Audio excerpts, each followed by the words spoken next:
This young man was originally the #1 assassin, but in the end, he was ambushed while trying to steal a national treasure. Yet Jun Moxie didn't die. Somehow, he woke up groggily at this moment. Jun Moxie himself didn't understand why he was still alive, and then right at that moment, many strange memories that didn't belong to him suddenly appeared in his mind. It turned out he had transmigrated, and those memories belonged to the former owner of this body. His grandfather is Jun Jianshin, the country's Grand Duke Blood Orchid, and also a powerful figure in the military. And his father is Jun Wuhui, who was once a great general of this empire, meaning he died on the battlefield 10 years ago. Since then, the Jun family could only rely on their sole descendant, Jun Moxie. But this kid was just a good-for-nothing, who loved to fool around, was gluttonous and lazy, famous throughout the Tianxiang Empire as the disgrace of the Jun family. Having to receive so much information at once, Jun Moxie inevitably felt dizzy and had a headache. But the happiest thing was that he was still alive, and moreover, he had been reborn in another world. It seems that even as a super thief in his previous life, he had accumulated quite a bit of merit. Jun Moxie got out of bed and looked at himself in the mirror. Fortunately, his new body was still male. Just now, hearing his voice sound soft and weak, he even thought he had transmigrated into the body of some lady. Moreover, this kid's appearance wasn't bad, it was just a delicate, making him look a bit effeminate. Although this body's meridians were all blocked, muscles were weak, and joints all over were stiff, being alive was already good enough. As long as his meridians weren't broken, Jun Moxie was confident that in just 3 to 7 years, he would once again stand proudly at the peak of the world. Then he suddenly discovered a glowing tattoo on his right wrist.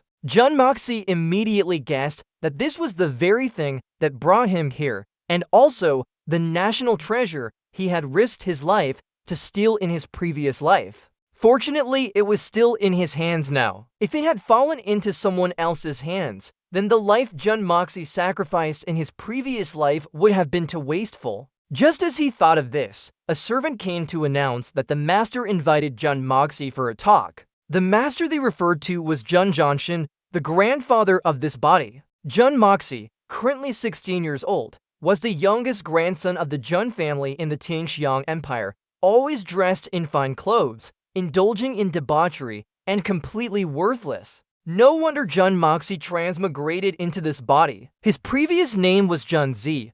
Wasn't that naturally conflicting with the name Jun Moxie? Perhaps changing Jun Moxie's life was his destiny. Jun Moxie arrived at the study, where Jun Jianshin was already waiting. This old master, though advanced in age, was still very impressive. The old man came from humble beginnings. In his youth, he was a general who roamed the world, making the enemies of all nations tremble in fear. He was not only accomplished in both civil and martial arts, but also one of the Zhuan-level masters in this country. Jun Jianshin's personality was stable and resolute. He didn't show his joys or sorrows. "I heard you fell out of bed last night and passed out, didn't you?" Jun Jianshin asked. Jun Moxie let out a very slight hum. Waking up this morning, he was already puzzled. If this body had been normal, how could he have transmigrated? Hearing Jun Jianshin's question, he realized that the previous kid had died from falling out of bed, which was truly humiliating. "What are you humming about?" Jun Jianshin's brows furrowed tightly, his voice sounding extremely angry. "You disrespectful brat, you didn't even know someone attacked you. If I hadn't taken precautions early, you would have already gone to meet King Yammer." Hearing this, Jun Moxie also couldn't help but frown. So that's how it is, there's still someone behind the scenes plotting an attack. But even if this old man had taken precautions early, it wouldn't have mattered anymore, because his grandson had really already gone to meet King Yama. Seeing Jun Moxie remain silent, not responding, Jun Jianshin was a little puzzled. He felt that this brat was a bit different today. Normally, if he heard that someone wanted to harm him, he would have jumped up already, but today he was displaying such a calm demeanor, even a bit cold. Jun Jianshin sighed. He temporarily set aside the matter of the poisoning because there was still another issue. That was the matter of the engagement between Jun Moxie and Princess Ling Meng having been cancelled. After hearing it, he merely bowed his head and replied that he already knew. This surprised Jun Jianshin even more. In just a few days, how could Jun Moxie's personality have changed so drastically? Before, wasn't he the one who desperately clung to the princess? Though he still had many questions, he had nothing more to say to his grandson, so he told him to go rest in his room first. Then he instructed his subordinates to dispatch a few more masters to guard the young master day and night, allowing no more mishaps to occur. Even though Jun Moxie was an obnoxious playboy, he was still Jun Jianshin's only remaining beloved grandson, so of course, he wouldn't allow anyone to harm him. After the short conversation with his grandfather, Jun Moxie could only sigh. Then he muttered, "It's a pity in this kind of family. I'm just a useless scoundrel who only knows how to eat like a pig and sleep like a pig, a good-for-nothing second-generation heir." Wrong, you're not a second-generation heir. I am the second-generation heir, and you're just a third-generation heir. Suddenly, a voice rang out from behind. Jun Moxie turned around and recognized the person as his third uncle Jun Wuyi. As mentioned, he was once a famous general, but unfortunately, he was injured 10 years ago, leaving his lower body paralyzed and confining him to a wheelchair. "Third uncle, it's rare to hear you call me third uncle. Seeing you look so different today, Moxie, are you interested in becoming a second-generation heir again?" Jun Wuyi replied, his expression somewhat melancholic. "Third uncle is just joking. You are the real second-generation heir. At most, I'm just a third-generation heir. Being a happy and peaceful third-generation heir is already very satisfying." Just like his father, Jun Wuyi immediately sensed something unusual. Jun Moxie's tone today was completely different from usual. Although his words still carried a mocking intent, there was no longer the arrogance and stubbornness he displayed before. As soon as he thought this, he heard Jun Moxie continue, "But if third uncle is willing to be a great tree to support me, then I still have a chance to be a second-generation heir, right?" He deliberately emphasized the words great tree, which immediately ignited Jun Wuyi's anger. "Moxie, you know full well my legs are. Are you intentionally mocking me?" Jun Moxie quickly adapted to his new body. Based on the original owner's memories, he knew that this third uncle was just a cripple, destined to spend the rest of his life in a wheelchair, yet still harbored a deep blood feud. The first thing Jun Moxie said to him was to bring up that feud. "Third uncle, after all these years, don't you think about revenge? If I had the ability to make you stand up, would you take revenge?" Jun Moxie's words truly had a strong impact on Jun Wuyi, stimulating him so much that he nearly fell out of his wheelchair, gripping Jun Moxie's shoulders tightly, squeezing hard, and repeatedly asking, "Moxie, do you mean you have a way to heal these legs for me?" "There's not much hope, but it's worth a try," Jun Moxie calmly replied. Jun Wuyi saw a bit of sweat beading on his forehead, realizing he had been too agitated and forceful, so he asked again, "Aren't you in pain? Why didn't you cry out?" "It hurts, but will yelling make it hurt less?" Jun Moxie's calm demeanor and nonchalant words were completely different from his previous self, so much so that Jun Wuyi immediately realized his nephew seemed a little different.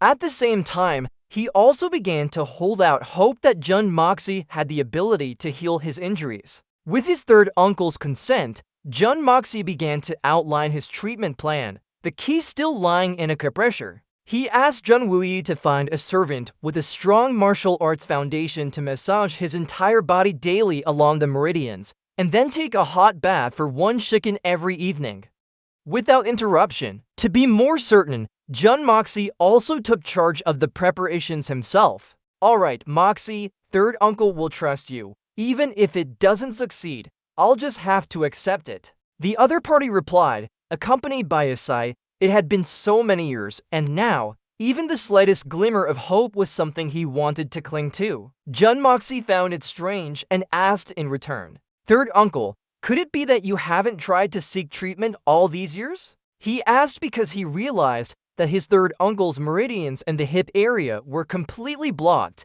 and it seemed they had also been infiltrated by some kind of evil medicinal substance. With this condition, even a highly skilled physician couldn't treat it, and even if they could diagnose it, intervention would be difficult. Jun Wuyi also said that he had traveled to many places, visiting all the famous doctors in the empire. He later learned that an evil person had used sinister methods to block his meridians and had also inflicted him with a strange, nameless potent poison, leaving him unable to live or die. The only way to treat it was to use extremely powerful profound energy to expel it. It sounded simple, but that was precisely the most difficult part, because the person who ambushed him years ago was a heavenly rank master. To break his seal, one would need to be a Supreme Divine Rank Master, and Supreme Divine Rank Masters are extremely rare. Furthermore, after healing Third Uncle's injuries, this person would also be poisoned and lose half of their strength,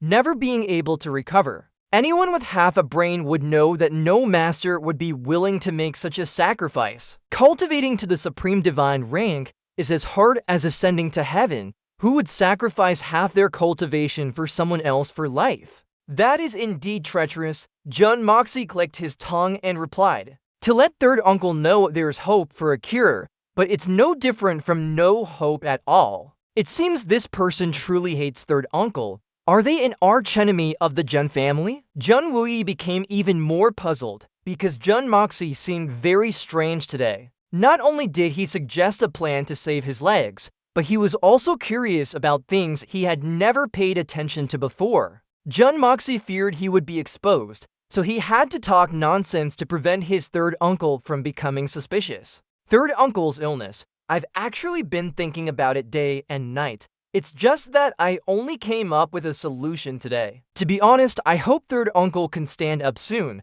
That way I can comfortably be a dandy living in your shadow. These words of his sounded very much like the original owner, so Third Uncle didn't suspect anything anymore. Seizing this opportunity, Jun Moxie continued to ask, "Third Uncle, you've been injured for many years, but haven't neglected your cultivation. You must have reached the Earth Profound realm by now, right?" "I just entered that realm this year. It's not stable yet," Third Uncle replied. But Jun Moxie subtly realized that his words contained much humility. His cultivation must have surpassed Earth Profound. Furthermore, on this continent, people cultivate based on their innate talent, which is called profound energy. And profound energy is divided into many ranks, the lowest being 9th rank, followed by Silver Rank, Gold Rank, Jade Rank, Earth Profound, Sky Profound, and then Supreme Divine Profound. When cultivating to the 3rd rank, profound energy will appear outwardly as light red,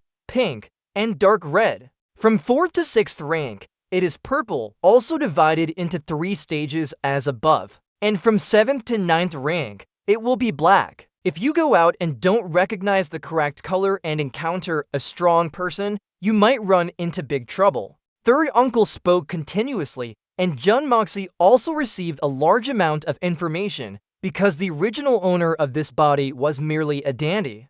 And there wasn't much valuable information in his memories. But Jun Moxie is different now. He wants to become strong, no matter what world he's in. So now, the first thing needed is to find a powerful expert to teach him how to use power in this world, and at the same time, become his backing for a comeback. After finishing the discussion with Third Uncle, Jun Moxie slowly left, and didn't forget to promise that he would definitely cure his leg. Jun Wuyi watched his nephew's determined retreating figure, still not understanding why he had changed into a completely new person after just one night. However, he didn't care what the reason was. At least the current Jun Moxie made him believe that the Jun family's hope had been rekindled. The conversation between the two was overheard by a servant in the house, Old Ping. Afterward, he brought the story back to Jun Zhanshan. Jun Zhanshan was greatly surprised to hear that his prodigal young master had stayed cooped up in the library after leaving Third Master's villa, so he asked again, "Old Ping, you said that kid went to the library? What for? He doesn't want to burn the whole place down, does he?" "The young master is reading quietly. He probably won't leave for a while, so I felt relieved enough to return and report to the master," Old Ping replied. Jun Zhanshan fell into contemplation again, wondering if Jun Moxie had suddenly awakened, if the prodigal son had truly turned over a new leaf. If that were true, then he would have to burn incense and thank his ancestors for their divine intervention. As for Jun Moxie, after locking himself in the library for a long time, he really felt quite miserable, because the original third young master Jun Moxie's mind was completely devoid of knowledge. Apart from gambling, women, and drinking, there was nothing else. And to stand firm in this world, he had to rely on himself, so he had to relearn many things at once. Just as he thought this, Jun Moxie suddenly had a severe headache. His head hurt as if pricked by needles, to the point where he couldn't stand steadily, and at the same time, many strange images flashed through his mind. Jun Moxie saw a large tower, with the 3 characters Hongjin Tower written on its exterior. The name Hongjin sounded so familiar, based on the original owner's faint memories. Jun Moxie remembered that Patriarch Hongjin seemed to be the master of the 3 great deities, Saint Supreme Dao Sov, Irain, Primeval Lord of Heaven, and Sect Master Tongshan. This tower bears his name, so it must be extraordinary. Without thinking too much, he immediately stepped inside. A blinding light appeared, making Jun Moxie fall backward. But instead of pain or anger, his eyes lit up as if he had found gold. Because Jun Moxie recognized that the light just now came from the heaven-opening creation art. This cultivation method was revered as the most ancient due to its mysterious and unpredictable nature, and its effects were certainly extraordinary. If he could cultivate it, then his day of returning to glory wouldn't be far off. Jun Moxie crawled forward and discovered a pond. Based on his experience reading immortal hero novels in his previous life, he believed this was the cleansing pond, which had the effect of purifying the tendons and marrow, expelling impurities from the body. Then his body could transcend the mortal realm and truly enter cultivation. Thinking this, Jun Moxie immediately rushed forward. But suddenly, several servants rushed out from somewhere, seemingly startled to see someone about to jump into the pond. Jun Moxie's face hardened, and he shouted coldly, "It's me! This young master wants to bathe. None of you are allowed to disturb me." As he spoke, Jun Moxie had already jumped into the pond. But the most important thing was that his 2 feet floated, touching the water's surface, his whole body steady as if standing on solid ground. The 2 servants were extremely surprised. One of them asked, "Young master, what divine technique are you cultivating? How can you walk on water?" If explained by profound chi cultivation, one would at least have to reach the Jade Profound realm to do such a thing, the other replied. After playing in the water, Jun Moxie immediately returned to his room to cultivate with enthusiasm. Because with that cultivation method, he could stand firm in this unfamiliar world. However, the problem quickly rose because no matter how hard he tried, Jun Moxie still felt nothing. Or in other words, there was no chi sensation at all. The heaven-opening calamity transformation art was indeed not easy to grasp. Jun Moxie wasn't discouraged by this. He continued cultivating from the beginning. But like this, Jun Moxie failed repeatedly, and even after nearly 200 days, he was still stuck at the starting line. Until one day, when forcing himself to cultivate with all his might, Jun Moxie spat blood and collapsed. Seeing this, the servants rushed in a panic. When Jun Moxie woke up, he found himself soaking in a wooden tub full of hot water, his body feeling refreshed.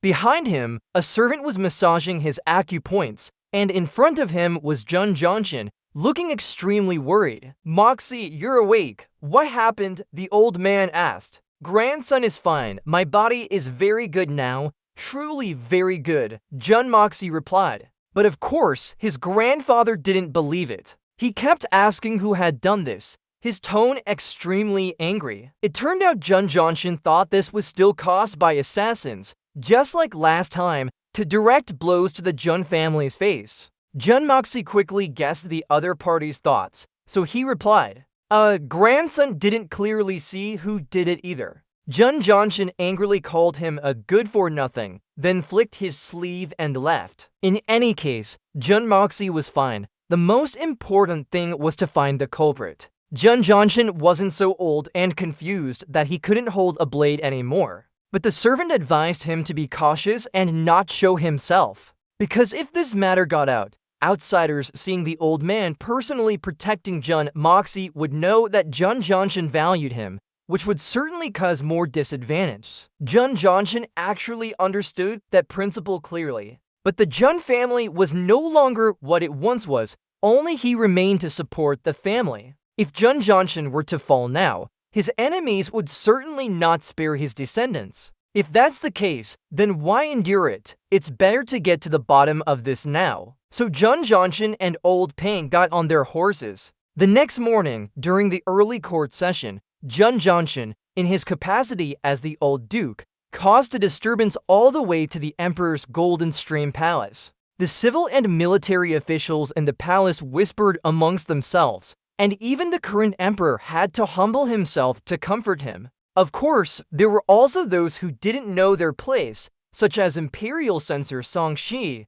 who had no personal connection to Jun Johnson. He dared to speak to words against him, and as a result, he was beaten until his face was swollen right there in court. The Grand Tutor, Li Shang, observed this entire process without saying a word. Only when Jun Johnson left did he slightly furrow his brow. Meanwhile, Grand Tutor Li and General Meng Rufei of the Imperial Guard exchanged glances, secretly smiling mysteriously. It seems everyone has their own calculations. Meanwhile, at the Jun family residence, Jun Moxie was still diligently soaking in medicinal herbs to help his injuries heal quickly. Not far away stood his personal maid, her face always etched with fear. Jun Moxie noticed this and asked, "Are you very afraid of me?" "This servant is not afraid," the other party immediately replied, but the timid expression on her face betrayed her. Jun Moxie sighed. This girl clearly helped him bathe last night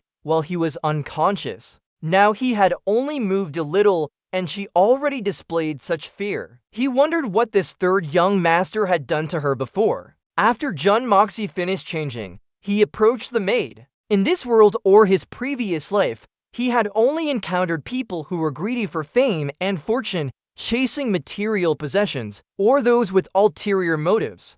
He had never met anyone with such pure eyes. Suddenly, he felt it would be nice to have such a cute younger sister, so he unconsciously reached out and patted the maid's head. Across from him, the girl was somewhat surprised by Jun Moxie's action, then felt that the young master now seemed much more pleasing to the eye. But immediately after, this thought was dismissed by herself, because until now, her impression of Jun Moxie had only been that of a lecherous, pleasure-seeking young master. She had even prepared herself, planning that if Jun Moxie dared to force her, she would choose death to protect her chastity. Unexpectedly, Jun Moxie only stopped at patting her head, then told the maid to leave as she was no longer needed. Left alone, he began to ponder vaguely.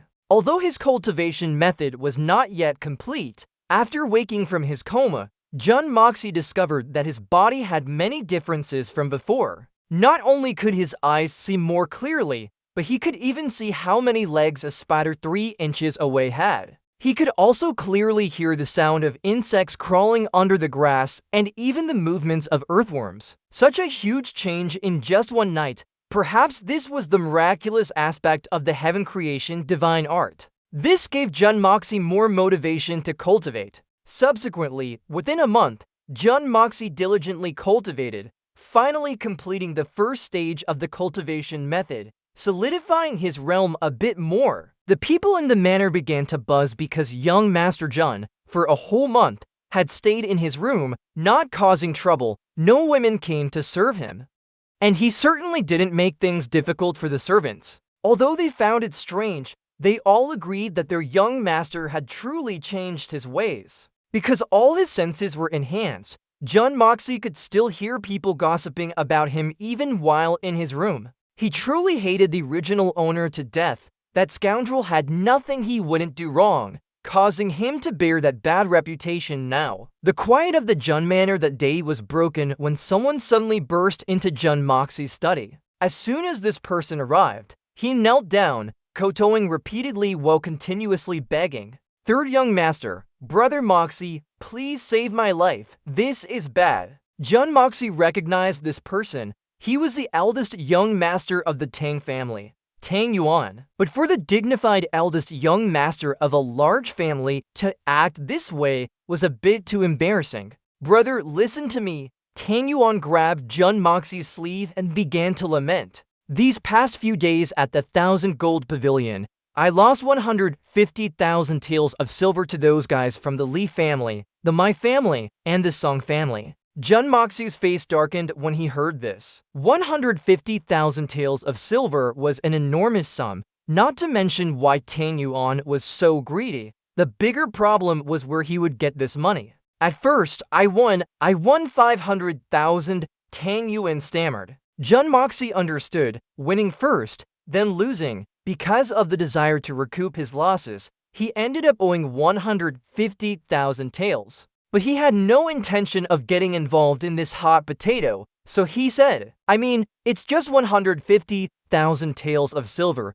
Can't young Master Tang even pay that? Does he really need to come to me to save his life?" Hearing this, Tang Yuan further confessed that he actually not only lost 150,000 taels, but also placed his jade pendant and precious sword as stakes there, betting so much.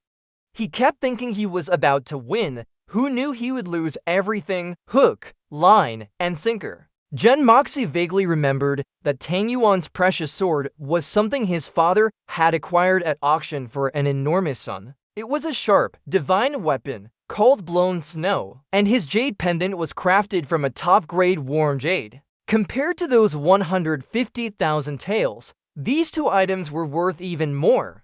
At that time, I had no other choice, and I also don't understand why I was so muddled, Tang Yuan stammered. Who would have thought that wasn't the most infuriating thing? Because after that, he confessed that he had even bet his own wife for 1 million taels. Upon hearing this, Jun Moxie truly went furious. Tang Yuan was indeed a pig. The daughter of the Minister of Justice, the daughter-in-law of the Minister of Revenue, and he dared to gamble her away, and for only 1 million taels at that. Tang Yuan wept, resolutely clinging to Jun Moxie's leg, complaining that those people demanded he bring 1,500,000 taels within 3 hours to redeem his wife, precious sword, and jade pendant.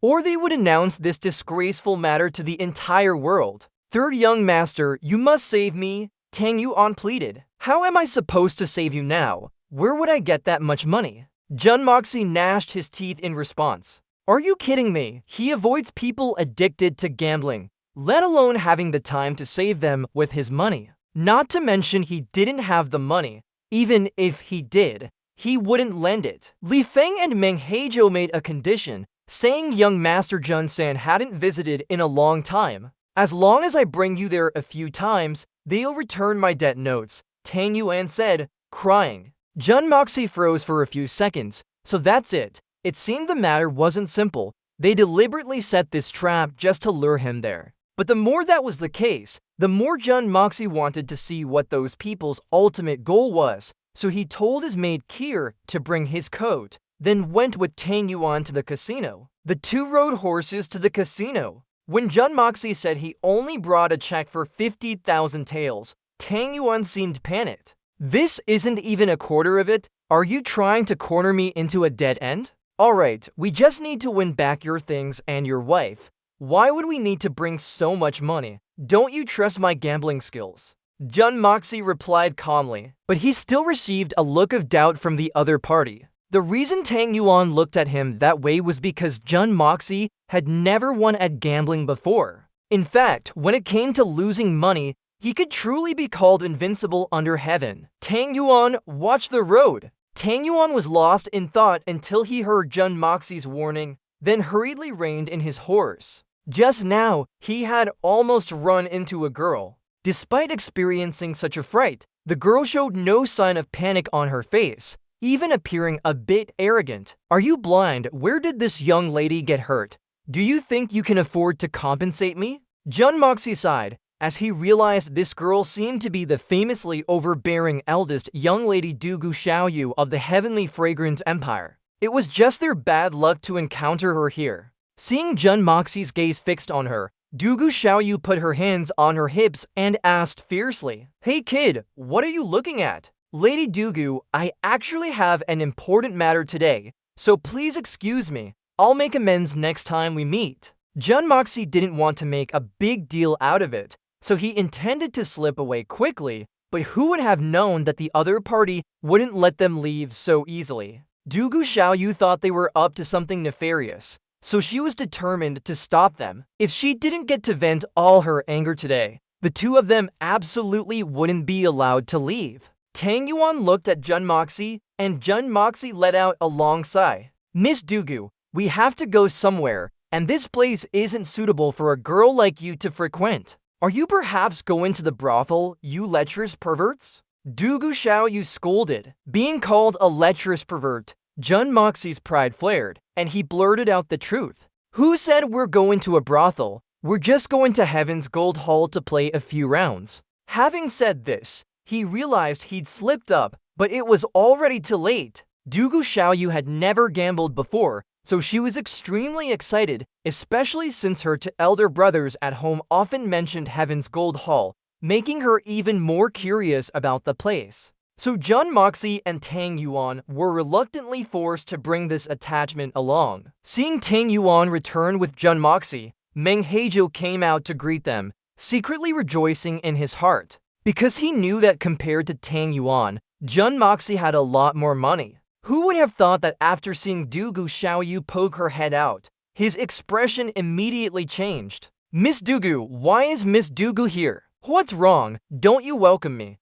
Do you think this young lady doesn't have money? Let me tell you, this young lady is full of money. Dugu Xiaoyu said indignantly. At this moment, an effeminate scholar walked out from the hall and said eagerly, Miss Dugu has honored us with her presence. I couldn't be more welcoming. Please come in, please come in. This pale-faced man was Li Feng, one of the two others who had swindled all of Tang Yuan's money. The group entered together. Jun Moxie already knew these people were deliberately targeting him, so he didn't beat around the bush and went straight to the point. Since you all think so highly of me, Jun, then I'll play a round too. Tell me, how do we play? Third young master is indeed generous. Just now, we only played dice with young master Tang, but he couldn't keep up. So how about we continue to play dice to decide the winner and loser now? Li Feng replied. Jun Moxie agreed without changing his expression. He knew the other party was using a taunt to provoke him, but he still wanted to go along with it and see what would happen. After sitting down at the table, Meng Heizhou ordered his servants to serve new tea to the distinguished guests. Jun Moxie picked up the teacup and took a sip. The tea tasted good, but after tasting it, he realized something was off. There seems to be a very potent illusionary herb in this. Moreover, there was already a scent in the room, seemingly a mixed illusionary herb. No wonder it made Tang Yuan confused and lose so badly. He put down the teacup, cleared his throat, and said arrogantly, You dare to serve such low-grade tea to guests. Your standards are truly lacking.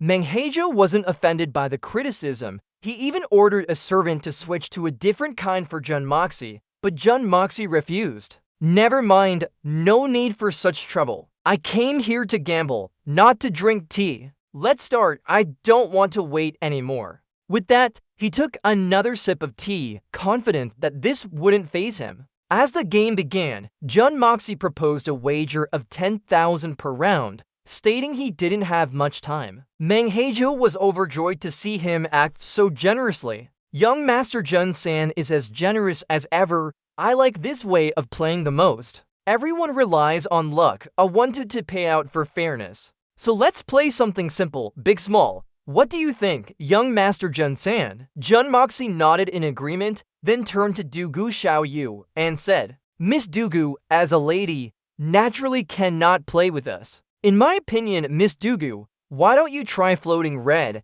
What do you think? What is floating red? Dugu Xiaoyu asked curiously. Jun Moxie then explained that floating red means betting on the side. You don't participate in the game, but you can still place a bet. For example, Dugu Xiaoyu bets 5 tails that Jun Moxie will win. If he really wins, she benefits from his luck and can get back 10 tails. Conversely, if Jun Moxie loses, Dugu Xiaoyu will lose 5 tails.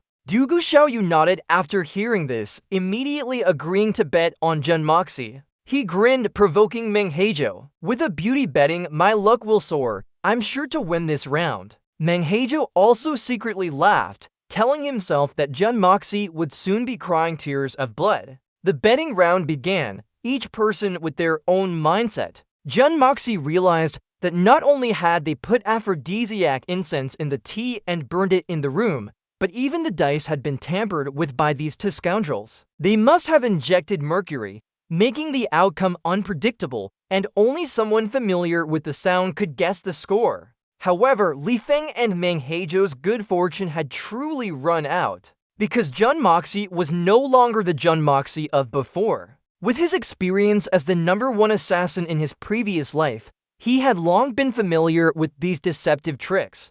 So while those two scoundrels were still immersed in the feeling of victory, they were dismayed to see the dice not rolling as they had intended. Jun Moxie's 3 dice totaled 17 points, just 1 point higher than theirs, winning by a hair's breadth. Tang Yuan was extremely happy, while Li Feng and Meng Heijo's eyes were red with anger. Jun Moxie showed no overly exaggerated expression, merely stating that he had benefited from Dugu Xiaoyu's luck to win this round. In the second round, Jun Moxie maintained that irritatingly calm demeanor. He was the one shaking the dice, and Li Feng and Meng Heijo bet big. But when the dice cup was opened, the 3 dice totaled only 4 points, which was small.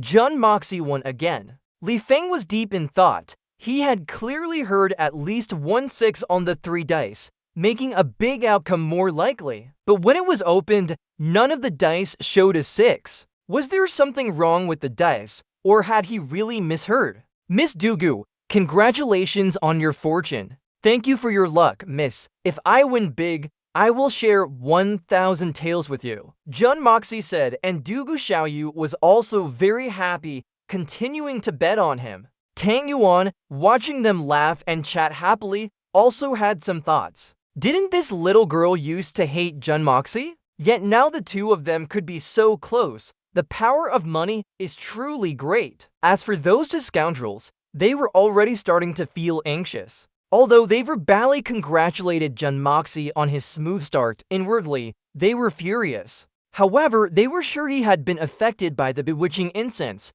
and they had also tampered with the dice, so Jun Moxie's 2 wins earlier were just a coincidence. Who would have thought? For the next 5 rounds, Jun Moxie still won. Dugu Xiaoyu was so ecstatic she couldn't close her mouth, helping him count the money on the side. As for Tang Yuan, he was extremely surprised because Jun Moxie was notorious for his bad luck, losing every bet. Yet today, he hadn't lost a single round. You, Li Feng and Meng Heijo stuttered in anger, accusing Jun Moxie of cheating, but he immediately retorted, if you don't have money, get lost. If you can't play, then don't play anymore. Which of your eyes saw me cheating? Miss Dugu here is also a professional, and she's sitting right next to me. Tell me, how am I cheating? How shameless. When you win, you laugh out loud and send people to get reinforcements. When you lose, you accuse others of cheating.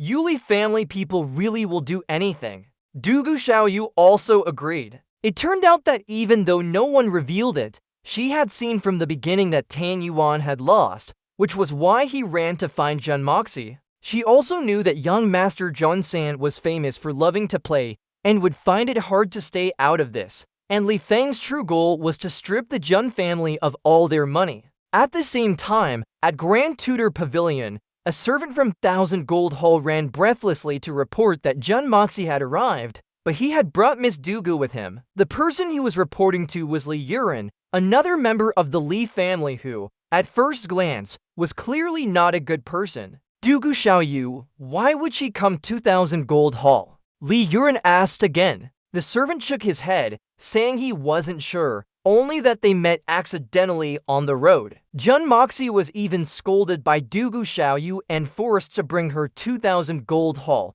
so he probably didn't plan it beforehand. Li Yuren muttered after hearing this. Jun Moxie, consider yourself lucky. Having said that, he instructed his subordinate to go back and inform Li Feng and Meng Heijo that today's plan was temporarily cancelled, telling them to escape first. And they would deal with Jun Moxie later. Beside him was a man named Haran, who added a few more sentences, making Lee Yuren start to wonder if Jun Moxie had intentionally brought Dugu Xiaoyu along. But how could he know that the current Jun Moxie was a transmigrator from modern times? That's why he felt that Jun Moxie wasn't the type of person to have such a mind. Meanwhile, at Thousand Gold Hall, Jun Moxie had long since won all the money from those two scoundrels. Dugu Xiaoyu was even happier seeing this, and the two began to divide the spoils. Jun Moxie, today you won entirely thanks to my good luck. So I'll take a bit more, don't mind, okay?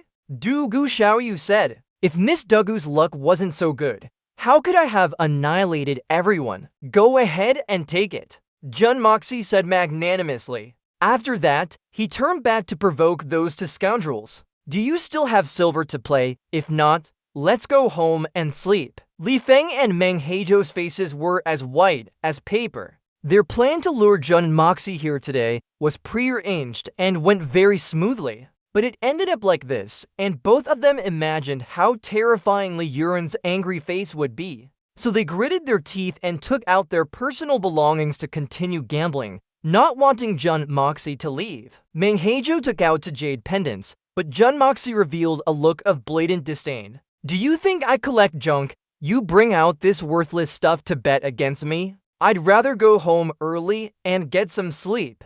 Cornered like this, Meng Heizhou had no choice but to take out the jade pendant and sword that Tang Yuan had just lost in the bet. Even Dugu Xiaoyu knew these two items were not ordinary, but Jun Moxie still showed no sign of desire at all. Tang Yuan is Tang Yuan, and I am I. What do his things have to do with my bet? If I win, it will become my spoils of war. Young Master Meng, don't you think what I just said makes sense? Meng Heizhou was so angry he gritted his teeth. Although he didn't want to part with these two treasures at all, he had no choice but to bite the bullet and take them out, even adding the Rui Jade bestowed by the Emperor to his family, his uncle's most beloved sword, and the Night Pearl given to Li Feng by Grand Tutor Li. All were priceless treasures to increase the stakes. However, they demanded that Jun Moxie not bet with money this time. Finally, those two bastards couldn't hide their ambitions anymore. Seeing that they had revealed their true intentions, Jun Moxie also played his cards openly. Tell me, what exactly do you want me to bet? It's simple, if I lose, everything here belongs to young Master Jun. But if I win, you, young Master Jun, must agree to one condition. How about it? Furthermore, young Master Jun will definitely be able to fulfill this condition, so there's no need to be too stressed. Jun Moxie knew for sure that this would be an extremely dangerous condition, but he still persistently cosplayed as a pleasure-seeking, brainless playboy, agreeing immediately after hearing Meng Heizhou's words. This time, the two sides bet on dice, still playing high or low, but without a dealer, the one who rolled a higher score would win. Jun Moxie generously agreed, even provoking his opponent, saying that a defeated general dared to compete with him. Meng Heizhou took the initiative to roll the dice first. Looking at his demeanor,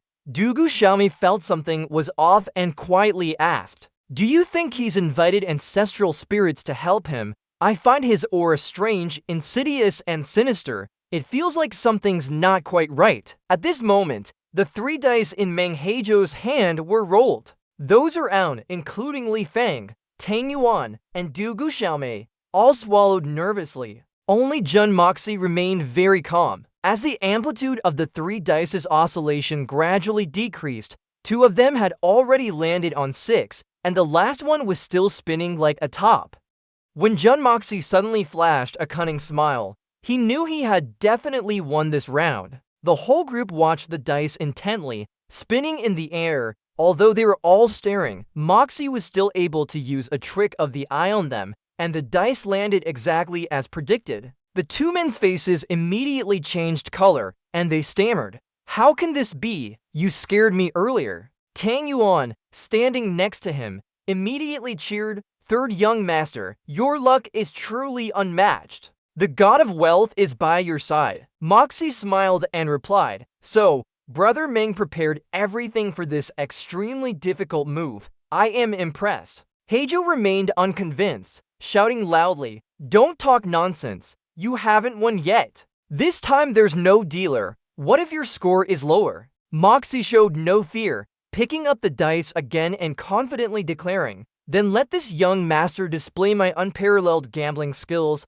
to broaden your horizons." After a while, the three finally left, Tang Yuan and Xiaomei carrying 2 large bags of money. He excitedly said, "We're rich, third young master. This time, you've truly impressed me beyond words." "Oh, right, brother. Shouldn't the sword and jade pendant be returned to me?" Moxie heard this and questioned, "Give them to you? Why should I give them to you?" Tang Yuan then realized that those things were won by young Master Jun, and young Master Jun hadn't said he would return them to him. He quickly pleaded, "Third young master, you know if I don't have anything to return, the old master won't spare me." Moxie, still unyielding, said, "That's your problem, but out of brotherhood, I can sell them to you." Tang Yuan joyfully rushed to hug Moxie, exclaiming, "What good brothers!" But Moxie immediately pushed him away. "Hey fatty, watch your weight." At this moment, Xiaomei also walked over and said,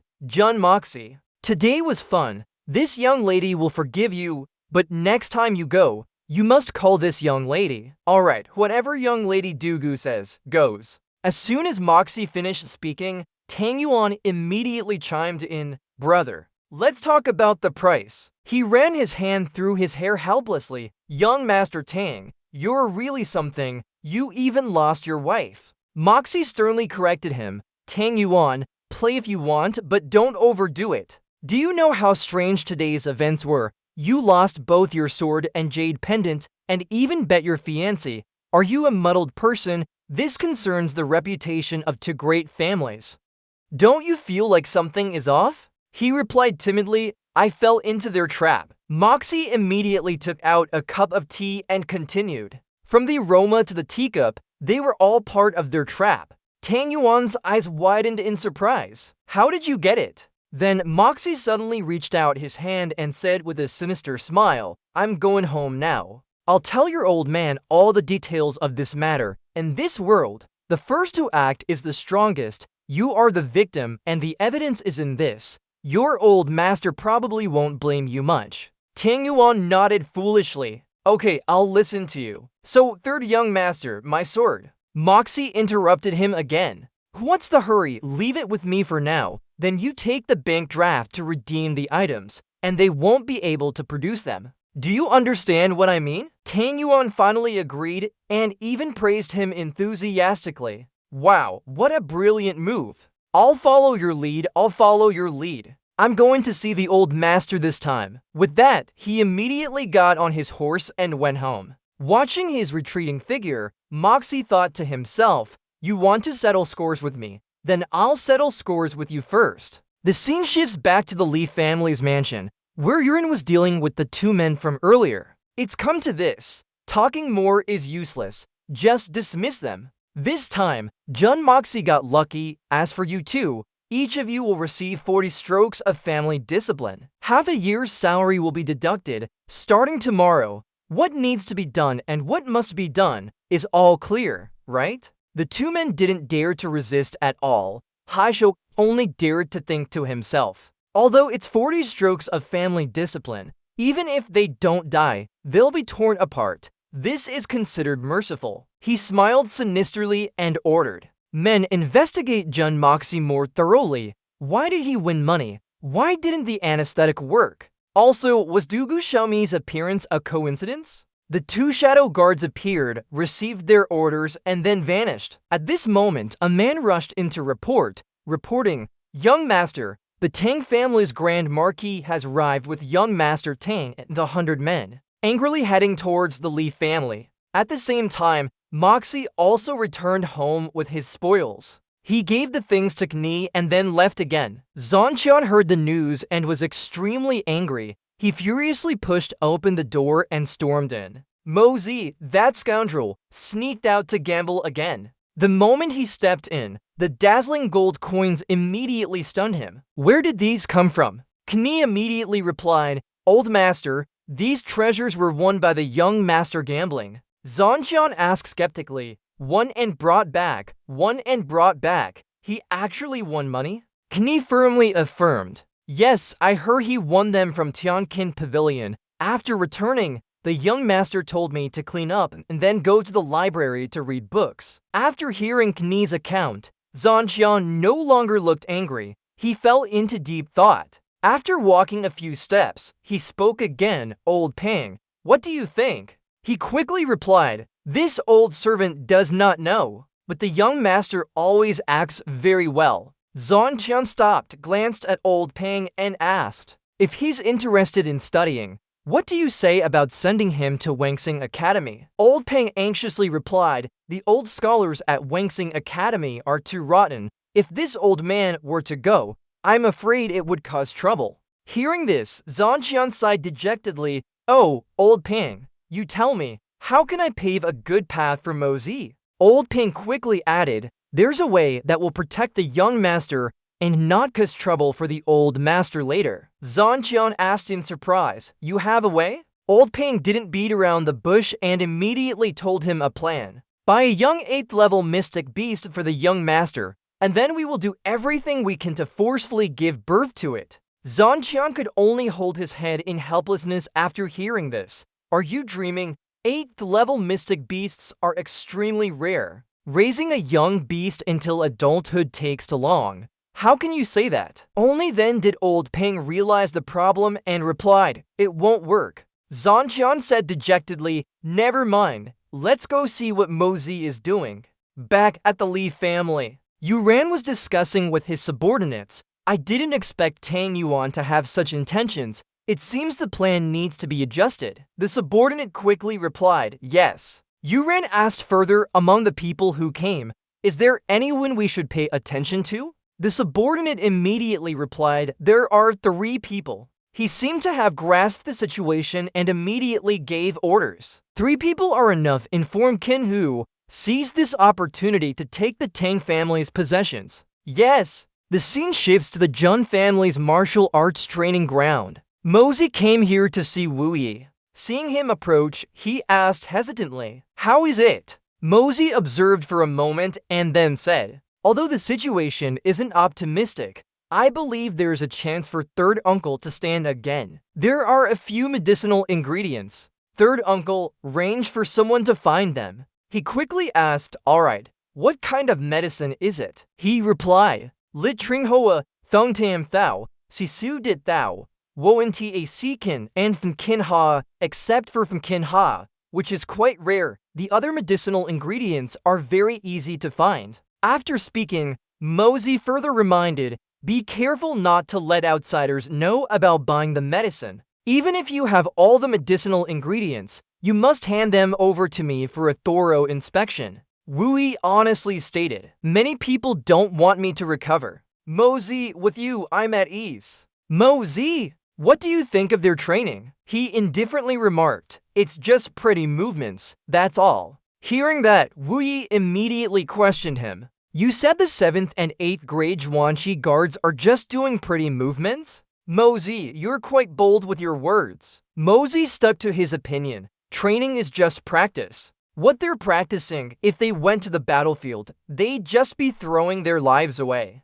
Wu Yi disagreed. Mozi, you don't understand the importance of training, but don't underestimate them. Mozi immediately pointed out the problem. They train hard, but they're going in the wrong direction. Uncle, you see those two fighting. They always hold back, fighting and laughing. Is this what you call training? It's truly a waste of potential. At this point, Wu Yi finally acknowledged the mistake. You're not wrong. Mozi, if I put you in charge of training, what would you do? Follow me to the training grounds. After that, Wu Yi loudly announced, all troops assemble, line up. From now on, the 3rd young master is fully in charge of training. Upon hearing the order, the entire army immediately assembled, feeling extremely bewildered. Mozi smirked and said, 3rd uncle just asked me how to train them. I think they're just a bunch of good-for-nothings. On the battlefield, they'd just die sooner. Hearing him, a soldier couldn't help but retort, 3rd young master, although we are guards, we are all soldiers who have fought in over 100 battles. You cannot insult us. Faced with the stern rebuttal, Mozi wasn't angry. He just clasped his hands behind his back and continued to speak. You say you fought in over 100 battles. Then those who joined the army with you have become officers. He pointed at them and asked a question that silenced everyone. So why haven't you become generals? Because you couldn't do it. Therefore, compared to them, you are failures. Many people in the army have broken through to 9th grade Zhuangxi. Wu Yi also added, after winning, many families fought to recruit them. Compared to those people, you have been eliminated. Mosey continued to challenge the soldiers, saying, after the war, the military family's army made their selections, and you weren't among those chosen. You've been eliminated a 3rd time. Don't you want to stop being eliminated? Military family guards, obey my orders and train my way. Don't want to be a mere guard? Then step forward. Everyone seemed to be awakened by Mosey's words and eagerly stepped forward. Even though he had warned them, my training won't be easy. You could very likely become crippled, even die. Very well, in my training, there's only life or death. Mosey declared loudly. During training, you are only allowed to follow my orders, disobey an order, behead. Those who delay, behead. Those who dare to voice discontent, behead. Disobey an order, behead. As he declared the new rules, Zhanqian also arrived. He couldn't help but be surprised. Mosey, perhaps he will make the military family glorious once more. Not perhaps, but definitely. After understanding his son's intentions, he immediately ordered Old Pang, deliver my command, starting today. Anything concerning the young master is the top secret of our military family. At this moment, Mosey had already brought the entire army to submission, standing tall and declaring, the highest command. Those who disobey will be executed without mercy. The entire Mosey army didn't know that the training starting today would later forge a god-slaying army that would sweep across all lands, leaving behind only devastation and shattered souls. Yuran instructed the servants, you to wait outside. I'm going to discuss with that fellow surnamed Li. He stepped in and sat opposite Tang Wanli. The atmosphere was eerily silent. Suddenly, the teacup in his hand shattered, and he glared at him with contempt, sizing him up. He had intended to cause a scene, but this Li Yuran seemed unfazed, still very polite and considerate. He slammed his fist down, breaking the cup. Seeing this, Yuran immediately ordered a servant, someone, quickly bring a bowl of premium Han Yen tea for the old Marquis. As soon as he finished speaking, the old Marquis flew into a rage, slamming the table and splashing water everywhere. Enough! I didn't come here today to drink tea. Bring those two bastards, Li Feng, out here. Yuran still responded calmly. Old Marquis, what a coincidence you've come. They've made mistakes and are currently being punished. Hearing this, the old Marquis paused slightly. Then he asked, so, what did they do? Actually, it's also about young Master Tang's matter. Those two are currently being punished at the disciplinary hall. After a moment, Yuran finally managed to shift Wanli's attention. What did you say? It was orchestrated by the Meng family? He affirmed, that's right. Meng Heizhou had long harbored intentions toward young Master Tang's fiancée. The three of them then used such tactics. Hearing this, he helplessly held his forehead and quickly stood up. I understand now. Thank you for your hospitality today. I'll take my leave. Go to the Meng family to settle the score. My hospitality was inadequate. I hope the old Marquis can forgive me. The scene shifts to Zhu and Song's establishment. Mosey braved the wind and rain to get here. He quickly smiled and called out, Innkeeper, 1 bowl of food, 1 jar of good wine. The wine was quickly poured full. As he sipped, he thought, so what if I was the strongest assassin in the world in my previous life? In this strange world, I'm just a lonely person. Coincidentally, Huai Nong also came here to drink wine. Seeing him, he offered, brother, you have a good capacity for wine. It's raining heavily and windy now. Since we met by chance, why don't we drink together? Mosey didn't say much. He just took his wine jar and sat with Huai Nong.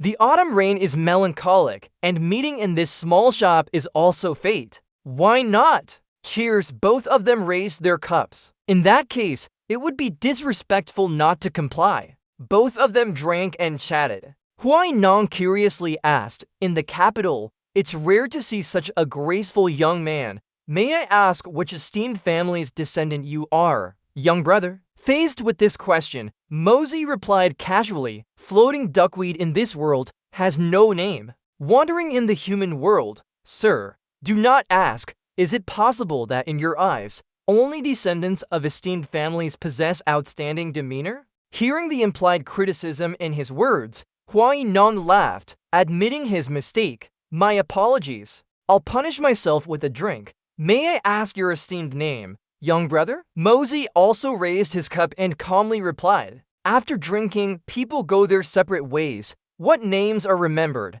What are forgotten?" Huai Nong was again at a loss for words because of his reply. "Young brother, despite your age, every word you speak is literature. I am rude, young brother. You are right. I am too vulgar. I will punish myself with a drink." Seeing him keep drinking, Mosey raised his hand to stop him. "Brother, you keep punishing yourself. Aren't you trying to drink more than me?" He looked at the teacup and then confided, "This wine, though nameless, is good wine. This taste of wine, it's like finding an excuse to drink more." Seeing him praise the wine, Mosey retorted, "Good wine? I'd say, it's just that you've never tasted good wine before." Huai Nong maintained his calm demeanor and replied, "This old third song's wine shop, though not large, is well known in the capital. Today, meeting with the rain, it is my good fortune to drink this wine to my heart's content." Mosey continued to disparage,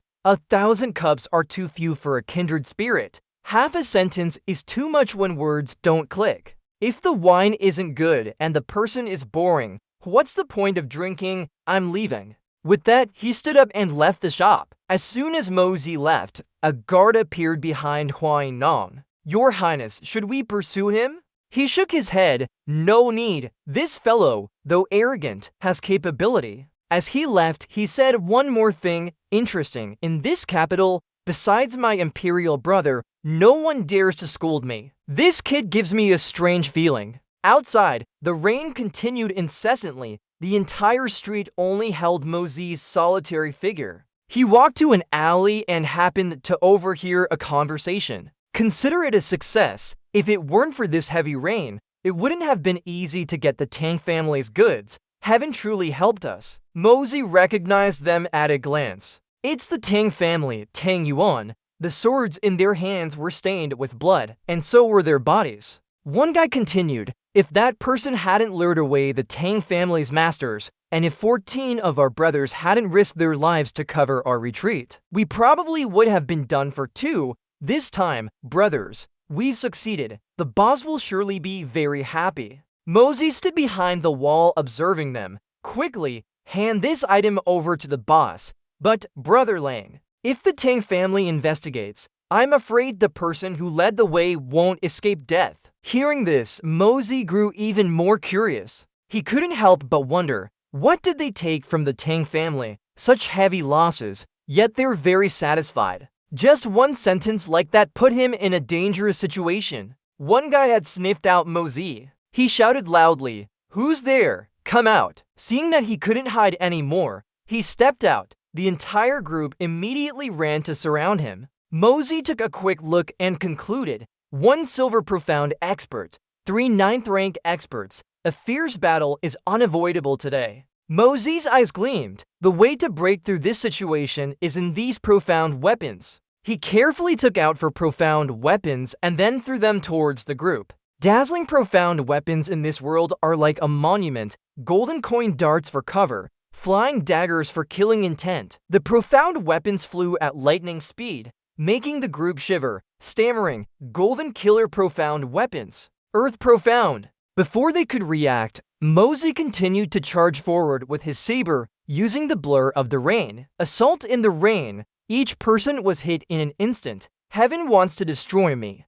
It's clearly Earth profound. Why? After launching his attack, Mosey retreated and mused. A momentary lapse in advance or retreat now is enough to lose one's life. Afterward, he once again charged forward, swinging his sword and easily dealing with the small fries. He is the king of assassins in another world. revealing his fangs for the first time, displaying human techniques. Mosey finished the scene with ease. He stabbed a hole in the masked man, blood gushed out, his eyes rolled back, and he stammered, "You're not Earth." Mosey smirked. "If I were an Earth profound master, dealing with a few pieces of trash like you, would I need to ambush?" He collected all his weapons. The sky-opening creation art is indeed mysterious. Imitating profound weapons makes it hard to distinguish real from fake. Let me take advantage. Mosey picked up the item they had risked their lives for. "This item. I'll take it without ceremony."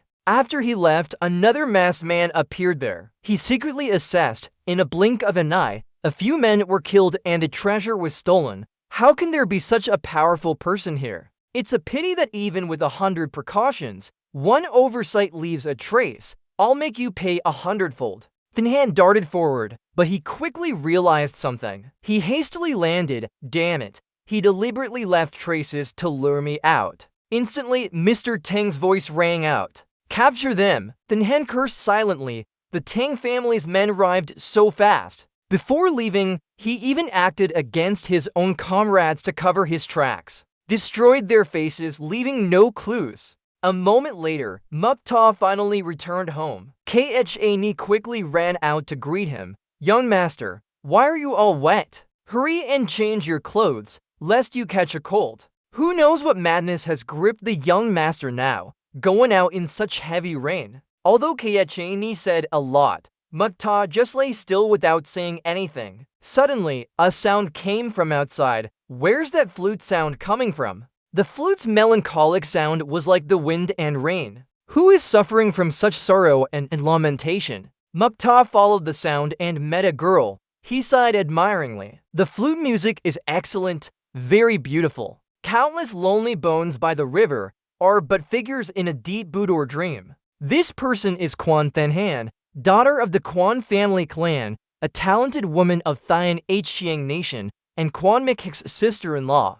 Also Quan Mukyu's wife. She looked at Mukta and replied, "When I have nothing to do, I just play it casually." Is third young master also a connoisseur? The two families had been betrothed since childhood, and 3 years ago, they were preparing for the wedding, but a great war with the Thinti Empire broke out. Quan McW went to war, and unexpectedly, Quan McW was buried on the battlefield, separating this childhood sweethearts by the underworld. Quan Thin Hand, in her grief, ignored her family's advice and ran to the Quan family, staying there as the widowed eldest daughter-in-law. To serve the elderly, Quan Mukta was restless, his words frivolous, his actions jesting, so Quan Thin Hand disliked him greatly. She had even taught him a lesson once. Mukta recalled this, and a bitter feeling rose. This woman's deep affection is truly admirable. The flute sound is the hard sound. Old things have passed. Elder sister-in-law should not be sad.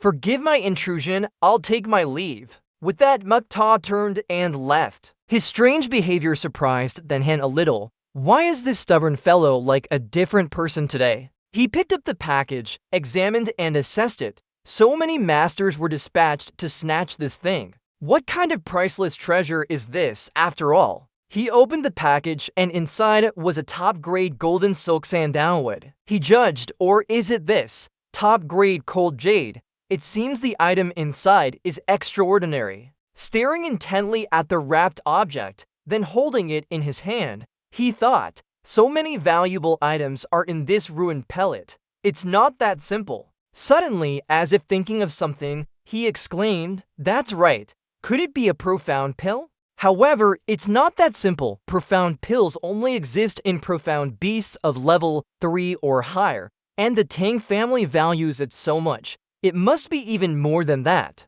With that, he reached out and caressed the item inside, then pondered, what should I do now if I return it to the Tang family? Then my background will be difficult to explain clearly. The more I think, the more complicated it gets if I don't return it. What good is it if I keep it? I still can't determine its use, but difficult matters should be thought about later. He put his head on the box, then laid down to sleep. Forget it. I'll keep it for now. I heard that the scent of kimchi hen is very useful for sleep. At the Meng family, Wanli was furiously beating his subordinate while interrogating him. Tell me, who's behind this? Pulling the strings? The subordinate, with a swollen face, begged, please spare your subordinate. Old Marquis, your subordinate doesn't know. Another subordinate came in to report, master. He turned his head and asked loudly, what? The servant immediately replied, something's happened at home.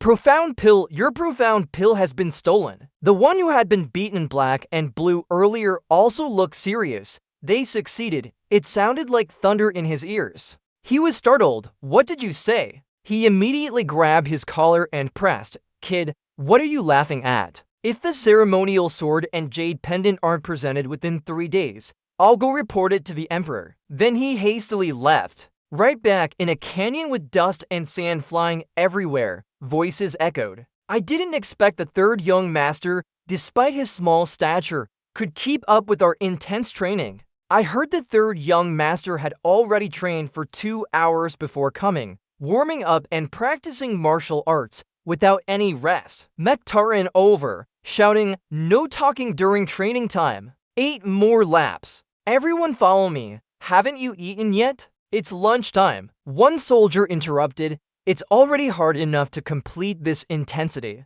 Another soldier, supporting his exhausted comrade, added, let's make a bet. Will the third young master come this afternoon? Another soldier, panting heavily, replied, why bet? He definitely won't. Ignoring those words, he continued to train diligently. It's been a long time since I've trained like this in my previous life. Without touching the long nails on either side, his fingers struck the hidden bamboo stick behind at lightning speed. This training method mainly trains finger flexibility. It looks simple and easy to do, but it's actually full of thorns. Just a small mistake and he'll be pricked by the thorns. He held out his hand, smiling, and said, let's begin. The announcement echoed, assemble. 2 soldiers talked to each other. Look, it's almost time. I told you the third young master wouldn't come. It's not even time yet. However, contrary to their thoughts, Mukta appeared with his hands no longer intact. Everyone was stunned. No way.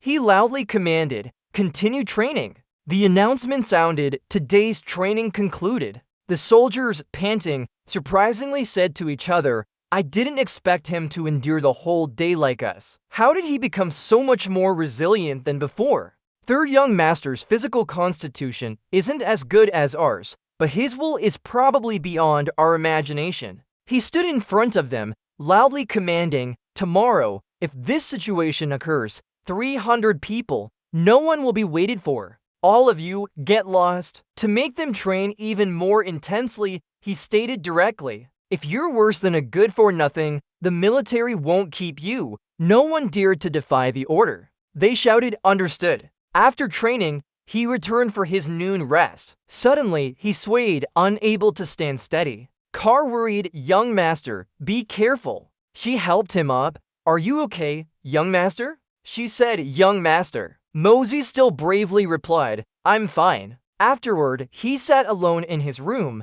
continuing to cultivate, eyes closed, meditating peacefully. White smoke appeared around him. Suddenly, he opened his eyes wide, then looked down at a brightly glowing golden tower and exclaimed, Crimson Army Pagoda. Light and unusual gusts of wind emanated from the pagoda. It seemed all of this appeared in his thoughts. At this moment, he truly opened his eyes, looking at his hands, which were covered in wounds just moments ago, but now had no trace of them, wondering. The fatigue and injuries from a day of training, they all vanished, even the wounds. The next day, a loud announcement shouted, Assemble! He held the mace in his hand, proudly commanding, today, we continue training. We haven't started actual combat training yet. These words struck the soldiers like lightning. No way, yesterday's training almost broke us. He's acting like nothing happened. A monster. He's truly a monster. Unintentionally observing from above, he was also surprised. It's truly unbelievable. After yesterday's training, his body was almost at its limit. How is he fine today? Old Pang and Zhanqian also left from this side. Old master, aren't you going to watch anymore? That's enough. Zhanqian had a slightly pensive expression. He finished speaking Old Pang, you'll drink with me today. 7 days later, at the Golden Autumn Festival in the Drunken Immortal Pavilion, Mosey happily and generously said, "Brother, it's rare for us to go out. Why are you so gloomy? Is something wrong?" Tang Yuan, with his hand propping his chin, said, "It's still about that Tang family's eldest daughter. That night I went to find Ming Ra to settle accounts. I didn't expect in the house. Oh well, let's not talk about it. The more I talk, the sadder I get." Hearing this, he secretly thought, "It seems it's about the mysterious pill. I'm also planning to use this opportunity to inquire about the origin of the pill." Out loud, he asked, "Let me ask, Fatty, what did your family lose that makes you so sad, as if you have a great vendetta? It's making me unable to even drink my wine." He covered his face, seeming to have a very hard time. Third young master, "This time my family lost a very precious item, the mysterious pill." Third young master, "You're still calm. It's just a mysterious pill. I thought it was something else. What's so rare about it? I also have one in my hand." Hearing that, he scorned, "You think it's a common level 56 item. What my family lost is a peak level 9 mysterious pill. If an Earth Profound expert uses a level 9 mysterious pill, it's enough to increase from Earth Profound to peak Heaven Profound." He got more and more excited as he spoke. If it's a mid-stage Heaven Profound expert, consuming it could even raise them to the Supreme Divine Profound realm. The Supreme Divine Profound,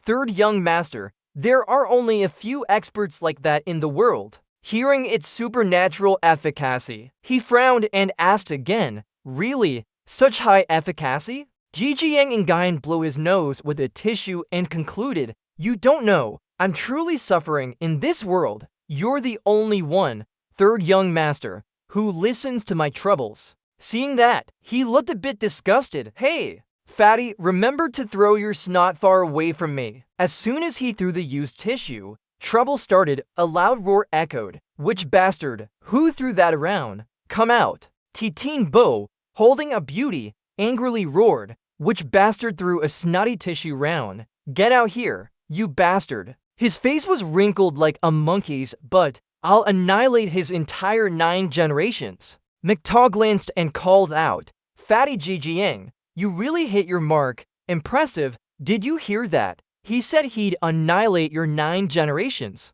Seeing him laugh mockingly, he immediately flared up. "You brat, what are you laughing at? Ha!" The more he cursed, the more agitated he got. "And you, Fatty, you really want to die?" Hearing himself mentioned, Jijiang and Guyan coldly snorted. "What did you say? Ha!" Then he stood up with a cold face. "I'm not in a good mood, and you dare to be arrogant in front of me?" Then he gave him a thunderous punch. Then he crossed his arms, acting high and mighty. "I threw my snot at your face out of respect for you, and you dared to curse me?" He also stood up to face him. "Alright, a light lesson is enough. This guy seems to have some background." Knocked to the ground, but his disrespectful mouth continued. "You punk, you're asking for death." He scoffed. "I don't even know who you are. What kind of background could you have? Just a nobody." During the brawl, the beautiful woman next to him had already run away. He exclaimed, "Going to call for help, huh? Interesting. There are people who dare to provoke the 2 most difficult guys in the capital." Jijiang and Guyan also sat waiting to see what big shot would arrive. Even as he continued to wail beside them, "Even if your grand ancestor comes, this young master isn't afraid. Just wait until my father comes, he'll kill you all." A moment later, the beautiful woman brought people over. "It's these 2 villains. They beat the young master like this." Titin H's roared fiercely, "What are you staring at? Hurry and help the young master up. Rest these 2 audacious bastards." A subordinate respectfully reported, "Gang leader Titin, do we need to hand this matter over to us?" He then rolled his eyes. "My son was beaten like this, and you want to hand him over to you?" Saying that, he rushed forward. "These 2 scoundrels, I'll take them today. I want to see in this BC Than Tui Tian Lao, which bastard dares to touch my son, Titin H's son." Mekta calmly propped his chin. "So, commoners like me, with no background, are supposed to let your precious son bully us?" The man silently deduced who was in front of him. I thought you had some standing, but it turns out you're just ordinary commoners. You pretty boy, you to beat my son like this. And you still expect to live? The soldiers sitting nearby now started to stir and stand up when they heard those insults. Each of them was burning with anger. What's a T-H's anyway? Seeing that there were also strong people on the other side, he became a bit wary. Such strong pressure. Could it be that the opponent is not an ordinary person? I am T-H's. The leader of BC Than Gang. May I ask who you are? The soldier next to him replied with folded arms. Your son offended our young master of Jijiang Manor. His past transgressions have been overlooked. Our young master is magnanimous. He only gave a few punches and isn't petty. But you, as a father, come here to question us and even want to take the two young masters away. T-H's, you really are audacious. He sat there, drinking and observing, sharp-tongued. As soon as he opened his mouth, he already gained the upper hand over the opponent. Hearing the title, he was startled and asked again, the young master of Jijiang Manor? His face immediately fell. Why am I encountering the person I least want to meet here? A few days ago, my son teased a maid from some family. Recalling his son's rotten past, that night he went missing, was taken away and interrogated. His dungeon was destroyed, not only losing his cultivation for life, but also almost losing his life. The price for his son's recovery was to help a mysterious family steal things from the Jijiang family. Seeing that the person in front of him was not someone he could touch, he immediately changed his attitude 180 degrees. He bowed respectfully. So it's young Master Jijiang. I have been disrespectful. My unfilial son was blind-eyed and offended young Master Jijiang. I beg for your magnanimity to forgive him. Jijiang Ingayan said coldly, that brat was arrogant towards me for no reason. There must be something behind it. I now suspect that BC Than Gang is involved in the theft at my Jijiang family manor. Bring this brat back and interrogate him thoroughly. Seeing his face turn pale with fear, he was puzzled. Jijiang Bio's words were only meant to save face and gain some advantage. Why is T-H's so flustered? Moreover, he's a gang leader, yet he seems to have a guilty conscience. Could it be? Seeing this, T-H's immediately knelt down and apologized to him. My unfilial son was disrespectful, and the young master's lesson is just. I, T-Teen, will compensate and ensure the young master is satisfied. Jijiang Ingayan glared at him,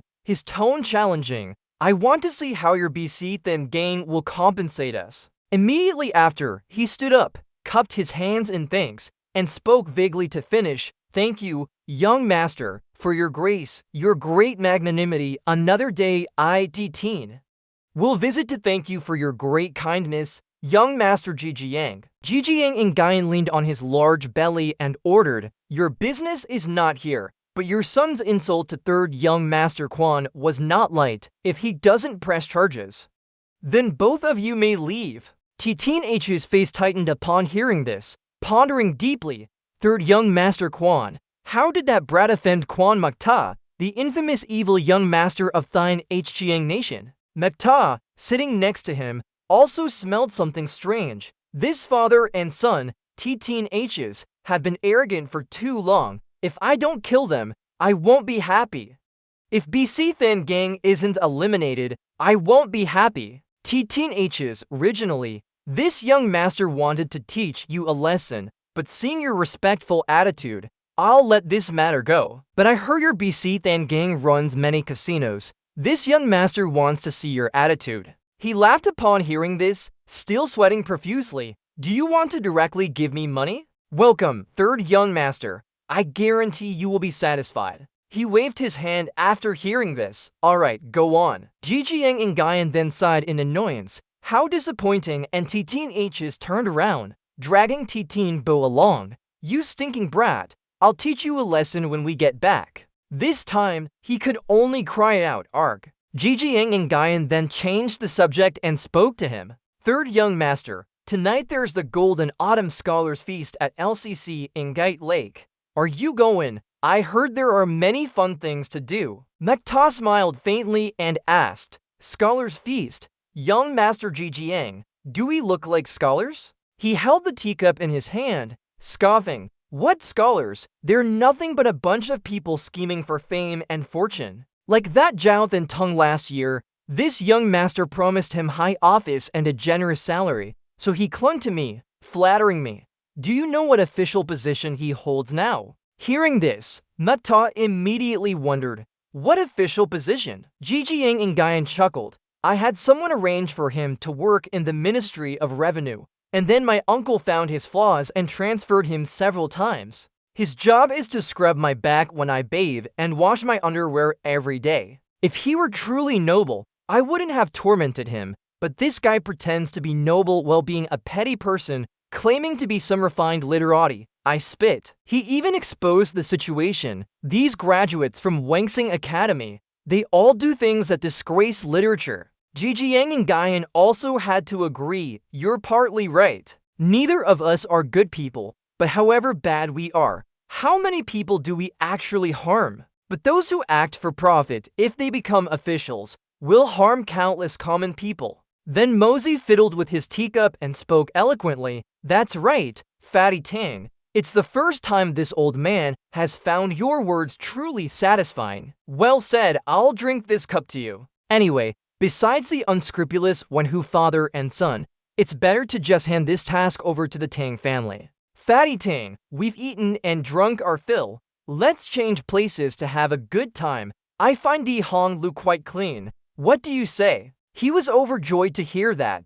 Di Hong Lu, it truly is a quiet place, third young master. You truly are my confidant. Suddenly, Mosey heard a strange sound. There were two people in the room next door. Two mysterious people were talking to each other. Brotherly, they've left. What do you think? That Tang Yuan, though he has some knowledge, is too impetuous and hot-headed, so he's not a threat. Yuran's expression was deeply calculating, but that Jun Mozi, his recent behavior seems unlike the rumors. In the next few days, you think of a way to meet Jun Mozi. His subordinate beside him asked, Brotherly, are you saying that young Master Jun San has something different about him?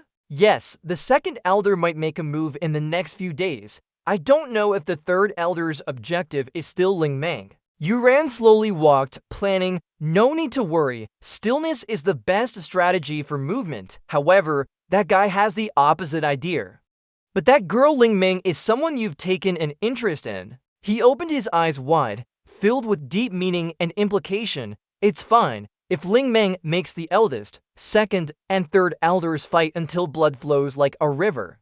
It's better to let them fail to get what they want. For the great enterprise of 1,000 autumns and 10,000 years, women are not worth a single penny. Scene change. The carriage stopped at a small inn. Inside, Tang Yuan asked in confusion, Third young master, so you like wine that much? He lay sprawled out, looking utterly lazy. Today is an exception. The Golden Autumn Festival reminds me of some old memories. Fatty Tang, are you in a terrible state right now? Then he asked a few random questions. Third young master, bringing this up makes me want to self-destruct. Tell me, am I unlucky or not? Mosey smirked and asked, then do you want to escape this situation? Tang Yuan's eyes lit up, as if there was a chance. Third young master, do you have a way? Mosey crossed one leg and began to ask about the main matter. Tang Yuan, how many people know about your family being robbed? He answered honestly, quite a few people know that something was lost, but not many details about what exactly was lost have been revealed. Then he revealed an important clue. When you mentioned the Tang family was robbed, Qin Hu's expression tensed. I guess he knows about this. Tang Yuan was stunned to hear that. You're saying Qin Hu is involved in this? Mosey's eyes were sharp, and he carefully instructed, you just need to go back and tell your father that the Northern City gang is involved in this. That's all. We're not wrongly accusing him. If he has nothing to hide, what's there to fear? He saw it was perfectly true and immediately complied. You're right. I'll go back and report to the old master right away. Third young master, you go back to Di Hong courtyard yourself. Quickly, where's the old master? Take me to him. As soon as he stepped in, Tang Yuan must have heard the scolding. Is this bastard causing trouble again? He shouted loudly, clarifying, no, it's not. I have news about the Dao Zhuandan. He was visibly startled by the news, and then only his voice could be heard in the room. Tang Yuan explained. Tang Yuan expressed his thoughts. Logically speaking, this matter originally had no connection to Qin Hu. Sunner felt there was something amiss. Wanli confirmed. The third young master told you that Jun Mozi has a grudge against the Northern City gang? Tang Yuan then shared, if he had a grudge with his personality, the Northern City gang would have been destroyed by him long ago. Grandfather, the Zhuandan is very important to us. It's better to believe it exists than not to. After that, he slammed his hand down, giving the order, that's right, it's better to believe it exists than not to. Transmit my order. Gather the Zhuan practitioners in the manor. Tonight, we'll strike before they can react. At another location in the Divine Weapon Forge, Mozi stood before it, wondering, this is the Dugu family's crest. Divine Weapon Forge, will I find what I need here? As soon as he stepped in, the shop owner rushed to greet him. Young master, what kind of weapon are you looking to buy? I don't want to buy an existing weapon. Mozi politely replied, I just want to ask, do you have cold iron here? Upon hearing him, he immediately understood. Young master, you are indeed an expert, a man of the trade. However, the shop currently does not have cold iron. Would 100 refined steel work? He agreed with the shop owner's suggestion. If it's truly 100 refined, then yes. Is the 100 refined fine steel you mentioned truly 100 refined fine steel? He praised him endlessly. The young master is truly an expert. Although 100 refined steel is mostly only better than 10 refined, the iron quality is indeed excellent. A few days ago, a meteorite iron just arrived.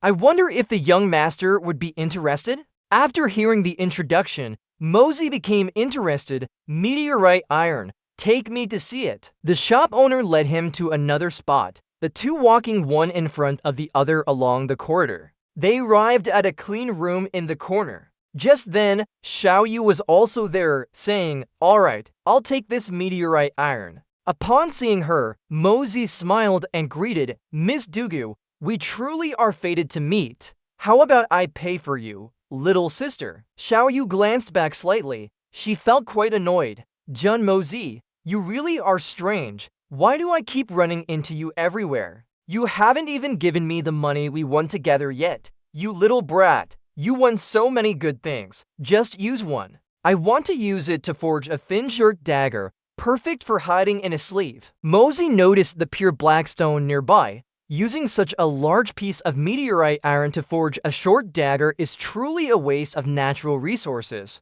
Shop owner, what kind of steel is this? The shop owner immediately named a price. How many taels of silver? This piece has an extraordinary origin.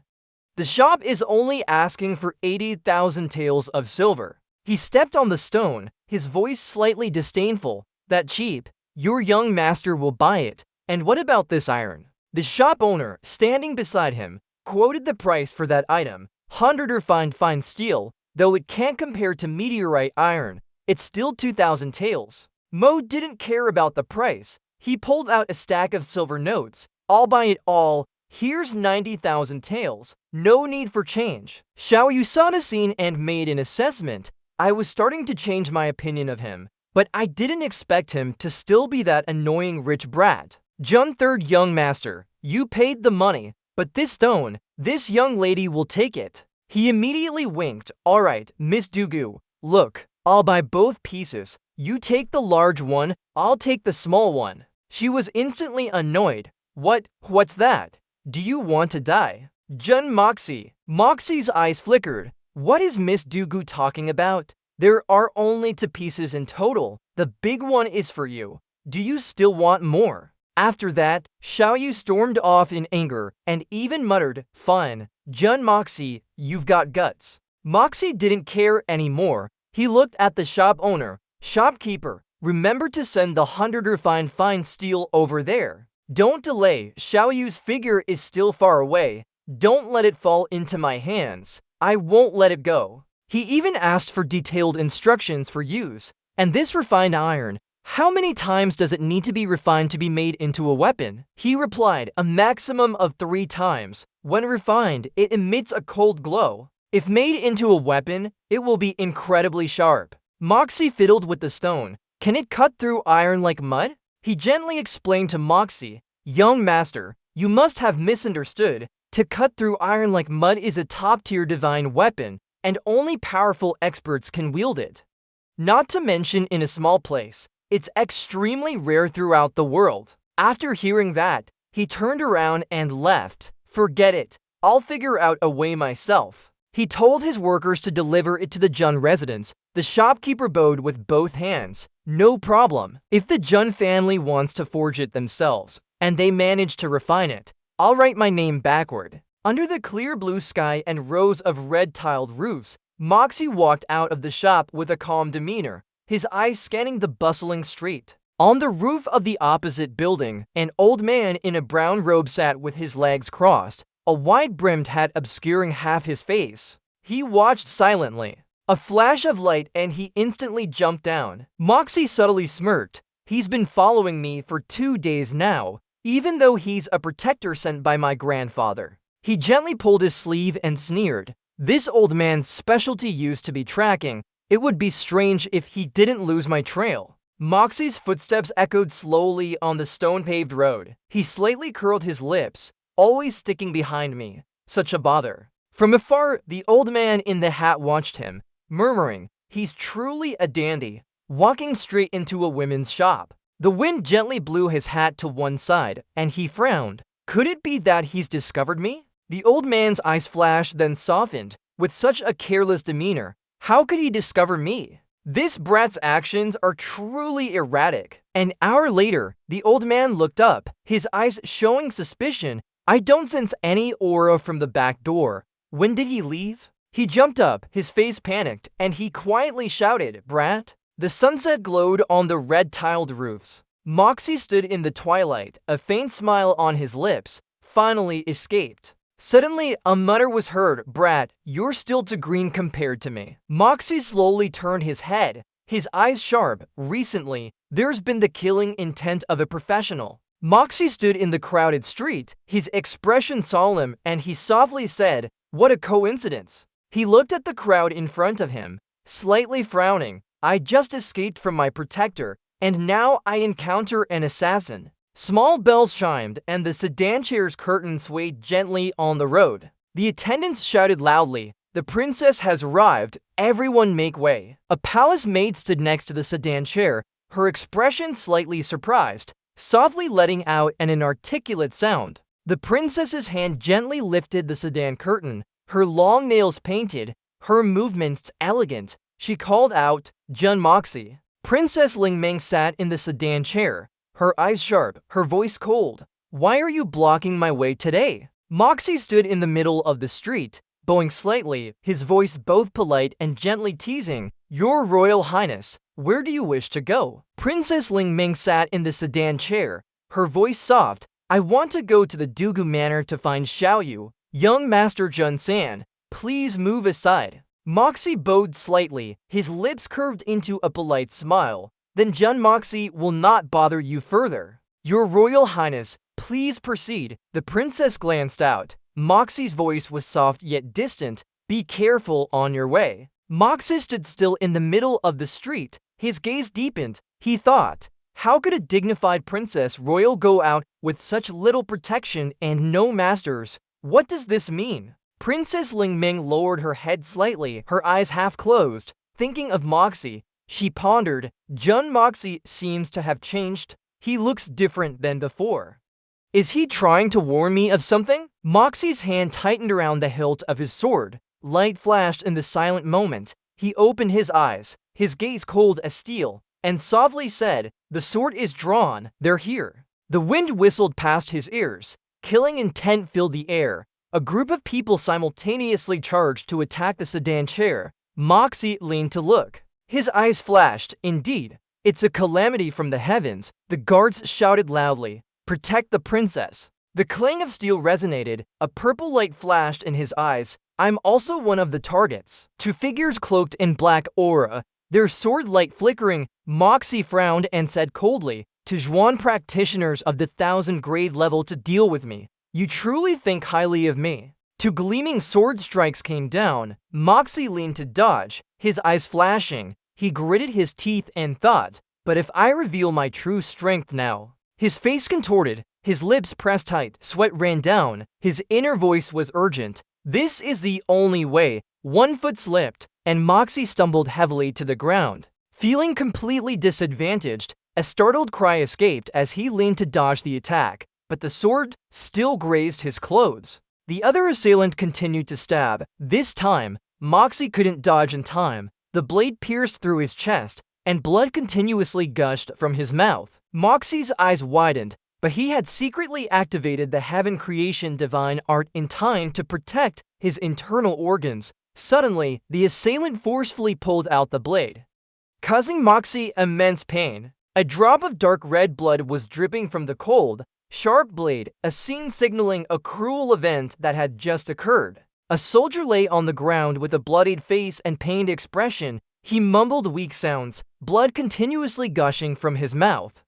The reddish-brown sedan chair lay amidst a group of mysterious black-clad figures. A group of black-clad soldiers stood close by, raising their sharp swords, ready to strike down on the sedan chair to open it. The sedan chair suddenly shattered into many pieces, and a blinding light unexpectedly enveloped the entire space. The soldier who was about to act was so surprised that he could only utter two words. "What is it?" Princess Ling Ming stood majestically and impressively. With a gleaming sword in her hand, she spoke confidently. One person shouted loudly, "The princess is also a silver gray Zhuan practitioner." Ling Ming quickly raised her sword. With a cold expression, she was ready to fight. Ling Ming resolutely swung her sword, blocking an attack from a black-clad soldier. She skillfully dodged and began to counterattack. Ling Ming continued to spin and swing her sword, forming a protective circle. The sharp blades clashed, creating a clanging sound. Princess Ling Ming cried out in alarm as her opponent closed in, forcing her to raise her sword to parry the blow. Another black-clad figure not far away was extremely surprised. He spoke in admiration. "Just one strike, and the Zhuan energy in my body is already in disarray." A soldier rushed forward anxiously. He shouted loudly, "Your Royal Highness!" Ling Ming showed a hint of fear and doubt. She wondered, "This time, there's more danger than safety. Will I have to die here?" Ling Ming tried to escape the enemy's encirclement. She was desperately searching for a way out. A black-clad soldier swung his sword powerfully and yelled, "Die, princess!" Suddenly, a sharp sword enveloped in a blue energy current shot forth. The soldier surprisingly spoke, "Blue energy, it's a Heaven Zhuan." Ling Ming was surprised to see a mysterious energy appearing. She felt relieved. "I'm saved." A black-clad soldier cautiously looked around. He spoke suspiciously, "Which senior is this? If you have any instructions, please show yourself." The other turned his head, his eyes sharp and determined. He said, "If you take money, you have to do the job. If the opponent doesn't act, then we retreat." The remaining man turned his back and walked away, seemingly unconcerned. He calmly said, "If they don't act, Ling Ming will surely die." Three black-clad soldiers stood watching the blade emit a brilliant blue light. They were extremely wary. With wide eyes, unable to utter a word, one of them said, "Since the senior has not permitted it, this junior must obey." Looking directly at the light stream with a firm and questioning gaze, he asked, "So, we still have to take our leave here?" Princess Lin Mong stood there looking worried. One of them asked directly, "Killing 3 people, and then just leaving?" The young man Da Ko Han frowned, showing dissatisfaction. He said, "Isn't that too easy?" A black-clad soldier turned to look at Da Ko Han with wary eyes. He spoke, "Heavens and Lone Star, Da Ko Han, don't you use a sword? Since when do you use flying daggers like a ghost or a god?" Da Ko Han tilted his head, his face cold and his eyes sharp. He used to be Lin Mong's childhood sweetheart. But life is impermanent. Fate is ironic. Lin Mong became the vessel for Da Ko Han's soul in this life.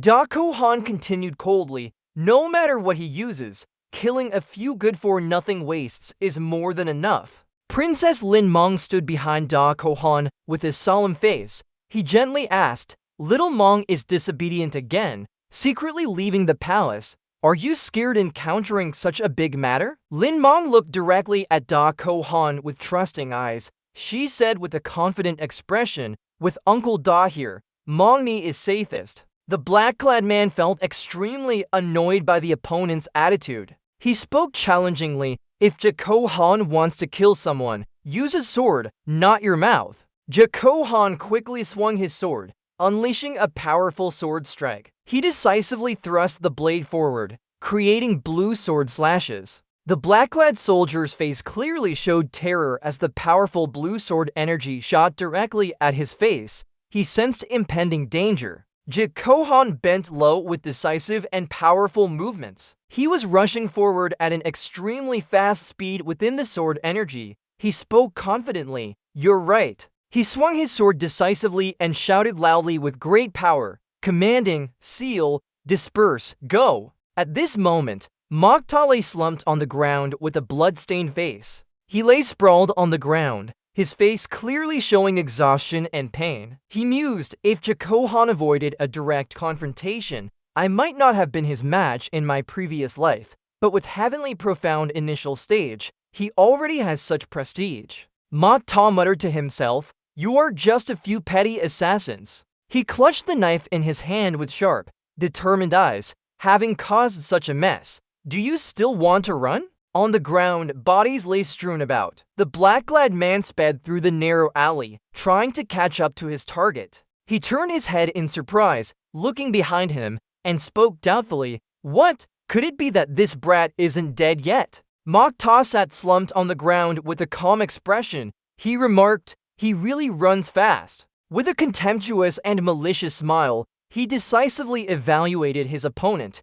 Worthless. The black-clad man quickly approached with an angry gaze. He turned to Mokta and shouted defiantly, "You brat! How dare you insult me?" The black-clad man jumped up angrily, his sword raised high. He shouted challengingly, "I'll kill you." Mokta frowned. He looked directly at the opponent's actions and spoke, "He's truly tired of living." The other man immediately froze in the blue light surrounding Mokta. He was stunned, heavenly profound. He swung his sword decisively and shouted confidently, unleashing a sword move, one strike to take a life. Pierced by the blue sword energy, his hands trembling as he clutched his sword, he muttered in despair, "Why is Jako Han's flying dagger here?" Using his remaining strength, the black-clad man stabbed Mokta in the thigh. He staggered, trying to stand upright. Looking directly at the one who had just attacked, he asked in surprise, "Someone who's already dead can still injure others?" Mokta tensed up with a pained and resentful expression. He muttered worriedly, "A little higher and I'd be a eunuch in the palace. It hurts so much." Mokta gritted his teeth, his face contorted in physical pain. He blamed himself. "Damn it, too much blood loss. My consciousness is already getting hazy." Jako Han stood still, his gaze fixed on a distant point with a pensive look. He was deep in thought, wondering, did that senior make a move again? Jako Han grabbed the collar of a black-clad man. He roared powerfully, "Who sent you? Speak quickly." However, this wasn't a coward. "Jako Han, do you think I'll tell you?" The black-clad man smirked mockingly behind his mask. How ridiculous. The black-clad man's heart stopped, and blood spewed from his mouth. Jako Han looked at him and praised, "To sever your own heart meridian, you're quite a man." Princess Lin Mong approached Jako Han with an expectant look. She spoke in a pampered voice, "Uncle Ja, when did you learn the divine flying dagger technique? Will you teach me?" Jako Han softly replied, "That's right." Lin Mong stood there, looking at him. Jako Han said, "Many thanks to Senior for saving me today. I am eternally grateful if there's anything you need in the future." Jako Han knelt down and bowed. "This junior, even if it means entering boiling oil or blazing fire, will not hesitate to repay Senior's great kindness." Lin Mong turned her head to look at Jako Han with a curious expression. She asked, "Uncle Ja, who are you talking to?" Jako Han frowned with a serious expression. He explained to Lin Mong, "That blade that saved you was actually from someone else, and that senior is much stronger than me. That one blade was already the pinnacle of the human world. How could I have unleashed it? Lin Mong covered her mouth in astonishment. She asked Jacohan again, is that true? You are already a heavenly profound master, and that senior is even more brilliant. Jacohan turned his back and walked away with regret. He said to Lin Mong, it's a pity we didn't have the chance to meet. Little Mong Ni, Uncle Ja is leaving first. You should return to the palace soon. Lin Mong stood there watching Jacohan's retreating figure with a look of disappointment. She asked, Uncle Ja, when will you visit Mong Ni? Jacohan replied firmly, I will visit Mong Ni. An assassin escaped. There might be future troubles. Little Mong Ni, you must be careful. Lin Mong stood silently, watching Jacohan's retreating figure, seemingly taking his words of caution to heart. Lin Mong froze when she heard someone's urgent call. She slowly turned her head. That person was on horseback, shouting anxiously, calling out repeatedly, Your Royal Highness. That person was Mrong Thien Quan, standing next to Lin Mong with a relieved expression. He said, it's great that the princess is all right. He was one of 2 men pursuing Lin Mong. Besides Lai Yunayan, there was also this Mrong Thien Quan. He asked worriedly, Your Royal Highness. Princess Lin Mong knelt on the cold ground with a pensive expression.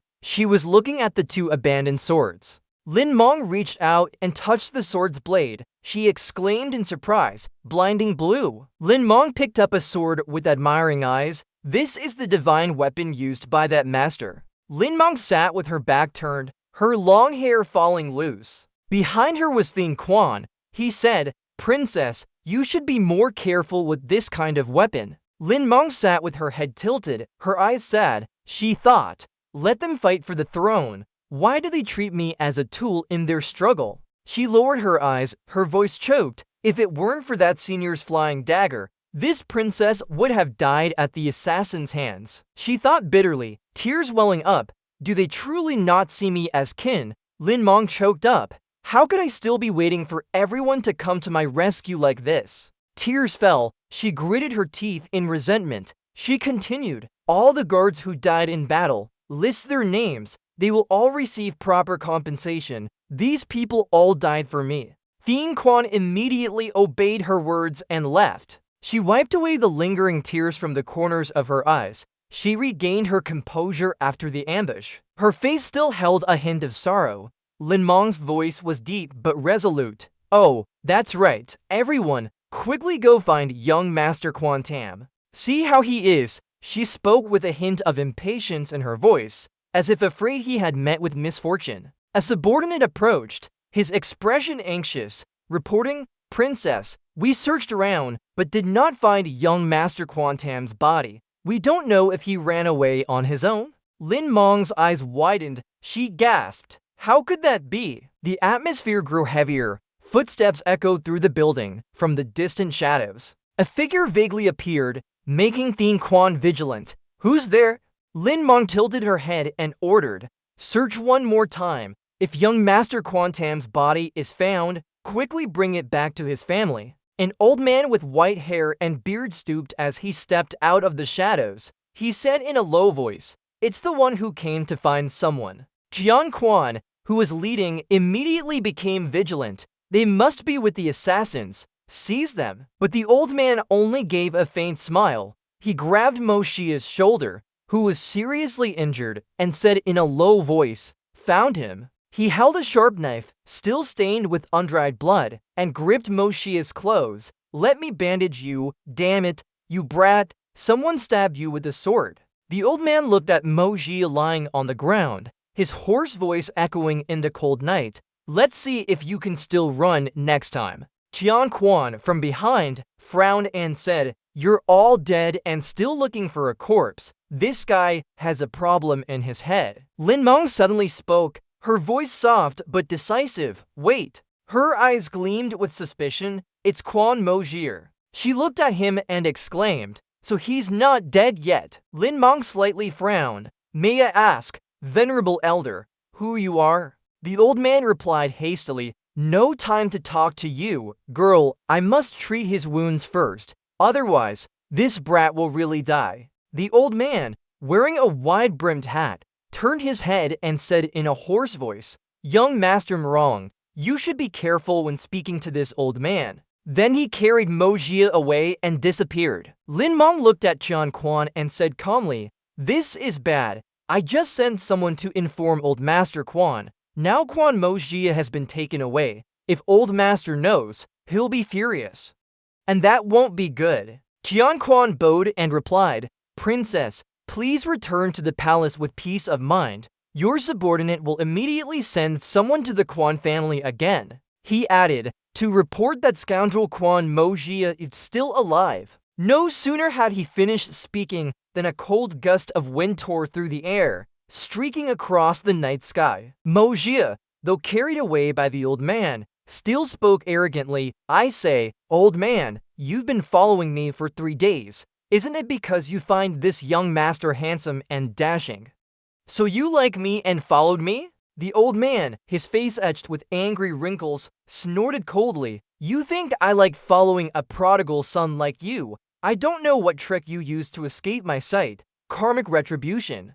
How did you know I've been following you for 3 days?" Mo Jia suppressed the pain. "Fool, of course, this young master had someone tell me. I say, old man, where are you taking me? You should take me home, shouldn't you?" The old man's voice was stern, his eyes flashing with rare concern. "Nonsense, you brat are so severely injured. If I don't treat you, you'll barely be clinging to life when you get home." In the dimly lit room, the old man observed Mo Jia and thought to himself, "It's truly incredible luck that this brat didn't die after being stabbed several times in vital spots. And his bones aren't even broken." He looked at Mo Jia, who was still breathing weakly on the bed, his gaze gradually turning suspicious. "Brat, those assassins weren't invited by you, were they? Why did they go easy on you?" Mo Jia was still unconscious, his breath as faint as a thread. The old man snorted softly, narrowing his eyes suspiciously. "Or are you putting on an act of a hero saving the beauty again to win a maiden's favor?" Mo Jia lay there, drenched in blood, his breath weak but still strong enough to argue, "Old man, you're really thinking too much. This young master almost lost his life. Does that look like a hero saving a beauty?" The old man glared, his voice full of anger but still containing worry. "You can't die, nor can you be crippled if you die. I don't know how I'll explain it to your old master." Elsewhere, in the faint light of dawn, a trembling voice rang out. "What did you say? What about my grandson?" With a panicked look in his eyes, he was precisely Quan Zhanqian. In the gloomy hall, Zhanqian's face was stern. Beside him, a trembling soldier reported, "His whereabouts are currently unknown. There's a high chance he's in more danger than safe." The old man clenched his fist, his brows furrowed in anger, and spoke with authority. "What exactly happened?" Suddenly, Zhanqian shouted angrily, "Slow down, tell me everything in full detail." At the Tang family's residence, a full moon hung low over the ancient tiled roof, signaling the start of a chaotic night. Tang Van Lai stood firm in the spacious courtyard. With dozens of subordinates standing rigidly before him, he spoke in a resounding voice. "Today's operation, the target is the North City gang." Van Lai looked straight ahead with a sharp gaze. He roared, "Listen up! Spare no one from the North City gang, especially those at the level of hall masters and above."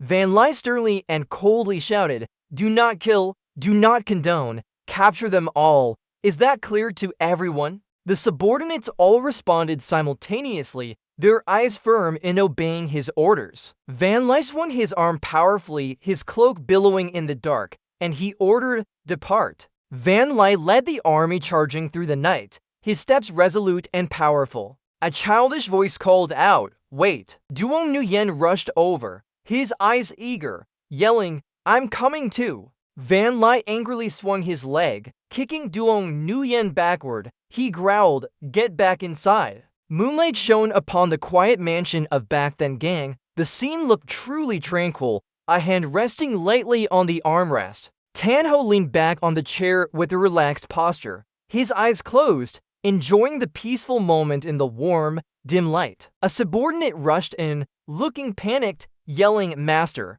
we have intruders." Tanho opened his eyes and looked straight ahead, growling, "Who is it? Capture him and bring him to me." The subordinate, panicked, yelled, "It's Duong Van Lai, leading over 100 men, surrounding us." Tanho was startled, his eyes wide. He showed annoyance and fear. A group of subordinates were defending themselves in the courtyard. Van Lai looked and thought to himself, "We've been surrounding Back Then Gang for half an hour. Many have been captured, but so far there's been no unusual activity." He crossed his arms, looking towards the Back Then Gang camp with a pensive gaze. It seems Back Then Gang is unlikely to be the one who stole the Zhuangdan. Arrows rained down thickly in the dark night. Soon, the soldiers were struck by arrows. Back Then Gang's archers calmly fired arrows continuously, their movements swift and cold, as if prepared in advance. Duong Venlai narrowed his eyes, steadily watching the rain of arrows,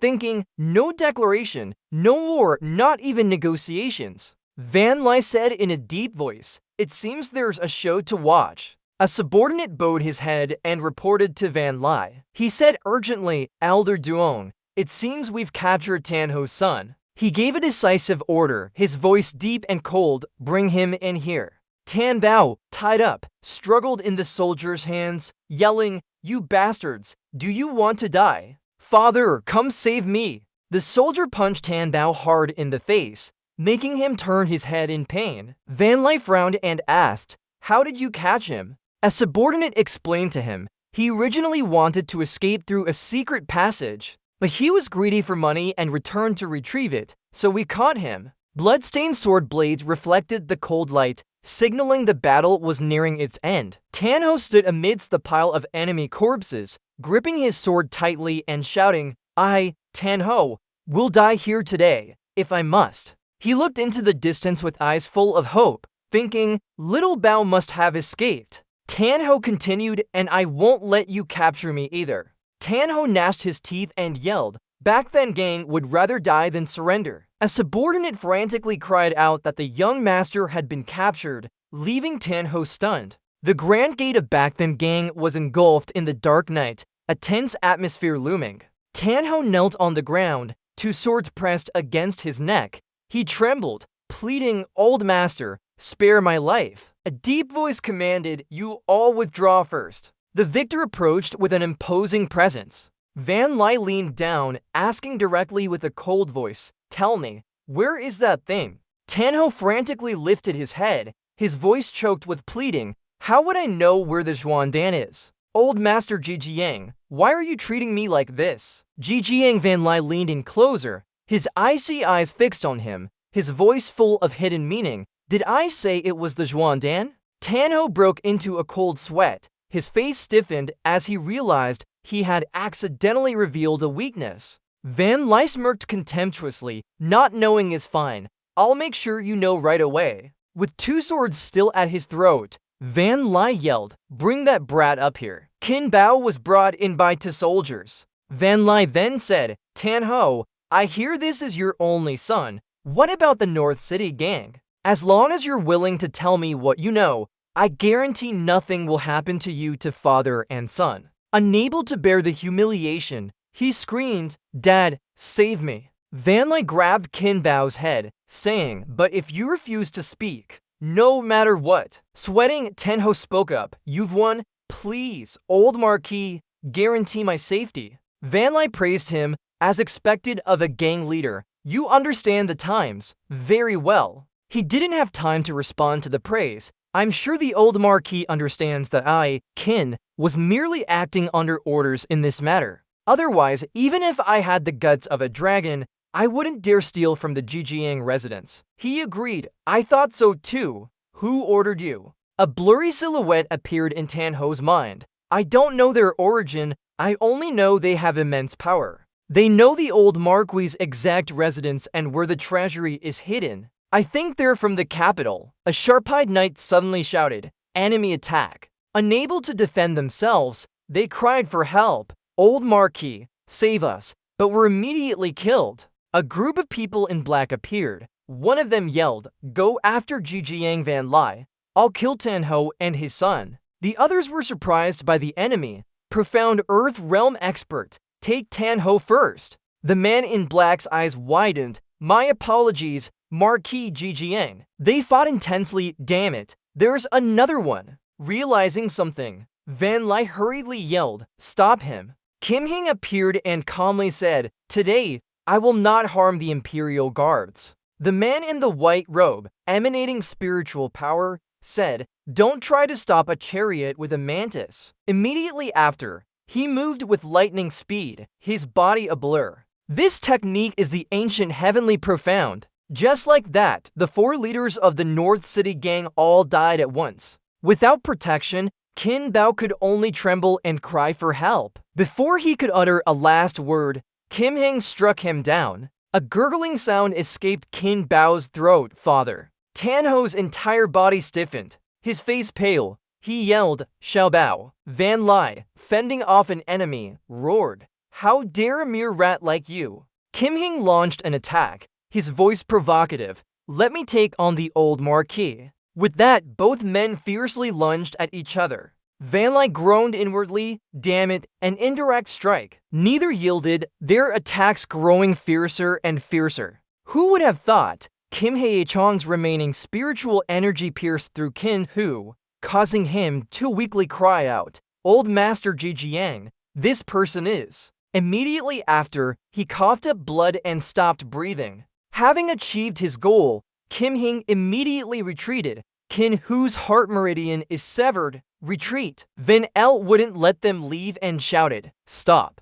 Kim Hae-chong's eyes narrowed slightly. "Old Marquis Jijiang, offending you today was truly unavoidable. We shall meet again." With that, he and his companions disappeared. After they left, Van L gently supported Qin Hu. No vital signs left. The last clue. Unwilling to accept it, he slammed his hand to the ground. Suddenly, from somewhere, a rapid drumbeat echoed. A cavalryman asked, "What's that sound?" After listening for a moment, Van L realized it was the assembly drum. The drumbeat continued to reverberate rapidly everywhere, a burly man beating thunderously on the drum. Round him, continuous gusts of wind rose. Someone's voice rang out, slowly waking the drowsy, sleeping eyes. "Master, master." The servant worriedly consoled him. "Don't grieve too much, it will affect your health." Van L, still with his eyes closed, said in a deep voice, "Mukta died protecting the princess."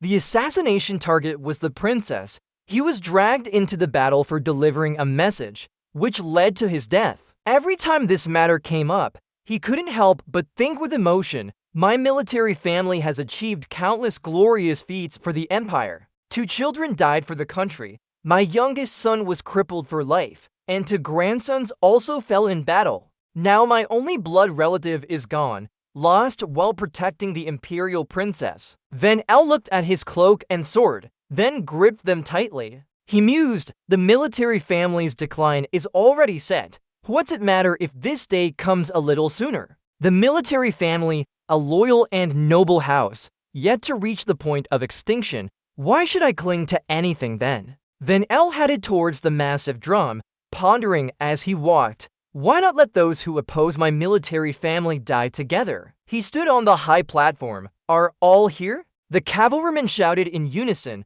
"Your subordinates are here, awaiting the old Marshal Marquis' command." After arrangements were made, they, including Van L, rode forward. "Generals, heed my command. Tum Shou Nam, lead the infantry and guard the west gate. Quan Nim Fong, the northeast gate is your responsibility. Chin Q Thian, the North City gate, Mekta's command route." His entire being was filled with determination. "Mekta, your grandfather will avenge you. Anyone who has ever opposed or been suspected, tonight, you shall all be buried with him." The scene shifted to a peaceful city. A stern man sitting at a desk suddenly heard something. "This sound!" Dian Hoi Vu recognized it as the assembly drum and quickly called his subordinate in. He stood up and asked an official, "What has happened today that I am unaware of?" The official respectfully replied, "Reporting to your majesty, this servant recalls that about an hour ago, Princess Lin Meng requested an audience with your majesty. I am unsure of the matter." Hearing the young woman's name, Hoi Vu fell silent and ordered, "Lin Meng, She is always very well behaved. If it wasn't an urgent matter, she wouldn't bother me at this hour. Why wasn't I informed? Immediately summon Lin Meng. The official bowed, "Yes, your majesty." After the man left, Hoiviyu roared fiercely in the dead of night, "Menfai, come out here, now!" As soon as she was called, she appeared instantly. "Your majesty seeks your concubine. I am not sure what for." He frowned and asked, "I ask you, regarding Lin Meng seeking me, why did you obstruct her?" Menfai immediately replied, "Princess, she was assassinated, but this concubine saw that she was unharmed. Furthermore, His Majesty is busy with affairs. This concubine did not dare to disturb him." Hoiviyu said angrily, "My daughter was assassinated, and you still stopped her, not letting her see her father. Take Menfai away, lead her to the cold palace, and await orders for her punishment." After Menfai was led away, Lin Meng gently appeared. "Father Emperor." He gently comforted her. "Don't rush. Tell Father Emperor what happened today." After hearing it, Hoiviyu seemed to understand the situation. According to Meng Ni, Quan Mikta had warned her before the assassination. She bowed her head politely and replied, "Yes, although your daughter is not certain, Quan Mikta's motive is not suspicious." Hoiviyu posed another question. "Quan Mikta isn't dead. He was rescued. So why is Quan Shin going mad, beating the drums to gather his generals?" Lin Meng seemed hesitant. "Father Emperor, as a father, he clearly understood his daughter's actions." "Meng Ni, do you remember something?" When asked, Lin Meng quickly replied, "Father Emperor, when I found Quan Mekta's body missing, your daughter sent someone to inform Old Master Quan. After Quan Mekta was rescued, Mi Dongthai and Quan sent someone to report that Quan Mekta was not dead." Upon hearing the new information, Hoiviyu tiredly frowned again and said, "Clearly, Mi Dongthai and Quan did not go to report it. Or if he did, it was news that he was dead." Having calmed down, he said, "All right, your business here is done. Go rest." Lin Meng bowed. "Father Emperor, you should also rest early." Only Hoiviyu and a mysterious figure remained in the room. "Go out and observe. No need to intervene unless necessary. Inform Quan Shin Thian that his grandson isn't dead. Causing a stir is fine, but don't go too far." The paper was swiftly taken by the person. Looking at the figure that had disappeared into the night, Hoiviyu fell into thought again. "Although I let him act wildly this time, I also want to borrow a knife." Thinking, he gave an order. "Guards, summon General CSE-CVGGH." At the CSE-C family estate, CSE-CVGGH happily rode his horse, shouting into the moonlit night, "Daughter, I'm home." While dismounting, he rubbed his chin, recalling the past. Quan Shin Thian's drums to gather his generals reverberated through the sky. "It's clearly rebellion. Why isn't His Majesty the Emperor in a hurry at all?" The memory resurfaced. VGGH clenched his fist, full of vigor, saying, "Your Majesty,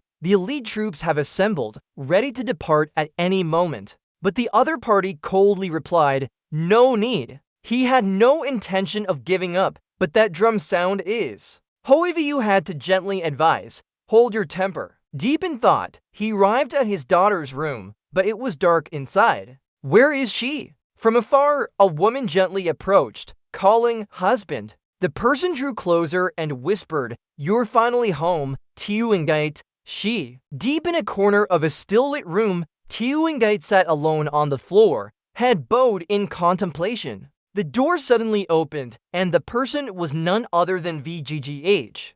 "Who hurt my precious daughter? I'll wipe out their entire family." She slowly turned her head and asked, "Father, can you help me?" Seeing the dejected look of his beloved daughter, a cruel thought appeared in his mind. Has someone, who is it? Who is so bold as to bully my daughter in Tianxiang Kingdom? At the mention of the person who bullied her, Xiao Yu couldn't help but frown in anger. Hearing who the opponent was, Invincible immediately softened. But now, it's not easy to touch Jun Moxie. The young girl immediately burst into tears upon hearing that. He immediately retorted. Xiao Yu asked blankly again. Her father's steady voice rang out. "I heard that Princess Ling Meng was assassinated this afternoon, and that fellow, not knowing his place, went to report something. As a result, the princess was fine, but that brat became a scapegoat, killed by a single sword strike. A sudden pain struck her heart. What is she so afraid of? Xiao Yu asked doubtfully again. Invincible laughed heartily. Xiao Yu, seeing her silence, he called her name again, which startled her awake. Don't worry, if he's not dead, I'll bring him back and spank him. The young girl lowered her head, then stood up and pushed her father out. I'm tired, I'm sleepy now, he asked with concern. I'll go have some wine to drown my sorrows. Today has truly been irritating. In the room, only Xiao Yu remained. Wiping away tears, she slumped to the ground, thinking. Tears fell once more, but she still hadn't. Xiao Yu's tears kept falling, soaking the wooden floor. Elsewhere in the silent night, the moon had risen high. The sound of horses galloping echoed loudly. A cavalryman saw a dark figure and quickly shouted. Seeing that dark silhouette, Wanli recognized who it was. It's by His Majesty's order. The person held out a piece of paper and replied. He then threw the scroll towards him and uttered 2 words. Wanli tightly grasped the paper he had just caught.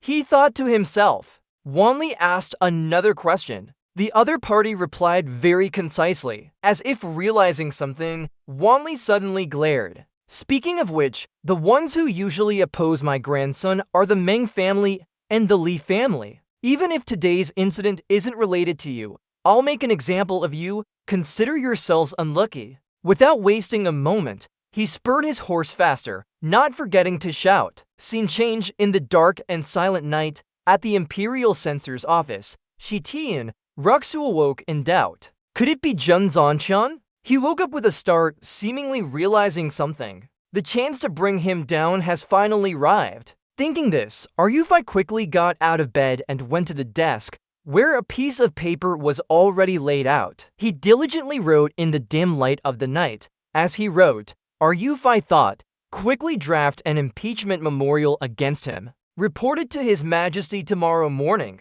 Suddenly, the door opened. External light cast a large shadow, accompanied by a panicked shout. Seize the assassin! Surrender now! Yufei was equally panicked at this moment. Assassin, what are you talking about? Before he could finish his words, a knife slashed across his neck, causing him to fall in an instant. Yufei lay there in a pool of red liquid, while the assassin left without anyone noticing. Scene changed to the south gate. Here, the murmurs continued. I see, Zhen Zanqian has indeed arrived. The men's whisper still echoed in the night.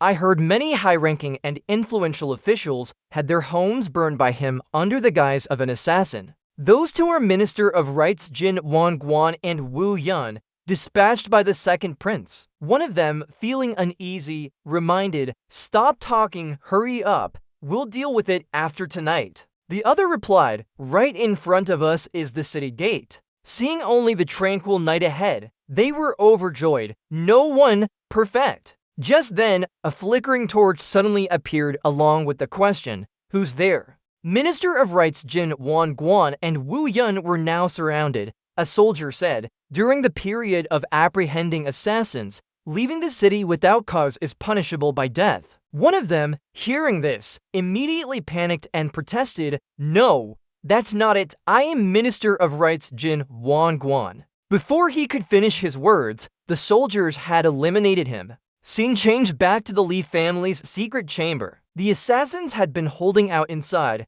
With all this slaughter outside, how long do we have to sit here? Jian Hong heard this and volunteered. You ran. Let me go out and see. He continued to explain. Our home is being attacked. Why are you still delaying? At most, it's nothing more than jade profound cultivation. A few of us going out randomly would be enough, but he only received Yuran's refusal. He seemed very determined. Absolutely not. Even if the Li family is burned to ashes, as long as the people remain, the Li family still exists. If a few of you, if your identities are exposed, the Li family will face even greater difficulties in the future. Yuran explained further. Moreover, rumors of the profound elixir below will spread quickly, and then the whole plan will be ruined. However, Jian Hong still hesitated a bit, but Yuran immediately cut him off. This time, not only will I not stop it, I'll even provide a few more people for them to kill." Then he flashed the most dangerous smile.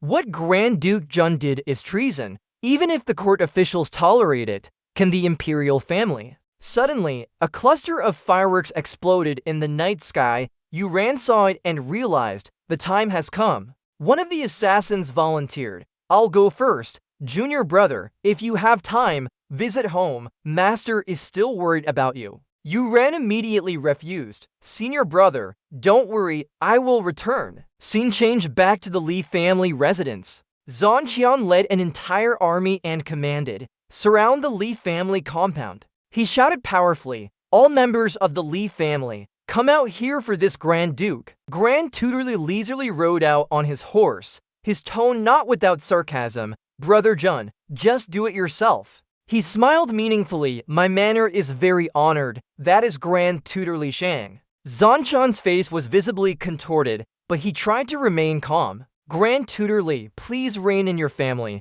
Princess Ling Meng was assassinated, and troops are going to apprehend the assassins. Anyone responsible, if anyone gets hurt, we will not be held responsible. Search." Li Shang saw the situation wasn't good and immediately stopped them. "Wait." He frowned and said in a low voice, "Old Lord Quan, although you are the supreme commander of the Imperial Army, an Imperial Duke, with high authority and prestige." Li Shang continued irritably, "But this Grand Tutor is also a first-rank official of the current dynasty, without a personal edict from His Majesty. Anyone who acts presumptuously in my home." Zhang Qian immediately replied, "Does the Grand Tutor mean that a first-rank official with high authority and prestige would be a hideout for assassins?" Then he shouted in order, "Search for me. Anyone who obstructs the search will be killed without mercy." Du9 appeared from behind at some point, calling out, "Old Lord Quan, wait."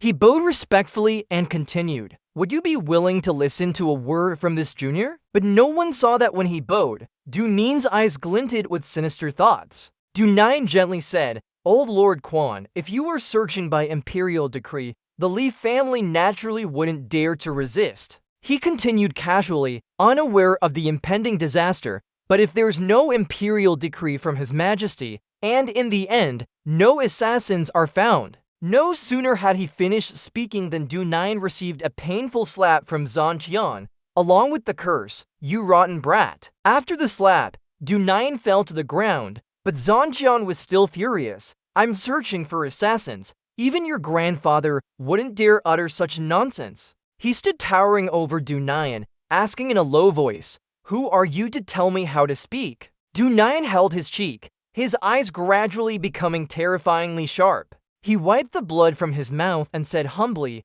"Old Lord Quan's teaching is absolutely right. It was presumptuous of this junior. I hope Old Lord Quan will not hold it against me." Zhang Qian exuded murderous intent, scolding, "The Li family is brave indeed. There really is a conspiracy." Li Shang, who had been silent until now, began to speak. "Everyone out. Let him search. If he doesn't find the assassin, I will submit a memorial to His Majesty." Hearing this, Zhang Qian immediately ordered, "Search for this old man." He didn't forget to add, "Search thoroughly, don't miss a single place." The soldiers immediately received the order understood. At this moment, a sedan chair was stopping right in front of the Li family's residence. Huai Vu sat in the carriage, thinking, this time, Quan Zhangqian is being tough. The Li family naturally has many secrets related to their safety that cannot be revealed. His face looked extremely pensive.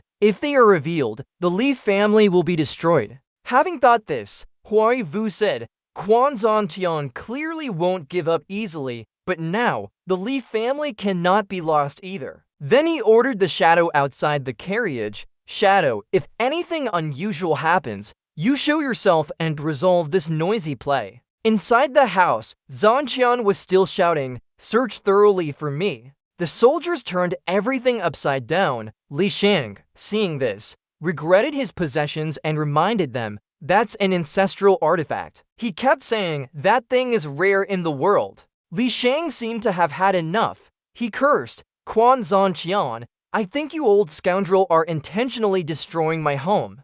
Huai Vu laughed while talking to himself. That old man is interesting. He's afraid people won't know he's intentionally causing trouble. It seems there won't be any major issues. Let's go back. He looked out through the window, thinking he wants to see which families in the capital still dare to rise up freely after this incident. Zhanqian saw the carriage leave and wondered, gone already? He secretly calculated, it's almost time. Suddenly, a soldier came to reporting, Marshal, no trace of the assassin was found. Zhanqian pretended ignorance and asked loudly, did the assassin fly into the sky? If they're not at the Li family's house, we'll go search other houses. Then he mounted his horse and rode away. Zhanqian rode his horse, secretly entrusting, it's your turn, Meng family. At the Meng family's residence, Li Shang approached to comfort Du Nine. It's all right now. He replied with his head down, grandfather, those black-clad figures earlier were clearly Quan Zhanqian's subordinates. Du Nine gritted his teeth and continued, Quan Zhanqian used the excuse of catching bandits, but this act is no different from treason. He looked up and continued, since no assassin was found, grandfather can go to court tomorrow and report this matter. Li Shang gently comforted him, Du Nine, you are exceptionally talented and intelligent. You can be considered the best among your peers, but in terms of politics, you are still too young. Du Nine retorted, Quan Zhanqian committed such a grave crime. Can't His Majesty deal with the Quan family? He could only grit his teeth and explain, you still don't understand how much weight Quan Zhanqian holds in His Majesty's heart. After a long discussion, Li Shang still calmly narrated, His Majesty's life was saved by old man Quan at least 6 times. If Quan Zhanqian had intended to rebel, he would have ascended to the throne long ago. Zhanqian's image appeared repeatedly in his words. Quan Zhanqian has fought in wars for many years. His achievements are glorious. Regarding what happened just now, you thought you had enough power to take down Quan Zhanqian, but old man Quan's actions just now truly made us change our stance. Du Nine seemed to understand something, and his eyes immediately lit up. Could it be? Li Shang, standing next to him, said, the person behind old man Quan is the emperor. The princess was assassinated, and His Majesty is probably using this opportunity to reshuffle the deck. Kohan asked in confusion, reshuffle the deck. He had to explain clearly, yes, in His Majesty's eyes. The 3 princes have been competing too fiercely in recent days. He added, therefore, any families or officials who have supported or colluded with the 3 princes were all warned tonight. When that person completely understood, Li Shang gently touched his shoulder to remind him, remember this tonight until the situation is absolutely clear. Do not easily oppose them.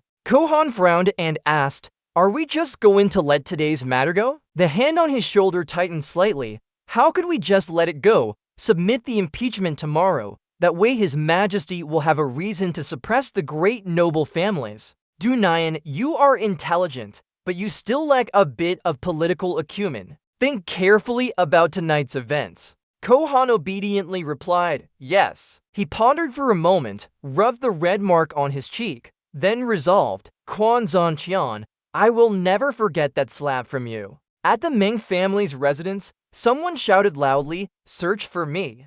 The words continued, Old Lord Quan, please have mercy. In the chaotic situation, someone calmly spoke up, Quan Zhanqian, that old villain, that's enough. When Van Lai turned to look, he saw a very familiar young man. He couldn't help but blurt out, Mota. Then the two embraced warmly, it's good that you're okay. As a person who had lived 2 lives, Quan Mota felt the warm affection of family for the first time. He couldn't help but call out softly, grandfather. He smiled happily and said, come, let's go home. Afterward, everyone got on their horses and left. The next morning at the early court, the sun cast dazzling rays. Hoivu asked in a deep voice, what exactly happened last night? Why are so many people absent today? Can anyone tell me? The officials shouted, Your Majesty must protect your humble servants. Quan Zhanqian, relying on his high achievements, disregards imperial law and mobilizes the army on his own. Seeing that the emperor did not speak, those people became even more vociferous. Old Lord Quan disregards the law, ignores royal dignity, and acts arrogantly. That old villain personally broke into a high official's home, letting his subordinates destroy property, completely lawless and defiant. This is an extremely heinous crime. Furthermore, I, your servant, suggest that Quan Zhanqian be dismissed from his position and investigated, no, executed by 1,000 cuts. Hearing that, Hoivu asked a middle-aged old man, Quan Zhanqian, are you really that arrogant? Do you have anything to say? The old man bowed and looked up to reply, reporting to your majesty, this old subject heard last night that the princess was assassinated, so I lost my temper. Huai Wu softly said, because of that, then, Zhanqian continued, this old subject received intelligence that the assassins might be acting, so I personally mobilized troops to surround them. The bloody battle last night finally averted a great disaster. As he spoke, someone next to him pointed and judged. Nonsense. You say they were assassins. What proof do you have? Despite being criticized, Zhanqian remained calm. There were over 100 assassins. Their bodies are already hanging at the city gate to show the public. Although this old subject did his utmost, more than 10 officials could not be rescued and died tragically at the enemy's hands. This old subject is willing to accept the blame. Well done, Quan Zhanqian. A quick excuse is all it takes. A man with narrowed eyes cursed. You're slandering. But he was interrupted by another man. Your Majesty, this man is the elder from the Dugu family, Dugu Tunghang. He clenched his fists and said, the matter of the assassins was largely due to old Lord Quan Zhanqian's decisive action, which averted a great disaster. Old Lord Quan's actions were a bit excessive, but he rendered meritorious service. The person next to him cursed unhappily. This rebellious subject, this traitor who harms the country and its people, stirs up chaos in the court and is still considered to have rendered service? Do you think everyone in the world is blind? Tunghang waved his hand, expressing his displeasure. Are you saying that what I said is incorrect? At this moment, Huai Wu spoke up. Enough. I understand. Quan Zhanqian, while intending to capture the assassins, acted improperly. He is fined a year's salary and confined to reflect for 3 months. Furthermore, for his meritorious service in capturing the assassins, he is rewarded with 1,000 taels of gold and 1,000-year-old ginseng. As for the military, it will temporarily be fully presided over by Dugu Tunghang. Hearing this, they couldn't help but feel indignant. Is this a punishment? This is clearly a public reward and a public leave of absence, Your Majesty. Not allowing them to object further, he had to be decisive. This matter is settled. No one is to speak further. Adjourned. When those people had left, an official asked wanly, Old Lord Quan, congratulations, is your grandson well? The old man ignored him and loudly said, Your Majesty, please lend me Imperial Physician Immortal Fang. It's urgent. The scene shifts to a certain room. Mosey is lying on the bed. His wounds, cleansed by spiritual energy, are much better. Recovering too quickly will rouse suspicion. I'll take this opportunity to rest and absorb more spiritual energy from the Hongjun Pagoda. Suddenly, the door opened, and someone rushed in.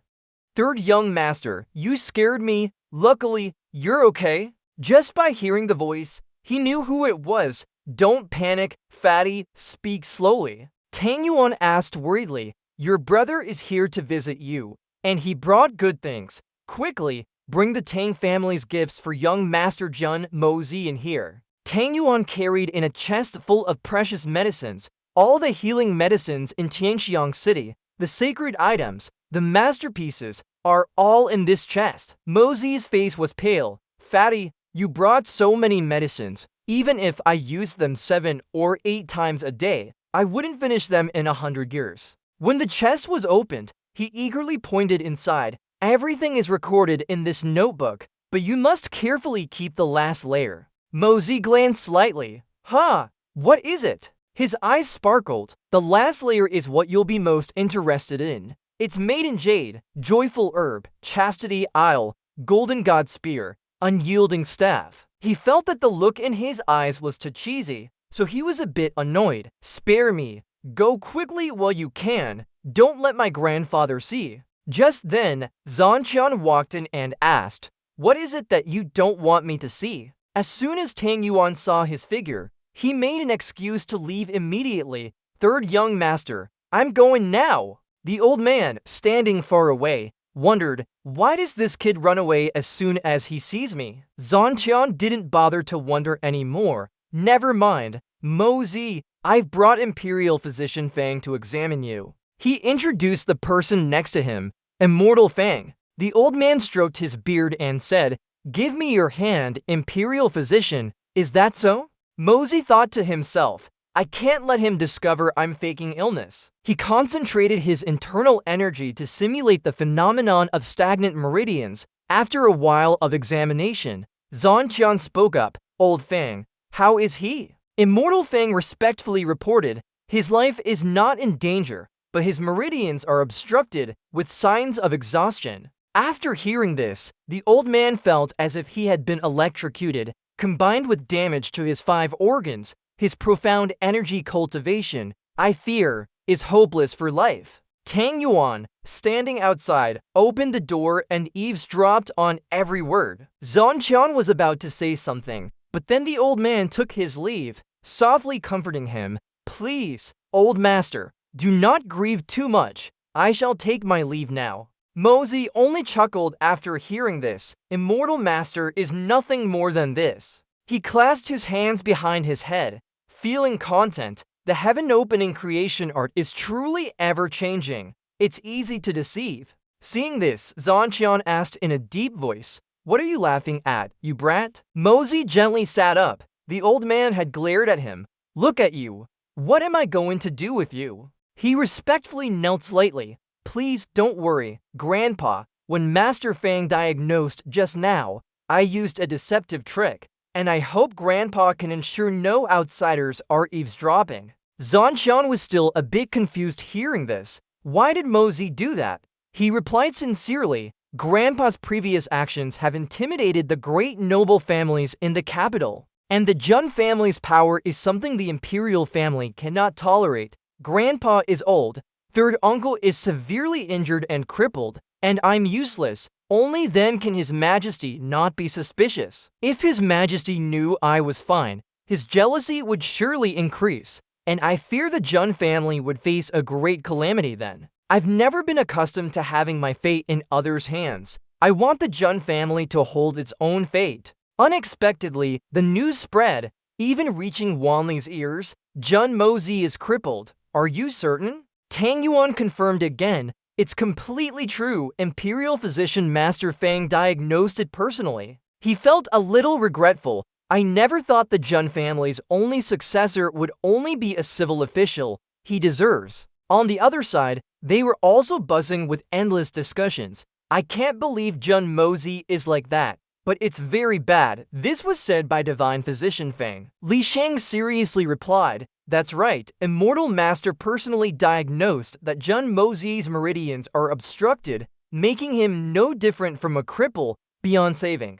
Yuran felt somewhat relieved. If Grandpa has confirmed this, then the Jun family, for us, no longer poses any threat. This matter has reached Huai Yu's ears. Is Jun Mosey incurable? Immortal Master respectfully reported, "Yes, according to this old minister's diagnosis, this is not false." He toyed with his wine cup, showing satisfaction. "I understand also." The old man also had something to report regarding the Jun family. This old minister noticed something else. The story unfolded. It said that Jun Zhanqian has recently bought a lot of earth and stone, not only building the city walls higher overnight, but also dividing the inner courtyard into 2 smaller courtyards, imprisoning Jun Mosey within them. When there's nothing to do, Old Master Jun often leads his troops everywhere, the sounds of killing echoing through the sky as if practicing. And it's said that when Old Master Jun has nothing to do, he often drowns his sorrows in wine, drinking until he's completely drunk. Young Master Jun San drinks heavily with third Uncle Jun Wu Yi every day. Mosey poured wine while lamenting. Drinking wine in cold weather is one of life's joys. Wu Yi listened and nodded in praise. I never thought you, Mosey, truly have skill. This wine is indeed peerless. He chuckled softly, expressing his thoughts. My wine is merely a small trick. Third uncle, I heard Grandpa got drunk the first time he drank this kind of wine. He took a sip of wine and didn't forget to remind, I heard he got drunk. Don't talk behind elders' backs. And he had already imagined what it was like. I heard Grandpa got drunk and sang songs, then fell asleep with his head next to a pig's head. Wui finished drinking and grumbled, this brat, who told me beforehand that the wine was so strong? Mosey immediately teased, Grandpa's alcohol tolerance doesn't seem very high. He didn't care much, still pouring wine into the bowl. Let's not talk about this anymore. It's your turn. Do you need to prepare? He picked up the bowl and drank all the wine in one breath. Mosey then complained, Grandpa, really, why did you think of finding eldest sister-in-law to train me? He replied very casually, Yin Hang is about to break through to the silver grade profound chi. She's a good master for you. He slowly recalled the previous incident, an 8th grade profound chi fighting a group of silver grade assassins. What a pity. I wonder what Jun-san young master did to offend her in his past life. She beats him black and blue every time they meet. At that time, Mosey was slapped until his face was swollen for being disrespectful. Not to mention that anymore, Mosey kindly inquired, speaking of which, third uncle, how is the search for the medicinal ingredients going? Wui could only shake his head helplessly. Wan Jing, he has no news at all. The 9 extinction grass is quite rare. A few days ago, I heard that Jin Xian Trading had 3 plants, but they were already bought by someone. This made him feel something was wrong. Bought by someone, that kind of medicine isn't used unless one's meridians are obstructed. Could it be that the news leaked? And someone is targeting our Jun family? He immediately stated, this matter, even the person looking for the medicine doesn't know why they're looking for it. And they certainly don't know it's related to me. I've investigated this matter. Suddenly, the atmosphere became unusually quiet. Carelessly, he turned his head slightly to look. Mosey, your master is here. King Han stepped forward, glaring into his eyes, causing Mosey to cough a few times. Hello, sister-in-law. Can we not fight today? Are you sparring with me for wine as payment? I can give you 2 jars, can I? She cracked her knuckles, making a very loud sound. King Han's face darkened, wanting to teach him a lesson. No, are you ready? Why are you so enthusiastic if I don't give you wine? When it comes to killing, no one is my opponent, but if you tell me to fight without killing, I can't do it. With that strike, Mosey awkwardly parried it. Hey, why didn't you say something before starting?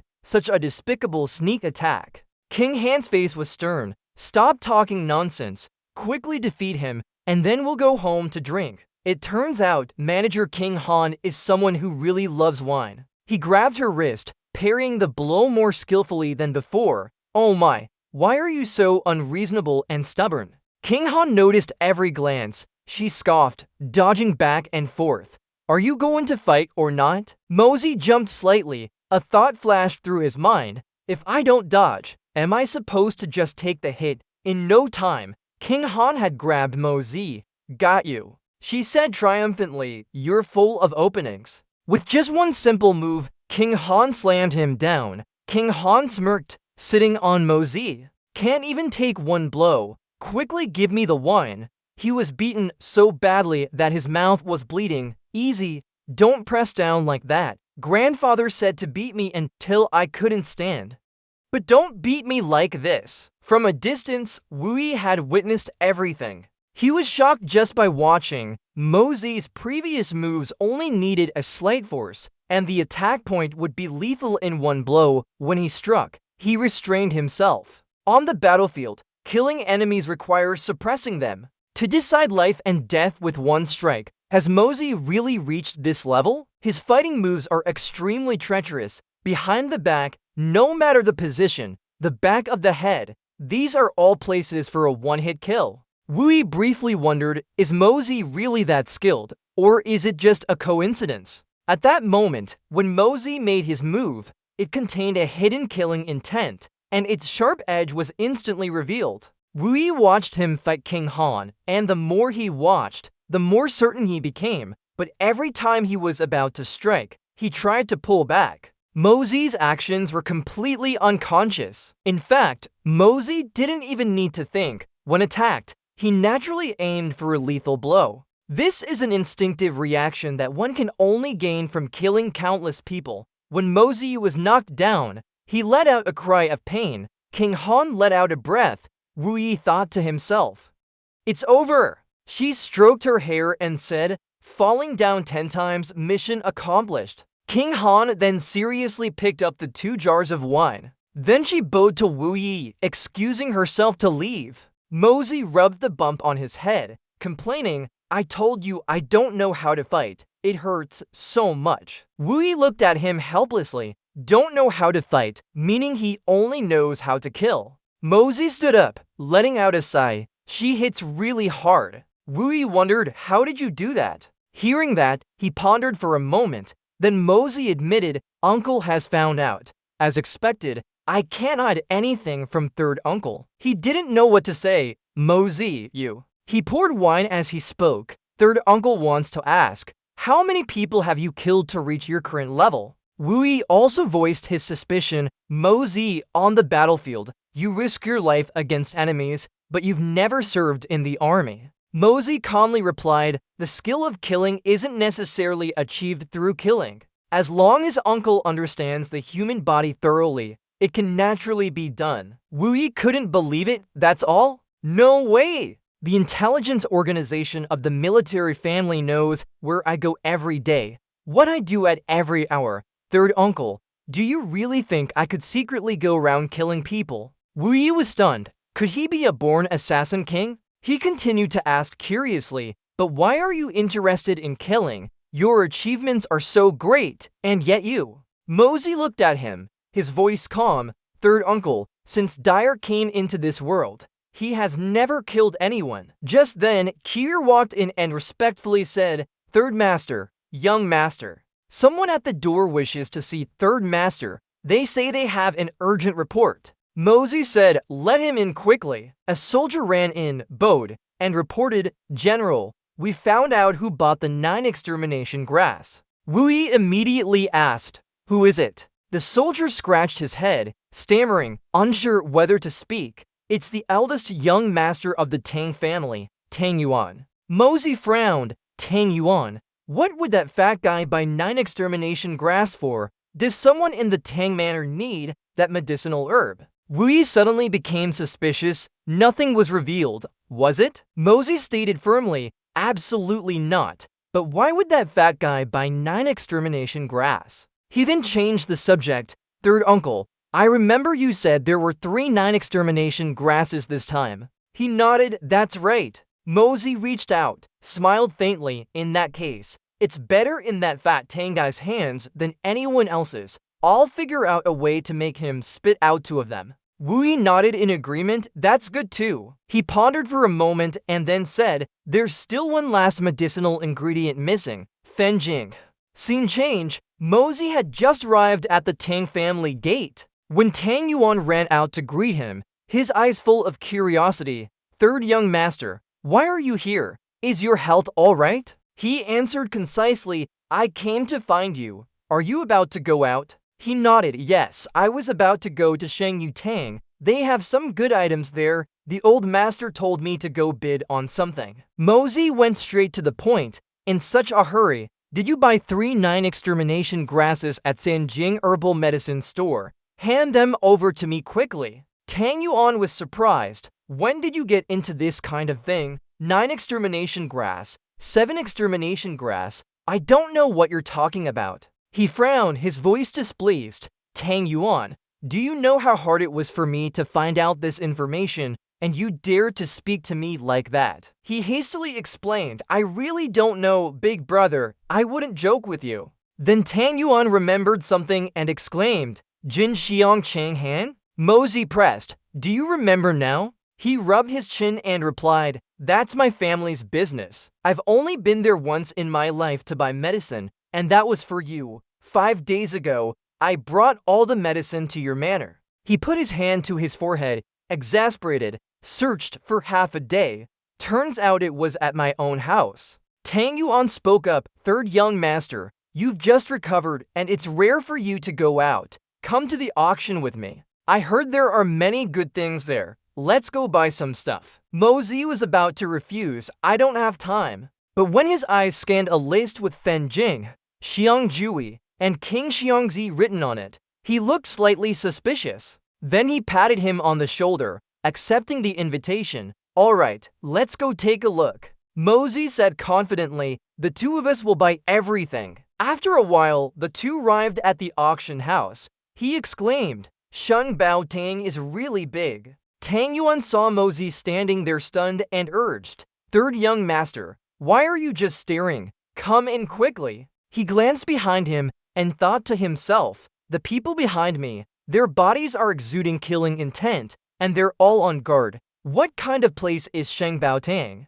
Inside Sheng Bao Tang, Mosey said softly. He eagerly said, when both were seated, he glanced to both sides and asked. Tang Yuan chuckled. Mosey frowned slightly. He announced. He smiled, his voice with a hint of playfulness. Tang Yuan immediately agreed. Mosey leaned in and whispered, just help me, and today I'll screw with those little brats. He immediately nodded. He objected. Just then, the auctioneer's voice rang out. He clasped his hands and announced. The auctioneer continued. While the crowd stirred, Mosey secretly used his observation skill on Haishou and Li Feng, his spiritual sense probing outward. Tang Yuan quietly asked. He continued to watch the two, overhearing their next move. They're making a move. Their target is the next auctioned item. The auctioneer continued. When the curtain was lifted, a dazzling coral pot appeared. He introduced. Mosey softly ordered.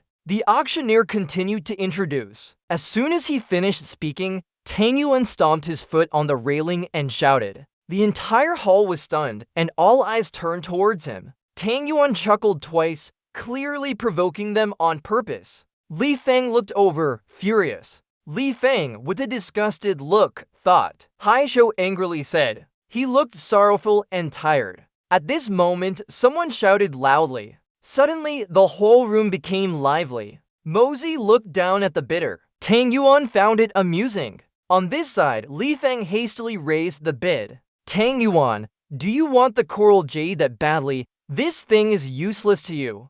He disbelievingly looked straight back and retorted. After saying that, he quickly bid. The auction had reached its limit, but due to his excessive ego, he still chose to shout a higher amount. 3.5 million taels. Tang Yuan, don't be too excessive. You should always leave some room, so we can meet again later. Mosey couldn't tolerate his toxic competition any longer, so he spoke up to defend Tang Yuan. Clearly, Tang Yuan made the bid first, and you want to snatch it. Now you're saying Tang Yuan is wrong. Do you even know what logic is? Haizhou stood aside, criticizing him. Mosey, this is none of your business. The scene shifted to a different location, the corridor of the Dugu family. Here, the younger sister was peeking by the window. It's Mosey. She watched for a while and then felt relieved. That's good. He's fine. Tang Yuan, full of self-confidence, cautiously declared amidst the jealousy,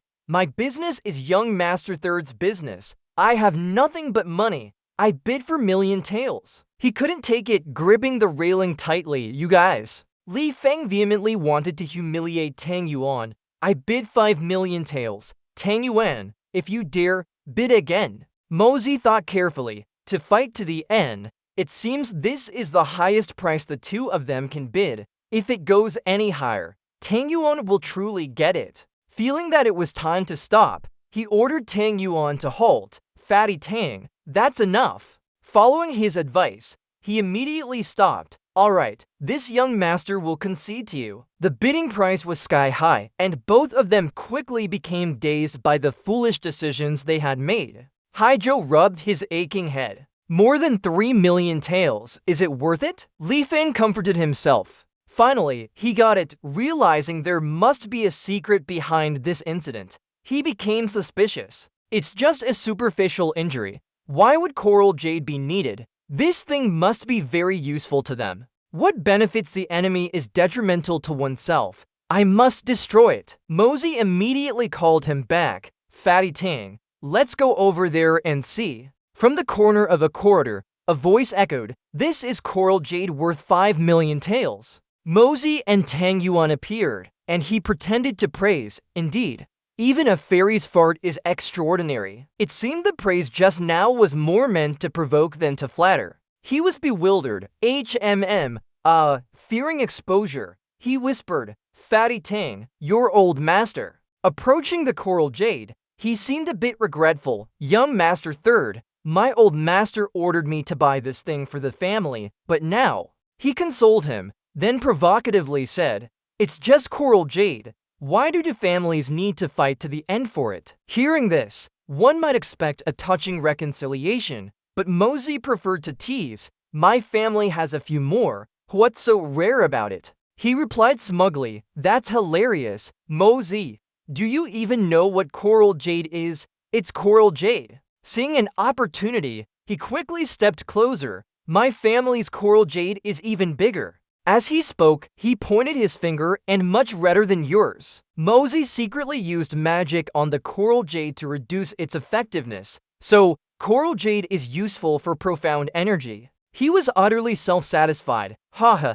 such shallow knowledge. Yours is common red coral. What do you know? His profound energy slowly seeped into the coral jade. It truly doesn't seem quite the same. The plan succeeded, and Mosey was overjoyed. To streams of energy activated, the coral jade has exploded internally. It's useless now. Li Feng boasted, how about that? Isn't it different from your family's trashy red coral? His hand kept moving the profound energy. It truly is completely different. He pretended to wonder, they're both coral, so why are they different? Tang Yuan innocently, young Master Third, are they really different? The other to look victorious, especially Hai Zhou, who mocked, seen enough. You guys don't have any, do you? Fatty, let's see how you explain it to your old master when you get back. Mosey, unperturbed, calmly said, I think we should see how you explain yourselves when you get back. Fatty, let's go home. With everything done, he didn't hesitate and turned to leave, abandoning Tang Yuan, who was clueless. Young Master Third. The owner of Sheng Bao Tang presented the next item. Now, for the next auction item. Opening the treasure box, he began to introduce it. It's a Kinha, a type of highly poisonous herb. In special cases, it's a priceless treasure that can bring the dead back to life. He began to state the price. The starting price is 200,000 taels. Each bid increment must not be less than 10,000 taels. Hearing such a price, Mosey immediately pondered. No wonder it was left for last, so it has turned black. This kind of item is more potent than ordinary ones. Mosey turned to look at Tang Yuan. Fatty Tang, I want this. Hearing him say that, he immediately agreed, understood. Tang Yuan hastily bid a high price to buy it. Catering to his wishes, I bid 300,000 taels. Hai Zhou and Li Feng were furious to hear this, especially Li Feng, who cursed, that damn fatty. Everyone around also cursed along. It's this guy's trick again. At this moment, the owner of Fanbao Duong announced, young Master Duong offered 300,000 taels. Is there anyone bidding higher? Both were very sure this rare poisonous grass would be theirs as the auctioneer's cry continued. 300,000 taels for the first time. 300,000 taels for the second time, when suddenly a bitter voice was heard. Hai Zhou, with his competitive nature, not letting anyone surpass him, gritted his teeth and made an outrageous bid. This old man offers 3 million taels. Mo was speechless, while Duong Nuyen furiously yelled the other guy's name. Hai Zhou. He continued to yell angrily, who do you think you are, daring to compete with this old man? His rage was exploding when suddenly a hand quickly covered Duong Nuyen's mouth. This old man bids 500. Mo shouted loudly in front of everyone. Hai Zhou, you scoundrel, you made the bid just now. Do you want to die? Hearing that, he immediately replied, you can bid, but I can't. Li Feng and Hai Zhou, their expressions filled with extreme anger. cursed in unison. Mo was very pleased to see their angry faces, so I scoffed at them out of spite. You little brat, you're broke. Where would you get 3 million taels from? Duong Nguyen also scoffed along. As long as you produce it, then this plant is yours. Outside in the courtyard, he and his servant were both very curious about what had just happened. He pushed the price up. For this Kanha piece, young Master Duong has bid 5 million taels. Is there anyone bidding higher? Mo was astonished. What? Duong Nguyen looked awkward and hesitated slightly. I didn't even say how much just now. Mo fell silent, frowning slightly as if facing a difficult situation. Fat Duong only said 2 words, 500. When did he say 5 million taels? Could it be that Than Bao Duong wants to force a sale? Observing from a distance, the wicked attendant of Than Bao Duong's owner said, the rules of Than Bao Duong are not easily broken. Once a bid is made, it must be seen through. Seeing the attendant next to him acting somewhat arrogant and disdainful, so you've shown your face, revered elder of Than Bao Duong? He calmly calculated everything. Than Bao Duong does not force anyone to buy, be it the Quan family or the Duong family. It's all the same. Today's bidding is over. Young Master Duong Nguyen has bid 5 million taels of silver. Mo smirked, but a fire of hatred had long burned in my heart. What kind of rules are not easily broken? If that's the case, if this young master sits here every day making high bids, then Bao Duong would earn even more. After hearing him say that, the owner of Than Bao Duong angrily questioned, what do you mean, young Master Quan? I can understand that the Quan family, famous in Thin Huang Nation, will oppose Than Bao Duong. Hearing that, he tilted his head towards him and continued, when did Duong Nguyen say 5 million taels? Besides the 2 words 500, has anyone heard clearly what the rest was? Haisho bid 3 million taels of silver, but couldn't produce it. Wasn't that an empty bid? Seeing that, he was somewhat disheartened and lost in thought. Then this young master will ask in return, isn't this a trick by Than Bao Duong to inflate the price? He showed no emotion, remaining calm, saying, to say that Than Bao Duong colluded with someone to fix prices would harm our reputation.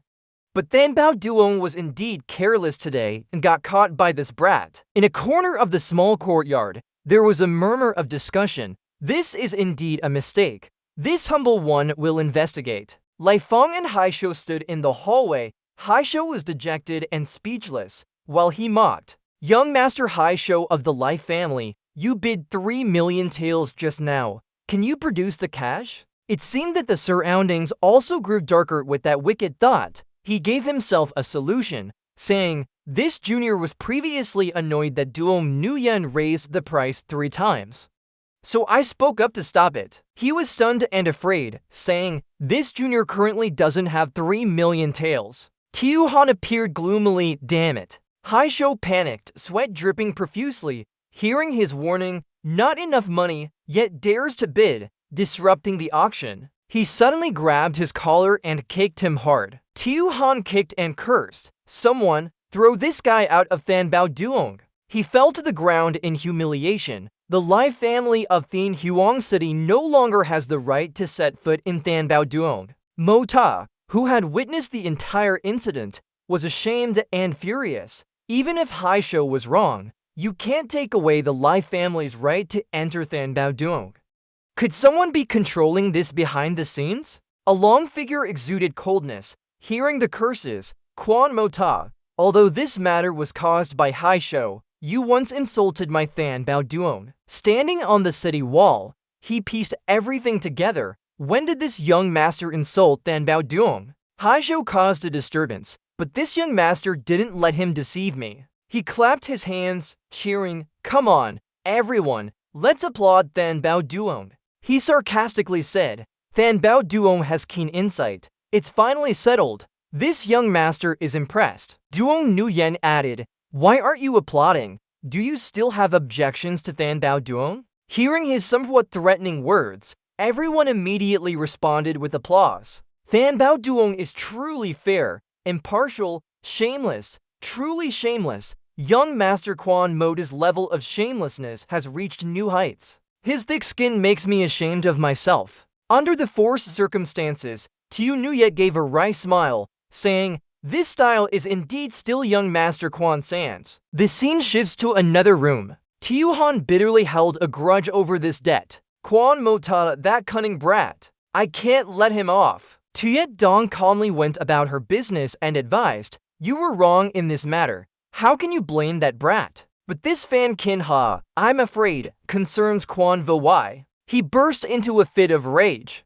"Quan Vo Wai, what do you mean?" He, unafraid of Tiu Han's emotionless expression, replied, "I don't care what grievances you and Quan Vo Wai had before, but he is now crippled. His life is considered ruined." He maintained his relaxed, leisurely posture. "Fan Kin Ha, you played a trick. You still want to deal with him?" Tiu Han turned to him gruffly. "What nonsense are you talking about?" He stepped closer, face to face. "Though she told me to bring Fan Kin Ha to Thien Huang City for auction. But without a master of divine profound energy to transfer power, he would die even faster from Fan Kin Ha's potent poison." He quickly replied, "It's just a mere Quan, though why is he worth sacrificing half of our ninth elder's cultivation?" Tuyet Dong glared and cursed again, "Despicable villain." The atmosphere was now extremely tense. Enough, no need to say more. Tuyet Dong's silence created an unspoken war.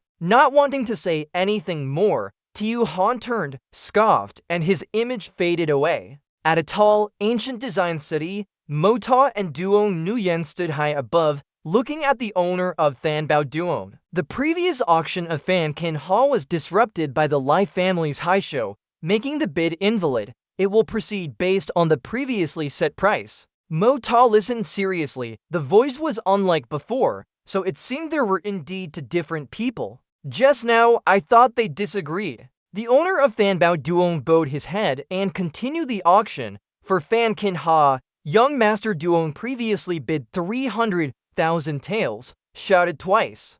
"Is there anyone bidding higher than 300,000 taels?" Everyone around fell silent upon hearing such a sky-high price. The owner of Thanbao Duong hammered, 300,000 taels. Third time, sold. Back in that wooden room, a voice echoed, "That playboy got it again." Tiu Nuyet's face was joyful. To think he got a spirit herb at such a low price. How annoying. Seeing her look so happy for once, Lin Mom was surprised. Why is Tiu Nuyet so concerned about him? "Tiu Nuyet, why are you so concerned about him today?" Tiu Nuyet started, embarrassed, not admitting it. "Oh." Lin Mom was slightly suspicious. "Tiu Nuyet, you haven't fallen for this playboy, have you?" Her mouth says annoying, but her expression looks so happy. It seemed her words hit home, so Tiu Nuyet hurriedly denied. No, big sister, don't misunderstand." Embracing her blushing face, she defended herself.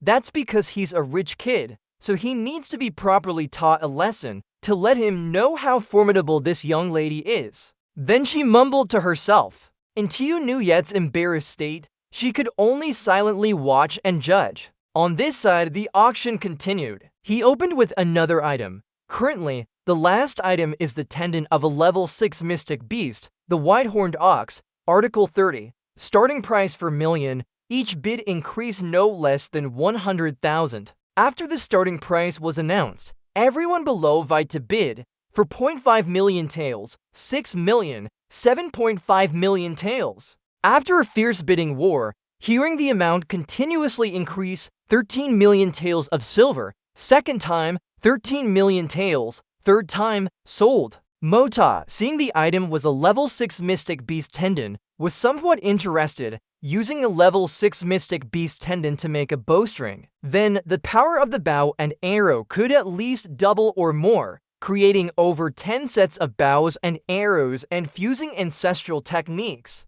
Enough to make a great mystic master. It's only a level 6 mystic beast ox tendon. If it were 30 level 6 mystic pills, I'm afraid the price would have to increase several times. His face turned cold. Although it has fallen into the hands of the second prince, I wonder if we can trace the use of this batch of rhino tendons. Fatty, let's go. Tiu Nuyet spotted Mota walking with Duong Nguyen and called out loudly, "Junmo Zi." Her face brightened with joy. "Oh, so you're not dead yet." He turned back with a super cool demeanor and his super handsome face. "So it's Miss Dugu, long time no see." Miss Dugu is becoming more and more beautiful every day. Tiu Nuyet was shy and embarrassed. "Really? Am I really prettier than before? I look in the mirror every day. Why don't I feel that way?" Seeing this person acting a play before his eyes, Duong Nuyen evaluated. "Wow, what's wrong with this lady today?" He paused slightly, then quickly agreed to humor her. "Yes, yes, yes." She became even shyer at his agreement, asserting, "I definitely succeeded in losing weight." Mo Ta was bewildered, not understanding what she was saying. Tiu Nuyet was slightly annoyed. "Jun Mozi, what did you just say? How dare you take liberties with me?" As they were talking in the carriage, a pair of white furred hands poked out from inside her clothes. Extremely surprised, Tiu Nuyet exclaimed, realizing it was Xiao Bai Bai. It was docile in Tiu Nuyet's hands. She doted on Xiao Bai Bai. "Be good, Xiao Bai Bai. Don't cause trouble. Big sis will give you some delicious food later." Tang Yuan was surprised. "A mystic beast, oh my god. An iron medicine leopard cub." She held its paw and waved it as if saying hello. Xiao Bai Bai also cried out, "Ow ow." Tiu Nuyet saw this and said, "This little fellow seems to really like you." He then realized it was indeed named Xiao Bai Bai. What a lovely little fellow. Mosey felt a bit awkward, not knowing how to react. "But I don't like it." Tiu Nuyet offered a solution. "Xiao Bai Bai likes you so much. Hold it for a bit, and I'll forgive you for taking liberties earlier." Xiao Bai Bai excitedly jumped out of her arms, making Tiu Nuyet lose face. It flew half the distance towards Mo Zi, but became dejected when it heard him speak disparagingly. "What a pity, this toy is still too small. If it were twice as big, it would barely be enough for one pot. Forget it, fatty, let's go." Tiu Nuyet froze, and Tang Yuan truly had nothing more to say, only the cries of Xiao Bai Bai. "Ow ow." Nothing could stop it. It flew straight and landed precisely on Mozi's head, excitedly crying "ow ow," making him feel helpless. He held it in his hands and lamented, "An iron medicine leopard, born with speed. A master at concealing its presence. No wonder I didn't feel anything when it jumped over just now." She felt strange, even though it doesn't reject you. Xiao Bai Bai was enjoying being in Mozi's arms. She continued, "But seeing it get close to someone else like this is still a first. It's so attached to you. This is a peak level 7 mystic beast. Once it accepts a master, it never changes for life. How can it be even easier to fool than a regular puppy?" Xiao Bai Bai kept clinging to Mo Zi, so Tiu Nuyet ran over to pull it off him. Mo Zi, are you its mother?" Xiao Bai Bai didn't want to leave, so it dug its claws tightly into his clothes, crying "ow ow." She had to gently comfort it. "Xiao Bai Bai, come back here. Big sis will give you delicious food." He felt annoyed and uncomfortable. "How would I know? Take it away, quickly." Losing patience, Tiu Nuyet became slightly agitated. "Come here." But it still clung to Mozi's clothes, crying "ow ow." Afraid his clothes would tear, he frowned. "Careful with my clothes." What had to happen? Happened. Bad luck struck. His clothes were torn by claw marks, making Mozi disgusted. "Ah." Xiao Bai Bai felt guilty for its excessive actions. "Ow." Mozi emotionlessly turned and walked away. "Fatty, it's getting late. Let's go." Tang Yuan agreed. "Aha." Both Tiu Nuyet and Xiao Bai Bai were embarrassed. She gently scolded, "It's all your fault. Why are you so spineless? Is he your father or your mother? Ha!" Tiu Nuyet rubbed its head, and it cried a few times. "Ow." Seeing it act spoiled, she forgave it. Alright. At most in a few more days, I'll take you to find him to play, okay?" Speaking of which, where's Princess Lin Mong? Mozi was walking with Tang Yuan when suddenly someone called, "Jun Mozi." Gu Han stood with his arms crossed and relayed Lin Mong's message. "Lin Mong is looking for you. Please follow me this way." Seeing someone come to find Mozi, he immediately told Tang Yuan to step aside. "Oh, fatty, you go back first." When the young lady drew back the curtain and stepped down, he playfully teased, "Princess Lin Mong herself graces us with her presence. What a coincidence that we meet again. It's truly destiny. His voice infuriated her, and she looked at him with a serious expression. She stepped forward. Jun Mozi, this princess wants to warn you about something. He said nonchalantly, Princess, please speak your mind. I'm all ears. He sensed that his surroundings were no longer safe. Killing intent. It belonged to Yi Guhan. No, it was those assassins from Shangbao Hall. Why are they here too? Could it be they still want to assassinate the princess in broad daylight? As she walked, she said, Young Master Mozi. The young lady threatened him. Young Miss Dugu is my best sister. Therefore, not focusing on what she was saying, he was only feeling the danger weaken. The killing intent had vanished. It seems they saw Yi Guhan and held back. Lin Meng stammered hesitantly, I hope that in the future, you and Xiao Yi won't have too much contact. Do you understand my meaning? Her roundabout words made Mozi even more confused about her intent. This young master isn't quite clear. Wouldn't it be better if Princess explained it again? She was disappointed by his words. Young Master Mozi, pretending to be foolish is meaningless. Mozi demanded that she clarify, please make it clear first, who exactly is clinging to whom now? A princess of a nation, yet speaking falsehoods. It's truly ridiculous. His actions were utterly outrageous, making her angry inside. Xiao Yi is absolutely not someone you are worthy of in the future. Do not cling to Xiao Yi to avoid bringing trouble upon yourself. The two were in a direct confrontation, neither willing to back down. Lin Meng warned him again. Jun Mozi, if you stubbornly persist, don't blame me for telling this to General Dugu Wudi. At that time, even old Master Jun won't be able to protect you. No one will be happy. Lin Meng's threat successfully angered him.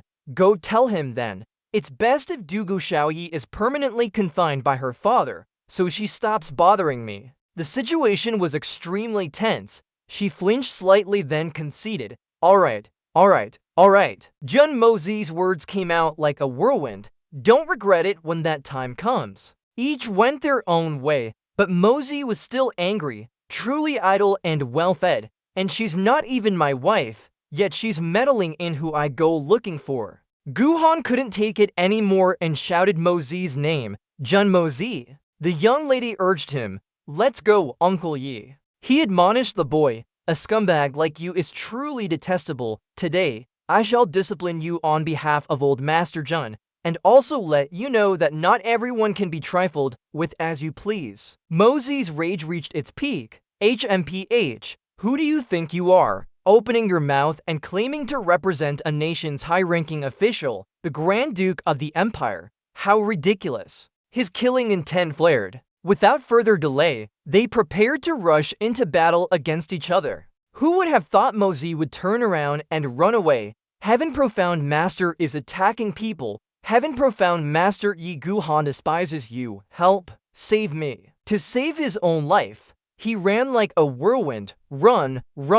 It's not time to act yet. I can't expose myself here. He was furious at Mozi's cowardly actions. A person cannot be this shameless. Unable to tolerate the childishness of these two, Lin Meng intervened. Uncle Yi, don't mind him anymore. Let's go. She ordered. Change direction to Dugu Manor, to Xiao Yi's residence. He walked alone on the deserted street, then stopped to ponder while still alone. Mozi thought sharply without changing his expression. The trouble has been resolved. While they haven't gone far, quickly pursue those assassins. Looking ahead, he carefully observed everyone. These clothes of mine are too eye-catching. It wouldn't be good if others recognized me. Mozi went into a deserted alley to find a secret place to disguise himself a bit. He rubbed his head, closed his eyes, searching for something. He took out a small bottle of solution, poured it onto his hand, and changed his skin color. Next, he adjusted his hair to be different from usual, messing up his hairstyle. He glanced around, found a clothing store, then found an accessories store to change his clothes. Feeling more secure with his disguise, Mozi meticulously checked his overall appearance. The skin on this body is too fair. If I change it like this, I probably won't look like a rich young master anymore. Finally, he caught up with the assassins. he'd caught up. At a corner house adorned with vibrant red lanterns, he must have realized something. He didn't expect their destination to be here. Mosey stepped into the greenhouse, where beautiful, lightly dressed women greeted customers. A man's paradise, Spirit Mist Lake. Amidst the desolate wilderness, a distant compound existed, Spirit Mist Lake's Hierophant Pavilion. People were still entering, which surprised him. Were they also coming here for pleasure? From a distance,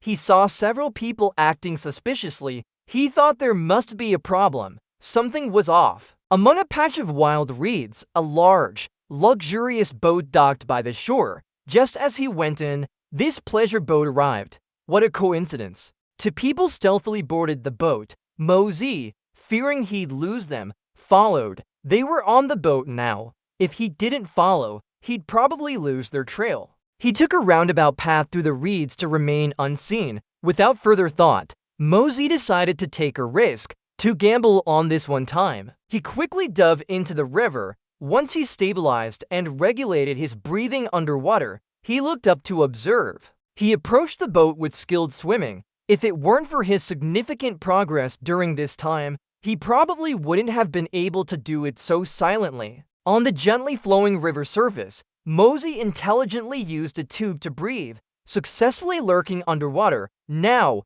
he just had to wait. Two people quietly boarded the boat, conversing as they went. Miss Yuet, I wonder when Lord Liu will arrive here. Hearing them from underwater, he was surprised and speculated. One person, two people, three people, and one more is a girl. Wuji appeared at this moment. Ever since the princess's assassination attempt, citywide wanted rumors hadn't ceased. Inside the boat, two mysterious figures in dark clothes were also discussing. Today, we brought Beast Tendon. What if this? A woman wearing a veiled hat calmly said, Hall Master Zhao worries too much. You should know what kind of place Hierophant Pavilion is. The veiled figure revealed herself to be Yuet Ni. Is Hall Master Zhao trying to retreat? Then how do we explain the failure of the previous mission? Is the Hall Master planning to just brush it aside like this? Hearing this, the old man disagreed and denied. Miss Yuet, your words are incorrect. If it weren't for the errors in your intelligence, had we known the princess had a powerful Heaven View bodyguard, how could the mission level have been just a minor rank 3 mission? She then defended herself by shifting the blame. I am just a mere young woman. When Lord Liu arrives, you can tell him yourselves. Perhaps he had been underwater for too long and had grown accustomed to it. Looking very relaxed, it seems the internal discussions regarding the princess's assassination attempt were not resolved. After a long silence, indeed, the next person arrived. Someone's here. The figure of a man walked straight into the pleasure boat without hesitation or caution. The atmosphere grew heavy. He's an important figure. Noticing the unusual atmosphere, what's going on? She immediately bowed to the man. Greetings, Lord Liu. The old man's face showed no respect, only accusation. Lord Liu, regarding the recent assassination attempt, your intelligence was incorrect, resulting in enormous losses for us. Our Blood Sword Hall requires Lord Liu to provide a fair explanation. Sibo disagreed with the blame game. Oh, so Hall Master Zhao means that the assassination mission failed, and instead, you're blaming us? The old man was quite displeased with Sibo's words. Our Blood Sword Hall carries out missions based on the accurate intelligence provided by the client. Yet you overlooked the crucial fact that there was a Heaven Zhuan Master by the princess's side. The old man pondered upon hearing Heaven Zhuan Master. A Heaven Zhuan Master? Are you sure? Wuji affirmed again, very confidently, absolutely precise, that Zhuan Master had blue flying daggers like the vast ocean and a peak Heaven Zhuan cultivation level. Sibo hadn't yet accepted everything and was a bit skeptical. Heaven Zhuan, a peak Heaven Zhuan Master. When did such a figure appear in the capital? Extremely strange. This matter must be reported to the second master. We need to discuss it again. The old man analyzed the situation for everyone. With a Heaven Zhuan Master here, just relying on a few of us, there's no way to assassinate the princess. Realizing the extremely difficult current situation, he said, but you haven't even killed Jun Mozi. That's truly a great pity. She agreed with Sibo. What a pity, a great pity. How great would it be if Jun Moxie died? It would also make that old scoundrel Jun heartbroken for a while. Hearing his name and being told he should die early made him wonder if he had met her. Who is this? I've never offended her. Time was running out, so to avoid exposure, he quickly told everyone to leave. Alright, I'll figure out a way for you all to leave Tianxiang City when you return.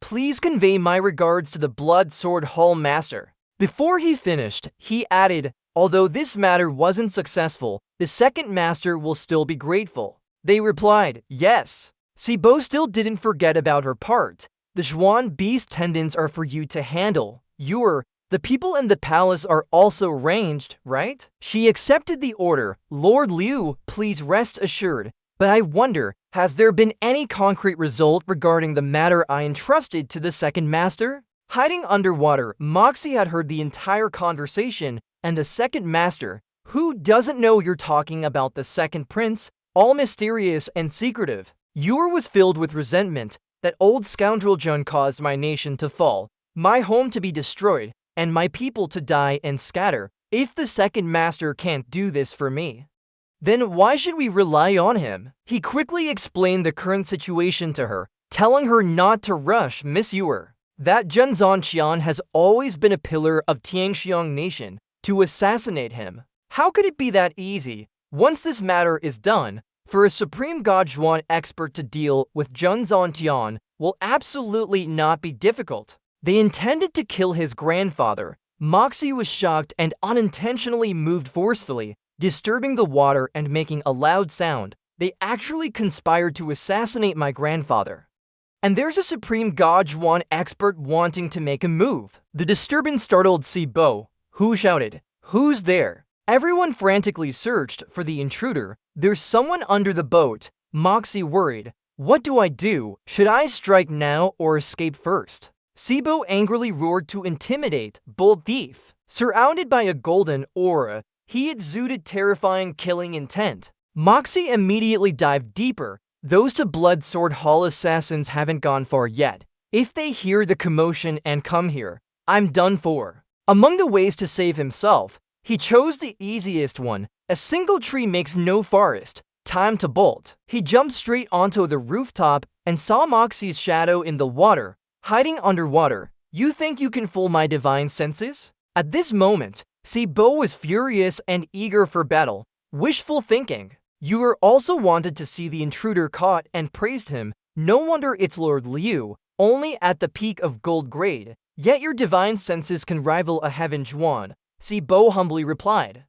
Just a special cultivation method, nothing worth mentioning. In his hand, he firmly held a golden bamboo pole. In the darkness, he meticulously observed the movements under the water. Once the target was clear, Sibo exerted all his strength. Found you. His face became sinister and ashen. He gritted his teeth and swung the pole behind him. He hurled a powerful strike imbued with deadly force. Die. The pole, enveloped in a golden light, plunged straight down into the water. It sped into the water with extreme velocity, making Moxie panic. Too fast. The bamboo pole directly pierced his clothes, but the residual shockwave was enough to send Moxie flying. He quickly opened his eyes, observed, and then recalled that terrifying scene. A memory replayed in his mind. Damn, if the force had been half an inch further, I'd probably be serving His Majesty the Emperor right now. Moxie felt bothered. This outfit is too inconvenient.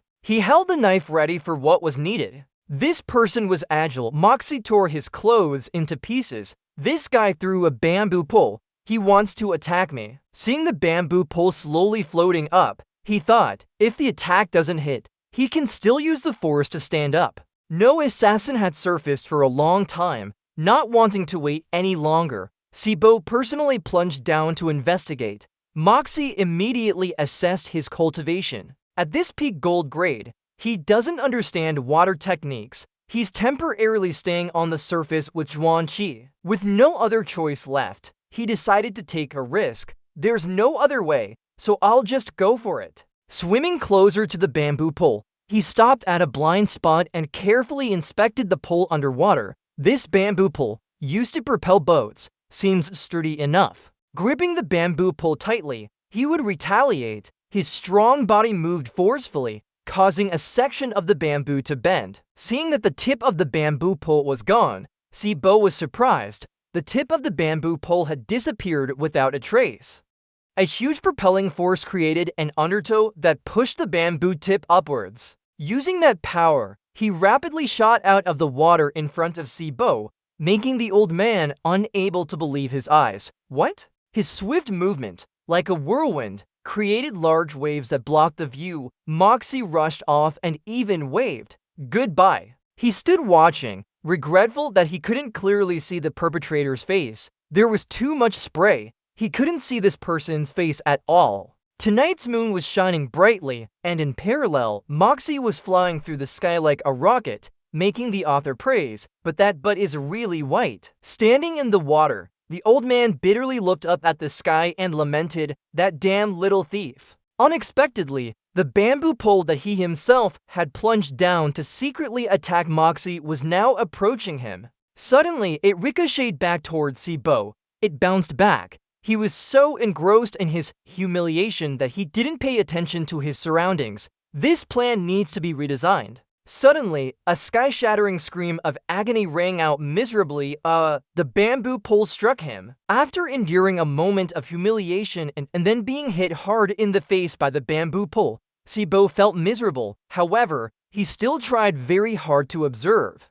If only I could catch a glimpse of this guy's appearance. Just a little bit. Before Sibo's eyes was Moxie, riding the wind and breaking the waves like a true merman. Yet, the only impression remaining in Sibo's mind before he passed out was the swaying, pristine white, but right before his eyes. It was so flawless that he even exclaimed, "It's really white." Very quickly after Sibo fainted, Yor swiftly made her move, throwing out a long piece of fabric and wrapping it around him. Yor flew high to gain momentum. With her superb skill, she dragged Sibo ashore and landed gracefully. Yor stood by, watching him for a while, then mused, "It's been a while now. Even if I wanted to chase after him, I couldn't. Who exactly is the other party?" At the same time, outside Lingwu Lake, a fat man, for unknown reasons, was carrying a lantern late at night without any fear. There's an old saying, go out at night often enough and you'll eventually meet a ghost. So, as expected, he encountered a ghost that emerged from the bushes. A few minutes later, the fat man, frightened unconscious, was stripped of all his clothes. It turned out Moxie was the ghost. After he knocked the man out and stole his clothes, he thought to himself, I'll just steal some clothes to wear for now. I can't go back naked, after all. Moxie didn't return home until midnight. The guards saw him return and called out, "Young master, you're back." At this hour, Kier was still awake and came out to greet Moxie. "Young master, you're back." She asked with concern, "Young master, where did you run off to?" Although a bit tired, Moxie gently stroked Kier's head and instructed, "Good girl, bring some clean clothes here quickly. I want to bathe first." She blushed shyly and obeyed. After returning home, Moxie didn't rest immediately, but went into his third uncle's room. Seeing him enter, Wu Yi calmly said, "I heard you caused a huge commotion at Shangbao Hall this afternoon." Moxie didn't evade and responded frankly, "Yes, Shangbao Hall was too arrogant and unruly." Is third uncle worried about something by saying that? Wu Yi furrowed his brows and immediately replied, "Shangbao Hall, our military family still cannot afford to offend them, at least not temporarily, understand?" Moxie no longer stood but sat down, confused, asking, "This doesn't sound like something third uncle would say. Could it be that Shangbao Hall is really that terrifying, even you're afraid of them?" Wu Yi patiently explained in detail, "If it were just me, I could naturally deal with Shangbao Hall, but behind us is an entire military family. The family can sometimes be your biggest obstacle. This is the responsibility of a prestigious family's child, and even more so, its glory." He fell silent for a moment. After much contemplation, Moxie finally understood, "I understand." After their conversation, he stood up, intending to leave, but just before he stepped out of the room, Wu Yi proactively invited him, "It's good that you understand, since you've returned safely.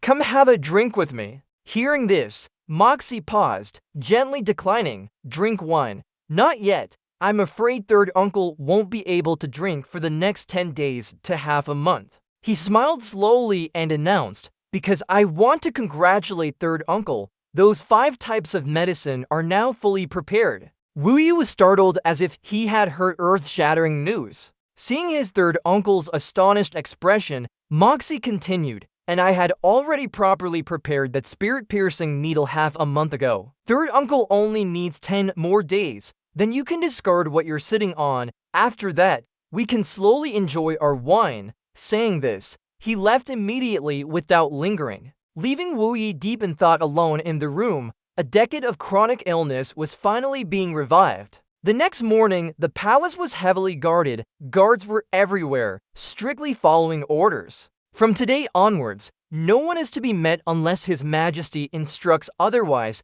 If anyone dares to step into the inner court without permission, eliminate them without question. Swords drawn, shadowy figures moved about. Zhan Tian stood in the courtyard, looking into the distance, lost in his own thoughts. Meanwhile, Wu Yi was entering the first phase of his recovery. He was currently meditating in the garden, eyes closed in calm reflection. At the same time, a pot of medicine was boiling fiercely. When the time came, the pot of water was boiling at full blast, yet the soldiers were still busy trying to make the water hotter. "Hurry up, make it boil completely before reducing the heat." Standing nearby, Moxie was preparing to rate-taste the ingredients for the medicine: 9 death grass, hard penetrating grass, and then root-severing herb. "All right, third uncle."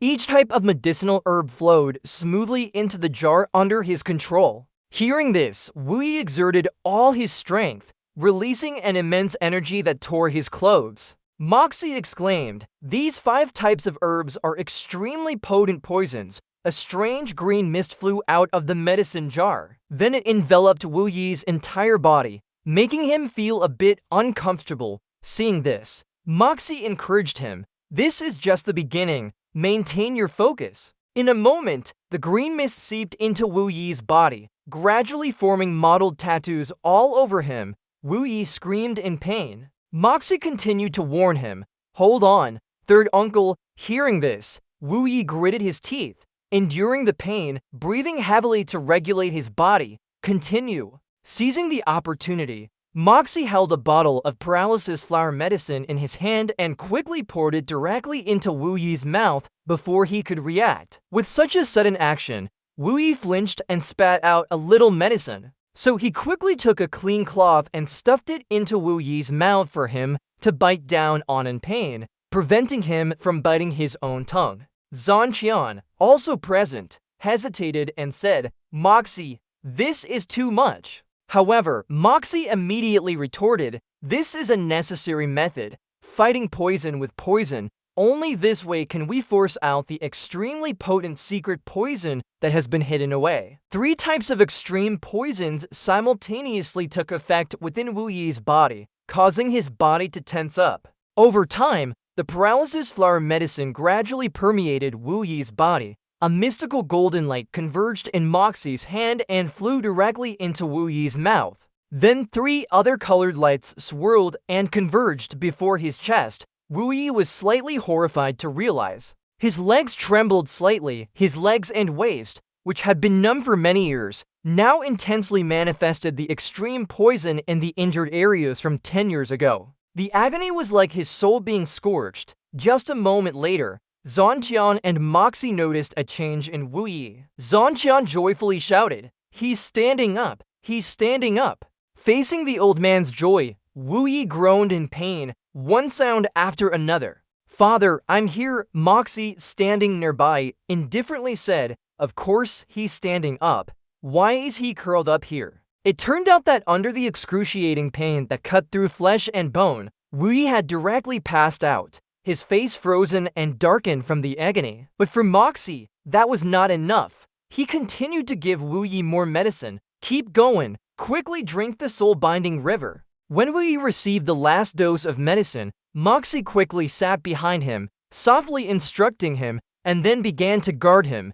"Hold your spiritual platform." In a blink of an eye, Moxie exerted all his cultivation and struck Wu Yi's back with a palm. After receiving Moxie's profound and immense internal energy, he awoke and tried to regulate the power flowing through his body. Moxie, rushing for fear of missing precious time, said, "Grandfather, the time has come." Hearing this, Zhanqian, standing nearby, also quickly exerted his energy, sending Wu Yi's body flying into the air. Moxie immediately cooperated by kicking off the ground, soaring high with the silver needles firmly in his hand. He used the blood-drawing needle technique, making the needles fly at the speed of light and pierce directly into Wu Yi's flesh. With that same momentum, he flew straight into the giant boiling pot of water. The moment the impact sound echoed, Moxie gently landed after pushing his third uncle into the scorching hot pot. The toxins in Wu Yi's body gradually dissipated.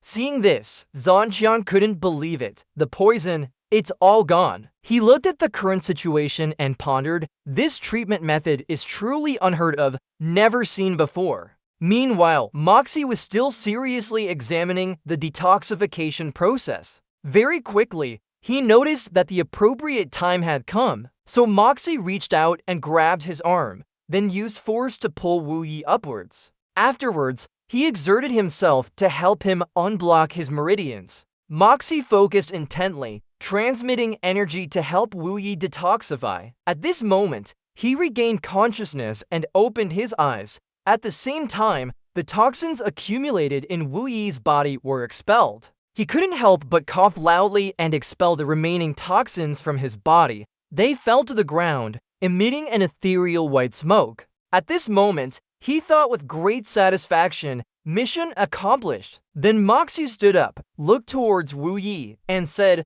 "Third uncle, the toxins in your body have been completely eliminated." His eyes began to change. Then he suddenly shouted loudly, "The poison is all gone. The seal is broken." Wu Yi's 10 years of accumulated profound energy burst forth completely. Now, Zhanqian stared blankly at the light blue aura before him. He couldn't believe his eyes. Wu Yi had entered the heavenly profound realm. He added from the side, "Not only that, under the effect of the river-crossing heartgrass, from now on, third uncle will be immune to all poisons." Meanwhile, Wu Yi joyfully thought, "My legs, finally I can stand up again." However, Moxie still sternly reminded him, "Third uncle, for now, you should still sit in the wheelchair and not move arbitrarily. At this time, you should focus your mind, calm your spirit, and circulate your profound energy." On one hand, the medicinal power of the river-crossing heartgrass is extremely strong.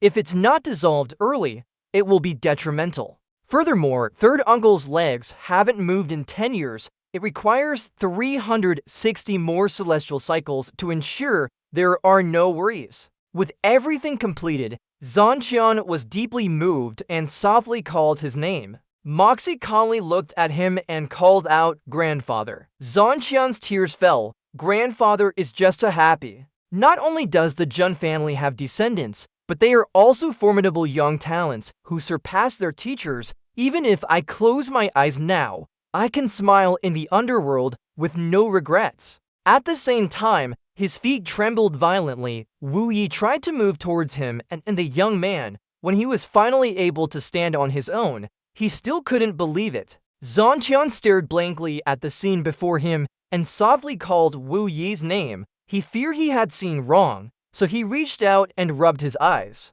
Then he saw Wu Yi joyfully exclaim, "I can still stand on my own 2 feet one day." Next, he knelt down on the ground. Wu Yi spoke with great reverence, "Your unfilial son, Wu Yi. Please greet Father Moxie, third uncle's life. This child has saved." Zhanqian was deeply moved by this sight. "My son, stand up. Quickly, quickly stand up." But he still prostrated himself on the ground. "If I can now stand, the heavy responsibility of carrying the Jun family will be mine to bear." Witness the Jun Wu Yi's dusty blade, after 10 years, being drawn from its sheath, for the Jun family by Moxie. The scene shifts to the magnificent residence of Grand Tutor Li. At this moment, Li Feng complained in distress. "It's all because of that fatso surnamed Tang and Jun Moxie. If it weren't for them, we wouldn't have lost 5 million taels and been disqualified from Shang Bao Hall. Duran analyzed the current situation. No matter how you look at it, the Tang family was also participating in the bidding. The fact that you could even buy this coral jade is not bad. Haishou heard this and was greatly surprised. What, is it that easy to say? Is this still Li Duran? Meanwhile, he calmly continued, Jinde, go to the treasury later and get back the 3 million taels you advanced. That's all. Leave the coral jade here. You two may leave first. When he was alone in the room, Duran first admired the coral jade. To think that even old Master Tang wanted this item. If I had missed this good opportunity, it truly would have been my mistake. But at this price, if it weren't for these two fools, anyone else would probably have chickened out and given up at once. The rumors are indeed true. This item truly contains an immense amount of heaven and earth primordial energy. If grandfather absorbs this primordial energy, even if he cannot cultivate profound arts again, extending his lifespan goes without saying. A moment later, he spoke, giving instructions. Someone, please invite grandfather here. Li Shang was greatly surprised when he saw the item before him. Is this the coral jade? It truly is a good item. Seeing this, Duran proactively suggested, Grandfather, there's no time to lose. Why don't I use the method Master spoke of to assist with primordial energy?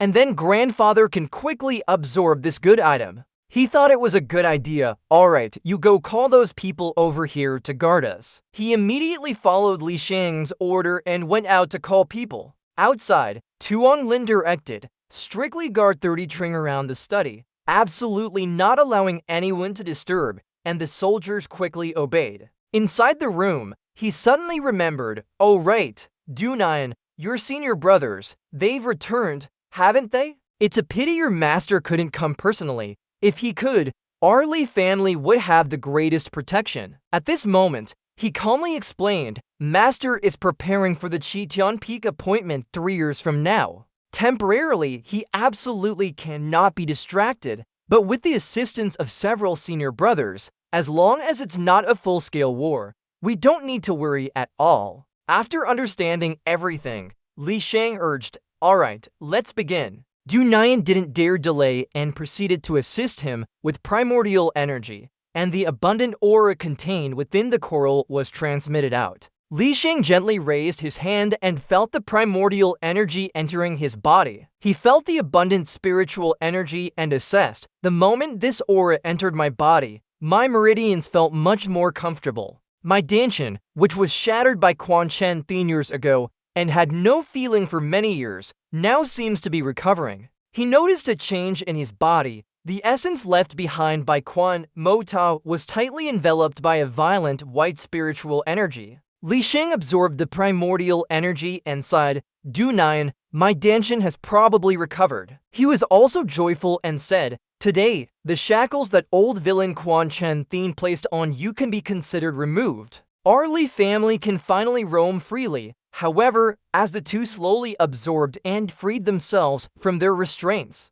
suddenly the spiritual energy in the coral became violent, startling him beyond belief. At this moment, Li Shang struggled to withstand the terrifying power. Why does this coral jade have such violent spiritual energy? He realized the situation was not good and shouted Dunin's name, but in the end, Li Shang could not withstand the violent spiritual energy. His body suffered greatly. It was then that he desperately ran to help, shouting grandfather. As the dense smoke gradually dissipated, Dunain uttered in confusion, why? He still didn't know what exactly went wrong. This coral jade clearly has effects, but why did it suddenly explode? Master once guaranteed it. Why? At this moment, he suffered severe injuries as his Danshan shattered, making cultivation hopeless. And Dunain couldn't accept the truth, shouting in despair. The scene shifts to the Duke in the Jia, where an angry voice rang out, useless scoundrel, bastard, good for nothing.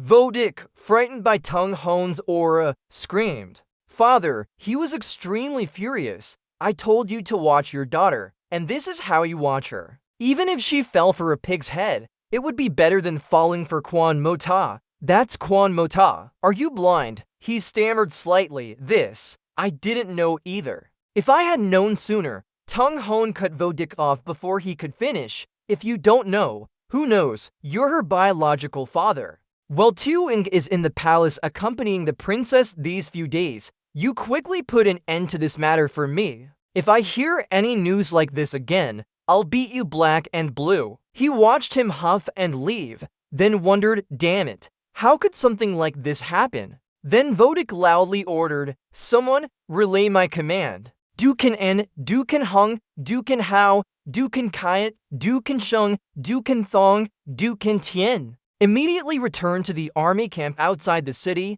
No mistakes are allowed. Delay even one step, and you will be punished according to family law and military law.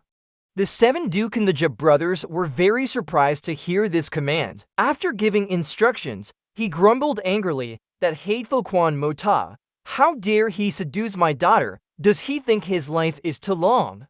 Do you think I wouldn't dare touch you just because your grandfather protects you? Elsewhere, someone was pouring wine into small cups. At this moment, Vo Wai asked somewhat sadly, Mota, do I really have to abstain from alcohol? Can't I just have a little? Then Mota firmly asserted that he was not allowed to drink. Jun Zhanqian couldn't help but speak up, Mota, Grandpa is very curious about this cultivation skill of yours, and that mysterious technique of yours. He heard him and spoke up, Grandpa, third uncle, can you not ask about this? I don't want to lie to you too. The elder no longer pressed Mota and said, I understand. Is it because the master who taught you the technique doesn't allow you to speak of it? I won't ask. Then it's fine. Yes, not asking is fine. Vo Wai had the same reaction as Zhanqian. Yes, Mota possesses this kind of miraculous technique. We shouldn't ask,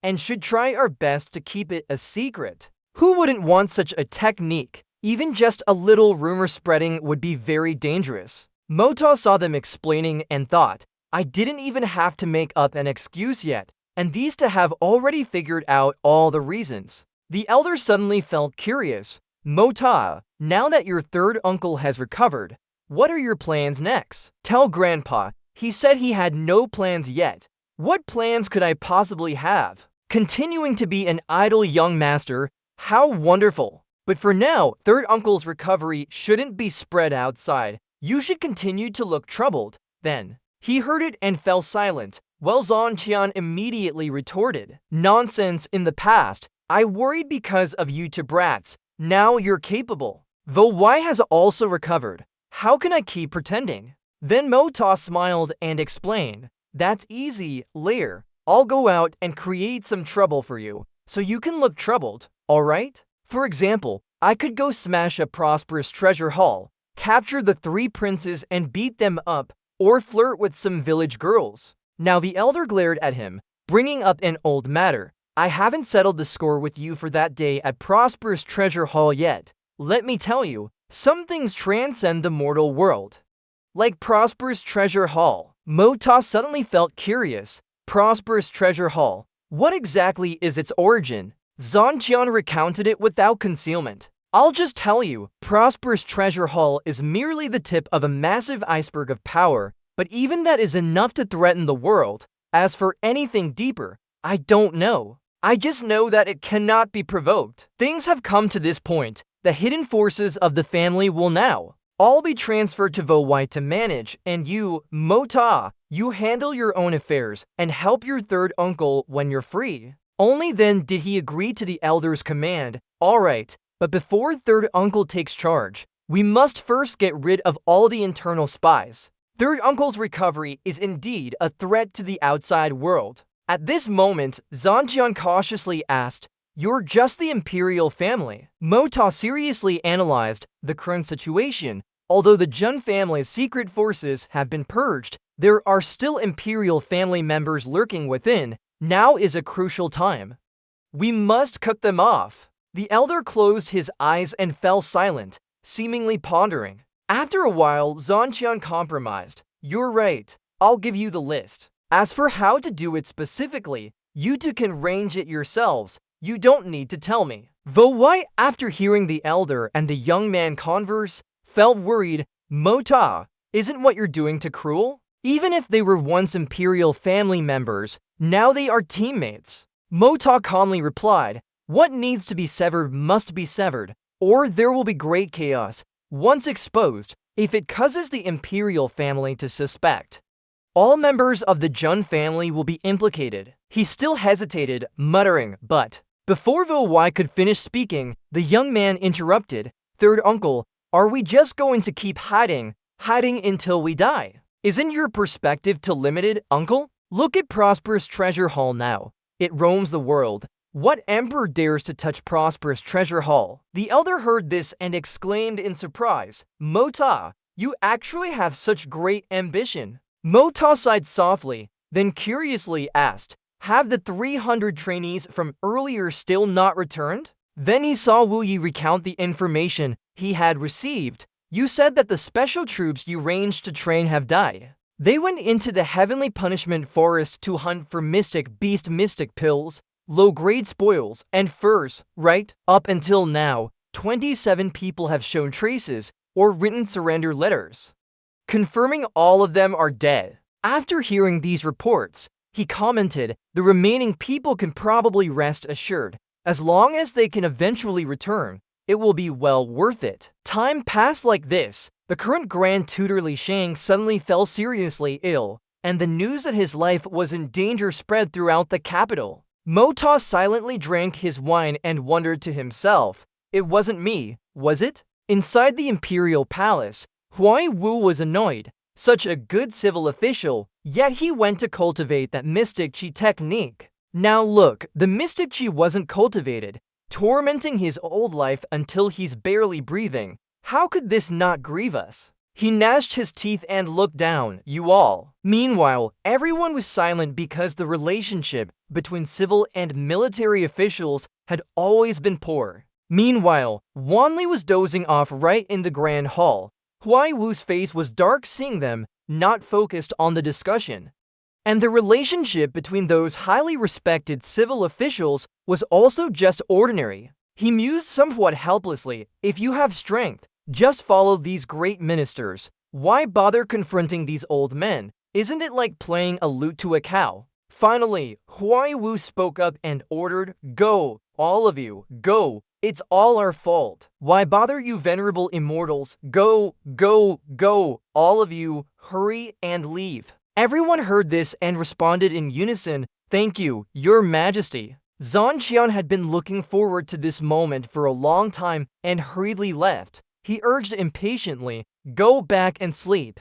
All of you, don't overwork yourselves." Just then, Zhang Heng spoke up to stop him. "Old rascal Jun, stop right there." The old man heard this and unhappily retorted, "Today you're quite bold, aren't you? Daring to shout at this old man. You old monkey, do you want to fight?" He yelled without any regard. "Do you think you're so old? Your grandson. This old man wants to teach him a lesson, stripped to layers of his skin. Do you have any objections?" Zhang Qian heard this and furiously growled, "What did you say? You want to teach my grandson a lesson?" The old man angrily questioned. Dugu Zhang Heng frankly sneered, "Zhang Qian, you would actually show me such a face because of a useless grandson? He's just a good-for-nothing, yet you treat him like a treasure. For this old man to teach him a lesson, that's a blessing your grandson only gets after cultivating for 8 lifetimes." Zhang Qian heard this and angrily questioned,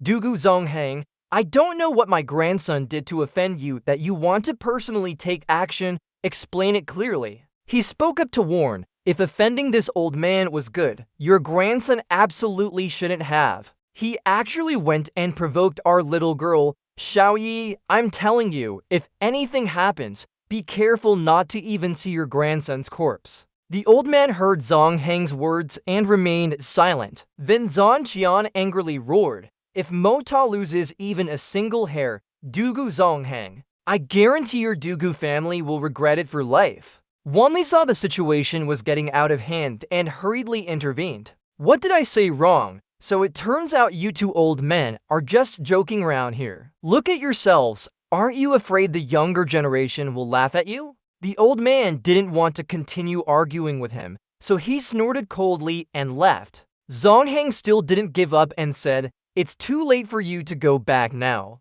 My 7 youngsters have already arrived at the Jun family. Old Jun, you might as well conveniently buy some medicine for injuries to take back and treat your grandson. Zongchun turned his head to look back. Dugu Zonghang, I'm not done with you yet.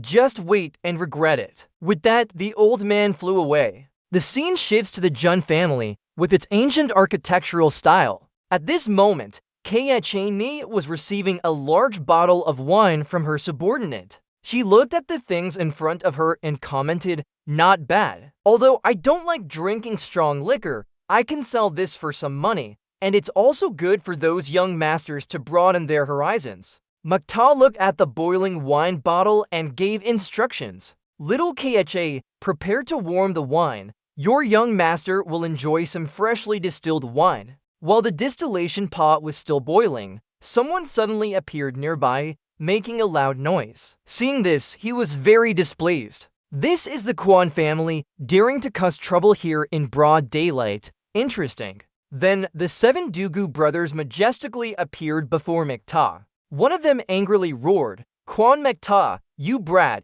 get out here for this old man." He calmly instructed, telling third uncle and sister-in-law not to come over, that he would handle this place. She hurriedly obeyed Mekta's command. Then he respectfully bowed. "So it's the 7 Dugu big brothers. My apologies, my apologies. I'll immediately have someone bring tea." Dugu Hao stepped forward and growled, "Kwon Mekta, you've got a lot of nerve, daring to disrespect my little sister." Dugu Kit beside him spoke up fiercely, "Let's see if this old man won't beat your pretty boy face into a pancake today." Another person asked curiously, "Big brother, do you smell that? It's so fragrant." Suddenly, the two of them were stunned, not knowing where this rumor came from or the related information. "Disrespecting your little sister, Dugu Tiu Inghu." Very quickly, they couldn't help but be captivated by the aroma of the wine. Next, the 7 Dugu brothers saw a bottle of wine in the distance and exclaimed. They began to speculate about what was before them. No, could it be a trance-inducing fragrance? Meanwhile, Mukta slowly poured wine from the pot into a cup.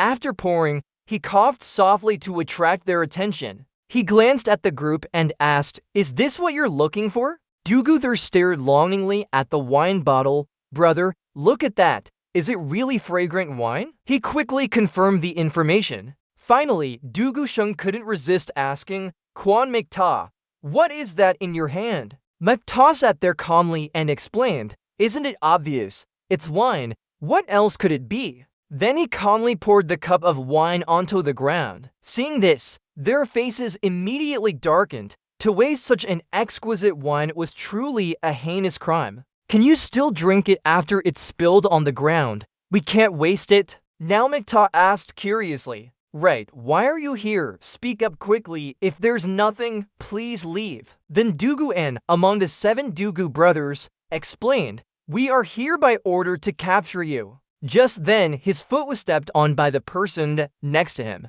He screamed in extreme pain, but his brothers didn't seem to care, and Dugu Sheng calmly coughed softly. Then he seriously stated, "We are here by order to invite young Master Mukta to our manor, to deepen the profound relationship between the Kwon and Dugu families." Meanwhile, the others gathered to discuss a plan. "As long as we trick him, we'll talk about Xiao Yi's matter later. There will be another chance." Then Dugu-en looked at him with expectant eyes. "Young Master Kwon, please." Mukta smiled upon hearing them. Old Master Dugu is truly too polite. Since that's the case, let's go then, to avoid making old Master Dugu wait. Next, he threw the wine cup straight to the ground. Seeing this, their faces grew even uglier. Such good wine, all wasted. Is it still possible to lick it up now? Then Dugu House spoke up and suggested, "Young Master Kwon, our two families have a deep friendship.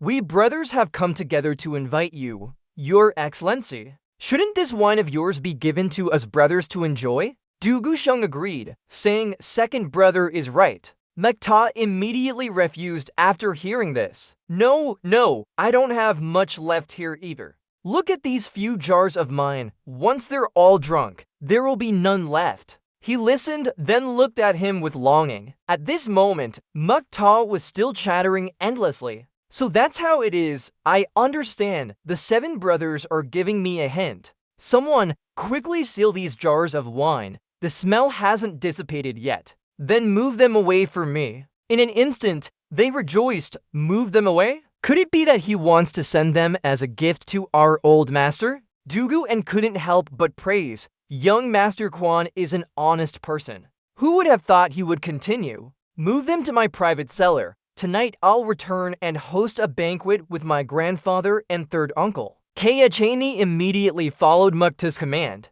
Upon hearing this, the Dugu 7 brothers' faces turned ashen. So this wine is for the Quan family's banquet tonight. Does this not mean that after tonight, this kind of wine, Dugu Kit couldn't help but blurt out, "Big brother?" 2 members of the Dugu 7 brothers rushed in front of her to stop her. Seeing this, he asked in confusion, 7 big brothers, what's the meaning of this? My grandfather is still waiting for me to return tonight. Shouldn't we go quickly and return quickly? Hearing this, the 2 of them broke into a cunning smile. They rushed straight towards Mukta. Careful, don't hurt anyone. Jun Mukta has been restrained by us. 4th brother, quickly go get the bulls. Dugu Kid obeyed and immediately ran off, but he ran in the wrong direction and was shouted at. At the same time, a member of the Dugu 7 brothers slammed his hand on the table. Then he saw Dugu and reminding him, absolutely don't drink too much. Old rule, drink a little from each jar. Absolutely not too much. He, of course, understood that. They couldn't help but urge each other, just quickly drink a few bowls to satisfy our craving. That's enough. Let's quickly take Jun Mukta and leave. Just like that, the Dugu 7 brothers urged each other to hurry up a bit, until they sensed the aroma of the wine in the jars. They secretly planned to ask Mukta where this wine was sold and then give their reviews. Indeed, it's good wine, a top-grade product. Before drinking those imperial or tribute wines, they were basically all trash. Very quickly after that, the wine was poured full into the bowls. Its wonderful aroma captivated the Dugu 7 brothers endlessly. After drinking, they all became excited and red-faced. Then they started to get jealous when the other person drank too much. 3rd brother secretly, already had 3 bowls. This fellow is truly shameless. The Dugu 7 brothers rushed into drinking, telling themselves, brothers, let's go, just this one meal. At the same time, he spoke up to reassure them. Third uncle, I'm fine. You should go back and rest. Don't let them see you. Mukta secretly thought, this isn't even the strongest concocted wine yet. Even if it were adjusted to the alcohol content of my previous life, it would be at least 70 to 80 degrees. A large bowl is at least half a gin. The wine is indeed good, but its potency is also terrifying. A moment later, wine bottles and ceramic bowls were strewn across the ground. By this time, they had all gotten drunk and fallen asleep. Everyone was caught off guard, lying scattered on the ground. Now, he remained silent as he witnessed this scene. Then Mukta couldn't help but deem the Dugu 7 brothers a bunch of good-for-nothings. Just then, Chinthayan had drawn his sword and charged straight down. He descended and landed gently on the ground. Chinthayan walked through the courtyard, looking around at all the fallen people on the ground. Mukta then spoke from behind, saying, Grandpa, you're back. Is everything resolved? The scene shifts to another location. A voice rang out, why are they still not back? Tung Hon worriedly muttered to himself, those little brats didn't hit them too hard, did they? Crippling them? Just then, one of his subordinates approached and reporting, family head, the Jun family sent someone to deliver some items. Hearing this, Tung Hon immediately ordered, bring them up here. After receiving the items from his subordinate, he opened the bag to look. As soon as he saw what was inside, he was very surprised. These were items carried by the 7 brothers. Along with it was a letter inside. Inside it read, the 7 Dugu brothers are guests at my Jun family. They're also having a lot of fun here and might only return in 2 to 3 months. Grand Elder Dugu, there's no need to worry. After reading, Tung Hon immediately crumpled the letter and cursed, "A bunch of good-for-nothings, wasting food and grain." 7 men against 1, and they let themselves be captured alive. Even their family jade pendants were brought here. The scene shifts to another location at night. Invincible dismounted and declared his name. Dugu Invincible requests an audience with Elder Master Jun, hoping to meet him. Hearing this, the other person replied to him, "The Elder Master is not home. He just went out to visit friends." Hearing this, Invincible could only sigh, thinking, clearly, he and the old man just finished arguing and came home. I rushed here, and now you say he went to visit friends. Are you trying to fool me? Just then, a person in a wheelchair slowly approached and spoke. So it is indeed Brother Dugu who honors us with your presence. I am truly overjoyed. How could the servants be so blind? Quickly invite him in. Quan Wuyi said calmly. Seeing him, Wudi was also very surprised and dazed for a moment, thinking, it seems something is different from before. His appearance hasn't changed, but his demeanor is too subdued. Then he remembered that Mada's father, named Jun Wuhui, died on the battlefield a long time ago. At this moment, he felt as if he saw the white-clothed military advisor Jun Wuhui from back then. As if compelled, he suddenly opened his mouth and said, "Big Brother Wuhui." But just as he uttered a few words, he paused and thought, no, Big Brother Wuhui is dead. This is Jun Wuyi, and he's in a wheelchair. Seeing Wudi's silence, Wuyi spoke up to inquire. Hearing that, he frankly stated the reason for his visit. Your foolish elder brother offers his greetings. I hear those 7 youngsters have caused quite a stir in my family. They've caused quite a bit of trouble at the Jun Manor. Your foolish elder brother came here precisely to take them home and teach them a good lesson. Hearing that, Wuyi smiled and replied, is that so? Why don't I know about this? Then he called for a servant and asked, where are the 7 Dugu young masters? Have they been here? The servant respectfully replied, yes, the 7 Dugu young masters came to look for the 3rd young master. As for other matters, this subordinate does not know. After hearing this, he smiled and said, so that's how it is, Brother Dugu. For matters concerning the younger generation, it's truly a waste for you to come in person. After hearing this, Wudi only chuckled in response. What do I care about the life or death of those brats? If they are ignorant and cause trouble for the Jun family, wouldn't that be a disaster? Wudi also understandingly continued, as for matters between the youngsters, we elders have never interfered nor inquired. Brother Dugu should speak directly with Motor. Afterward, he sent someone to guide Wudi to the young master's courtyard. A moment later, upon entering the courtyard, Moto was already standing there to greet him. So it is great Uncle Dugu who honors us with your presence. This junior is truly honored. Wudi did not beat around the bush and went straight to the point. Where are those 7 bastards? I'm going to teach them a good lesson. He smiled and replied to him, they're already asleep. The 7 Dugu brothers found the taste of the Jun Manor quite good and drank a little too much. Despite that, Wudi angrily said, haven't they drunk wine for generations, huh? Why did I raise such useless things? Take me there now. Moto was walking ahead when he was suddenly called back by Wudi. Wait, kid, I'm warning you. From now on, don't touch my daughter. This time, out of respect for your father and 3rd uncle, I'll let you off. If there's a next time, I'll tear you to shreds and feed you to the dogs. Hearing him threaten like that, Moto calmly glared back and said, old man, I don't care if you're still the infamous brute renowned throughout the court. Don't you dare act like a rogue in my general's manner. This young master won't fall for your tricks. And while I'm at it, a warning for you. From now on,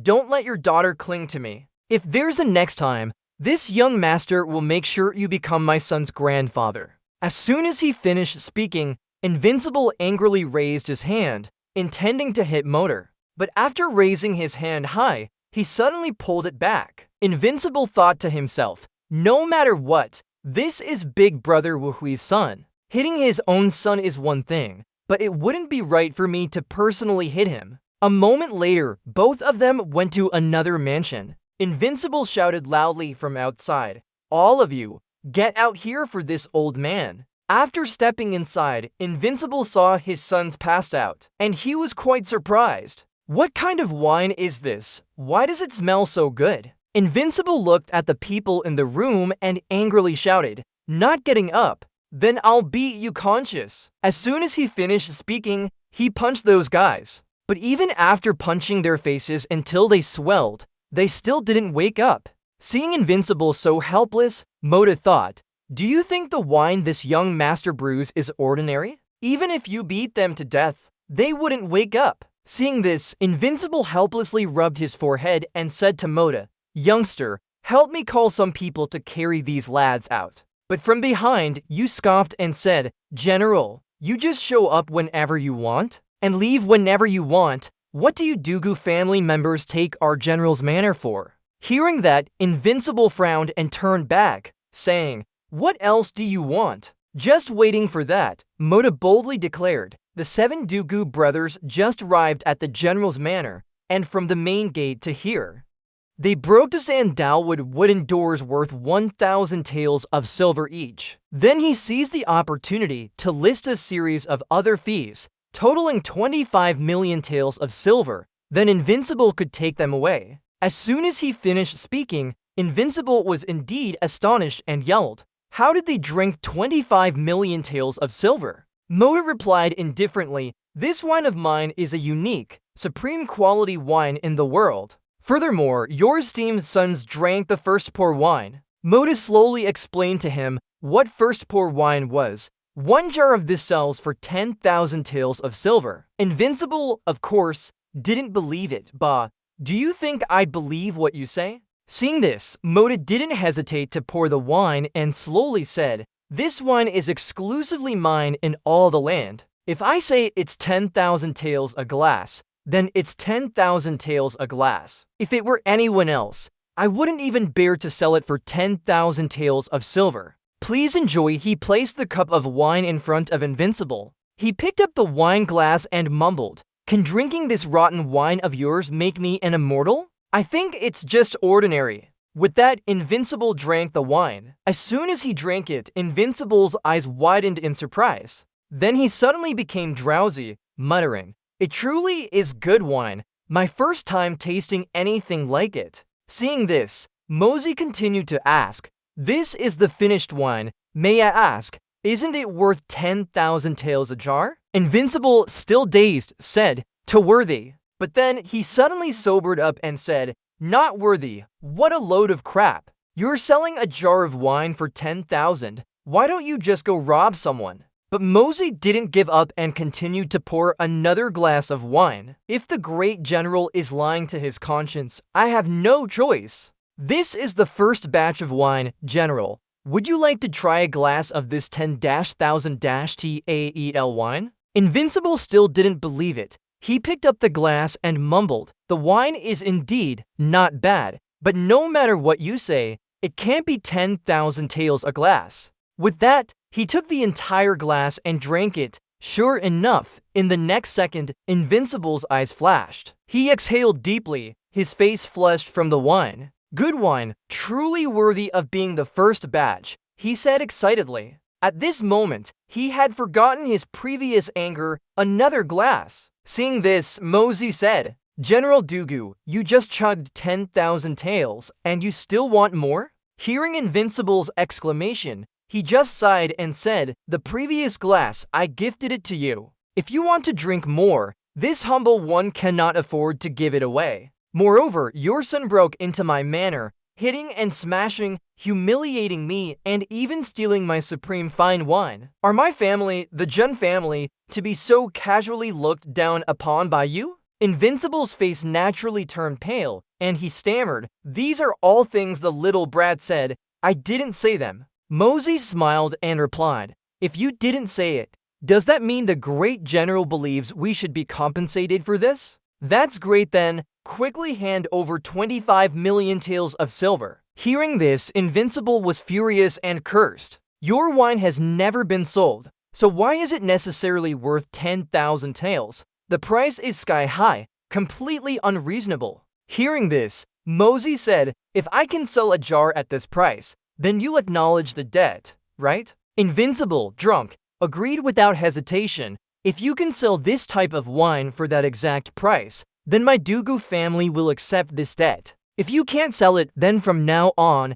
I want your family's fine wine supplied to me unconditionally. Do you dare to bet? Mosey didn't argue and agreed, it's a deal. But before that, your Dugu family must not cause me any trouble. At a private residence in the evening, the servants were preparing to serve dinner. Wanli was happily gathered with Wu Yi. Then he chuckled loudly, saying, "Did you hear about old man Li Shang, who, to treat his danchin, had his grandson spend 5 million taels to buy seabed coral jade?" Mosey heard this and also smiled, asking, "What happened? Couldn't it be that he bought a useless piece of junk?" Wanli poured wine for him, laughing, and continued, "It wasn't junk, it was actually too useful. But I heard that at the most critical moment, that divine healing coral jade actually exploded. That old man made matters worse. He was barely clinging to life. Even his grandson Li Yuran was injured. I heard that he was directly disfigured."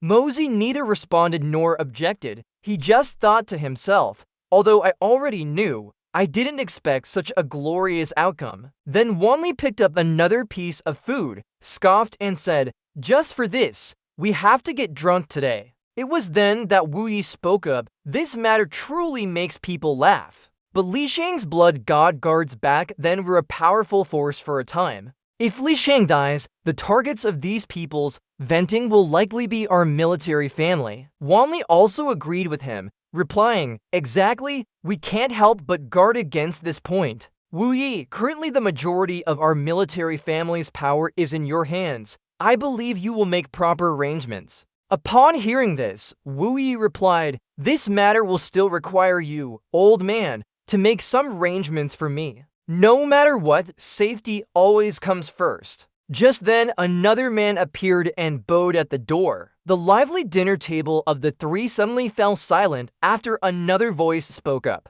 "Brother Wu Yi, it's been 10 years since we parted. How have you been?" As soon as the voice stopped, both Wanli and Wu Yi froze in surprise for a beat. Mosey also recognized it. He secretly thought, "This voice belongs to the person who stopped me from bidding at Shang Baotang. It seems this is an enemy, not a friend." Wu Yi was the first to speak. He said, "Indeed, it's been many years. I didn't know a distinguished guest was coming from afar, so I couldn't properly greet you. Please come in and let's talk." Then he turned to Wanli and said, "They've arrived. You don't need to show your face for this matter. Let my son handle everything." Mosey also stood up and said he would go with Wu Yi. Saying this, he pushed the wheelchair and led him away. As he walked, Mosey thought, "Sheng Bao Tang indeed has a feud with the military family. I must make third uncle hold back. No matter what, he cannot expose himself here." On the roof of the villa,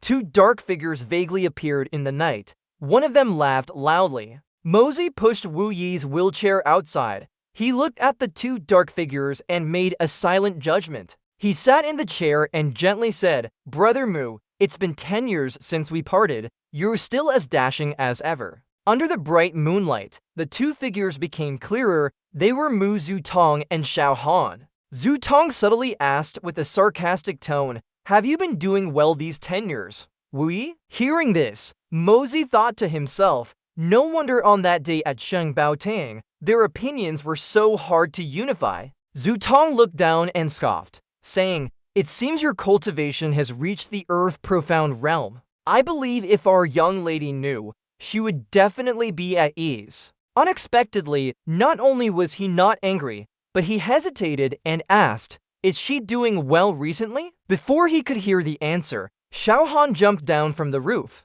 He called out Wu Yi's name. Xiao Han scoffed and taunted him, "Although you're crippled, it seems you've become quite enlightened, haven't you?" Having this kind of state of mind isn't bad at all. Unexpectedly, the one who responded to him was Mosey. He also refused to back down and spoke up, saying, "Your Excellency, you've spoken correctly. It doesn't matter if my third uncle is crippled, but if he were brain damaged like your Excellency, then truly there would be no cure." Xiao Han was indeed provoked by him. His face darkened as he growled, The other day this great lord, was magnanimous enough to spare you. Today, you dared to show off your glib tongue in front of me again? Do you really think I wouldn't dare to kill you?" Mosey was no pushover. He glared back at him. "This is the military family compound, not Chung Baotang. You dare to act so arrogant and unruly in the military family compound. Do you really think I wouldn't chop you into mincemeat in a moment?" Xiao Han, though angry, still wanted to mock him further. He said sarcastically, "The first young master of Bothin Huang is indeed even more impressive than what I've heard. Zheng Wuyi, you tell him. Never mind if you have the ability. Do you even have the guts to kill me?" Mosey continued to retort sharply. "Bro, don't overestimate yourself in your organization.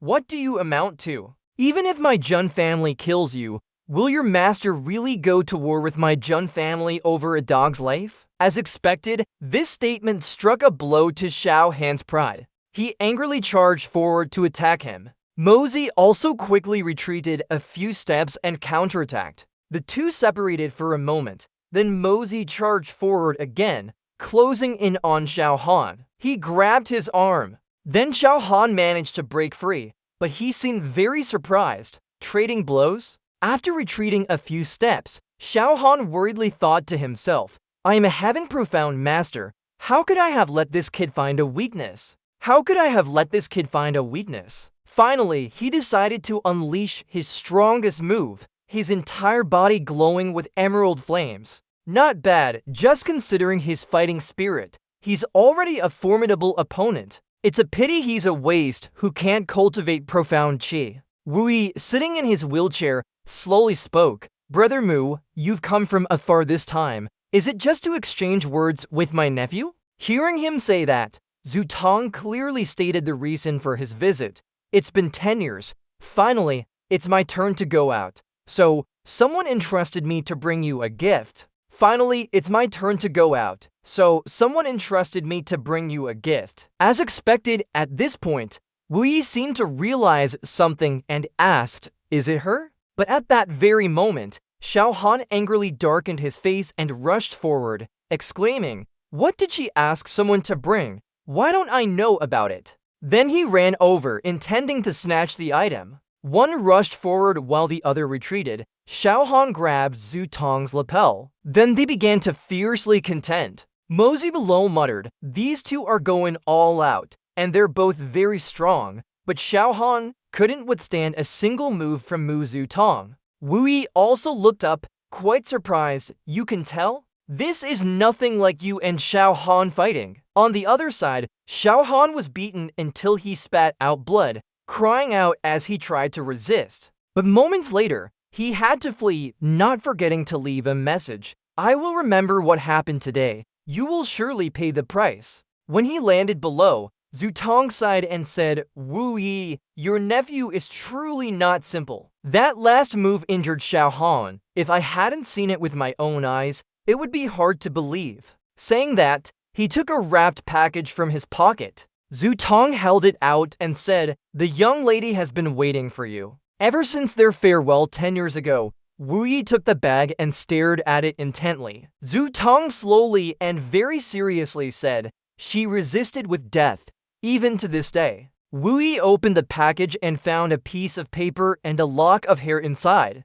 On that pink paper, a few lines were written. 15 years since we last met. Night after night I yearn for Thin Huang. My hair has grown to my waist. In this life, I won't turn back." At this moment, Tuyet Dong continued, "She is advancing towards the divine profound realm. I hope Brother Wuyi understands Mrs. feelings. Sooner or later there will be a day when suffering ends and joy comes. Definitely don't give up easily." A moment later, Wuyi slowly replied, "I was rude. Today my emotions are agitated. It's inconvenient to meet Brother Mu."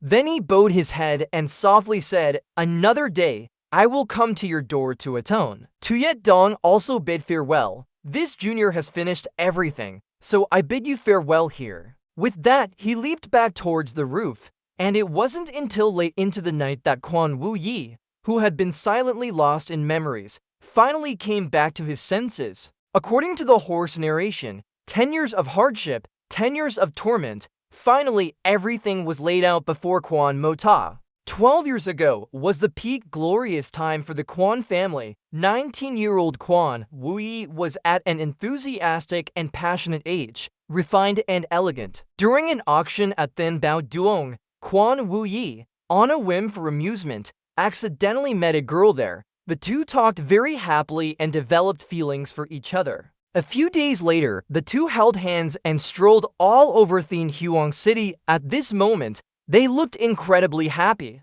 As time flowed, their feelings for each other deepened. After some time, suddenly many mysterious figures came to Thin Huang City looking for Quan Wuyi. At that time, he was with Han Yen out of the city. These people didn't say a word. They directly started to attack the Quan family. In just a few moves, blood flowed like rivers in Thin Huang City, and the Quan family's vitality was greatly damaged. After Quan Wuyi returned, he was extremely surprised. The background of the girl Han Yen was the most mysterious family in the world, Fang Tiet and Gonthan.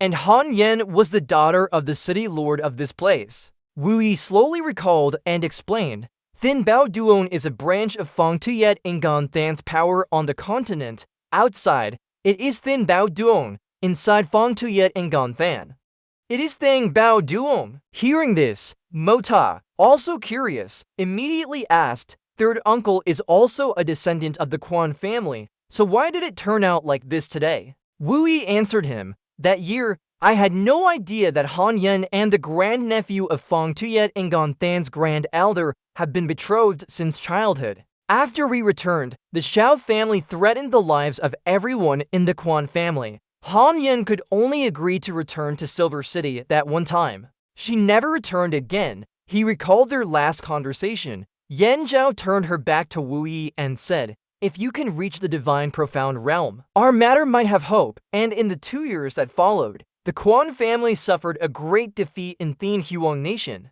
Quan Wuyi's two elder brothers, Quan Wu Hoi and Quan Wu Mong, mysteriously died in battle for no reason. He remembered, holding his head helplessly, that year, my eldest and second brothers died mysteriously. Then we were ambushed even though we had an overwhelming advantage. My brothers and kinsmen were all killed protecting me at that time. I swore to kill them all, but my martial arts were too weak. Even if they picked any one of them, they could capture me alive, torment me into this state. It was then that I realized they were people from Fang Tiet and Gonthan. But what good is knowing, in my current state, how can I even talk about revenge? Everyone is disappointed in me. Mo Ta, do you also think third uncle is useless? Being suddenly asked by Wuyi like that left Mo Ta at a loss for how to answer. Before he could say anything, the old man continued, Mo Ta, your grandfather only had 3 sons, and to have already died.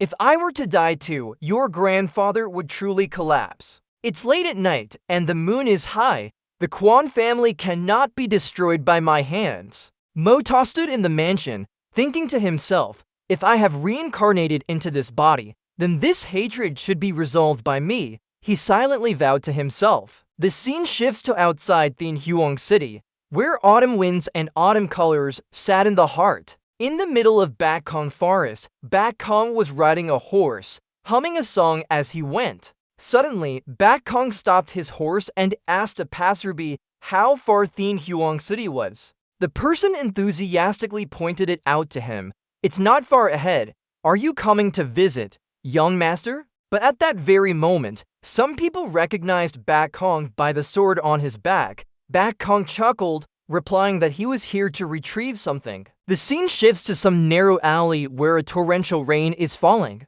Inside, 2 very mysterious-looking people were standing and talking. The person in white asked, Brother, are you still not used to human clothes? The other person replied that they were cumbersome. Then the person in white continued, Brother, return to Heaven's punishment forest and report to His Highness. The matter of the profound pill cannot be taken lightly. A 9th grade profound pill cannot fall into the hands of a profound practitioner. This is an insult. Go quickly and return quickly. Thian Chiang Nation is about to descend into chaos. After that, The scene shifts to the Lee family's residence at night. Arthur was talking to a servant. The news of the profound pill being blatantly spread must mean there's someone pulling strings behind the scenes. Continue the investigation. This time is our opportunity. Standing beside him was Dunayan. He had been disfigured by the explosion and dared not meet others, so he wore a veil over his face. Dunayan slowly said, the Lee family's profound pill was stolen. Only 3 people in this world know. The only one who could reveal this secret is the person who stole the profound pill that day. Arthur still felt quite puzzled, but why would he do that? Dunayan began to state his hypothesis. Although he obtained the profound pill, he doesn't know how to use it. Therefore, he needs to lure powerful cultivators here, fish in troubled waters, and inquire about how to use the profound pill. Secondly, this person is definitely someone from Thailand Hchiang City, likely a top-tier expert of no low rank, on the verge of a breakthrough. He must be confident that after these powerful cultivators arrive, he will get what he wants, which will help him achieve a breakthrough. If that's true, then this person must possess an extremely powerful intelligence network. Hearing his nephew say this, Arthur began to suspect something. From these 3 points, Dunayan continued, that's right, there's an 80% certainty that this person is a figure from one of the capital's great noble families. Excluding us and the Jijiang family, there are the Mrong family, the Dugu family, the Ming family, the Song family, and the Quan family. At this point, Arthur interjected, that's right, but Dunayan, you've missed the largest noble family. The 3 largest major factions of Thailand Hchiang City, we must all keep them in our sights, and also the imperial family. They are truly the largest noble family. As Arthur was speaking, he suddenly coughed violently, spitting up a mouthful of dark red blood. After that, Arthur warned Dunayan, you must be careful. If your master comes here personally, there's a great chance to obtain the profound pill. Otherwise, I advise you to withdraw from this contest. He was very obedient and replied, yes, I released the Thien L-On early this morning. I believe master has received the letter by now. Then Arthur continued to ask Dunayan, what's the progress of your profound energy these days? Previously, although senior sister Thur failed, Dunayan broke through his realm due to the spiritual energy overflowing from the explosion. He replied, I've reached the peak of the golden grade, but this matter. Seeing Dunayan stop like that, Arthur spoke up again. You are the greatest hope for the Lee family's future, to gain blessings from misfortune and help you reach the peak of the golden grade.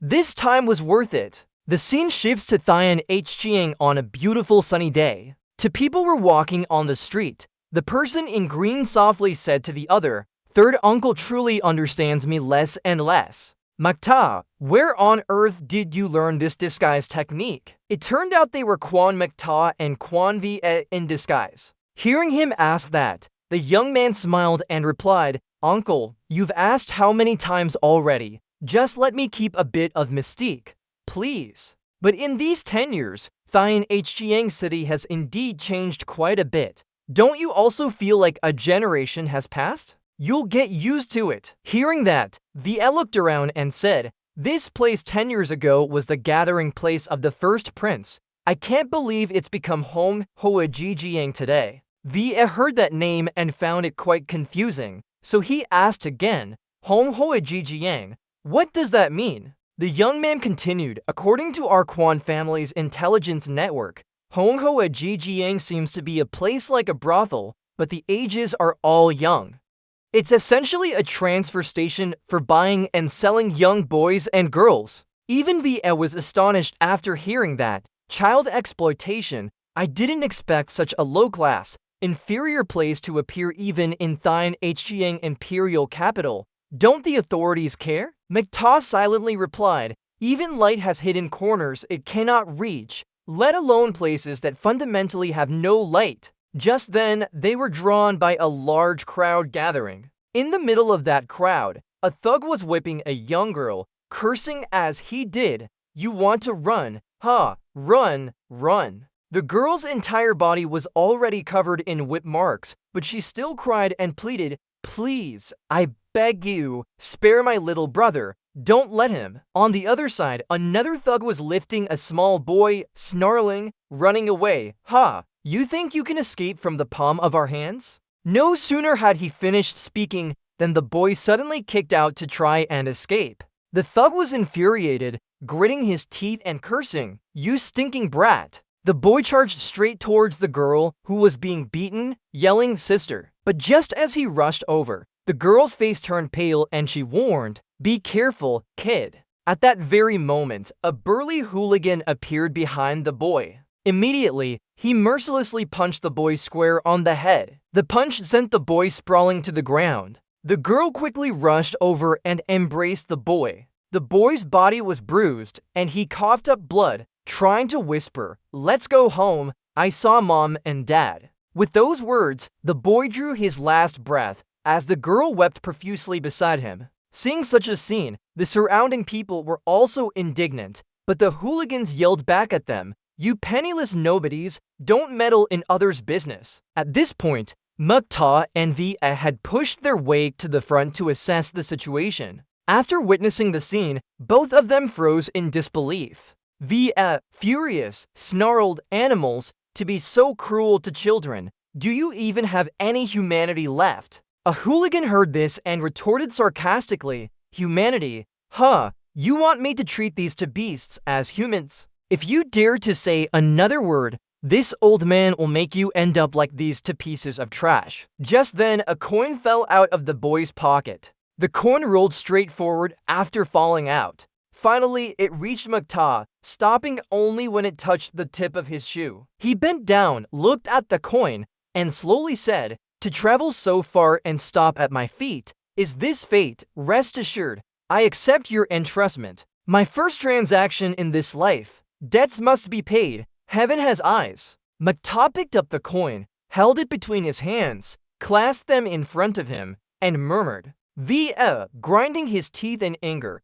said to the hooligans beneath the imperial city, with the cosmos shining down, "You treat human lives like trash and dare to disregard the law like this." But just then, Mukta spoke up from behind him, "Uncle, will talking about the law with them do any good? If they cared about the law, they wouldn't be brazenly killing people like this." With that, he dashed forward in a flash. Mukta leaped high, swinging his hand straight towards the hooligans. His attack was as swift as lightning. He quickly lunged forward and split one of their heads in two. Within seconds, several corpses lay on the ground, and his entire body was now covered in their blood. Mukta slowly continued, "Isn't it better to be quick and decisive, like I did? For this kind of scum, either ignore them completely or eradicate them root and branch, kill them swiftly." Seeing his nephew kill several people in just a few moves, VS silently said to him, "A little discipline would have been enough. Was it really necessary to eradicate them root and branch?" But Mukta replied indifferently, "Even if the authorities were to punish them, what good would that do?" Seeing him kill, the surrounding people immediately shouted for the authorities. He just stood there and let out a laugh. After a while, Mukta sighed wearily again and said to VA, "Third uncle, you're too old-fashioned. I believe they'll be released the moment they turn around. Then today's scene will still continue." At this moment, a group of people, like the accomplices of those guys from earlier, stepped forward to interrogate them. He coldly drew his sword and said, "The more times like this, the less we can be restricted by that rotten law. Blood must be paid with blood, violence met with violence, to eliminate evil and promote good." As soon as he finished speaking, Mukta swung his sword up and spun swiftly. He immediately lunged into the newly arrived thugs, hacking furiously. They reacted slowly. Before they could attack, they were already killed. After that, Mukta continued to dash inside the Hojijiang. Seeing this from outside, Va hurriedly shouted, "Watch out, there's an ambush." He quickly ran inside after him, but the first thing that caught V's eye was a long trail of blood accompanied by a corpse. Seeing the scene before him, Va was stunned speechless. Before his eyes was a corridor full of blood and corpses of thugs from the Hojijiang. On the other side, as soon as Mukta entered, he was stopped by three men. They fiercely asked him, "Who are you? How dare you come here to cause trouble?" He immediately replied to them, come to cause trouble. No, I'm not. I'm just here to kill people, commissioned by someone else. Saying that, he turned to look in one direction and said, "Third uncle, these guys are for you." VS stood rooted to the spot, hearing Mekta's reminder. "But you have to finish quickly. This is the capital, after all, and officials will arrive soon." Immediately after, VS also prepared for battle.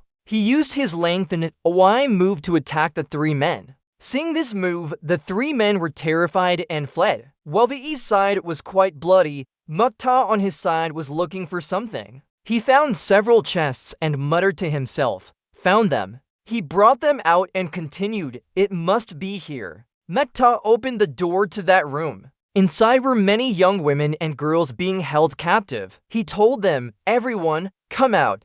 Go to the courtyard quickly." A moment later, Mekta emptied the chests, which were full of gold, silver, and jewels. He also tossed many banknotes into the air. Mekta, covered in blood, scattered money and gold everywhere, saying loudly, "Take the money and go quickly after you leave. Follow the eastward direction." All the girls, all the people captured by the Hoajijiang, stood frozen, looking at this scene. Mekta and VS stood before a room. He told him, "This must be the deepest room in the Hong Hoajijiang." VS looked inside, very curious. No one, but after taking a few more steps inside, he suddenly stopped. VS stared blankly ahead. "This is..." Seeing this, Mekta was silent for a moment, then he spoke. "This is human deformities." He explained to him that they took some untalented children and raised them here, waiting until their bodies deformed, then sold them to circuses. "Third uncle, do you still think these people shouldn't be killed?" At this moment, VS gritted his teeth, absolutely furious. They truly deserve it. They should be cut into 100 pieces. A moment later, the two of them walked outside. VS then remembered something and said, "The soldiers are coming soon. Leaving them here is like sending a lamb to the tiger's mouth. How should we deal with them? Do you have any ideas?" But Mekta replied rather indifferently, "I don't have any ideas. As for these people, their tongues are gone, their ears pierced, their limbs completely deformed, with no hope of recovery. For them, survival is already a form of torture. It's worse than death." VE's face paled as he asked, "Are you saying?" "No, they're already so pitiful. How can we take away the last bit of their remaining lives?" Mekta slowly explained to him, "Uncle, keeping them alive like this, for them, is the greatest suffering. We can't take them with us now. Let's go." With that, he turned and walked out. VA remained inside, pondering what he had just said. Then he also decided to grit his teeth and follow him out. The sky in Thian Chiang City was already growing dark. VA and Mekta leaped swiftly across the rooftops. They stole clothes from a few houses and disguised themselves. A moment later, Mekta asked VS something. "Third uncle, what arrangements have you made for the other children? I'm afraid Hong Hoa Jijiang will implicate them." He replied with a firm voice, "I will send people to protect them, but they cannot show their faces. Otherwise, we'll be exposed. If we can eliminate the mastermind, only then will our merit be complete." Hearing this, Mekta calmly replied, "No rush. Those were just small fries. The one behind all this will definitely make a move. At that time, we'll be in the dark and he'll be in the light, which is much more convenient." Suddenly, as they were walking, Mekta stopped abruptly. VS saw this and wondered. Then he heard the boy mumble, "You've been following us for so long. Shouldn't you show yourself?" As soon as he finished speaking, VS was also startled, thinking, "Could someone be following Mekta? How did he discover them? To make it so I can't sense them. How strong is this opponent?" Later, a man in white indeed jumped down. He sneered and praised, "The boy is indeed extraordinary." Then Old Man Tong lightly brushed the dust from his clothes and asked in a low voice, "Can you tell this old man, how did you discover me, young man?" Mekta was also very sharp and didn't answer directly, but asked instead, "Why don't you tell this old man what your intentions are, following us too?" Seeing this, Old Man Tong slowly replied, "This old man has no ill intentions. I was simply curious about you too, so I decided to follow. After all, we are all fellow practitioners. Knowing why he was following them, Mukta was no longer polite. If that's the case, please leave, sir. We have other matters to attend to and absolutely do not want anyone following us. I don't know why a strange sky profound expert like you has appeared in Thailand Hchiang country. Hearing him speak like this, Old Man Tong became angry and snapped. Youngster, why are you so impolite to this old man? You should know that if I wanted to take your lives, it wouldn't be a difficult matter. Mukta was also not deferential and bluntly said, I have never sought enmity. I just don't want to kill you without reason. If you have the guts to follow us, you must be prepared to descend to the underworld. I will fulfill your wish. With that, he unleashed his move, his entire body radiating an overwhelming green aura. As soon as Old Man Tong saw this move, he exclaimed in shock, Peak Sky Profound. Then he jumped away in fear, shouting back, Forgive this old man's slip of the tongue. This battle will be reserved for another day. Farewell. Witnessing the scene, Via asked Mukta in utter astonishment, You actually possess Peak Sky Profound cultivation. How is this possible? Actually, his Kai Thian Tao Hasang can mimic other profound energies. But Mukta found it inconvenient to speak at the moment, so he told him, This isn't the place to talk. Let's go first. After passing this forest, we can reach home. But after only a few steps, he told Wu Yi to slow down. Then Mosey frowned and slowly said, I didn't expect there'd still be someone who doesn't know life from death, not afraid of dying, huh? Making me waste my effort bringing you back to your old home. Wu Yi was utterly astonished. What, we're being followed again? Wu Yi silently pondered, We're still being followed, and I actually didn't detect it either time. A moment later, Mosey slowly said, All right, now we're sure there's no one following us. Wu Yi helplessly rubbed his forehead and told him, So you've been putting on an act the whole time. Mosey changed the subject, urging him to hurry home. While on their way, Mosey asked Wu Yi, Uncle, you really didn't think I was at the peak of Sky Profound realm, did you? I was scaring him, but third uncle, after we get back, I still need to trouble you with something. The Sky Stone I bought previously, due to my limited profound energy cultivation, I can't penetrate it. For shaping new weapons, I'll still have to rely on you, uncle. The scene shifts to a few days later at the Jun family, where continuous ding-ding sounds emanated from inside the mansion. Someone was sitting, using a hammer to shape something. Wu Yi's voice rang out, Uncle has already cut it into the shape of a flying dagger for you. Why are you still insisting on polishing it yourself? He continued working and replied to him, Polishing it this way is just the basic form, whether it's the sharpness or the weight balance, ultimately. I need to personally grind it into the most suitable shape. When using it, it will be much more proficient. It also requires infusing it with my own profound energy and nurturing it day and night. Mosey picked up the sword, a hint of irritation radiating from him. He thought, the new weapons and hidden projectiles will probably need a few more days to fully suit me. Wu Yi finally understood his intention, so that's how it is. Mosey, there's one thing Uncle still finds strange. Why have I never seen you practice cultivation? Hearing him ask that, he explained, I'm cultivating every single moment. Is it only nurturing the Danshin that counts as cultivation? Cultivation must be carried out every hour, every minute. I've never wasted a single second. Mosey said that he cultivates all the time. From walking to fighting, his cultivation automatically operates, except for breaking through realms. All other times can be used for cultivation. All of these things must be integrated into instinct, done completely naturally, without needing to think or intentionally do it. Wu Yi was incredibly astonished to hear his nephew say all that. There's actually such a strange cultivation method in this world. Just then, Kni entered the room to report, Young master, you have 3 invitations. The first prince, second prince, and third prince, they all invite you to a banquet. Also, General Dugu and young Master Tang have sent people to find you, young master. Hearing this, Mosey told her, Alright, I understand. The scene shifts to the Dugu family one late afternoon. Tung Home was furiously shouting, Jun Mosey, What did you put in that wine? Even today, my 7 sons are still unconscious." Seeing his rage, Van Ly glared back. "What, you stole wine and now you want to hit someone?" Mosey added from the side, "They're just drunk and haven't sobered up yet, but waking up all 7 of them will require some silver." As soon as Tung Hone heard the word silver,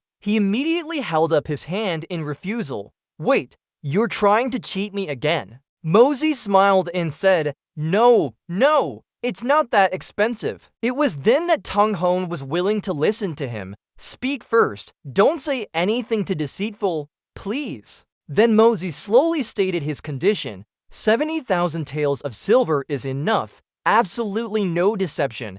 Go to my mansion and get 7 more jars of wine. Open the lids and place them in front of their rooms, and that will be it. Tung Hone seemed skeptical and replied, "Is that all? If it doesn't work, you'll have to pay me 5 times the 70,000 taels of silver." Later, he followed Mosey's instructions. The 7 brothers, after smelling the wine, quickly woke up and then drank another round. Then they were given a good beating. Wanli stepped outside and asked Mosey how he knew they were faking sleep. He quickly replied, "Nonsense. No matter how drunk they are, they can't stay drunk for that long, especially since they're a bunch of Zhuan practitioners." At this point, Wanli changed the subject. "I heard you've been teasing the Du Gu family's girl. Your grandpa wants to hold his grandson already." Mosey helplessly told him, "Don't joke anymore. That wild girl, I can barely escape her as it is. She's clearly unreasonable." Wanli chuckled teasingly after hearing him speak. "What's unreasonable about that? It's very simple. That girl has clearly taken a liking to you." Mosey got even more annoyed after hearing that. He paused for a moment, then continued, "She's just a girl who doesn't understand the ways of the world." Wanli chuckled and slowly said to Mosey, "That scoundrel Du Gu Tung Hone, he pretends to be stupid every day. How could this old man not see through his cunning intentions?" He heard that and curiously asked, "Cunning intentions? What kind?" Wanli chuckled and explained to Mosey, "On one hand, the Du Gu family naturally doesn't want you as their son-in-law. On the other hand, His Highness won't allow your families to intermarry. Understand?" After the explanation, he understood and replied, "I understand. If 2 great military families intermarry, it would have a huge impact on the imperial family." Wanli continued his words, "Of course, the Du Gu family has also considered the worst-case scenario. If you truly marry Du Gu Xiaomei, the 2 families will stage a fight to mislead others, so that His Majesty clearly understands that the 2 families have fallen out. Then there won't be any problem." Mosey secretly thought he needed to change the subject quickly, so he brought up the 3 invitation letters. Seeing this, Wanli was quite surprised and asked, "All 3 princes are flattering you, kid? That's really cool." Mosey, pleased by the praise, proudly said, "What can I do? I grew up to handsome. Even men want to look at me a little more." Wanli carefully reminded him, "But you still need to figure out how to deal with these 3. Don't think that just because you're a bit clever, they can harm you like that." Mosey already had his own plan. He was about to tell Wanli, but he walked away and said, "You don't need to tell me your specific plan. This old man doesn't like to hear it, understand? Whether you marry Xiao Yu or not, I don't care. Your main priority right now is to let this old man hold his grandson." With that, Wanli got into the carriage and left. The scene shifted to the Jun family. As soon as Mosey returned home, Kerr ran to report, "Young Master Tang has been waiting for you for a long time." He told her to quickly bring him over. A moment later, a figure rushed into Mosey's room, shouting, "You're back." He was too used to this scene and emotionlessly told Tang Yuan, "Just say it. Don't put on that pitiful act. What trouble have you gotten into now?" Hearing that, Tang Yuan cried even louder, "Save me, 3rd young master. The old patriarch wants to send me to the palace." As soon as he finished speaking, the other 2 were stunned. Mosey repeated in shock, "Your grandpa wants you to become a eunuch?" Tang Yuan helplessly clutched his forehead and muttered, "You're the one becoming a eunuch. Is there nothing else besides a eunuch, for example?" Unexpectedly, before he could finish, Mosey interrupted him, No more examples. Your grandpa wants you to take over Rong Chanjun's official position, right? Indeed, that was exactly what Tang Yuan wanted to say. He turned pale and continued, "That's right. My father said the connections have been made. As long as I pass the physical examination with old eunuch Zhu, my entry into the palace is set. What should I do now?" Tang Yuan asked Mozi in distress, but he just laughed and patted him on the shoulder, saying, "Your old man is quite something." Tang Yuan continued, "Grandpa's intention is for me to get some experience first, then inherit my father's position later." Mozi heard that and chuckled in praise. "Well done. Does that mean you've been chosen as the next family head of the Tang family?" Tang Yuan made a sour face and went on, "Yes, some old geezer popped out of nowhere, claiming to be Grandpa's good friend from 40 years ago. He took all my brothers except me as his disciples." Mozi was quite surprised to hear this and asked, "So you're left with no cultivation talent and were chosen to inherit the family business?" He muttered sullenly, "Only you, third young master, understand my suffering. From now on, I'm completely cut off from romance." Unexpectedly, Mozi glared and said in a deep voice, "Understand what?" "Precisely, you're becoming a high-ranking official with a generous salary and the family head. What more isn't satisfying?" Tang Yuan suddenly made up his mind and declared loudly, "I don't want to be an official, and I certainly don't want to be the family head. What I want to do is business. I hope to take charge of the family's business, and then have my Tang family brand be present everywhere on this continent." After I told Grandpa. Upon saying this, Tang Yuan completely collapsed and sobbed. Then he pulled up his shirt to show Mozi his bruised back. "Grandpa beat me into this state." Seeing this, Mozi could only advise, "It seems this situation can't be salvaged. It looks like it's as tragic as those brothers from the Dugu family. I advise you to just honestly become an official and then later take over as family head." At this moment, Tang Yuan interrupted him, saying, "Actually, it's not without a way, because there's one part that hasn't been cleared yet, which is that eunuch Zhou. That old eunuch is in charge of the body examination. Although my brother is a bit chubby, he's definitely healthy, so he'll definitely pass. I heard that when Rong Chanjun was examined by him, that thing took a long time to return to normal, making that pretty boy walk with his legs spread wide for half a month afterwards." Mozi heard this and laughed. "You still have the mood to be smug? Soon it'll be your turn to walk with your legs spread wide." Tang Yuan's face turned pale and helpless when he heard that, and he pleaded again,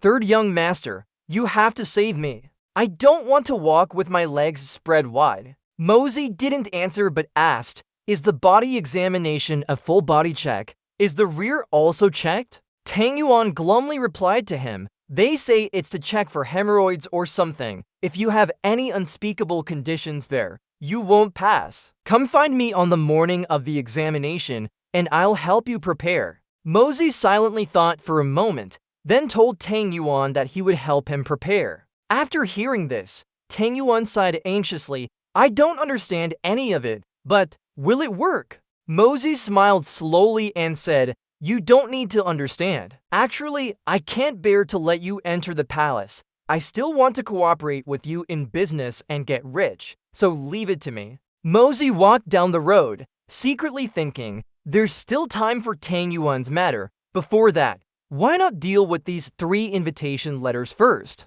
The place where the 3 princes are hosting the banquet happens to be at the Naichong Pavilion. Earlier, when I was eavesdropping, Miss Ure was there. Grandpa also arranged to bodyguards for me, so this time I probably don't need to worry. Although I'm not interested in the second prince's affairs, this is an opportunity to eliminate future troubles. As he was walking, someone suddenly stepped forward and called his name. It was King Han. She seriously asked him, "Are you going out?" Mozi seemed a bit hesitant as he replied, "I'm going to Naichong Pavilion." Hearing this, King Han immediately scolded, "You're going to a brothel and you can still be so confident and righteous. You're truly shameless. I originally thought you had turned over a new leaf, but I didn't expect you to reveal your true colors after only 2 days of pretending." After she had finished scolding him, Mozi frankly said, Third uncle told me to go.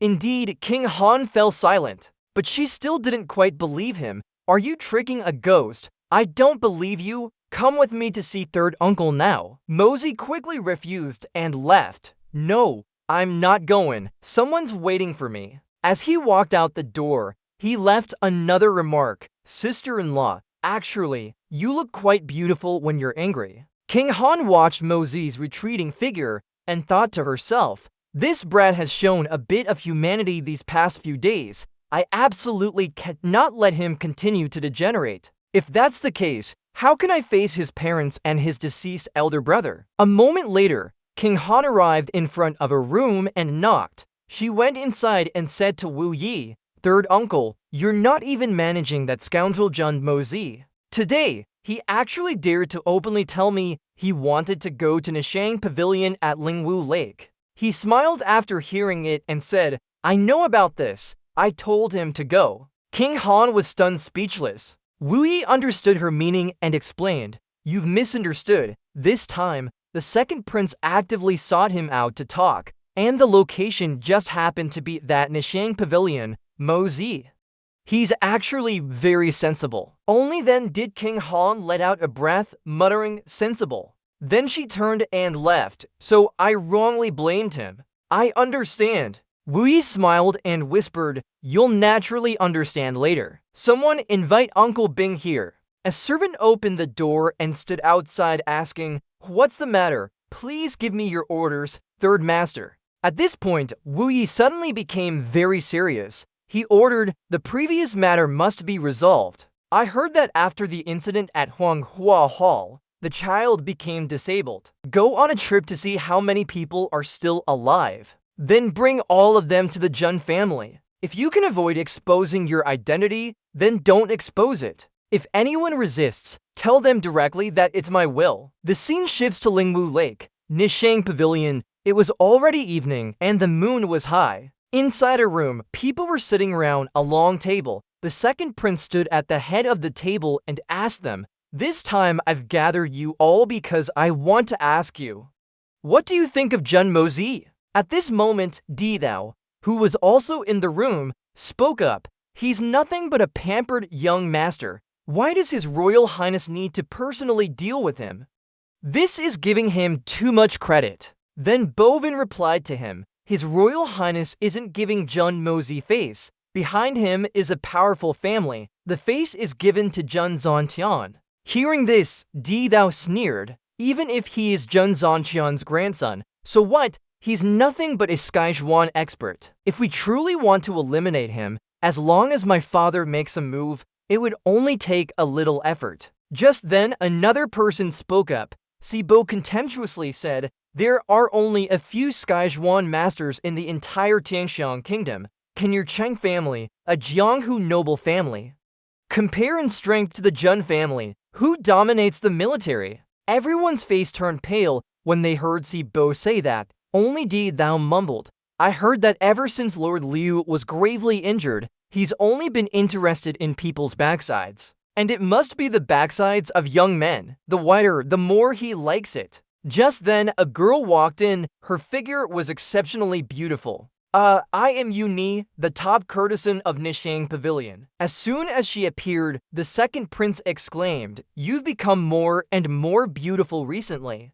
Outside, a carriage stopped right in front of Nishang Pavilion. A voice reported, Your Royal Highness, young Master Jun has arrived. Mosey sat inside the carriage, thinking to himself, this vulgar crimson sedan chair, young Master Jun's taste is truly unique. From inside the room where the group gathered, a voice said, those old men accompanying him are probably veteran experts of the Jun family hiding their strength. At this moment, Yuni stood by the window, glanced down, and said, Your Royal Highness, let me personally receive Jun Mosey today. He heard this and replied with some concern, alright, but don't let him actually take advantage of you. Yuni glared down at the carriage below and sharply replied, Your Royal Highness, rest assured, to take advantage of Yuni, the price will not be small. Mosey stepped down from the carriage and boldly asked, Where are the second prince and the others? A servant stepped forward and reported to him,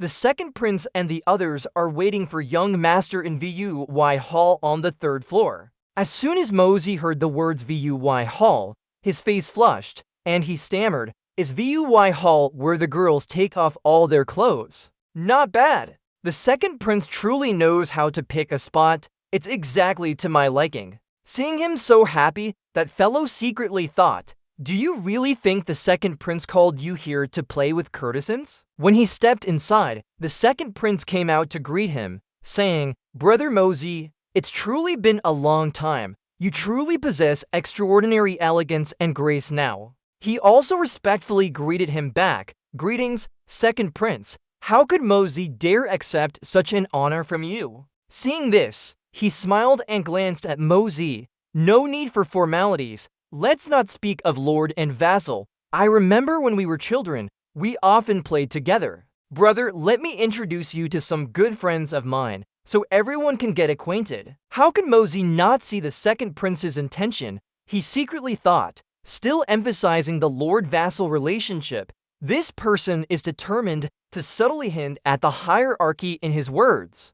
Truly sinister. Then the second prince introduced Bo Wen. "This is my master, Grand Academician Mr. Fang Bo Wen." The old man slowly told Mosey, "This old man is just an old man. How can I compare to talented young men like you?" The second prince then introduced Si Bo. "This is Lord Liu Si Bo, accomplished in both civil and martial arts, a golden profound master." Upon hearing this, Mosey sneered, looking down at the old man's trembling legs and sighed, "Lord Liu's standing posture seems different from others. Truly a master.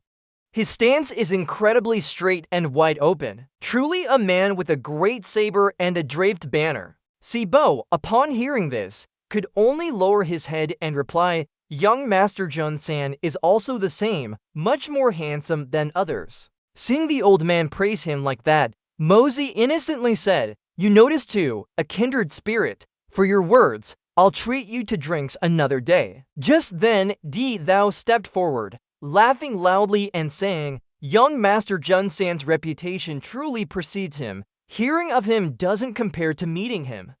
Meeting him surpasses his reputation. I'm truly impressed. This humble one is Chang Di Thou. He is a descendant of the Chang family, the profound aristocratic family of Jiangdong." Mosey saw this man and squinted, asking, "Who is this person? Why is he looking down on people like that?" He secretly cursed the man in his heart.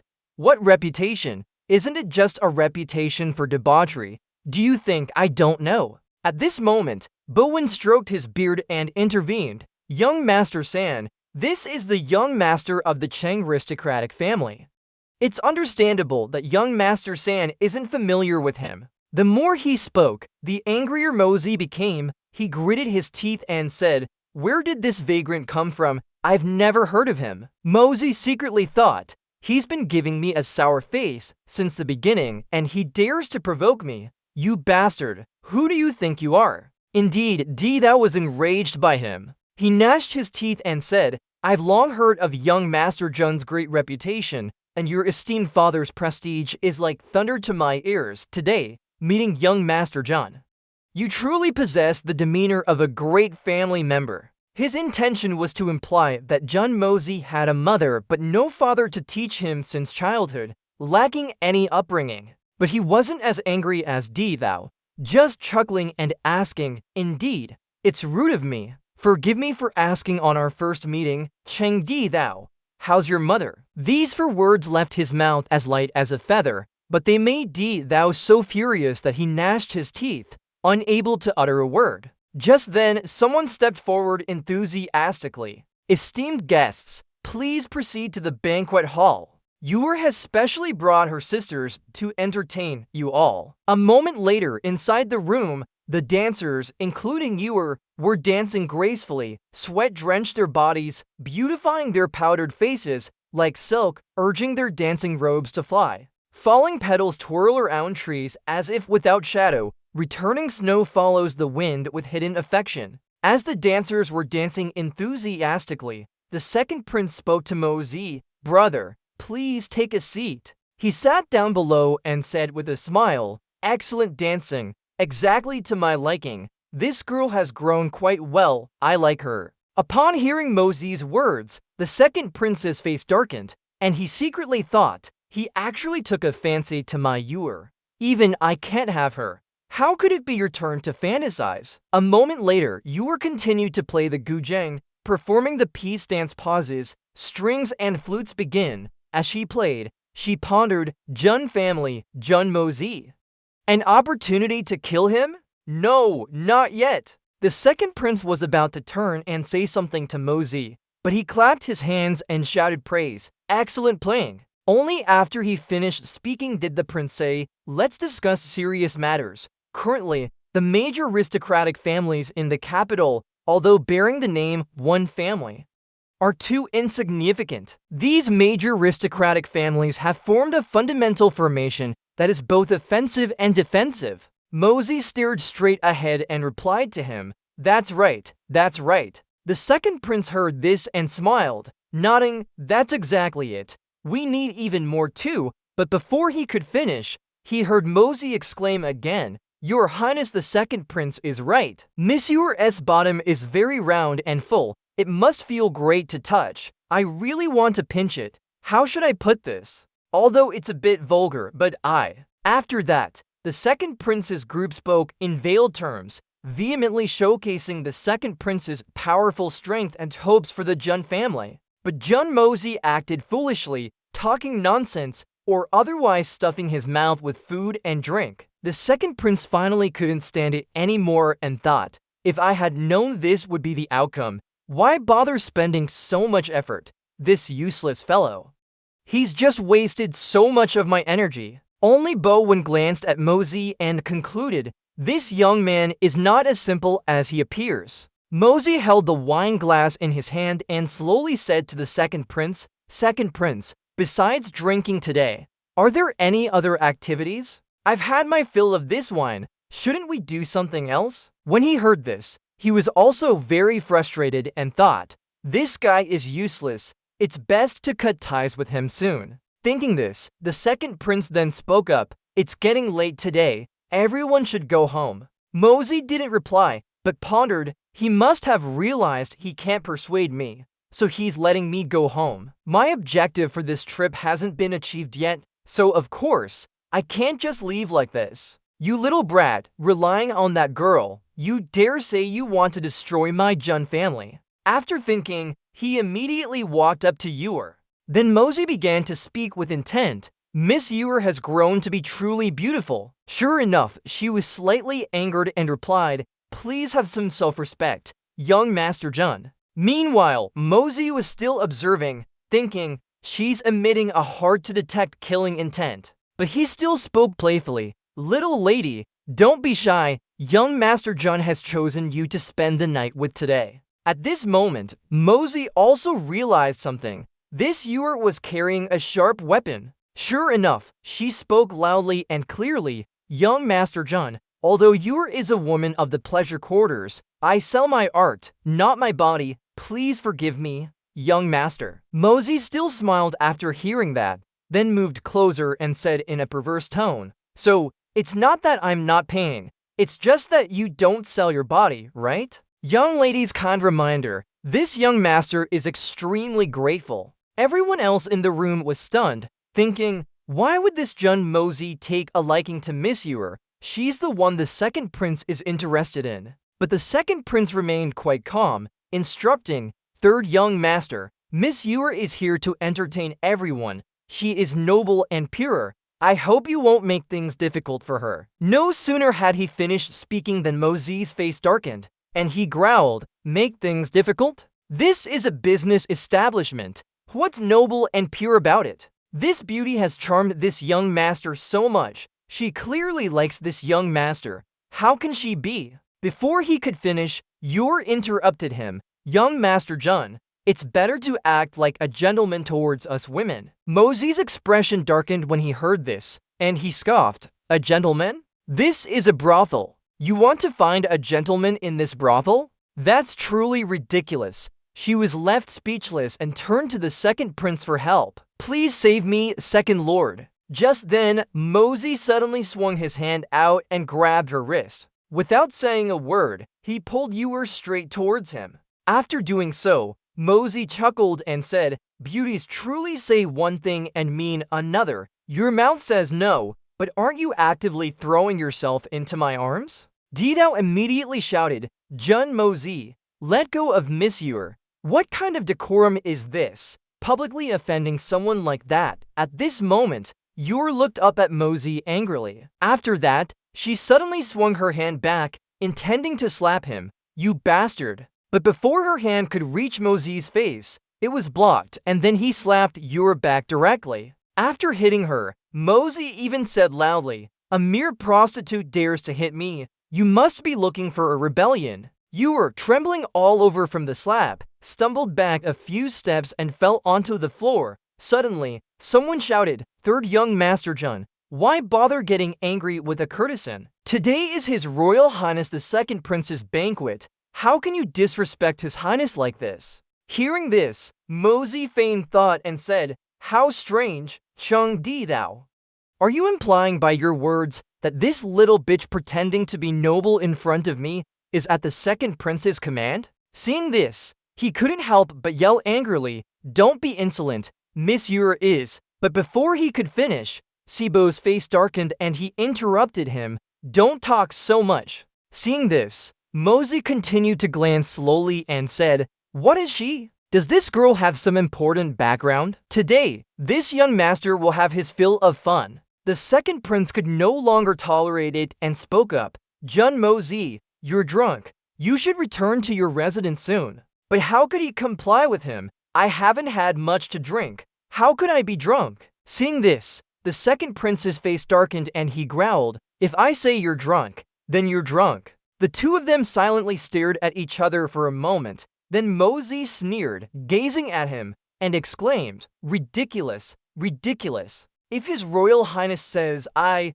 Junmu, am drunk, then I am drunk. My little beauty, today His Royal Highness is here. Out of respect for His Royal Highness, this young master will temporarily spare you. However, I can come find you to settle the score at any time." After saying that, he turned around, laughed loudly, and left. Stepping outside, Mosey quietly said to the two attendants walking beside the carriage, "After I leave, you to pay special attention to all activities at Nishang Pavilion after the second prince and his people leave. One of you is responsible for watching for carrier pigeons, and the other for watching out for experts leaving there. You must not let your guard down. After what I said, that Miss Ewer will make a move very soon." Ewer sobbed uncontrollably, tears streaming down, her eyes red. She whispered, "Jun Mosey." Ewer clutched her dress tightly, muttering repeatedly, "Kill you." The second prince walked up from behind and called out to her, "Ewer, tonight." Ewer calmed down. She stood up, her voice a little cold. "Second master, Ewer is tired. Please forgive me, second master." She didn't wait for the second prince's reply and went directly into her room. Jida walked over, equally angry. "Your Highness, this Jun Mosey is so disrespectful. Should your subordinate send to people to teach him a lesson, even if it means taking his life?" The second prince cut him off. "He must know I can't touch him. That's why he's so arrogant today. Before, Jun Zontian was enraged enough to purge the capital.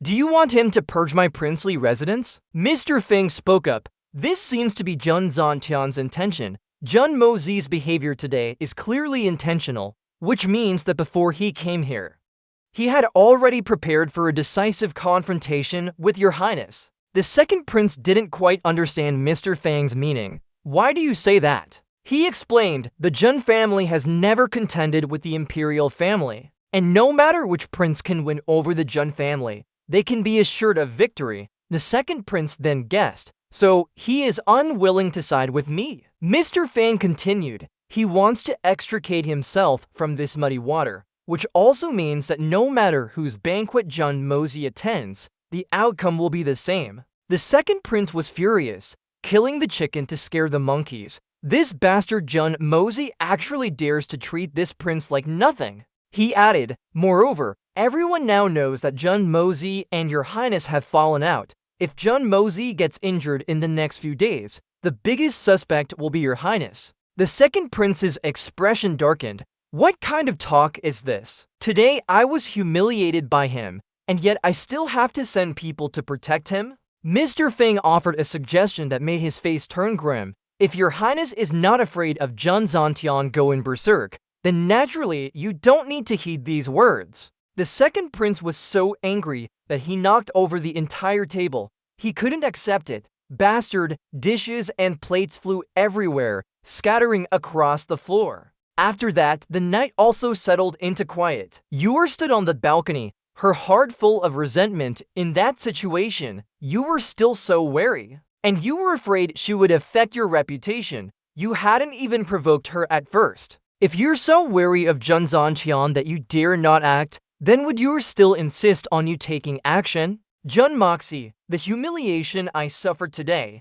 Suolen Nuyet, will definitely make you die without a burial place. At the same time, a shadow suddenly glided past the pigeon Yor had just released. A small net was cast out, and the mysterious person caught the pigeon. He stood and watched for a moment, then quickly left. At the second prince's manor, Dao En was delivering cultivated information. Didao's heart swelled with rage. Jun Moxie, today you dare to humiliate me. If I kill you, everyone will think the third prince did it. Just you wait, I'll make sure Moxie dies without even a corpse left. Immediately after, little Whitey, who had just escaped from its dwelling, ran onto the street. Just then, Moxie's sedan chair passed by, and it leaped onto the chair. He picked up little Whitey, wondering, isn't this Dugu Xiaomei's spiritual beast? Why did it run here? Could that young lady be nearby? Moxie suddenly pleaded, please, if you keep following me,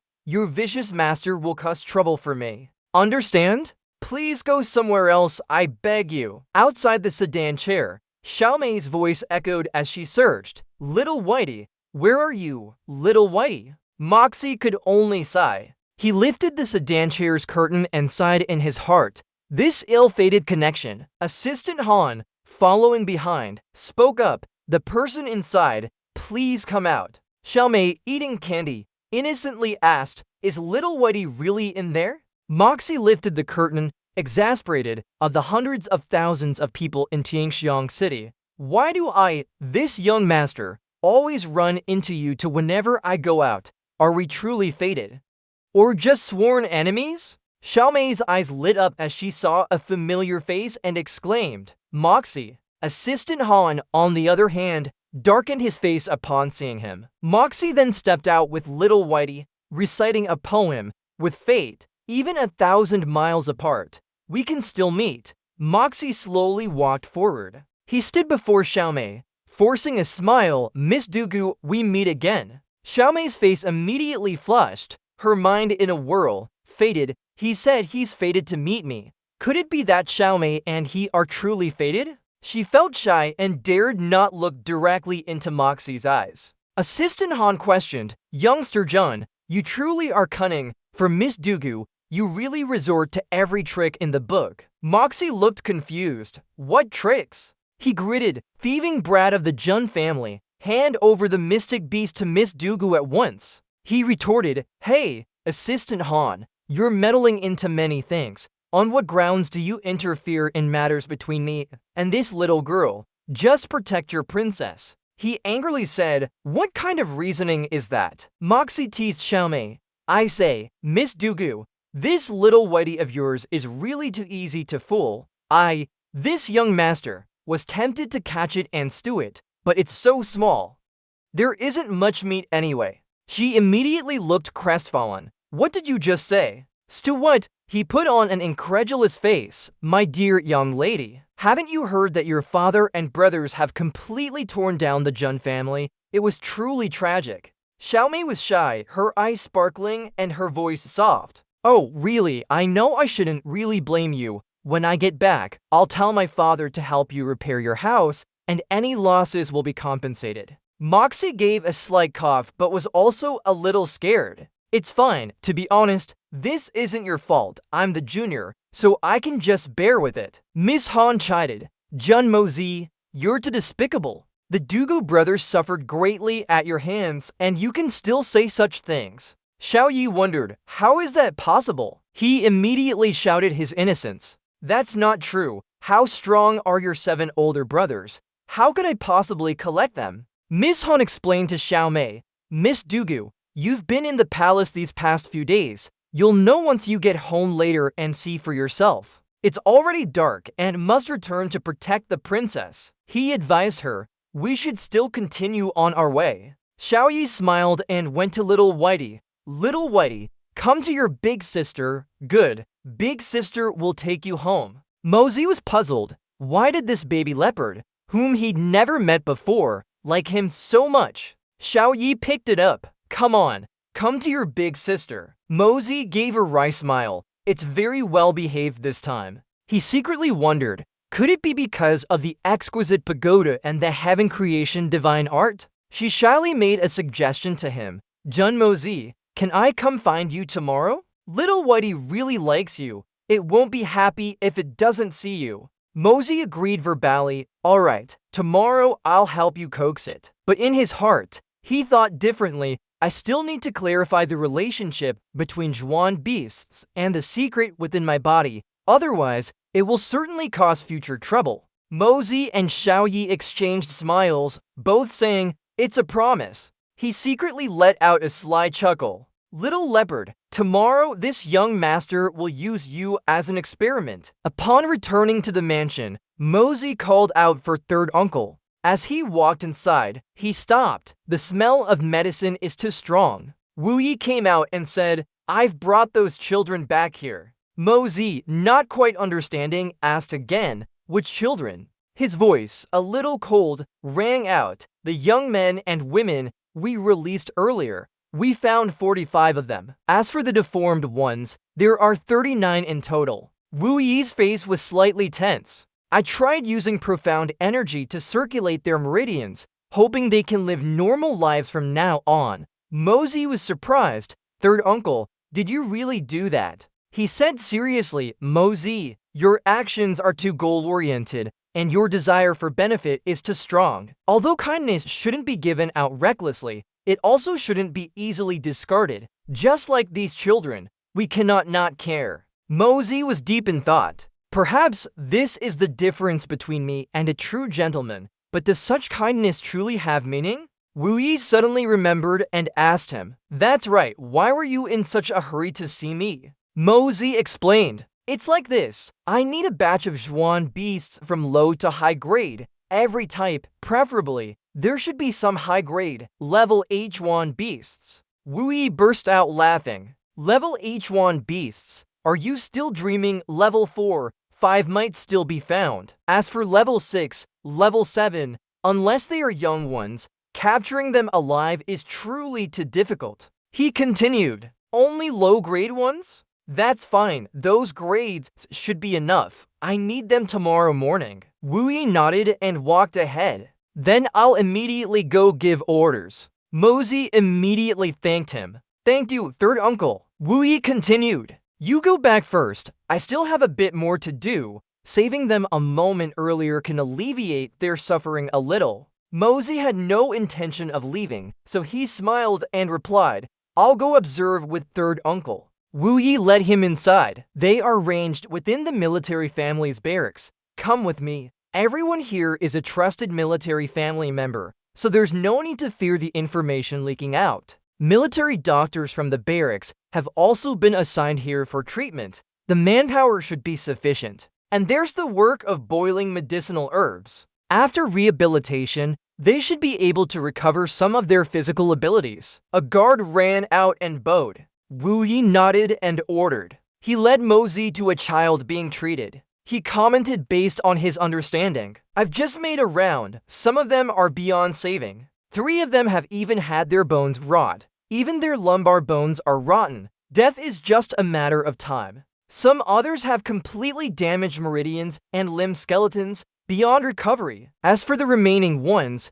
their condition isn't severe. With careful recuperation for a period, they can recover to their original state. Mosey continued. Adding medicinal herbs and using profound energy to clear their meridians, repeated twice, they might recover as normal people. If third uncle insists on saving them, the treatment cost for one person might be up to 50,000 taels. But if we destroy such nests one by one, there will only be more and more unfortunate people like these. Should we save them or not? Wu Yi understood his meaning. I understand that such things should end here. However, for these people now, since we've already started saving them, there's absolutely no reason to abandon them halfway. Mosey emphasized. Alright, please remember, third uncle, this is the only time. He replied with one word. Mosey instructed. Also, after the treatment, I want to keep to people. Wu Yi agreed but was also curious.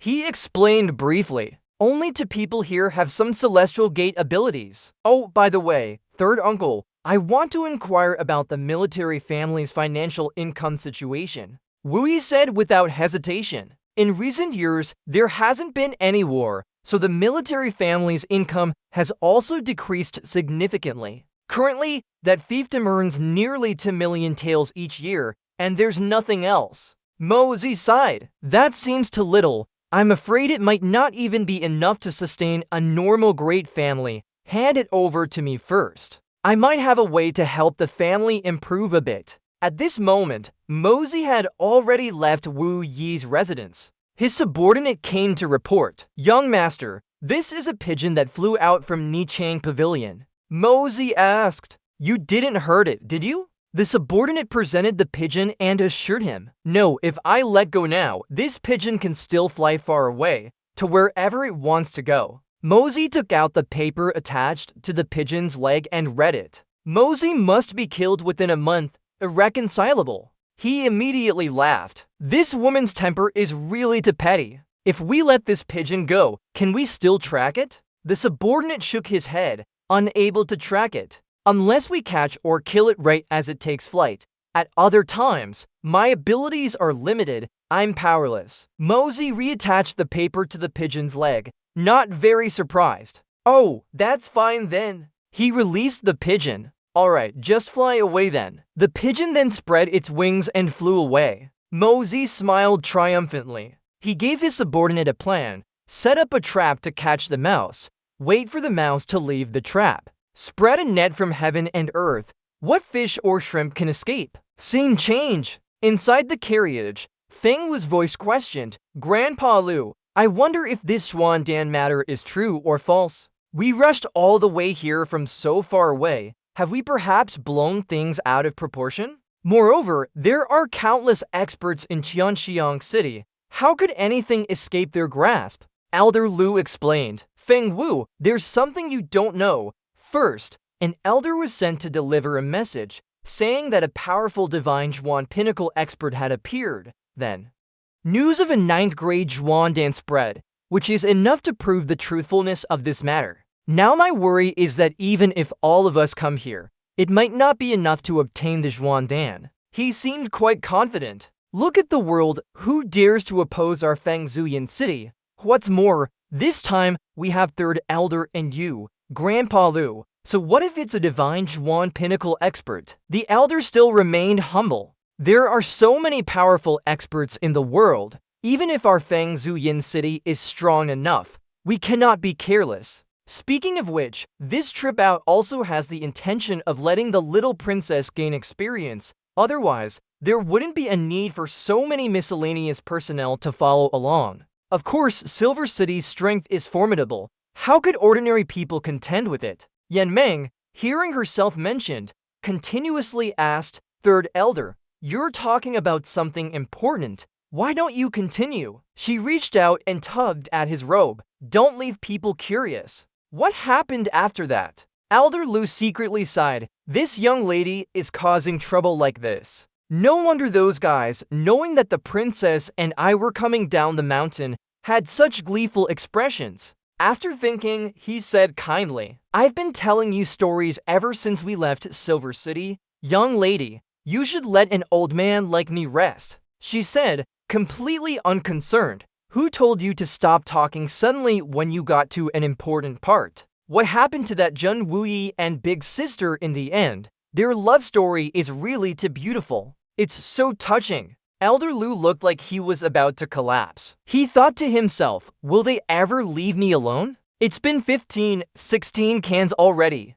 On the other side, Sword Soul wondered, Grand Tutor, it's uncertain whether this mysterious pill matter is real or fake. You are old and still taking such risks. It might do more harm than good. Meng Shen explained. This time, the dangers are many, but mining Tang and Tianxiang have been safe and sound these past few years. It's just you and the Jun family who, having fought for many years, might be in danger. Sword Soul was quite annoyed at this point. The three brothers of Jun Wuhui are the enemies I respect the least in this life. Go into Tianxiang this time. One is to escort the Grand Tutor, and the other is because I want to find out why Jun Wuhui truly died. However, Meng Shen still responded calmly. I know you've always suspected me these past few years. Although I did have the intention of acting back then, it truly wasn't me. Sword Soul seemed about to explode. In the war between soldiers, why do you outsiders have to meddle so much? He reminded him. Aside from Sword Soul, some matters are not merely military affairs. He yelled, Jun Wuhui and Jun Wumeng are dead, but the third brother, Jun Wuyi, is still alive. Some things will eventually be exposed to the world. We absolutely cannot accept such a disgraceful victory. Scene change. Someone was playing with a pigeon and said, a 9-star Pete mysterious pill. That's really a good item. Even if it's for the mysterious pill. To be able to clash with the heroes of the world for this reason is also a joy in this life. Someone wondered, a 9-star Pete mysterious pill falling into the hands of a Zhuan practitioner is a great humiliation for us. And so, the news of the mysterious pill spread, and masters from all over the world gathered in Tianxiang Kingdom. They were all riding horses, looking very majestic and imposing. Scene changed to Mozi's mansion. He was standing, watching the caged beasts, and thinking to himself, Weichuan beast, first level, second level is medicinal fox, third level is swift-winged wolf, fourth level is savage ox. I just said I needed them last night, and they've already been bought for me today. Mozi looked at the caged beast and praised, Uncle's actions are really fast. Why aren't you paying attention to me? Let's try the second level. He brought his hand to his chin thoughtfully. Let's try the third level again. Realizing there was no change, Mozi was a bit apprehensive. Even the third level has no reaction. How can this be? Could it be that little Bai simply has a special connection with him? The pythons over here are flicking their tongues. A ferocious-looking bull was trying to charge out of its cage. Mozi exclaimed in surprise, this one's reacting. Hearing him say that, the pythons also wanted to crawl out of their cages. Mozi immediately looked pleased. Indeed, I wonder if it's the heaven-opening creation art or the Hongjun law that has some effect on Zhuan beasts. Scene change. A servant announced, young masters and young misses from the Dugu family have arrived. Mozi immediately ordered, quickly invite them in. Take all these away to be dealt with. They're no longer needed. Third uncle can handle it himself. But if those two snakes are going to be killed for meat, you can give me a share. Wui thought to himself, these two bone-piercing snakes cost 200,000 taels. Is one meal worth 200,000 taels? The beautiful Xiao Yi, holding her pet, walked over to Mozi. She was accompanied by Woody. As soon as he saw him, he shouted loudly, what are you staring at? Haven't you ever seen a beautiful woman before? Mozi didn't show any anger, so Brother Dugu has arrived as well. How about we have a drink together? Woody yelled again. Have a drink, you say? I still remember being tricked last time. I warn you, young man, be honest this time. Of course, if it's free, a small drink is fine. Suddenly, Xiao Yi's pet flew back to him. Mozi immediately hugged it and praised it. Good spirit beast, little Bai is truly understanding. Someone quickly poured tea for Brother Dugu. Miss Dugu is truly beautiful today. She secretly wondered, why is he calling me Miss Dugu? Isn't he calling me little girl anymore? Calling me that is still much more familiar. Xiao Yi sulked. I thought you didn't see me. Mo seemed to sense her anger, so he quickly said, of course not. He secretly thought, while little Bai is in my hand, I should seize the opportunity to experiment a bit. Little Bai Bai suddenly grew another pair of wings. Suddenly, Mota was pulled into some mystical space. How is this happening? It seemed to have gone beyond his imagination. If this continued, his body could explode instantly. Mo then spread his arms wide and absorbed the power. I have to take a risk. Absorb it first, then we'll talk. Little Bai Bai was then absorbed by a strange surge of spiritual energy. Xiao Yi secretly wondered, Jun Mo Zi, what's suddenly wrong with you? He was clearly sitting in front of her, but it felt like he was thousands of miles away. Wu Yi secretly thought a powerful force is slowly emanating from Mota's body. This isn't good. This cannot be seen by outsiders. So he immediately infiltrated Little Bai Bai's body. Wu Yi quickly dealt with the obstacles affecting him. Luckily, I ran fast. Otherwise, anyone who encountered it would have their soul scattered. Suddenly, a strange surge of power sent Mota flying high, then pulled him down in extreme confusion, causing Mota to cry out in continuous pain. But immediately after, a surge of power entered his forehead. Little Bai Bai also received that power and evolved. Streams of light from the sky continuously descended upon Mota.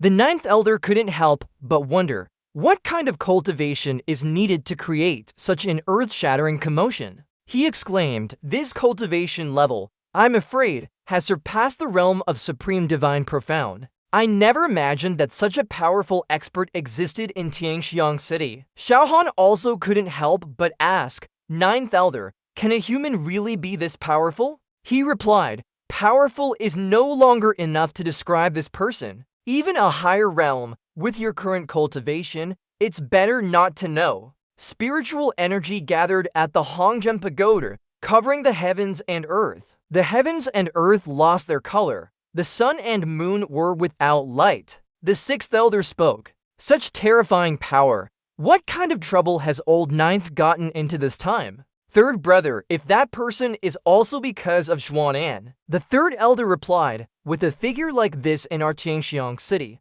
we absolutely must not make any mistakes. Otherwise, I'm afraid we won't have a chance to return. Jian Hun, who was walking, also stopped to observe because of this. Meng Shen was also quite surprised, not expecting such a powerful expert to be in Tianxiang City. Peak Supreme Zhuan God, that's an even higher existence. On the same day, 300 bodyguards of the Jun family completed their life or death training. Each of them seemed like they had returned from the gates of hell, fearing nothing in heaven or on earth. Heaven holds Jin Kun, earth divides yin and yang cycle. Only then is there the creation of all things. The human body was originally just the dual energies of yin and yang, born from creation and lost through creation. This is the yin-yang escape. Once mastered, it can make the body invisible to anything around it. If trained to its peak, one can even blend their body into the air.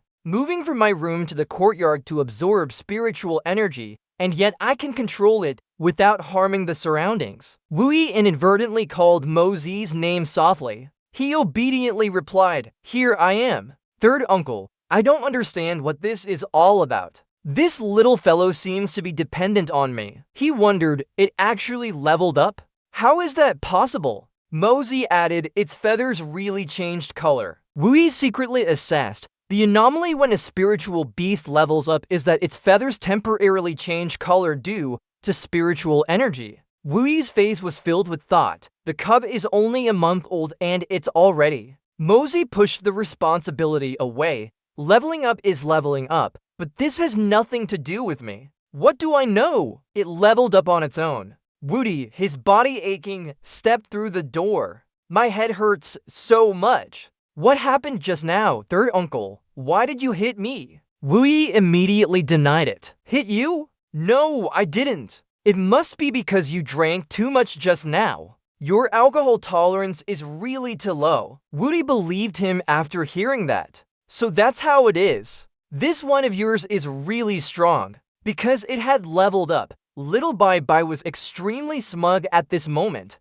Xiao Yi couldn't help but praise, Little Bai is so cute. He softly called, Dugu Ying, come here with me. Let me see what Dugu Wu Yi has taught you. He thought to himself, is third uncle going to give me some pointers? Seeing Woody so clueless, he chuckled to himself. Looking at this kid's dazed appearance, third uncle's resolve is truly great, and yet he dared to leave Xiao Yi here. It must be grandfather's instruction, he said happily. Miss Dugu, you still remember, right? I still owe you a good saber. Xiao Yi pouted. That bad guy who tricked me out of my meteorite naturally has to compensate me with a good saber. Mosey proudly boasted. What Mosey makes is absolutely a masterpiece, guaranteed to satisfy you. After a moment, he brought out a wooden box. Inside it was a rather beautiful saber. She excitedly exclaimed, what kind of saber is this? Mosey explained,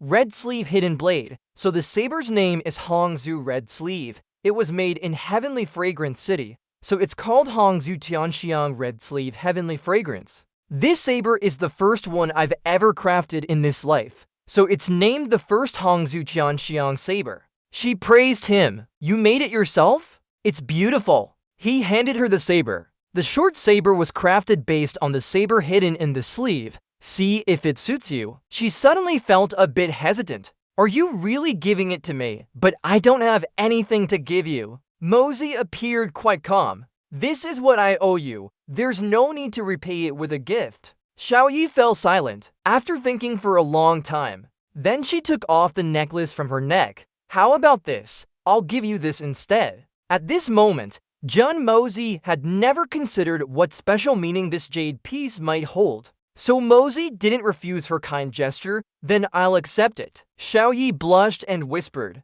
you! This jade pendant! She stammered, unsure how to say it. He asked curiously, it's fine, it's Miss Dugu's kind intention. However, Miss Dugu specifically asked for a saber. I assume you're very skilled in saber techniques. She replied, saber techniques? Of course, I'll demonstrate for you. With that, Xiao Yi performed a few graceful moves for him. However, Mosey interrupted her. Clumsy peony. To use such a good saber with that kind of saber technique, it's truly a waste of heaven's gift. She gently asked again. Are you saying my saber technique isn't good? He explained, perhaps it wasn't her own problem, but the saber technique she used was rigid. Give me the saber first. Watch my moves carefully. Red sleeve saber, soul-shattering dance. This is the red sleeve saber technique. The first move, red sleeve startling sun. There are a total of 9 moves. It can be said to be a top-tier saber technique.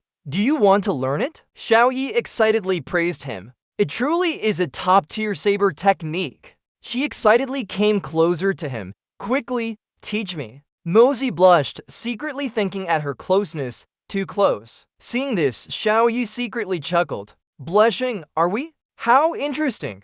Still not satisfied, she raised her head and secretly thought. She wanted to tease him a bit more. Mosey closed his eyes and said loudly, teach, then teach. What's there to be afraid of? And so lips met lips, eyes met eyes. A moment later, the two separated. Xiao Yi also didn't expect it to go this far, so she was quite hesitant. He hurriedly explained, it was an accident. It really was just an accident. Hearing that, Xiao Yi irritably tried to push Mosey away, but failed. You bad person, he comforted her. Miss Dugu, please get up quickly. How can you learn saber techniques while sitting there covering your face like that? She insisted, I won't get up. You've already done that to me, and you're still calling me Miss Dugu? Mosey innocently asked back. Then what should I call you? Xiao Yi gently uttered for words, you know, in your heart. The very next second, he seemed to realize and exclaimed, I know.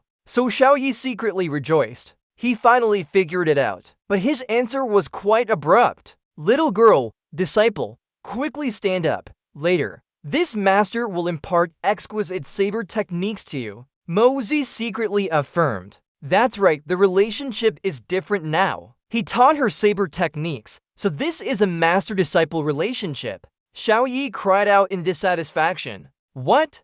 Go teach your big head that. Who's master? Who's your disciple? Mosey said, bewildered. It's truly incomprehensible. He thought to himself, this is a standard first kiss for us, a first kiss across 2 lifetimes. If anyone's at a loss, it should be Mozi. Xiao Yi urged him. Hurry up, come teach me those saber techniques. He changed his mind and tried to make things difficult for her. You tell me to teach, so I have to teach? Do I owe you something? Hearing this, Xiao Yi felt very wrong. You kissed me, you accepted my jade pendant, and yet you're so fierce with me. I'm going to find Uncle Jun-san. Hearing this, Mozi immediately pulled her back. My lady, what do you want after all? Isn't it okay if I admit I was wrong? I'll teach you right now. Xiao Yi replied, good that you know better. Let go of me. He secretly sighed. No wonder people often say that women are the most incomprehensible creatures in the world. These words are indeed true. Xiao Yi wondered, why'd you stop? Hurry up and teach me. Mozi thought to himself, this young lady is also too foolish. If I don't hold her hand, I can't teach her. How long will it take like this? Suddenly, many noisy sounds echoed from outside. He wondered, it's so noisy out there. What's going on? Wu Yi reported. The Imperial Master of Wu-Tang and the renowned General Zhao Jianhen arrived today to report to the Heavenly Incense Chamber. His Majesty has sent the first prince to welcome them into the city. Furthermore, the first Zhuangqi Grand Master of the Divine Sun Empire, Elder Shi, has also arrived. His Majesty has dispatched the second prince to stay in the city to prepare for the reception of the visiting envoys. Mozi assessed. Both delegations are unpredictable, having the three princes divide the reception among them. His Majesty's arrangement is truly excellent. Wu Yi replied, it's simply a test from His Majesty to observe the three princes' attitudes towards the neighboring countries. Perhaps after the affairs of the capital conclude, the successor to the throne will also be chosen. He had an idea. Why don't we go join the fun? Wu Yi responded enthusiastically. Join the fun, I like that the most. Let's go! Xiao Yi gently tugged Mozi's sleeve and said, US fainting just now? That was your secret, wasn't it? I won't tell anyone, and I won't ask you. I understand that. When you feel you can tell me, will you tell me? I would never harm you, and I would never make things difficult for you. Mozi gently patted Xiao Yi's head, looking quite affectionate. Wu Yi smacked his hand hard. Boy, don't even dream of taking advantage of my sister. If there's a next time, this old man will cut off your hand directly. Seeing him being scolded by her brother like that, she secretly smiled. He called out, Xiao Yi, let's go. He must absolutely not be allowed to stand near Xiao Yi. Both of them then walked away. Just in time, shaking them off makes things easier. While they were still fumbling around, Mozi had already left them behind. Xiao Yi wondered, Gen Mozi, where is he? He thought to himself, I'll blend into this crowd and see if I can gather any intelligence. The prince suddenly appeared behind him. He spoke up. So it really is you, young man. Those destined to meet will meet, even if 1,000 miles apart. Last time, you scolded me and then ran off. You're not getting away today. Mozi thought to himself, is that the person I met at the tavern last time? He remembered he had disguised himself. Mozi asked back coldly, who are you? When did I scold you? The Lord said, young man, are you still trying to pull something? If I didn't have the capability, I really didn't recognize you. You said, in this world, there is someone worthy of drinking with you. That means I'm not qualified. How is that not considered an insult? Only then did he realize and burst out laughing. Oh, that. Seeing this, the Lord invited him. So you admit it? If you truly feel bad, then come, drink with me. Mektar retorted. Do you know who I am, to just casually drag me off for a drink? He replied, just a chance encounter. After drinking, everyone goes their own way. Why bother knowing who you are? You were the one who said that. He replied, you're good. To remember so clearly, I've realized I can't talk nonsense in front of you. I just sensed it would be very lively later, so I wanted to stay and watch. The Lord praised him. Watch the excitement. Well said. No matter how he's welcomed now, when the two armies clash, he will absolutely show no mercy. Whether the Vujiying National Preceptor comes or not, or for what reason, What the hell does it have to do with me? Mekta happily said. Excellent, just this conversation alone is enough for 2 drinks. He wondered, is it the kind of wine 100 times stronger than the one Old Man Tong makes? As you said, a rare, peerless fine wine in this world. He simply said 2 words, guess what? At this moment, Thian Hchiang Longing City was bustling, with all roads incredibly lively. The Ugjiang Kingdom's national preceptor, Phi Mengthan, entered the city. The Thinti Empire's Hyanki Grand Master, Thach Tring Tin, entered the city. It's quite lively here. Unauthorized persons, please step aside. The first prince welcomed the Vujjiang national preceptor into the city. The lord led Mekta to a roadside tavern. He called out, Old Man Tong, I've brought that young man here. Quick, bring out your best wine. Hearing this, he wondered, what do you mean by this? The prince explained, Old Man Tinong's wine is the best aged wine in all of Thian Hchiang City, and that day, he greatly praised your erroneous words. He kept mentioning wanting to meet you again, so I had to help him fulfill his wish. And conveniently, we bet 3 jars of fine wine. It's truly a tale from the land of wine. Old Man Tam stepped out to greet them. Indeed, esteemed guests, it was truly regrettable that I didn't have the chance to meet this young master last time. Today, I finally have the opportunity. Please, come in. Mukta wondered to himself. He had clearly never met this person, but why did he feel such a strong sense of familiarity? This person has a murderous aura on their face. Perhaps he's not just a wine merchant. Old Man Tam spoke his mind. That day, hearing your insightful views truly opened my eyes, young master. Drinking wine genuinely. What one drinks is feeling and an artistic state, not merely getting a bit of wine into one's stomach to be considered drinking. That can only be called trampling on food. According to you, young master, what would be considered trampling on food? He raised his wine cup and began to recite a poem. What is wine that all the world likes to drink?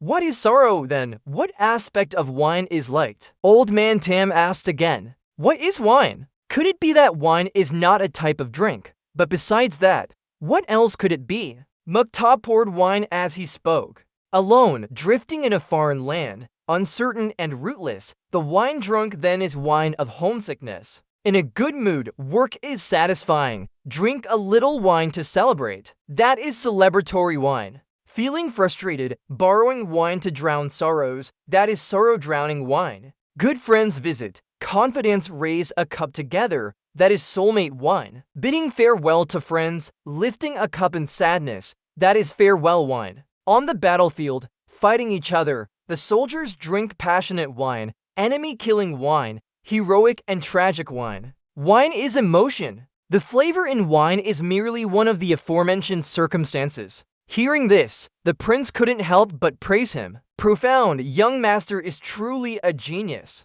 He continued, all that is called wine tasting, enjoying fine wine, has another prerequisite, and that is truly fine wine. However, besides me, no one has this wine. Old Man Tam showed confidence. I, Old Man Tong, have traveled all over the world, and I can say this without reservation. If even my wine isn't good enough to drink, I'm afraid there's no wine in this world that can catch the young master's eye. The Lord gently cautioned, Old Man Tong, there's always a higher heaven. There are countless fine wines in the world. If he can produce wine better than yours, what will you do? Old Man Tam replied, then I will acknowledge him as my master. When Old Man Tam approached Mosey to take the wine glass, he immediately used his power to find out his true identity. Mosey seemed to realize and thought to himself, so it's him. Who would have thought that Old Man Tong, the tavern owner, could be a sky-profound expert? Originally, I didn't want to compete in a wine tasting with the tavern owner,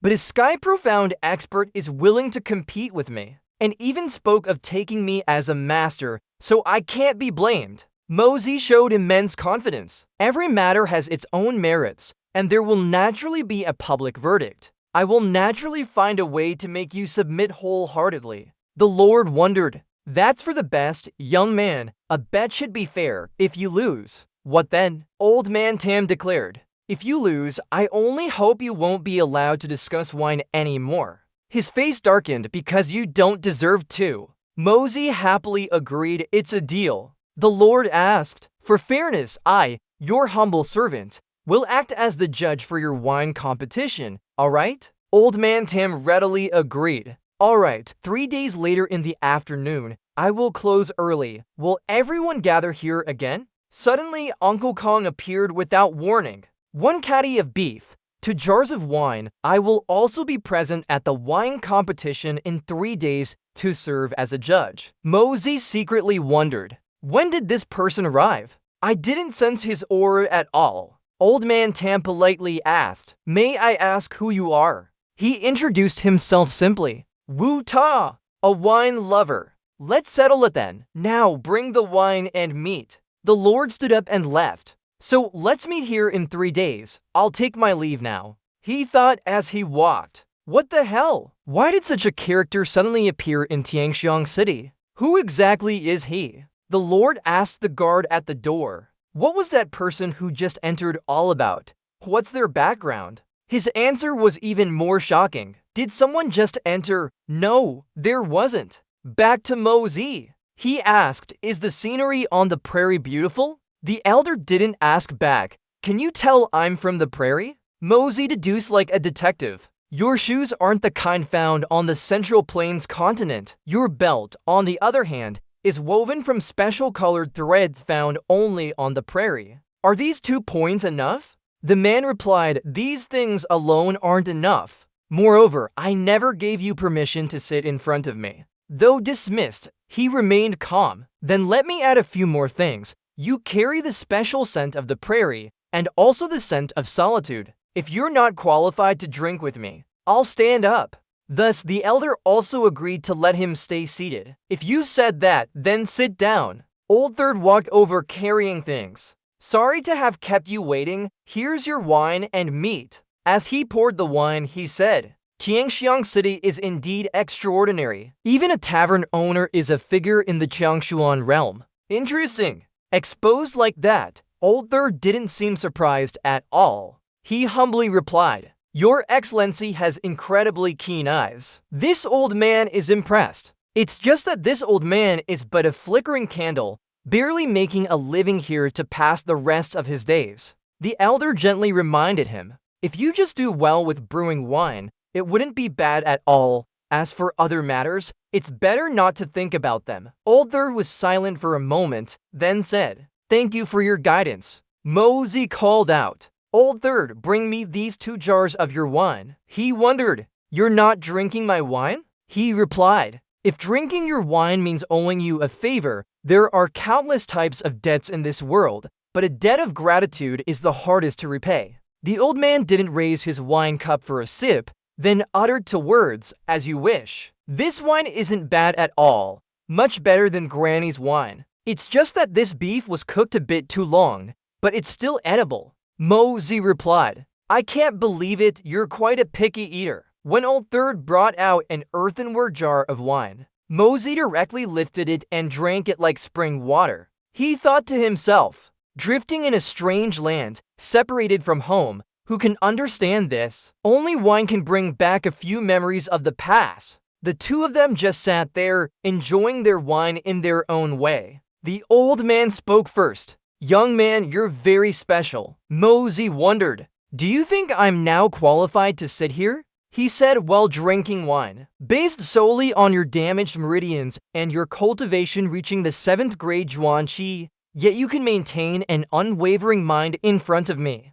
It seems sitting with you cannot be considered an insult to this old man. He placed a silver ingot on the table and said, You can be interesting and at times dull. There are truly too many dull people in this world. Why do you add yourself to their ranks? You've already acknowledged my qualification, but I'm still getting up. If you are not qualified to drink with me, I will naturally get up. The old man thought to himself, so now this kid is saying he's not qualified. And at the moment he spoke, it seemed to pull the young man out of his memories. It was true that the old man had spoiled Mosey's drinking mood. The sense of solitude emanating from this young man was truly rare. He himself felt a sense of curiosity from the other party and then spoke first to ask, He couldn't help but remind him, "Well done, kid. Even if you don't know who I am and say unforgivable things, I've remembered you. 3 days from now, this old man will come here to cause trouble for you, kid."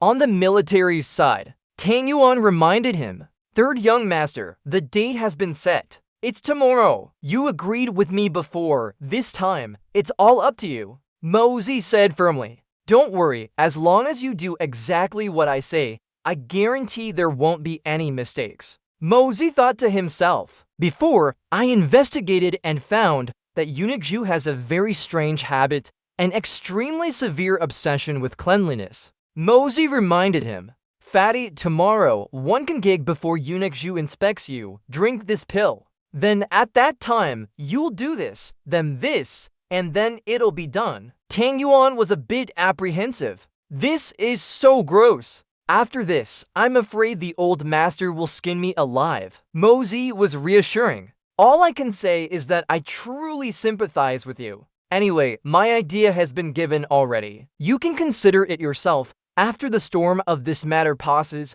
I'll come visit you. You absolutely must not forget about this. You absolutely must not eat anything, okay?" He replied, "I remember." The next day at the Tang residence, Wanli kept reminding him, "Soon you'll be entering the palace. Eat a hearty breakfast. You must do well later." Tang Yuan thought to himself, "What did third young master say yesterday? It seems like he said absolutely no breakfast." Wanli patted him on the shoulder. "Why are you standing there spacing out?" He replied, "Yes, coming right away." It's unclear if he forgot Mosey's instructions or was just pretending to eat breakfast. Scene changed to outside the cleansing chamber in the imperial palace. Tang Yuan thought to himself, "Since I arrived early and no one's here yet, I need to quickly eat that thing. This thing is too big." He thought as he tried to eat it all in one go. Seeing him chewing something in his mouth, Wanli immediately shouted, "Boy, what are you eating?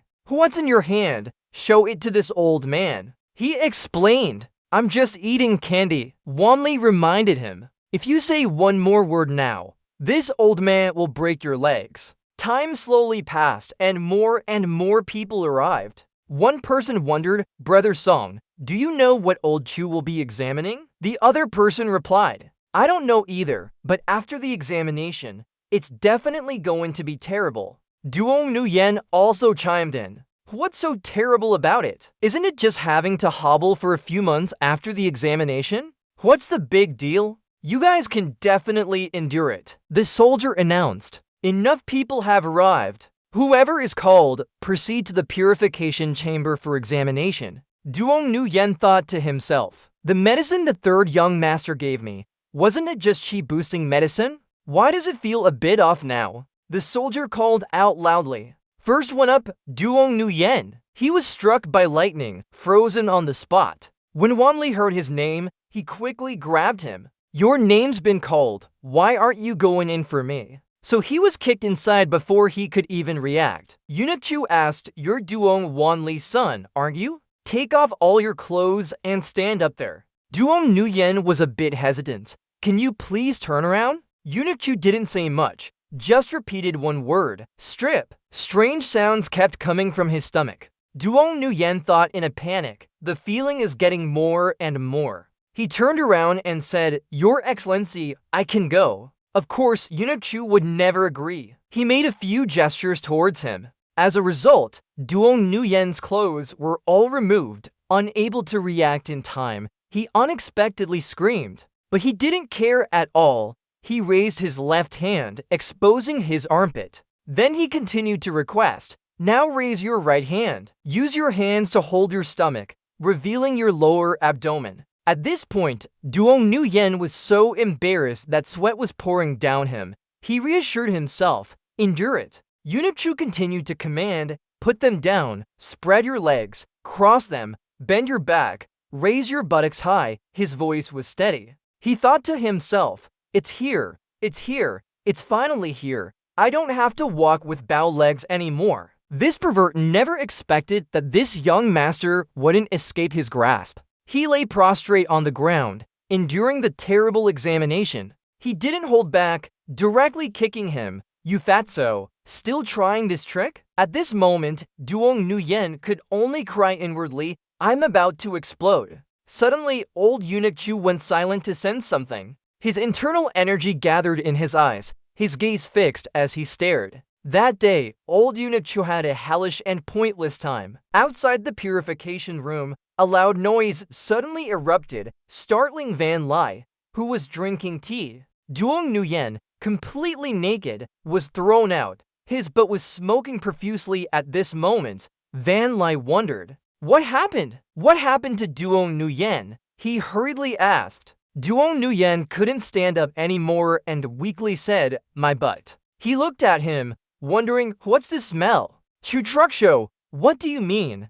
Give this old man an answer now. Old eunuch Chu replied, quickly carry your wretched grandson out of this old man's sight, or don't dream of this old man sparing your lives. After that, all that could be heard was eunuch Chu's retching. Van Lai angrily said, damn it, let's treat the injuries first. We'll settle the score another day. The scene shifts to the military family. Mokta asked in surprise, what did you say? Duong Nguyen was expelled from the Duong family? Chen Thin happily replied, that's right. It's been over 10 years since I've seen such a scene. Duong Van Lai's grandson actually defecated into eunuch Chu's mouth. Mokhtar rubbed his forehead, thinking, oh my god, fatty, you really are bold. Eunuch Chu is also a master, you know? Chen Thin continued, yesterday, after Duong Nguyen was beaten in the palace, Duong Van Lai even went to demand justice for his grandson. The Duong family offered a lot of money, but eunuch Chu refused to accept it and wanted to report it to his superiors. He wondered, so, to settle things, the fatty was kicked out of the house. Chen Thin asked Mokta, why aren't you laughing? Mokta said truthfully, this idea was mine. My original intention was for him to take a gas pill and just fart a little. The old man heard that and asked in surprise, are you telling the truth? This matter absolutely must not get out, the old man warned. Luckily, it was Duong Van Lai's grandson. If it had been anyone else, eunuch Chu might have chopped them into 100 pieces. He wondered, but he's just an eunuch after all. You're not going to tell me he was originally a great general, are you? Chen Thin, drinking tea, said that Chu Truck Show back then was more than just a general. It was just fate playing tricks. Though Wai wondered, father, are you saying that eunuch Chu was great General Chu Ton Long from back then, but wasn't it rumored that he died in battle? Chen Thin slowly recounted, that's a secret known only by those involved back then. That year, he, the crown prince, was captured and taken prisoner into the corpse simplification area.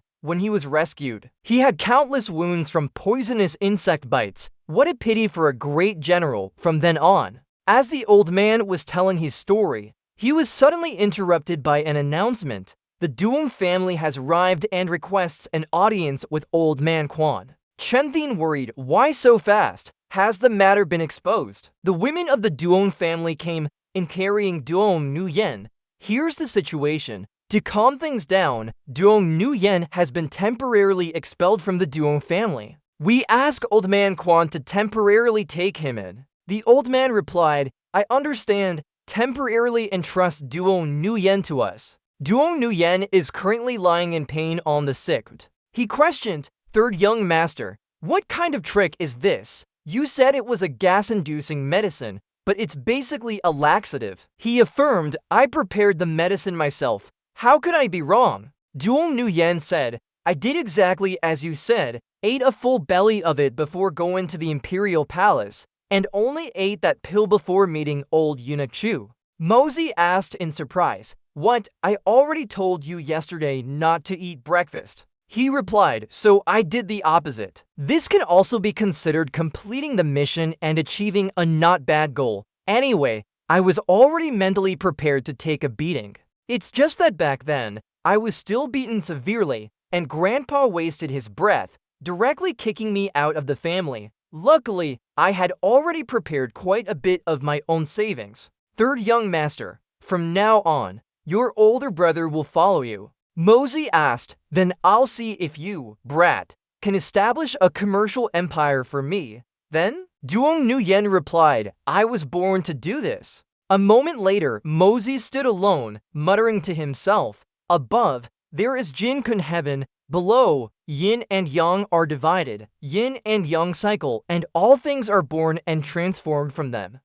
The human body, at its origin, also consists of only two types of qi, yin and yang. Created by nature, lost by nature, the cause lies in the creation of yin and yang. All things can be hidden, and so can the human body. Ultimately, the reason is still yin and yang. "Can Sister Kani see me?" Kani wondered. "I can see you." "What do you mean? Are you telling Kani a joke?" She continued, "Young master, please move aside a little." "Young master, why are you blocking my way?" "Young master, don't pull my clothes anymore." "Young master, why are you pressing your face against the wall? Are you feeling unwell?" He suddenly turned around, looking for something, then quickly slammed himself into the tree trunk with lightning speed. Kani reminded him, "Young master, don't keep hitting your head against the tree. If you have a headache, I'll go find a doctor for you." Mosey thought irritably, "How the hell do you cultivate this worthless thing?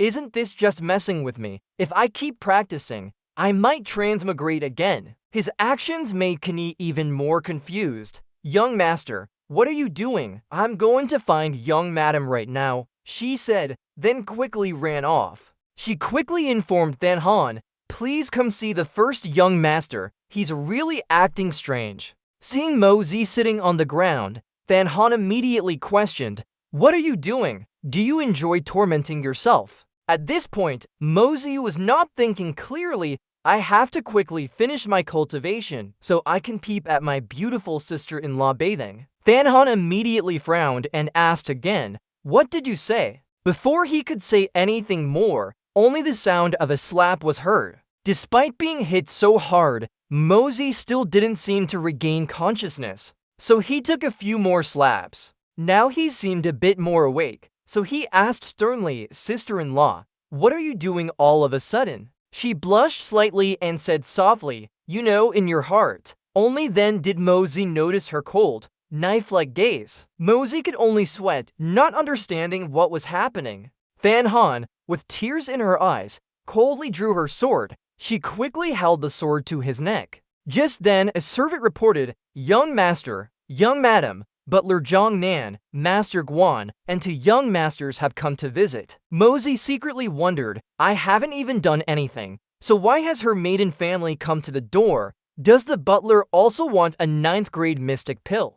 Hearing the servant say her family had arrived, Than Han was equally confused. In these 2 days, the capital began to become chaotic. During the day, it was as usual, quiet and peaceful, without big waves or storms. But every morning, the city guards on patrol would discover a few corpses. None of these dead people were ordinary citizens. Scene shifts to the #1 sect in Tianxiang City, Jinyanggang. Baek Kong stood at the door, looked around, then opened the door and walked in. Seeing him enter, everyone practicing martial arts stopped their movements to observe. Baek Kong immediately got to the point, telling them to call Kim Fong lead out here to meet him. These people immediately yelled, "Is our gang leader someone you can just call out so casually?" Baek Kong, still a man of few words, lightly unleashed a move, and several minions were immediately torn into pieces. Returning to the Jun family, Mosey thought to himself, "Thankfully, a slap from my elder sister-in-law awakened me." He wiped a bit of sweat after an afternoon of training. "I can now temporarily conceal myself and move one zhang. But now how do I get out of here?" Mosey recited the incantation in the courtyard, and with a whoosh, sure enough, he was gone. For fear of failure, Jun Mosey had used all the abundant spiritual power he had accumulated, transforming himself directly a few inches. Now, all his accumulated spiritual power was depleted. He never expected that entering required spiritual power, but getting out also required spiritual power. Helpless, he could only call out to Kni for help. "Kni, quick, come help dig me out." Mosey leaned in and whispered to Kni, "Listen, what just happened? You absolutely must not tell anyone else." From inside the room, Tang Yuan shouted for him, "Oh my god, third young master, my dear third young master, Jun Mosey, where are you?" Come here, come here. He entered the room and asked, "What's wrong?" The other stammered, "I never expected you to have such talent." Mosey found a place to sit and began discussing, "I know I'm talented, but what exactly are you talking about?" Tang Yuan slammed the business plan onto the table and loudly declared, "This business plan, did you really write it yourself? You didn't get someone to do it for you?" He frowned, staring at him, and asked, "Yes. Why do I need someone to do such a small task for me?" Tang Yuan tightly clutched the plan in his hand and continued, "You're still asking me why? This plan completely overturns my concept of business if fully implemented. I fear it might provoke the greatest taboo in the world. However, as long as we follow the methods written here, third young master, as long as you have the goods, just watch how I, Tang Yuan, open shops all over this entire continent." Mosey nodded in approval and replied to him, "Very well, everything is your responsibility." Hearing this, Tang Yuan enthusiastically continued, "This time, let me, Tang Yuan, do it for you. Gold and silver will flow in like a torrent. Just you wait and see." The scene shifts to somewhere in the capital. Fong Li spoke, "Brother, if there were any other way, I wouldn't come to you for help." Tram Fong calmly replied to him, "Brother Kim, please explain the situation first." He continued, "But brother, if you don't act, my life's work will likely be gone forever." Kim Fong Li began to meticulously recount how Ying Bat Kong had caused a disturbance at the Jinyang gang. Bat Kong had easily defeated his men. In fewer than 3 moves, Kim Fong Li was defeated and lay on the ground. The man gave him a condition: submit within 2 days, or die. Tram Fong replied in astonishment, "Just 3 moves? This person's profound cultivation is likely far beyond mine." Fong Li said frantically, "Brother Hai, could it be that you're going to stand by and do nothing?" He hurriedly replied to him, "Big brother Kim, please go relay this message to that person 3 days from now in the southern forest. Hai Tram Fong will respectfully await his esteemed presence." The scene shifts again to the Jun family's military training ground. The mighty troops bravely advanced, waving their flags forward. Mosey loudly said, "Step out of formation. Squad leaders, line leaders, report the results of the outdoor training." His subordinate general quickly replied, reporting, "Young master, this outdoor training resulted in a total reduction of 46 members. Among the remaining members, 130 broke through the 9th grade to the Human Profound elementary level, and 84 ascended to the Human Profound middle stage." He replied to the man, "Excellent, but you must remember, our achievement this time are only the beginning. Every single achievement by anyone has been forced out. Even the most timid can become a brave warrior. One day, you will reach a level you couldn't even dream of before."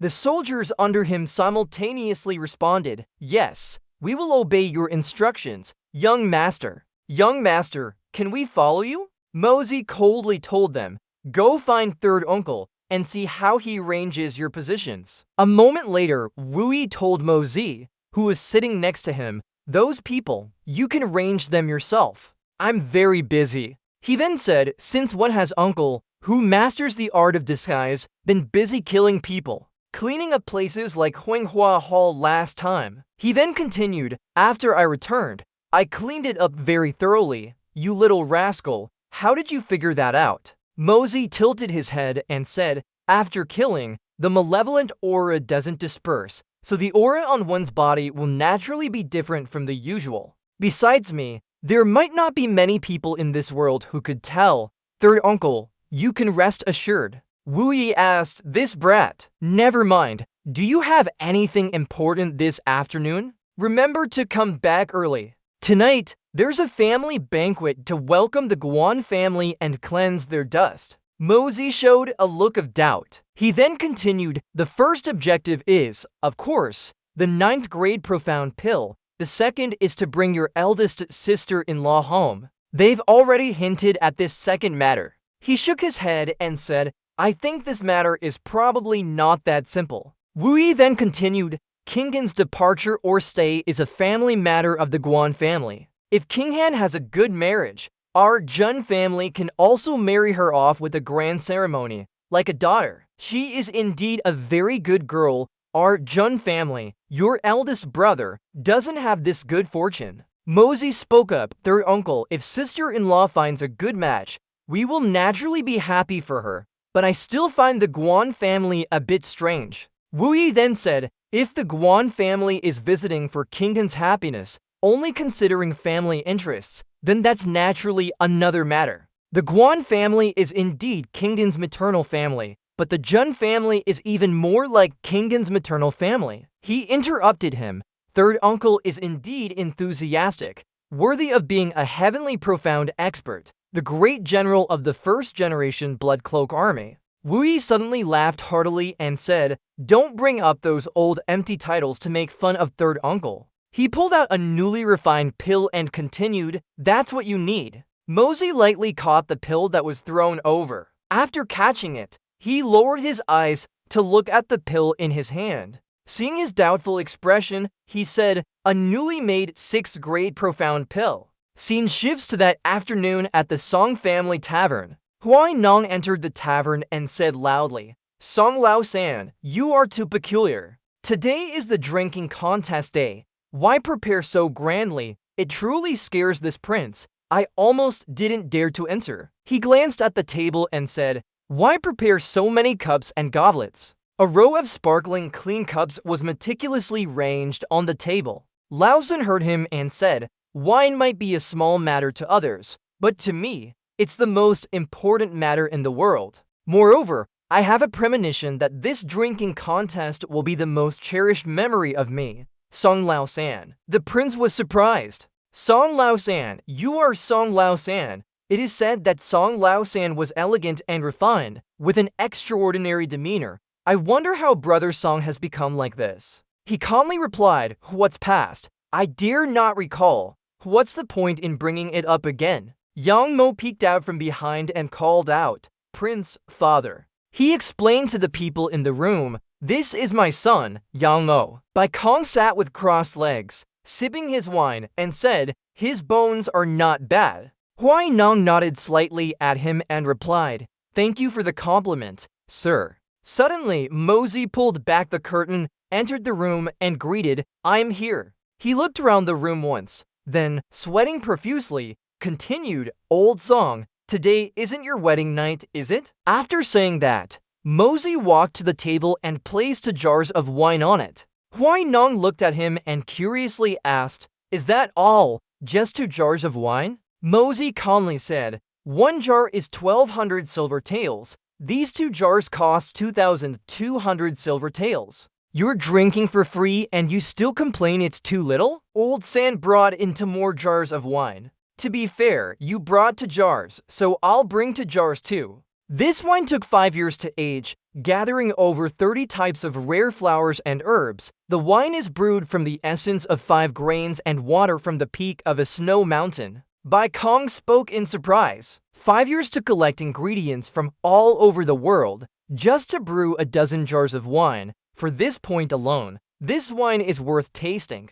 Mosey continued his words, this persistence is commendable, but persistence does not equate to success. Bai Kong sat opposite him and asked, young man, do you mean to say that persistence isn't important? Tell me, from ancient times till now, which successful person wasn't extremely persistent? Success isn't something you can just talk about. He replied to him, to be certain and able to win, that is admirable, but to persist stubbornly when you know there's no hope, that is foolishness. I believe no renowned Zhuan Gong Grandmaster is brainless. He frowned and asked again, which Zhuan Gong Grandmasters do you know? Mosey continued, the illustrious names of the 8 great Grandmasters of the world. I'm afraid it's hard not to know them, isn't it? The first 7 are beyond dispute, but the 8th, or perhaps in the eyes of the world, there are 2 who are equal. Bai Kong then continued, how can there be equals? Eagle God of the Prairie, Ying Bai Kong, and Sword God Gong Feng, Feng Quan Yun, have fought each other for half a lifetime,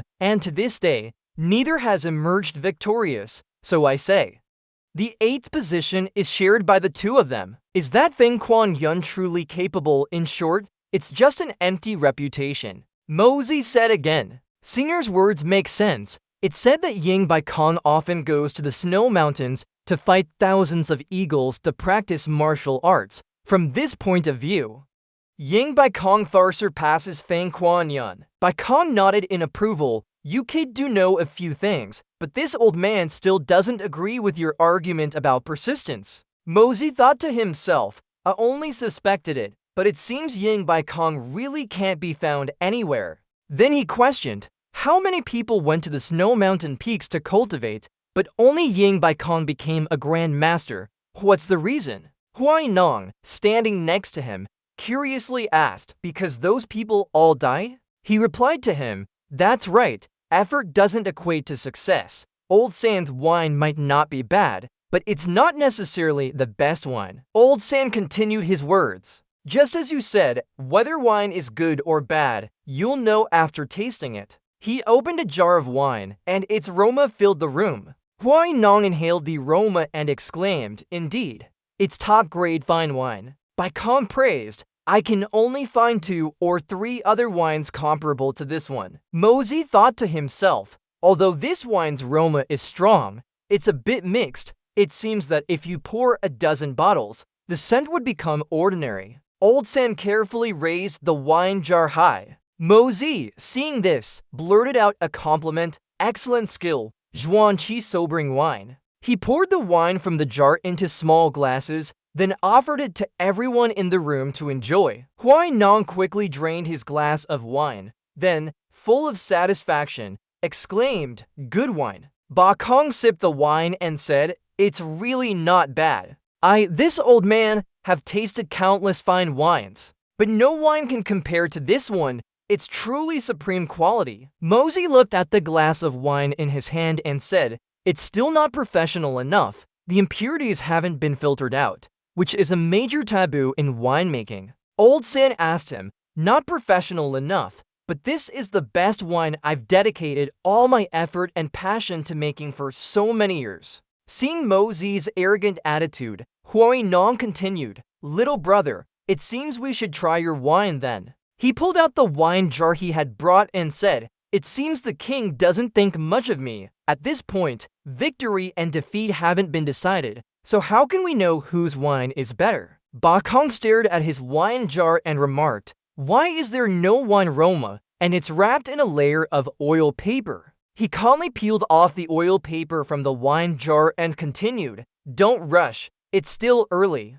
After opening the jar, there was a piece of wood stuffed inside. Ba Kong exclaimed in surprise, it's even sealed with white-orange wood? Mosey used force to open the piece of wood on the wine jar, then confidently smirked. As the white-orange wood was opened, the aroma filled the room. Mosey continued, one gets drunk before even drinking. Once opened, the aroma travels 10 li. The ethereal, dreamlike fragrance of wine spreads throughout the room. Everyone exclaimed, is this still wine? How can there be such a wine in this world that can transport one to a heavenly realm just by its aroma? He divided the wine into small cups on the table. Huai Nong gazed intently and said, one gets drunk before even drinking. Once opened, the aroma travels 10 li. His tears flowed down his face as he continued, it's more than just 10 li. Old San was still doubtful. If this wine only has an aroma, wouldn't it be a pity if the sight disappeared after drinking it? Ba Kong inhaled the wine's aroma and thought,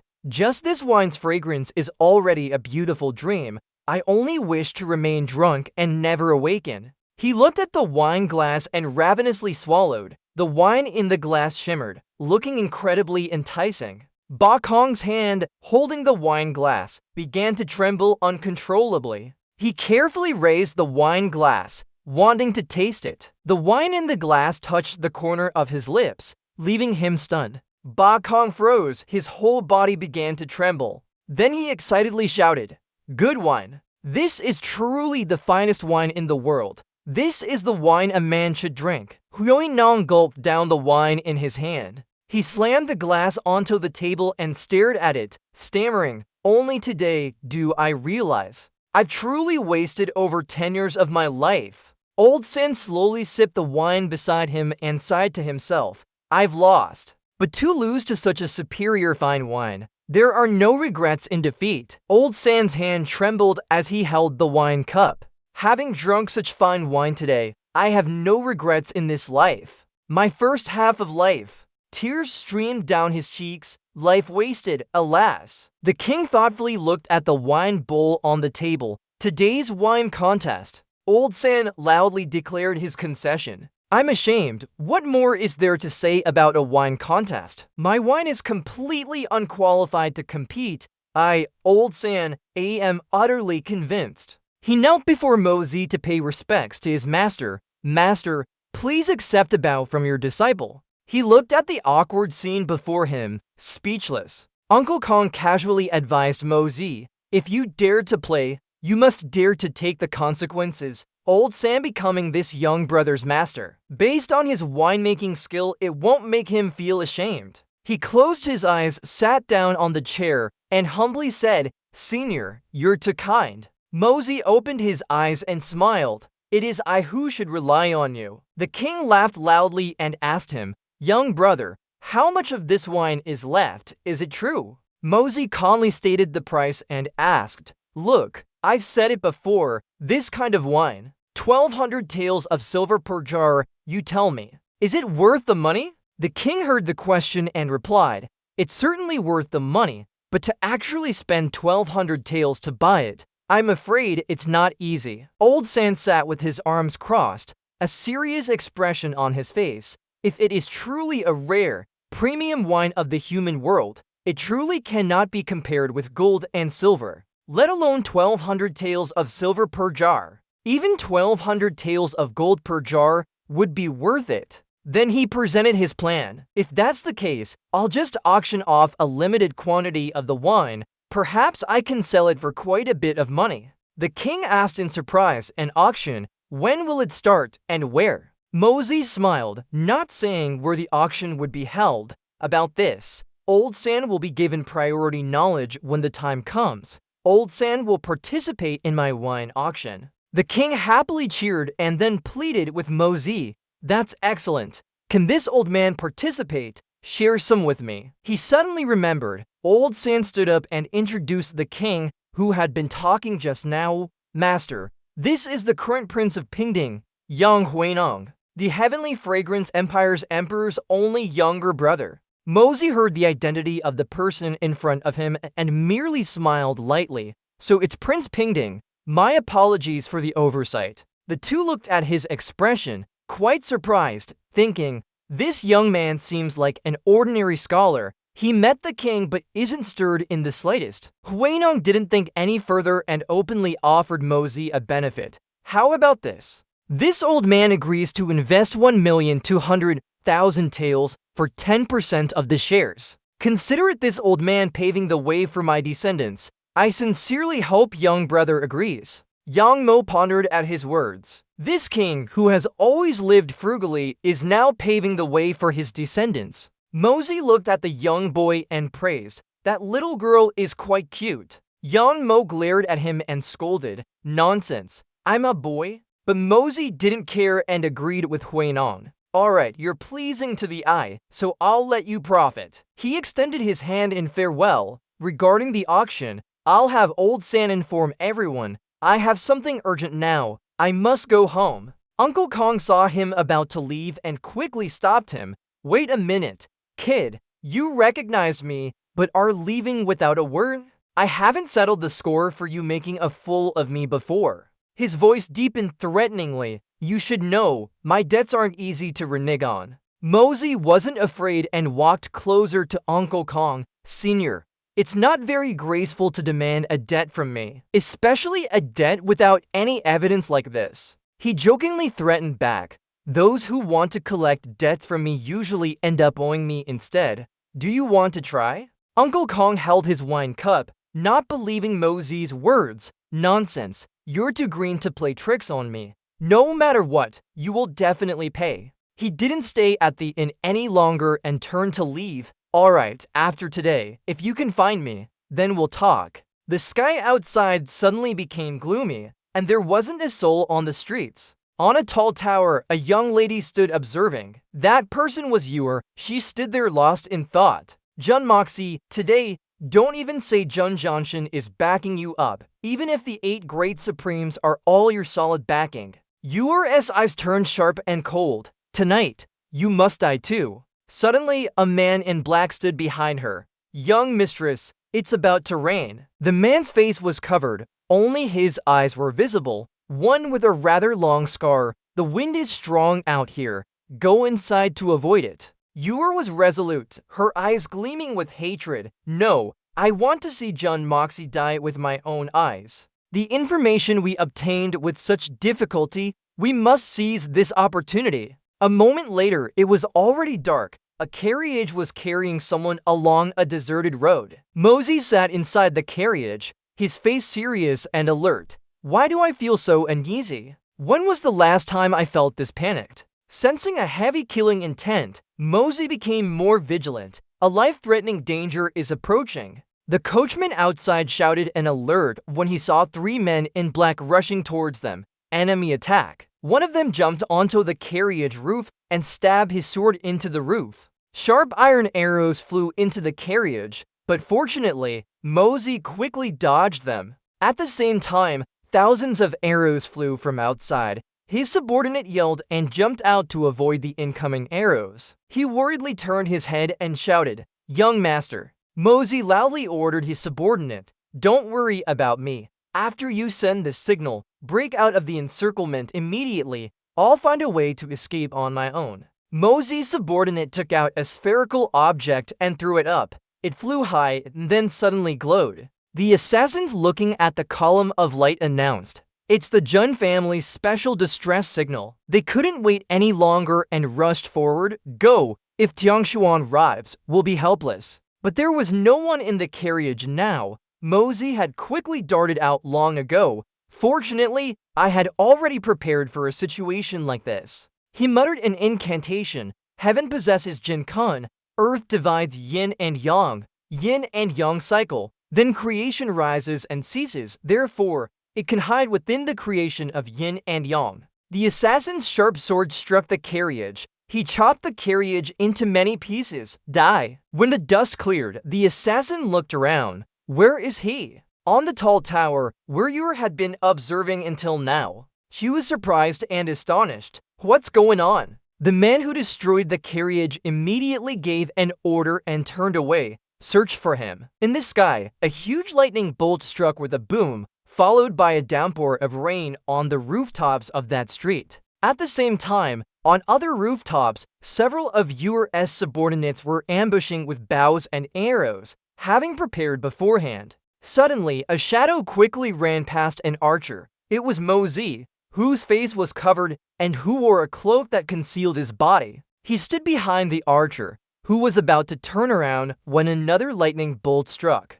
Mosey raised his hand and shushed, signaling for silence. Simultaneously, 2 or 3 other men saw him, shouted, and rushed forward. The one who saw Mosey first knelt down and shot an arrow, but they were too slow as he had already rushed forward and defeated them. One man regretfully shouted, "My saber." Several other men with sabers below looked up and saw Mosey above. That man was enraged. "How dare you kill my subordinate?" He jumped up, chasing him. "You want to die." The man caught up and he looked back. Mosey's lips curved slightly, and he once again muttered the incantation. All things can hide, the human body can vanish, its long existence, yet still within yin and yang. And so he disappeared. The man was surprised. He disappeared? The man cursed under his breath. Damn it. What kind of movement technique is this? Below the roof, Mosey's subordinate was running and looking for him.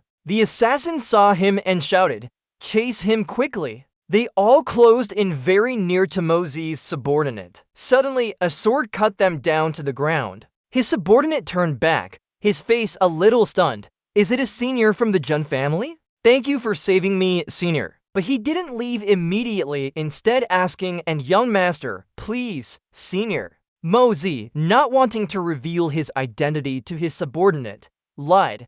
Jun Mosey escaped a long time ago. What's there to save? He frowned and blamed him. If you hadn't lingered here, he would have been home long ago. The assassin speculated, that person, relying on a special movement technique, seems to have rescued Mosey, then attacked and killed the archers. He suddenly grew anxious about the current situation. The assassin began to act and ordered the others to pursue. This person's Zhuan First cultivation isn't high. They can only rely on sneak attacks. Mosey and his subordinate quickly escaped. He caught up to them, his eyes filled with killing intent. The assassin's tone was full of disdain. "You killed my brothers, and you think you can escape unscathed?" Mosey paid him no mind, taking advantage of the heavy rain to run quickly, and didn't forget to instruct his subordinate. "Follow me, don't stop even for a step." They both sped forward together. The assassin caught up and drew his sword in a threatening manner. Mosey skillfully dodged his treacherous sword strike, but he sustained a minor injury to his shoulder. Mosey thought to himself, "I can't let you drag this out." His eyes were resolute, wanting to eliminate the enemy with a single move. Mosey's powerful punch seemed to disorient his opponent. The assassin fell to the ground. Taking that opportunity, they quickly left. He was later found by his comrades, lying unconscious on the ground. Uni observed the Jun family's reinforcements arriving and immediately told the soldiers to retreat. The urgent neighing of horses, Mosey looked in the direction of the sound and said, "Someone's coming. It must be the Jun family's reinforcements." With that, he bid farewell to his subordinate and left. Just a few seconds later, Old Peng arrived and hastily asked, "Who was that just now?" He reporting, "Old Peng, this person must be one of our hidden masters." Upon hearing this, he wondered, "It's good that he's not dead. Where is the young master?" The subordinate looked scared, knowing Mosey had not yet returned. Old Peng then spoke in a reproaching tone, "Did you abandon the young master and escape by yourself?" Suddenly, Mosey appeared from somewhere. "Wait, Old Peng, don't wrongly blame a good person. He risked his life to draw the enemy away, which allowed me to escape." He was surprised. "Then we must properly repay the master who just saved us." The subordinate was hesitant. "I can't be sure which direction that master went. His movements were miraculous." He also pretended to be curious about this benefactor. Old Peng really wanted to know that person's identity and asked further, "What did this person look like?" Mosey turned his back and coughed a few times, then replied briefly. "His face was covered, so I couldn't see clearly." He was worried. "I didn't expect that after the marshal asserted his authority, there would still be someone who wanted to harm the young master. You go back and see third uncle first, report the situation, and instruct the servants to prepare hot water. Otherwise, the young master will catch a cold. Bring an umbrella here too." Old Peng hesitated slightly. "Young master, can you still attend the family banquet now?" Mosey said casually, "It's fine. I'm not hurt. I've been used to this kind of scene for a long time, so I care less about it now." Then he led him away. "Then please return to the manor first. Young master, the marshal and old butler Guan have been waiting for a long time." Mosey suddenly turned back and said, "I just remembered I have some things in the sedan chair. Give me the umbrella, and I'll go over there." He secretly went to search for traces of the assassins from earlier. Mosey examined every detail. For him, the information gathered from the surface remnants was already more than enough. He seemed to have learned something, indeed, a very familiar smell, and the sound of drawing is also a very interesting sound. "Enough for me to find you." Kyer saw Mosey had just returned and ran over. "Young master, change your clothes. Don't catch a cold. The family banquet is about to begin. You should go there quickly." The scene changed to Wu Yi and Mosey eating together. He glanced at him and asked, "I wonder who that master was, to be able to kill so cleanly and swiftly." "Mosey, do you think third uncle might know this person?" He glanced at Wu Yi and smiled faintly, replying, "Oh, third uncle, the world is vast and full of wonders. There are countless strange talents."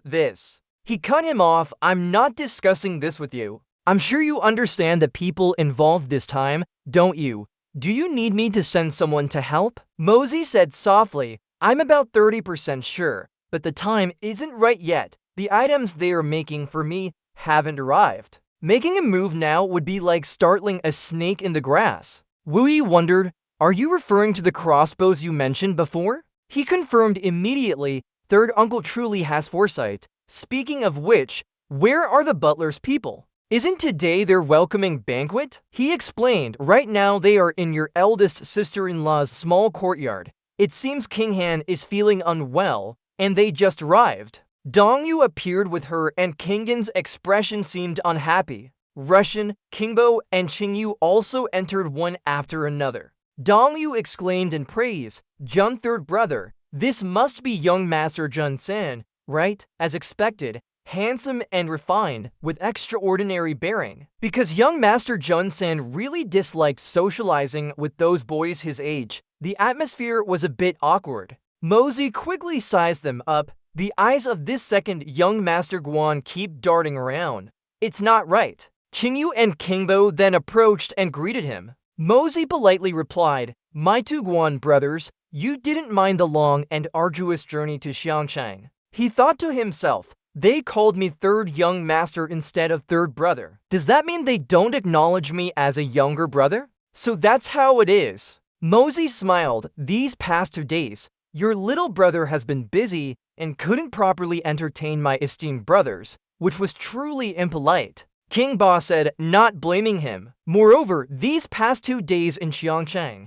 we've indeed visited quite a few places and had so much fun we forgot to return. He suddenly whispered with a very dangerous expression. He was also curious and immediately asked his brother in return. Mosey didn't hesitate to point out. King Yu next to him scoffed. He continued to boast. King Ba chuckled. King Yu said gravely. He became embarrassed and explained. Hearing this, he suddenly awkwardly tried to stop his brother. King Ba reassured him. Mosey chimed in. He easily noticed that the two brothers seemed a bit uncomfortable. He stammered. King Yu affirmed. He fell silent after hearing that. Mosey now connected the events and thought, indeed, it's hard to guard against an enemy within. He wanted to extract more information and probed. I didn't expect that second brother Guan also has acquaintances at Linwu Lake. I'm very familiar with that place too. I'll tell you quietly, many of the girls who only sell their art,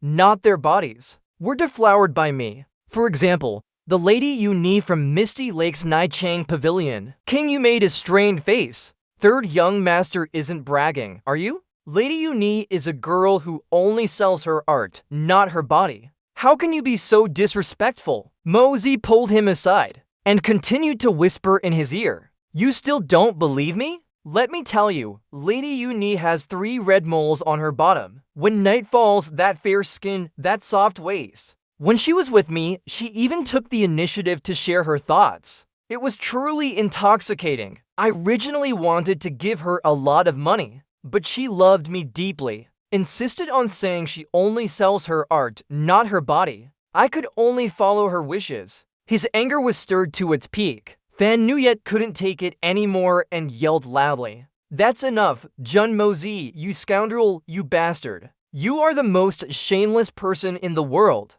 Mosey asked without a hint of fear. What do you want to do? But he wasn't satisfied internally. Are you provoked by me? Not good, little brother. Everyone was startled, looking in their direction, unintentionally not understanding what was happening. Fan Nuyet began to draw his sword, intending to fight Mosey. You and I cannot coexist. Donglu didn't know how much impact his words had on Fan Nuyet, so he furiously yelled. 3 years ago, he had already known you were for a long time, and it was love at first sight. For Fan Nuyet, Yuer was his entire life. She was the goddess in his heart. This time, upon arriving in Qianxiang City, Yuer told him. Mosey often came to bother her. He wanted to teach him a lesson. He absolutely would not allow anyone to disrespect Yuer.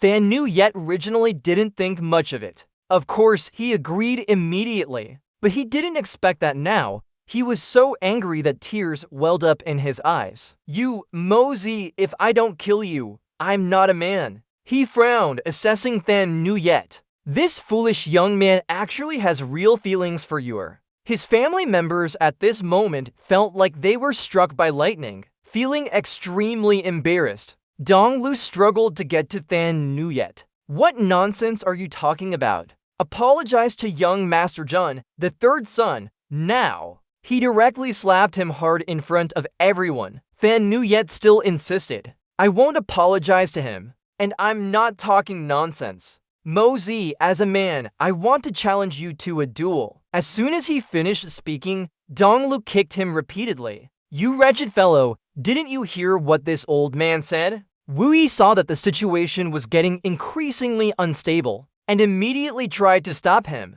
He advised Brother Guan, I believe there must be a reason for this matter, and it should be thoroughly investigated. Moreover, from beginning to end, this is a conflict among the younger generation. It's inappropriate for us elders to casually interfere. It's clearly unsuitable. Fan Han spoke up. Third uncle, please calm your anger. Let me go ask the Nuyet what exactly happened today. Your older sister will take care of it for you. Mosey looked bewildered. A duel for what reason? Young Master Guan-san, I don't recall offending you in any way. Fan Nuyet couldn't bring herself to speak. The uni he cherished and protected. To put it plainly, she was a courtesan. If they knew he wanted to duel young Master Guan-san over a courtesan, they'd probably go mad. Mosey's attitude was sincere. Young Master Guaner, if I have indeed offended you in any way, I am willing to apologize. Please speak frankly. The space became very quiet. Suddenly Thanba spoke. Let me explain this matter clearly. Then Thanbar recounted the story of Fan Nuyet and Uni. But who among those present wasn't a discerning person? They could guess the reason for today's events. Two influential families, moreover related by marriage, turning against each other and resorting to violence just for a courtesan. This was truly the biggest joke in the world. Donglu lost his composure and cursed. You beast, you're making this old man furious. Just for a courtesan, you dared to duel to the death with your younger paternal cousin? You're really making our Guan family lose all face. Fan Nuyet retorted. Yur is someone I deeply love, not just an ordinary lady. And besides, this brat won't be Big Sister's younger paternal cousin anymore. He exposed everything. This time, we came to call off the engagement for Big Sister. Once the engagement is broken, he'll have nothing to do with. Fan Han was speechless, while Mosey was stunned. Unable to believe the truth, Zhan Qian was silent, and he also figured it out. The Guan family's purpose in coming here this time is to call off the engagement. Zhan Qian then left. This old man was a bit out of line.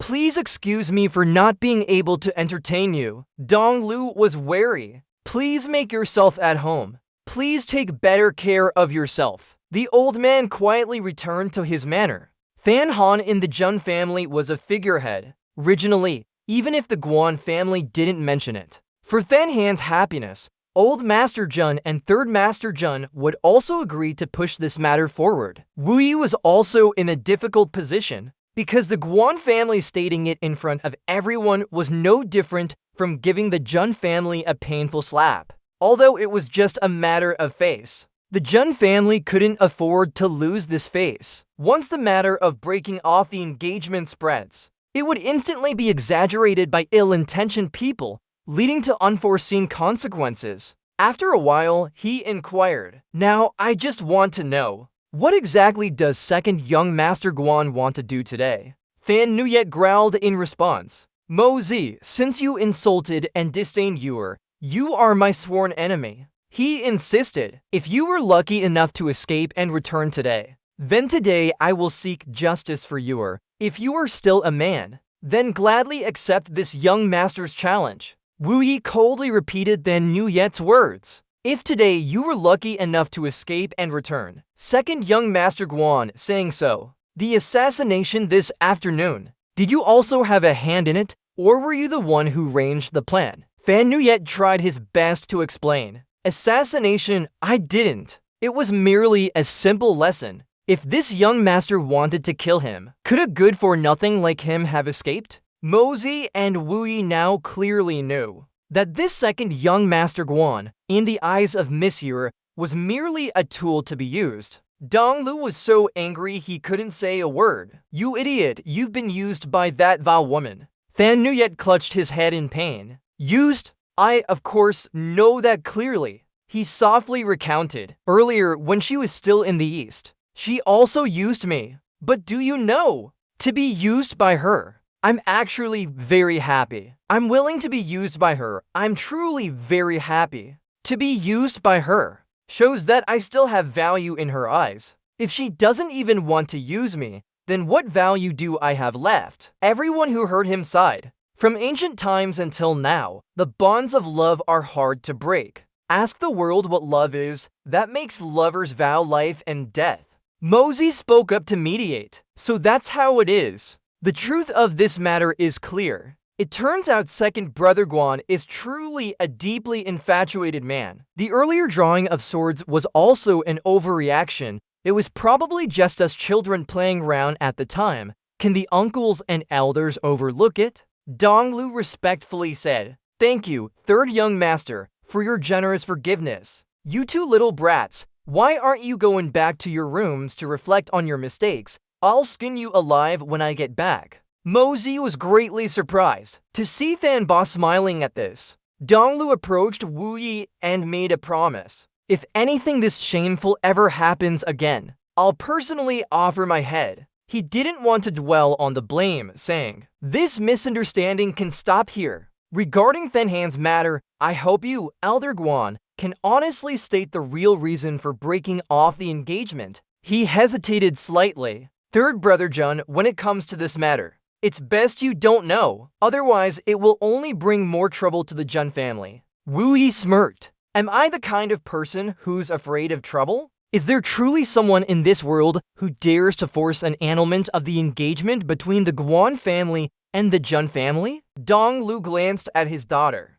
and couldn't help but feel troubled. "This is the disaster my girl caused." Thanhan immediately retorted. "Why is it my fault?" He gently reminded her of the past. "Do you still remember half a year ago, on Mo Yu's death anniversary, when you went to pay respects at Mo Yu's grave?" Memories flooded back, each moment vividly clear. There, she had encountered a green-clad young man who followed Thanhan for quite a distance. At that time, Tang Yun threatened her. "I don't care who you are, nor do I care what your identity is. I only know that you will definitely become my woman." Donglu recounted, feeling uneasy and fearful. He is Tang Yun, the only son of Absolute Heaven's sovereign Li Juqian, and also the sole young master of the Southern Sky Blood Soul Mountain Manor. Absolute Heaven's sovereign Li Juqian is known as the second most powerful person in the world, second only to Divine Eagle Sovereign Yun Bichen. This is a power that neither the Guan family, nor the Jun family, nor even the Heaven Fragrance Empire dares to provoke. Donglu honestly laid out the whole situation. After Tang Yun investigated Thanhan's identity, he immediately sent people to my Guan family to inform us. He said if we didn't agree, both the Guan family and the Jun family would be immediately annihilated. Thanhan pondered, not asking for reasons, directly resorting to force. This is also the method of the Blood Soul Mountain Manor. Mosey burst out laughing. How old is this guy Juqian this year? If calculated correctly, he must be over 100 years old, right? His tone was contemptuous. So old yet he has a son who's only 20. He's truly an old man who got a son late. Wu Yi asked sternly, "Do you find this funny?" Mosey immediately replied, "Funny, yes." The steward couldn't provoke the Blood Soul Mountain Manor, so he didn't even care about his daughter's reputation, naturally treating his daughter as a commodity to be sold whenever he wanted. Donglu quickly explained, "I really didn't want to do that. King Han is my biological daughter. I'm also in immense pain. But there are over 1,000 people in the household. Should they all be sacrificed for this matter?" The old man shouted loudly. "You fundamentally don't know how terrifying the Blood Soul Mountain Manor is." He looked at Donglu sternly. "You offer her up to others' mouths to suffer humiliation. Can you really live peacefully afterwards?" Wu Yi admonished. "Mosey, don't be disrespectful." The old man was extremely helpless. When the clan has no power to protect you, sacrifice is inevitable. He suppressed his anger. "How can you know you can't protect her completely if you haven't even tried? It's just that you're afraid of the opponent's power." Donglu felt ashamed. If sacrificing my own life could save the entire household, I would have risked my life against that Li Jutian a long time ago. But what would be the point of that? If I were the kind of person who doesn't care about right or wrong and blamed everything on the Jun family, tell me, would my household suffer any harm, or would the Jun family be the one to pay the price? Mosey said assertively. Household head said it very well. Sister-in-law King Han is now part of my Jun family. She has long since ceased to be part of the household. A daughter who marries is like water spilled from a cup. Therefore, there's no need for any relation with your household. Hearing this, both father and son worried about the Jun family's future. He asserted firmly, I am the sole heir of the Jun family. The future of the Jun family, everything is in my hands. My decision is the decision of the entire Jun family. Household head, my Jun family does not agree to break off the engagement. Your household should give up that idea. I also don't care about it. Dong Lu couldn't help but feel anxious. Brother Jun, third young master, speaks with great spirit, but the power of the Blood Soul Mountain Villa. Wu Yi immediately interrupted. Mosey is absolutely right. He seemed to trust him greatly. King Han is my Jun family's daughter-in-law. She is a member of the Jun family. Mosey's decision is the decision of the entire Jun family. Dong Lu now regretted. He himself chose to give up, but the Jun family. Suddenly, he called out King Han's name loudly. Mosey stared intently at her, with an extremely mature demeanor. He then tried his best to reassure King Han. If the Jun family lacks the ability to protect you, then, before the Jun family is destroyed, we will die together. It's better to all die together than to suffer humiliation. King Han pondered. Sacrifice the latter half of my life for those I care about. I can't willingly endure humiliation and destroy myself. But if because of this, Blood Soul Villa takes out its anger on others and destroys both the Guan and Jun families, wouldn't my sin be the greatest? After thinking it over, she spoke up. Third uncle, my father has something to say. Wu Yi listened attentively to King Han. Just say whatever you want to say. Third uncle will definitely support you. She suddenly knelt down on the ground sincerely. Although King Han and Mo Yu had a marriage agreement, it was only in name. Therefore, King Han dared to plead with third uncle to annul the engagement. After saying that, her eyes shone with a rare determination, as if she had made a very careful decision about this matter. Wu Yi was now stunned, speechless. King Han struggled to say, I truly no longer have the face to meet your esteemed self. So I only dared to ask third uncle to grant my wish. Tomorrow, King Han wants to immediately follow her father back to manage the household. From now on, I will no longer have any relationship with the Jun family. He immediately advised. Third uncle clearly understands that it's because you don't want to implicate us that you decided to sacrifice yourself. I agree to the annulment, but the matter of Blood Soul Mountain Villa is related to my Jun family. Even if you are not a daughter-in-law or a daughter of the Jun family, our Jun family will not allow anyone to humiliate us. Mosey smiled warmly. That's right, third uncle is absolutely right.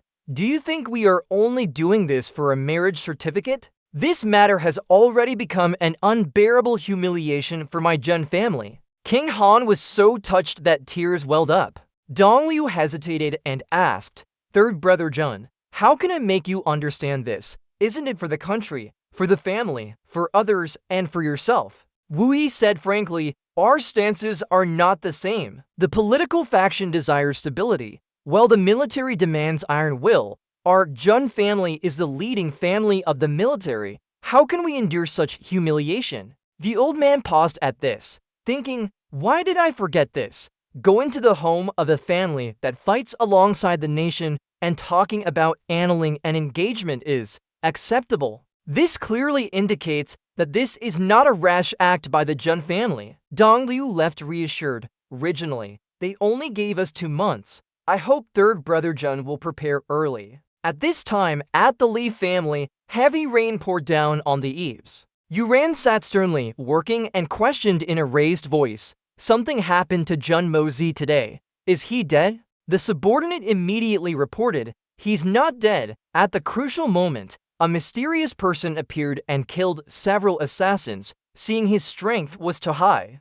The remaining assassins found it difficult and retreated. He inquired suspiciously, "Do you know which force attempted to assassinate Jun Mozi?" He replied fearfully, "Not yet." Yuran ordered an investigation. The subordinate dared not defy him after he was injured and his appearance ruined. He was no different from a married woman, staying at home all day. His temper grew increasingly strange, and his subordinates became more and more afraid. In the dark night, Yuran went alone to a mysterious place, signaling to someone. Yuran met with his senior brothers. Inside, everyone was completely covered from head to toe. One person urgently asked, "Yuran, do you have any news of the mysterious pill?" He affirmed, "Temporarily, there's no news, but as soon as the mysterious pill appears, we will definitely get the first news. However, currently, we must pay attention. People from Wine Snow Silver City have also arrived, and Shi Changshao has also personally set out." Thus, for Supreme Zhuang God experts have appeared in Tianxiang City. Once the mysterious pill appears, everyone will exert their strength to contend for it. Our chances of winning are not high. We may not necessarily get it. Jian Hong reassured Junior Brotherly, "There's no need to worry too much. As long as we get the mysterious pill, let the person with the highest speed take it and escape. All of us will stay and obstruct. Even if Yunbi Chen comes himself, I believe we can hold him back for a period of time." Yuran smiled brightly, "Then I hope all senior brothers and sisters will help." Suddenly, news arrived. He loudly announced, "The aura of the mysterious pill has appeared in the West City. The news is extremely accurate. Countless experts have already headed towards the West City." Jian Hong ordered everyone to set off. No matter how heavy the rain was, they all rushed forward. Yuran watched them, thinking to himself, "Although it's related to the mysterious pill, those outfits can't be effective, but the senior brothers wearing white clothes, walking around in the crowd also look very strange." The scene shifts to Mozi's mansion. He was intently observing the pill on the table, thinking he originally wanted to wait a few more days, wait for Tang Yuan's injuries to improve a bit, and after the auction began, then take out this mysterious pill, leading to competition among the various powers, and thus profit from their struggle. But the appearance of Blood Soul Villa forced me to change my plans. This isn't that 9th grade mysterious pill, but the 6th grade one Jun Wuyi gave him, and he had already tested it many times. The energy inside it has also been refined by the heaven-opening creation art, and is no longer useful. After speaking, Mozi began to unleash his magic power. The light emanating from the pill was dazzling. A few seconds later, there was an extremely loud explosion, accompanied by a bright light that illuminated the entire sky. The night was lit up amidst the pouring rain. The elders were also startled by the sound. They all discussed, "It's the advanced energy of the mysterious pill, truly pure energy, a 9th grade peak mysterious pill in West City." After speaking, they all flew towards the source of that energy. Yanmeng also noticed the anomaly at this time, feeling very curious. How can such a fun event not include me? She loudly told her subordinates, "Let's quickly follow to see the fun." As soon as she finished speaking, Yanmeng left, making them anxious. Changshao also participated in this mysterious pill battle. He was about to leave when Meng Shen appeared, saying mischievously, "Brother Shi, why didn't you call me for such a good thing? Do you want to keep it all to yourself?" Changshao spoke forcefully, "No one is stopping you. As long as you're not afraid of death, you can follow me." He chuckled, "Brother Shi, others might not want to follow you, one of the 8 grade supremes, but with my strength, Brother Fei, you know whether I need to follow or not." It's still unknown who that mysterious pill will fall into the hands of. Ba Kong at the tavern also sensed the aura of the mysterious pill. He was delighted, his eyes gleaming with determination as he said, "A good opportunity to stretch my muscles has arrived." On this side, Prince Wang was also nervous. Perhaps the legendary 9th grade mysterious pill has appeared. The third elder looked disheartened. "Why care about it? We'll drink our wine. One less person just means one less cup of wine." The elders had now arrived at the scene, wondering in unison, How dare he activate the mysterious pill on such a stormy night? Doesn't he know that no matter how heavy the rain, it can't conceal the mysterious pill? Could this be a prearranged conspiracy? The sixth elder mused, at least the mysterious pill is real. The aura of a high-grade mysterious pill cannot be mistaken. People have also arrived from the east, but they can't cause any trouble. Let's head south. The third elder immediately detected something. There are auras of two powerful experts ahead. Then they split up to gain the advantage. The sixth elder was slightly surprised. Are those not Supreme Shi Chang Shao and Brother Fei Meng Shen ahead? Chang Shao sighed. Silver City only has 3 elders, but only 2 are here. That one ran too fast. Meng Shen was annoyed. Brother Shi, he wants to get ahead of us. Can we tolerate this? He didn't hesitate to yell at them, demanding they move aside. The ninth elder ignored him. I don't know where you two want to go. We're all old friends anyway. If you two are in a hurry, feel free to say so. Perhaps we two brothers can lend a hand. Chang Shao didn't argue and immediately unleashed his martial arts. You think you can stop me? Even if that kid Han Fengsu himself made a move, he wouldn't dare say such words to me now. The two sides clashed, fighting fiercely. Chang Shao continuously unleashed classic moves, the sky-shocking Chang Shao, the earth-moving palm. The ninth and sixth elders struggled to resist Chang Shao's immense power. The two joined forces and formed a defensive barrier with the Arctic wine-flying snow sword technique. He was surprised by this. Yuta could actually cultivate the Arctic wine-flying snow sword to this level. It doesn't disgrace the name of the wine Snow Supreme.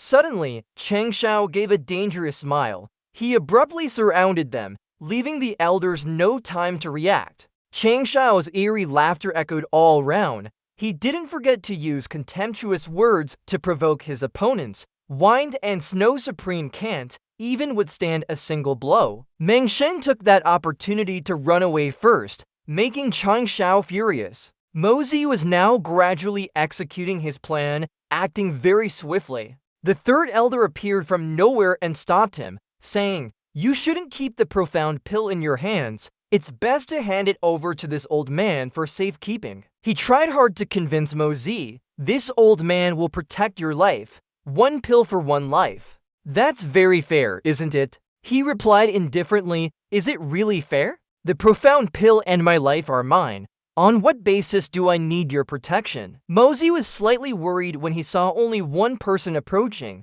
then continued to reject the third elder. "All the masters are gathered in Heavenly Fragrant City. How can you guarantee my life?" He smiled gently and introduced himself. "This old man is the third elder of Wind and Snow Silver City. I believe I have some reputation, as long as you hand over the profound pill.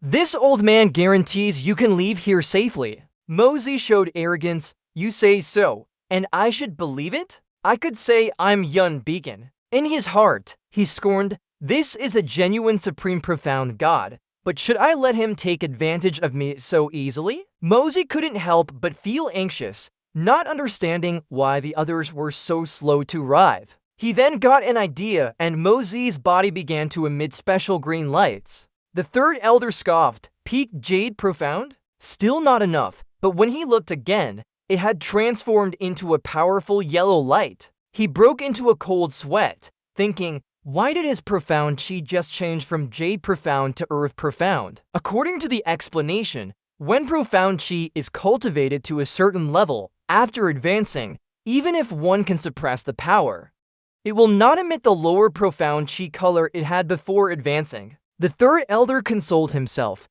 even if he really is at peak Earth Profound. So what? Could he possibly defeat me? He criticized Mozi. No need to pretend to be a god or a ghost, acting mysterious. Before he finished speaking, the young man transformed into another state, leaving the third elder stunned. His jaw dropped. "I only blinked once, and how did this kid advance from peak Jade Profound to peak Sky Profound?" Mozi gloated, plotting another move. Now he emitted a red light. The third elder had to doubt his understanding of life. Red, supreme profound god, is this black-clothed man not a ghost? There's no color anymore. Did he advance to above supreme? Meng Shen also just arrived. He looked at him in surprise. The third elder questioned, "Are you Fei Mengshen, the imperial preceptor of Wu-Tang Empire?" But he ignored the question. "It seems I arrived at the wrong time." Mosey was inwardly a little annoyed. This profound pill is really a hot potato. Why haven't Chang Shao and Bo Kong arrived yet? Only when all of you are here can I take out the profound pill, right? Less than a minute later, the two people he mentioned also arrived. Bo Kong used the Eagle Transformation Profound Chi with extreme grace. As soon as he landed, Chang Shao praised, "Old Eagle, your Snow Eagle 13 transformations haven't regressed at all." Elsewhere, the two elders, due to their fight with Chang Shao, were stabbed once. They slowly helped each other away. Mosey's profound pill continued to attract more people. It turned out that several seniors had already gathered here. Li Jianhong stepped forward and said, "This junior, Li Jianhong, greets all the Silver City seniors, Elder Uncle Shi, and Junior Uncle Ying. This junior, on behalf of my master, has come to pay respects to all seniors." Mosey thought with a solemn expression, "Finally, everyone's here. It's time for my profound chi to make its appearance." After seeing everyone had gathered, Mosey secretly made careful calculations before the battle began. "Let them get the profound pill, then I'll run away. I can't defeat you, but my ability to escape can certainly be called the best in the world." But when he saw a few somewhat familiar figures, he frowned cautiously. Those were Xiao Han and Mu Zhu Tong. Mosey observed more closely. There were two other unfamiliar people beside them. Were they new to Silver City? Meanwhile, under the rain, Feng Wu asked, "It's too lively, isn't it? If it's like this, where's the fun anymore?" And Yan Meng, with hands on hips, sighed, "It's raining too hard. Little princess should go back." But those silver-haired old men were extremely worried seeing their precious little one come to this dangerous place. "Oh, my dear, is this a place you should be coming to? Isn't this trying to take our old lives?" At the same time, in the most tense area, Zhang Shao loudly said, "You stupid eagle tail. Do you really want this profound pill?" Hearing that, Bo Kong proudly replied, "Nonsense. A 9th level profound pill in the water is a rare item. It'd be strange if this old man didn't want it. Don't you want it?" After replying to Zhang Shao, he turned to another direction and threatened, "This old man is Ying Bo Kong, and that one over there is Shi Zhang Shao. Be smart and scram, all of you." Faced with this news, everyone present fell into contemplation. Two great supremes are fighting. Who would dare to cause trouble? But young Master Jun will surely find a way to break this deadlock. But Mosey's emotions were completely opposite to theirs. He stood by, provoking, "If you want to fight, then fight. With such heavy rain, this old man is about to get sick. You're more indecisive than women. Hurry up and make a move." Bo Kong furiously rushed towards him, cursing, "You bastard. This is no place for you youngsters to interfere." The third elder stood by, silently observing, not daring to utter a word, only secretly remarking, "That man in black before me is no simple character. Even Ying Bo Kong might suffer a loss." But very quickly, the scene before their eyes made them think differently. Bo Kong easily attacked Mosey without encountering any obstacles. With just one move, he successfully sent the boy flying far away, even making Mosey shriek, "Help me, help me." That scream was like a clap of thunder to the old men standing nearby. They thought dejectedly, "What the hell? I should have made a move earlier if I knew this." The glowing golden pill flew into the air, then, with some momentum, quickly flew towards Bo Kong. He easily and quickly clutched the pill in his hand, but after holding it and examining it for a long time, Bo Kong suddenly realized something strange. Suddenly, Zhang Shao soared high using his lightness skill and taunted gleefully, "You stupid eagle, didn't you want to fight? Now let's fight to the death." With that, his entire body burst into flames. Seeing his opponent's surging aura, Bo Kong felt very excited. Perfect timing. This is exhilarating. Finally, the two great supremes officially engaged in battle. The scene of them clashing was fierce. One in the sky, one on the ground, both determined to defeat their opponent. Suddenly, in the blink of an eye, the sky glowed brightly with a massive explosion. featuring a fierce red and black energy vortex, like a magical gate opening in midair. Jian Hong's junior disciple hastily asked, "Senior brother, should we follow?" Jian Hong calmly observed, "No hurry, we'll wait for the right moment." At the same time, the third elder and his friends made a different decision. "Let's go up."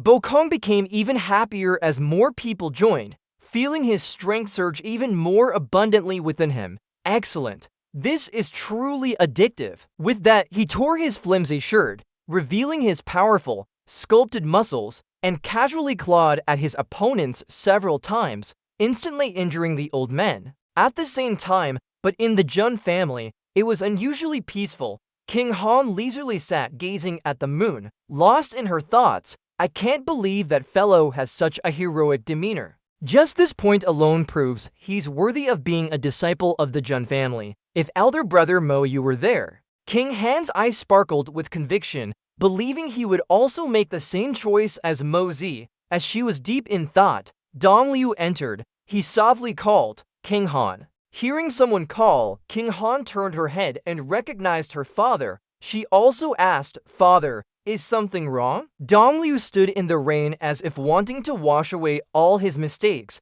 hesitatingly asking, "King Han, do you blame your father?" But before he could finish his sentence, she interrupted him. "I don't blame you, father. You will always be King Han's father, and also the head of the family." She understood and shared. "Your duty is to ensure the survival of over 1,000 family members. Your responsibility is immense, very heavy. Your daughter understands that father must also be in a very difficult and painful position."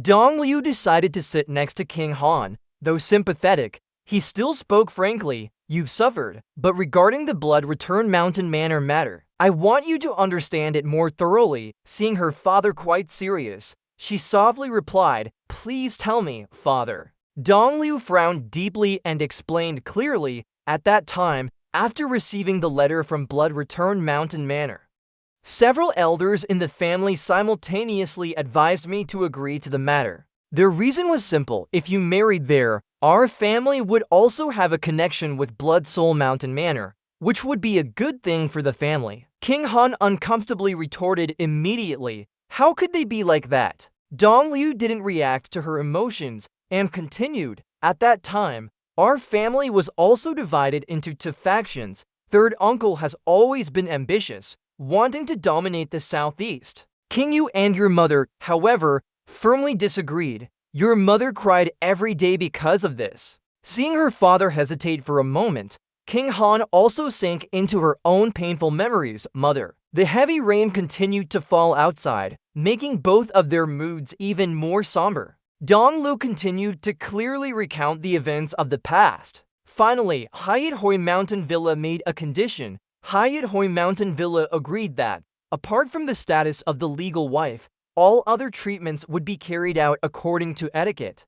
And they also pledged to grant Kings 3 the ultimate heavenly supreme right of absolute heaven. Hearing this, King Han spoke up, helpless and disappointed. "Father, what am I, King Han, in the eyes of the family, a piece of merchandise or a money voucher?" She complained. That year, when the two families were engaged, King Han had no objections whatsoever. "Brother Mo Yu is a heroic figure. Marrying him wouldn't be a disgrace to me. Mo Yu died for the country. In my heart, I was already prepared to remain a widow for Mo Yu. But at that time, the elders told me that the family had unanimously decided that I, King Han, should observe widowhood for the young master of the Jun family. The reason was that we cannot lose the backing of the Jun family. You are the daughter of the Guan family, so you must fulfill this important duty for the Guan family." Seeing her father turn his back and remain silent, King Han spoke with increasing fervor.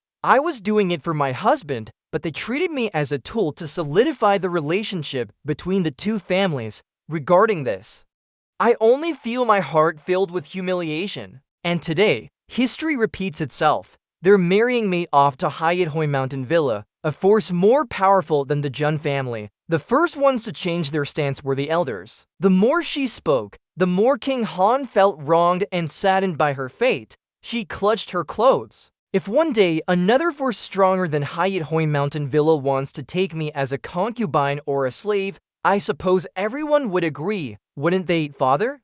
Is there such a principle in this world? The Guan family is indeed a family of prestige and honor, father. Since when did the Guan family become so shameless, so lacking in decency? If I were to choose, I would rather the Guan family sacrifice itself, a heroic family, than witness a group of white-haired old men who have no humanity at all, only acting like dogs wagging their tails to flatter their master. Your daughter just wants to know, now that things have come to this, what are your thoughts, father? After King Han's long monologue, Donglu slowly spoke. You're right. Now, my Guan family has abandoned its own daughter, while the Jun family is determined to protect her. He gently raised his head, letting the raindrops hit his face, and continued, I've endured humiliation and grievance my whole life for the family. This time, I want to. After coming to a complete understanding, Donglu lowered his head and made his decision.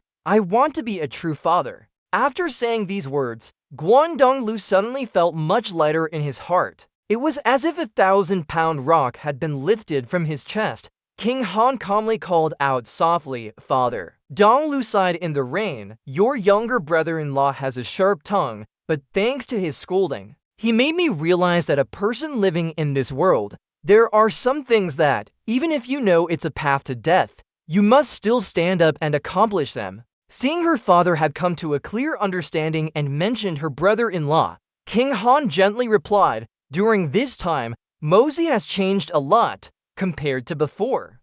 He truly seems like a different person. Now he has great manly spirit. Then she reminded him, Father, go inside. If you stand there any longer, it won't be good for your health. Despite his daughter's kind offer, Donglu still refused. It's all right. This rain today is very good. It's making me clear-headed. He said resolutely, a man must be like this. As you said, he must know how to sacrifice some things. Even if you know they lead to death, you must still do them. In a secluded corner of the courtyard, Wu Li was eavesdropping, and when the conversation ended, he silently rejoiced. Jun Donglu, only at this moment do you truly have the qualifications of a father, a real man. Wu Li stood there for a long time, then he suddenly felt a little uneasy. This time Mosey went out. Why do I feel like something big is about to happen? Returning to the fierce battle, after being pushed by Bo Kong, Mosey was sent flying back several meters. His entire body slammed hard onto the ground, severely injured to the point of spitting blood. He struggled to sit up, trying to hide. Before they discover me, Yin Yang escape. That was a heavy blow. That idiotic eagle-tail old man. One day I'll make him pay for that. At that moment, Bo Kong, with his perfect physique, was busy fighting a group of people by himself, his fighting spirit blazing round his body. Just then, the masked group decided to charge forward. One of them commanded, Sixth brother, we're relying on you, cover him. Then, from the ninja-like group, one person swiftly broke away and rushed forward with incredible speed. The most important figure among Li Wu Bei's disciples was this person with superior lightness skill, known as Sixth Brother. But Bo Kong showed no fear, even wishing to fight more people. Perfect timing. Then a shield suddenly appeared around him, throwing those near him far away. Bo Kong even took this opportunity to excitedly punch the third elder in the face. The Prairie Eagle body technique was unleashed, allowing one person to repel all other masters except that Trong Tiu. On the other hand, Trong Tiu was extremely angry to see so many people unable to trouble Bo Kong. He yelled, "You bunch of bothersome obstacles! Get out of my way, now!" No sooner had he finished speaking than a strange flame erupted from Trong Tiu. That flame caused the ground to shake and crack. The third elder, standing near the edge of the battle, let the dust engulf him while sweating profusely. Trong Tiu's scornful words echoed, "This is a clash between two supremes. You are not worthy to interfere." Meanwhile, when his body had stabilized somewhat, Mota secretly held a glimmer of hope as he observed from above with the red orb hovering beside him. It's finally here.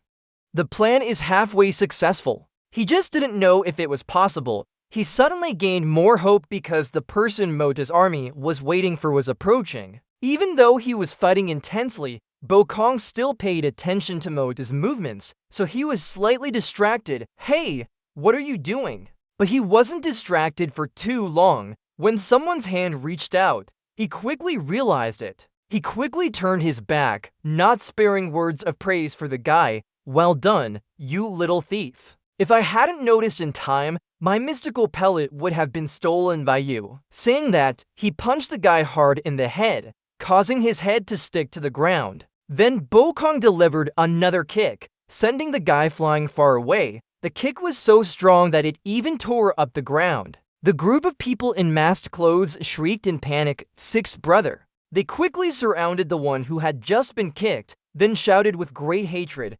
Bokong, your methods are truly too vicious." Kim Hong's hatred runs deep. "From now on, the disciples of the Cold Blood Supreme will consider you an archenemy." This seemed to have touched Bokong's limit. He frowned tightly and said grimly, "How dare he provoke me? This is his consequence. If anyone dares to displease me, I will make Lavobi's lineage end." Suddenly, Trong Tiu, standing opposite, spoke, Bokong, how about we join forces and deal with these people first? What do you think?" Bokong heard that and laughed scornfully. "That's Trong Tiu. Do you really take me for a fool? I came here today specifically to fight. Watch now, Snow Eagle 13 transformations." Without waiting any longer, Bokong immediately charged forward. He unleashed his move with extreme speed. A swirl of blue and purple light encircled him, contrasting sharply with the red and black energy from Trong Tiu, creating a strong visual effect. In the upper frame, the blue and purple light exploded violently, lightning bolts tearing through space, enveloping the entire battlefield. The lightning continuously attacked everyone present there. This symbolized that in the battle, Bokong no longer simply killed the people in white. This angered the ninjas. One of them shouted loudly, "A warrior can die, but will never suffer humiliation. Bokong, I'll risk my life to fight you." Currently, not far away, Quan Daithu was also hidden, observing the battle situation. Mota secretly judged. He truly lives up to his name as the Prairie Eagle. Although his personality is a bit unstable, he is very powerful. Trong Tiu, lurking in the battle, did not continue to attack, but thought to himself, if I can eliminate one side of these masters, my advantage will increase. No sooner said than done. He and the third elder joined forces and rushed to attack Bokong. Meanwhile, Mong then in another place was also secretly calculating, I cannot let that Trong Tiu defeat either side. Otherwise, the situation will be unfavorable to me. What I can do is balance all three sides, prolonging this battle for a while longer. By now, Phai Mong then had also joined the battle, and Bokong, seeing even more people attacking him, was openly delighted. Today is truly a good day. Seeing this, Mota, standing on the rooftop, sighed softly. This Bokong is truly a battle maniac. The group of ninjas looked up at where the red and purple light flashed in the sky. One of them hastily urged, "Senior brother, let's go up too, otherwise there won't be anything left." This made the one called Senior Brother curse helplessly, "Damn it." Meanwhile, Mota, hidden on the rooftop, gleefully incited, "Fight, the more chaotic, the better. The more people die, the better." At the center of the battle, Bokong used the Snow Eagle 13 transformations, Crimson Edge technique, creating a protective circle around himself with giant eagle wings. Trong Tiu saw this and laughed heartily, then praised, "Very good." Then both charged at each other with all their might. One side emitted dazzling blue-purple lightning, swirling like exploding thunder, while the other side was enveloped by blood-red energy, burning fiercely like wildfire. The combined attack power of both created an explosion that shook heaven and earth, and for some reason, the landing spot of that tempest was the house where Mota was observing, making him groan softly. The elders standing nearby suddenly heard a human sound and wondered, can a room talk? At this moment, Mok finally revealed himself, stood up, brushed the dust off his body, and complained, "Fight all you want, but do it properly. What does this room have to do with you?"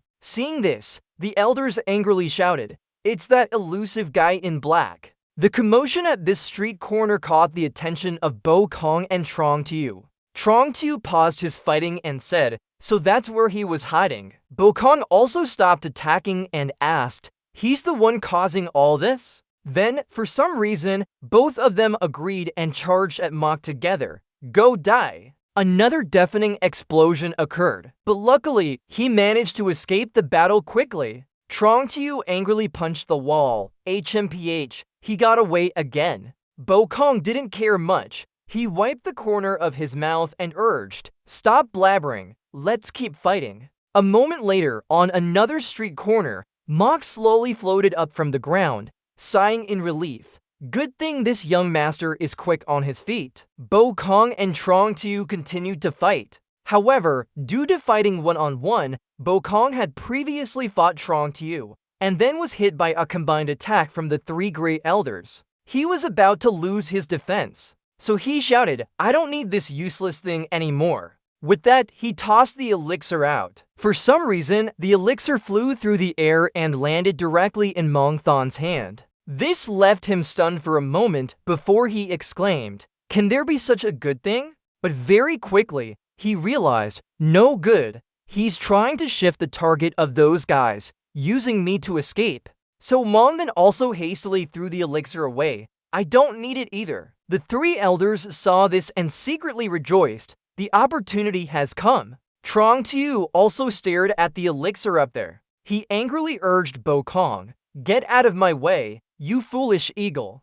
Bo Kong secretly thought, if he gets the profound elixir, I won't be able to keep fighting. Feeling regretful, he decided to say, "If you defeat me, I'll clear the way for you." Meanwhile, one of the three elders, quick-handed and sharp-eyed, snatched the elixir. "I got it." But immediately, Trong Tiu cursed, "You old geezer, I'll chop you to death." Bo Kong took the opportunity to add insult to injury. "Deal with this guy first, then we'll continue fighting." Seeing this, the third elder, scared out of his wits, quickly threw away the hot potato. "Oh no, I've become a shield. I don't need it. I don't need it anymore." So the profound elixir danced in the air, flying back and forth, but no one dared to catch it. Not far away, Kai's son asked, "Third brother, look at that elixir. From its pure spiritual energy, I'd say it's undoubtedly top tier. Yet why do I feel like it contains a hidden power?" Shang Tu quickly replied, "That's precisely correct. At this moment, it doesn't seem to be the energy of a solidified elixir, yet this power is even more. This elixir, no matter what, we must get our hands on it. Otherwise, Big Brother will." Attention, if Thatch Trong Tu gets the profound elixir, immediately snatch it back. With that, he moved like lightning towards the crowd fighting for the elixir. At this moment, Trong Tu was the closest to the elixir. He reached out to grab that treasure, the 9th grade profound elixir. It's finally in his hands. Mok, standing far away, saw this scene and felt a bit anxious. Why haven't those two made a move yet? Damn it, could it be that they're saving a move to unleash at the very end? Suddenly, two loud explosions rang out, as if two meteorites from outer space had fallen to Earth. From within the explosion, a voice resonated. "How can a 9th grade condensing elixir fall into your hands like that?"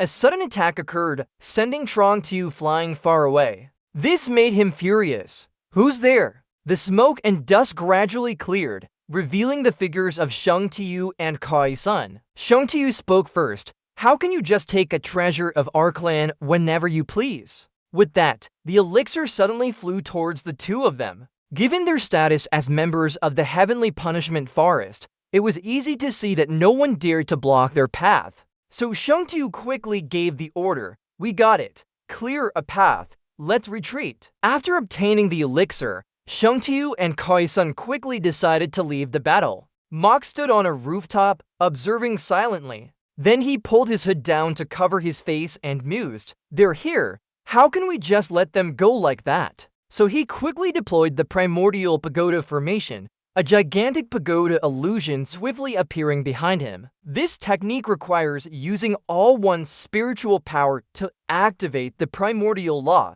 The burst of spiritual energy is extremely short-lived, perhaps only they can sense it. While fleeing, Kai-sun quickly realized, "Third brother, do you feel it, that aura?" But Shang-Tu ignored him, deciding to continue leaving. "Let's go first." The ninja group could only stand frozen, watching the two leave, and pondered, so many masters couldn't stop them. What kind of monsters are these people? Mong then saw that even the strongest didn't dare to stop them and realized, could it be them? Bakong and Trong-Tu said nothing, only snorted coldly. The name Heavenly Punishment Forest appeared in their minds. The three elders, hearing the name, could only sigh regretfully. It's actually the Heavenly Punishment Forest. Trong-Tu also repeated the name, Heavenly Punishment Forest. He stared at his injured hand and speculated, could it be that they want to reappear? On the other side, many of Lai Kim Hong's senior and junior brothers were already injured. Blood flowed profusely, especially for 6th senior, who was not only severely injured but still unconscious. Currently, they were transferring energy to each other to heal. Kim Hong frowned tightly and said helplessly, the profound elixir is gone. What do we do now? Junior brother Lai will definitely be very disappointed. A female ninja standing beside him gently comforted her senior brother. Who would have thought that two Supremes would appear here? Unless Master personally intervenes, there's absolutely no way to change this situation.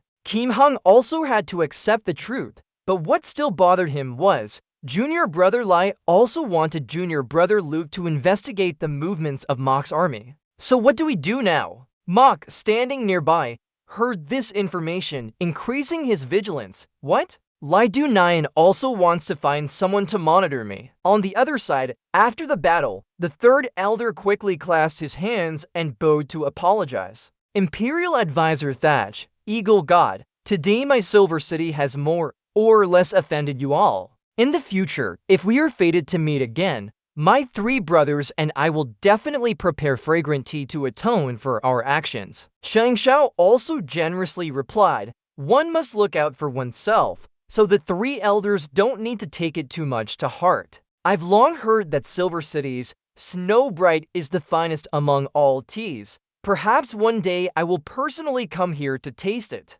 Bakong, however, wasn't so pretentious. He arrogantly scoffed, old-fashioned. Just finished fighting and now you're putting on airs again, huh? You people of Wine Snow Silver City, tell Han Fangsu that I'm coming for him. As he spoke, he soared into the sky like a true eagle. And you disciples of Li Wubi, I'll be waiting for Li Wubi to come find me whenever he wants. Seeing that Bakong was truly incorrigible, Chang Xiao didn't bother to say more and just snorted coldly. Then he tossed a bottle of medicine towards Jian Hong's group and generously said, take it. Jian Hong caught it and saw it was the soul-restoring elixir, so he happily replied, thank you. Where's Senior? Li Jian Hong hadn't even had a chance to thank him when Chang Xiao was nowhere to be seen. Seeing this, Jian Hong paid it no mind and quickly urged, junior brothers, come quickly. With this medicine, junior brother Lu's life can at least be saved. Just when it seemed everything had returned to peace,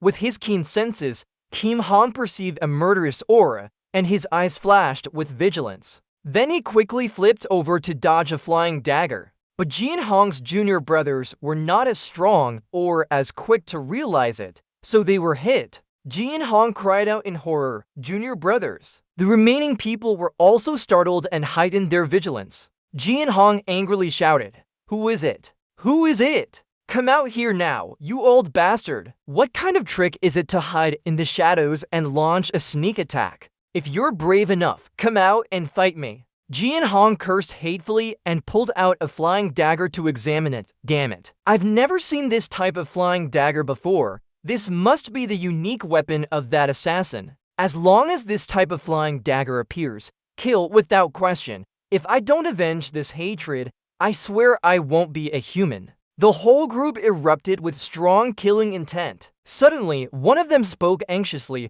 senior brother, where have the other 3 flying daggers gone? This shocked the entire group. What? Here! Everyone turned around and discovered that in that short time, The flying daggers embedded in the other 3 people had vanished without a trace, leaving only bleeding wounds. Everyone had left the area. Even the uncollected corpses had been taken away by the soldiers of the Tianxiang Empire. The place where the bloody life and death battle had just occurred was now deserted, but the heavy rain continued to pour. But peace was only in that place. In another corner of the kingdom, it seemed things were just beginning. At this moment, in a certain city, Motar refreshingly said, "So you've finally arrived? I've been waiting for you for a long time. Still not coming out? Do you want me to personally come and drag you out?" Hearing this, Chang Shao and Kai Shen quickly appeared. Kai Shen crossed his arms and spoke, "Who are you? How do you know we've arrived? How do you know we've arrived? Don't play games with us. Get out here now." Then in an instant, while the two were standing together, Mota suddenly appeared out of nowhere, startling both of them. How did this guy appear here, after all? These two had no idea about this sudden yin-yang escape technique. Even Yun Beacon, the leader of the 8 Grade Supremes, would absolutely not be able to detect it. Finally, Chang Shao decided to talk calmly. "Who exactly are you, Your Excellency? What is your purpose in luring us to brothers here?" Mota deliberately hid his identity and replied, "I am Feng Juking. May I ask for your esteemed names?" To Mota, these two were the mystic beast kings of the Heaven's Punishment Forest. Ever since Jun Mozi learned that his own aura could attract high-level mystic beasts, he had always intended to deal with the mystic beast kings, the legendary Heaven's Punishment Supremes. Chang Shao honestly replied, "I am Crane Chang Shao, and this is my 4th brother, Bear Kai Shan." Mota didn't want to get straight to the point, so he asked indirectly, "You two have traveled a long way from Heaven's Punishment Forest to Heavenly Fragrance City. Is it simply for this peak 9th grade mystic pill?" Chang Shao scoffed. How could this be a peak 9th grade condensation pill? An ordinary Zhuangqi master might fall for it. But unfortunately, we've been around for years. Now that I look at it, it seems we've been tricked. However, if we've met you, it wasn't a wasted trip.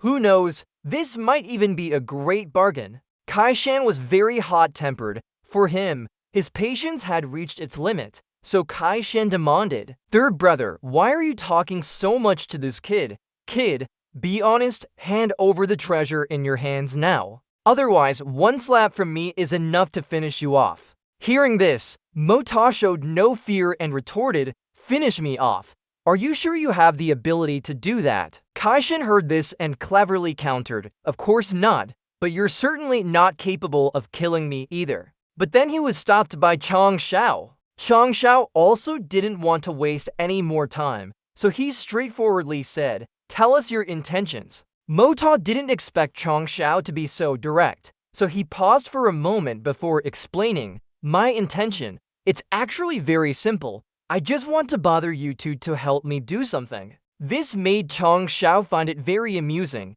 He advised, "Don't think that just because you possess something we desire, you can arbitrarily force us to work for you. There's nothing we can't give up if it truly can't be helped. Do you think we wouldn't know how to snatch it back?" Mota was not to be outdone and immediately replied, Your Excellencies, are top-tier mystic beasts. I don't think you would make things difficult for yourselves or others. If you don't care about that item, then why did you come back here and ask for snatching? Do you think you have the ability to do that?" Seeing that he couldn't win a war of words against Mota, Chang Shao decided to yield a step and set a condition. "Your words are very reasonable, but we have a habit. We have never obeyed the weak. If you cannot convince us, how can we follow the commands of a weaker person?" Hearing this, Mota groaned, clutching his head. "I've used up all my Hegemon's aura. Isn't that enough to convince them?" He helplessly asked,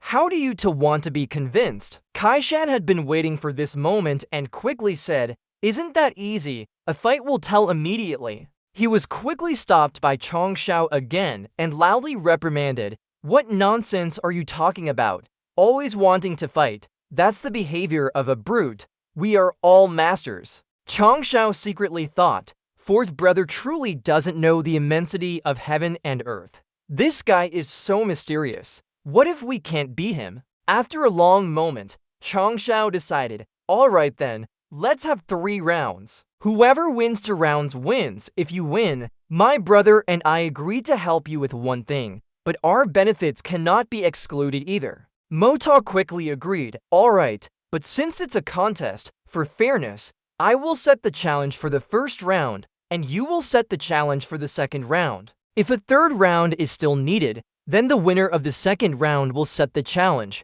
What do you think? With that, Mota immediately executed his technique, proudly saying, watch closely. No sooner had he spoken, a small glowing circle appeared right under his feet, and then Mota's entire body slowly sank into the ground through that circle. He even cheerfully gave a high sign to Shang Tiu and Kai-sun, which astonished them. By the time he re-emerged from the ground, Shang Tiu and Kai-sun still couldn't believe their eyes. Shang Tiu froze, muttering softly, how could this be? Once he was completely steady on the ground, Mota immediately challenged, now it's your turn. The scene was chaotic now. Kai-sun and Shang Tiu couldn't help but be stunned. He wasn't playing any tricks. Mota casually said, a trivial skill, it's not too difficult to do. If both of you can do the same as me, I'll admit defeat in this round. The two were silent for a long time before timidly saying, we can't do it.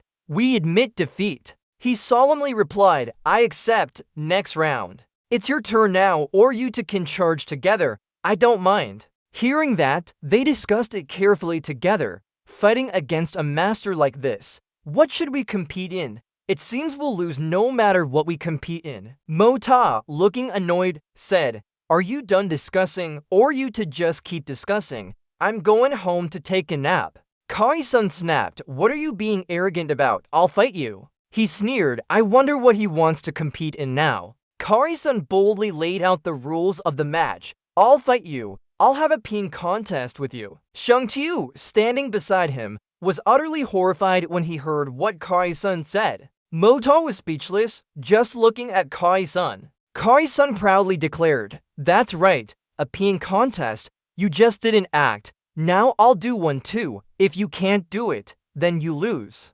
Immediately after, Kai-sun took a strong leap and flew high into the air. His agility was so good that it even made Mota praise him. Hearing that, Kai-sun smirked complacently while his body continued to ascend. His hands swiftly unbuckled his belt. Then he quickly took it out, and a stream of glittering golden liquid gushed out like the yellow river flood. At this moment, Mota stared, choked, with an intense urge to faint. In contrast, Shang Tiu was covering his face with his hands. Finally, it ended. He breathed a sigh of relief, then clasped his hands and slowly landed. Kai-sun excitedly said, kid, I'm done performing. Now it's your turn. Mota could only grudgingly admit defeat, not wanting to continue arguing with him. Kai-sun laughed delightedly. I'm not bullying you. This is a game everyone knows. Mota suddenly smiled dangerously. I'm thoroughly defeated. According to the rules, the winner of the second round has the right to decide what the third round will be. Currently, please demonstrate a bit. Kai-sun asked, puzzled, do I still need to think? The next round is still a peeing contest. Isn't that settled? Shang Tiu shouted angrily, do you have any shame? Get over here. Even if you don't care about your reputation, your third brother, still need face. Get lost. Mota pondered and replied, actually, I feel that, according to what fourth brother just said, there's no problem at all. It perfectly aligns with our prior agreement. We can just compete again. Kai-sun was dumbfounded. Then won't you definitely lose? Mota suggested, let's simply do an old wine in a new bottle kind of game. What do you two think? Shang Tiu was a little hesitant. Please elaborate. With confident eyes, he said, it's very simple. Just now fourth brother demonstrated peeing in the air. For this round, let's change in the air to underground. We'll compete underground. Alright, Kai-sun immediately objected. Peeing underground? That's impossible. Once you go underground, it's all mud and rocks. Where would there be a place to release it? Mota's tone was firm. If I can really do it, what then? Shang Tiu pondered. Although this guy can display his earth-penetrating skill right now, talking about peeing underground is a completely different matter. I'll see what tricks you're going to pull. Having thought it through, he replied. He didn't hesitate, quickly performing his move for them to see. In an instant, Mota's body had sunk down to his waist, with only his upper body from the chest up remaining above ground. A stream of golden yellow liquid soon appeared, visible to all. Koi-sun's face darkened. He returned to the surface and probed. Both of them simultaneously expressed their admiration for Mota. Shang Tiu then seriously asked. Mota confidently replied. After speaking, he and Mota shook hands as a pledge. A gentle green light then slowly appeared. Shang Tiu felt that the Zhuan Qi, which had been missing for a long time, was bubbling up again. If there was a little more Zhuan Qi, allowing his own Zhuan Qi to reach its breaking point, he could immediately break free from that constraint. The two released their hands and Mota unhurriedly asked. He confirmed in a deep voice, "For us, this is truly a fatal temptation." Kari-sun, not understanding what was happening, asked. Mota gripped his hand tightly, transmitting a special energy to Kari-sun, making him extremely comfortable. Then he withdrew his hand, and Shang Tiu behind him stopped him. "May I ask, what do you want us to do for you?" Mota slowly explained. Kari-sun was very excited. He didn't hide anything and said. Both listened, chills running down their spines, suspecting they had misheard. Mota pretended to be confused. Kari-sun replied dejectedly. He feigned regret. Mota was disappointed. Shang Tiu was confused. If it's just killing Blood Soul Manor, it's easy to deal with. He was a little surprised. He then explained. If this doesn't involve Lang Jutian himself, then it's easier to handle. It's just a Blood Soul Manor, nothing too big. Mota, now enlightened, replied. Koi-sun quickly obeyed. He didn't forget to instruct. If it's convenient, killing or castrating him is fine too. Shang Tiu's mouth dropped open. Mota felt tired. He quickly suggested a way. We can beat Li Tengyun half to death on your behalf, so he can't get out of bed for half a year. How does that sound? He reluctantly agreed. Very well, this venerable one will concede a step. If you can make Blood Soul Mountain Manor fall into complete chaos, and break Li Tengyun's to legs, so he can't stand up for a year, then we have a deal. Shang Tiu did not object to Mota's request. He made a pact that the mission must be completed within 1 month. He happily accepted, no problem at all. Brother Feng, after it's done, where should we find you? Mota kindly designated a place for them. He exuded confidence. Then wait a moment, I will immediately come to meet you. Shang Tiu respectfully said, understood, there's no time to delay. My brother and I bid you farewell here. Mota silently watched them leave, his heart now relieved. He couldn't take it anymore and slumped to the ground. In one night, Mota's mental strength and spiritual power were almost completely exhausted. He was holding on purely by sheer will. He was only afraid that once he lost contact with the Hongjun Pagoda, Shang Tiu and the other person would discover his true strength. It was truly agonizing. Mota returned in an exhausted state. When the others noticed, they rushed to inform Wu Yi. He immediately went to his bedside, worried. Mota, where on earth did you go? He suddenly mumbled something. Blood Soul Mountain Manor.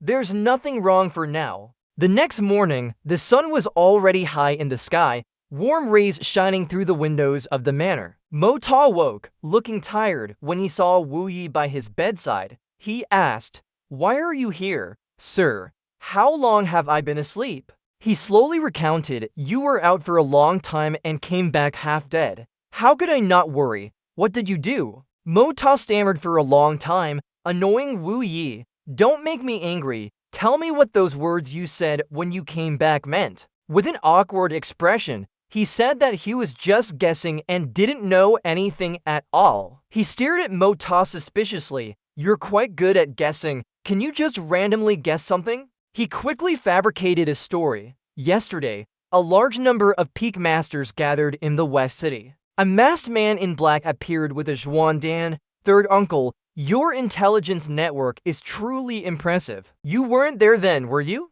Wu Yi said sternly, "These things aren't important. I know clearly." "Who that damned masked man in black?" who appeared with his Zhuandan last night, not knowing the immensity of heaven and earth really is. Mo Ta just gave a dry laugh. He suddenly frowned. A few days ago, I gave you a 6th grade Zhuandan. Take it out and let me see it now. He broke out in a cold sweat and replied, 6th grade Zhuandan, I threw it away. Wu Yi sighed. It's good that you threw it away. You didn't throw it to the heavenly punishment king, did you? Mo Ta ignored him and hurried away. Third uncle, I really need to pee. I can't hold it. He growled, hold it in. You brat, if you can't, just wet your pants. I'll punish you myself. At this moment, King Han was heading to his room and asked the maid, I heard young Master Mo Ta is awake. Is he all right? From a distance, a loud noise suddenly echoed.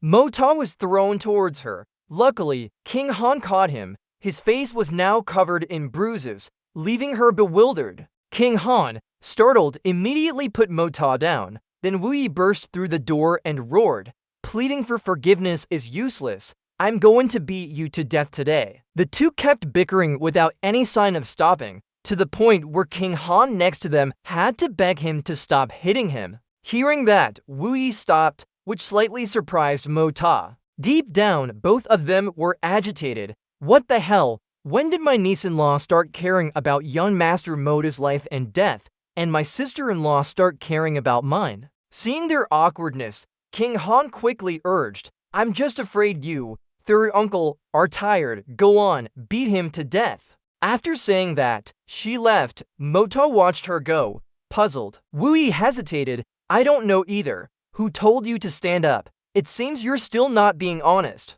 He turned and continued to hit his nephew hard. After he was done hitting him, Wu Yi said, tomorrow is your father's death anniversary. At that time, come with me to the ancestral hall to pay respects. Then we'll wear the uniforms that the soldiers made for your father together, understand? Mo Ta obediently complied, not daring to argue. He didn't forget to probe, what exactly happened with the Blood Soul Mountain Villa? He gave a bright smile and said that everything had been resolved. Not long after, they arrived at the ancestral hall to pay respects. These 8 sculptures are known as the 8 white-clad images, your father's close personal guards. Born and died together, loyalty and glory. White-clad guards, blood-clad killers. Righteousness soars like a rainbow. Follow without regret. Blood soaks heaven's gate. Who else is like him? Big brother, today, I, your younger brother, bring Mo Ta to see you. Mo Ta has finally grown up and is qualified to pay his respects to you. Wu Yi still remembered his brother's heartfelt words before he passed away. Third brother, your second brother and I are leaving. From now on, the Jun family will rely on you. I entrust it to you entirely. Seeing Wu Yi's grief, Mo Ta consoled him. The dead are dead. Suppress your sorrow and follow nature's course. Taking care of your body is the right path. Suddenly, a soldier came in to report. Third General, General Zhao Jinhin from the Wu-Tang Empire has sent someone to pay respects to the marshal. Please make a decision, General. He was surprised to hear that. Zhao Jinhin, you are now an enemy of us 3 brothers on the battlefield. A long while later, the man strode in with imposing steps and greeted Wu Yi. Jun Wu Hui, after many years of separation, we finally have a chance to meet again. He replied unhurriedly, Zhao Jinhin, I also wanted to see you again. It's been a long time indeed. The man looked up at Mota's father, his eyes filled with a certain emotion, then cupped his hands in a respectful salute. Jinhin confided, Wu Yi, do you know, on the battlefield, there are countless heroes and famous generals emerge one after another. But there is only one person who can make me, Zhao Jinhin, truly admire him from the bottom of my heart, admire him utterly, and that is Jun Wu Hui.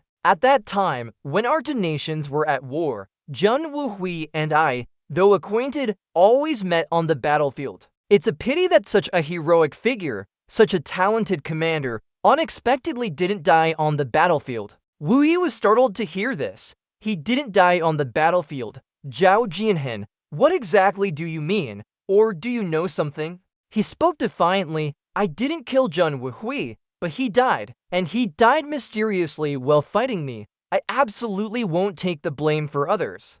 I don't know any details about what happened that year. He asked suspiciously, so, why have you come here today? What do you want to know? Jianhin said angrily, if I had truly defeated Zheng Wuhui and killed him, I would immediately declare it to the world and celebrate openly. But the truth is not like that, and you too, Zheng Wuhui, we still had one last battle to fight. You were also a soldier. If you were to strangely win 3 consecutive battles like that, how would you feel? Zheng Wuhui, I ask you, how did Zheng Wuhui die? How did you lose? He replied in a low voice, affirming that he also didn't know the truth of the matter. Jianhin stared at Wu Yi but said nothing. He quickly turned and left. There will come a day when I investigate the truth of this matter. The Zheng family, and also the Dugu family, your Tianxiang seems to not be doing so well at the moment. He immediately became worried and asked Jianhin about the current situation.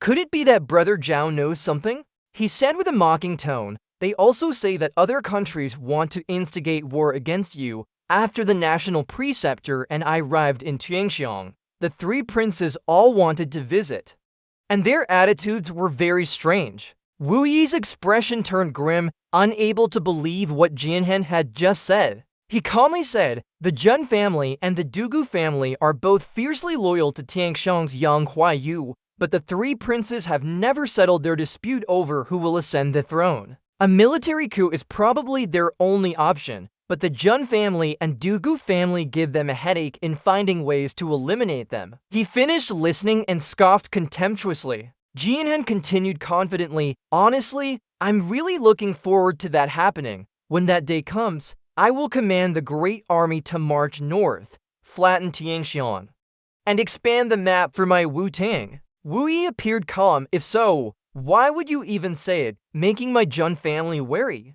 He replied softly, I cannot hide anything in front of Zheng Wuhui. I sincerely hope that your Zheng family will once again produce a white-clad commander to fight me to the death before the 3 armies. Jianhin, before leaving, added, I don't wish for a heroic family to wither away in a dark power struggle. He slowly assessed, it seems the 3 princes are getting a bit impatient, but they're still not qualified to touch my Zheng family. It's highly likely they want to deal with you. So you should be a little careful. Mota put on a dangerous expression. Uncle Third, I'm not very strong right now, but if they want to kill me, it probably won't be easy. If they attack me first, I won't let it slide. Wu Yi instructed carefully, don't show mercy, but once you act, be truly decisive. He immediately understood his meaning. Just as they reached the door, a figure suddenly shot swiftly across the rooftops. Wu Yi observed with surprise, who was that? Such quick movements. Mosey focused his thoughts. The figure just now, though he couldn't see their face clearly, their movement technique felt somewhat familiar, like a hawk spreading its wings and soaring in the air. Elegant and very fast. He immediately thought of Bokong, turned to his 3rd uncle and said, it seems like an acquaintance. I need to go after him and see. You go ahead in the sedan chair. Don't worry about me. Wu Yi didn't stop him. Alright, remember to be careful. As he pursued, Mosey couldn't help but find it strange. The battle for the profound Dan had ended. Why was he still here? What did he want to do? Going back in time, ever since Mosey met Bokong, he had exhausted all his efforts to attract the opponent's attention in order to learn how to use the 9th grade profound Dan. It could be said he pulled out all the stops. First, he openly flattered to gain favor, then used fine wine to forge a connection. It was truly an extremely arduous effort. But after many events, he was forced to start his plan early. After the battle for the profound Dan ended, his actions changed to adapt to the current situation. Young Master Zhen checked the results and discovered that if he gained the support of the Heaven's Wrath Beast King, the position originally arranged for Bokong would no longer be necessary. Mosey thought about it and became exasperated. I put in so much effort to set up this plan. Why does it turn out to be useless time and time again? This can't be. The scene shifted to careful footsteps, treading on a rough path, suddenly stopping. Mosey was following Bokong. He hid behind a tree and sighed with relief. Luckily, I haven't lost track of him. It seems even heaven wants to help me. In the maple forest at this moment, Chen Feng was deep in thought, concerned about his friend. I still have to come here, but after this battle, will I have a chance to return? Upon seeing Bo Kong, he slowly turned and asked, "Are you the one who turned the Golden Sun Gang upside down?" The man ignored the question. "You're the one Jin Fengli asked for help. A Sky Profound Cultivation dares to issue a challenge to this old man. Good, you've got guts." Chen Feng showed respect. "I must do what's right. I won't turn back, even if it means mountains of blades and seas of fire. Senior, please forgive me. Since I'm here, please make your move." Bo Kong immediately charged forward. "Meeting each other is destiny. Today, you and I shall freely stretch our muscles." His power was immense, completely overwhelming Chen Feng. The two engaged in a fierce close-quarters battle. Bo Kong fought barehanded against his sharp sword. He gave a confident smile, as if victory was certain. Bo Kong's actions were very skillful, his aura soaring to the sky. He sought out anyone to fight. No matter who it was, as long as they were a renowned master, they would surely inherit profound insights and unique philosophies from the martial arts passed down by their teachers. And these were precisely what Bo Kong was looking for. Mosey stood in a corner, feeling indignant. The opponent is only at the middle Sky Profound stage. Why is he exerting so much effort? Moreover, he's just using the same few moves over and over. It seems he only wants to use the opponent as a training ground. It was clear that this Bo Kong had created his own martial art. This point was too obvious, and even more obvious was that although he created this martial art, it had not yet been fully developed into a complete system. Bo Kong currently couldn't find an opponent, so wouldn't Blood Soul Mountain Villa and Wine Snow Silver City be excellent opponents? Bo Kong is currently having a huge headache because his moves still have too many flaws. But in my mind, don't I have countless ultimate martial arts from my past life? Returning to the present situation, he was incredibly confident. "Hey kid, are you in trouble? Is that all the skill a disciple of Venerable Violet Blue has?"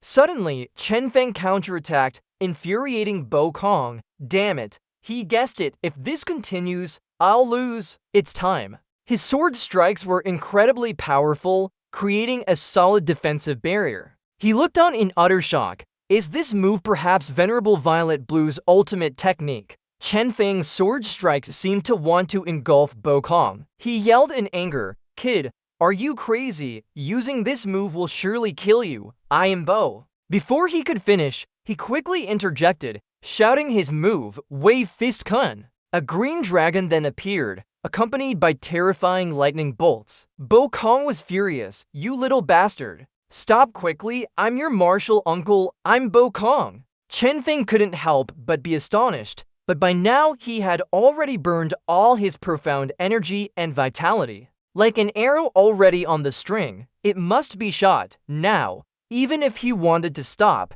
he couldn't. He racked his brain. What should I do? If I can defuse this move, maybe this brat can die with his body intact. Later, if I meet Ming Hongshan, it'd be strange if he didn't risk his old life against me. Finally, Bo Kong had smoothly handled it. He looked glum and frustrated. I've encountered this kind of thing again. How am I supposed to face Meng Hongshan now? Bo Kong suddenly became vigilant when he heard someone's voice. Sparring with your junior brother and pushing him to the brink of death. Truly worthy of being a supreme one of this generation. I admire you. I admire you. He was slightly bewildered, thinking to himself, where did this person come from? I didn't even sense his presence. Since when did such a powerful master appear in this world? Mosey coldly assessed, this move is truly too vicious, to dare to self-detonate his own dantian. If I hadn't been a step late, wouldn't your junior brother have been tortured to death by you?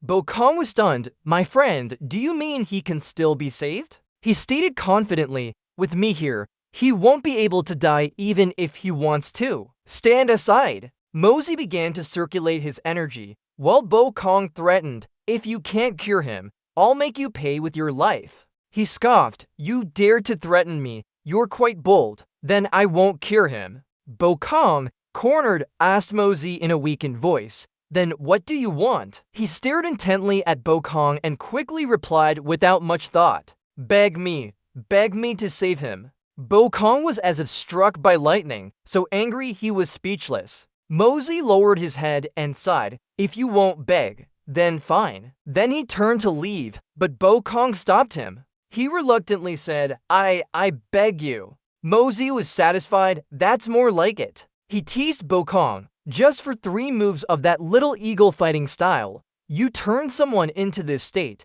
Every day you look for some small fry to practice moves on. Mosey smirked. Do you really think you can cultivate to Grandmaster level like that? He smiled and said, only 17 moves, and they're not even connected. How embarrassing. Bokong turned around and frowned at Mosey. What did you just say? Mosey's expression became serious. You haven't thoroughly comprehended it at all. You tried to imitate an eagle, but ended up imitating a worm. Of course, you can't unleash its true power. Bokong secretly sighed in admiration. To be able to spot my flaws, he must be a true master. This time I've truly gained a lot. I didn't expect to meet such a master here. Finally, he respectfully acknowledged Mosey as a senior. Mosey coldly said, stand aside and relax. After I finish saving him, I'll conveniently teach you a few moves. Bokong agreed immediately. He activated the primordial tower,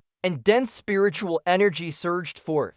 Chen Feng felt a copious amount of spiritual energy flowing through his meridians and pouring into his dantian. This terrifying energy far surpassed even his master, Sovereign Wylan. His body had lost its functions and his meridians were shattered everywhere. Yet at this moment, they radiated vibrant vitality. Bokong was secretly astonished. Chen Feng's crippled cultivation has hope of recovery. I never imagined there was such a peerless cultivation technique in this world that could regenerate. As the intense spiritual energy poured out to heal him, just as Chen Feng's meridians were almost restored, the spiritual energy suddenly began to activate wildly. Mosey secretly worried. Could he be about to break through? He sensed that the situation was not good. Having had experience with young Master Jun before, he naturally knew the meaning of this. With a thought, he withdrew the spiritual power from Chen Feng's body. Chen Feng lay unconscious on the ground.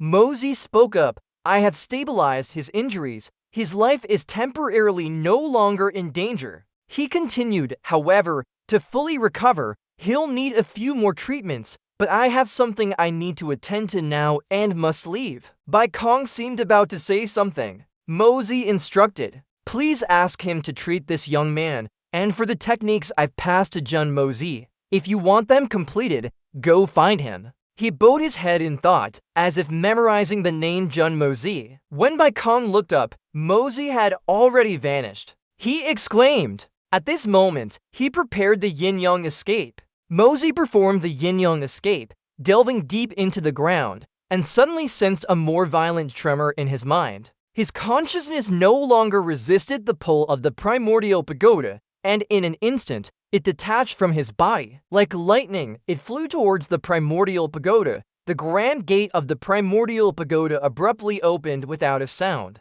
It was then that Mosey began to enter his subconscious. He was completely naked. The second level of the primordial pagoda finally opened to welcome Mosey. He thought to himself. Mosey walked and pondered. He walked up to a giant sensor. Suddenly, the giant sensor lit up. The light shone directly on Mosey. Young Master Jun had no idea that earth-shattering changes were occurring in his body. Aside from the immense spiritual energy of the primordial pagoda cleansing all his meridians, it poured into the Bai Hui acupoint on the top of his head, poured into the Yangquan acupoint on the soles of his feet, surging wildly and continuously. His body's meridians contracted and expanded in waves, broadening the clothes on his body, unable to resist the violent surge of the heaven and earth spiritual energy. He didn't know when it happened, but beyond Mosey's skin, the pores all over his body were like countless delicate streams. This land, originally a 10-acre forest of red medicinal herbs, instantly withered. Even the most heat-resistant plants on the ground turned into a patch of withered forest. From now until 1,000 years later, not far from Tianxiang City, there will be a dead land. a dead land where not a single living creature remains, even if floods sweep through. As long as the flood passes, this piece of land can still return to its former state. As soon as he got close, Jun Mozi's soul consciousness was enveloped by the flames beneath the alchemy furnace. He closed his eyes, blinded by the dazzling light, wondering where he was. Mozi's entire body seemed to float in the air, covered by a powerful energy. The creation furnace roared, and a beam of white light shot up, as blood spurted like a fountain from his wrist. It fell directly into the creation furnace. The dying flames were nourished by the fresh blood. Continuing to blaze high, the entire creation furnace was enveloped in flames of various colors. Mozi frowned and pondered. Then he focused all his strength on the next stage of cultivation. Mozi now emerged from the primordial pagoda, his demeanor radiant. This second level of divine skill, or rather, the heaven-opening creation art, might truly have just begun its entry phase now. Just now, he leaped from Silver Profound to Peak Gold Profound, Initial Silver Profound, Mid Silver Profound, Peak Silver Profound, Initial Gold Profound, Mid Gold Profound, Peak Gold Profound. He instantly surged up 6 levels. Suddenly, Fang Wu and Yin Meng appeared from nowhere, her face flushing as she yelled at Mozi. In broad daylight, he even squeezed in, so shameless that it makes one unable to bear it. If I don't teach you a lesson today, heaven and earth will not forgive me. He turned back, bewildered, and called out to them. Yan Meng seemed furious. Mozi didn't know yet that his clothes had been burned away while he was inside the Hongjian Pagoda. Only when he moved did he suddenly feel cold all over. Instantly surprised, he looked down and realized it was very airy down there, and Mozi quickly covered himself with his hands. Yin Meng was furious. How can you be so shameless, accusing others when you're the one at fault? You're the scoundrel. How dare you call me a scoundrel? You really have no shame. He immediately retorted, did I allow you to look? What the hell are you looking at? Mozi's gaze was extremely cold towards her as he calmly criticized, what a female scoundrel. Yin Meng's face burned as if on fire. She ordered Fang Wu, go kill this rascal or I'll die of anger. His face suddenly darkened. Are you a Shao? How dare a Shao bastard act so brazenly in front of me, and even look at my body? You truly don't know what's coming to you. Mozi felt conflicted. His third uncle had been crippled by the wine Snow Silver City for 10 years. Thinking of it made him furious. Provoked, he charged forward. Shameless cur, how dare you speak to me so rudely with your dog's mouth? Give up your dog's life. Then a roar echoed. The longsword shot out a cold gleam, yet the cold gleam was golden. He didn't expect this young man to have a golden profound cultivation. As soon as he aimed his sword at Mozi, Mozi disappeared, leaving Fang Wu stunned. With a slap, he received a slap across his face. With another thump, he took a kick between his legs. His entire body bent like a shrimp, and his longsword fell from his hand. When Fang Wu looked up, he saw Mozi had already put on his cloak. He sat on the ground in a daze. How could this happen? Yin Meng broke out in a cold sweat. Fang Wu is a golden profound. Yet he couldn't even withstand one move from that scoundrel. He strode forward proudly and asked, what's your name? Where are you from? How dare you provoke this master in Tianxiang City? You're lucky this old man has a good temper. Mozi smiled dangerously, otherwise I would have cut you down already. Fang Wu was wary. The wine Snow Silver City will definitely not let you off. Just wait for the day your whole family is annihilated. Upon hearing this, he stared at him. Are you from the Shao family of the wine Snow Silver City? Fang Wu was arrogant. What? Are you scared now unless your entire family, old and young, kneels down and begs this young master, otherwise annihilation? Mozi sighed, appearing unwilling to argue with him. But Fang Wu, taking advantage of the situation, demanded, kneel down for me. He said nothing and immediately ran over, delivering a powerful slap to his face. With just one blow, Fang Wu was sent reeling backward. Mozi was still not appeased and cursed. I'll make you look at this. Is the Silver City's Shao family something special? This is for threatening me. What are you yelling about? Get over here. You old man. Yanmeng heard this and was bewildered, not knowing he was calling her. Mozi, utterly furious, then shouted, "If I'm not calling you, am I calling a ghost? What's your name?" Yanmeng's voice trembled. "My name is Yanmeng. I'm very strong. You shouldn't hit me."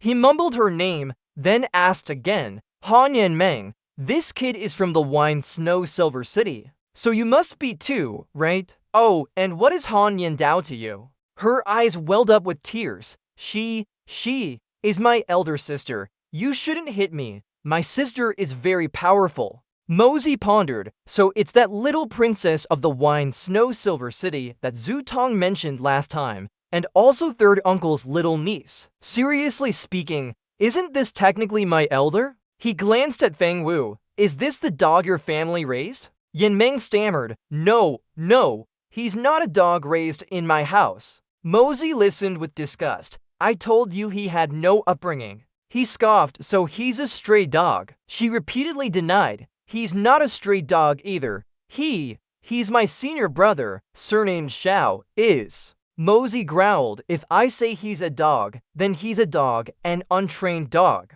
His face looked terrifying, making others tremble with fear. Yanmeng argued strenuously, No, he's really not a dog. Look, he doesn't have a tail, dogs have tails. He's a human. Mozi burst out laughing. That's because you don't know. His tail was cut off by someone. Otherwise, how could he have the heart of a dog in a human's body like this? Feng Wu lay on the ground, spitting blood, unable to get up, but still struggled to retort. You're the dog. He looked at him indifferently, still able to talk, huh? Mozi was about to give Feng Wu another blow when he fainted. He suddenly stopped to observe, then swung his hand, tearing open the front of Feng Wu's shirt. What is this? Snow Profound Silkworm Armor. Mozi began to probe Yanmeng. Snow Profound Silkworm Armor. Ha! It's indeed a good item. Is it yours? You people from Wine Snow Silver City all have good things like this, don't you? She trembled as she replied, the Snow Profound Silkworm Armor is the most precious thing.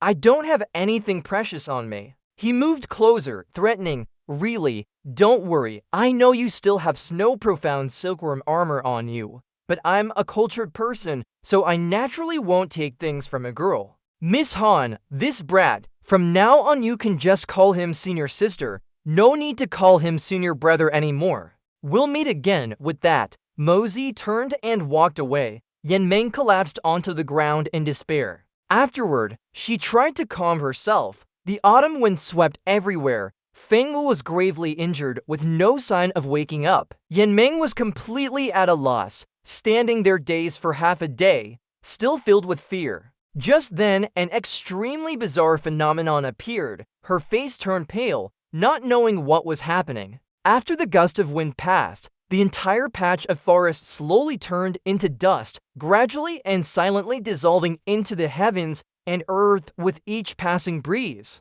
Scene change, Mozi breathed a sigh of relief, thinking, good thing I stole this set of clothes before entering the city, otherwise, I don't know how I would have explained it. Wu Yi saw him and was overjoyed. Mozi, you're finally back. The Prairie Eagle God came to ask you to save someone. Mozi calmly replied, it's fine, let him wait. I'll go see him after I change my clothes. He currently wanted to change his clothes very much because he was still bare below. He pulled Mozi back and yelled, why are you changing clothes? Isn't this outfit perfectly clean? Hurry up. He finally met Bakong, who quickly recognized Mozi. Bakong laughed and said, quickly bring me to jars of your wine. Boy, after drinking your wine, I can't swallow any other kind. He casually replied, 100,000 taels per jar. If you want to drink wine, bring the silver first. Bakong was speechless upon hearing that and began to say, alright, let's talk business first. Your immortal old master told me to find you. He told you to treat this fellow well, and there are some other minor matters we'll discuss later when you're free. Mozi scoffed, I'm someone who doesn't act without benefit. I've never done anything without thinking about the advantages. Why should I treat his injuries? He sternly asked what conditions he wanted to propose. Mosey unequivocally replied, I want him. If I heal his injuries, I want him to work for me for 3 years. Bekong quickly shook his head, refusing immediately. I cannot agree to this on his behalf. He solemnly said, no matter how you look at it, this boy is already at the heavenly profound level, considered a master. We have to ask him about this. Mosey thought there was no rush. Bekong secretly worried. You're not in a hurry, but I am. Although you have a lot of time, this kid will be a goner. He approached Shen Feng, and just as he was about to speak, he inadvertently turned to Mosey and was startled. This kid, did you just crawl out of a brothel? Back to it. He adamantly disagreed with Mosey's request. Bekong tried to persuade him. Now is not the time for you to care about trivial things. You must save your own life first. Shen Feng remained firm in his choice. The young man on this side looked frustrated, not knowing what to advise. 8 great supremes. That's all they are. Look at me. Mosey then leaned down and began to whisper into his ear. Let me tell you something. Then, for some unknown reason, Shen Feng's attitude suddenly changed. If it's really like that, not just 3 years, I'll even be your servant for life. Bekong was furious. Damn it. What did you tell that kid? How did you manage to bring this stubborn 9-headed ox back, making him suddenly agree? What kind of dark magic did you use? Mosey recounted with a dangerous expression. I just told him one thing. As long as you follow me, I guarantee you'll have enough power to toy with and exact revenge on Ying Bekong. He seemed unconvinced. Just him? The young man confidently replied, just wait. Take him to my courtyard. As he stepped out the door, Bekong suddenly flinched. Why is there a ball of meat there? He tried to look closer. It seems that ball of meat is a human, isn't it? Is that really a person? Tang Yuan noticed Bekong's scrutinizing gaze and immediately became irritated. Old man, what are you looking at? Haven't you seen a handsome guy before? He jeered. Fatty, how much do you weigh? Yuan? He boldly replied, go away. This young master is trying to lose weight. Don't ask questions that dampen this young master's spirit. From inside the room, Mosey shouted, hey, Ying Bekong, you're holding a dying man and still have time for idle chatter? He didn't want to argue anymore and quickly left. Tang Yuan's face immediately turned purple upon hearing that. Ying Bekong, one of the 8 great supremes. I just pointed my finger at him and cursed him. The scene shifted to Shen Feng doubtfully asking again, if you can truly do what you've promised, I will definitely stay here. Mosey said solemnly, being with me isn't simple. You understand that, right? He said softly, I understand. If I'm to follow you, I clearly know what should be done and what shouldn't. The young man looked at Shen Feng confidently. That's good then. I want to control all the underground forces of the capital. After I help you with your treatment, you'll start handling this matter. I need someone to control everything for me. No matter what situation arises, you must handle it yourself. Moreover, according to my intelligence, the Mrong family and the Li family are currently paying attention to these factions. Shen Feng's tone was firm. No problem. He already had a plan in mind. Once he takes over the Golden Sun Gang, he will use that gang's name to conquer the rest. Mosey instructed, I will not interfere with any of your actions or decisions, but you should also know your limits. My master is currently refining a type of elixir that can enhance profound energy cultivation. As soon as there's an opportunity to break through your strength, I'll notify you immediately. You won't regret following me. An hour later, the young man emerged, looking exhausted. Bekong anxiously approached Mosey, asking, where is that kid? He stood there, jaw dropped, speechless. Shen Feng, like a changed man, strode confidently towards Bekong. He looked very confused. Your cultivation has recovered. Shen Feng quickly replied, thank you, Uncle Ying, for your concern with the divine doctor's miraculous hands. My cultivation has recovered, Mosey said coldly. Good, now go do your work. Remember what I told you. He immediately obeyed, not daring to argue. The young man suddenly spoke, puzzled. Why are you still here? Is there something else? Bekong broke out in a sweat. Today, I had the good fortune to meet lecherous master. This old man and he spoke drunkenly for a long time, exchanging martial arts, seeing each other as soulmates. Mosey sneered upon hearing this. He put on an arrogant air. We had a very pleasant conversation. Afterwards, your master mentioned that you are his disciple, and although your talent is not bad, you are inherently lazy, which pains him greatly. Today, he met me by a fortunate coincidence. He previously taught you the flying eagle strike technique, so he asked this old man to come and give you some pointers. Mosey covered his mouth and chuckled, thinking, this old eagle is quite an actor. Bekong then ordered, now go outside and practice the flying eagle art that your master taught you. Let this old man observe. Hurry up and finish so I can depart for the grasslands. The young man feigned ignorance. Old eagle, aren't you mistaken? Last month, master said my flying eagle skill had greatly improved. Why are you calling me here now? Besides, I've been practicing very diligently. Why would master say such things about me? It was as if Mosey had hit a nerve. He stammered in response, well, actually. Seeing this, he happily intervened. Oh, so that's how it is. You should have said something sooner. Well then, let's talk about it later when you're free. Okay, you're very busy, aren't you? Bekong still wouldn't let up. I'm free right now. I said it was a small matter before. Can we start now? Mosey sighed, but I'm dead tired. Besides, you're a close friend of that old geezer, so why doesn't he teach you himself? He's clearly just trying to be lazy. If it goes well, he gets the credit, but if it doesn't, I get blamed. I'm not doing something that's a losing game. He couldn't stand it anymore and pressed him for his conditions. Jun Mosey's arm suddenly made a movement. It seemed very simple, yet upon closer inspection, it was not simple at all. 5 fingers stretched out, twisting and changing continuously from the elbow to the wrist, constantly coiling.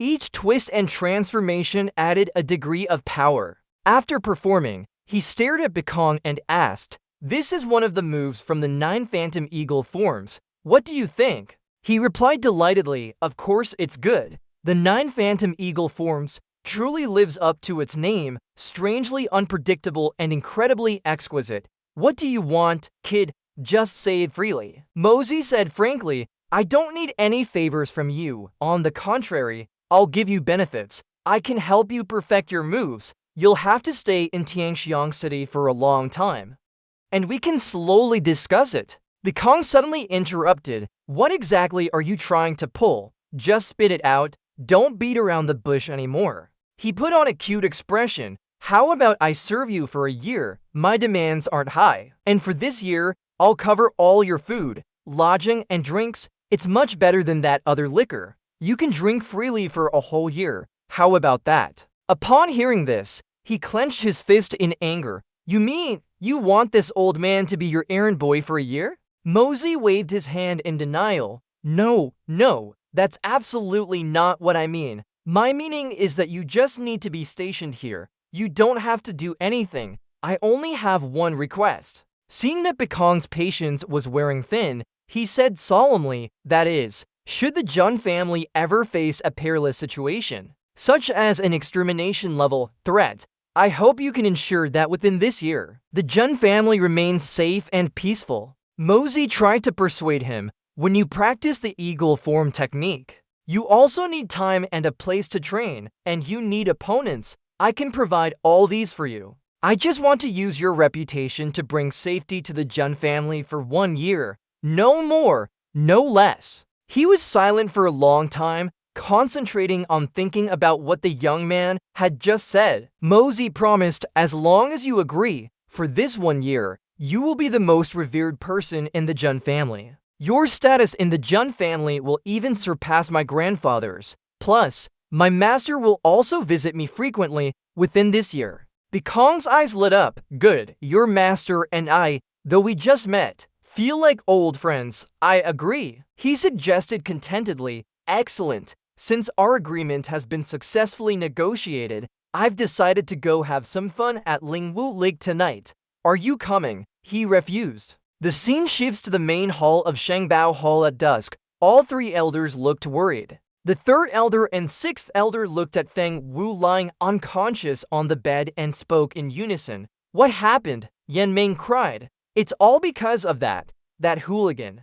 The third elder comforted her. He dared to disrespect our little princess. Feng Wu's injuries, they are all from physical impact force. The technique is very swift. This is an external martial arts master. It's been a long time since I've seen an external master reach this level. Yan Ming asked, confused. What is physical impact force? He frowned and explained, it means not using profound energy, but striking entirely with one's own physical strength. The third elder assessed, looking at these injuries, if this person had used profound energy, Feng Wu wouldn't have survived a single move even with 9 lives. This person, though ruthless, still showed some restraint. The sixth elder hurriedly asked her for information. Little princess, did that person know your identities? Yan Meng pitifully replied, yes, at first they didn't know. That person was about to leave. But when senior brother Xiao added another sentence, that person immediately got angry and turned back to hit senior brother Xiao. All 3 elders were very attentive, wanting to know what Feng Wu had said, and asked together. She relayed everything without holding back. Brat, the Wine Snow Silver City won't let you get away with this. You just wait. Wait for the day your sect is annihilated. The sixth elder sighed, not knowing what to say after hearing this. Truly, youth is inexperienced. Although Wine Snow Silver City is renowned throughout the world for juniors like yourselves, there are times when this reputation alone is enough to kill you. If it weren't for those people showing mercy, Fningu would not have been spared. Which means they're not afraid of our Wine Snow Silver City coming to their doorstep. You have such power. Could it be? Xiao Han, who was also present, immediately guessed, it can't be Blood Soul Mountain Villa. During the competition for the Profound Elixir, Blood Soul Mountain Villa never appeared from start to finish. Moreover, their arrogance and insolence are known throughout the world.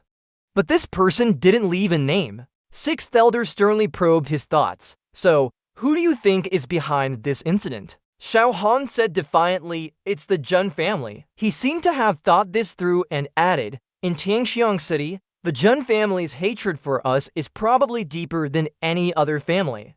And only the Jun family would be so sensitive to the Xiao surname. Zhu Tong retorted, nonsense. Xiao Han, you can't blame the Jun family for 2 completely unrelated incidents just because of old grudges. Yan Meng also agreed, I don't think it was the Jun family because there's something I haven't mentioned yet. Sixth elder asked wearily, what else is there? She still recounted with fear. After that person left, the entire forest of red maple leaves where we were standing suddenly vanished, leaving only an empty clearing.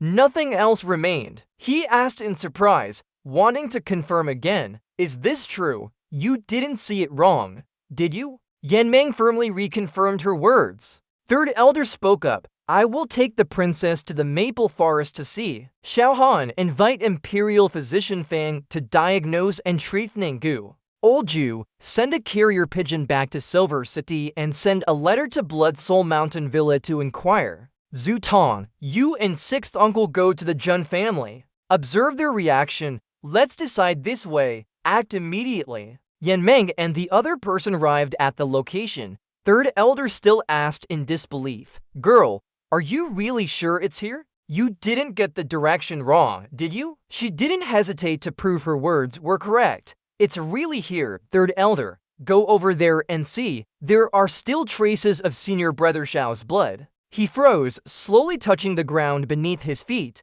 Third elder continued to question, girl, you just said that when you saw that person, he was completely naked, right? But he, it seems, didn't even notice, right? Yan Meng confirmed, feeling puzzled. Yes, third elder. Why are you asking about this? He slowly explained, when one successfully cultivates, they might unintentionally burn everything around them, including their own clothes, but fail to notice it in time.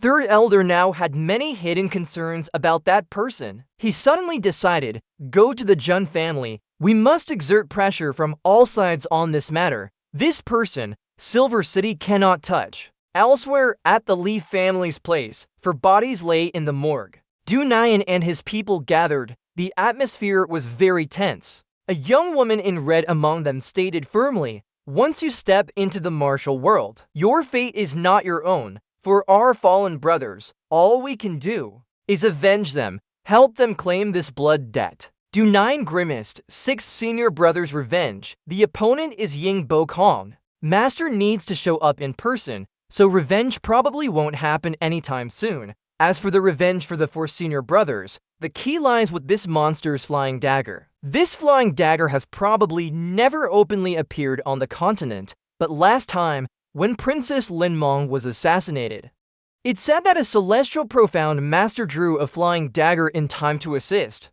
and Princess Lin Mong escaped a calamity. A brown-haired man was shocked after hearing this. "Junior brother, do you mean that Princess Lin Mong's flying dagger might be similar to this one?" Dunayan chuckled softly. "I plan to go to the palace to examine what that flying dagger looks like. If they're similar, wouldn't we have a clue?" He replied with burning hatred. "That's right, then we just need to control Her Highness the Princess, and that despicable scoundrel will have no choice but to appear." The young woman from earlier then teased, "But Princess Lin Mong is the one junior disciple is pursuing. Senior brother, you should act with moderation. Don't ruin junior disciple's good romance." Dunayan calmly replied, "Third senior sister, you've misunderstood. If I can avenge my first senior brothers, even if it means sacrificing Yan Meng, or even taking my own life, I would do it willingly." The brown-haired man was pleased. "Our journey of 1,000 miles wasn't in vain. Our four brothers, even in death, can rest in peace in the netherworld." He suddenly worried. "Master will only arrive in Thien Huang in a few days. I urgently need the assistance of you senior brothers." Kim Han Fai smiled. "We brothers are naturally family. Your matters are our matters. Speak quickly." Dunayan said in a low voice, "It's about the underground forces of Thien Huang City. Originally, I controlled the North City gang, but due to an oversight, the Tang family eradicated it completely. So for now, in this aspect, it's still completely empty." He proudly said, "Junior disciple, don't worry. Before Master arrives, we'll help you unify Thien Huang City's underworld." He then rejoiced, "Thank you, senior brother. Now I will enter the palace to investigate the matter of the flying dagger. This matter, related to the revenge for our four senior brothers, cannot be overlooked." The brown-haired man instructed, "We're family. There's no need to be so polite. The hearts of those in the palace are unfathomable. Junior disciple, you must be extremely careful." Before leaving, Dunayan didn't forget to remind him, "Although my family needs this power, my life family cannot stand in the forefront. You must grasp the extent of the pros and cons in this matter." He immediately nodded in understanding. Transitioning to the Jun family's estate, Mosey stood sighing. "Uncle didn't ask too many questions. It seems I don't have the qualities to be a master." He was suddenly startled when he saw King Han's figure flash by. Mosey approached and greeted, "When did sister-in-law arrive? Why didn't you have her inform me?" She gently replied, "I saw you were busy earlier, so I didn't disturb you. It's late autumn now. These plants of the Jun family should be withered, but the flowers and grasses haven't faded yet. The flowers and plants in the Jun family's courtyard and your small courtyard are growing very lush. Every flower and blade of grass where I live, I carefully tend to. Yet they are not as good as the flowers in your place, which no one even tends to. Is there some mystery in this matter?" He pondered. "I'm always practicing cultivation, whether it's the spiritual energy of heaven and earth or the pure spiritual energy swirling around the Hongzhen Pagoda. It all has an effect on these plants and flowers. It's late autumn, but the flowers haven't withered. This truly isn't normal." Mosey could only give a wry smile. "What's so strange about this? Isn't it just because our Jun family has good feng shui?" But his heart ached. "How can I hide this? I should just switch to planting plum blossoms. They bloom in the cold winter, so that shouldn't be a problem, right?" King Han suddenly became a little serious. "You've worked hard these past few days. Third brother, I have a few questions I'd like to ask you, if it's convenient." Mosey calmly replied, "What are you saying, sister-in-law? Please ask anything. I will certainly tell you everything I know, without any concealment." She stared at him. I heard from third uncle that the matter of the blood soul manor, you declared it resolved. Tell me, is it truly resolved? Mosey hesitated. Consider it so. At least, it's temporarily resolved. King Han smiled. If you're so certain, even if I still have some doubts, I can't help but believe you. Third uncle also admires you greatly. He humbly denied her compliments. This, actually, was just luck. King Han's face flushed. I also heard third uncle say that your true abilities far surpass mine. A few days ago when we sparred, you were just letting me win. Mosey, you've truly grown up. You're no longer the same person as before. Mosey was a little scared after hearing that. Sister-in-law, you're only almost 20 years old. Why are you talking like an old woman? She didn't hesitate to ask. Third uncle once said that you've always hidden your talents, and everyone misunderstood you. But I truly don't understand. Were those outrageous?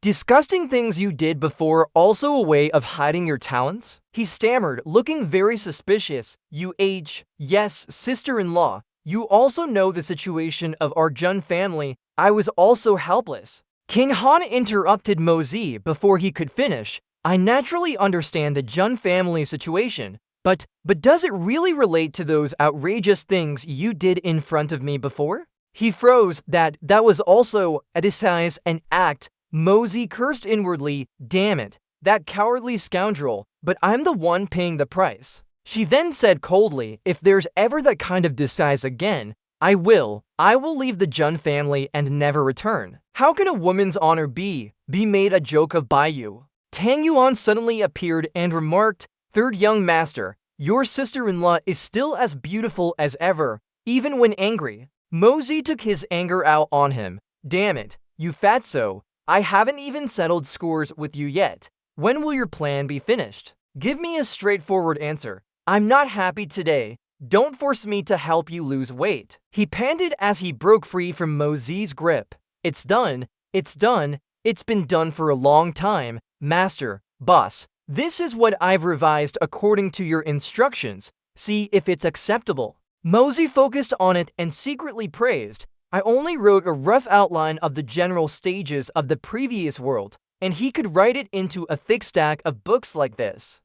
This fatso really has talent. He quickly returned the books to Tang Yuan. Good, not bad. Tang Yuan said regretfully, you haven't even read it carefully yet. Mosey looked at Tang Yuan with satisfaction. Because I trust you, whatever you do, I trust it. So there's no need to look and no need to offer any other opinions, understand? He was so moved that he cried loudly. Third young master, I swear, I will definitely dedicate all my heart and soul to your cause. Even if it means going through fire and water, dying 100 times, I won't regret it. Dying 10,000 times, I won't refuse, and I won't let you down. The uncle didn't just walk by and mock. This fawning scene is too nauseating. It's still more suitable at Wu Yi's small courtyard. Mosey put his hand on Tang Yuan's shoulder and instructed, this is your first ever independent project. Use the fine wine I brewed to conduct a unique auction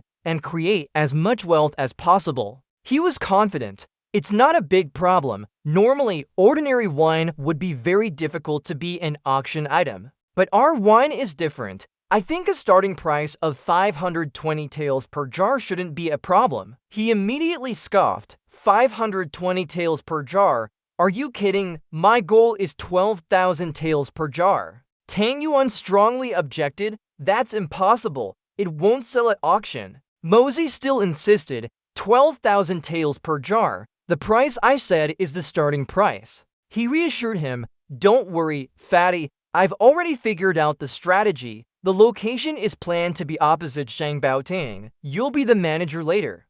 Opening in 3 days will be auspicious. Tang Yuan was confused. My grandfather has warned me 3 times not to cause trouble with the people of Shangbaotang. Mosey, looking dignified, said, did you forget how we punished that brat surnamedly last time? Listen to me, and you'll be fine. He finally relaxed. Alright, having a location is better than nothing. Shangbaotang is a good spot. Mosey waved goodbye, then get ready. 3 days later, Tang Yuan quickly held him back. Wait, third young master, I want to ask you for a favor. He turned back and asked, what is it? He expressed his worries. My fiancée wants to see me. After she heard I was expelled from the family, she said she wanted to come and comfort me, but my current appearance. Mosey teased Tang Yuan, a fiancée wanting to see her fiancé.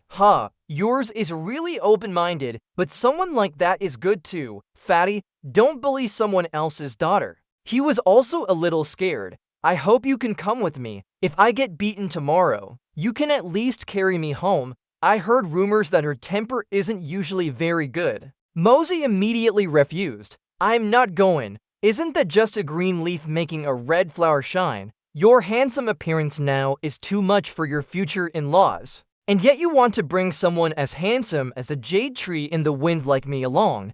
Then who would pay attention to you? Tang Yuan panicked even more. So what if that's the case? You're just here to support me. Why haven't I ever noticed you had such a narcissistic disorder before? He looked annoyed. I'm not talking to you anymore. I have to go find my third uncle and ask him to send out invitations to prepare for the auspicious opening. If you have nothing, don't look for me, and if you do, still don't look for me. Mosey left, but Tang Yuan still called out, don't forget to come pick me up tomorrow. This is a matter of life and death. The sky was turning dark. Wu Yi looked at the stack of invitations on the table in surprise. Invitations? Smooth opening? Mosey, you really do despise the poor and love the rich. All these invitations you've written are to the wealthiest families in Tianxiang City. Mosey showed his determination. Third uncle, we're holding an auction, and only the nobility can afford to pay high prices.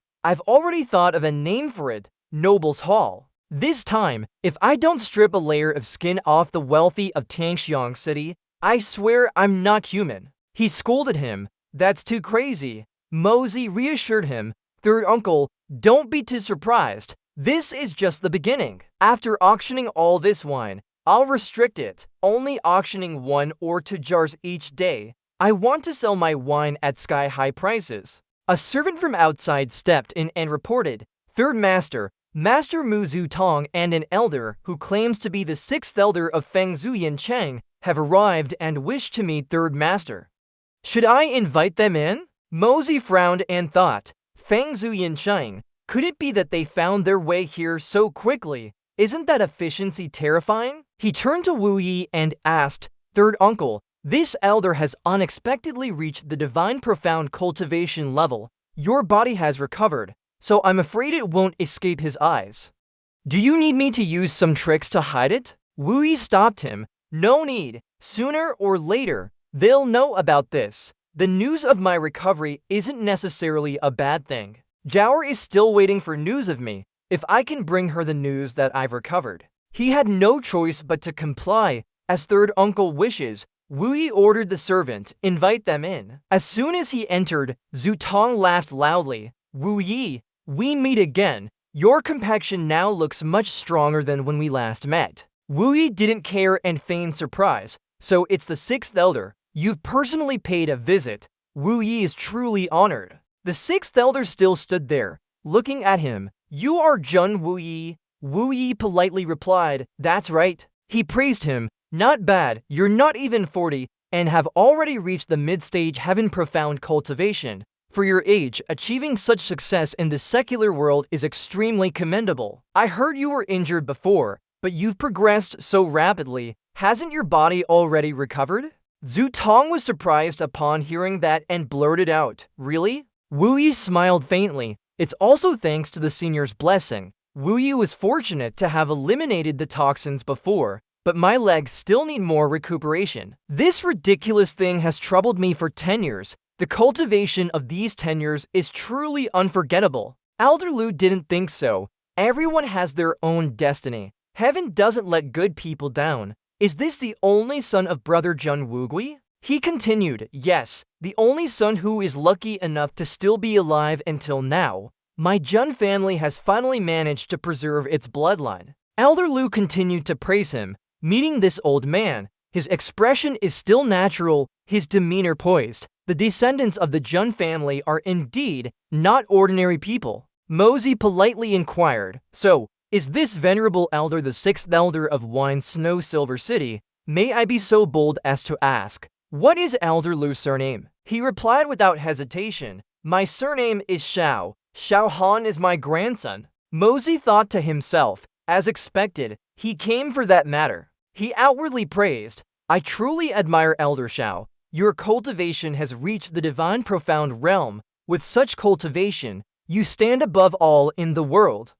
Your visit to the Jun family today is truly a blessing for us. Wu Yi invited them inside. The sky was already getting dark. Elder Lu sipped his tea and praised, good tea. Jun Third Master, I wonder if your esteemed lady has ever met young Master Xiao of our Silver City? He acted as if he didn't know. I have never met young Master Xiao. May I ask why? Elder Lu asks, what is young Master Xiao's name? How old is he? And what does he look like? Elder Lu recounted, my grandson was accompanying the little princess of our city today to visit Heavenly Fragrant City, and was boldly injured by a mysterious master. His injuries are very severe. This old man cannot fathom, in this Heavenly Fragrant City, apart from the Jun family, which other family would have such audacity? Mosey retorted, according to Elder Lu, young Master Xiao's injury was caused by my Jun family, as the saying goes, to catch a thief. You must catch him in the act.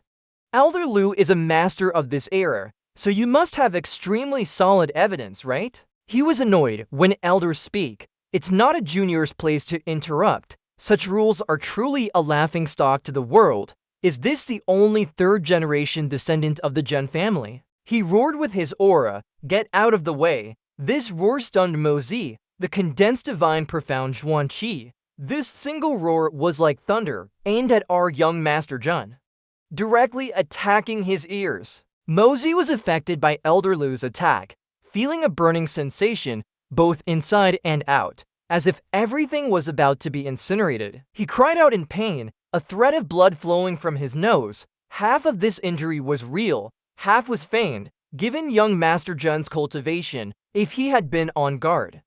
Such a minor injury could have been avoided. Elder Lu sighed, still standing, not bad. Mosey wiped the blood from his mouth. Supreme Divine Profound is indeed formidable. He thought with a faint sneer, this old man is cruel enough, daring to heavily injure me just for a word. Elder Lu, unwilling to give up, wanted to strike, but Zhu Tong immediately intervened. Elder Lu, please show mercy. Wu Yi questioned, Elder Lu, may I ask what the meaning of this is? He scoffed, there's no special reason. I just like doing it. When people from Silver City encounter trouble in your Jun family's territory, your Jun family must pay a corresponding heavy price. Wu Yi's hand clenched, veins bulging with anger. Is a mere suspicion to be blamed on my Jun family? My Jun family absolutely cannot endure such humiliation. Today, Wine Snow Silver City must deliver justice to my Jun family. Elder Lu burst out laughing. My Xiao family's descendant encountered trouble in your territory, and the Jun family's descendant will suffer more than he did. Talk about justice? Do you really think this old man will speak of justice with you? You are too naive. The third elder and Yen Meng rushed over. He breathed a sigh of relief. Fortunately, the master hasn't been disturbed yet. Elder Lu was surprised. Third brother, why are you here? A powerful voice rang out. Where did so many little shrimps suddenly appear to disturb this old man's tranquility? How shameless! Elder Lu was annoyed by the interruption. Who dares obstruct this old man? Get out here. This old man will grant you a complete corpse. A powerful footstep emerged. It was Bo Kong. When he stepped out, everyone fell silent. Bo Kong showed no emotion. The third elder was even more surprised and blurted out, Eagle Bo Kong. He walked up to Elder Lu and sternly asked, you want me to die with a complete corpse? Elder Lu suddenly felt an overwhelming aura, stronger than his own. Bo Kong unleashed his ultimate move to suppress Elder Lu first. He gathered a surge of power into his hand, then used the all-consuming hope technique to attack the opponent. That power enveloped and controlled the third elder, then trapped him with Elder Lu. The two hurriedly begged for mercy. Please, Eagle Supreme, show mercy. Bo Kong pointed at Mosey. You dared to strike that brat right under this old man's nose, and you still dare to ask for mercy? No way. But inwardly, he felt a bit relieved. Fortunately, this young fellow's strength is extraordinary. He could barely withstand that move otherwise. To dare hinder Bokong from practicing his peerless martial arts, this act was no different from destroying his future path. He swore not to live under the same sky as them. Thinking of this, Bokong became enraged again. He clenched his fist tightly. Bokong punched Elder Lu hard in the stomach as a warning. This punch made the elder vomit blood, sending him flying into the wall behind. Elder Lu slumped, trembling, unwilling to give up. He struggled to stand and questioned, why? Bokong retorted, this old man acts as he pleases, doing whatever he likes. As for you little shrimps, this old man can easily wipe out thousands of you with a wave of his hand. What right do you have to ask this old man why? Are you worthy? Elder Lu wanted to resist but was speechless. He sneered, you dared to show off in front of this old man, that Xiao fellow. Do you think your Silver City is invincible? Apart from that old man Han Fengsu, the rest are just a bunch of good-for-nothings. The entire city is full of good-for-nothings. How about it? I'm asking you, does what I say make sense? Do you submit? Elder Lu remained silent, not answering, but deep down he was unwilling to accept it, feeling utterly humiliated. That Xiao fellow, if you just say you don't submit today, this old man will immediately go and destroy that Shengbao Hall, kill everyone who came with you to Tianxiang City. This old man asks you again, do you submit or not? He pleaded, Venerable Supreme, killing is just a matter of losing one's head. I beg you to spare us a path. For the sake of the old city lord, we may meet again someday. Bokong snorted coldly, this has nothing to do with you. I spared this insignificant shrimp's life out of respect for that old man Han Fengshu's face. Otherwise, I wouldn't have just now. He even told me to die a complete death. You only know how to talk about others, but you don't reflect on yourselves. Why didn't you show me respect and hold back when you came here? Now you want me to hold back? Fine. As long as that Xiao fellow answers me, I will give you a way out. By now, Elder Lu was at his wit's end, tears welling up. He finally had to say, I submit. Bokong snorted smugly, very well. Consider yourself an insignificant shrimp who knows what's good for him. This old man, will be magnanimous and not bother with it further. He spun around, his gaze sharp as he asked, is there anyone else who doesn't submit? Zhu Tong spoke up, I don't submit. You're bullying the weak with your strength. Are you still a powerhouse? If you want to kill me, then do it. It'll be a good opportunity for me to witness the demeanor of one of the 8 great supremes. Yan Meng also agreed, I don't submit either. Bokong stroked his chin. So, Fengsu Silver City has people who aren't afraid of death. I am not like those other people. Today, I'll give old man Han Fengsu some face and not trouble you to juniors. If you say one more word, I'll immediately break your legs. The third elder objected, Venerable Supreme, today you wantonly attacked and injured my brother. You must give our Silver City a proper explanation. Bokong chuckled, wantonly attacked. Your brother told this old man to die a complete death. If that's considered wanton, then what exactly is considered justified? A proper explanation. Just now, Zheng Wuyi also said he wanted you to return fairness to the Zheng family. How did your Fengsu Silver City respond to that? I wonder. Mosey spoke up, when my strength is not equal to yours. At that time you don't need to give me an explanation. But when I have enough strength to overwhelm you, at that time, I also won't need to explain anything to you. Yinming looked over when she heard him speak, but her heart wavered. She had never seen this person before, so why did he feel familiar? The third elder looked at Bokong, wanting to persuade him further. Venerable Supreme, please calm your anger for now. Can we discuss this slowly? After that, the two left under Mo Zi's gaze. He turned to tease Yinmeng. Girl, what are you looking at? Do you find me, your young master, handsome and dashing, and have you fallen for me? But Mosey was a little flustered, wondering if she had recognized him. Wu Yi finally noticed Yinmeng and asked, is this Zhao's sister? Zhu Tong replied casually, then changed the subject. Yes. Wu Yi, Are your injuries really much better, just as Elder Lu said? He nodded. Yes, Brother Mu, I believe that in just a short time, my legs will be able to move again. Zhu Tong was overjoyed. That's wonderful. I'll immediately send a carrier pigeon to inform the eldest miss. I can imagine how happy she'll be. Yanming made an innocent, emotional face. You're Jun Wuyi, third brother Jun. Sister thinks about you every day. Why don't you go see her? Wuyi explained, I really want to go. For 10 years, I've always wanted to. There hasn't been a moment when I didn't want to see her. Zhu Tong explained to her, little princess, Wuyi doesn't not want to go. It's truly because without enough strength, he probably couldn't even enter within 300 miles of Fangsu Silver City. Mosey uttered two words, mocking her. Stupid, Yanming fumed. That nephew, why is he so impolite? Wuyi interrupted, tell me a little about my sister. Alright, little sister. With a cunning look, she made a demand, of course, no problem, but shouldn't you call me Andy first? Then I'll tell you. She rubbed her eyes several times, then looked back at where Mosey had stood. Hey, where did you go? Wuyi could only laugh. Where did this kid run off to again? Yanming snorted coldly. I'll definitely tell my sister, so she can specifically go find that impolite nephew at the Jun family later. He was a little stunned when he heard this. Your sister will come to the Jun family.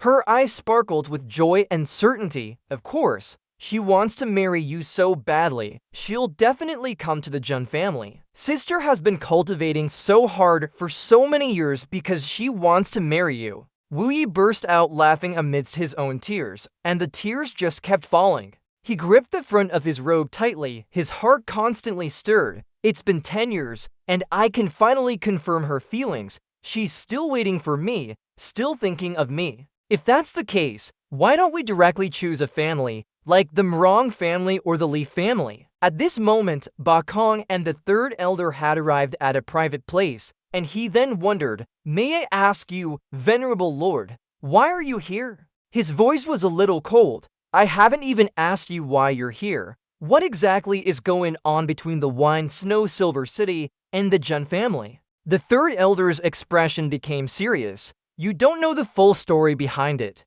do you? He was torn between laughter and tears as he clearly recounted the whole saga of grievances between the Jun family and the Silver City from beginning to end, of course. The internal conflicts within the Silver City could not be revealed to outsiders. Hearing this, Ba Kong stomped his foot heavily on the ground, his heart filled with thought. Damn it, this Jun family, they look ordinary, but it turns out they have a hidden trump card. It's nothing as long as the Blood Fox Mountain Villa doesn't interfere. The Wine Snow Silver City isn't that formidable. Even if something happens, there's still that senior expert. He quickly dismissed the third elder. Stop talking, all of you get out of here. The Jun family has me here now. If you dare to cause trouble again in the future, don't blame me for being impolite. He softened his voice and asked, does Venerable Eagle know if there's a reborn master hidden in this heavenward city? Ba Kong frowned, pretending to ask, a reborn master, who is it? Although he said that, his heart was already worried. Could it be that the Silver City also knows about the existence of that senior expert? The third elder quickly explained, a few days ago, this senior emitted a radiant glow, and we immediately knew the winds and clouds were changing, and today, we discovered another strange thing about this senior. Ba Kong said in a low voice, what strange thing? He recounted the story, saying, Lin Feng in the South City, within a 6 OD radius, under the guidance of the senior, used profound energy to completely burn everything clean. Silently and without a trace, leaving the ground flat with not a single blade of grass. Ba Kong suddenly realized in his heart, Lin Feng in the South City, didn't he just return from there? Could it be that something earth-shattering happened after he left? The third elder took his leave. Venerable Eagle, today's matter is roughly due to our inferior skill compared to yours, but Venerable Eagle has insulted the Wine Snow Silver City. Another day we will come to demand retribution. The mountains are high and the rivers are long. I, Suo, shall take my leave. Ba Kong went along with his words. I, Ying Ba Kong, have dared to cause trouble, and I will not be afraid of it. He turned his back and urged, Zutong, carry the sixth elder, we're going back. As he was walking, he stopped. Oh, right. I heard that the young master of Blood Soul Mountain Villa has taken a liking to the Jun family's daughter-in-law and intends to take her as a concubine. Venerable Eagle staying here, it would be best to prepare early. Blood Soul Mountain Villa may not be as easy to get along with as our wine Snow Silver City. Hearing this, Ba Kong felt like he was struck by lightning. It turns out I not only got on the wrong pirate ship, I basically fell into a swamp with one step. And now I can't even lift my feet. He clenched his fists and angrily shouted, Jun little thief, you brat, get out here for this old man. Mosey hurried off, his mind filled with thoughts, although Ying Ba Kong gave the sixth elder a severe lesson. But it wasn't him who acted personally. This isn't the style of the evil lord. Leaving Ba Kong's mansion, Zutong carried the sixth elder on his back. The third elder, following behind, spoke up, Sixth brother, you can't be blamed, that was Ying Ba Kong. The sixth elder cut him off. I know, third brother, but if he was going to kill me, he should have just killed me. Don't humiliate me. Zutong spoke to reassure him. Sixth elder, you endured this humiliation earlier to protect everyone's lives. I greatly respect that. Speaking of humiliation, the sixth elder initially humiliated the Jun family quite a bit. If you hadn't been so aggressive from the start, Ying Ba Kong wouldn't have. Before he could finish, the old man shouted, Zutong, put me down. I'm not dead yet. Let me walk on my own. It's not for a junior like you to lecture me on how I conduct myself. He complained in his heart. If he really had integrity, he shouldn't have lost when fighting Ying Ba Kong earlier. Now he's taking his anger out on me. Does the old man think Zutong wants to carry him? Mosey's mocking voice echoed. Indeed, full of integrity, truly an elder of the wine Snow Silver City. I would admire you a little if you were as strong earlier when confronting little Ying. Everyone turned their heads in surprise. Who's there? Yinming recognized him and questioned. It was him who injured senior brother Xiao, and he hit me too. He asked directly, are you all from the wine Snow Silver City? The third elder stepped forward to answer him. Yes. May I ask who you are, senior? Mosey didn't mince words and went straight to the point. I remember back then, this old man once interacted with the former city lord of Silver City. I didn't expect it to have fallen to this state today. Truly lamentable. The third elder agreed in his heart. He's absolutely right. The old city lord was of the second generation, or even the first generation. But how old is this person in front of me anyway? He continued to scold. You have a junior from Silver Sea disturbing my cultivation, and you only know how to act as accomplices to evil, doing as you please.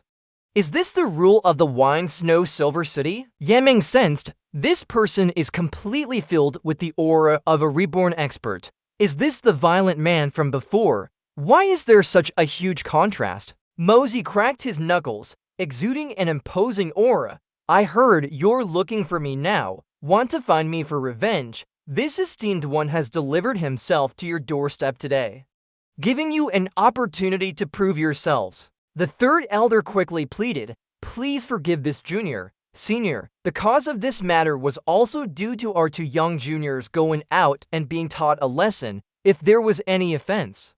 I hope senior will overlook it. He rebuked even more harshly, but you used the excuse of looking for this esteemed one, then came to the Jun family to show off your might, and even attacked a child. Have you no shame? The sixth elder then spoke. This senior, the Jun family and Wine Snow Silver City have long had an old feud intertwined. The reason is very deep. Senior, if you question us so casually without knowing the root cause of the old matter, you might just lose your prestige. Mosey frowned. Are you implying this esteemed one is meddling for no reason? My original intention was to resolve the animosity. As he spoke, he used a little force to slap the sixth elder's face, making him spit out a mouthful of blood. Mosey continued, I didn't expect you to speak so rudely, but considering you're injured, I'll just give you a small lesson. The third elder was bewildered.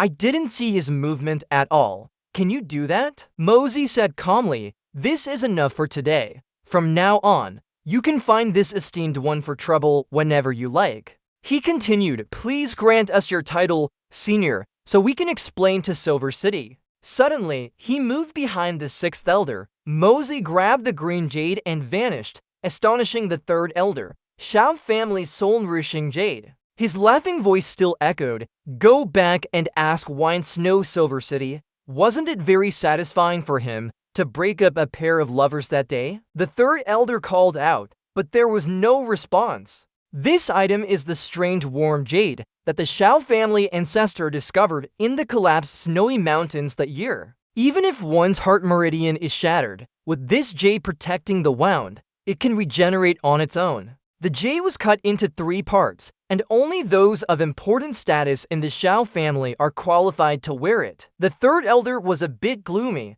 Who would have thought that a senior master could be like a hooligan, coveting other people's belongings? As night fell, in Heaven's Gate City's #1 gang, the Golden Sun Gang, members from all directions gathered at the assembly point, then quickly headed towards the main headquarters. Earlier at this headquarters, the Golden Sun Gang's leader had issued the Golden Sun Order, summoning all gang members in the city. This command token could only be issued by the current gang leader, and most importantly, its issuance signified a major event. Feng Lai and Chen Feng gathered all the gangs in the city. Feng Lai announced, today, I have issued a joint summons, inviting all brothers here to announce a major matter. From today onwards, our Golden Sun Gang will welcome a new leader, none other than Brother Hai Chen Feng. This is the beginning of our Golden Sun Gang's unification of Heaven's Gaze's underworld. Do any of you brothers have any objections? Someone below had something to say.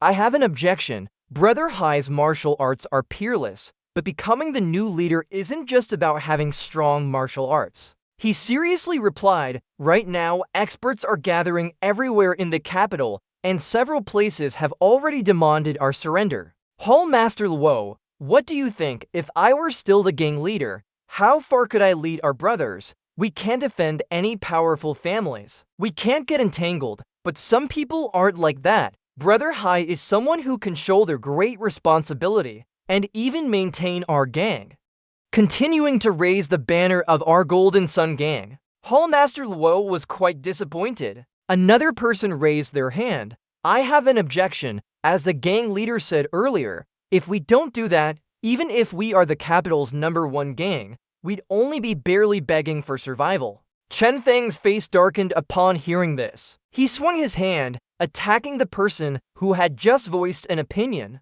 The man immediately flew into the wall behind him. He bled from his nose and mouth. Chen Feng coldly stated, a true man, with his head touching the sky and his feet on the ground. Why should he rely on anyone to live? If that's the case, he'd be better off dead. To live is to rely on oneself. If you only want to live peacefully like a dog wagging its tail to please others, you don't deserve to be a brother of my Golden Sun Gang. Tell me.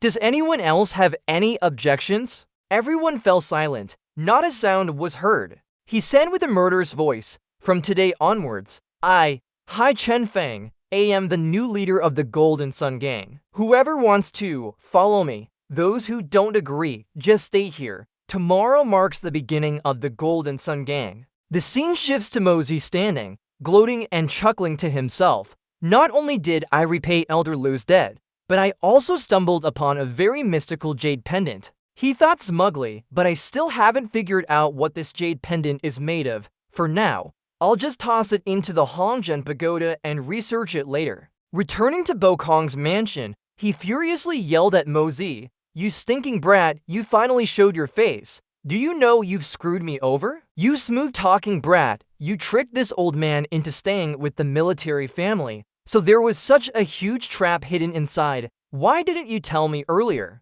Mosey pouted. If I had told you earlier, you would have probably returned to the grasslands already, instead of staying here to indulge me.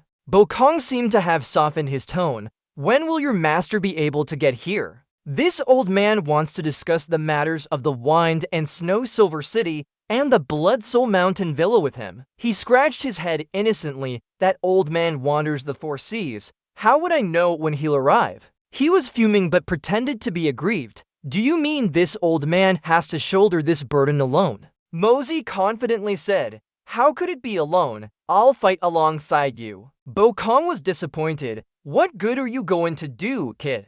Wind and Snow Silver City and Blood Soul Mountain Villa. You can casually pick one and find over 10 Supreme Profound God experts. They could just breathe and you die, kid. He stated firmly, don't worry, a boat to the bridgehead will naturally straighten. A path will emerge when the cart reaches the mountain. Don't we still have you, senior? Bokong was speechless at this point. Kid, this old man is also just one person. Manpower is insufficient, and sometimes I'm powerless. Mosey came up with an idea. I've already thought about this. Although both sides have a supreme sitting in command, but to deal with my military family, they surely won't lower themselves to act personally as long as the Wind and Snow Supreme and the Absolute Heaven Supreme don't make a move. Are there truly no others in those two places that you, Supreme, cannot handle? Bokong suddenly realized, you're right, apart from Han Fangzhu and Li Jutian,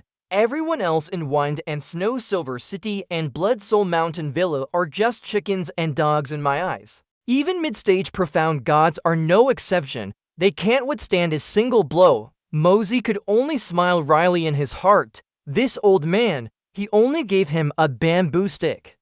But the old man was so engrossed he climbed to the sky. Mosey returned with an expression of offering advice. I'm also a bit unclear. Above Earth Profound is Heaven Profound, and above Heaven Profound is the Supreme Profound God Realm, which is rumored to be the highest profound Chi realm. But the 8 great Supremes are more skilled than ordinary profound God experts. For example, wasn't that Elder Lu a profound God expert? Yet he was defeated by your casual gestures. Is there perhaps some other distinction within this? Above profound God are the 12 ranks of profound God, the 12 grades of profound God. Each step is ascending to heaven. So, what grade are you? Bokong honestly replied, this old man and old man Feng Quan Yun are currently both at the 5th grade realm. In terms of rank, we are the lowest among the 8 grade Supremes.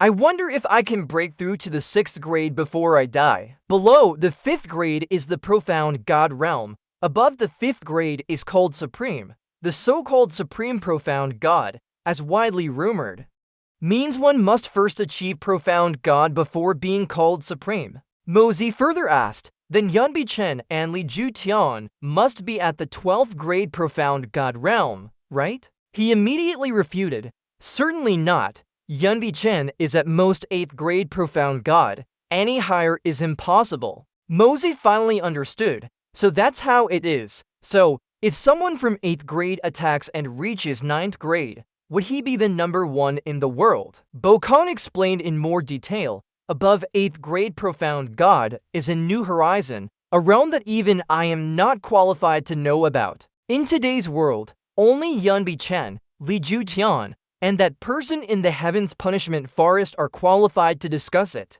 He also understood more clearly, so there's such a strange way of dividing strength. Mosey recalled, before, I only knew about the ordinary things rumored in the secular world from my grandpa and third uncle. It was only after Bokong told me that I learned these things. So in the future, if I encounter Yunbi Chen or others, perhaps he might know about another new realm. Mosey inquired, details about Wind and Snow Silver City and Blood Soul Mountain Villa. Do you know something special about this matter? Bokong replied, I can only say that your military family is merely a secular family facing the Silver City. It's no small miracle that you've managed to survive until now. He still didn't believe, is Wind and Snow Silver City really that formidable? Do we truly not have even a sliver of a chance? He explained to Mosey that if it were just the 369 elders, it naturally wouldn't be worth mentioning. But the current problem is that you've provoked the Shao family of Wind and Snow Silver City. This is no different from wanting to confront Wind and Snow Silver City head-on. You still had questions. Isn't the city lord of Wind and Snow Silver City surnamed Han? Why does provoking the Shao family mean we're directly opposing the Silver City? He recounted what he knew. This story involves a secret from 300 years ago. In the Jianghu, there was a major sect, the Supreme Alliance, which dominated over half of the Jianghu's underworld factions. Its power was like a dragon, its strength immense, truly unmatched and unrivaled in the world. Until the young master of the Supreme Alliance, Yu Linfeng, coincidentally met a woman. This woman was as beautiful as a painting, with unparalleled grace. She was known as the Nine Heavens Jade Phoenix, Kong Yanluo, acknowledged at the time as the most beautiful woman in the world. At this point, blood stained the blade, and the tragedy began. Yu Linfeng was smitten upon seeing her. He used all means, mobilizing countless masters to possess her, but to no avail, seeing that he couldn't win the beauty's heart. Yu Linfeng finally resorted to murder, even wiping out the Kong family. At this, Mosey still had many questions. Why is it so similar to what Blood Soul Mountain Villa did to Guan King Han? Uncle didn't continue the story, but Kong Yanluo, at that crucial moment, was unexpectedly rescued by 3 people and fled far away later. She fell in love with the eldest of these 3 men and they became husband and wife. And on another night, Yu Linfeng was jointly killed by these 3 men, his head separated from his body. The 3 brothers became enemies with the Supreme Alliance, establishing their own force in the Snow Mountain. 20 years later, their cultivation reached great heights, and they descended the mountain to exact revenge, causing the complete collapse of the Supreme Alliance. But in the final battle, Han Xiaoyao fought Yuzhan Yun, and Xiao Xingchen sacrificed himself, taking a fatal blow for Han Xiaoyao, and perished alongside Yuzhan Yun. Han Xiaoyao was heartbroken by the death of his sworn brother, so he cut off 2 fingers, swearing that as long as the Silver City existed, Xiaoyao would endure forever, never betraying his ancestors through all generations. Mosey finally understood the story. He never expected such a tale to be hidden behind it. Uncle didn't repeat himself. You understand now, right? For your military family, facing the Shao family is no different from facing the entire Wind and Snow Silver City.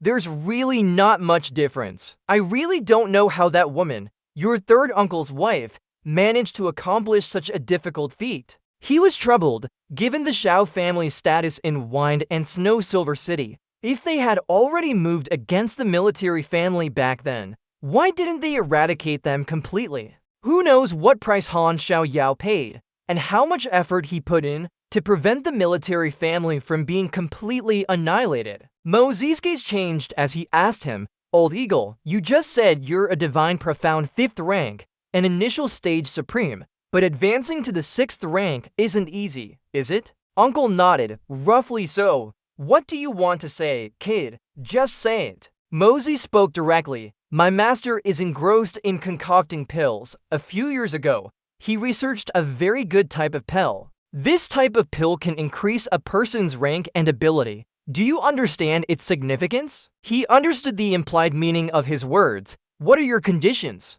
Mosey didn't beat around the bush. I only ask that if, one day, our military family comes to Wind and Snow Silver City to kill the Shao family for revenge, to end our grievances, and to rescue 3rd Aunt, I want you to help us. Uncle burst out laughing and agreed. Alright, is that all? He affirmed his words. It's a promise. At the Dragon Soul Gang, a subordinate excitedly ran in. Gang leader, the Golden Sun Gang has replied to the letter. The Dragon Soul Gang's leader was somewhat expectant, replied, Is it the Alliance proposal letter? His subordinate nodded. It must be. The Dragon Soul Gang's leader excitedly opened the letter. They finally replied, Our situation is getting tenser and tenser. If we can form an alliance, at least we'll have some backing. Before he finished reading, his face darkened. His subordinate anxiously asked, Gang leader, did the Golden Sun Gang not agree to the alliance? The Dragon Soul Gang's leader angrily tore the letter.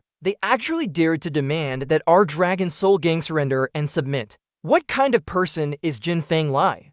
By what right does he want us to bow down and surrender? Just then, the door of his mansion exploded open. He angrily roared, Who's there? Chen Fang, filled with murderous intent, strode in majestically. The gang leader's subordinate recognized the murderous aura of the person before him. Heavenly profound master. The Dragon Soul Gang's leader stammered, "May I ask who you are?" He gave him two choices. The Golden Sun Gang is the overlord of the capital's underworld. You have two choices, submit or die. The Dragon Soul Gang's leader still wanted clarification. "Sir, what kind of master are you? For a matter between two Jianghu gangs, with your divine abilities, why bother interfering so forcefully?" Chen Feng didn't state his identity directly. "I am the current gang leader of the Golden Sun Gang." The Dragon Soul Gang's leader trembled in fear upon hearing this name, and Chen Feng simply uttered one word, as if issuing an order: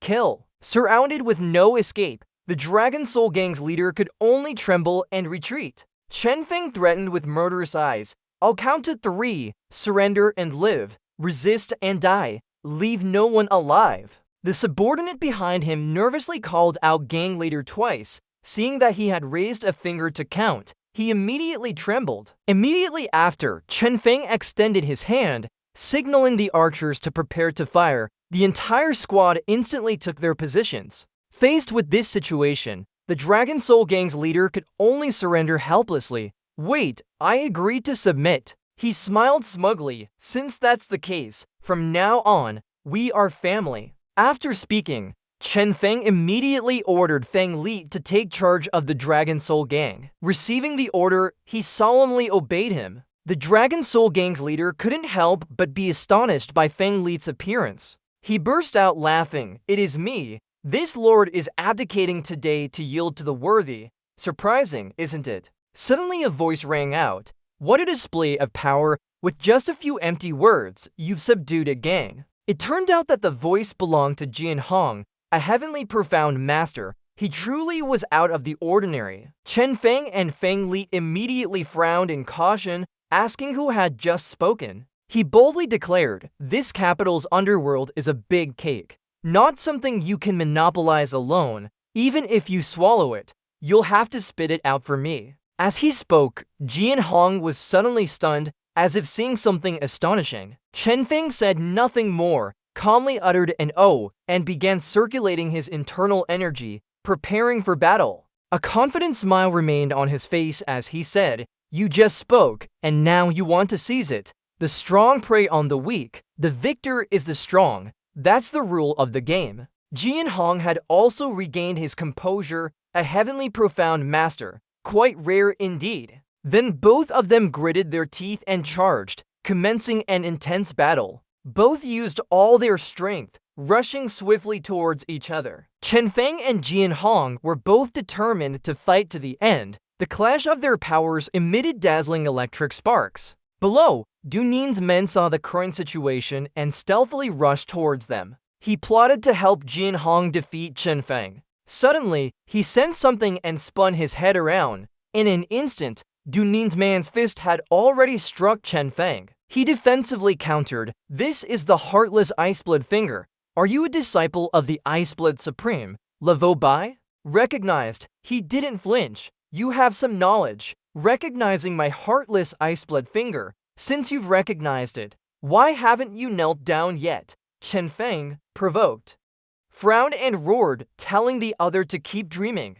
Du Nin's man smirked smugly. "Emerald Wave White Snow Sword. So you are a disciple of Azure Supreme. Both are disciples of the 8 Great Supremes. Let's see who's superior today." He didn't refuse. "Fighting here is inconvenient. Do you dare to follow me to another place to duel?" Jian Hong immediately agreed. The loser will have to leave the competition for dominance of the capital's underworld. With that, all three immediately moved to another location, leaving only Feng Li and the Dragon Soul Gang's leader behind. Feng Li looked at him with a calculating expression. "Let's go discuss how to best arrange things." At this moment, at Fong Jiet and Gonthan, a group of people was moving through the main hall. They were on their way to welcome to special guests. The leader of the Fong Jiet and Gonthan group spoke up. "Welcome, City Lord. Greetings, Lady Matron." The two special guests gradually revealed themselves. They were none other than the City Lord and Lady Matron of Fong Jiet and Gonthan. The City Lord gestured for them to dispense with the formalities. The great elder began, "Today, I've invited all of you here to discuss an important matter." The city lord wondered, "Is this news from Huang City?" He immediately confirmed, "This is news from the third brother, relayed from Huang." He stammered as he continued, "The news inside is a bit astonishing." The city lord's face darkened as he read the news in his hand. "I can't believe such a thing happened." He held out the news in his hand, asking everyone to look, then shared his thoughts. The people of Fengsu Silver's Tea simultaneously read the letter's content aloud, their faces showing disbelief that such things could have happened. The Grand Elder spoke up, "In just a few days, so many things have happened, and that young man from the Jun family, who doesn't know the immensity of heaven and earth, actually healed all his injuries. It's truly a rare occurrence." Not letting him finish his sentence, the city lord cut in, probing, "Grand Elder, since you've gathered everyone this time, you must have a plan, right?" He believes that Yingbo, relying on his supreme status, gratuitously humiliated the sixth elder, damaging Fengsu Silver City's prestige. Therefore, he must be severely punished to uphold the city's honor and authority. This is the first matter. The city lord said gravely, "If there's a first matter, then there must be a second." He continued without hesitation, "The profane soul jade is a treasure of our Shao family, a divine artifact of the mortal world. It absolutely cannot fall into the hands of outsiders. This jade must be retrieved." He then proposed a plan. "Therefore, no matter what, we must first send someone. If that person is truly mysterious, we'll investigate for information. If they're just famous in name only, we'll immediately take action to reclaim it." The Grand Elder still had something to say. "The third is the Jun family, a small mortal family, yet they dared to challenge the authority of our Silver City. I propose we exterminate their entire clan." As soon as he finished speaking, the city lord loudly objected. "Do you want to go through what happened 10 years ago again?" The Grand Elder tried to persuade him with every argument, but the city lord simply replied, "The root of this matter also stems from the Shao family." His gaze lowered. "The Shao family killed for important members of the Jun family and crippled Jun Wuyi. Do you really want to compound one mistake with another?" He still stubbornly tried to convince the city lord,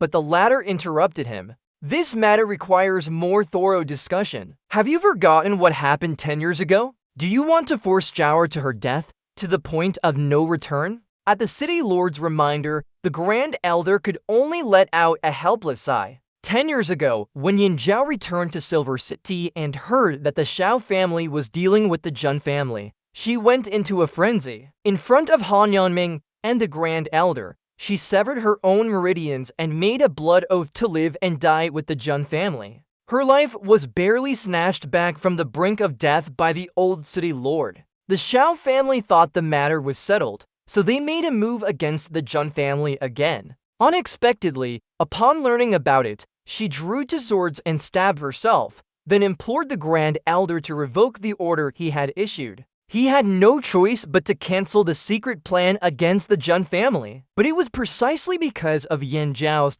acts of defying death to save the Jun family that the Grand Elder's wish to take her as his daughter-in-law was shattered, causing him immense fury. At that very moment, Yin Zhao was residing beneath a snowy, icy cliff. She held the letter in her hand, tears streaming down her face. "It really is him. His injuries are much better than before. Heaven truly blesses him." As soon as she finished speaking, Yin Zhao unexpectedly fell to her knees, thanking heaven for healing him. "May heaven grant him happiness.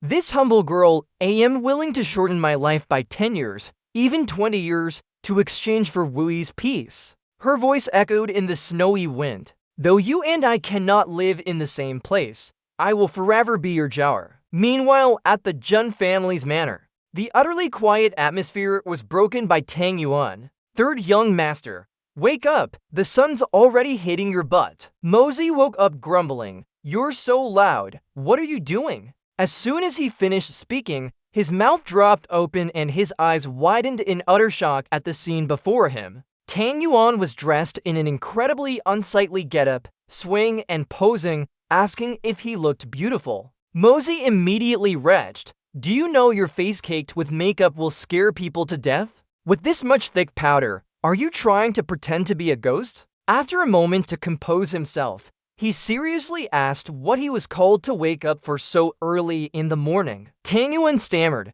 "Didn't you say you'd go with me to meet Miss Sun?" Mosey pretended not to remember who Miss Sun was. "Is it that fiancé you lost in a card game and used as collateral?" He got angry and scolded him like a cow, always chewing on the same thing.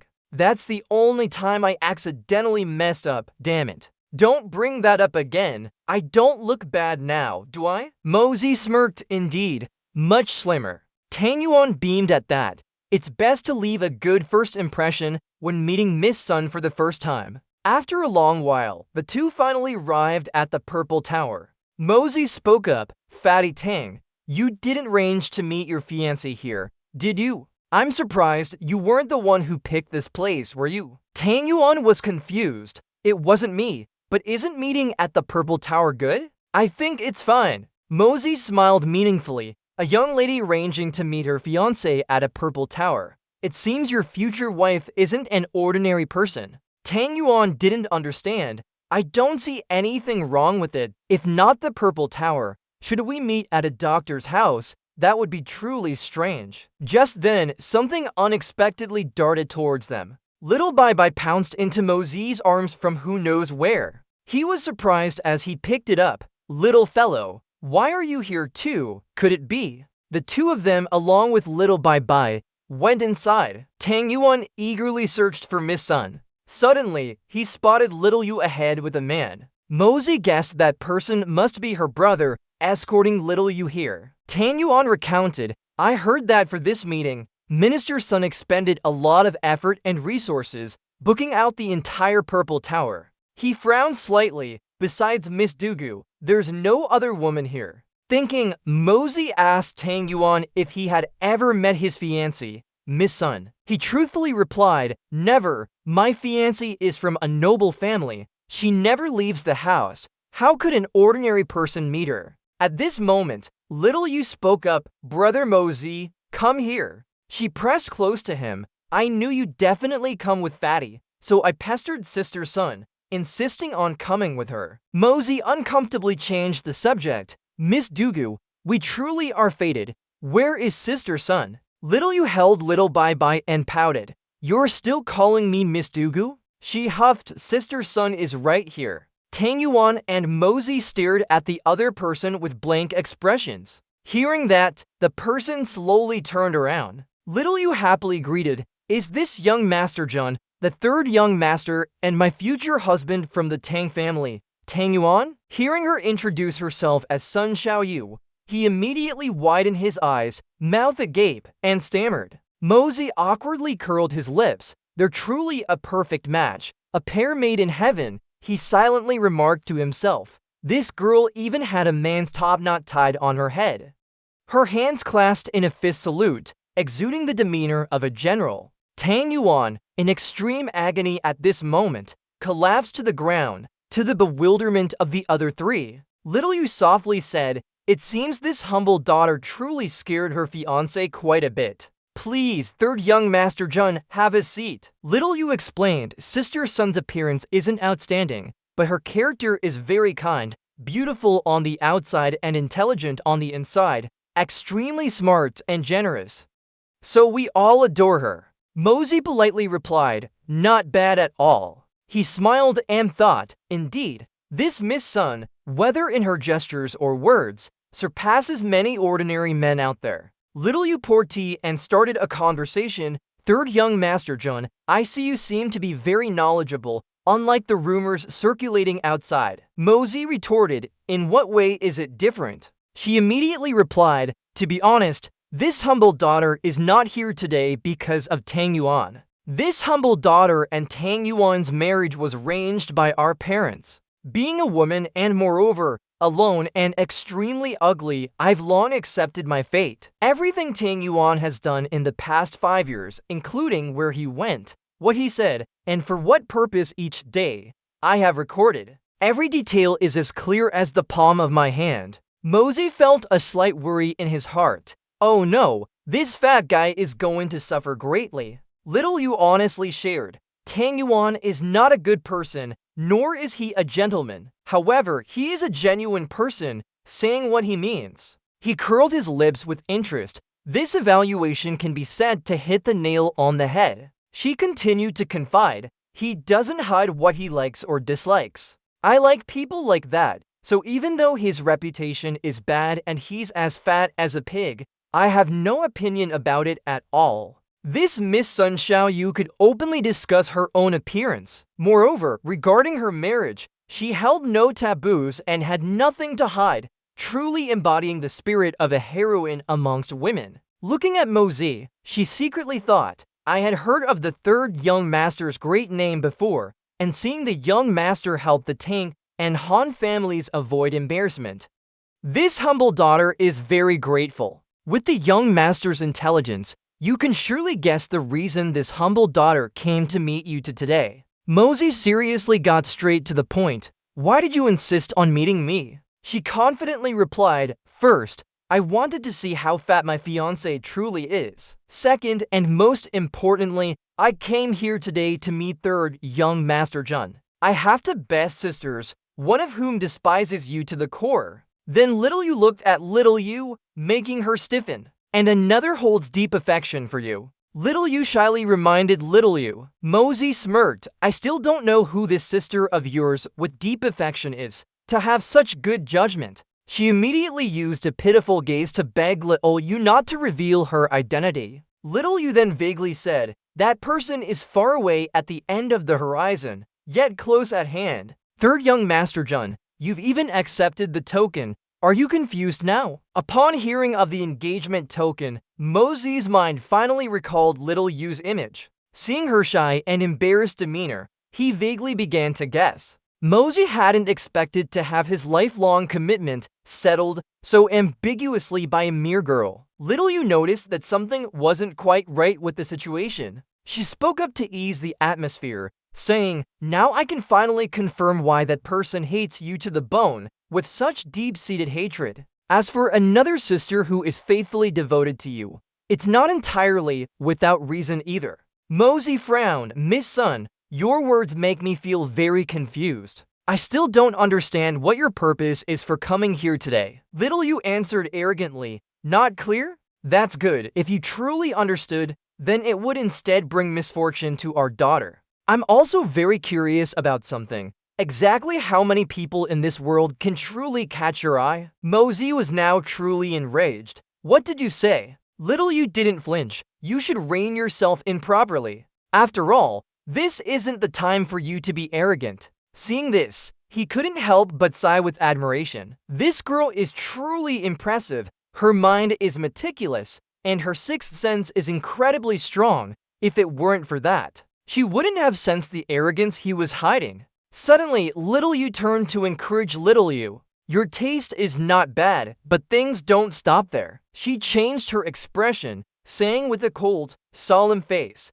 it's just a pity that. She was a little worried. A pity what? Sister Sun. Little Yu changed her demeanor again, patting Little Yu's head with a smile. It's just a pity that you are all still too young. Outwardly, she said that, but in her heart, she believed that no daughter could truly hold a man like Mozi. She feared that she would suffer hardship later on. At the same time, Mozi was secretly praising Little Yu as a talented individual. If she and Tang Yuan were to get together, he would gain a powerful ally. Little Yu then turned and kicked Tang Yuan. Stop pretending to be dead. Get up and come home with me. My father wants to meet you. He jumped up and shouted, you crazy woman, don't come near me. Who wants to go to your house? Love whoever you want, but don't look for me. Tang Yuan's uncontrolled words successfully infuriated Little Yu. She reached out and pinched his ear hard. Then Little Yu dragged Tang Yuan away,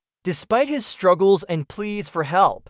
Soon, only Little Yu and Mozi were left sitting opposite each other. The atmosphere was awkwardly indescribable. She complained inwardly, why did Sister Sun sell me out like that? Little Yu was still embarrassed because Little Yu had said inappropriate things in front of Mozi. On the other side, he saw her constantly fidgeting and asked confusedly, do you have a worm under your butt? Little Yu immediately retorted, You have a worm under your butt. You hate me. Seeing this, Mosey simply responded calmly and coldly with 2 words. So what? Seeing she didn't speak, he immediately wanted to leave. At this moment, little Yu regained her composure, her eyes filled with determination. She questioned, "You've caused me such a big trouble, and now you plan to leave?" Mosey frowned unhappily and retorted, asking what little Yu meant by trouble. She explained, "Look at little Bye, an 8th level iron-winged leopard cub has never existed before.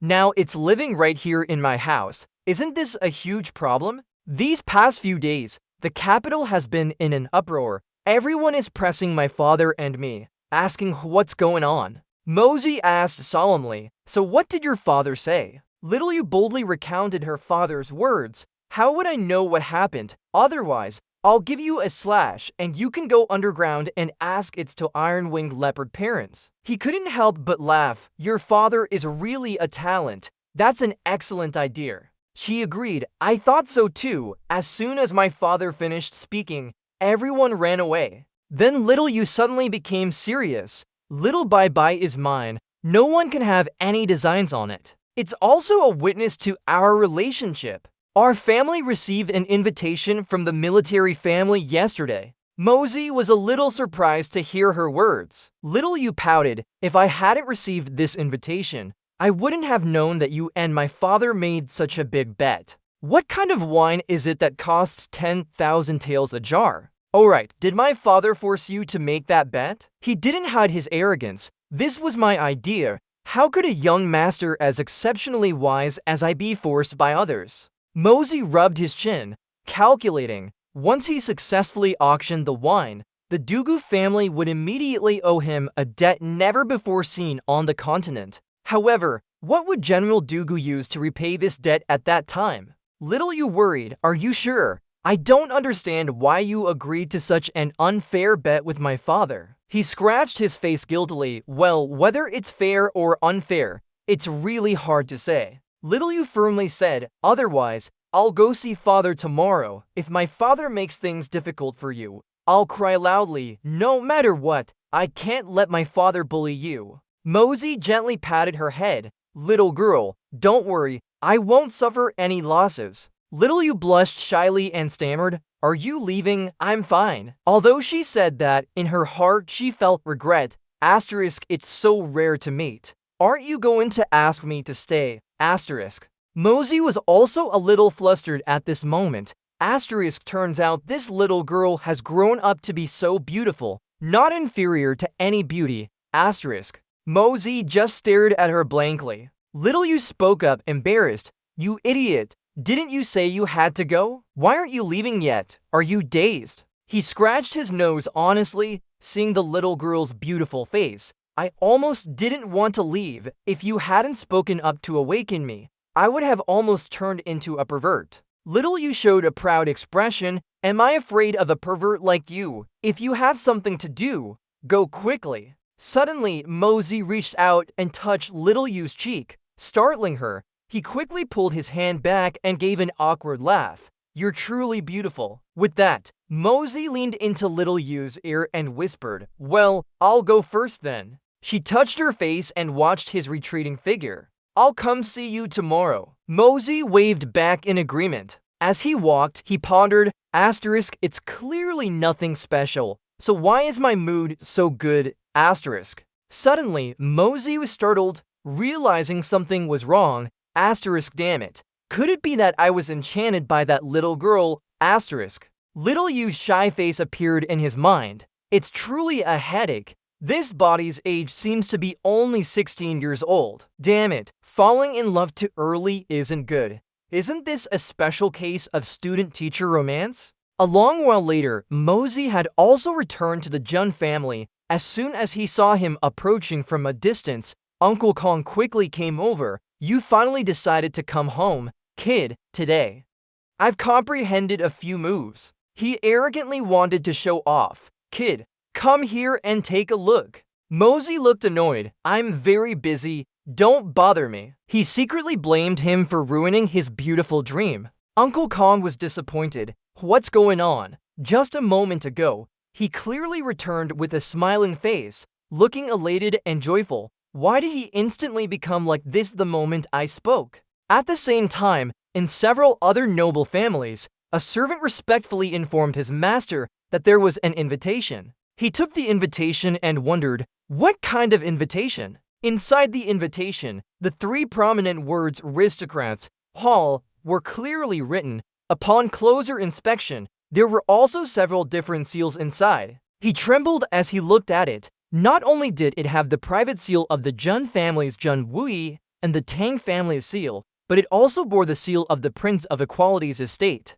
the only Grand Prince in the Tianxiang Empire. This is bad. It says here that it will officially begin 3 days from now. Quickly, notify everyone and make thorough preparations immediately. 3 days later, this invitation officially became a certificate of status for the noble families in Tianxiang City, something extremely rare and hard to obtain. Everyone stood in large queues, eagerly awaiting the moment the doors opened. People rushed inside to explore, looking around as they went. It's already early autumn, yet they can still cultivate such luxurious potted flowers. One person spoke up, and the crowd behind him followed suit with flattery, as expected of the aristocrats' hall. Suddenly, the sound of a bamboo flute came from an unknown source. People whispered, "It's clearly just a normal auction, yet it feels both elegant and luxurious. I think no matter what the outcome of today's auction is, it can be considered a great harvest." In front of the entrance, there were also guards and palace maids bowing respectfully to welcome them.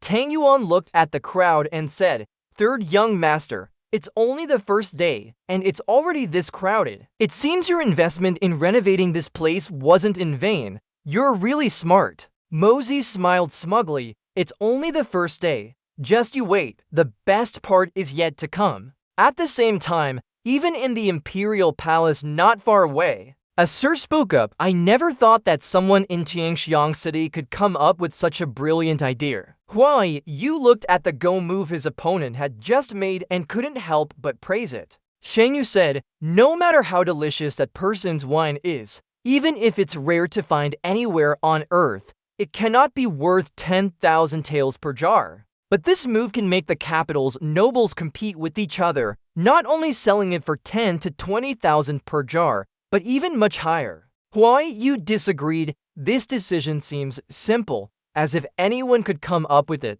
but if you think carefully, it's not so." He proudly made a soft "oh" sound. "Please, I'm all ears." He carefully analyzed. To implement this strategy, one must first understand human nature, its weaknesses, especially the psychology of the wealthy and powerful elite. As long as one firmly grasps and understands the weaknesses of the human heart, anyone can thrive in officialdom and advance smoothly. Furthermore, those who enter today will absolutely not leave empty-handed. They can enter that place, so they certainly won't care about a few small taels of silver. Huai Yu emphasized, what they care about is their reputation. Shen Yu now understood his meaning.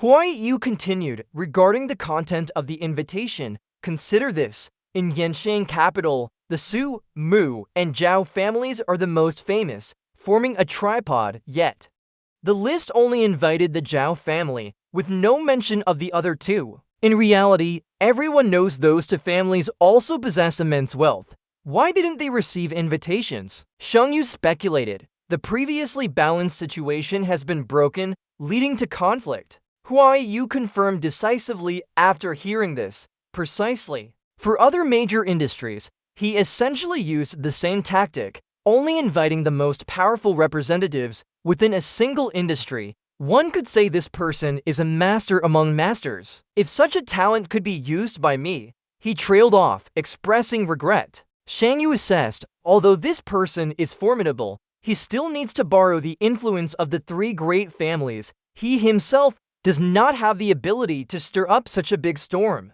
Huai Yu didn't refute. However, this is indeed an extremely spectacular auction. He sternly glanced at him. "Mr. Wen, are you interested in accompanying us on a trip?" Shang Yu looked at Huai Yu with a calculating gaze. "Has your majesty been moved?" He chuckled with interest. "This matter is so interesting. How could we not be moved? I also want to taste what kind of wine could be worth 10,000 silver taels per jar." Shang Yu clasped his hands behind his back. If that's the case, then this old man will accompany your majesty on this trip. Huai Yu confidently said, with Sir by our side, there's absolutely no risk. However, we must find someone to bring us in. We don't have invitations. He considered, I heard that the 3 princes and Princess Lingmeng all have invitations. Does your majesty wish to go in with the princess? He smiled with interest, and conveniently see how my 3 sons are fiercely contending with each other.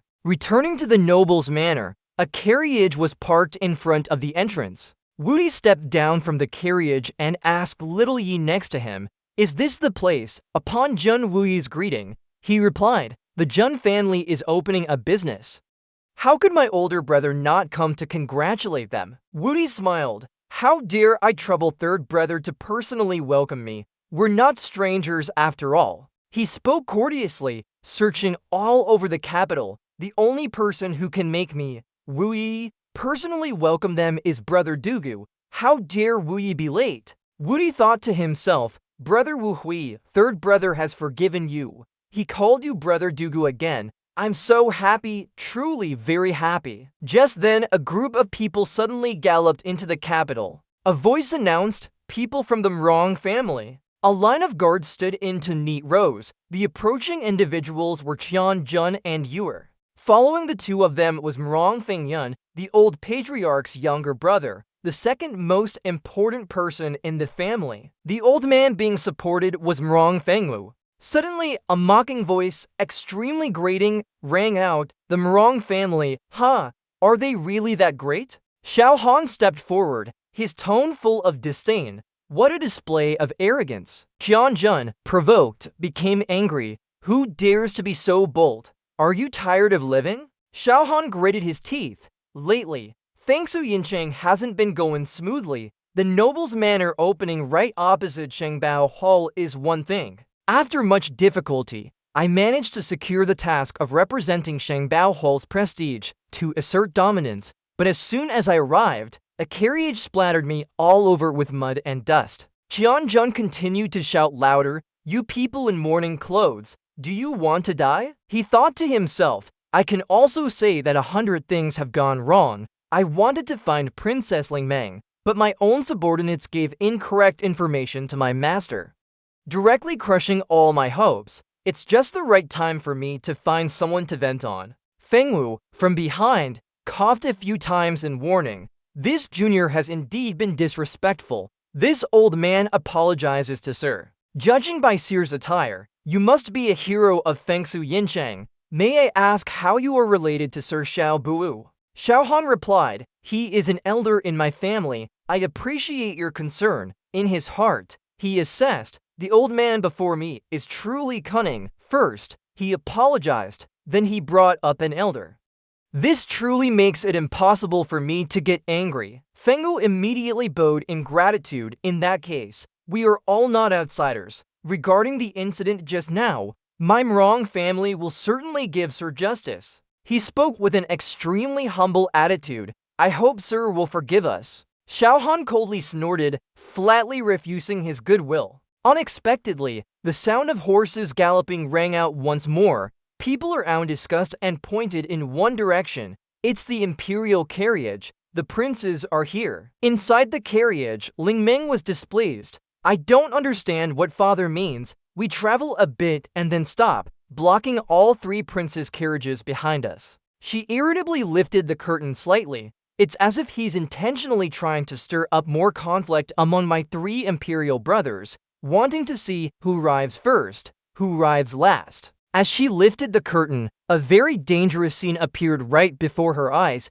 2 carriages were racing each other. Above, a carriage was speeding forward at high speed, and another similar carriage was vigorously running parallel to it. These 2 parallel carriages were about to crash head-on into another carriage in front of them. The surrounding people murmured, that's the Equal King's Manor carriage.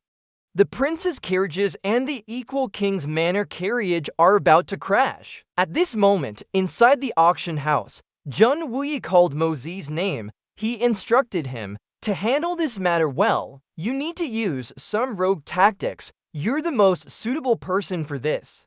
Tang Yuan arrogantly chimed in. This is called using a villain to deal with a villain, and this is your best side. He pondered, what kind of talk is this? What do you mean I'm very suitable for rogue and despicable tactics? What do you mean a villain needs a villain to deal with? How can I be called a villain? Suddenly, the three people Xiao Han, Yan Meng, and Zhu Tong walked over, interrupting his train of thought. Seeing Mo Zi, she immediately puffed out her cheeks, showing an attitude of disgust. He wasn't pleased either. This is troublesome. Why did he have to meet this person? Yan Meng provocatively stepped forward. Hey, little brat, quickly call me Little Auntie, and Little Auntie will give you something good. Mukhtar retorted irritably, I say, girl, how can you be so clueless? Your mouth still smells of milk, yet you want to become someone else's elder. Move aside, I still have things to deal with. But she wasn't going to let him off easily.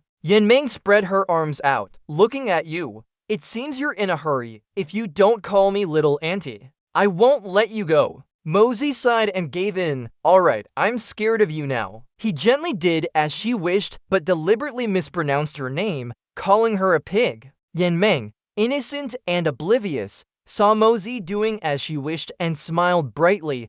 Go on, be good. If anything happens later, report it to Andy right away. Andy will protect you. Before she could finish her sentence, he seized the opportunity and bolted. Yan Meng, bewildered, only now reflected, he just called me Auntie. Something seems off. By this time, Mo Zi had quickly reached the outside of the city. At that moment, the third prince was questioning young Mo. Isn't this Mo, my younger cousin? Why don't you greet your older cousins when you see them?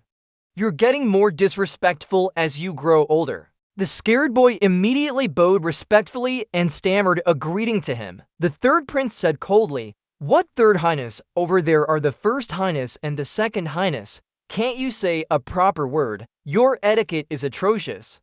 You show no respect for anyone. Deliberately put on the spot by him, Yang Mo could only well up with tears, full of grievance. Ling Meng spoke up to defuse the situation. Third brother, that's enough. Momo is still young. Why are you scaring him? The third prince argued, just because he's young, he doesn't need to follow etiquette? We are descendants of the royal family, of the Heaven Emperor's nobility. How can we be equated with ordinary children? I just want to teach him what politeness means. Mo Zi stepped forward to break the current tense atmosphere. Aren't these the three imperial princes? Why are you blocking the entrance instead of going in? Doesn't that mean disrespecting my Jun family, the Tang family, and the Prince of Equality's family? The third prince frowned unhappily. Jun third young master. This prince is teaching my younger brothers and sisters. This has nothing to do with you. Mo Zi retorted, You're blocking the path of third boss of my noble Tang family, and you say this has nothing to do with me? If we talk about small matters, it's the business of my noble Tang family. It's silver and gold. As for big matters, it's the Tang noble family earning money and paying taxes to the national treasury. Your obstruction will cause a loss of revenue for the national treasury. The nation won't be able to collect taxes, affecting the great matters of national economy and people's livelihood. Do you intend to rebel? The third prince yelled. Jun Mo Zi, what nonsense are you spouting? Who are you saying wants to rebel? Mo Zi remained unruffled. What wrong did our Tianxiang Empire ultimately do to you? The people of the entire nation provide you with clothes, food, and immense wealth, yet you want to rebel. Do you have any humanity left? He was rendered speechless by Mo Zi, indignant but having no retort. Mo Zi continued to provoke. You were born into the imperial family. You are the third imperial prince. Isn't that enough? Must you absolutely ascend to the supreme throne before you'll be satisfied? Is it true that being born into the imperial family really means having no family affection? These words struck a nerve with the third prince. He was utterly stunned. Immediately after, the third prince hastily covered Mo Zi's mouth. Stop talking. Do you want me to die? I know I was wrong. I'll make amends with you later. Seeing his repentant attitude, Mo Zi was somewhat satisfied. He pushed his hand away and put on a look of sadness and disappointment. Then Mo Zi suddenly changed his demeanor. It's rare for the three highnesses and Princess Lingmeng to personally visit the Bai Tang. The noble Tang family is truly honored.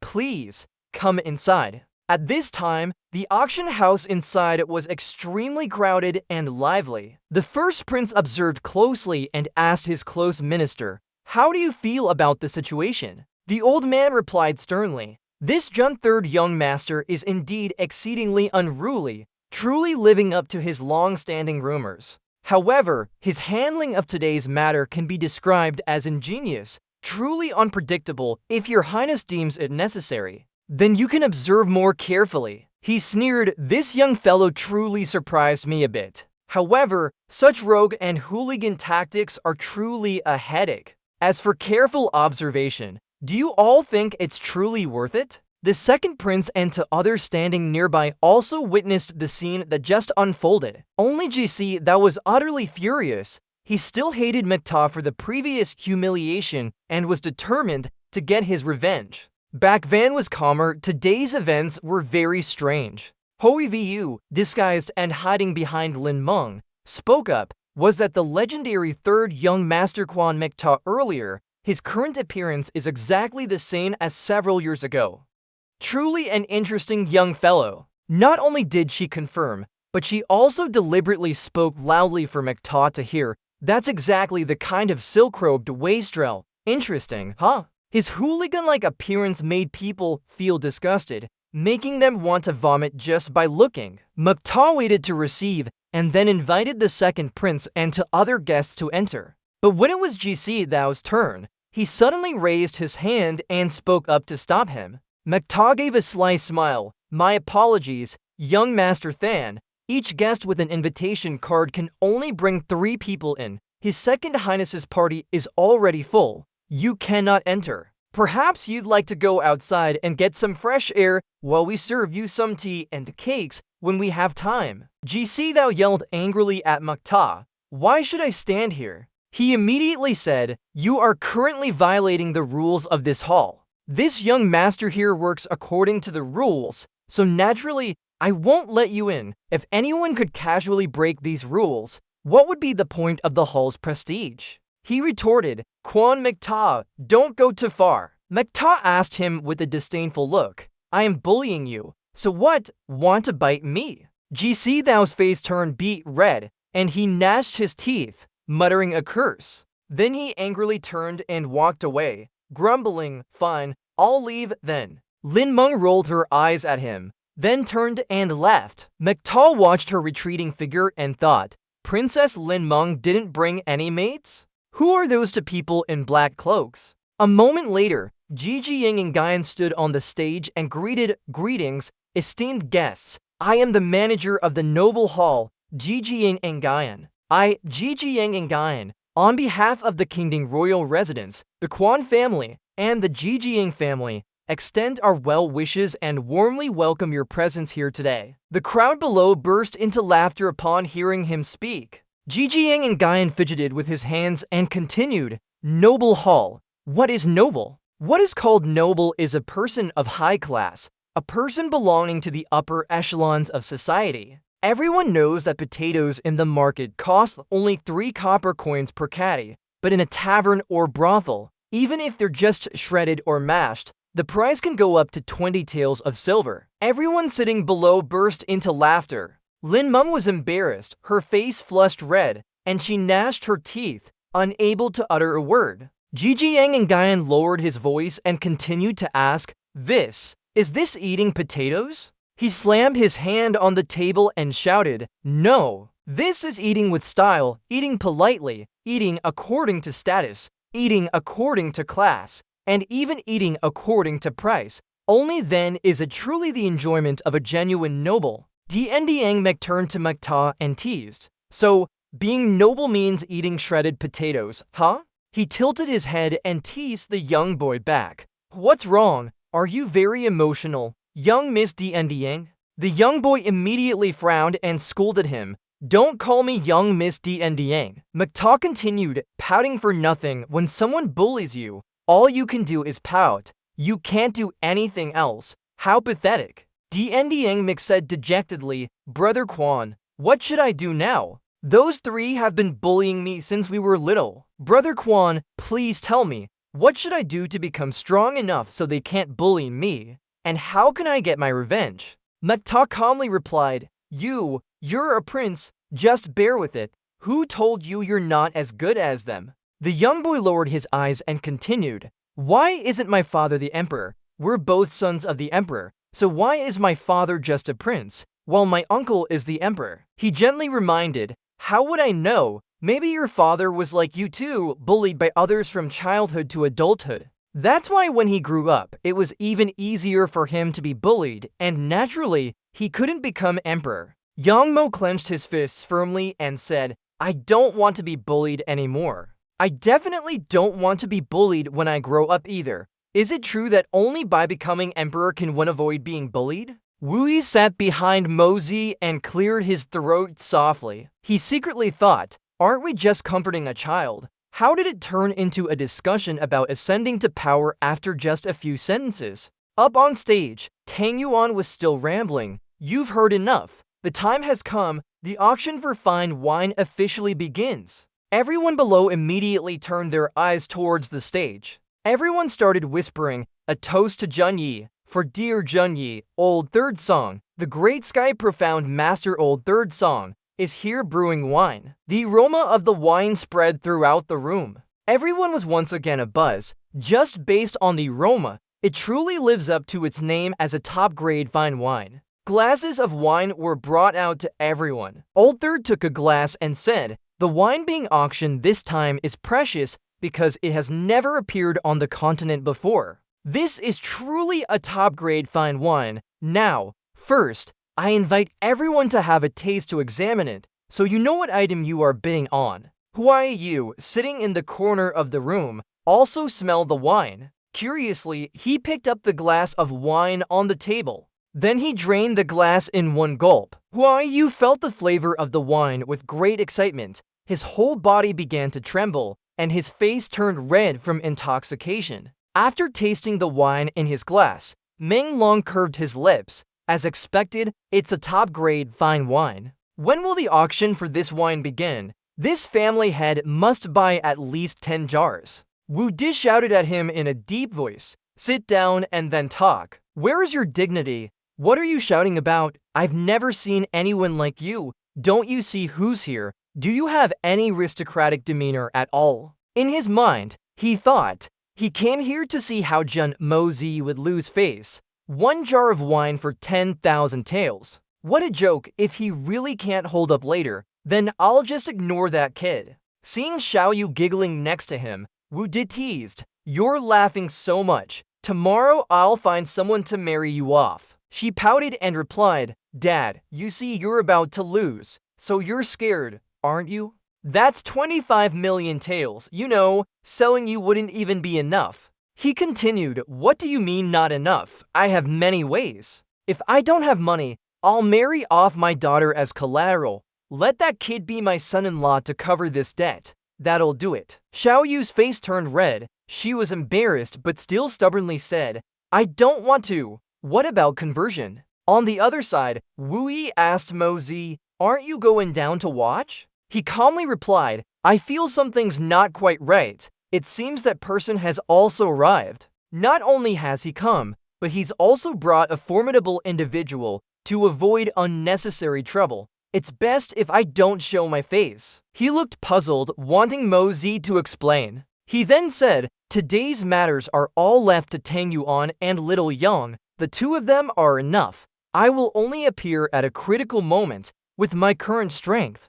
I cannot expose myself at this time. On the stage, Tang Yuan announced, the auction for Haozi officially begins now. Each jar of Haozi starts at 10,000 taels, with bids increasing as you wish, and no maximum limit. Because the quantity of this fine wine is limited, each table can have a maximum of 50 jars. Someone below spoke up, this wine was made by Old Master Song, who spent half his life traveling the continent collecting the finest ingredients. He then explained further, from now on, there will be no more such top-grade Haozi. Therefore, this auction for top-grade Haozi is both the first and the last. The entire hall began to murmur, it's only once?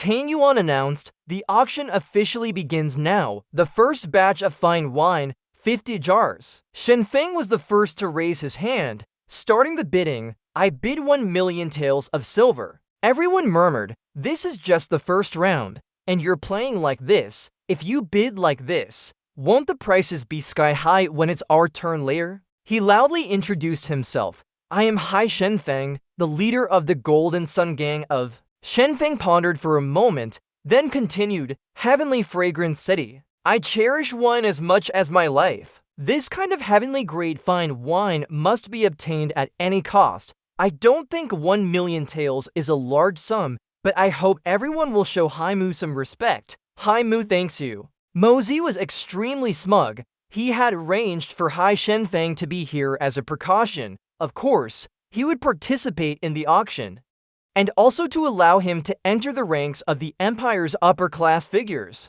Murmurs spread throughout the hall. Everyone already knew that the leader of the Golden Sun Gang of Heavenly Fragrant City had changed, but no one expected that person to be a mysterious heavenly profound master. It seems these 50 jars of wine must be conceded. Seeing no one else bid, Shen Feng cupped his hands in a salute. "Thank you all for making this complete." Suddenly, Duran interrupted him. He turned around in confusion to look at the person who had just spoken. The man said with an arrogant tone, "I bid 1.5 million taels. This kind of heavenly grade fine wine, and it's the first batch, naturally carries great significance. This young master is also a wine enthusiast. Please forgive me, gang leader Hai." Duran thought to himself, "The night before last, when my 2 senior brothers went out for the first time, they returned severely wounded. And the one who did it was this new Golden Sun Gang leader in front of me. How can I let him be?" Smug, Shenfeng replied to him, "So, young Master Li is also a wine lover. It's fine. Competition leads to survival. I'll increase the price a bit more," he said in a deep voice. 3 million taels. Duran's lips curved into a teasing smile. Gang leader Hai is truly generous. Since that's the case, this young master bids 3,000,001 coin. Shenfeng thought angrily, "This brat from the Li family is too much. If he increased the price properly, I wouldn't say anything. But Duran only increased it by 1 coin. He's really infuriating. Fine, then I, Shenfeng, will play along with him to the end." Then he said, "Young Master Li certainly bids high, 3,000,001 coin. I'm willing to pay any amount for such a good item, even 10,000 gold, 5 million. Duran slightly frowned and replied, "Just now, gang leader Hai also said that things are chosen by competition. You win if you bid high. So why are you angry, however? If gang leader Hai has an opinion, I'll add a little more this time, to avoid making gang leader Hai angry and offending him later." A thought flashed through Shenfeng's mind. He just needs to bid higher, and I'll immediately withdraw my hand, making Duran suffer and fork out a mountain of money. He smirked smugly and said, "I bid 5 million. Duran deliberately paused to build suspense before continuing, "and 2 coins. Upon hearing this, his face darkened, and he gritted his teeth. Then Shenfeng angrily cursed him directly, "You brat, you're going too far." Suddenly, the words echoed in Shenfeng's mind, "Let him have it." He looked around in confusion, trying to find the source of the voice, and thought, where did that voice come from? A voice in Shenfeng's mind said, "I said let him have it. Do not bid any more. This is an order." He turned his head to look for the speaker, then he saw Mozi standing on the 2nd floor, looking at him. He secretly calculated, even with the heavenly profound expert's willpower, cultivation, and calm disposition, he was provoked by a few short sentences like this. If Hai Shenfeng continues to increase the price, Li Duran might not follow. But Li Duran, his calculations are very good, yet his luck is truly bad to have met Hai Shenfeng, because the person behind Hai Shenfeng is me. Shenfeng tried to suppress his laughter, trembling, then he couldn't hold it anymore and burst out laughing. Then he said, "I am merely the leader of a small martial arts sect. How can I provoke the Grand Tutor's mansion? If young Master Li is so interested, there aren't just 50 jars of this wine. I shall defer to the young master and withdraw from this auction. He thought to himself, looking at Duran's agitated attitude, I'm afraid he'll next scream 10 million taels. Why retreat at such a crucial moment? Of course, he wants this wine, but is it worth it for Shen Feng to spend 5 million taels of silver to buy a few jars of wine? After thinking, Shen Feng continued, young Master Li is indeed a wine lover. I wish the young master success in acquiring this batch of wine. Duran frowned, wondering, could it be that there's a master guiding him from behind? But even if there's a master behind him, to change so suddenly, what method was used to communicate? It's truly puzzling. Then he spoke, in that case, thank you, new gang leader Hai, for completing this. It seems I've shot myself in the foot. I originally intended to do some bad things.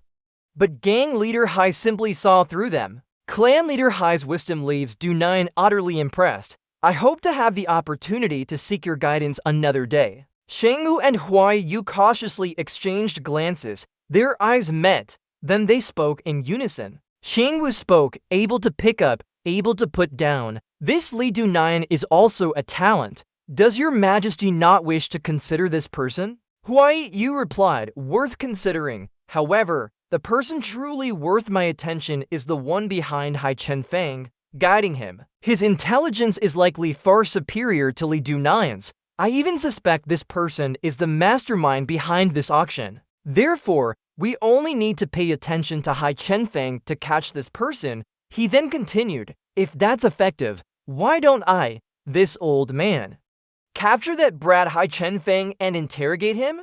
Huai Yu sighed. Hai Chen Feng is the disciple of Supreme Wei Lan. Supreme Wei Lan, we cannot provoke. It's better not to. As for finding this person, there are many other methods. Tang Yuan then loudly announced, the second round of bidding begins. 50 jars of supreme wine. Chen Feng stood up and said, I offer 1 million to buy these 50 jars of wine. Does anyone wish to raise the price? Mozi saw this and praised, this Hai Chen Feng is really professional in every sentence. Ling Ming stepped forward and loudly bid, I offer 1,500,000. When everyone in the hall saw her step out, their eyes lit up like car headlights. She stood proudly and elegantly in the center of the hall, and everyone simultaneously cast scrutinizing gazes towards Ling Ming. Chen Feng then spoke, since it's the princess who has bid, I will not bid any further. I will buy the next lot. The Hai family is not so impoverished after all. Tang Yuan loudly announced,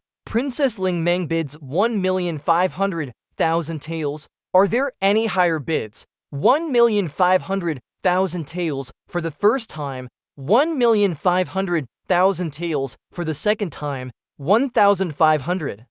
0 taels for the third time. Finally, it reached its conclusion. Tang Yuan struck the gavel, ending the auction. Mozi rubbed his forehead and muttered, this fatty really leaves me speechless. How dare he announce Princess Ling Ming's bid? He then started the third round of bidding. The first prince immediately spoke. This wine, I, your prince, find very reasonable. 600,000 taels for this batch. Tang Yuan frowned and thought, at this point, he can only bid 100,000 higher than the regulation. Yet he still has the audacity to say 600,000 taels for this batch.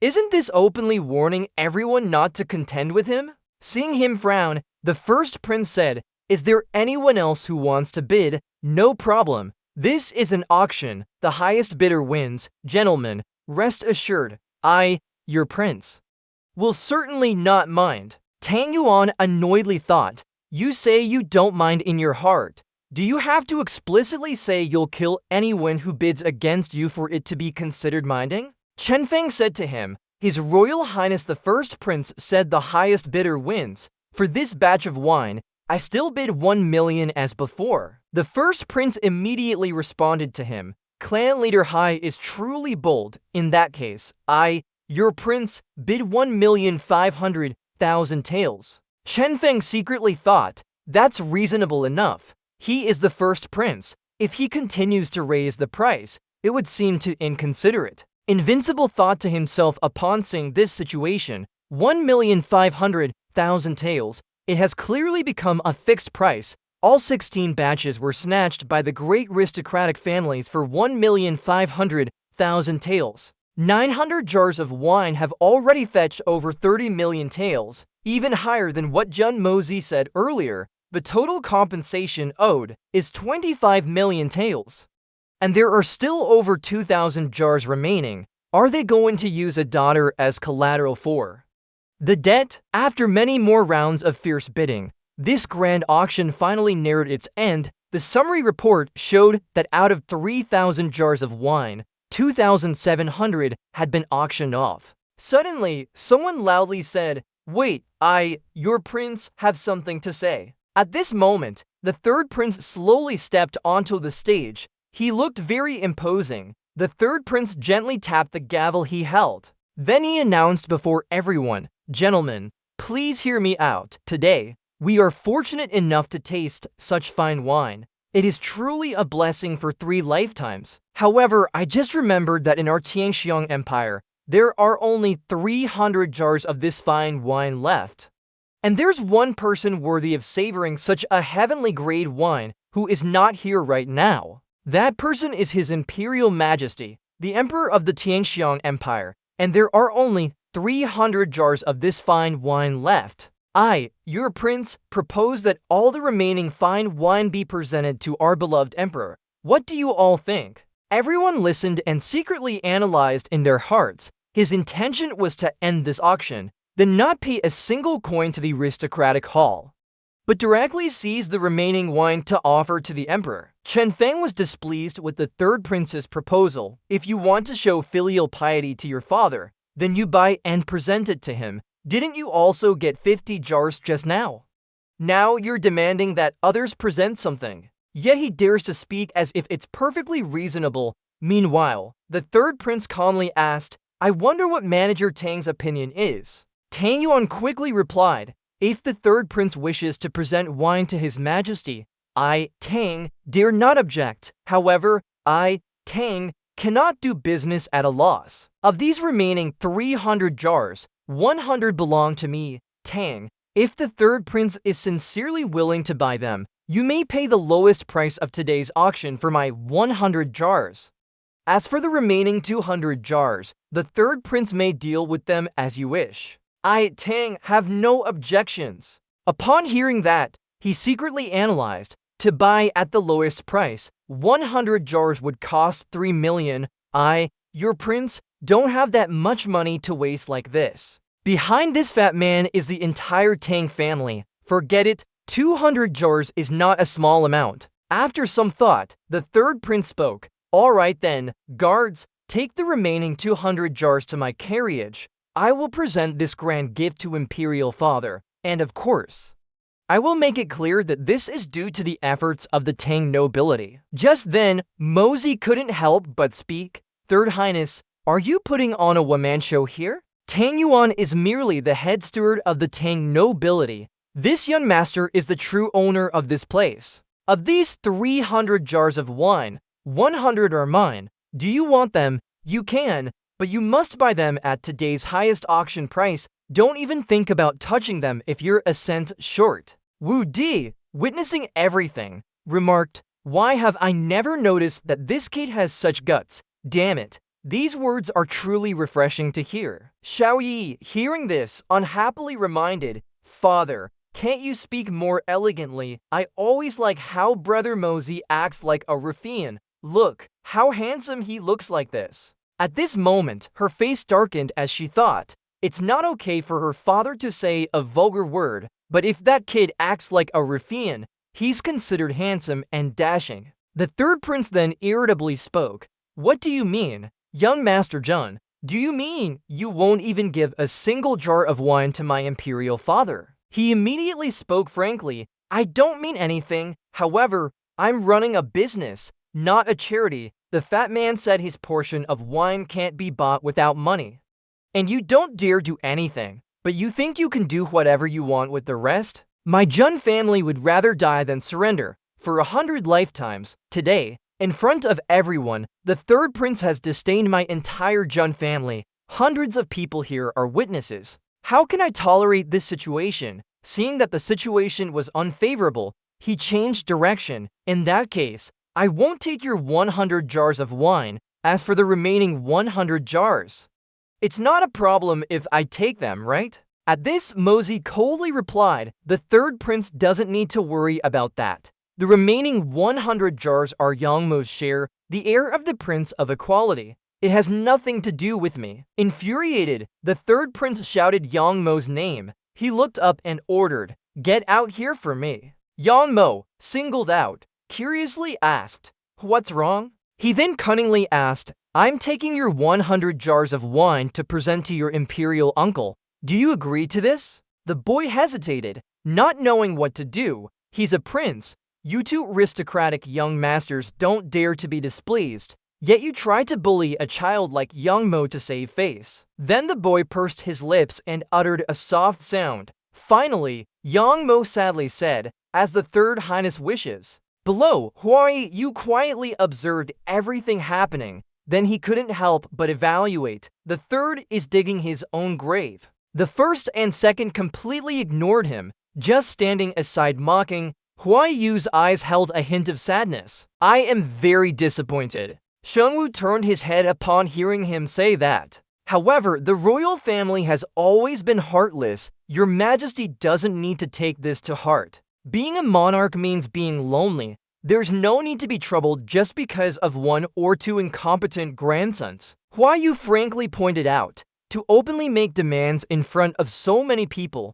aren't you afraid of it spreading and becoming a laughingstock throughout the land? At this, he patiently explained, he hopes your Majesty understands his filial piety, because only by gaining your Majesty's favor can he secure his current position. Let the whole world mock him. As long as your Majesty doesn't, that's enough. If this wine enters the palace and is presented to your Majesty, if your Majesty weren't here today, wouldn't your Majesty still be pleased? He confirmed according to common sense. Yes, that's right. Sir, in my opinion, can these three sons of mine turn into internecine brothers in the future? Shengwu hesitated, not knowing what to say. This matter. Huai Yu saw his hesitation and guessed, you don't need to speak. I understand. Huai Yu helplessly put a hand to his forehead. Mr. Wen, behind the Tang nobility and behind the Golden Sun gang, there's clearly a mysterious and brilliant figure manipulating things. If I'm not mistaken, that person is out there. Shengwu, confused, asked, is he acting on behalf of his masters to make this agreement? He then focused on analyzing. Regardless of this person's intentions, he used thousands of jars of wine to completely overturn the situation. This person is truly not to be underestimated. No matter what, we must catch him. Meanwhile, Ling Ming nearby was contemplating. She had just heard this remark from her imperial father. Wouldn't that put herself in a difficult situation? Just then, a figure approached her. Dunayan respectfully greeted, I humbly greet the princess. Seeing this, Ling Ming exclaimed, so it's young Master Lai.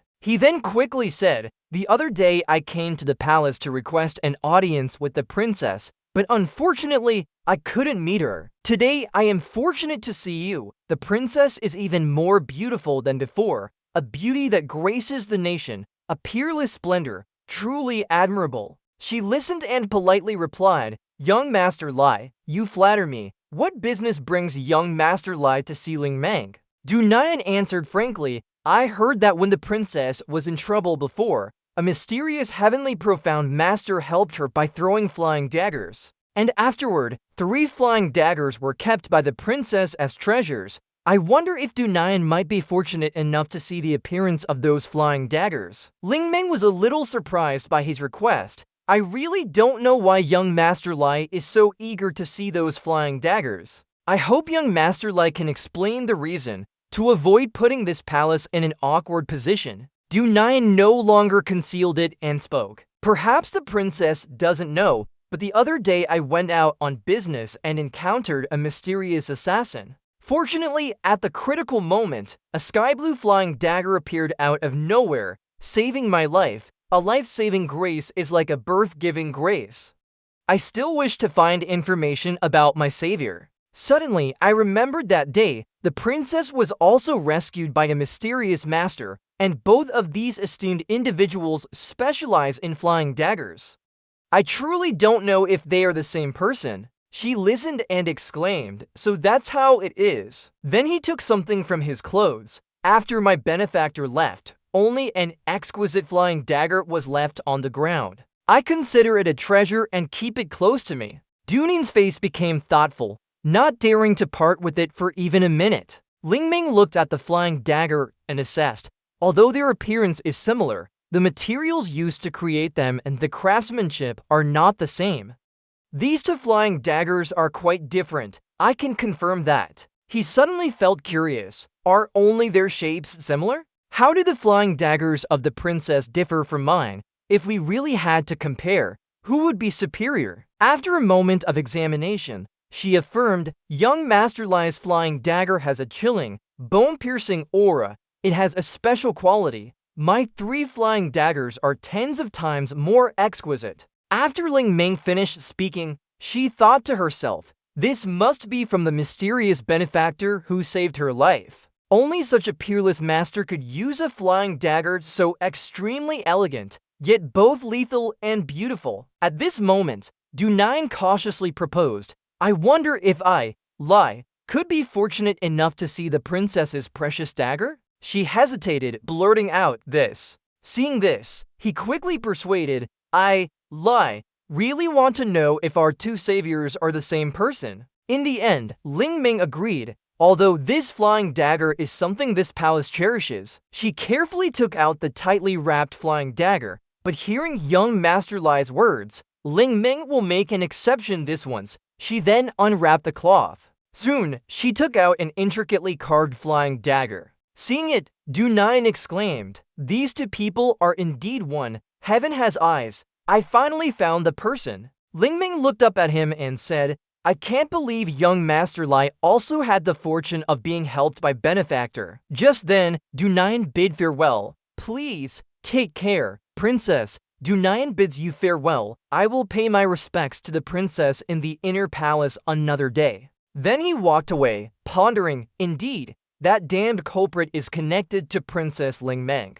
Although Princess Ling Ming is the only woman he has ever been moved by, for revenge, sacrificing her is nothing. In the court, everyone was leaving in droves. Now, Wu Yi instructed, after the matter is concluded, call Tang Yuan and old Sansong to see me immediately. Mosey stood there calmly and said, I have other matters to arrange. Third uncle, have the personnel arranged outside secretly contact and investigate the major aristocratic families. Regardless of the outcome, they must immediately withdraw. Everyone quickly gathered the information they obtained. After this, I believe our faction's understanding of the powerful aristocratic families in Tianxiang, especially their strength, is now basically clear to everyone, and the dependent forces are even 100% clearer. He knows your calculations. I understand. I will work carefully. Then Mosey secretly thought, currently, only a few of us know about this.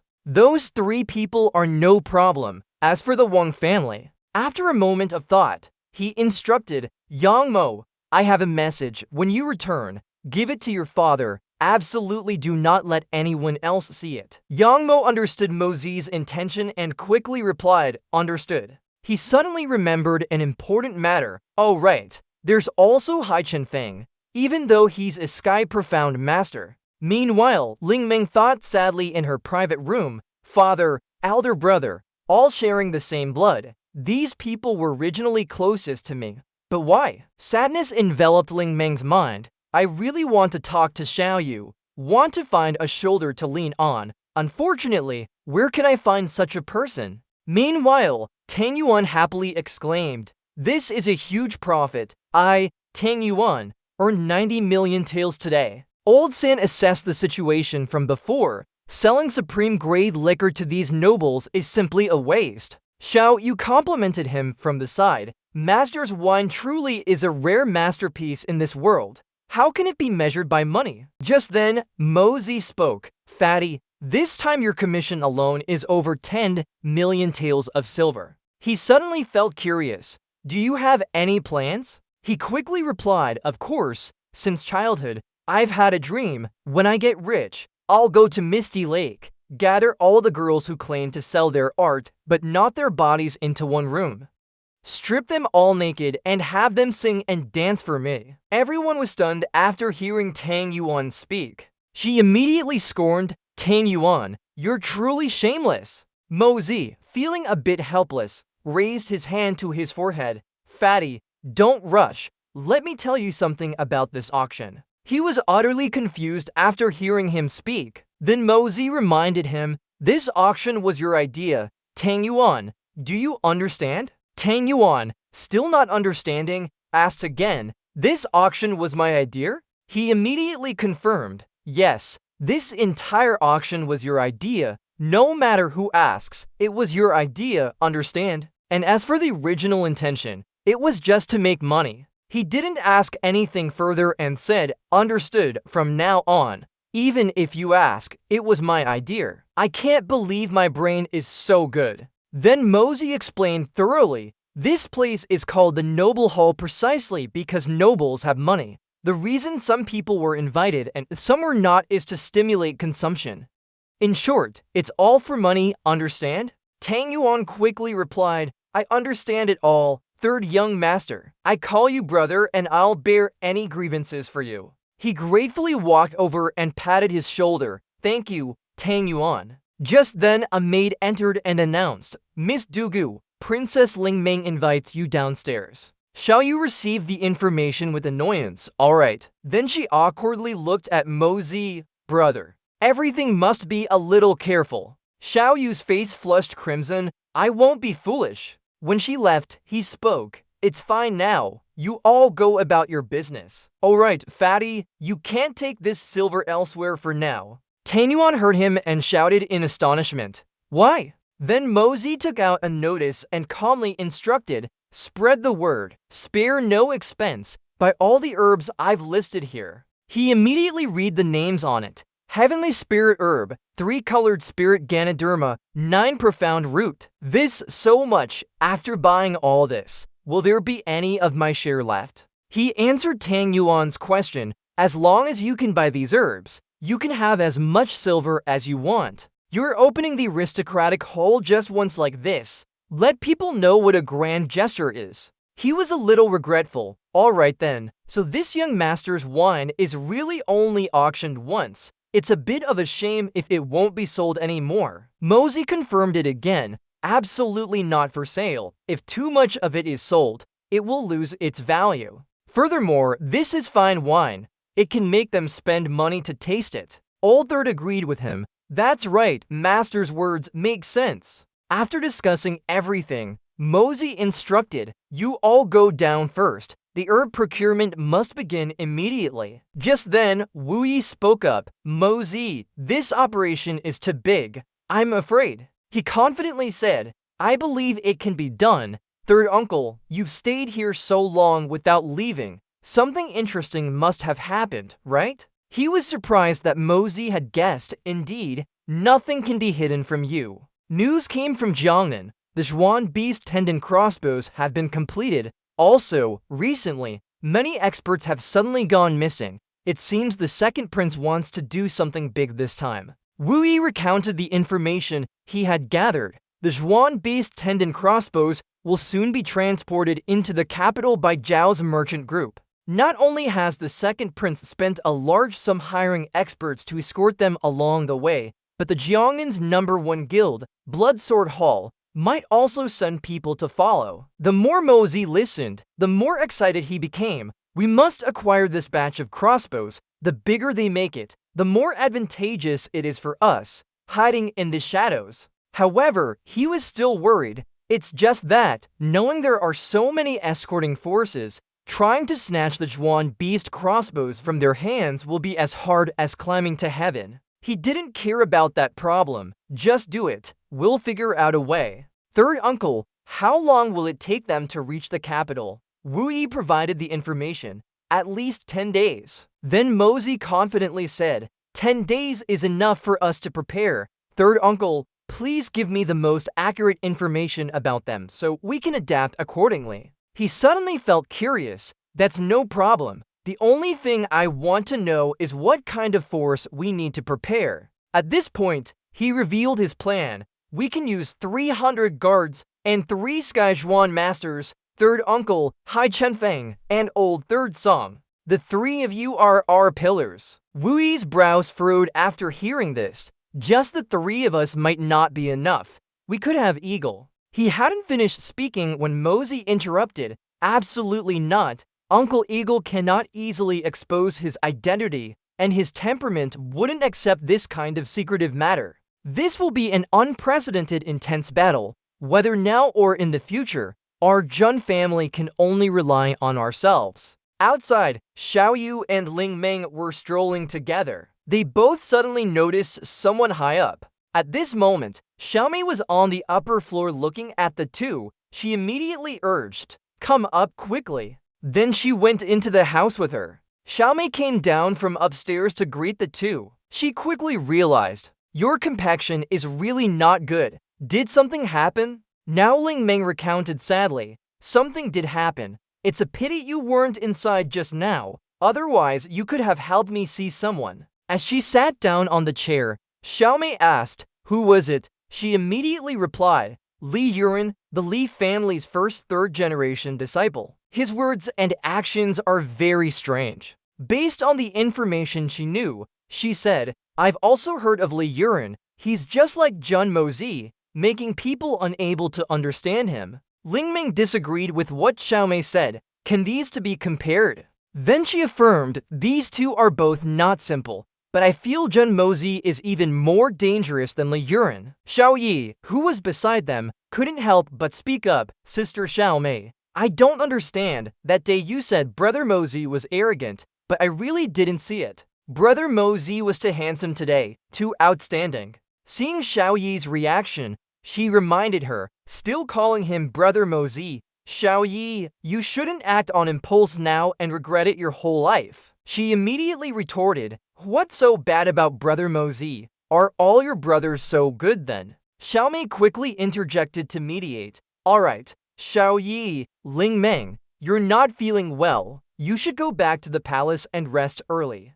Ling Meng refused. "I don't want to go back." Her gaze suddenly changed. "Sister Ling Meng, if you don't want to return to the palace, then why don't we go find Jun Mozi? That guy's house has a lot of interesting things." The girl thought this was a good idea. "Alright, I'll also see what's so outstanding about this person." Now Xiao Yi shyly said, "That's because you've always been prejudiced. How could you see his good points? After all, my eyesight is very good." The scene shifts to a bustling, noisy street. After talking, the 3 of them went for a stroll on the street. Suddenly, a strong gust of wind blew from somewhere, and Ling Ming's hair immediately fluttered in the wind. She felt something strange. Something wasn't right. Xiaomei saw them being attacked and loudly shouted for everyone to be careful. Gu Han immediately appeared to block the people in white. He stood firm, stopping the enemies. They rushed towards Gu Han from all 4 directions.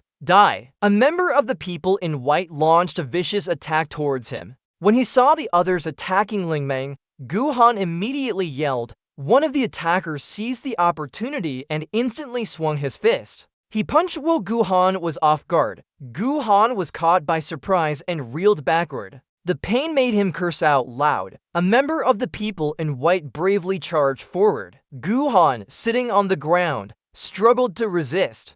Gu Han saw the situation was bad and urged Ling Meng, "Hurry, run." Seeing this, her tears fell like rain as she called out, "Uncle Yi." Ling Meng, seeing the situation, instructed, "Xiao Yi, quickly release Little Bai Bai to find reinforcements." Xiaomei gritted her teeth at this scene. The opponents have a total of 5 Great Sky Profound experts, besides the 8th Realm Divine Beast. I'm afraid no one can escape from here. Xiao Yi immediately turned and agreed with her suggestion. Now she stared intently at Little Bai Bai and instructed, "It's all up to you. Go quickly and tell their father to come save us." Next, Xiaomei lightly cut her arm with his sword. Then she tore a small piece of cloth. Just like that, Xiaomei touched the red cloth to the wound on her hand, and finally tied it to Little Bai Bai's leg. After finishing, Xiaomei urged it to go quickly. A member of the people in white saw this and sneered,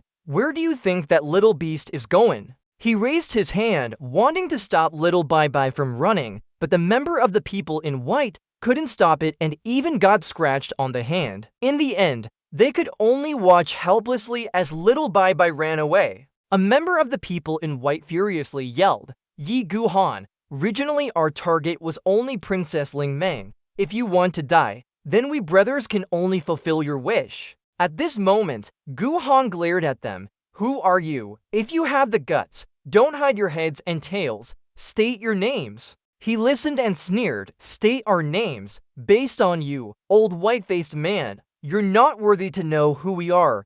Go down there and ask Yama King." One of the people in white reminded, "Third brother, quickly capture that girl. Gu-han is ours to deal with." Third brother quickly agreed with his comrade's intention. He wanted to grab Ling Meng. "Let's see where you'll run." Seeing the situation was bad, he softly cursed. Then Gu-han couldn't hold back anymore and unleashed his power. The pressure he exerted was extremely terrifying. Just like that, an earth-shattering explosion occurred. The people in white were alarmed when they saw this situation. They unanimously and suddenly leaped off the ground. Next, the people in white all did somersaults. Then they gathered their strength and flew straight forward. The target of the people in white was him. At this moment, they made a move, wanting Gu-han to die. He couldn't withstand it and was sent flying backward. However, Gu-han still stood firm after enduring countless injuries. He resolutely declared, "With me here, none of you will get past."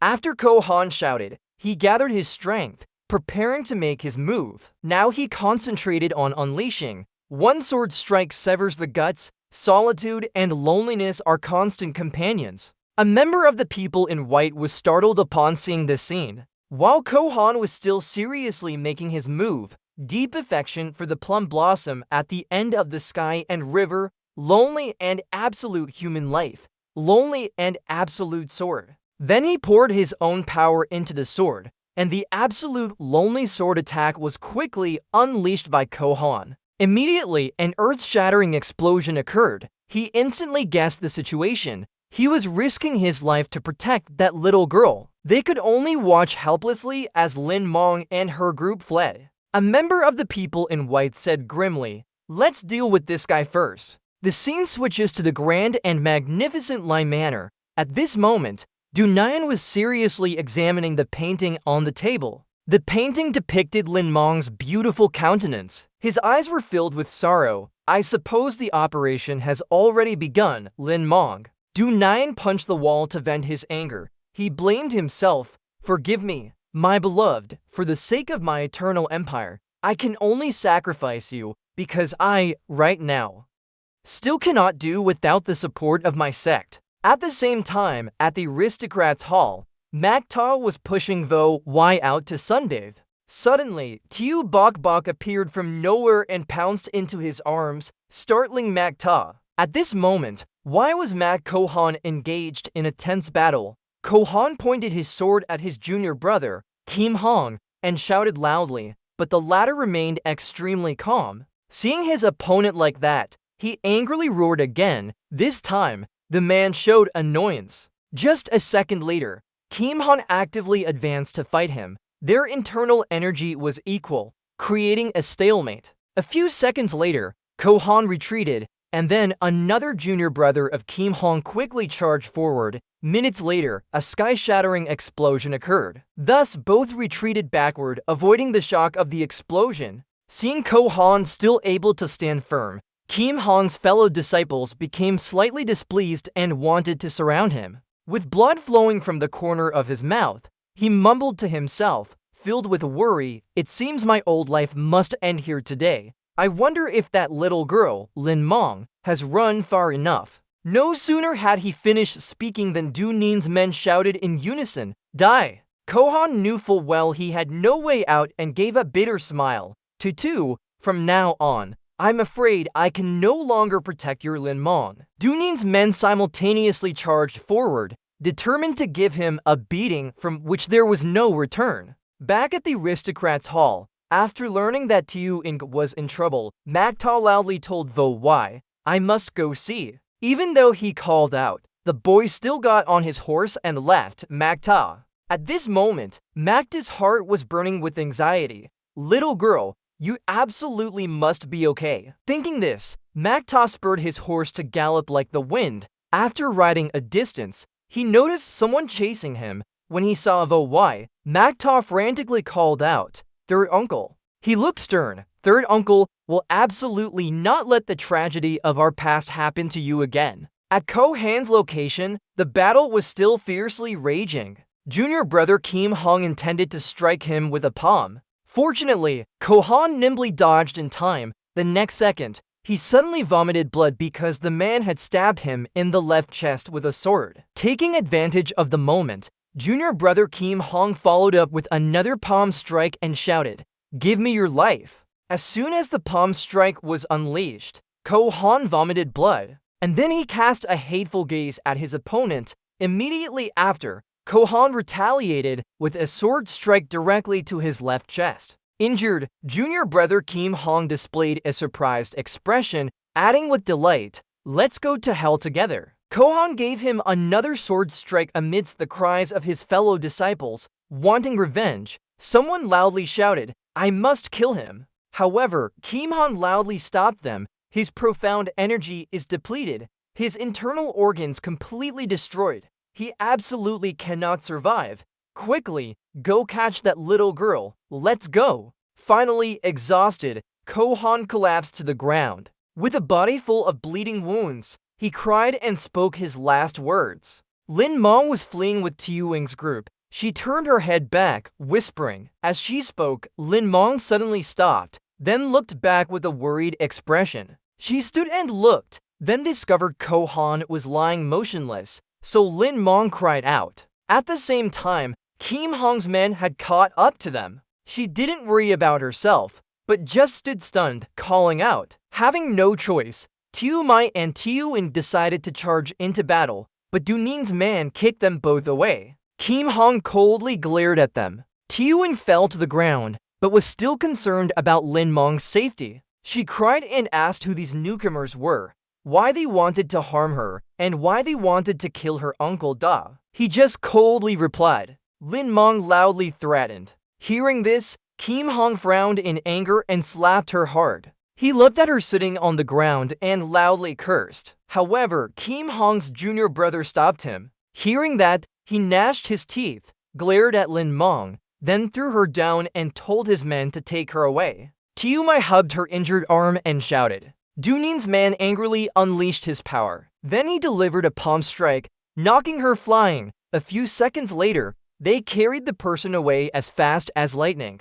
Currently, Magta and Voy were still riding their horses, and upon seeing Kohan from afar, he called out as if unsure. As they got closer, both shouted in surprise when they saw Kohan lying motionless. Immediately, Voy actively flew off his horse. He checked Kohan's body, muttering incomprehensibly, then quickly began to heal him. Soon, Kohan awoke from his stupor, so he quickly asked. Because his injuries were too severe, he closed his eyes again. Finally, Voy turned to Magta and hesitantly told him to take a look. You quickly go and see what the situation is. Magta used his internal energy to heal Kohan. He tried his best, but Kohan still didn't respond. Magta showed a worried expression. Next, Tiuing and Tiu Mai ran over, yelling. Upon hearing Lin Mong's name, Kohan's fingers suddenly twitched. He tried to open his eyes despite the intense pain. Kohan tried to speak, but couldn't utter a single word. Seeing this, Voy asked him. Magta quickly refused. He even sighed sadly and hesitantly said. However, Kohan still managed to utter 2 words. Although he didn't finish, both knew that Kohan wanted to say. Seeing Kohan unconscious again, Voy hesitantly asked Magta. He honestly replied, not dead yet, but almost. As soon as he finished speaking, Magta transferred spiritual power to him again, while Tiuing kept urging them to quickly go save Lin Mong. Seeing him not respond, she pulled his arm and yelled. This state, if it's maintained for even a little longer, then there really will be no way to save her. At this, Magta angrily yelled, What does that have to do with me? Even a heavenly profound master became trash. I'm just a lowly commoner. And you want me to go? Isn't that just sending me to my death? In addition, Magta was thinking to himself, the princess isn't some little girl. I rushed here for her, but I didn't expect such big trouble. She cried out in despair. So what should we do? Those Imperial guards, why haven't they appeared yet? Hearing this, Vo-Y and Magta suddenly grew serious inwardly. Moreover, they looked at each other, their hearts already understanding each other's intentions. Immediately, he directly asked Magta, we shouldn't just sit by and do nothing about Kohan's feelings. Besides, she is the princess after all. He flatly refused. I'm not going. I'm not interested. He said that, but in his heart, Magta thought, there seems to be a significant hidden agenda here. If I get implicated and my identity is revealed, the consequences would be unimaginable. At this, Vo-Y became resolute. If you don't go, I will. Kohan's feelings for Lin Mong are just like how my grandfather once risked everything for you, bloodying the capital. How can we just sit by and do nothing about such feelings? And then, before Magta's eyes, a scene suddenly appeared. General Chen Thien beating the war drums for him, mobilizing the army, and bloodying the capital. So, with some reluctance, he lowered his head and replied, alright, I'll go, but I'm enough alone. Before leaving, Magta instructed, you to take Kohan back to the military family first. Be very careful. Vo-Y urged, I know no less about battlefield rescue than you. Now hurry up and go. Tiuing was a bit worried about him, so she hesitated and warned, you rascal, you must be careful. Magta didn't answer, only secretly glanced at her for a second before galloping away without a word of goodbye. He urged his horse to run as fast as possible, like an arrow shot from a bow. Behind them, Tiumai came over to comfort Tiuing, assuring her that Magta would be fine. Meanwhile, Thongvu had been present from the beginning but refused to act, muttering to himself, no matter who the hidden assailant is, it's all for His Majesty's plan. Magta rode a long distance. When he saw no one around, he immediately disappeared. He also used his spiritual sense to search for people. Thus, a powerful spiritual sense instantly surged from all directions, covering the entire land. In a flash, he found them and quickly rushed towards Yunin's group. As Magta flew, he seriously observed the cultivation and movement techniques here. There was also someone watching from this side, much stronger than the three masked men earlier. Suddenly, he saw Thongvu and immediately guessed he was from the royal family. Meanwhile, Thongvu decided in his mind to stop and watch. Even if the first Supreme Yun Baitran came, he couldn't escape my notice in this open area. But he waited for a moment, without any results. The only thing he could feel was that powerful aura gradually moving away, yet he still saw nothing. Thongvu was astonished. How could it be? How could such a master exist in this world? If I could fight with this person, it would be the greatest thing in my life. However, he didn't forget his main mission and quickly dashed off. On the other side, Yu Ran's group was carrying their injured teammates and speeding away. Jian Hong's junior brother was anxious. Senior brother, fifth brother's condition isn't good. We must treat him quickly. Otherwise, I'm afraid. Jian Hong was no better. Fourth brother's situation on my side is the same. It's all because of that BTCH Ling Meng. He gnashed his teeth in anger. Once I find out information about that flying dagger robber, I will definitely make that BTCH regret ever being born. Jian Hong's junior brother heard this and loudly continued, it's just that even if we get results now, we still have to wait for Master to arrive before we can act. This time, our senior and junior brothers are seriously injured. If Master finds out, he'll definitely be furious. At the mention of Master, Jian Hong felt guilty. I led 9 senior and junior brothers out, and now only 3 of us are intact, even if my father doesn't kill me this time. I'm afraid he'll beat me so badly I won't be able to get out of bed for half a year. So the junior brother was also worried. Master will arrive in 2 days at most. By then, I can't imagine what his expression will be. As soon as he finished speaking, They continued their journey. Yu Ran's group was moving faster than the wind. Mo Zi, who was closely following behind, recognized them as Lei Yuyi, who had participated in the battle for the Profound Pill, and several disciples of Li Wubei. This means Li Wubei will arrive at Heavenly Fragrance City in the next 2 days. After landing, he silently tailed them without them knowing. Yu Ran's group arrived in front of a seemingly ordinary tree. Jian Hong pressed a spot on the tree trunk, and it immediately trembled before slowly descending, revealing a path leading down to a secret chamber inside. Mo Zi was first surprised by the existence of the underground passage, then brazenly went down before Yu Ran's group. Inside the underground passage, there was only dim light from two flickering oil lamps. Jian Hong instructed the other two to treat their junior brother while he would interrogate Ling Meng. She reminded him uneasily, "Senior brother, I know you're angry, but you still need to think about your methods a little." Seeing him glance over, she continued to explain, "I can see that junior brother Yu Ran is actually in a lot of pain." At this, Jian Hong also understood and accepted, "For junior brother Yu Ran's sake, I won't harm her life." Mo Zi was startled when Yu Ran was mentioned. This major event, did Yu Ran also participate? Ling Ming finally woke up from her stupor and immediately looked up at them in surprise. Seeing this, Jian Hong shouted, "Perfect timing for you to wake up." As soon as Ling Ming awoke, she cursed, "You villain, let me go, I need to see my Uncle Yi." He quickly made a condition, "As long as you obediently tell me the background of the owner of those flying daggers in your heart, I'll let you go." She loudly replied, "I've never met that senior expert. How would I know his background?" Jian Hong approached and said seriously, "As we know, this senior expert only made a move once. That was to save Princess Consort, and the princess still insists she doesn't know him." He repeatedly aimed his accusations at Ling Meng. "Are you perhaps treating us like 3-year-old children?" She gnashed her teeth in anger. "Just because of this suspicion, you killed my Uncle Yi." Jian Hong admitted without hesitation, "If Princess Consort still insists on not revealing that person's background." He lifted Ling Meng's chin threateningly. "Don't even dream of leaving this place alive tonight." Just then, Mo Zi sneered, "So Li Wubei taught such trash? Huh, what cold-blooded supreme, how laughable." As soon as he finished speaking, a flying dagger shot from the air towards Jian Hong, embedding itself straight into the rock wall behind him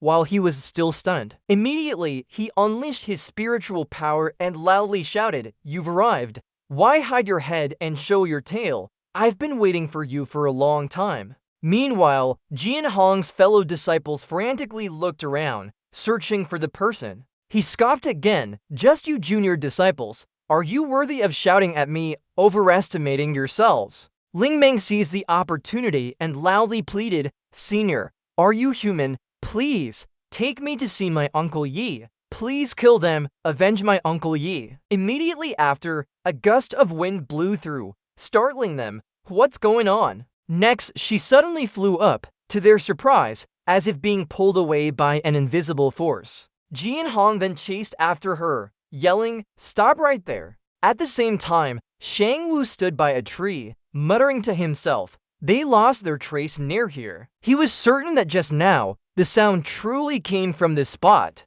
As he was thinking, a loud explosion from the exit startled Shang Wu. Shang Wu was confused when he saw Ling Meng appear, flung from the smoke and dust into his arms. Jian Hong immediately misunderstood that the mysterious person was Shang Wu. "You despicable coward. Keep running. This time, let's see where you'll escape to." Shang Wu held the unconscious Ling Meng in his arms. "I've been tricked, that damn guy. My whereabouts have been exposed this time." But not even the shadow of the expert standing behind him could be seen. Yu Ran's group surrounded them. "Today, none of you will escape." With that, Jian Hong unleashed a move, wanting to attack him. Shang Wu also coldly retaliated with his own powerful move. Both simultaneously raised their fists. Two streams of power clashed in the air. The two men glared at each other, evenly matched and unyielding. A moment later, both stopped their attacks simultaneously and jumped back at the same time. Shang Wu spoke, puzzled.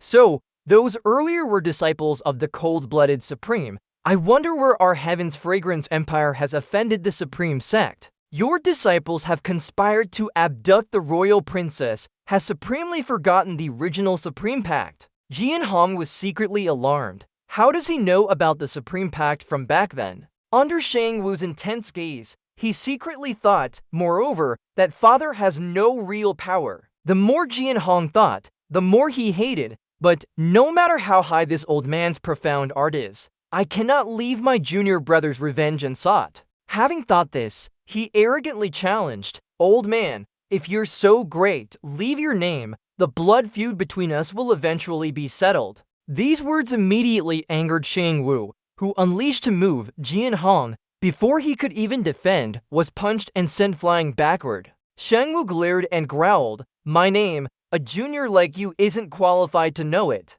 A second later, he turned his back and picked up Ling Meng. "Today, out of respect for Li Wu Bei, if you dare offend again, not even Li Wu Bei's own kin can save you.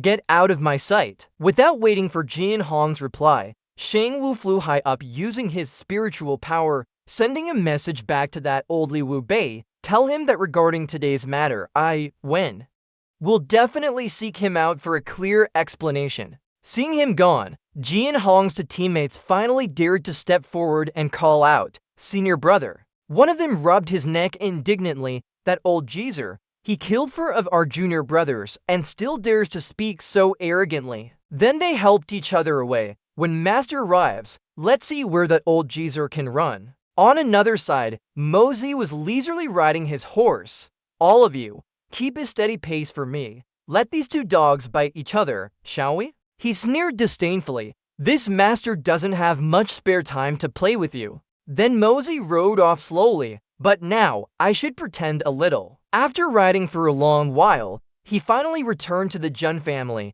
where Wu Yi immediately greeted him. He got straight to the point. "Have you found the princess yet?" He feigned reluctance. "You all think too highly of me." Mosey sighed, rubbing his forehead. "She's been gone for so long. Where am I supposed to look? I haven't found her yet." Hearing that, Wu Yi also let out a tired sigh. Uncle, who wasn't nearby, finally spoke. "You've become like this, so channeling more profound energy into you would be a waste. If that brat from the Jun family has returned, then this old man is no longer needed. This old man will go back to cultivate." He quickly urged Mosey to go see Guhan. His situation is truly not very good. He didn't hesitate and quickly went to where he was lying. Mosey used spiritual power to check his health condition. Guhan was also coughing up blood. Mosey put on a helpless expression. Moreover, the price to pay to save him would likely be very great. A second later,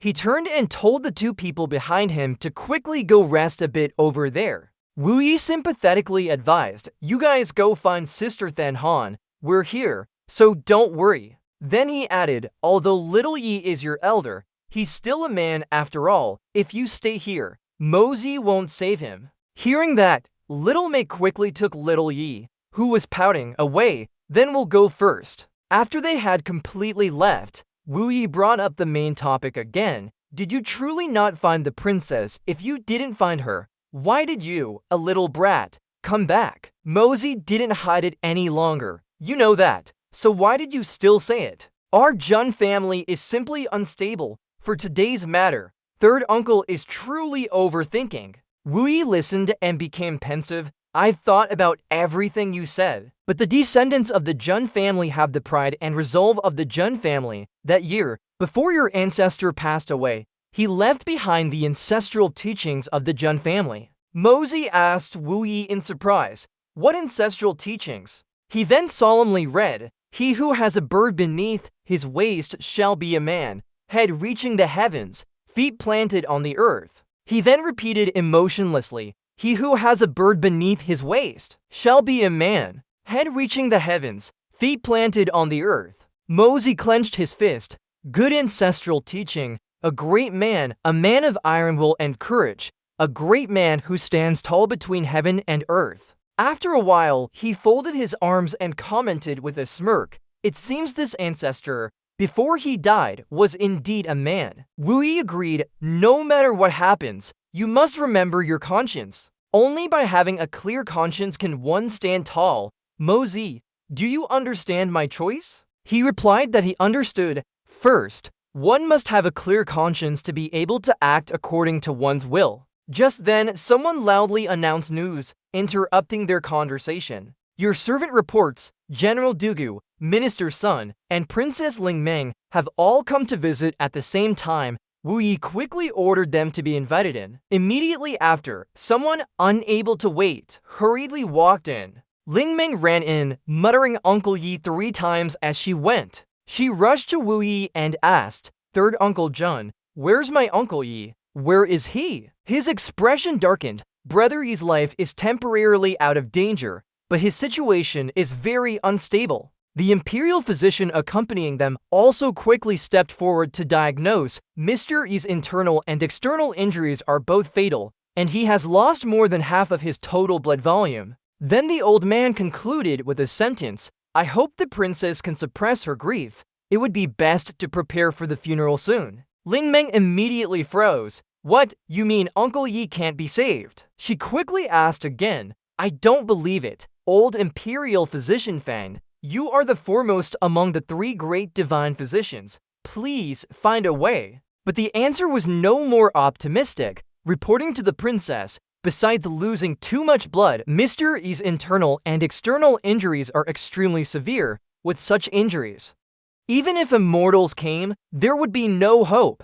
Lingmeng was finally awakened by these words. With tears in her eyes, she called Uncle Yi 3 times. Seeing this, the old imperial physician didn't know what to say. Wu Yi also sadly suggested that the old man let them have a final reunion, and both of them moved outside amid sighs of regret. Lingmeng was still kneeling at this time, hugging her head and sobbing Uncle Yi. At that moment, Little Mei turned back and knelt on one knee in front of her. She looked at her seriously. As soon as she finished speaking, both of them immediately turned to look at him. Mozi was closing his eyes, concentrating. The main thing is the ribs. 15 of them are broken. Just enduring the pain of setting the bones would be enough to take his life. It's a pity there's no anesthetic in this world. If only there was. Wait a minute. Suddenly he raised his hand and clapped when he thought of anesthetic. But Mozi inexplicably felt something strange. Why did the sensation feel a bit off? It turned out that Lingmeng had just been accidentally slapped by him. She clutched her cheek, her eyes welling up. Mozi panicked. In an instant, he regained his composure. Lingmeng, full of hope, stammered and begged Mozi to save Mr. Han. Hearing this, Mozi couldn't help but be surprised. The next second, he ominously spun his head to glance behind him. Xiaoyi and Xiaomei trembled with fear when Mozi glared at them. A second later, he immediately refused. Your Royal Highness, have you perhaps begged the wrong person? Hearing this, Lingmeng pursed her lips and bowed, kneeling down, which startled Mozi. Under his astonished gaze, she clasped her hands and said, watching this scene, he fell into deep thought. She was clearly a princess of a nation, yet she would go to such lengths for Mr. Han. Xiaoyi then stepped between the two of them. The princess has already knelt down to beg you. What more do you want? She aggressively asked. Ignoring Xiaoyi completely, Mozi frankly shared with Lingmeng.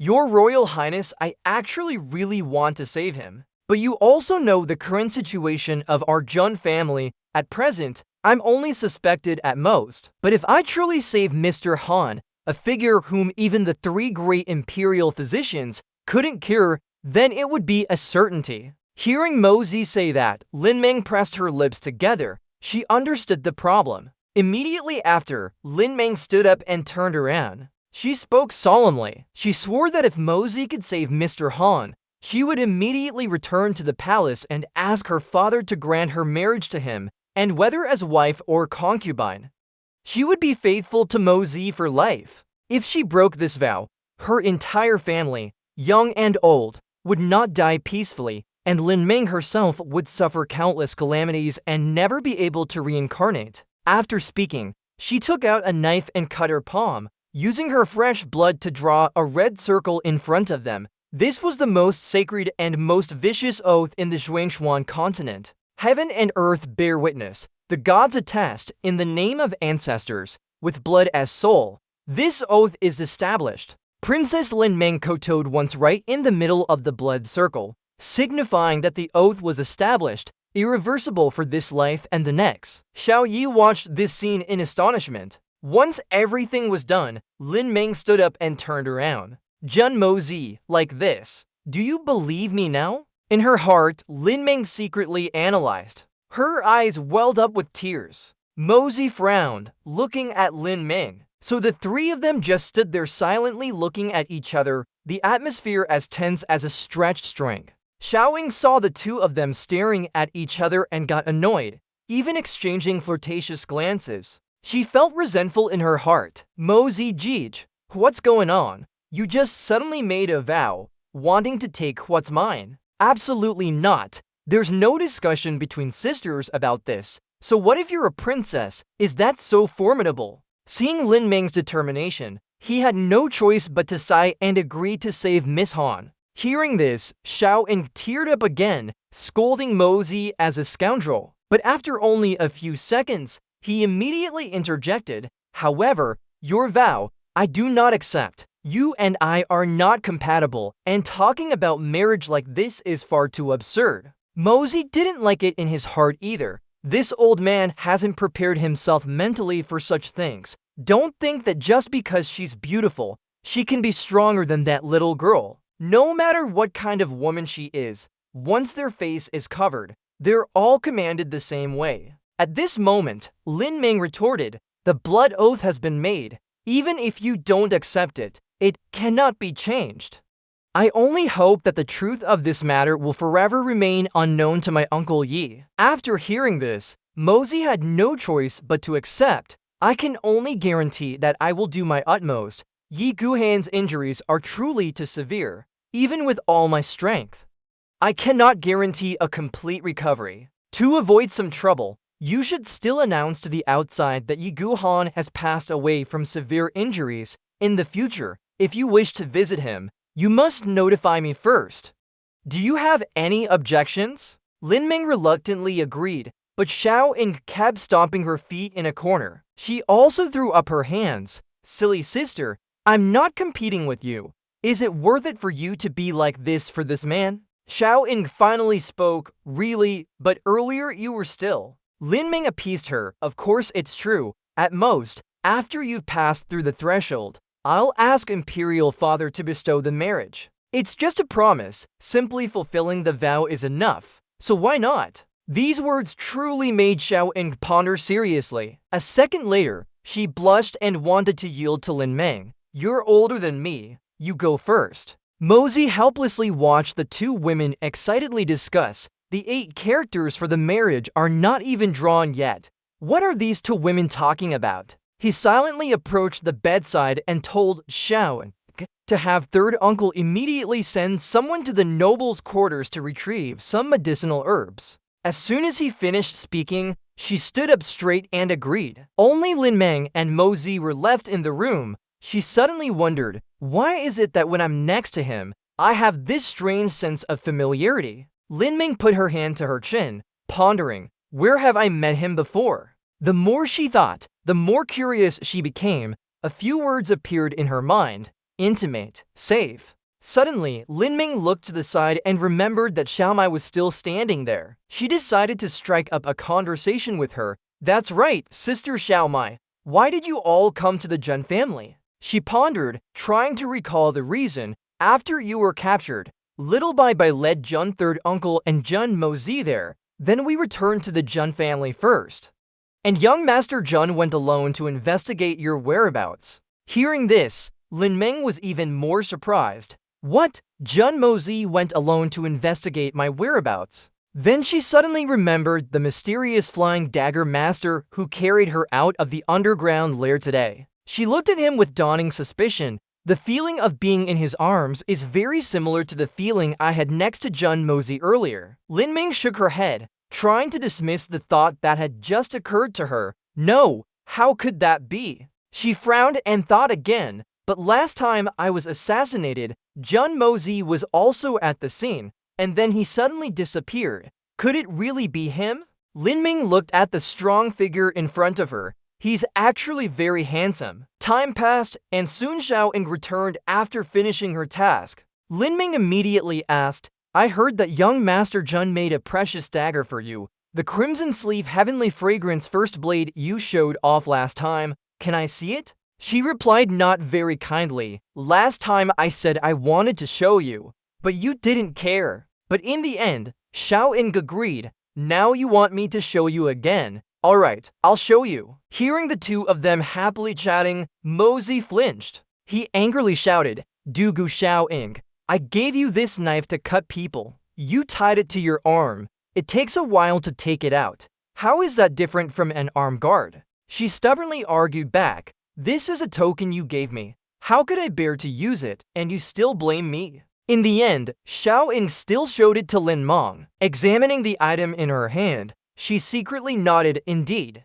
Lin Mong quickly realized that this knife, along with the flying dagger she had, was clearly crafted by the same person. Her gaze dropped. This knife was made with such exquisite detail. One look and you could tell it was specially made for a woman. Lin Mong pondered. He truly is very good to her. It was then that Xiao Ying finally questioned, Sister Mong, have you seen enough? What's so strange about just a knife? The girl sighed softly to herself. If that person really was him, then Jun Mosey's previous pestering and ruffian behavior towards her was probably just a kind of disguise. The girl sighed softly to herself. If that person really was him, then Jun Mosey's previous pestering and ruffian behavior towards her was probably just a kind of disguise. Lin Mong concluded, otherwise, with such astonishing profound cultivation and extraordinary medical skills capable of shaking heaven and earth, he would have caused a huge stir in the capital.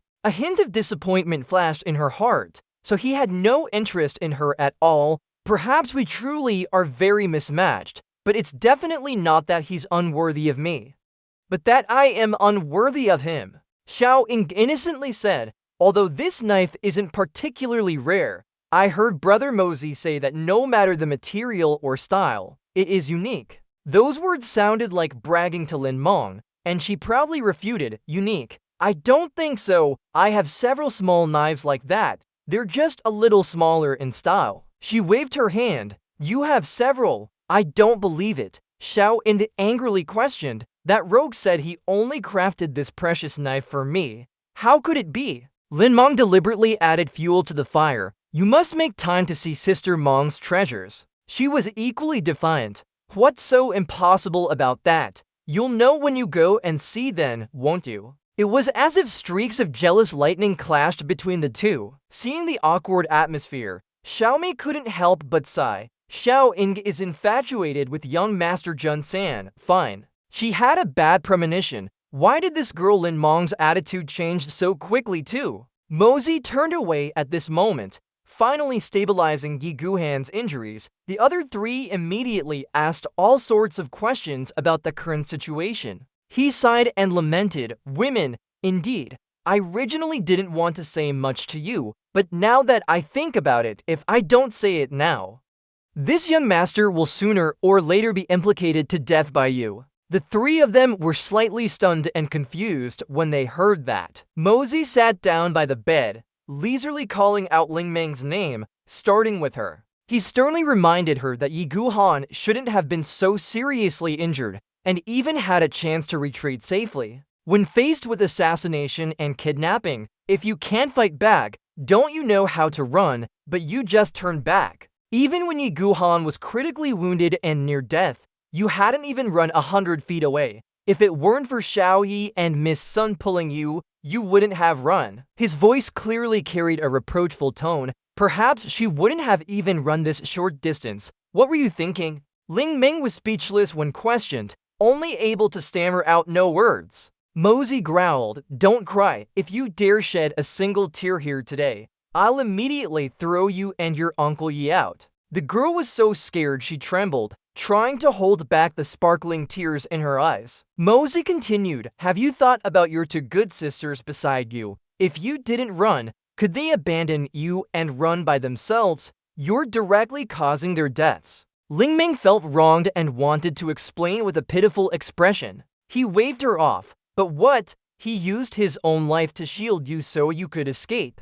This was the price of his death, and you made his death completely meaningless. At this, Mosey pointed at Xiao Yi and said, "And you too?" Xiao Yi asked in surprise, "Me?" Mosey angrily scolded her. "Why did you suddenly carry a sword in your hand, and for no reason? Is doing that really interesting or fun?" The more he spoke, the more annoyed he became.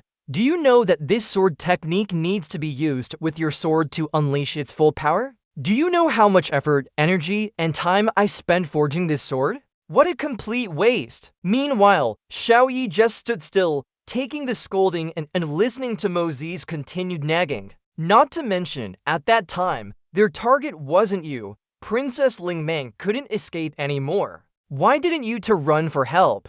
You two just stood there like idiots. Then you recklessly rushed towards them. You truly are the second foolish woman. Then Mosey turned to point at the girl next to him and yelled, "And you too, Sun Xiaomai. You knew you were running to save your life, yet you ran on a completely open street with nowhere to hide. Why didn't you go into a nearby house?" Xiaomai listened blankly as he continued to scold her. "Wouldn't it be much safer if you circled around a few times, entered a house through the front door, and exited through the back?" Not stopping there, Mosey continued to grumble at her. Truly naive and ignorant. At that time, the princess was confused and bewildered. Only you understood everything, so why didn't they knock the princess unconscious and take her away? It's fine to be foolish yourself. Mosey looked at Xiaomai with sharp eyes and said seriously, "But please don't drag others into this again, especially your family." Xiaomai stammered an explanation,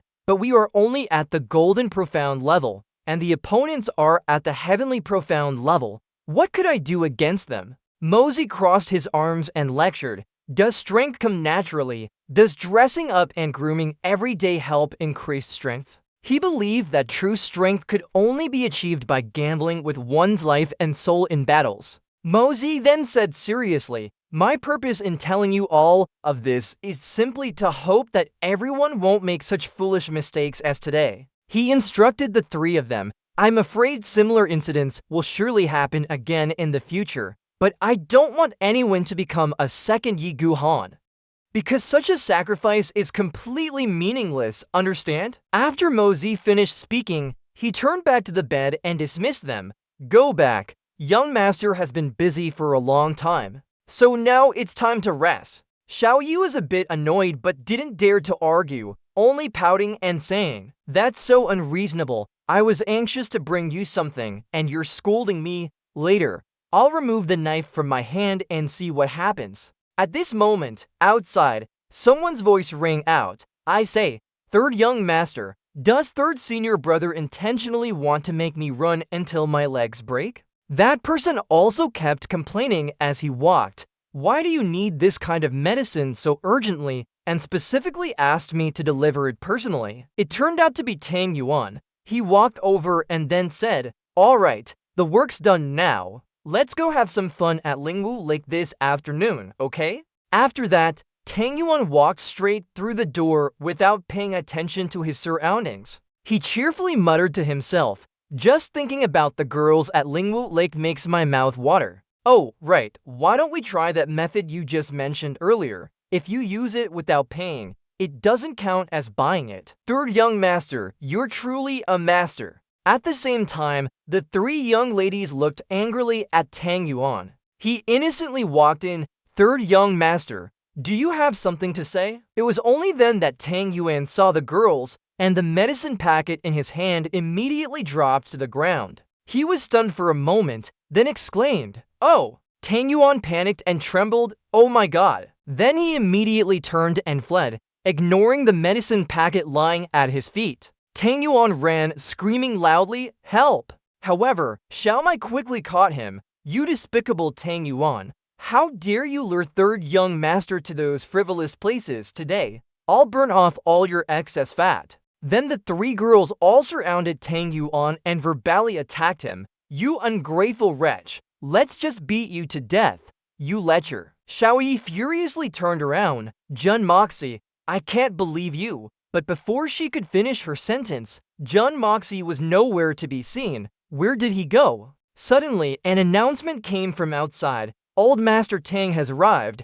News from the palace stated that Old Master Tang was ordered to bring his eldest grandson, Tang Yuan, to an audience in the palace the next morning. Tang Wanli had no choice but to send someone to the Jun family to fetch his eldest grandson, whom he had previously expelled from the family, back. That evening, a grand banquet was held in the main hall of the Jun family to entertain General Dugu and Minister Sun, the two distinguished guests. At this moment, Xiaoyi sat alone at a banquet table, resting her chin on her hand in boredom, letting out a soft sigh. Xiaoyi was a little puzzled. Old Master and third uncle are already here, but that scoundrel Moxie is still nowhere to be seen. The banquet finally ended late at night. Jun Moxie now descended from above, landing on the ground. Finally, there's no one around. He thought to himself, just kidding, I'm third young Master Jun, so I definitely have no intention of avoiding those three girls. How could I be scared, me, running away like that? I was merely preparing medicine for Yi Gahan, Moxie mused. After that, Moxie approached his sick.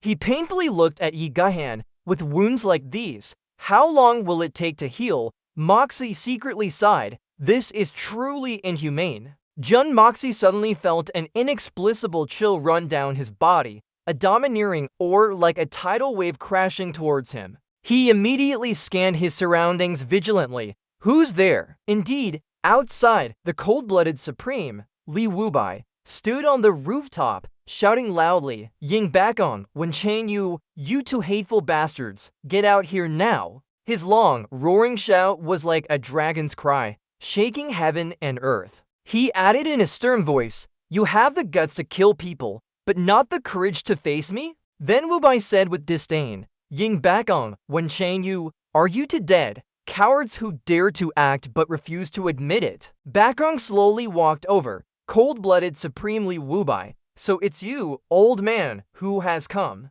His voice was full of malice. I've been waiting for you for a long time, old man. Today, let me see. What makes you worthy of being ranked 5th among the 8 great Supremes? At this moment, another voice rang out, Supreme Li, Supreme Ying. Chang Yu introduced himself. Greetings to the two Supremes. Moxie, standing outside, assessed, this old man's punk had a total of 10 disciples. 4 are dead now, and 3 are crippled. This time, I'll have to watch the show and see how this guy goes crazy. It would be best if he could help deal with that thing in the Imperial Palace too. A voice rang out, the two Supremes have graced us with their presence. The third elder politely spoke up, Brother Wen, the immortal sect is also present here. My Silver City is deeply honored to invite the 3 of you down for a fine drink. How about it? But they only glanced at him, then turned away, acting as if they didn't care. Wubai sneered, Ying Bak Kong,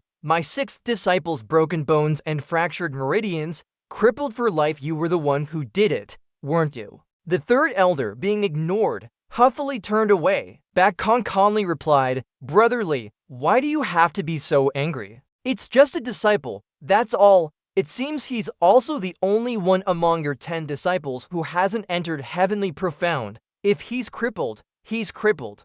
I'm just helping you deal with a problem. Wubai immediately questioned, I'm very interested to know what my disciple did to offend you, that you would disregard your status and lay such a cruel hand on him. He shrugged, offend me. Is he worthy? I just found him an eyesore. Li Wubai, is that reason good enough? Hearing this, the old man could only be helpless. This reason is very good, truly very good. Ying Bak Kong, I will remember this reason of yours. At this moment, Wubai looked at Chang Wu. Is that the person residing in the Heaven Incense Empire? He spoke up supremely, as expected. Your vision is exceptionally keen. That's right. I am the protector of the Supreme Covenant of the Heaven Incense Empire. Hearing this, Wubai said, When Chang Wu, protector of the Supreme Covenant, that's not the reason for killing my 4 disciples. The old man's gaze sharpened.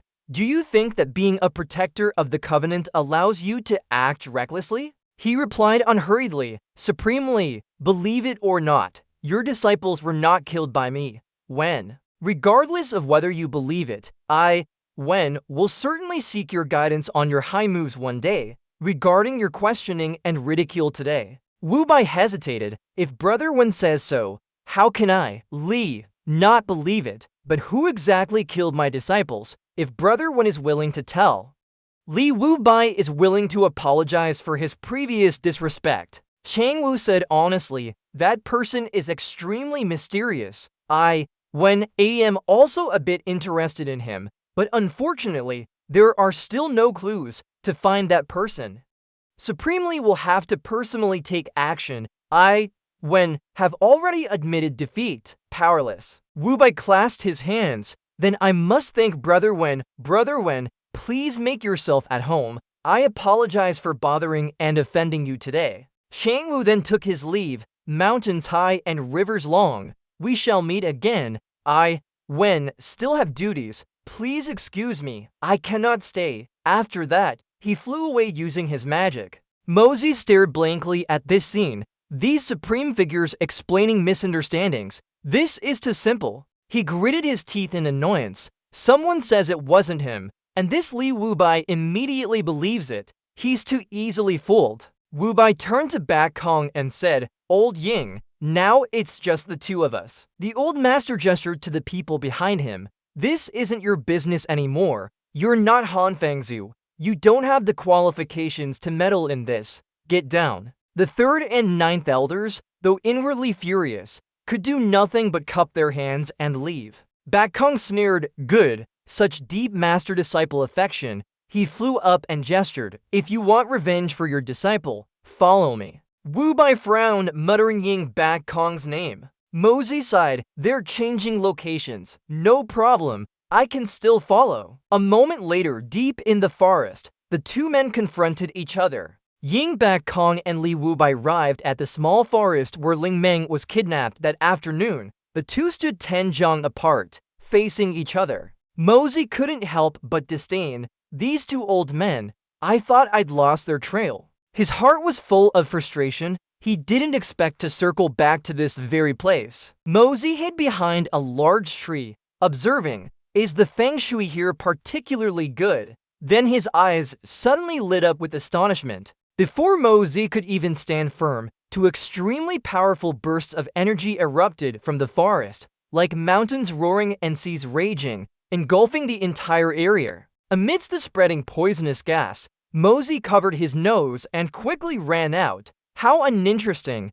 Don't they know that fighting also requires art? His eyes were slightly annoyed. Almost knocked me off my feet. Mosey plunged straight down with extraordinary agility, found it. In a gloomy grove of trees, he seemed to be searching for something in the darkness. Mosey observed the two people below. The ground between the two men was unusually flat. The large trees that had originally grown there, under the surging energy of the two, had silently turned into a pile of dust and vanished into thin air. Wu Bai spoke, Old Ying, you've made quite a bit of progress these past few years. Though my speed isn't as good as yours, in terms of profound arts, you're far behind. In front of me, you'd better be a little more obedient. Hearing these contemptuous words, Old Ying didn't frown. Is that so? Not necessarily. A wave of destructive power was unleashed. Once again, he emphasized, not necessarily. Wu Bai watched as Old Ying soared high with his power. Like a launching rocket, his power shot upwards,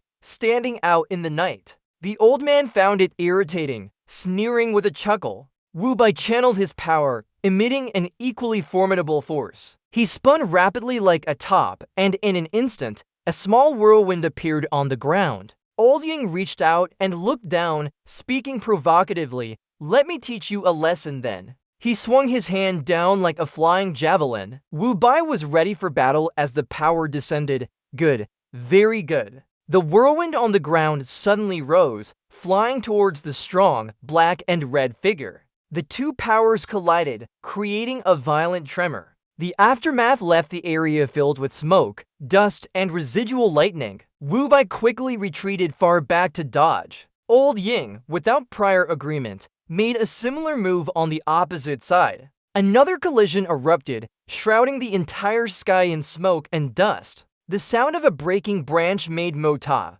who was standing on it, confused. By the time he fell, he realized it was too late. In a panic, Mo Ta landed on his back, groaning continuously from the pain. Interrupted by his fall and groans, both men furiously yelled, "Who's there? Get out here!" Mo Ta quickly scrambled up. Not good. Now is not the time for me to reveal myself. Thinking this, he didn't hesitate, quickly using a stealth technique to vanish into thin air. The two Grand Supremes searched thoroughly but found nothing. Old Ying was confused as to why he saw nothing, then suddenly realized something. He thought that Li Wubai was shameless and had called for help. With such morality, you still dared to call yourself one of the 8 Grand Supremes? On this side, Wubai was not to be outdone, accusing Old Ying of cheating. Do I, this old man, need help to deal with someone like you? Ying Ba Kong, is that your person? Just call them out. I, this old man, will take on 2 of you and teach you a lesson. He angrily moved to attack, even if you have help. What do I, this old man, have to fear? Today, consider yourself lucky. I'll debut this old man's newly created ultimate martial art on you, the 5th Grand Supreme. With that, Old Ying immediately unleashed his new move, Ghost Eagle 9 Claws, launching it forward. Just as Wubai intended to use the Fire Eagle Claw move, Eagle Bat King had already quickly made his move. Enveloping his body in a surge of power, the old man realized something was wrong. Bat King continuously changed his hand positions, performing strange movements. Wubai was immediately pushed back, trying to steady himself by putting his hands on the ground. Gaining the upper hand, Eagle Bat King didn't let him go, letting out a loud roar and directly launching his second move. Seeing Eagle Bat King's fierce resolve, Wubai could no longer hold back and unleashed his own moves. Both charged forward simultaneously, causing grass and rocks around them to fly everywhere, neither willing to give way.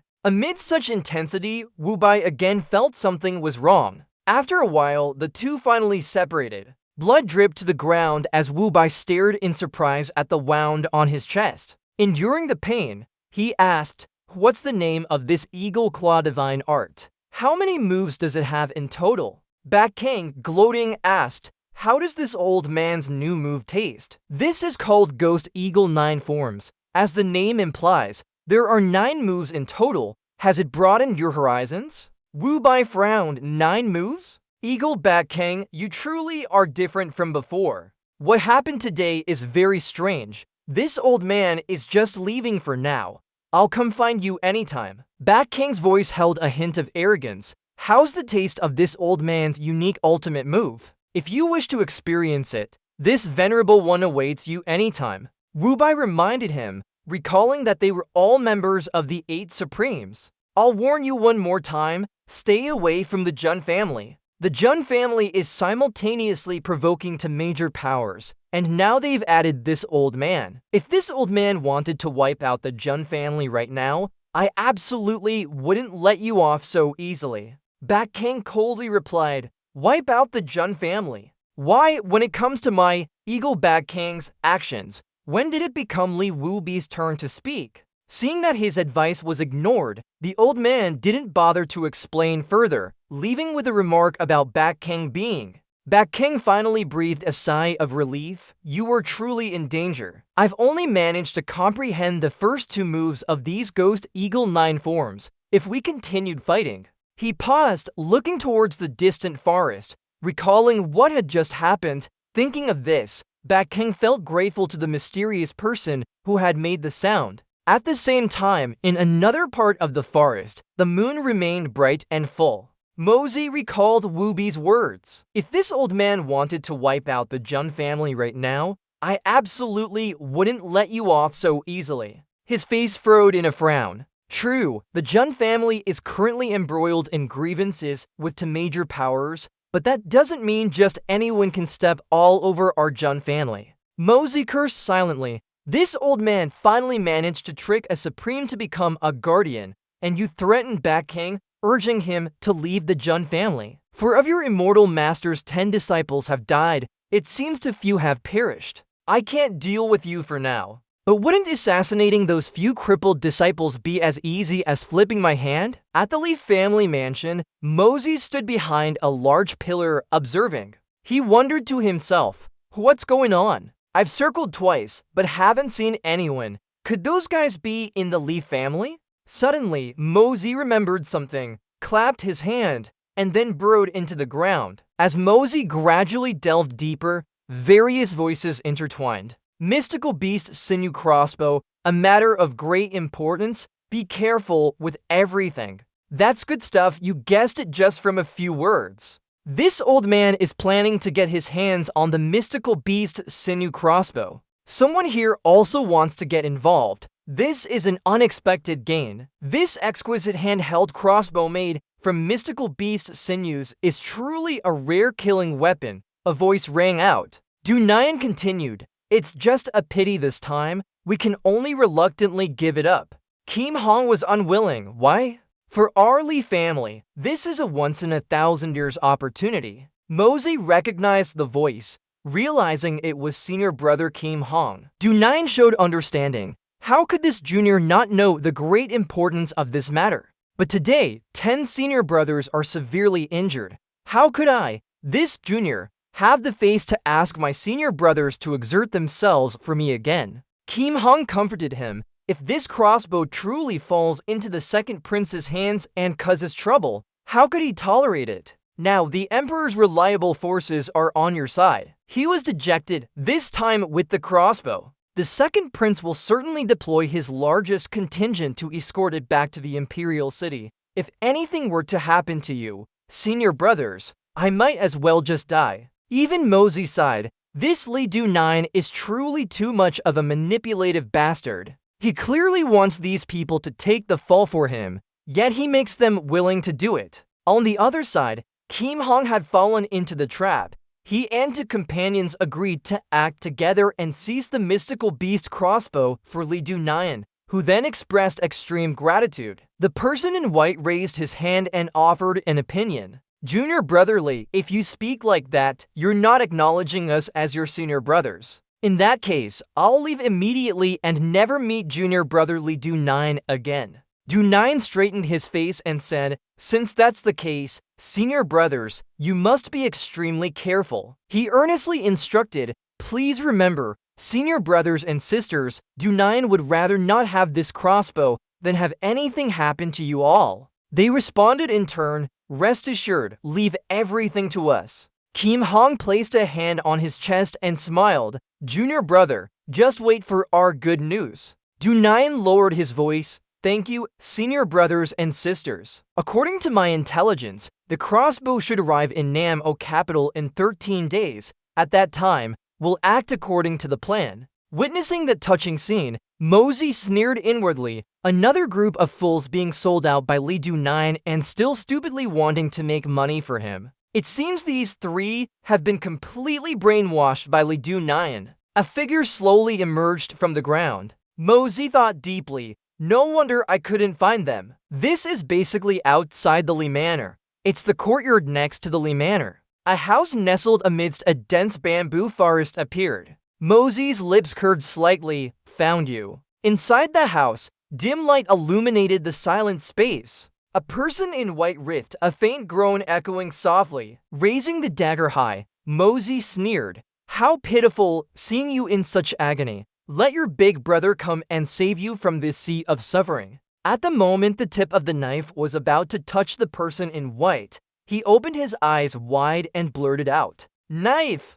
The knife is floating. But it was too late to realize it now. His body was covered in blood, his breath faint as if about to cease. His task done, Mosey coldly turned and walked out. He took out a handkerchief and used fresh blood to write on the wall. Mosey gave a cold smile. Killing for people that day wasn't enough to satisfy his craving. Today, these three people are all half dead. He swaggered away from there, uttering the two words absolutely wonderful in his heart. The house was absolutely silent in the bamboo forest, chilling to the bone. Mosey walked casually with his hands clasped behind his head, his expression nonchalant, as if nothing had happened. As soon as he saw the man in front of him, he frowned and thought, Both walked in silence, neither saying a word. As he passed Wu Bai, Mozi's lips curved slightly, a smile that was half triumphant, half mocking. He glanced towards the old man. Immortal old man,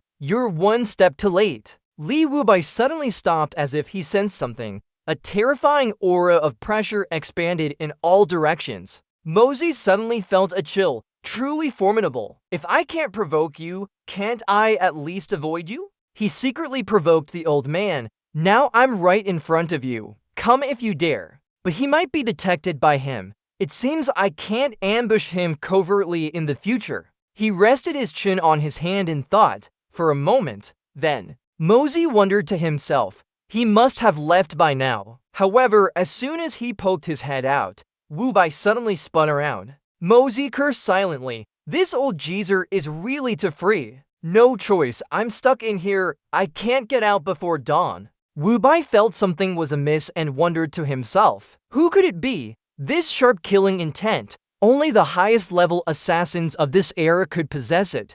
Could it be him? Thinking this, the old man spoke. Did you come, Supreme Assassin Chu Qihan? I wonder really offended Brother Chu. You and I are both Supremes. Do we not even need a chat before a life and death battle? Brother Chu, you truly give no face to this brother. Does Brother Chu intend to fight me to the death? However, only the silent void responded to his call. Wu Bai laughed aloud. Am I, Li Wu Bai, afraid of you? Very well, if Brother Chu is so confident. Then come on, Li Wu Bai welcomes you anytime. After waiting in vain for a while, he finally left. The moon was now hanging high in the sky. Mozi rubbed his eyes slightly, a hint of fatigue on his face. He muttered in exasperation, finally, he's gone. A gust of wind passed, and Mozi vanished without a trace. As soon as he saw Wu Bai, Jian Hong joyfully exclaimed, Master, you're back. He gave a sly smile. Master, what was the outcome of this? Perhaps that old man has been taught a lesson. Wu Bai sternly instructed, this matter has changed. We'll discuss it later. From now on, you all must be even more careful in your actions. Heaven Fragrance City at this time is a den of hidden dragons and crouching tigers. That statement made those people freeze, looking at each other with blank stares. Wu Bai slowly closed his eyes, his head slightly bowed. Come, follow me to go see its sixth elder. If it truly doesn't work, then he must be sent to the Poison Heart Medicine King. Jian Hong suddenly called out, Master. He anxiously pleaded, Master, regarding the Poison Heart Medicine King matter, I humbly ask you to reconsider. Wu Bai did not reply, only sighed. Then he slowly walked towards the house. The doorway exuded a strong smell of fresh blood. Wu Bai stopped short. Why is there such a strong smell of fresh blood? Immediately after, he hurriedly pushed open the door. The scene inside left Jian Hong, Wu Bai, and Yuran stunned, their faces expressionless from shock. Their screams echoed in horror. Junior brother, the entire house was awash with the stench and red of blood. Yuran's eyes widened as if he had just discovered something. Lei Wu Bai was startled and instantly whirled around. He loudly shouted, ordering him to get out of the way quickly. Yuran's face was pale, his lips trembling as he softly called out, Master. Wu Bai, full of killing intent, walked towards him. Then he slowly read the words written on the wall. That day I killed 4, not enough. Today these 3 are also half dead, half alive. Wait a few days and I'll come back to chop down the last 3. If that's still not satisfying, then it'll be the turn of your beloved older sister, Lang Zuzi Zunlei Wu Bai. His hand clenched tightly, his body trembling violently as he stumbled back. Wu Bai muttered curses, shameless rats. His voice was full of contempt. You've bullied me too much. No matter who you are, Wu Bai's hair tie snapped. He erupted with killing intent. I will kill you, exterminate your entire clan. If I break this oath, I, Lei Wu Bai, swear not to be human. Yuran, Jian Hong, and the white-clothed men cried out in fear, Master. They rushed to embrace his legs and pleaded, Master, suppress your grief. Wu Bai angrily glared down. This kind of thing clearly happened moments ago. The fresh blood hasn't dried yet, and you were not far from this room. How could you not have noticed? Having said that, he kicked them far away, then angrily cursed, "Useless, for useless fools." Wu Bai growled, "Shu Yi Ki Hun, I, Lei Wu Bai, from now on, swear to be irreconcilable with you." The scene now shifts to the Jun family's residence. Bokong sighed, "They've already been killed. You've been screaming twice all night. Don't you think it's annoying? Why mention the soul-clasping assassin this time? Are you about to die?" At this moment, in someone's private room, Mosey sat on the bed, muttering, "Although I missed a few words, my meaning was clear and not vulgar. You, a dignified supreme, don't need to get so agitated." Alright, why did I mention that accompanying assassin? With that said, Mosey ignored everything and lay down to sleep. He quickly fell into a beautiful dream. In his dream, Mosey was overjoyed to be attended to by two beautiful girls. He was still hazy, his mouth agape, drooling. Outside, it was dawn, and the sun shone brightly. Mosey gently sat up, his mind still hazy. As he pulled back the blanket and looked down at his lower body, he froze, then shrieked, "My reputation." As Zhangqian walked towards Mosey's room, he grumbled, "Why isn't this brat up yet?" Then he loudly asked, "How long do you plan to sleep?" Mosey hastily and furtively hid something. I'm up. That strange behavior made Zhangqian suspicious. "What's that you're holding, boy? Show it to me." He immediately denied it, making excuses. Nothing, really nothing. The old man flared up, "You rascal, if you don't take it out immediately." And he lunged, snatching the thing Mosey was trying to hide. "Do you want me to waste my effort?" Zhangqian stared in shock at what he had snatched. Then he gently crumpled the fabric in his hand. Curious, Zhangqian brought the cloth to his nose and sniffed it. He immediately felt an itch all over, his face flushing crimson. Zhangqian gritted his teeth. "I'll beat you to death, you shameless brat." Mosey desperately screamed, "Grandpa, no!" Wu Yi, pushing his wheelchair, suddenly stopped. He slowly spoke, asking the person in front of him. Wu Yi speculated, "Father, did Mosey make you angry again?" Zhangqian sighed exasperatedly. "That little scoundrel Mosey. The child has grown up. It's time to find him a wife." "Alright, third brother, tell this little rascal to prepare a bit. His Majesty wants to see him." The scene shifted to the majestic and magnificent imperial palace. The carriage slowly rolled forward. Inside, Mosey's face darkened as he thought,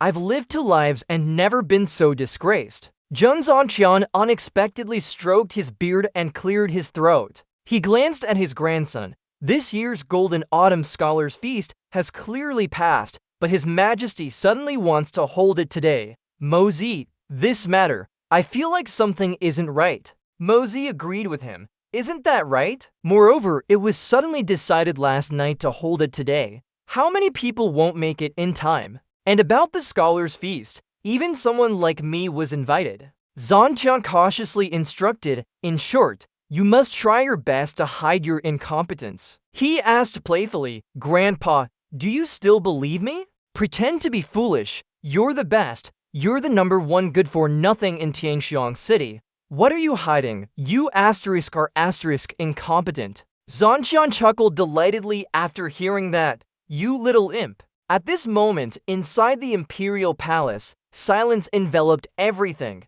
The carriage of Zhangqian and his grandson gently stopped in the stone-paved courtyard. As soon as he got down, Mosey happily greeted, "Tang Yuan, you're here too." The young man enthusiastically replied, "Third young master, my brother has been waiting for you to arrive." Zhangqian spoke softly, "I have to go to court early. Mosey, you wait here." The scene shifts to the courtyard, where all the young masters were prim and proper in their luxurious attire. A young man glanced at Mosey and whispered to Meng Fei, "Who are these two? Why are they so unconcerned with their appearance?" He asked again, "Don't you know, the capitals for evils?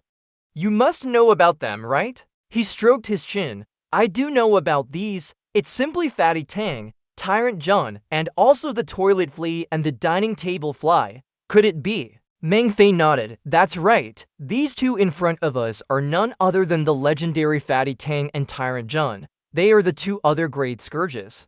Besides the toilet flea, and the dining table fly, famous for generations to come. On Mozi's side, he spoke up, Tang Yuan, do you remember what I told you that day? He replied with a laugh, I could never forget. You have to trust me. Mozi tilted his head mockingly. I just worry that your fat will cover your heart and dim your eyes, alright? With that, he aggressively walked towards Meng Fei and the other young man. Mozi angrily questioned them, Hey you, I'm talking to you. What are you staring at? Is it that pretty? You were involved in harming Tang Yuan with Meng Heizhou last time. Meng Fei glanced back, then abruptly turned away and denied, I wasn't looking.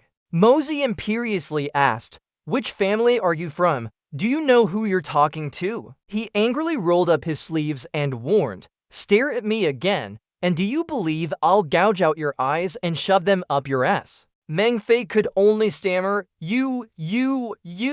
Tang Yuan hurriedly stepped forward to stop Mozi. Let it go, third young master. Why bother with these commoners? Save some energy. Later, we still have to showcase our talents a bit at the Golden Luan Hall. Who knows, His Majesty might be pleased and reward us with positions like Prime Minister or Grand Tutor. Then we'd be satisfied with power and influence. Mozi happily flicked his hair. You're right, I won't stoop to the level of these commoners. Meng Fei flared up. Jun Mozi, what do you mean? Are you looking down on me? Mozi called out with a weary attitude. Everyone, look, it's this brat causing trouble. He spoke sternly. This is the Imperial Palace, and he's yelling like that here. You brat, do you want to rebel? Mozi smirked and asked, Or does the Meng family want to usurp the throne? Meng Fei was so angry he choked. You're talking nonsense. The people standing nearby began to chatter excitedly.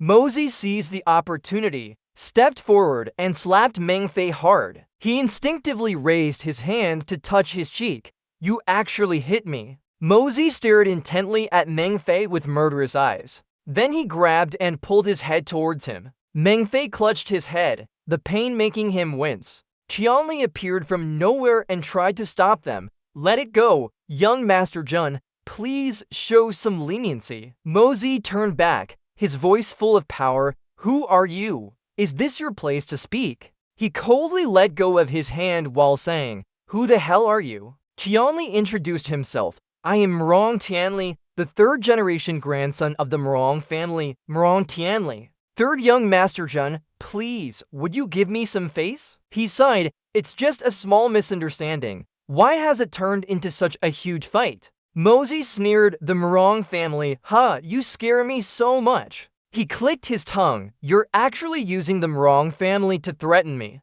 Mrong Tianli, you're really something. The Mrong family, what a grand name. Mozi stroked his chin and asked, Do you recognize who this young master is? Do you feel that the Mrong family is better than my Jun family? You're so young, yet you can represent the Mrong family. It seems the Mrong family wants to collude with the Meng family to rebel, to overthrow my Tianxiang. I understand now. Tianli cried out in rebuttal. I didn't say I represent the Mrong family, nor did I talk about any rebellion. Jun Mozi, don't you dare fabricate things here. Moxie immediately retorted, You can't represent the Mrong family. Then what are you doing jumping out here? Now get out of my sight. Still staring. Do you believe I'll castrate you right now? Get lost. Several young masters standing nearby gawked in astonishment. One of them spoke up, This is too much. Jun Moxie. Moxie immediately glared at him. What did you say? Then let out a string of insults. The other side immediately counterattacked with equally merciless words. Tang Yuan, standing by and watching the show, exclaimed, That mouth, that reaction, so quick, so impressive. Suddenly, a powerful voice boomed. How dare you? Tong Heng raised his voice to admonish them. This is the Imperial Palace, a place of great importance. How dare you make such a ruckus here? He snarled, Do you all not want your heads anymore? Tong Heng angrily roared. What an outrage! Moxie and the others immediately separated. Meng Fei, with his swollen face, softly called out, Grandfather. His grandfather roared, Why aren't you taking him to invite the imperial physician right away? Then the old man turned to Mock Zhantian. Old Jun, your grandson is truly talented at such a young age. Zontian gave a forced laugh. Brother Meng, you're flattering him too much. Moxie is young and ignorant. He truly doesn't deserve such praise from Brother Meng. Tong Hang and Meng Fei's grandfather simultaneously exclaimed, "We finally understand. So this kind of shameless behavior is hereditary." Moxie secretly chuckled. Your old man, haven't waited on anyone in these 2 lifetimes, yet you dare make me wait outside the hall. If I don't stir up some trouble, wouldn't that be too easy for you? Tang Yuan quietly asked, "Hey, third young master, those legendary talented young ladies, why haven't we seen a single one? Which hall are they in? Do you know?" Moxie laughed heartily. "For this question, you should probably go ask His Majesty." "Why ask me?" He said helplessly. "If I dared to ask His Majesty, I guess my grandfather would immediately skin me alive." Moxie suddenly glanced in another direction as if he just had an idea. He quietly told Tang Yuan, "The elders of the other families have arrived. They're also old friends of yours. Aren't those the scholars from Wangxing Academy, walking as if on parade, putting on airs? The 2 great teachers of Wangxing Academy, also 2 great scholars admired by students nationwide, Mei Gaoji and Kong Lingyang." Tang Yuan sighed with exasperation. "It's those 2 old men again with their disciples, all hypocrites. Later, I'll bump into the most arrogant one. I still need a servant to wash my underwear." Ling Yang, standing nearby, was drawn in by their conversation. He closed his eyes and remarked, "Rotten wood cannot be carved." Elsewhere, Li Yuren, wearing a veil, silently witnessed everything. The corner of his lips curled up meaningfully. Yuren suddenly paused, his gaze fixed on something. The chief eunuch announced loudly, inviting all sirs, scholars, and young masters to Hangsheng Hall, awaiting audience. He added, by His Majesty's decree, summoning Marquis of Zhongyang, Tang Wanli, and his grandson, Tang Yuan, for an audience. Tang Yuan flinched. "Whoa, a cow. What's going on?" Moxie coldly replied, "How should I know?" Then he turned and left, leaving Tang Yuan standing alone in a daze. Tong Hang chuckled with amusement. "Old Jun, this is the first time this old man has met your grandson since he grew up." He roared with laughter. "Indeed, hearing about it is not as good as seeing it. He's truly unlike ordinary people, even more outstanding than you." Zontian growled, "Old Dugu, I distinctly remember your Dugu family owing our Jun family 90 million taels of silver. Yet you act as if nothing happened. When will you pay it back? Tell me clearly." Tung Hon rolled his eyes. "Are you trying to kill me? 90 million taels. Do you think my Dugu residence is the national treasury? Even if it were, we couldn't produce that much right now." Zonqian questioned him. "Your Dugu clan admitted it yourselves that day, didn't you? What now? Are you trying to go back on your word now? I'm telling you, even if this case goes all the way to the emperor, your Dugu family won't be able to deny this debt." Tong Hon's eyes widened and his voice choked up as if stuck. Then he closed his eyes and took a deep breath to compose himself. Tong Hon lowered his voice and admitted, "That's right. Our Dugu family owes you silver. Do you think I tried to swindle tens of millions of taels from you? It's just that at the time, we didn't specify when to pay. If we don't pay this year, isn't there still next year? Even if we don't pay in this life, isn't there still the next?" I remember Master Mu once said, "Generations of descendants will not be lacking, and if the debt doesn't increase, why can't it be paid off?" Zontian sneered, "Who wants to be bound to you in the next life? How shameless." The old man suddenly hinted with half-closed eyes, "However, Dugu, this matter isn't entirely unresolvable. If you don't have money to pay, you could use your granddaughter to settle the debt. Our 2 families would then become in-laws. Would I really quibble with an in-law over a bit of silver?" Tung Hon, as if struck by lightning, cursed, "Nonsense! My granddaughter is a fairy. Look at your grandson." He pointed at Mo Zi. "Is this brat even worthy of my granddaughter?" Zontian scoffed. "Old Dugu, if you don't agree now, don't blame me for not warning you if one day things are already done." Tung Hon, furious, immediately lunged to attack the old man. "He wouldn't dare. I'll gild him." A man seeing this immediately stepped in to mediate. Alright, this is before His Majesty. No more noise. The scene shifted to the magnificent hall of heavenly virtue. The emperor stroked his beard, confirming Tang Yuan's identity. Tang Yuan politely said, "Yes, Tang Yuan greets your majesty." He then excused him from formality. "Rise, someone, bestow a seat." Tang Yuan looked up. "Yes, thank you, your majesty." The eunuch gently pulled a chair towards Tang Yuan. His eyes widened as he recalled, Grandpa said that if His Majesty bestows a seat, I must absolutely not sit down casually. I should only sit on the edge of the seat. Looking at the chair in front of him, Tang Yuan sighed inwardly. This thing is too small. No wonder others can only sit on half their butt. His large physique made sitting difficult for Tang Yuan. The emperor burst into hearty laughter, his voice echoing throughout the hall. Tang Yuan, drenched in sweat, forced a smile. The emperor quickly regained his composure and said, "Tang Yuan, I heard that noble street." He inquired, "You are the head shopkeeper." Tang Yuan scratched his head in embarrassment.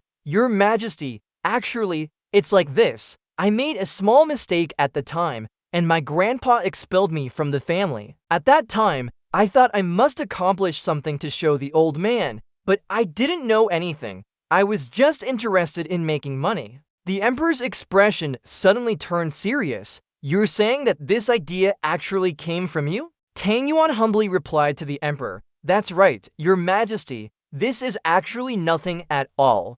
Just a small business." The emperor's face at this moment was as dark as storm clouds gathering. Tang Yuan secretly thought, no wonder the boss values this so much. So it turns out this great figure wants to know. The emperor suddenly emphasized, "And that's nothing at all. Just a small business?" He seriously asked, "Tang Yuan, do you know your crime?" As soon as he heard this, he instantly got goosebumps and stammered, This humble one is guilty, but this humble one doesn't know what mistake I've made. Please enlighten me." "Great sir." The emperor began to point out, "Your auction, it originally used the two words nobility to stir up the competitive spirit of the capital's wealthy elites. Then you issued an invitation card to each household, inciting fierce internal conflict, and even leading to political instability." Tang Yuan was stunned, thinking, "So, boss secretly prepared this grand plan. Truly, a legend. I thought it was just for money." The emperor crossed his arms and continued, "Tang Yuan, you, as the supreme marquis of loyalty and valor, why must you step forward to help others, to take the blame for others? Burying your immense future and that of the Tang family, do you think it's worth it?" The emperor silently thought, any descendant of a family, when faced with such a direct threat, would absolutely not be able to remain calm. Hurry up and reveal your true colors. Tang Yuan's lips curved slightly into a smug smile. Boss is truly a divine strategist. His Majesty's words are exactly like when we practiced. Thinking this, he feigned a pitiful expression and shared, "Your Majesty, there's something you don't know. This humble one was beaten black and blue with family discipline at that time and was driven out by my relatives. This upright person fell from the heavens, with nowhere to go." Speaking of this, Tang Yuan's eyes shone brightly as if he had just found the truth of life. "My good brother, young Master Jun San, Jun Moxie, appeared. He rescued me from danger and even took me home to recuperate." The emperor was astonished. "Your meaning is, this idea actually belongs to young Master Jun San?" Tang Yuan hurriedly explained, "Your Majesty, you've misunderstood. Please listen to me finish first. That day, when I entered the Jun family, my good brother warmly welcomed me. Although Tang Yuan has no special skills, I didn't know how to repay his kindness. I saw that I was a bit exceptional in business, and with a sudden inspiration, my brother Jun and I came up with this together." The emperor listened thoughtfully.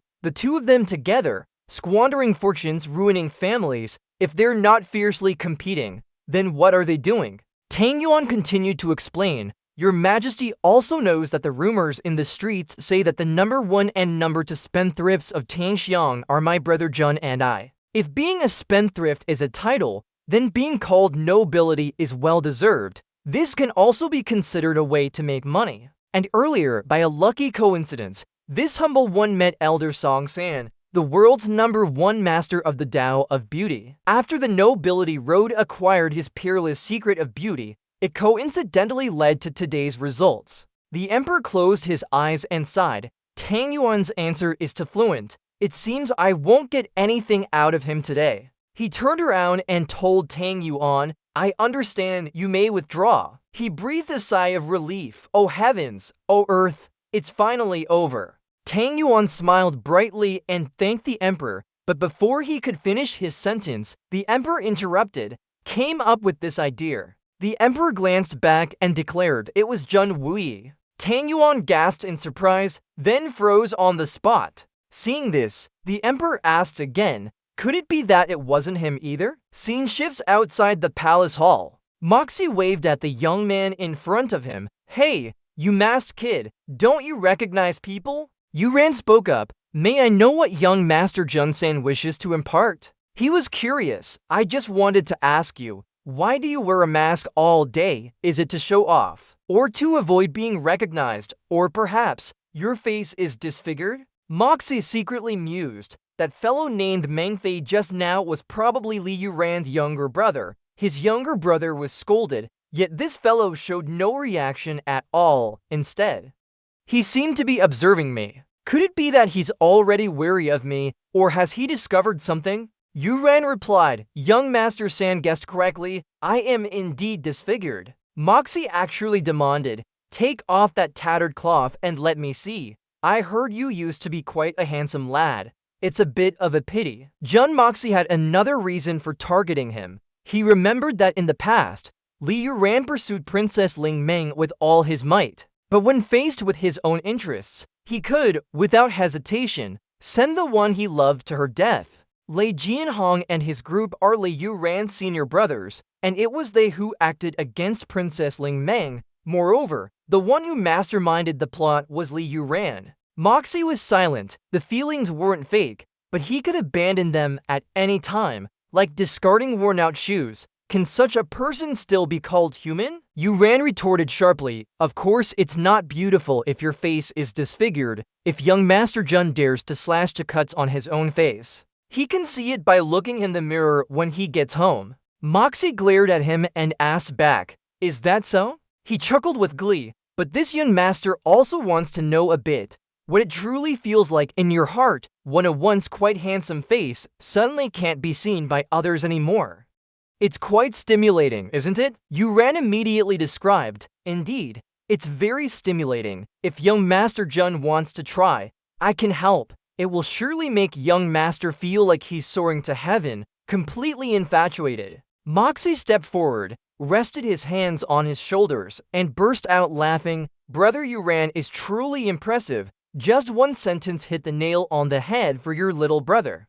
And it even makes me recall the beautiful time at the Lingyu Solmai Anhua Tuxu. He smiled widely, hinting, we're all bosom buddies of the flower world. I wonder when Brother Yuran can teach your little brother a few special tricks. Those standing nearby heard this and commented, so, the #1 talented scholar of Tianxiang City, Li Yuran, is also a master in the world of flowers. Yuran's eyes were filled with resentment. Unable to hide the rising anger in his heart, he humbly said, in this aspect, how can I compare to young Master Jun? Yuran glanced at Moxie's lower body and said cryptically, young Master Jun is not only impressive in this aspect, but in other aspects too. He's very outstanding. Moxie was delighted. So, I'm that cool, tell me more. I love being praised by others. Yuran seized the opportunity to bring up the topic. The world-class gambling skills young Master Jun used to help Tang Yuan win back his wife.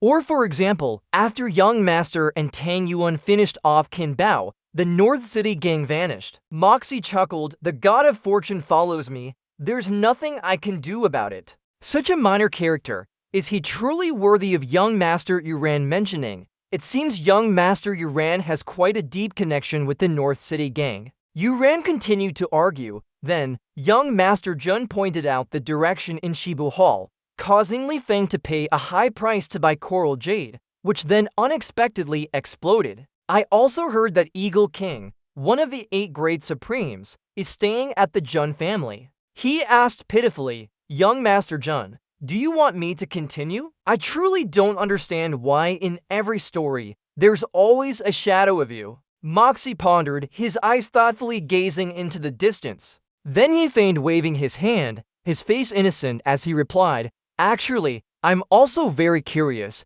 From the martial world to the imperial court, from first-rank officials to supremes. It seems your disfigured face is everywhere. Young Master Yuran, aren't you afraid of scaring the little ones? Even if you don't scare the little ones, scaring flowers and plants isn't good either." Yuran growled, "I underestimated you before." He shared, "I didn't believe I was mistaken, that a playboy could actually plot against me. It wasn't until the aristocratic auction that I suddenly realized that Jun Moxie cannot be underestimated." Moxie was taken aback. "No way. Could there have been a flaw in the auction?" Yuran stated firmly, "Of course there was a flaw." He pointed out, Tang Yuan, a man who could even lose his wife. Could he really have come up with such a brilliant idea? Moxie snorted lightly, "So that's how it is." Yuran turned and smiled widely. "The more chaotic the capital, the safer our noble families become. This time's auction, our Li family also benefited." Moxie eagerly suggested, "Then don't you need to thank me?" Yuran lowered his voice, "If young Master Jun wants to kill me, I'm afraid I wouldn't escape.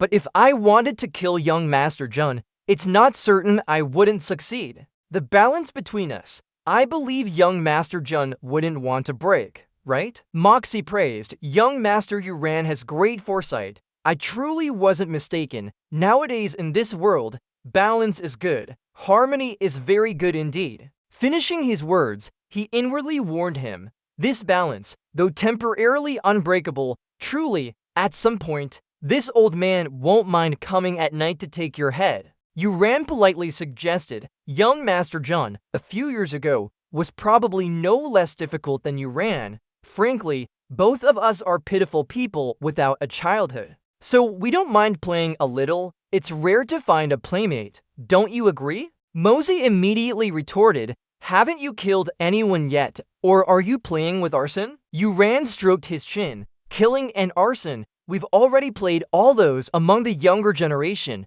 Very few can make me continuously fail." His eyelids drooped slightly. "We don't mind continuing to play." Mosey burst out laughing. "Continue playing, huh? Then let's continue playing. I'll play with you all." Yuran and Mosey's conversation attracted the attention of many. They buzzed with chatter. "What are those two talking about?" The corners of Yuran's lips curved, revealing a triumphant smile. Mosey quickly realized his intention. This kid is up to something. Meanwhile, Yuran delightedly thought, "The game has begun." Then the two parted ways, neither looking at the other. Mosey looked around. The topmost seats were definitely for His Majesty the Emperor of the Changxiang Empire. Then, not far from those tables, were seats for the heads of the great aristocratic families. So who is that single table next to them for? A person standing at the door announced, "Scholar Jin Qiu is hosting the feast. Please enter." A servant approached Mosey,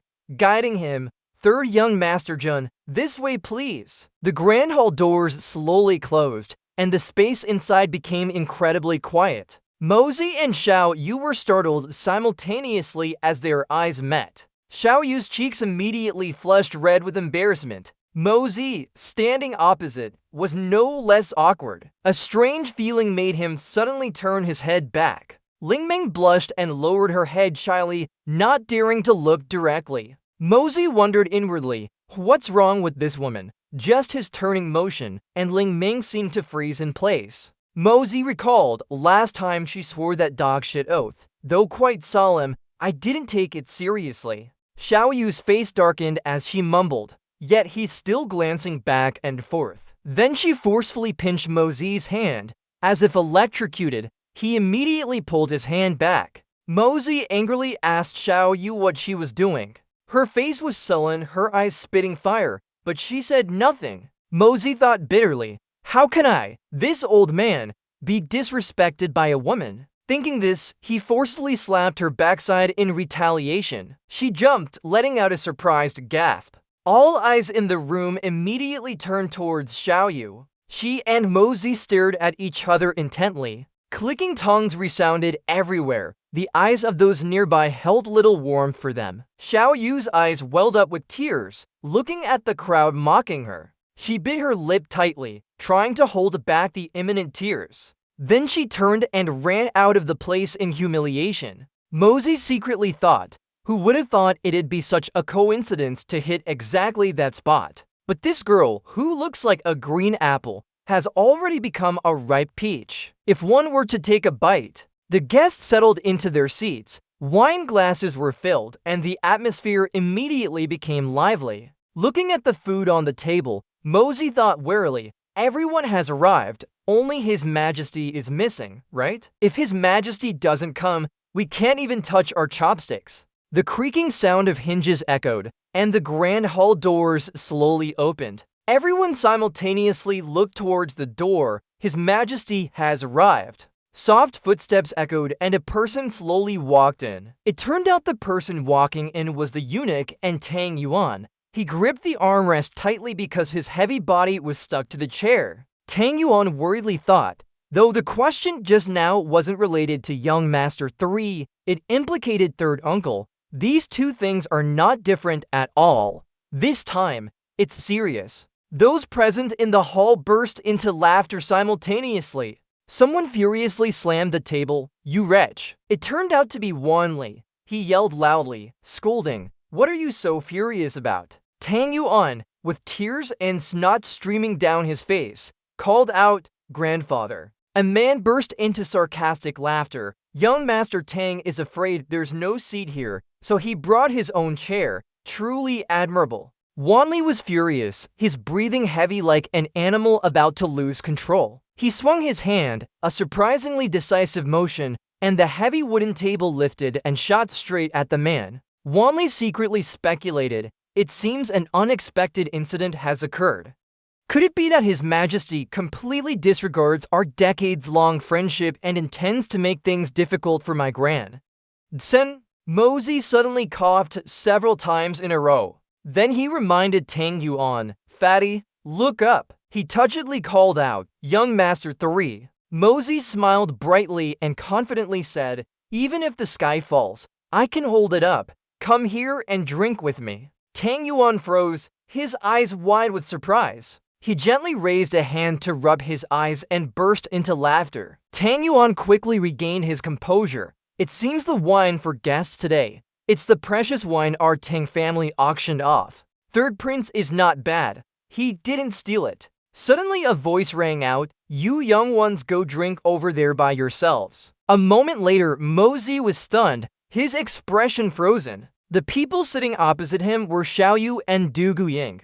The atmosphere at this moment became extremely awkward. Tang Yuan awkwardly said, young Master 3, earlier I. Mosey used his thoughts to remind him, now is not the time to talk about this. Let's discuss it later. He closed his eyes and pondered, since Fatty walked in, for strange divine senses have inexplicably gathered around him. Now is really not the time to talk. A clear voice rang out from the palace entrance, inviting esteemed guests from Wine Snow Silver City. As he finished, Xiao Han, Feng Wu, Zhu Tong, and Yin Ming all walked in. Mosey was slightly surprised. Wine Snow Silver City, they actually became VIP guests of the Heavenly Fragrance Empire. But how did Xiao Feng Wu recover so quickly? This feeling is exactly like when I snatched that strange jade piece last time. Could it be another piece? When I get out, I'll go rob again. The eunuch standing at the door announced loudly,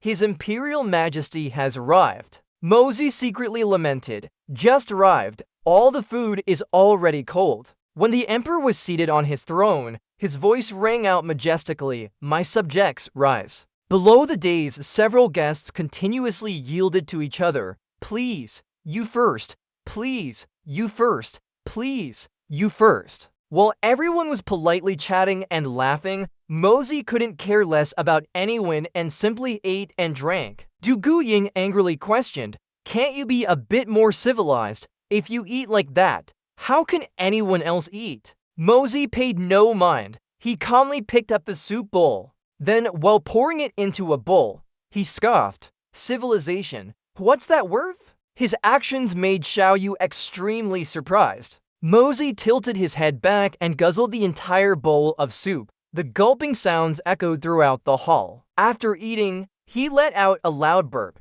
This cooking is terrible. There's nothing to chew at all. Du Guying was stunned. Is your throat straight so fast? Why didn't you choke to death? Xiao Yu stared at the food and wondered, what kind of soup is this? Is there really a need to scramble for it? Mosey thought, this is tiger penis soup, so that means. He spoke up, just eat yours, as long as it's delicious. Who cares what it is? The crab dish was elegantly ranged like a work of art. Mosey handed Xiao Yu one and said, eat this. Du Guying ate and exclaimed, Jun Mosey, you're truly skilled. The elder of the Mrong family saw this and praised, Elder Jun, young Master Jun-san is indeed your eldest grandson. He gently stroked his beard and smiled. Although he has never been to the battlefield, he already possesses the distinct characteristics of a military family disciple. Jun Zhang laughed heartily. It's good that you know. An elder subtly mocked, Brother Mrong,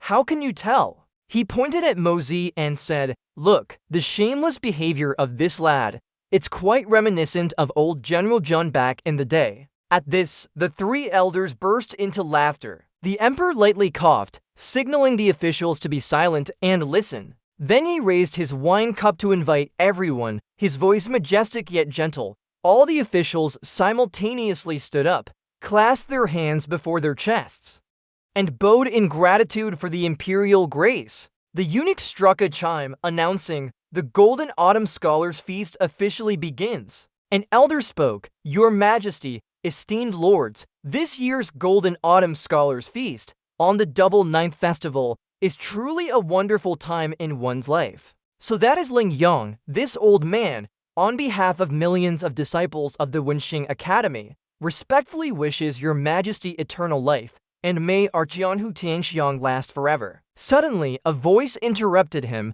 a grand imperial banquet, yet the food is already gone after only a few bites. This is truly too hard to explain. Mosey ate and called out, Fatty, how can you eat like that? This entire table of food is almost eaten by you alone. Veins pulsed on his temples as Ling Yang glared angrily at him. Du Guying said with annoyance, I've seen shameless people, but never one so shameless. He clearly ate all the good food himself, yet he slanders others for eating a lot. What kind of person is this? Mosey immediately retorted, Can't I eat a bit faster? You all have big bellies and are full of fat. If I don't eat faster, I'm afraid I won't even have soup to drink. Tang Yuan next to him reminded, Young Master San, you can't blame him. After all, this meal, he didn't pay for it. Upon hearing this, the emperor couldn't help but burst out laughing. The people around them also couldn't hold back and all burst into laughter. Ling Yang's face darkened like storm clouds, his eyes filled with anger and frustration. Fang Wu scornfully exclaimed, The Jun family, they are indeed all like this. Arrogant and unruly, their reputation is well-deserved. Mosey's eyes widened in curiosity. And this is? She gently lifted her chin, her sharp gaze fixed on him. Then she introduced herself. My surname is Xiao, from the Xiao family of Fangsuyin City, Xiao Fang Wu. Yuran smiled and praised. What a good name. Brother Xiao's name is truly extraordinary and ethereal. It has an immortal quality. Fang Wu proudly recounted, I heard that on the night I was born, my mother dreamt of a phoenix perched on a wudong tree. Therefore, I was named Feng Wu. A hearty laugh rang out, the sound spreading throughout the hall. Mosey scoffed, if your mother dreamt of a chicken perching on a banana tree, what would you be called then? He angrily questioned, Jun Mosey, how dare you insult me? Mosey then retorted mockingly, I insulted you. What did I say to insult you? He yelled, you clearly called me Tiu. Then he suddenly froze, his eyes wide open as if he had just discovered something. Feng Wu swung his arm and rushed over, his voice threatening, Jun Mosey, I'm going to kill you. Mosey calmly remarked, Snow Silver City is indeed formidable in someone else's territory, under the eyes of the court's important officials. You dare openly declare your intention to kill the only grandson of the important official Jun. Zhan Tian, this assertiveness, truly I'm not impressed. Not impressed at all. Zhu Tong stepped forward to apologize. Feng Wu is still young and ignorant, so he got carried away. I hope you will all excuse him. The emperor placed his hand on his throne, saying calmly, it's nothing. Dugu Xiaoyu slowly edged closer to Mo Zi. She was curious, a chicken perched on a banana tree. What name is that? Mo Zi put on a mysterious air. That, go ask your elder brother. He'll know. A deep voice rang out. Gao Ji hinted, but no one has been able to defeat young Master Li, grandson of Grand Tutor Li. Today, some disciples wish to consult young Master Li. What do you think? Yuran humbly replied, Yuran's talents are shallow and his studies are superficial. I wouldn't dare to display my inadequacies, however. There is someone here whose knowledge and ingenuity I greatly admire. He smiled sinisterly. Why don't you all consult him? Gao Ji clasped his hands and asked again, may I ask, young master, who is this great talent? Yuran pointed towards Mo Zi, who was eating heartily. It is Jun Mo Zi, young master Jun. Seeing Yuran pointing directly at him, he was slightly annoyed. Damn it, you little brat, you're openly framing me like this. Gao Ji said with a serious expression, young master Yuran is jesting. Young Master Jun's name has never been heard in the literary world. How could this be? Meanwhile, someone spoke up, Master Sun, there's no need to worry. If your students can't even debate with Jun Mo Zi, why bother seeking young Master Yuran's guidance? Hearing that, he stopped eating and wiped his hands as he watched Zidong Bo. He politely opened his mouth to ask for guidance. This junior, Han Zidong, seeks guidance from young Master Jun. Being asked for guidance, Mo Zi, somewhat self-satisfied, agreed, no need for guidance. If I have time, I'll teach you a couple of tricks. Guarantee you'll dominate Hu Lingqiang and make a grand showing. Zidong outwardly showed respect, but inwardly he thought otherwise. He truly is a scoundrel. I asked him for scholarly guidance, yet he immediately mentioned a brothel. How humiliating. Seeing him suggest a place of ill repute, he didn't want to go. This junior has always kept himself pure. I have never been to places like Hu Lingqiang. Mo Zi was very surprised. You've never been to Hu Lingqiang? Seeing Zidong's scholarly appearance, he understood, that's right. Looking at young Master Han's simple attire, he chuckled with amusement, thinking, he probably can't afford to go to such a place. He could only force a smile at Mo Zi's words. Young Master Jun has a silver tongue. When this junior arrived earlier, I saw the stunning osmanthus blooming in the imperial garden and came across an upper couplet. I invite young Master Jun to offer guidance. It seemed he had touched upon his fort, imperial garden, chrysanthemum fragrance, orchid fragrance, osmanthus fragrance, flower fragrance flower, fragrance flower flower fragrance. Heavenly fragrance wafts, wafting fragrance for 1,000 miles, the number one fragrance for 1,000 miles. Everyone present, hearing him recite continuously without stumbling, admired and praised. This couplet looks simple, but it is not simple at all. Especially with the addition of the two words heavenly fragrance, it implicitly expresses blessings for the heavenly fragrance empire. The discussion continued animatedly. I wonder which talented scholar can provide a matching upper couplet this time. How could young Master Jun-san possibly come up with a counter couplet? Receiving a shower of compliments, he humbly said, this junior's talents are meager. I hope young Master Jun will offer some guidance. Mo Zi couldn't even think of a counter couplet, much less compose a poem to respond. If it were about impromptu poetry, he could still steal a bit, but for this impromptu couplet, he wouldn't even know where to steal from. Damn it. My Cao Zhu spoke up, mocking Mo Zi's abilities.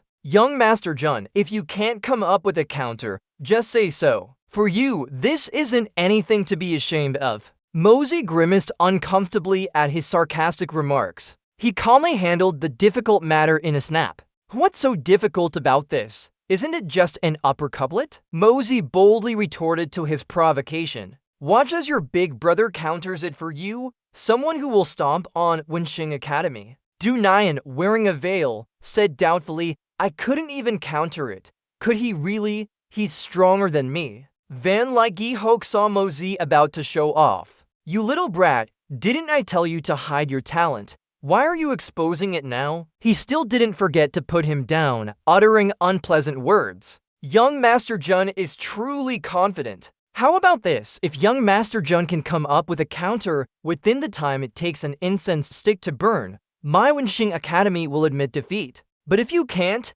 then I invite young Master Jun to mediate on behalf of young Master Jijiang. He made a request to Mozi. How about returning my pitiful disciple to me? He agreed without hesitation, no problem. Memories flooded back. The disciple he mentioned was probably Tru Than Thong, the scholar who washed underwear and was abused by Jijiang Nuyen. A scene of Jijiang Nuyen fainting and being carried away by a girl flashed in his mind, but that scholar Tru, when Jijiang Nuyen was kicked out of the house, feared being implicated, and was ultimately beaten to death by a mob. His eyes glinted slyly as he used a trick. If I can't counter it, then just return the corpse of that disciple to him. You only said you wanted the disciple. You didn't specify alive or dead. Mozi cleverly laid out his own conditions for him, but if I do counter it, you must also counter one of mine. If you can't counter it, then your Wenxing Academy, from now on, in front of this young master. He looked at them with eyes that held victory in his grasp, dismissing the people before him. You're not allowed to say the words couplet anymore. How about it? He thought Mozi would be defeated this round. A promise is a promise. With a burst of fierce energy, Mozi raised his hand to grab the wine bottle. Every gesture and action became resolute. He gulped down the wine in an instant. The warmth of the wine burned his throat, awakening his spirit. He let out a satisfied. These four people stared intently at Mozi, each with a different mindset. Hoivu looked at him, reasoning, if young Master Mozi can truly counter this couplet, then the Jun family truly needs to be re-evaluated. He activated all his neural cells and snapped his fingers, as if he had the answer. Got it, 10 stinky streets, stinky human excrement. Words flowed in Mozi's mind, though somewhat unsanitary, stinky dog poop, stinky pig poop. The drunkenness made him come up with more smelly ideas for poetic counters as revenge. Rotten scholars rot for 10,000 years. Rotten poop, rotten poop, 10,000 years of singular rot. Jijiang Nuyen excitedly read aloud. What a perfect counter. Truly perfect, countering fragrance with stench, countering harmony with poop. He even danced and made unexpected gestures. These courtesans, hearing the smelly poetic counter, covered their faces and scattered in all directions. The courtesans thus left one by one, unable to stand the bizarre counter couplet any longer. Mozi was self-satisfied with his own creation. Who dares say I didn't match it? I feel it's perfectly adequate. Everyone enthusiastically agreed that the couplet was indeed matched. In terms of poetic meter, no one dared to say it wasn't refined. But everyone had only eaten half their meal and had already lost their appetite. He smugly reiterated the conditions set earlier. Now it's my turn to give a challenge. Half a month ago, an old friend of my grandfather's came to visit. His name was very peculiar. His surname was Hoa and his given name was Thur. Without beating around the bush, Mozi went straight to the main point. He gave my grandfather a lotus painting he drew himself. He also left a couplet, which my grandfather asked many people to match, but no one could. In the room, those present quickly started discussing, but they didn't know what the specific first couplet that young Master Mo had mentioned was. Mozi didn't hesitate to reveal. This first couplet is very simple. It only has 7 characters. Mozi loudly read the couplet for all to hear. Hoa thur hoa sen hoa thur ve. Everyone was astonished by the couplet and discussed it animatedly. This first couplet, at first glance, seemed very simple, but it could be read both forwards and backward, and the meaning was the same in both directions. The first and last characters were identical, yet one was active and one was still, completely opposite. Both Cao Tiet and Len Duong were shocked upon hearing the first couplet. They hadn't expected that this playboy, who was thought to be up to no good and never studied seriously, could come up with such a devilishly difficult challenge the moment he opened his mouth. He tried hard to rack his brain, pacing back and forth, thinking of a couplet but then finding it illogical. No, that won't do. This was a rare difficult problem that no one had been able to solve yet. Half an incense stick had already passed. The old man painstakingly pondered, searching for an answer to the first couplet. On this side, Mosey had waited long enough and urged, "Are you not done yet?" He irritably reminded the old man, "Time is almost up, you know." On the other side, everyone was dejected. How do we even match this? Time continued to pass, and in a flash, the incense stick was almost completely burned. Time slipped away little by little. Finally, the incense burned out. A single stick of incense released graceful blue smoke, eventually turning completely into ash. Kai Dong slammed his hand on the table and stood up abruptly. He immediately admitted to him, "I couldn't match the couplet. I admit defeat." Mosey stretched warily. "No, you may have lost, but you're not the one who lost, because the one who bet with me wasn't you. You are merely a pawn here, and you're not even qualified to bet against me." He pointed out the two old scholars. "Aren't I right?" The two of them also conceded, "We have lost." The old man kept his word. This old man will fulfill his promise. From now on, Wangsing Academy will not discuss couplets in front of you, young Master Mosey. Mosey sat with a languid posture. The character of these two old men in this life also commands respect. If I could, I wouldn't want to push people to this point. His expression became solemn. But teachers don't just teach simple knowledge. He was deep in thought. A teacher is an engineer of the human soul. These two focused on cultivating academic ability, but neglected character building. Witnessing everything, Kai Dong's face darkened. "If there is a perfect second couplet, I would like to ask, young Master Mo, did you yourself create this first couplet? Or do you have a second couplet for it?" This time he genuinely bowed, driven by a thirst for knowledge. "Please enlighten me, to broaden my horizons." Mosey immediately explained, "I didn't create the first couplet. Before I gave the challenge, I made it clear that this was someone else's challenge. I merely borrowed it." He also sincerely said, "If I could match the first couplet myself, would I still use it to challenge others?" The old man turned away and ordered, "Ran Feng, step back, lost is lost." Yu Ran immediately smiled and agreed. Teacher Kong is right. He also praised such talent. Scholars who excel in literature, music, chess, calligraphy, and painting truly show their academic talent. Is there nothing that can compare to young Master Jun? Mosey was scrutinizing him, thinking, "I see it clearly now. This kidly Yu Ran really has no good intentions." As expected, he's a pretty boy with ill intentions, wanting to use these old scholars to force me to reveal my trump card. Suddenly, Xiao Yu appeared, standing right beside him. His hands cupped Xiao Yu's blushing face, and gradually, the two drew closer, making her shy. Now, the distance between them was extremely intimate. Mosey nodded slightly, signaling Xiao Yu. He was embarrassed, so he was modest. "Fortunately, we also have many talented people." "That's right. Many people from Wangsing Academy came this time." His gaze was warm and affectionate.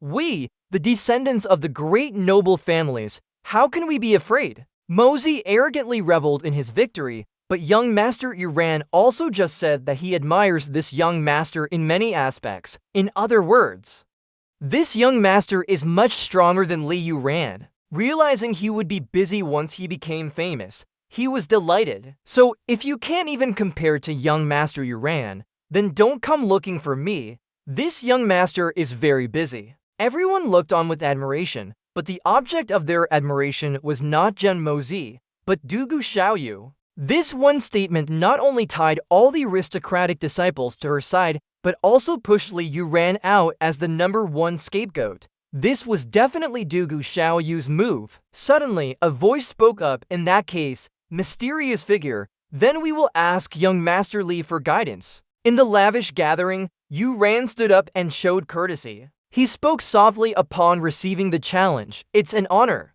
Huai Yu looked from afar at Mozi and Xiao Yu sitting together. He frowned unhappily. These two. A pair of feet stepped out with a relaxed demeanor. We've already had the couplet challenge. The anonymous person continued. I heard that young Master Li's Yuran flute is famous throughout the land. So how about this round comparing musical skill? The mysterious person introduced himself. I am Jin Yinjin, and I wish to seek guidance from young Master Yuran. He was polite upon learning the mysterious person's name. Young Master Jin Yin's musical talent is renowned throughout the land. How can Yuran compare? Yuran, humble and modest, admitted defeat. This round doesn't need to be fought. I admit defeat. The mysterious person's reputation was so great that he was somewhat apprehensive. This Jin Yinjin, with his family's inherited flute skills, was famous throughout the continent at 15. How could a half-hearted, elegant person like me compare? To avoid being criticized for being weak, Yuran cleverly pulled Mozi into it as a shield. Young Master Mozi and I will each take a round. In this round, Yuran's skill is inferior, and I willingly admit defeat. The next round is young Master Mozi's turn. He succeeded in shifting the difficult part to someone else. Yuran here wishes young Master Mo victory. By doing so, he restored the face of Wangsing Academy. This time, Wangsing Academy made a comeback, setting the stage for a tie between the two sides. He smugly shrugged off responsibility and pushed it onto Mozi. Next, this is the really difficult battle. He was very surprised by his terrible action. Oh my, this guy didn't even compete. He just directly admitted defeat. Mozi was disappointed with Yuran's act of conceding. If it were me, no matter how formidable the opponent, I'd still have to belt out a modern song. I'd rather be beaten to death than scared to death. Next is the poetry competition. Minister of Rights Sun Than Ha discussed with everyone for a while. They finally decided to set the topic right there on the spot, after which both sides would compose poems, competing immediately to judge their merits and determine the winner. The Minister of Rights presented the topic. This poetry evaluation would take scholarship as its theme, and both sides were invited to choose their representatives. Seeing this, Kyushi spoke up. I am King Kyushi. I invite the young master for guidance. He smiled and expressed his intention confidently. The official took out his brush to take notes. He pondered the couplet seriously for about half an incense stick's time. After a brainstorming session, he came up with, feeling the vastness of the sea of learning within the imperial court, with a righteous heart and diligent intent. Why fear reverence? Plucking stars and picking constellations, the path is yet to converge. I vowed to dedicate this body to humanity's endeavors. Kyushi enthusiastically recited the literary lines, deeply immersed with passionate devotion, casting a crimson bridge. If this life can achieve an inch of progress, it will overshadow today's brilliant deeds. The official carefully handed the paper to Huai Wu for review. Please take a look, Your Majesty. He reviewed Kyushi's couplets once. He read them thoughtfully without a word of comment. The examination was approved. Huai Wu had someone take it away, take it down and circulate it. At that moment, several people also expressed admiration for Kyushi's talent. In a mere half an incense stick's time, he managed to compose a truly regulated poem. Although the meaning isn't of the highest caliber, the couplets are quite solid and can be considered a good work. Mozi applauded in admiration. The speed is too fast, a quick shooter indeed. With an extremely rich expression, I humbly concede defeat. I humbly concede defeat. He proudly and quickly thanked the young master for his praise. Thank you for your praise, young master. I am but a humble student with shallow talent. I hope for your guidance, young master. I too am waiting to respectfully hear young Master Jun's great work. Tang Yuan chuckled at what Mozi had said. The quick-witted one laughed very loudly and happily, which also made those nearby uncomfortable. This fatty is truly despicable. Clearly he's in the same group as young Master Jun Mozi. It turned out Zidong was displeased. He couldn't come up with a poem at this moment, yet he was so happy. This character truly makes people despise him. He taunted, wanting to provoke, saying, Young Master Jun, so brilliant and outstanding, could it be that you'd admit defeat like this? This absolutely won't do. You must at least recite one poem for everyone to judge. Whether truly praising or subtly mocking, the scholar still targeted Mozi. It's understandable that Jun third young master, from a martial family, isn't proficient in literature. Admitting defeat like this is also within expectations. Are you all truly surprised? Seeing that everyone didn't believe in his abilities, he had to show them, if you all have such a sacred wish, then this young master cannot refuse. He clasped his hands behind his back, looking serious. However, regarding academics, this young master has truly never engaged in it before. Mozi suddenly had an idea. Instead of composing a poem on a given topic, he would casually recite one for everyone's enjoyment. Zidong questioned the strange topic. Just casually recite a poem? He found it reasonable and enthusiastically encouraged it. Young Master Jun is truly a great talent. A poem formed as he raised his hand. I'm not convinced. Not convinced. He was displeased to see Zidong here. Are all the talents of Wenxing Academy such individuals? Mozi spoke words of direct criticism to them. If your temperament is like this, governing a region with narrow-mindedness, taking advantage of chaos. He stared directly as if wanting to peel him apart. Can you be a groom every day and change brides every night? Why you sat high above, witnessing everything, surprised. The elder had gained a more complete understanding. It turned out the competitive spirit of Wenxing Academy these past years had become a bit too intense. His gaze fell upon Mozi, who was busily chatting with the little fatty. Is this fellow truly clueless, or is he intentionally making a point? As silence fell, the elder's expression changed. Startled, a loud slap on the table echoed far. He stood in a cool pose, like a model, with Michael Jackson's legendary modern stance. Starting the first move, Mozi drew inspiration. This is Michael Jackson's famous move, the 8-character foot start. Professional and skillful dance moves, the moonwalk and the robot. These two great techniques combined into one, finally appearing in another world. A pose full of the distinct personality of a Korean trainee. Got it. He performed the lyrics of a modern song with the most beautiful choreography. If you want to fall in love with me, you can't be anything but beautiful. Don't talk about love with me. You're making me too naughty. He continued, don't be obsessed with me. I'm just a legend. Don't touch me. I'll make you vomit blood. All 5 elders were frozen as if struck by lightning by his performance. The performance continued. Mozi stirred up the party. Don't show off to me. I'm your elder. Don't be arrogant with me, HMPH, you little brother. He transitioned smoothly, like a professional singer performing. I'm lonely inside, killing people and setting fires. You dare to make things difficult for me. Mozi pointed directly at the crowd, subtly reminding them. Damn it, the guy next to me. Hearing that, the elder felt he was referring to himself, so he pointed at the person next to him. You. He wasn't outdone either. You.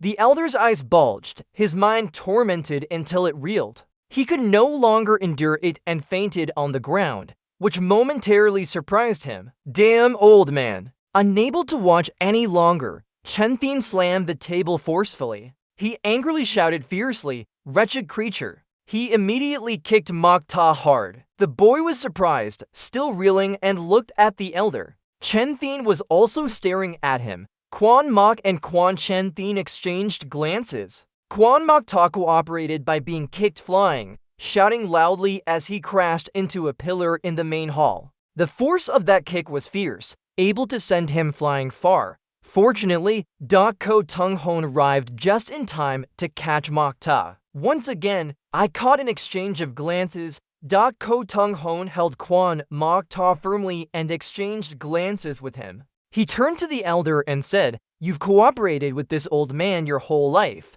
yet you still don't know what he's thinking? He angrily yelled at the elder, Do you really want to kill the only heir of the Quan family? Quan Chen Thin, old man, have you gone senile? Chen Thin was straightforward and showed no mercy. Don't stop me. Today I must beat this little beast to death. What an embarrassment, defiling the Quan family's reputation. He's not easy to appease. He's even turned everything upside down. With that, the elder immediately made his move, causing everyone to quickly rush to stop him. Alright, sit down first and let's talk calmly. Duo Nguyen saw his core brother being dragged out to be beaten, so he cried out, "They're going to kill someone." Third young master. He sobbed uncontrollably, "My good brother, you absolutely mustn't die." Everything was in disarray, so the man ferociously yelled while slamming his hand on the table, "Shut up, all of you." Hui Vu angrily shouted, "Stop everything.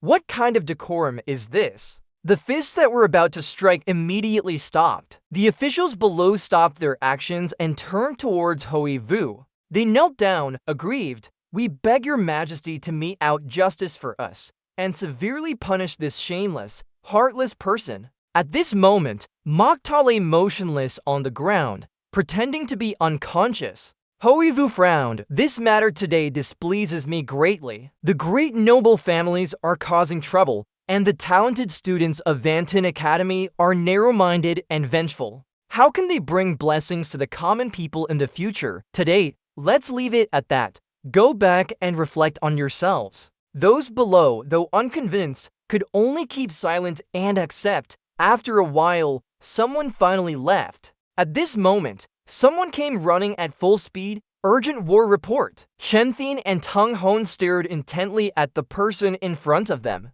Hui Vu opened the scroll. "The heavenly punishment Zhuan Beast Tide is attacking the south. Supreme Shi Trong to you and the bloodless Soul Villa have jointly issued a call to all supremes." Reading this, he wondered, could it be that the situation is really that serious? In a flash, night fell, with a full moon hanging perfectly in the sky. In the private chamber, Hui Vu sat opposite Thong Vu, asking him how he felt about today's events. Thong Vu hesitated. "It's still very difficult to judge, but there wasn't much profound energy fluctuation from him. That much I can confirm." He stroked his beard, questioning, "But I keep feeling that the Quan family's brat isn't quite right. What do you think, brother?" He retorted sharply, "It's more than just not quite right. This kid's actions are permeated with evil energy, without any decorum." Today in the Grand Hall, although he seemed to be just fooling around, toying with everyone, but as this old man sees it, he wasn't pretending.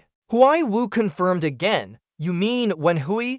Shang Wu concluded firmly. "He probably doesn't regard anyone there, including your majesty, with any importance, but at the same time, this also tells your majesty something." His hand holding the chess piece paused. "He has no interest in the power struggles of this world." Hui Wu explained, "Firstly, to put me at ease, so I'll never have to fear him. Secondly, to remind me how much of a failure the education of Wenxing Academy is." He placed the chess piece on the table. "He let me see the hidden dangers of the empire and the weaknesses of the officialdom, and invisibly made me owe him a favor, a huge favor." Shang reassured, "The hidden dangers of Wenxing are just a small matter. Most of the descendants of Qianzhang's officials are within our control. Only two people make me worried. One is Li Yuran, and the other is Jun Mozi." Hui Wu closed his eyes in thought. This Li Yuran has great ambition, but all the means he employs are ultimately the ways of a minister. He looked up. "How can an emperor engage in such dark schemes? He's not worth my concern." Shang Wu praised, "Your majesty's thoughts are still so thorough. I am truly impressed." Hui Wu didn't feel happy about it. "Only Jun Mozi is much more dangerous than Li Yuran. While I am still alive, I can naturally ensure they are kept in check. But once I pass away, not one of my 3 sons will be able to control these two." He became calmer. "Your majesty is in the prime of your life, full of vigor and strength. I believe nothing will happen in the short term." He didn't refute, "Though nothing is happening now. But if we keep them like this, the future harm might not be less than it is now, and it could even lead to national ruin." Shang Wu gradually guessed that Hui Wu's ultimate intention was still to eliminate them now. But surprisingly, Hui Wu disagreed. "We cannot decide this. If Jun Mozi truly dies, can our Qianxiang nation withstand the shock it would cause? Furthermore, don't forget that behind Jun Mozi,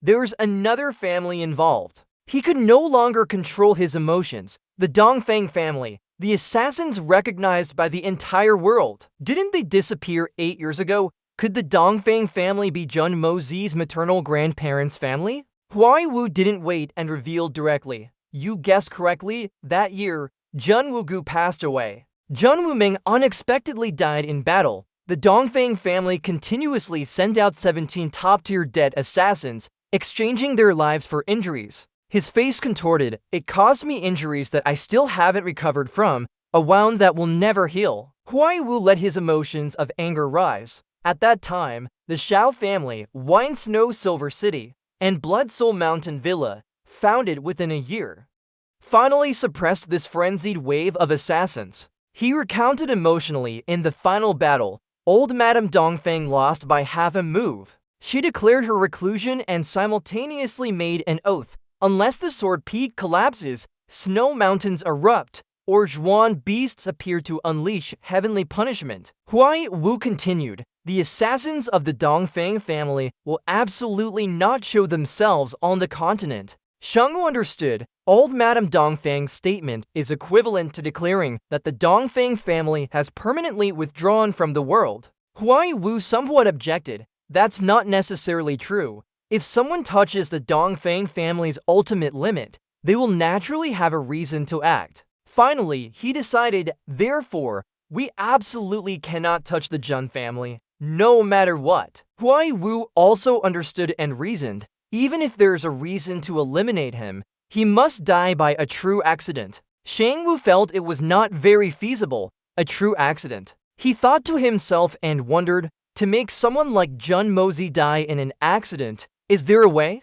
Huai Wu mysteriously smiled and said, perhaps. At this moment, he took a piece of paper from his robe. Huai Wu held out the paper for Shang Wu. His face was utterly grim, as if he'd just lost his livelihood. He said, this opportunity has arrived. After reading the paper, Shang Wu's face was no less grim. The mystical beast tied, Your Majesty's intention is. Huai Wu replied, this incident happened in our southern heavenly fragrance region. I have to mobilize troops. He leaned his hands on the table. All the great noble families in the capital will send people to form an elite army, with an additional 10,000 cavalry, to assist in Namtuan. Huai Wu's eyes flashed with determination. Among these people, the Mrong family, the Tang family, the Li family, the Song family, and the Jun family all must contribute people. By then, none of the great noble families will submit to each other. In an inexplicable way,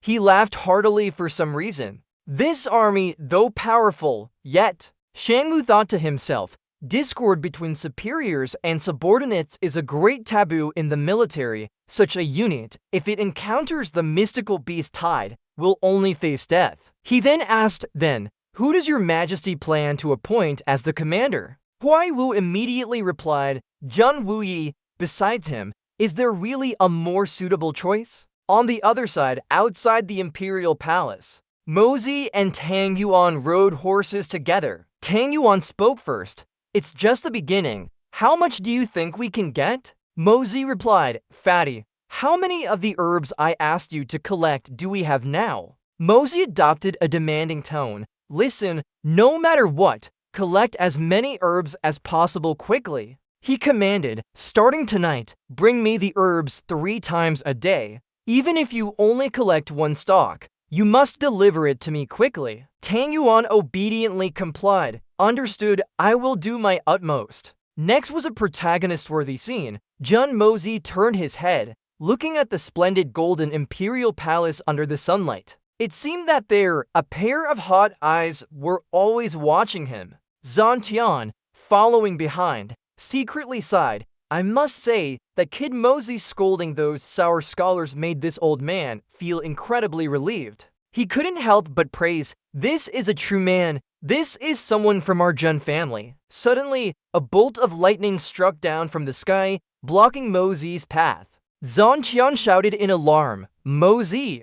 But Mozi couldn't react in time. He simply let the lightning bolt fly towards him. Mozi's eyes widened. The only thing Jun Mozi could see was a pair of eyes suddenly appeared. They were utterly devoid of warmth, seemingly filled with lonely death, like the eyes of a dead fish, coldly staring at him. The lightning bolt easily passed through Mosey, and the entire group became motionless with him. Mosey couldn't avoid being slightly affected, although he was mentally prepared. He clutched his chest with one hand, but the assassin's speed was just too fast. The narrator recounted, just now, at the critical moment, John Mosey quickly made a judgment in his heart, not caring whether it would be revealed or not, with a whoosh. He immediately teleported into the greatest life-saving trump card in the Hongjun Pagoda. The story continued, but because this sudden incident came to unexpectedly, an afterimage still remained on the horse. It looked as if both man and sword had pierced through his chest, and then he immediately reappeared from inside the Hongjun Pagoda. Still seated on his horse, it was now Tang Yuan's turn to shout loudly, "Be careful!" Another mysterious lightning bolt shot out before their eyes. Mosey, utterly terrified, looked up. Again, Zhangqian flew directly forward from his horse. He raised his fist, full of magical power, and then Zhangqian launched a fatal blow, not knowing where he was aiming. Zhangqian's full cultivation was raised to its peak, striking out with a powerful blow, a wine-splitting blow. It again produced an explosion as loud as thunder, showing that the old man had used all his strength in this strike.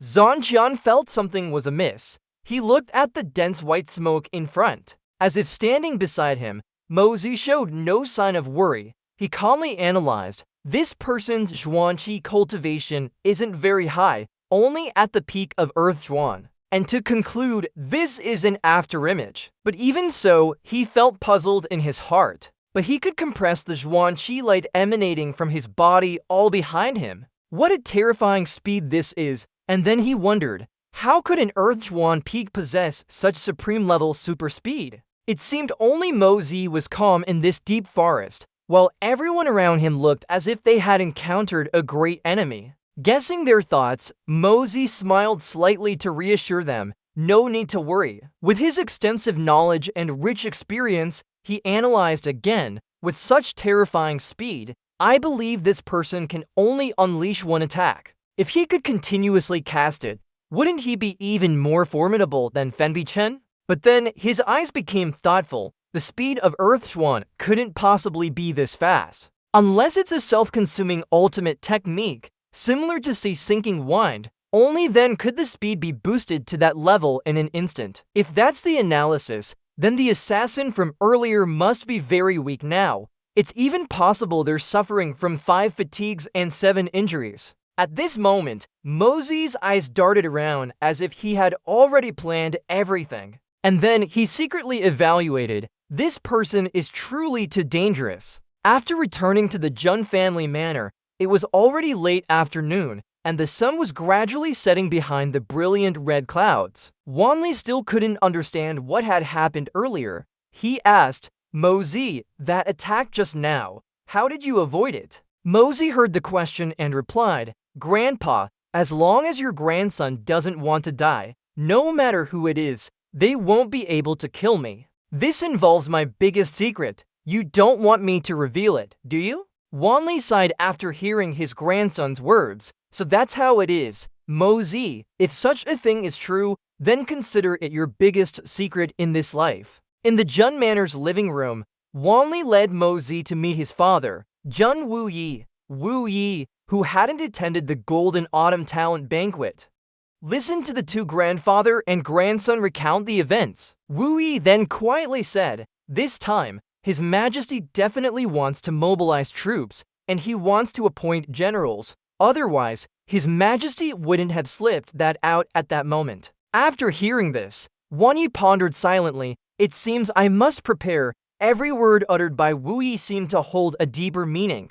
At this moment, Mosey suddenly asked, why? Wu Yi gently told his son, Mosey, you haven't experienced the struggles of the imperial court. The court situation is much more chaotic than today, yet His Majesty hasn't been this dissatisfied. This banquet was originally just for you, Jun Mosey. Next, His Highness will certainly gradually weaken our Jun family's power. The Zhuan Beast Tide of Qian Nan provides a very good excuse. Therefore, this time, it's definitely my turn to act. After hearing Wu Yi's instructions, Mosey chuckled softly. If he really thinks that, then he's gravely mistaken. Third uncle, I'll go with you this time. The Heaven Punishment Forest, for me, is an excellent place to go. Wu Yi immediately narrowed his eyes and asked again, "You're coming along?" Then he closed his eyes and sighed, continuing, "That's fine. Oh, right. Mosey, can the training of the 300 guards be temporarily relaxed a bit recently? They are already very tired right now." Hearing this, Mosey seemed to fall silent, standing motionless for a moment without saying anything. But a second later, he finally spoke. "I understand your worry, third uncle, but their current training intensity is still far from my requirements." Mosey's eyes showed a serious expression. "I will only gradually strengthen it and absolutely will not relax them at all. Only those who can endure will be the strongest fighting force I want." Wu Yi sat there silently, lost in thought. He wondered, such cruel and inhumane training, and he still wants to intensify it. If these people were sent to the battlefield now, I'm sure any one of them would be enough to become a standard killing machine. Yet he says it's still far from enough. He continued his internal monologue. At this moment in the Jun family courtyard, the sun was peeking from behind the distant mountains, and the campfires had not yet been extinguished. Every soldier there carried heavy sandbags, along with the harsh training intensity that left them panting. 100 soldiers were divided into 2 opposing teams, each with heavy sandbags tied to their bodies, arms, and legs. In each person's eyes, there was fierce determination and intense killing intent. It was as if they were facing sworn enemies, with whom they could not coexist under the same sky. Mosey stood afar, supervising the soldiers diligently training in the distance. He thought, this iron-like team, after undergoing life and death trials akin to a phoenix's nirvana, would finally take shape. Seen from afar, the campfires were still flickering, not extinguished, and around the white tents were the figures of soldiers sparring with each other. Standing on the peak, Wanli asked aloud, "Wu Yi, in your opinion, what exactly does Mosey intend to do by training these people?" Wu Yi replied sternly, "In my view, Mosey's purpose in training this team is only one." His eyes narrowed with determination as he stated his reasoning: killing. Wanli was also slightly surprised upon hearing this, but then he calmly replied, "Killing, such power, if it ever appears before people, will inevitably make them suspicious." Wu Yi frowned and retorted, "Suspicion in these past few years? When has the Jun family not been subjected to suspicion?" But after all, Wu Yi trusted him implicitly. With Mosey, the Jun family will rise again. Rising again requires absolute power. We now have the initial blueprint of this absolute power. Hearing this, Wanli immediately sighed. That boy Mosey is all grown up. Oh right, as his uncle, aren't you a little worried about Mosey's marriage? Then he asked about his future. That girl Dugu isn't bad, but besides her, are there others? One girl alone might not be able to handle Mosey,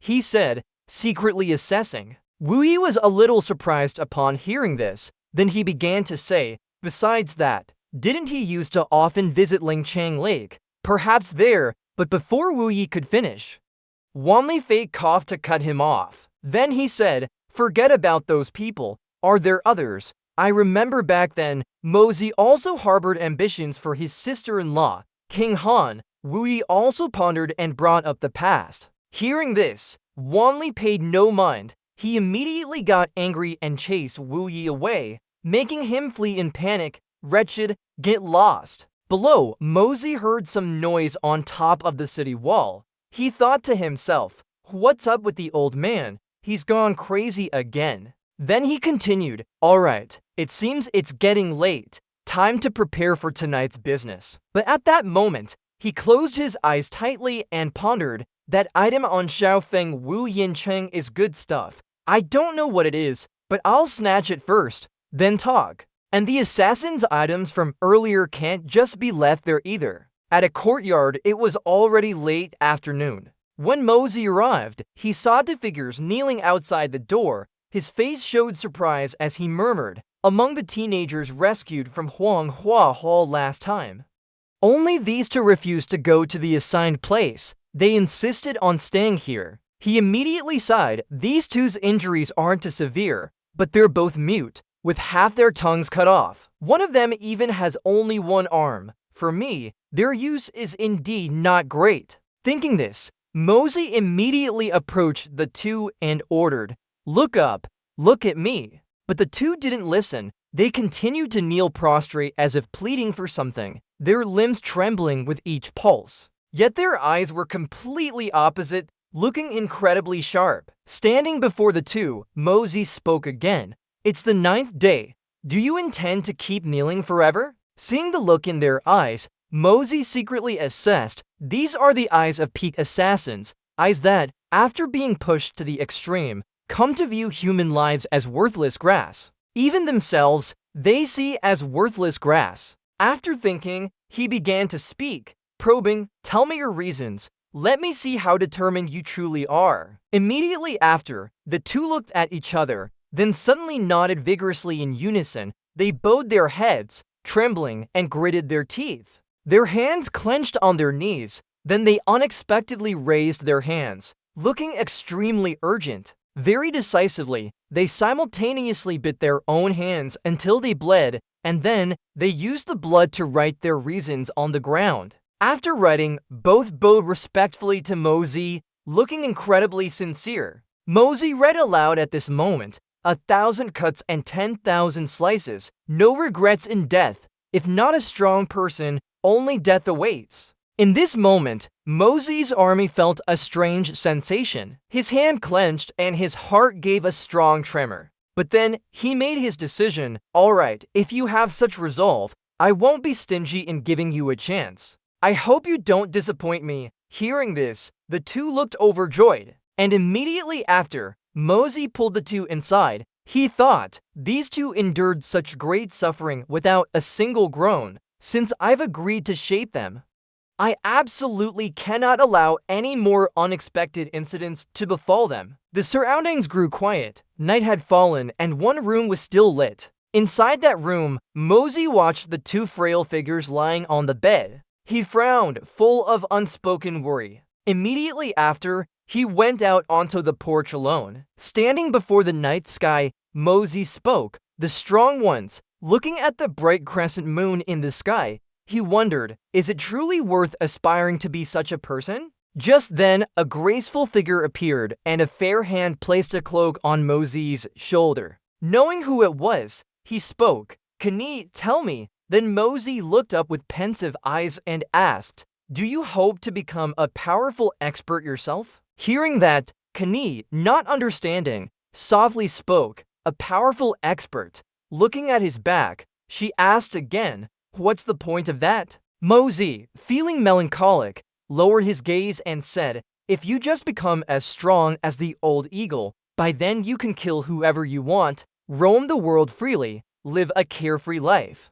Would you be willing to do that?" Kani then walked over and sat down next to him, calling out, "Young master." As the two sat next to each other, she suddenly spoke, "I'm just a little maid. I only hope to serve young master for my entire life." Looking up at the night sky, Kani said, quietly waiting for young master to come home. She gently brushed away a strand of hair blown by the wind and softly added, "I just want to be an ordinary young girl." Looking at him with worried, hesitant eyes, she opened her mouth. "Young master, don't I sound very unspirited like this? But I truly don't want to become any kind of powerful expert." Hearing that, Mosey smiled and replied, "No, you said it very well. This is Kani's most adorable side." He looked at her with a smile in his eyes and said, "The little girl I like the most." Immediately after, he stood up and said, "It's late." Mosey reached out and gently patted Kani's head, saying, "Go back to your room and sleep." She closed her eyes and softly replied, "Mm." Then Kani slowly opened her eyes. Looking round, she asked curiously, "Where's young master?" At this moment, a figure moved swiftly through the night, leaping over rooftops. John Mosey rode the night wind, flying high, unseen and invisible. As he moved, he thought, ahead is the sacred treasure hall. Immediately after, Mosey dropped into a small alley. Concealing his aura, Mosey burrowed underground. Then he used his divine sense to probe the surroundings. After Jun Mozi went underground, he slowly spread his divine sense, permeating every inch of the ground. As he probed, he thought, last time at the Sacred Treasure Hall, I was almost discovered by Li Wu Bai. It's better to be careful. After a while of probing, Mozi's eyes widened in surprise, thinking, since when did the Sacred Treasure Hall have so many experts? He probed every eaves of the tall buildings, then the nooks and crannies of the flat ground, front, back, left, and right in all four directions. There wasn't just one powerful divine sense on alert. Nearly every individual had cultivation at the peak of Skyjuan. Mozi frowned deeply, calculating. Every single one of them has cultivation close to the peak of Skyjuan, and there are a total of 6 Spirit Juan level experts. Imagining the figures surrounded by flows of spiritual energy, he thought, 6 Spirit Juan experts, 7 peak Skyjuan, and to mid-level Skyjuan. Mozi frowned, thinking to himself, if this ancient power coordinated well, they could even kill Eagle King Bukong. Drawing closer to the Sacred Treasure Hall, Jun Mozi controlled his yin-yang escape technique and burrowed beneath the central Great Hall. He moved softly, silently lying in ambush. Inside a room in the Sacred Treasure Hall, a voice resounded, "Are we going to let that damned cripple continue to be so arrogant, I say? Why don't we seize this opportunity and decisively eliminate him root and branch, to avoid future troubles?" Hearing that, an old man suddenly shouted loudly, impudent, "When is it your turn to question things?" The white-haired old man was Xiao Bei-wu, the second in command of the Xiao family. He questioned loudly, if it wasn't for that obstinate bastard Gui Nai stubbornly doing things his own way during the Silver City incident, why would we have this mess now? Xiao Han was not to be outdone and immediately retorted, how could a mere Jun family destroy Silver City? He rushed over to Bei Wu and urgently said, "Grandfather, this is Luoqi's hatred. How can you blame me for acting recklessly?" The old man disagreed, saying, "But you've already destroyed 4 people from the Jun family. What more do you want?" His voice echoed throughout the room. Furthermore, now the Blood Soul Mountain Villa has allied with Shichang Shao and issued a summons for supreme experts. Bei Wu's face grew serious as he said,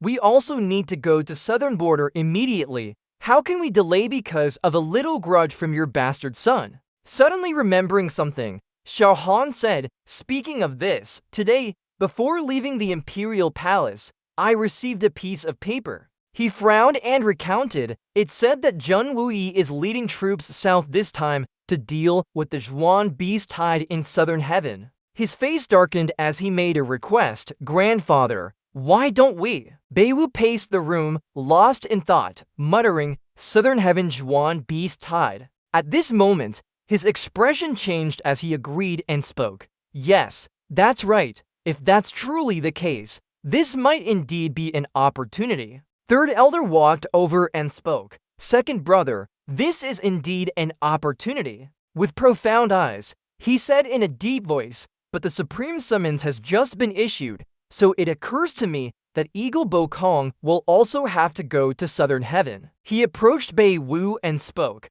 "With Eagle Bokong there, even if it's to deal with Jun Wuyi, it won't be that easy." Third elder's expression became serious and he suggested, "Therefore, the important issue now is still to focus on Eagle Bokong." Hearing that, Bei Wu also agreed and spoke. "That's right. This old man Eagle Bokong, if he intends to stick his neck out, he will have to pay a corresponding price." Suddenly, with eyes full of resentment, he said, "How can the 6th brother's revenge not be exacted?" Looking at the two, he instructed, "When we reach southern heaven, the 6 of us and the power of the 7 swords will unite, 13 people working together to besiege and kill Eagle Bokong." Bei Wu seriously stated, "Only then will we decide whether to eliminate Jun Wuyi. Afterwards, we just need to push the blame onto the Zhuan beasts, and the matter will be settled." Hearing that, third elder hastily asked, "Second brother, do you mean to temporarily let them off?" Then he continued to ask, "And deal with it only when we reach southern heaven?" Bei Wu immediately confirmed, "That's right. Now that the supreme summons has been issued, We will temporarily spare him. His eyes became complex as he reminded, furthermore, there's that mysterious black-masked individual. Last time, he disregarded his identity to seize our Shao family's soul-nourishing jade, proving that item is very important to him. Mosey, eavesdropping underground, thought in surprise, soul-nourishing jade. Beiwu turned to look at Third Elder and said, this time, the soul-nourishing jade has reappeared with Fang Wu. As soon as he senses it, he will certainly come to seize it again. He lowered his eyes and pondered, explaining his plan. I've put Fang Wu in a separate room and placed a divine sense restriction there. Then his eyes also grew colder as he said, plus the thousandly soul-locking in sense, Xiangjun is also ready to receive orders at any time. Associating it with a hand holding a strange glowing green jade, he darkened his face and spoke, as long as he holds it, no matter if he goes to the heavens or the seas, we will easily find him. Third Elder immediately praised Second Brother's brilliant idea. Hearing those words, Mosey secretly rejoiced, such a good thing again. He smiled and thought, Xiaobei Wu probably didn't expect to use this trick against me. His eyes full of mirth, he calculated, isn't this just a free gift? Bei Wu sternly instructed, this time, if we can successfully deal with the Jun family, no one is allowed to reveal even the slightest sound. Then he loudly asked, understood? Third Elder stroked his beard and replied, that's natural, but this one beast tide is too strange, isn't it? He frowned and spoke, Second Brother, I don't recall us having any grievances with Blood Soul Mountain Villa. Then he stated with certainty, no matter what, there must be a reason behind this heavenly lodged Wan beast family. Bei Wu sighed and thoughtfully said, this point, once we arrive, we'll probably know the internal reason. Mosey at this moment propped his hand on his chin and thought, reason, could it really be them? Recalling the past scene when speaking with the two strangely dressed individuals, the last time, he made conditions with He Changxiu and Zhang Kaishan, telling them to stir up trouble at Blood Soul Mountain Villa. They also had to break the legs of the young master of Blood Soul Mountain Villa, as long as they completed this objective. After returning to Heavenly Fragrance City, he would help them enhance their cultivation and break through their limits. Mosey held his face, worriedly thinking, now, this sudden outbreak of the Zhuan beast tide, however I think about it, is related to those two. Question marks surrounded his head as he mused,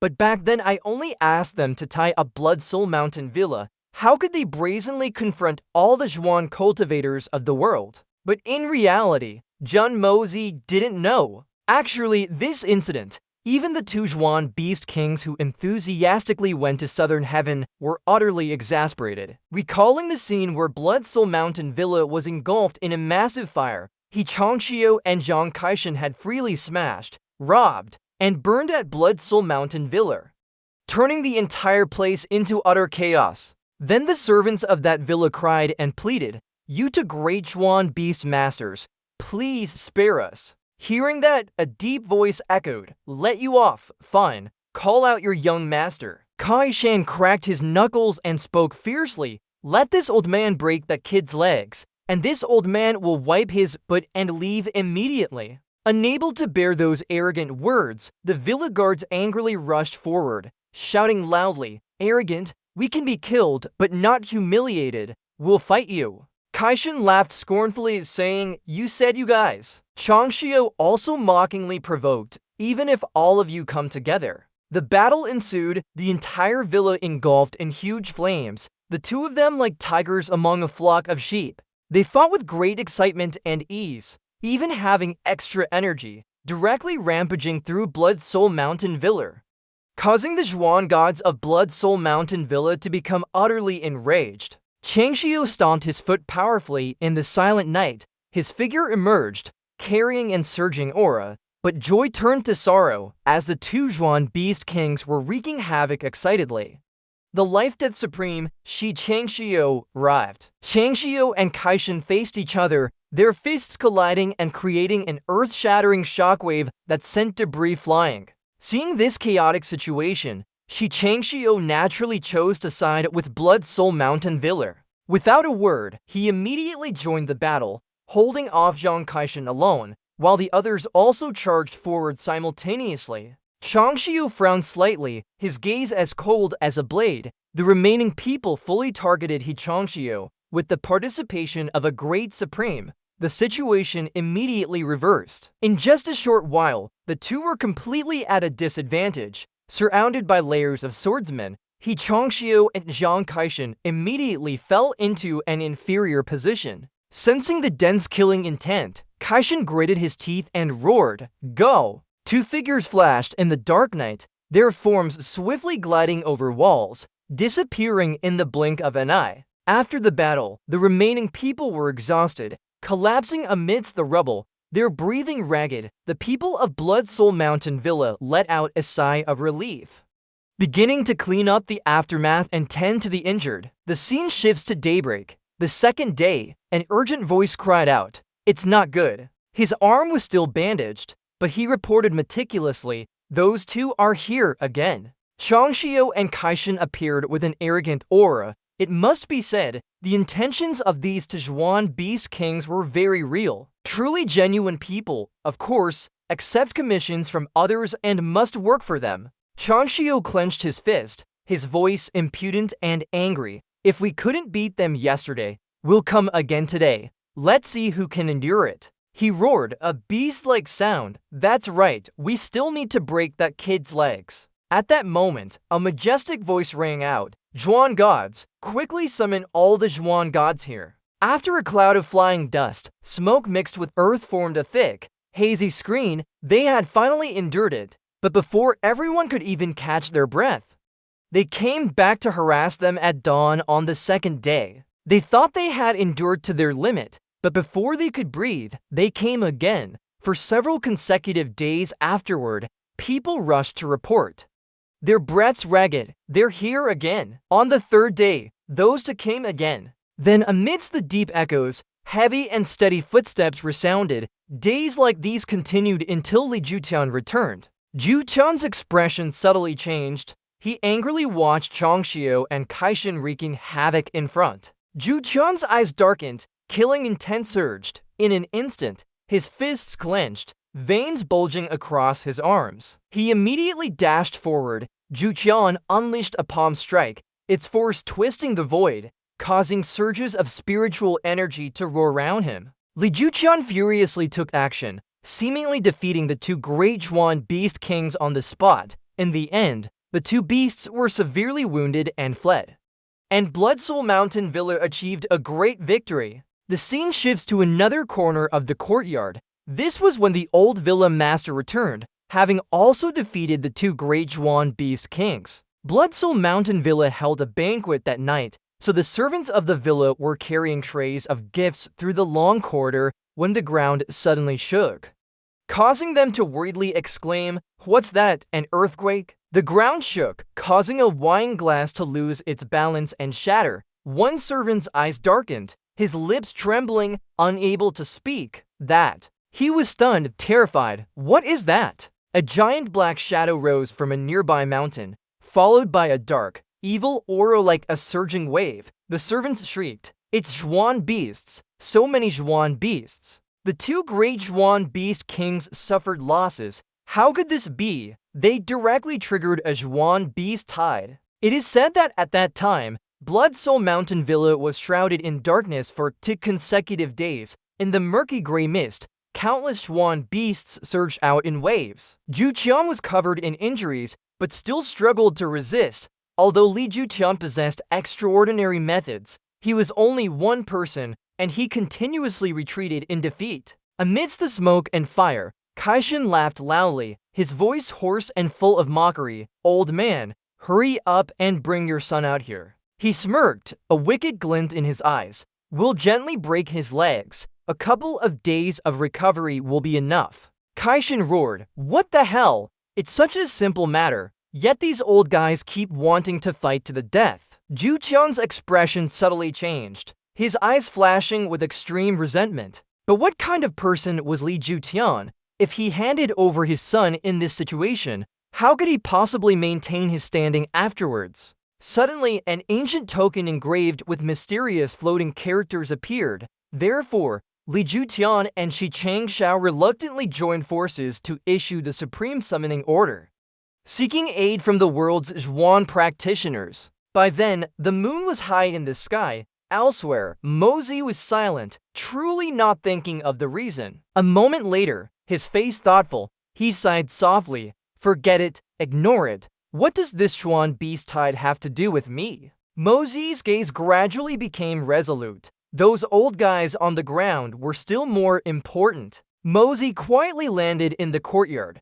He calmly observed his surroundings, his sharp gaze like a blade sweeping through every dark corner, instantly leaping a distance away. Jun Shao silently emerged from the ground, naturally still in his hidden state. Mosey's eyes narrowed slightly, focusing on the central courtyard where a radiant red spiritual energy was silently emanating. Almost everyone spread out a mental force, strong or weak, subtly monitoring the secret chamber in the center. He smirked faintly, a scornful smile on his lips. Each and every one of you considers yourselves supreme-level powerhouses, and you still want to monitor with a divine sense. Are you overestimating yourselves or underestimating me? Mosey's eyes flashed with a chilling light. What's that called? The Soul Jade Scheme. I'm here. In Xiao Fengyu's room, Fengyu was quietly practicing, her breathing steady, her aura fluctuating powerfully. Mosey stood directly in front of her, his eyes calmly fixed on the jade pendant floating before her chest. The jade pendant contained immense, highly refined energy. With Xiao Fengyu's breathing and Zhuan-Qi circulation, it penetrated into her meridians, after which her complexion noticeably improved. Mosey frowned slightly. So the Xiao family uses the Soul Jade Scheme in this manner. He pondered for a moment, then his gaze turned cold, disdainfully thinking, how can such a scoundrel be worthy of using such a high-grade item? Mosey didn't hesitate to reach out and snatch the jade pendant, his eyes flashing with interest. What a waste of natural treasures. Fengyu was startled, her eyes wide, her expression a mix of confusion and fright. She staggered to her feet. Before she could understand what was happening, the jade pendant had flown far out of reach.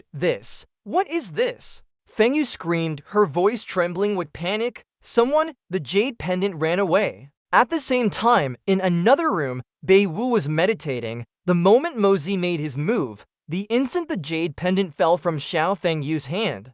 Xiao Bei Wu in another room had already sensed it. The atmosphere in the room immediately became heavy. Someone has come to snatch the soul jade. Suddenly, a small, green-feathered hawk shot out from Xiao Bei Wu's embrace like lightning, flying directly towards Xiao Fengyu's room. He commanded, "Go!" Simultaneously, a series of disciples in the manor heard the signal and immediately rushed over, Bei Wu leading the way, his cloak billowing, his face stern. He pushed the door open forcefully. Bei Wu yelled, "Who's there?" Fengyu flinched, sweat running down her temples. "Who? What?" He said in a deep voice, murderous aura rising. "Where did the person who snatched the soul jade go? Are you stupid?" She was utterly bewildered, stammering, "No one, there's no one." Fengyu hesitated. The jade pendant flew away by itself. Really? Bei Wu turned around, his eyes gradually chilling. Then he snorted, "Worthless."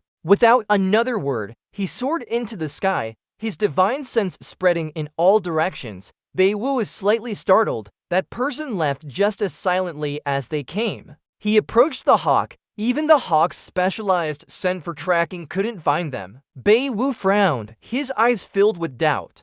How can this be? He spoke in a deep, authoritative voice. "Did any of you see anyone leave?" An elder immediately stepped forward, hesitating. The third elder said sternly, "Second brother, rest assured, we have completely sealed off this area." His voice rang out firmly. "Within a radius of 200 zhang, not even a mosquito can fly out." He cupped his hands, his voice calm yet solemn. "Just ask second brother to exert your full power." Bei Wu then sighed. Bei Wu fell into helplessness, his face gradually darkening. "We've been trapped." The surrounding group all changed expressions simultaneously. "We've been trapped, second brother, do you mean?" His eyes darkened. "That's right," he said in a deep voice. "The soul-shifting jade has fallen into that person's hands." An elder was stunned. How can that be, second brother? Don't forget, on the soul-shifting jade, there's your forbidden divine sense along with the 1,000-mile soul-locking incense. Beiwu replied in a hoarse voice mixed with unease.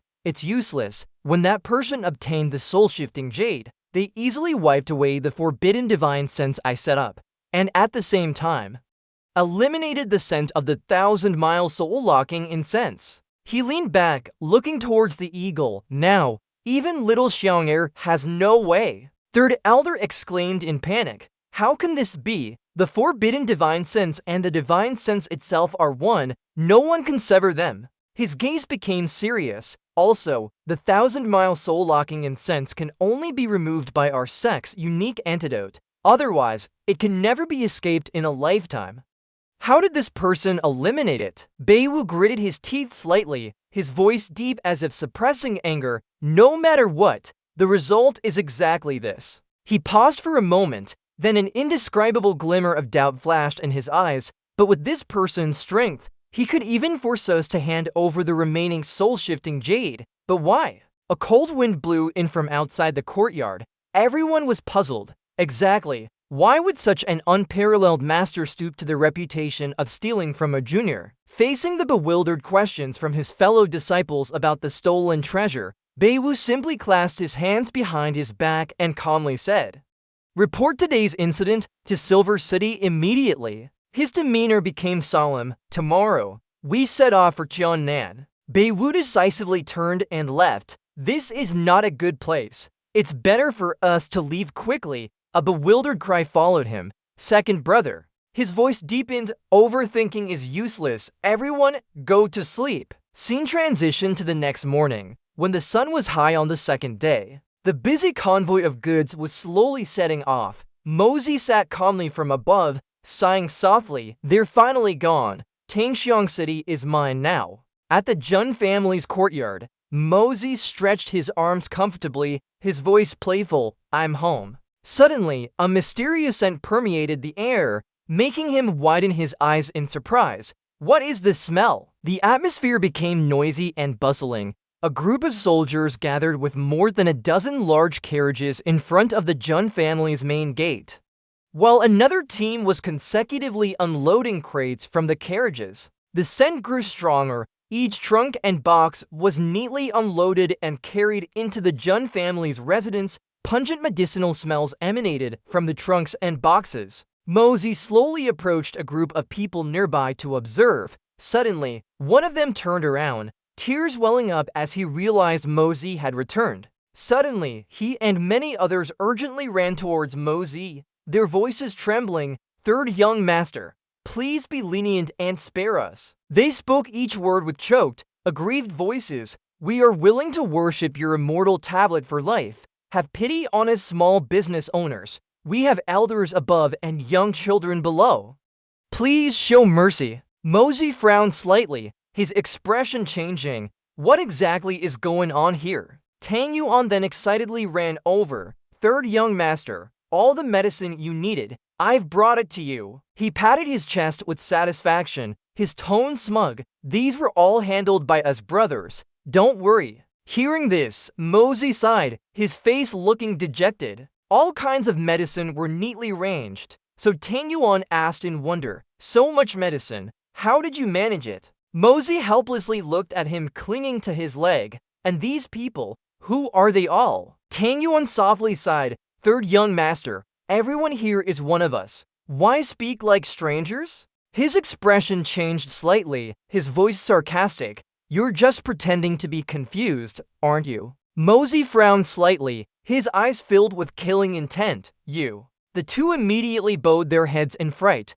pleading, Young Master Tang, Young Master Jun, please be lenient and spare us. He stammered, sobbing, please, let us live. Tang Yuan smiled indifferently. You wanted it so urgently then, such a large quantity, in just this short time. His eyes lit up and he chattered, I ranged it all night. I wanted to buy their medicine from their pharmacies. Tang Yuan excitedly recounted, but the quantity we needed was too much, and they actually weren't willing. He said in a deep voice, they said that if they sold that much, their daily business would be ruined. Tang Yuan continued to explain with dissatisfaction. That's why my elder brother got angry. He arrogantly clutched the document tightly. Early this morning, this young master went to the Ministry of Justice to obtain an approval document. Then I carried out a strong rectification, and while I was at it, I sealed off and confiscated these biggest shops, which also happened to be the ones with the most defiant attitude yesterday.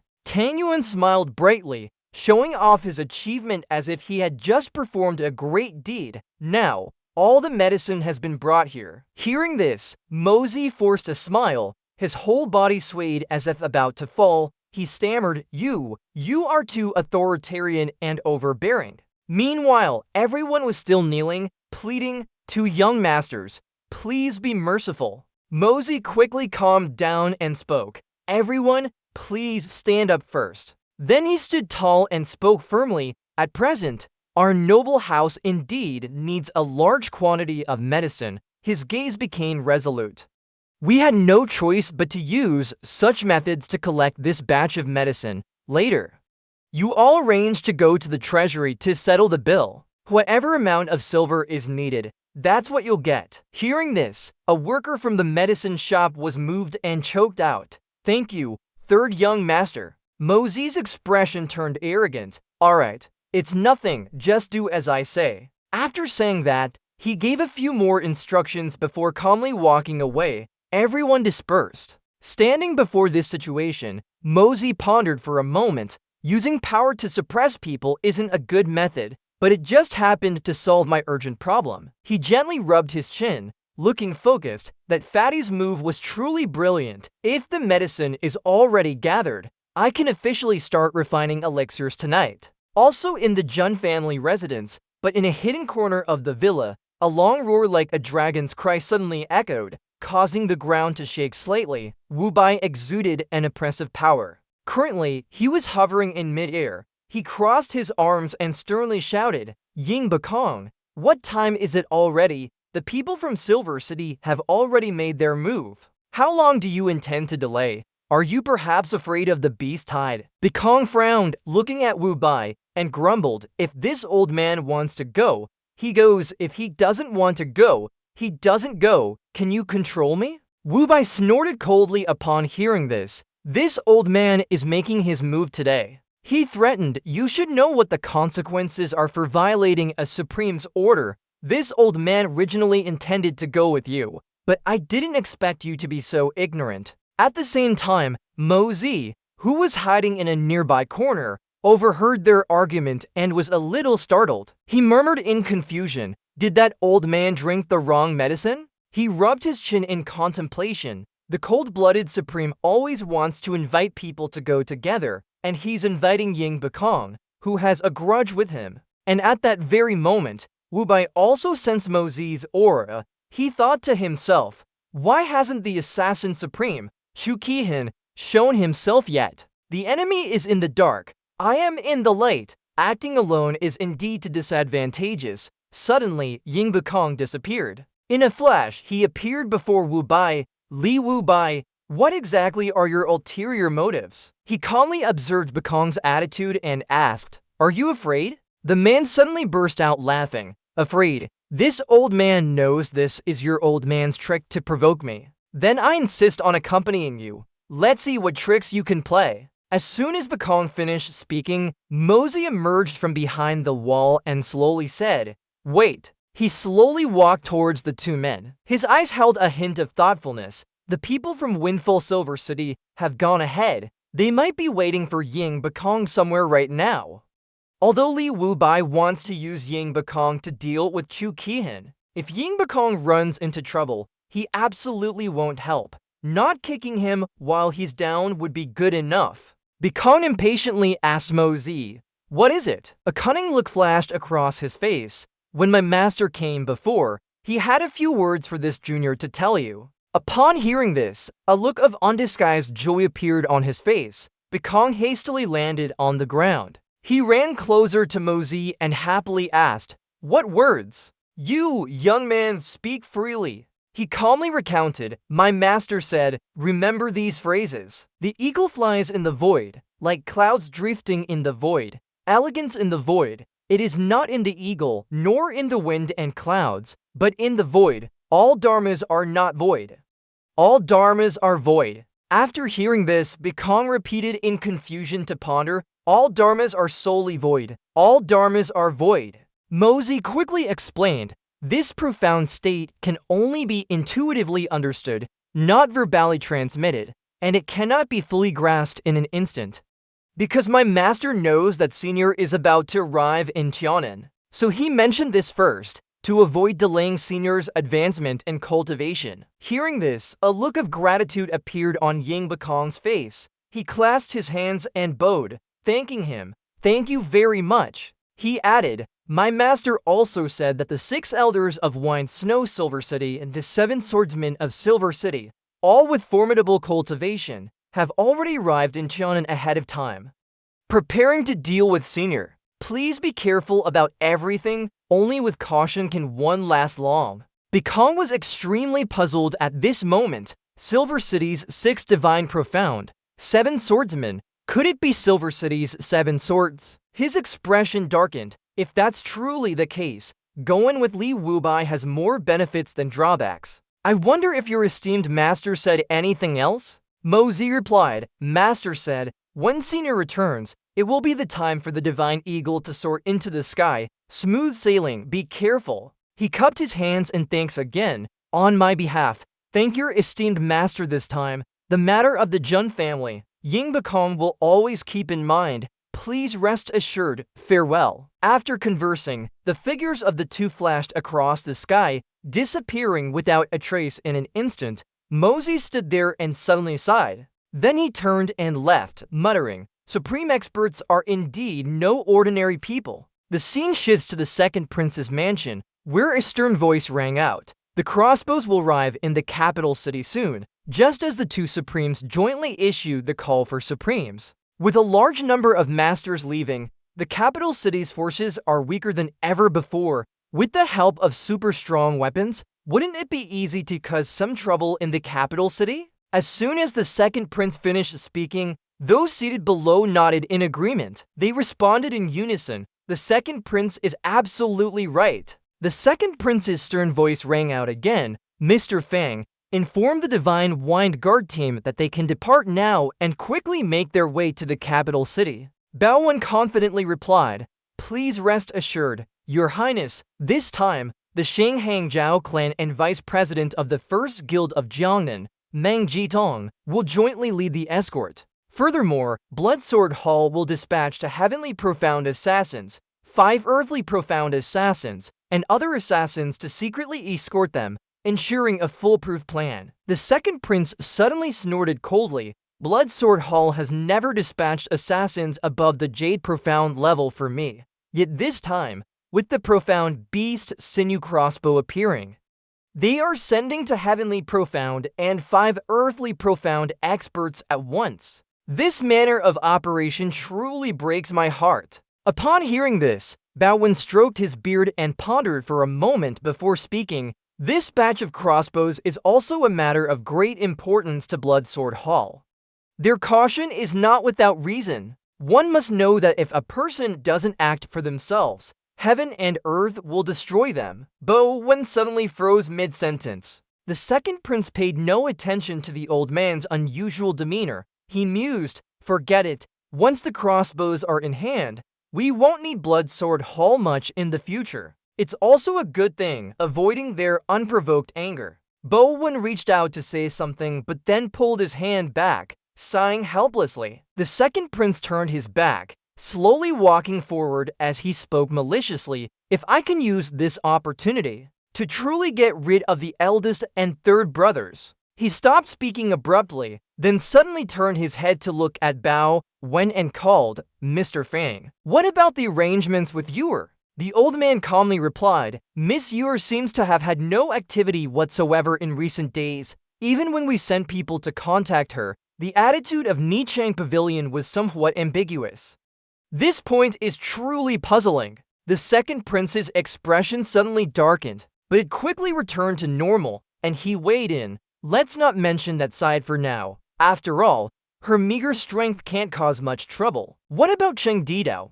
What has he been busy with all this time? Why haven't I seen him in days? When mentioning this person, a hint of suspicion also appeared in Bao Wen's voice. This young Master Chang, it seems he's been busy with something very mysterious these past few days. And the people from the Chang family still haven't arrived. I wonder if something has gone wrong. He hadn't finished his sentence when the second prince's face was already filled with murderous intent. He said coldly, "Now, all minor matters are temporarily set aside. Everything will be decided once the crossbows arrive." At night in Jun Mozi's courtyard, the medicinal prescriptions were neatly stacked. Kier carefully measured out 5 prescriptions, each wrapped into 100 portions. This is probably the last part. Kier was happy that she had finished her work. King Han came over to her with a prescription and asked, "I haven't finished wrapping my part. Where's Mozi?" Kier replied honestly, "He's been in this posture for a very long time. What difficult problem is he thinking about after all?" King Han frowned slightly, looking at the young man deep in thought sitting over there. As she got closer, she discovered he was sleeping so soundly that drool was flowing freely, making her both angry and amused. King Han couldn't suppress her anger and shouted, "This scoundrel!" Her whole body flared with anger. "He tricked us into working like oxen and horses here, but it turns out he was already sleeping here. I'm so angry with you." Suddenly, King Han gave Mozi's calf a hard kick. He, who was sleeping soundly, immediately sprang up from his chair. Then he pretended to be deep in thought, pacing back and forth. "This problem is really mind-consuming. I've thought about it all night, yet I still don't have a single clue. It's truly exhausting." Seeing Mozi still pretending, King Han didn't hold back and wanted to expose his lie. "Young Master Jun San, do you always drool this much when you're thinking about problems?" Hearing that, he suddenly froze, unsure how to argue his way out. After a few seconds of thought, Mozi decided to change the subject. He pointed towards the door and exclaimed, "Third uncle, why are you still here so late?" Kier and King Han both looked blankly towards the door but saw no one. Taking advantage of their distraction, he quickly slipped away. By the time King Han turned back, he had vanished without a trace. She gritted her teeth in anger, roaring with indignation. Young Master Jun San, currently inside the Honggu Tower, a place where abundant spiritual energy converges. Mozi was inside with the already prepared prescriptions. He untied the bindings while thinking, "Now I must prioritize refining. There are only 5 types of elixirs." Mozi laid out the elixirs on the table and pondered. Profound yang pills and lesser yin pills are both body tonics. They can be refined from common herbs and are the most ordinary elixirs. Concentration pills, also called heart demon pills, when consumed during cultivation, can maintain a high level of mental focus, eliminating the vast majority of chances of qi deviation, making them invaluable on the market. 100 Solutions pills, a miraculous spiritual elixir specifically for detoxifying all poisons. Along this journey, there are countless poisonous insects, miasmas, and fierce beasts, making it an absolute great assurance to maintain the combat strength of the troops. Meridian unblocking pills, also known as tenure pills. According to experiments, after consuming these meridian unblocking pills, Zhuan practitioners do not need to forcibly open their meridians, but it is enough to enhance their Zhuanqi cultivation by 10 years. The most urgent task at hand is to enhance the overall strength of the Jun family's entire setup. Mozi's brows furrowed tightly as he began the process of refining the elixirs. Mozi concentrated his mind to control the flame. The chaotic flame under the creation furnace, which was neither warm nor hot, suddenly erupted with a burst of speed. The black flame instantly shot up several feet high, enveloping the entire creation furnace in black fire. His arm performed a spell to control the flame at an appropriate level. Mozi's mind was highly focused at this moment. Suddenly, with a buzzing sound, the lid of the furnace flew up into the air. He grabbed the prescriptions placed next to him and quickly threw them into the alchemy furnace. Various herbs were thrown in one after another. The lid of the creation furnace fell back down, and the chaotic flame exploded with a boom. Spiritual energy gradually enveloped the refining furnace. Jun Mozi felt the spiritual energy of his entire body flowing out continuously like a mighty river through his fingertips. He thought to himself, "My heavens, it's just refining the most basic, most ordinary elixir, yet it requires such strong, high-intensity spiritual energy fluctuations, but what can I do? I can only continue." After the creation furnace emitted a huge sound and dropped back to the ground, the black chaotic spiritual flame also restored its original fire color, continuing to burn slowly. Mozi's legs were now weak, and he collapsed to the ground, joyfully shouting, "Finally finished! I really don't have a single drop left." Mozi tiredly let out heavy breaths. He shakily propped himself up to stand. With a bewildered expression, he walked towards the alchemy furnace, smelling a familiar burnt odor and seeing the pile of black results inside. Mozi couldn't suppress his annoyance. "Heavens, what is this?" he angrily complained. "I thought this young master was a genius, but I still couldn't refine it. It's just a common item, yet I have to waste my time on it a second time." He annoyedly sat down, continued to meditate, and circulated his energy. But the result this time wasn't much different from the last. This shock made Mozi extremely disheartened. Heavens, again. But he refused to give up, rolled up his sleeves, and continued to try. "Alright, I'm going head to head with you. Let's see who's tougher." After failing yet again, Mozi furiously kicked the alchemy furnace. "I don't believe it. I can't even make this piece of trash. If 10 times isn't enough, I'll refine it 100 times, 1,000 times." After who knows how many attempts, finally, Mozi trembled with a joy he'd never felt before. In his hands, covered in black soot, were successfully refined black pills. Mozi challenged, "You, this thing, turned into dust on me before. Why aren't you turning any more? If you act up again, I won't recognize you. Heavens, you're wicked, but can you be more wicked than me?" Mozi quickly poured them into a jar. But then he paused for a moment, looking at the small, pitch-black pill in his hand, a little skeptical about its efficacy. Mozi tried chewing one pill, then evaluated. "It seems the effect isn't bad. But how long will this take to refine?" Looking at the remaining ingredients, he suddenly felt disheartened and wanted to give up immediately. After several failed attempts at alchemy, Mozi finally succeeded with his first batch of pills. Then he bravely decided to refine many more times. After a long while, he desperately shouted, "Heavens, I'm going all out." In the corner, the small bottles filled with finished pills were gradually increasing. As he filled a new bottle, he muttered, "Perhaps I failed too many times before, and now that I have experience, the failure rate is lower. Basically, out of 3 furnaces,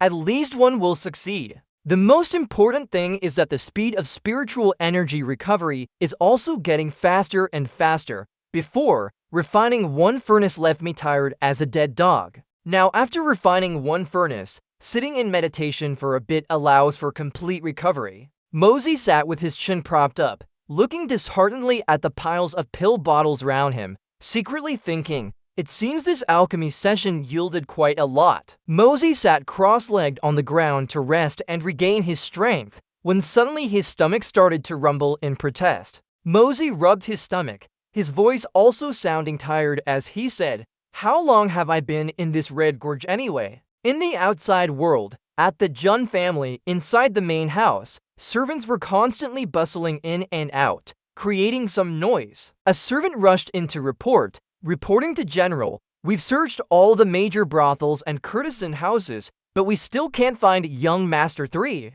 Wanli's face immediately darkened upon hearing this, and he angrily shouted, "Can't find him. It's been 3 days. Are all of you useless?" Wei spoke up asking, "Did you get anything from Ewer?" The servant immediately replied, "Young Master 3, we brought the girl Ewer in 2 days ago, but she insisted she knew nothing." As soon as he finished speaking, another servant rushed in from outside the door. "Young Master 3, General. Young Master 3 is back," he shouted in a hurry. Wanli and Wei both showed surprise. "What?" At this moment, in the Jun family's large kitchen, Mozi sat eating like a hungry tiger.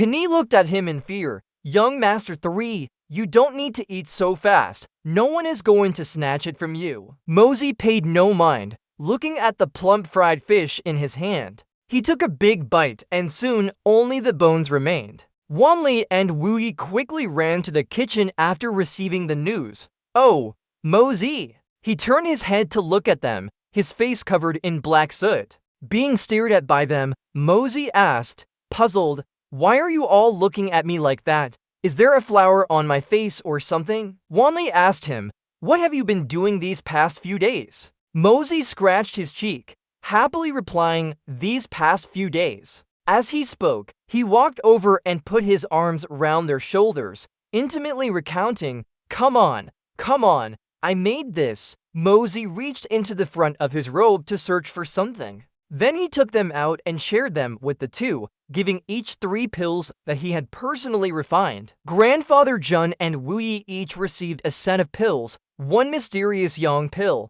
1 heart demon pill, and 1 10-year pill. Wuyi looked at the pills in his hand, couldn't help but doubt. You trickster, 1 pill can increase cultivation by 10 years. Nonsense. Mosey was extremely confident. You try it first, then speak. An instant passed as the pills began to take effect. The two of them tested his pills. Their inner strength suddenly surged, and they both exclaimed, "This is divine." Wanli exclaimed in surprise, "It really increased my cultivation by 10 years. Such good stuff. How much more do you have?" Wanli excitedly ran over and grabbed him, asking, "Hand it all over to this old man. Relax a bit.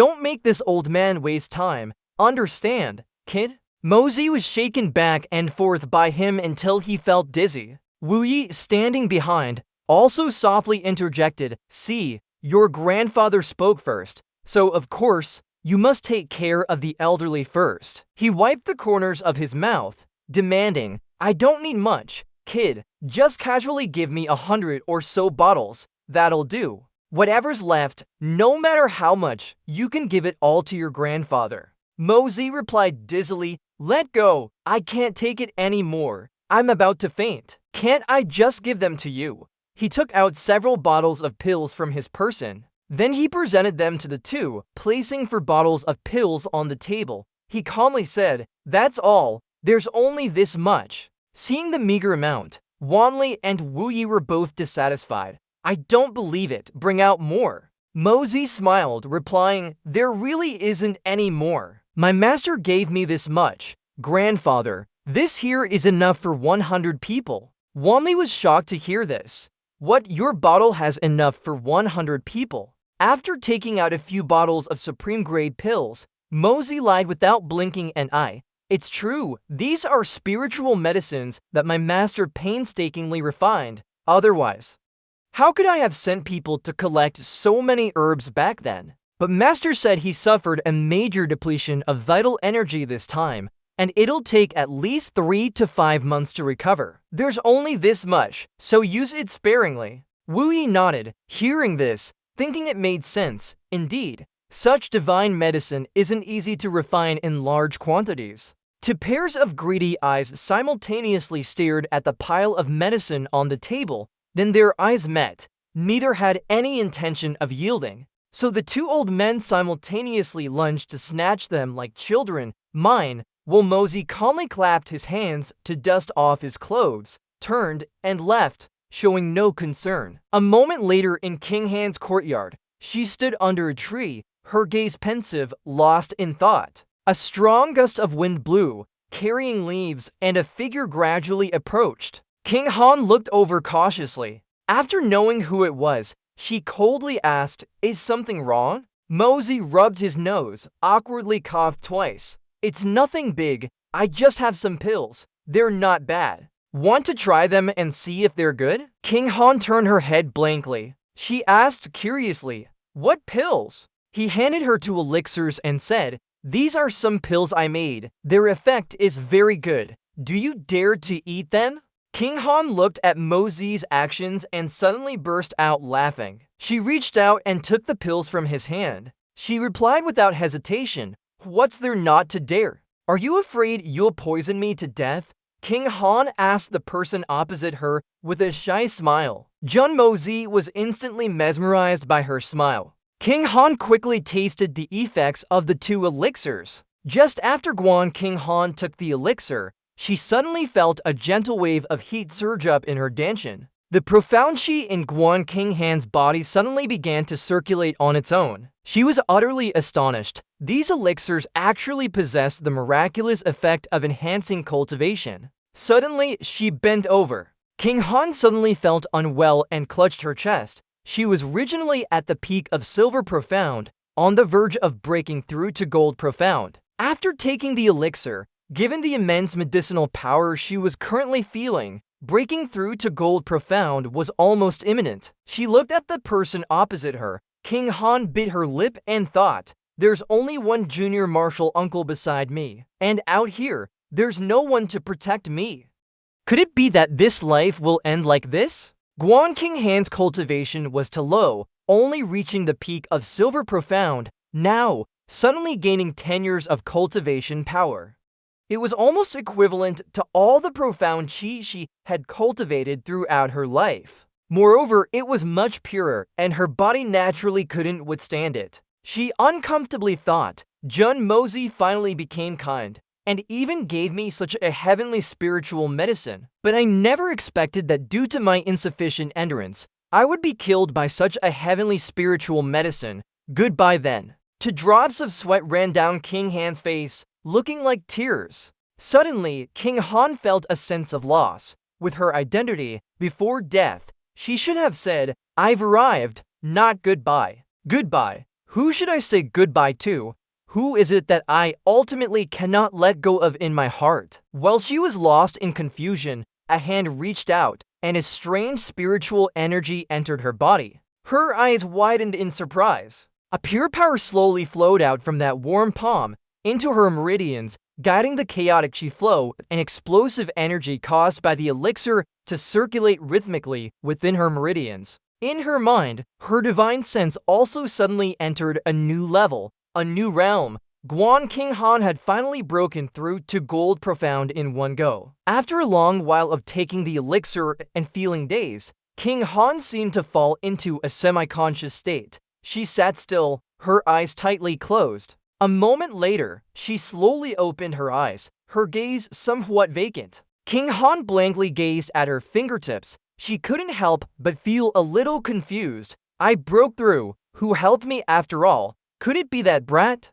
But Jun Mozi doesn't have such high cultivation. Immediately after, King Han spun around, only to see Mozi performing a spell on her. King Han awkwardly turned away, deliberately avoiding eye contact with him. In that instant, she lowered her face, thinking, how can this be? So it was really him after all. Then King Han's body suddenly jolted as Mozi's fingertips crawled over her back. She frowned slightly. This isn't touching, is it? Thinking of this, King Han had an idea. Take a peek. She saw Mozi still sitting motionless, his body barely stirring. Then, suddenly, his entire body trembled as if he'd been electrocuted. Immediately after, Mozi opened his mouth and let out a dry laugh. King Han unconsciously became engrossed in his appearance. She tightly gripped the hem of her skirt with her slender fingertips. The scene transitions to an ancient prince's manor,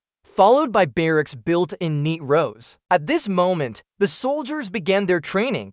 Mozi approached step by step with a red handprint on his face. He shouted, "Assemble." As soon as he saw him, a man's jaw dropped in surprise. "Third young master, your face." Mozi unconsciously raised a hand to touch his cheek, recalling what just happened. Only 2 slaps. I didn't expect eldest sister-in-law to hit so hard. Afterwards, he sternly reminded them, "Don't worry about it. Before I started training you, I already told you. I want 2 of the strongest soldier teams. One is Tanthian, and one is PHHN. These 2 teams will conquer the world with me, ruling the continent, and the chosen members for these 2 teams will be selected from among you." Hearing this, everyone's faces became tense. Not stopping there, Mozi growled. "For days later, you will carry out the first mission I assign. After this operation, Those who are fortunate enough to survive will be the members of 10th INPHHN. Mosey's face darkened as he said with full confidence, the entire continent in the future, upon hearing their names, will tremble. As for this operation, unlike normal, it's extremely dangerous. Each one of you has a death rate of over 90%. To say 9 deaths, 1 life is even an understatement. Mosey slowly raised his hand. If you want to withdraw now, you can take a step back. I will not force you. Considering your own life is not shameful. As soon as he finished speaking, the crowd all lowered their heads. No one uttered a sound. Seeing this, he reminded them once more, the chance to leave is only once. I'll say it again. This operation is very likely to be a mission of 10 deaths. No life. There's going, but no coming back. This is your last chance to choose. Mosey slightly lowered his head and took a deep breath. Immediately after, Mosey looked up and shouted, if you want to become a member of 10th INPHHN, take 1 step forward. As soon as he finished speaking, the crowd simultaneously took 1 step forward. Seeing this, Mosey closed his eyes tightly, sensing every sound. Then he let out a shout. Very good. Taking this 1 step forward is a path of 9 deaths. No life. It is also a path for the strong, from which there is no turning back from 100 setbacks. It is a path for iron-blooded men. As you all step forward to receive the elixirs, I'll give you a few words of advice. A man's path, just 1 step. Life, death, glory, no turning back. A man's blood, hard as iron, through mountains of blades and seas of fire, the will remains unbroken. A man's tears, most precious, facing a lone enemy, 10,000 strong, never retreating. Bones shattered, blood flowing, through life and death, never turning back. Mosey met them, gave some instructions, and took a vote. When everyone unanimously agreed to participate,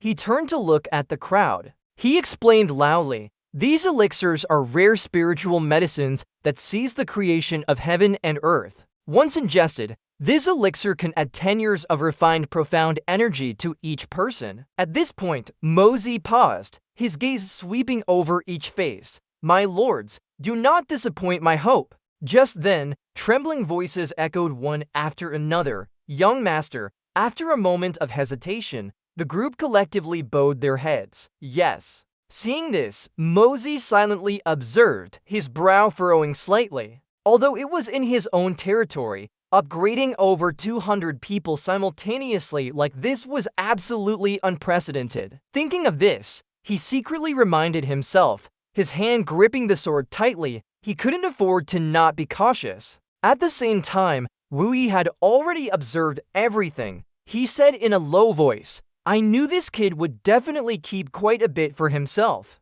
Indeed, I guessed correctly, it's 250 for portions at once. Truly generous. Wanli suddenly said seriously, this medicine, Mo, can use, but you cannot use it indiscriminately. Once the news spreads, it would be extremely dangerous for me, Mo. Wu Yi frowned slightly, then he replied in a low voice, I understand. To take this medicine, it must be a death warrior of my military family. No matter if there's even the slightest doubt, it must not be used. Speaking of this, Wu Yi emphasized each word, better to miss out than to take a risk. Wanli turned his head, the corner of his mouth curving upwards, saying, well said. Furthermore, the timing for using this medicine must also be precise. And absolutely no one who takes the medicine can know that it was a spiritual elixir that helped them level up. Then he emphasized, as if reminding him, you understand how to conceal it, right?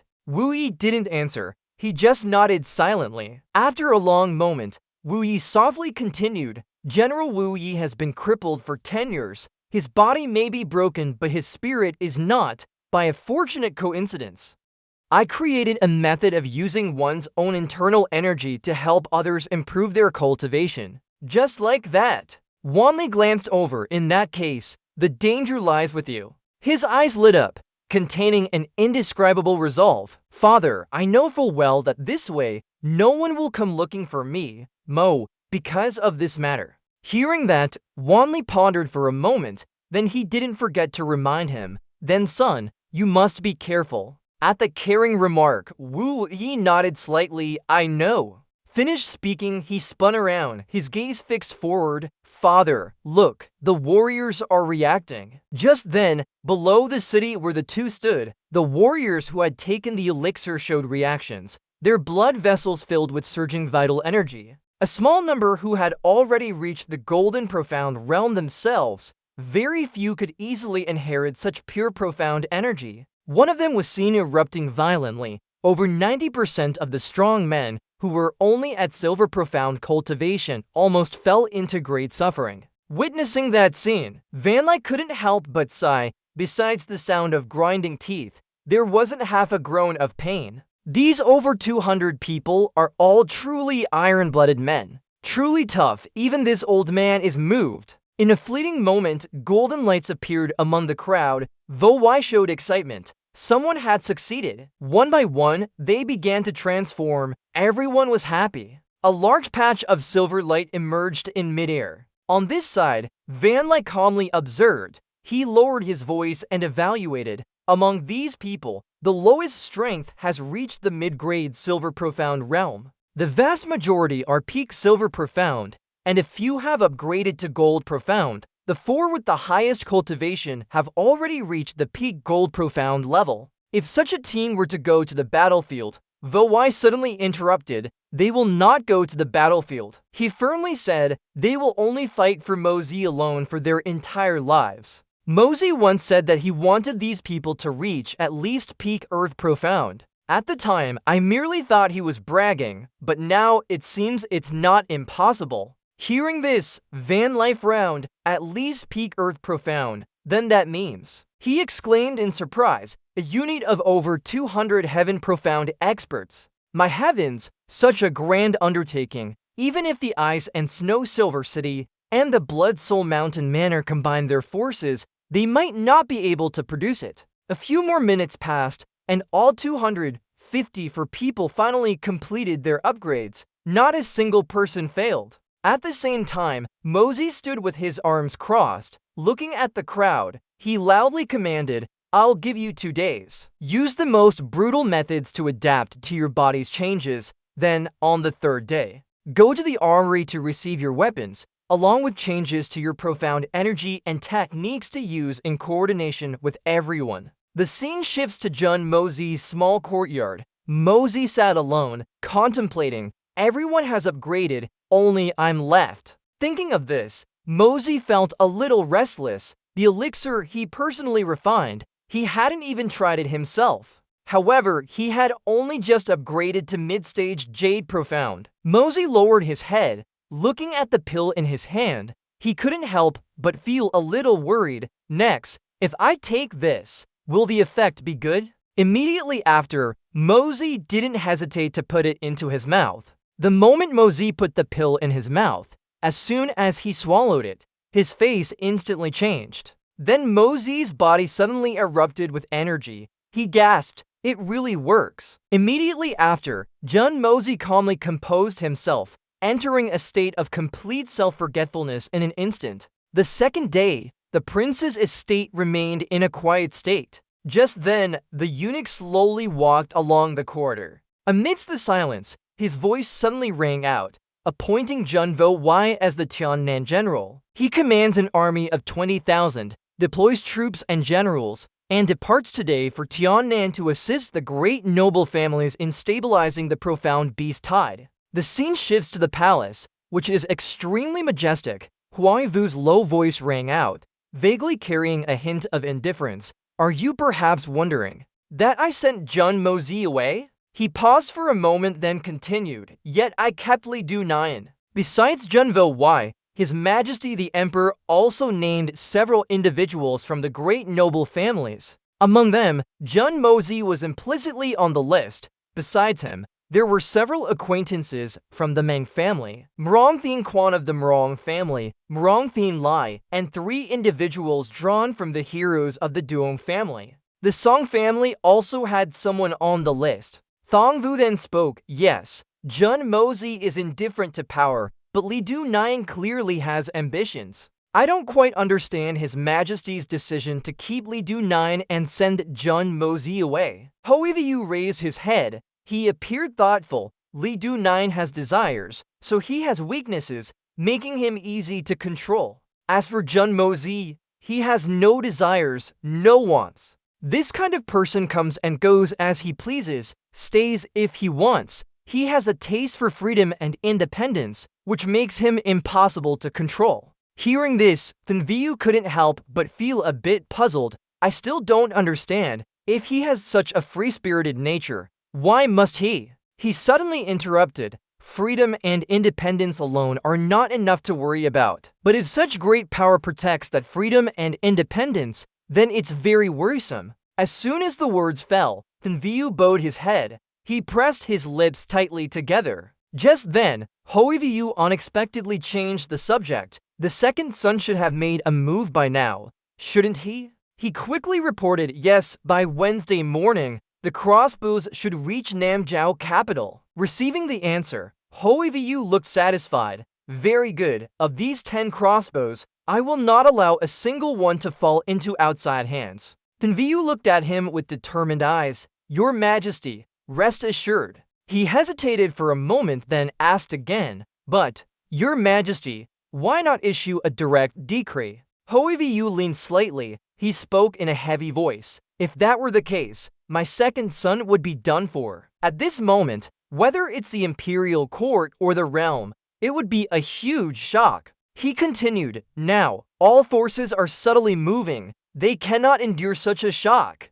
Thenviyu was speechless. He merely bowed his head and listened. Hoiviyu said softly, his voice cold as ice, issue a command to the Bloodsword Hall. No matter whose people they are, not a single one is to be let go. This matter must be handled cleanly. Hearing those 3 words, Thenviyu involuntarily felt a shiver. Bloodsword Hall.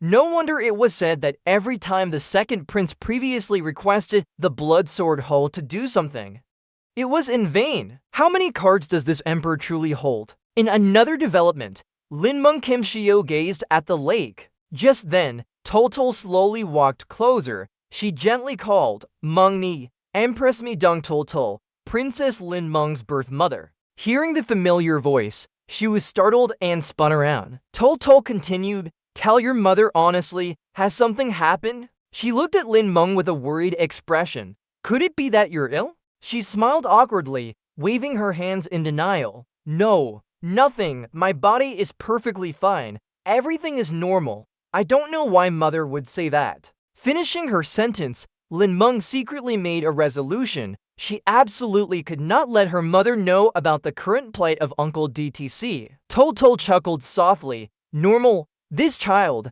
These past few days you've been either melancholic or secretly smiling. Are these things really normal? Linmeng immediately pouted. She quickly replied with a resentful look. Mother, would your daughter really lie to you? Hearing this, Toltol let out a giggle. My daughter truly has no abnormalities. Then she offered a guess, or, is it that you've taken a liking to some young man? Linmeng's cheeks unconsciously flushed bright red. She shrieked in surprise. Mother, what are you saying? She gently took Linmeng's hand and reassured her. My child, don't be shy. Tell me or don't. Your mother won't force you. But if you have someone in your heart, you must tell your mother quickly. What if your father someday arranges a marriage for you, and then you voice your objections? It would be troublesome then. Linmeng quickly rushed into Toltu's arms. She softly replied, yes, daughter understands. Just then, Toltul suddenly sighed. She quickly said with a dejected tone,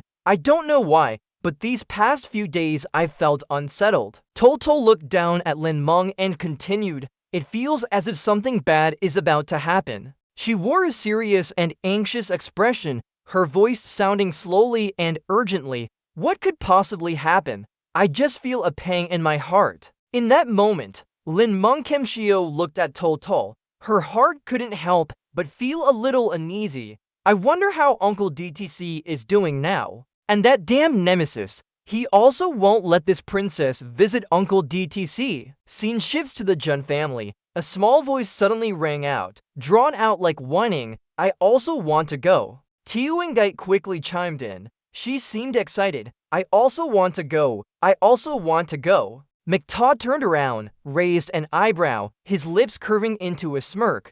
Big sister, what are you going to do? Go fill the stomachs of profound beasts. Are you going to help me or the profound beasts? Tiuingite snorted coldly. This young lady here is very powerful now. She proudly boasted, once my saber technique is displayed, even seventh brother is no longer my opponent. As Tiuingite spoke, she touched the white profound beast and added, this little whitey here is an 8th level profound beast. It's already so powerful. What do I have to fear? Killing 1,800 in a day is nothing. Isn't that right, little whitey? McTaw angrily yelled, Big sister, how can you compare like that? He glared at little whitey and bluntly stated, little whitey may be a high-level profound beast, but it's not even an adult yet, okay? Haven't you seen other profound beasts? Even if you haven't eaten pork, haven't you at least seen pigs run? She lazily replied, what nonsense are you spouting? This young lady here simply hasn't seen pigs run. Other profound beasts? What about other profound beasts? As soon as they meet this young lady, don't they immediately cower, not even daring to lift their heads? McTaw frowned at Tiuingite and continued, Big sister, every time you go out, you're holding your little whitey. It's a standard high-level profound beast. Just a few profound beasts in Arthian Hchiang, when they see it, will surely cower. He paused for a moment and then asked, what does this prove? She pouted and retorted, prove. Prove what? After a moment of silence, McTaw concluded, here, little whitey is very powerful, but in Thian Fat, little whitey is nothing. What kind of monkey is it? Tiuingite refused to back down. She took a step forward and countered, are you tricking children? Little whitey is so powerful. How can it be nothing? Then Tiuingite brazenly declared, anyway, I want to go. I definitely want to go. I absolutely must go. I also want to hunt a divine snow leopard to give to my grandfather as a birthday present in 2 months. Hearing this, McTaw became even more furious. He pointed at little whitey and challenged, Big sister, my lady, do you think that divine snow fox is your pet cat? That thing is much higher grade than your iron-winged leopard. Seeing this, Tiuingite looked pathetic. She pretended to act spoiled. What's the big deal? McTaw Jeej, take me with you. Tiuingite moved closer. She whispered in a weak tone, isn't it just adding one more horse? Can you? Contrary to expectations, McTaw flatly refused. No, it's non-negotiable. Calling me good Jeej won't work. Calling me good husband won't work either. Receiving Micta's cold gaze, Tiuingite's spirit almost collapsed. She turned away to avoid him and snorted coldly, you're dreaming. If you don't take me, I'll go with my brother. Immediately after, Tiuingite shouted, are you that eager? Am I really unable to go to Thian Nam without you? McTaw opened his mouth and retorted, whatever you want, as long as you're not going with me, then everything is negotiable. Tiuingite angrily frowned. She silently cursed, this man is so annoying. Immediately after, Tiuingite lowered her voice, but I just want to go with you. Going with you is fun. Your personality isn't one to settle down. The journey will definitely be very interesting. After saying that, Tiuingite burst into tears. What's the point of going with those 3 stupid bear brothers? McTaw frowned. He quickly deduced, it must be that those 3 brothers completely rejected this girl's request. That's why she came to cling to me. Otherwise, why would this girl come looking for me? Immediately, McTaw flicked Tiuingite's forehead. He taunted, let me tell you, there's no way. Don't even talk about a door. There's not even a window. You'd better quietly stay home with my sister-in-law. Just at this moment, Thanhan's voice rang out, because I also have to go to Thian Nam. Whether she's at home or not, I don't know, but in any case, she definitely won't agree to stay with me. Hearing the familiar voice, McTaw turned around in a daze, sister-in-law. Right before his eyes was Thanhan, who coldly swept her gaze. Thanhan slightly frowned. She pondered, that's not right. The Imperial Palace couldn't possibly not know about the earlier matter of the Quan family and Blood Soul Mountain Villa. and they specifically named Quan Vi and Quan Mak Ta to appear. What if, after arriving at Thien Nam, Blood Soul Mountain Villa intentionally makes things difficult for them? These two nephews have such bad tempers. If they cause trouble, then, having me, there would at least be a bargaining chip. If it really comes down to it, I'd rather sacrifice myself to ensure Quan Vi and Quan Mak Ta, the two nephews, return safely. Under the crescent moon hanging in the silent night sky, a group of people dressed in dark cloaks stood neatly in a wide courtyard. The atmosphere was suffocatingly tense. Van L remained silent, not uttering a word. Suddenly, he waved his hand as a signal, and the entire group instantly vanished in a misty haze as if they had never appeared. Van L frowned, his voice hoarse with doubt. When can they arrive? Lao Beng quickly reported, estimated to be tomorrow night. Hearing this, Van L nodded slightly and sternly ordered, Lao Beng, prepare face coverings and travel attire. Faced with an undeniable command, he immediately bowed and replied, yes. The night quietly passed, and the scene shifted to Quan Vi's small courtyard. Under the moonlight, he clenched his fists, his gaze resolute. After a moment of silence, VS softly muttered, tomorrow night. In an instant, the object in his hand turned to ash and fell to the ground. In a flash, the following evening arrived, at the outskirts of Thien Chiang. At this moment, VCSC rode his horse swiftly along the barren road, his mind filled with thoughts. It's been 2 days since we left the boat. Thanks to these 2 days of frantic, non-stop riding, we've arrived 2 days earlier than planned. The second prince escorted this group of mystic crossbows, and the 9-day journey was incredibly smooth, with no unexpected incidents. How could this road be like this? This situation is too unusual. Just at this moment, the young man shouted, Big brother, 200 miles ahead is Thien Chiang Imperial City. Even if someone intended to block the way, they wouldn't dare commit a crime within the imperial capital's territory. This entire journey, it seems we worried for nothing. I really didn't expect it to go so smoothly. It seems Second Master's method of keeping secrets was quite excellent. VCSE looked into the distance, his voice heavy as he spoke. I only hope so. Alright, only the last stretch remains. Everyone, keep your spirits up, do your best, and advance at full speed. Hearing this, the young man nodded immediately. Yes. After a while, he continued to report, Patriarch Trio, this place is not far from Thien Chiang. Hai Wu-tung looked over at VCSE and cautiously asked, there's no need to rush anymore, is there? Hai Wu-tung continued, his eyes still on him. We might as well find a place to rest for the night. Setting off tomorrow would be more reasonable. The brothers are already exhausted. And travel at night is difficult, which could lead to trouble. As soon as he finished speaking, Hai Wu-tung thought to himself, I don't even know what cargo we're escorting. It's been so mysterious the whole way. Apart from rushing, nothing has happened so far. Thien Chiang is right ahead, yet we're still speeding up. Isn't this Patriarch Trio tormenting people? After a while, VCSC spoke in a profound voice. This matter is of great importance. We cannot be anything but careful.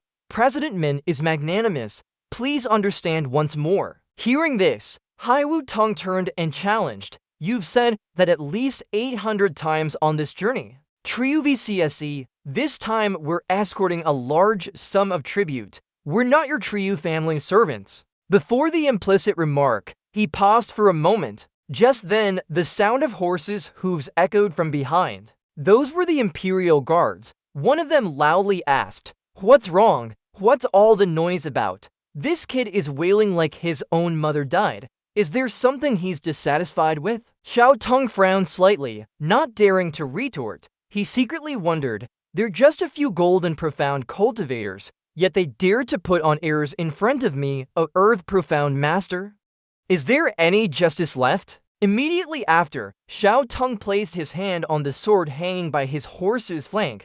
Unflinchingly, he provocatively asked, What's wrong? Do you guys have a problem? The Imperial Guards angrily charged forward. Someone's voice boomed, You're looking for death. Seeing this, Xiao Tong angrily pointed at the group. They're crazy. They're all crazy. Elsewhere, Mosey whined, "Spare me, sister-in-law, my dear sister-in-law. Why are you causing more trouble at a time like this? Even if you want to go, don't come looking for me. What I say doesn't count. You can just go find third uncle." King Han nonchalantly retorted, "Whether what you say counts or not, that's your business." She continued with a resolute attitude, "Whether I go or not, that's my business." On this side, Xiaoyi silently turned to glare at her uncle. Seeing this, Mosey could only compromise. "Fine, just don't cause me any trouble. Do whatever you like." That afternoon, John Mosey and over 200 of his guards split into small groups and silently disappeared from the military manor.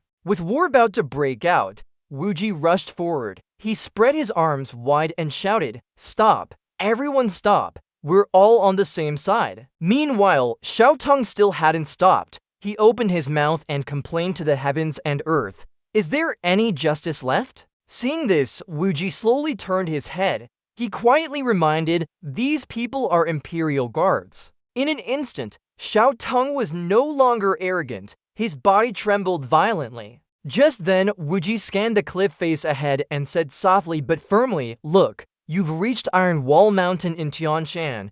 Beyond this mountain is Changxiang City. Reaching this point, it can be said that the mission is 99% complete." At this, Wuji raised his hand to signal, "All troops halt. Rest here for a bit." Night quickly fell. From beneath the cliff, waves of heat continuously rose. Above the firewood, a copper pot could be seen. Beside it were hot roasted meat slices, ready to be eaten while still warm. A moment later, one person excitedly shouted, "Dinner!" But the short-lived peace was broken. A voice from afar rang out, "Dinner? You still want to eat dinner? Regionally, we could have let you become full ghosts, but our time is truly limited." The group immediately became alert, everyone looking round. "Who's there? Come out!" Suddenly, a shockwave slammed directly into the group. In an instant, sharp fragments of rock came flying quickly. A column of light appeared, flying straight towards one person, then another.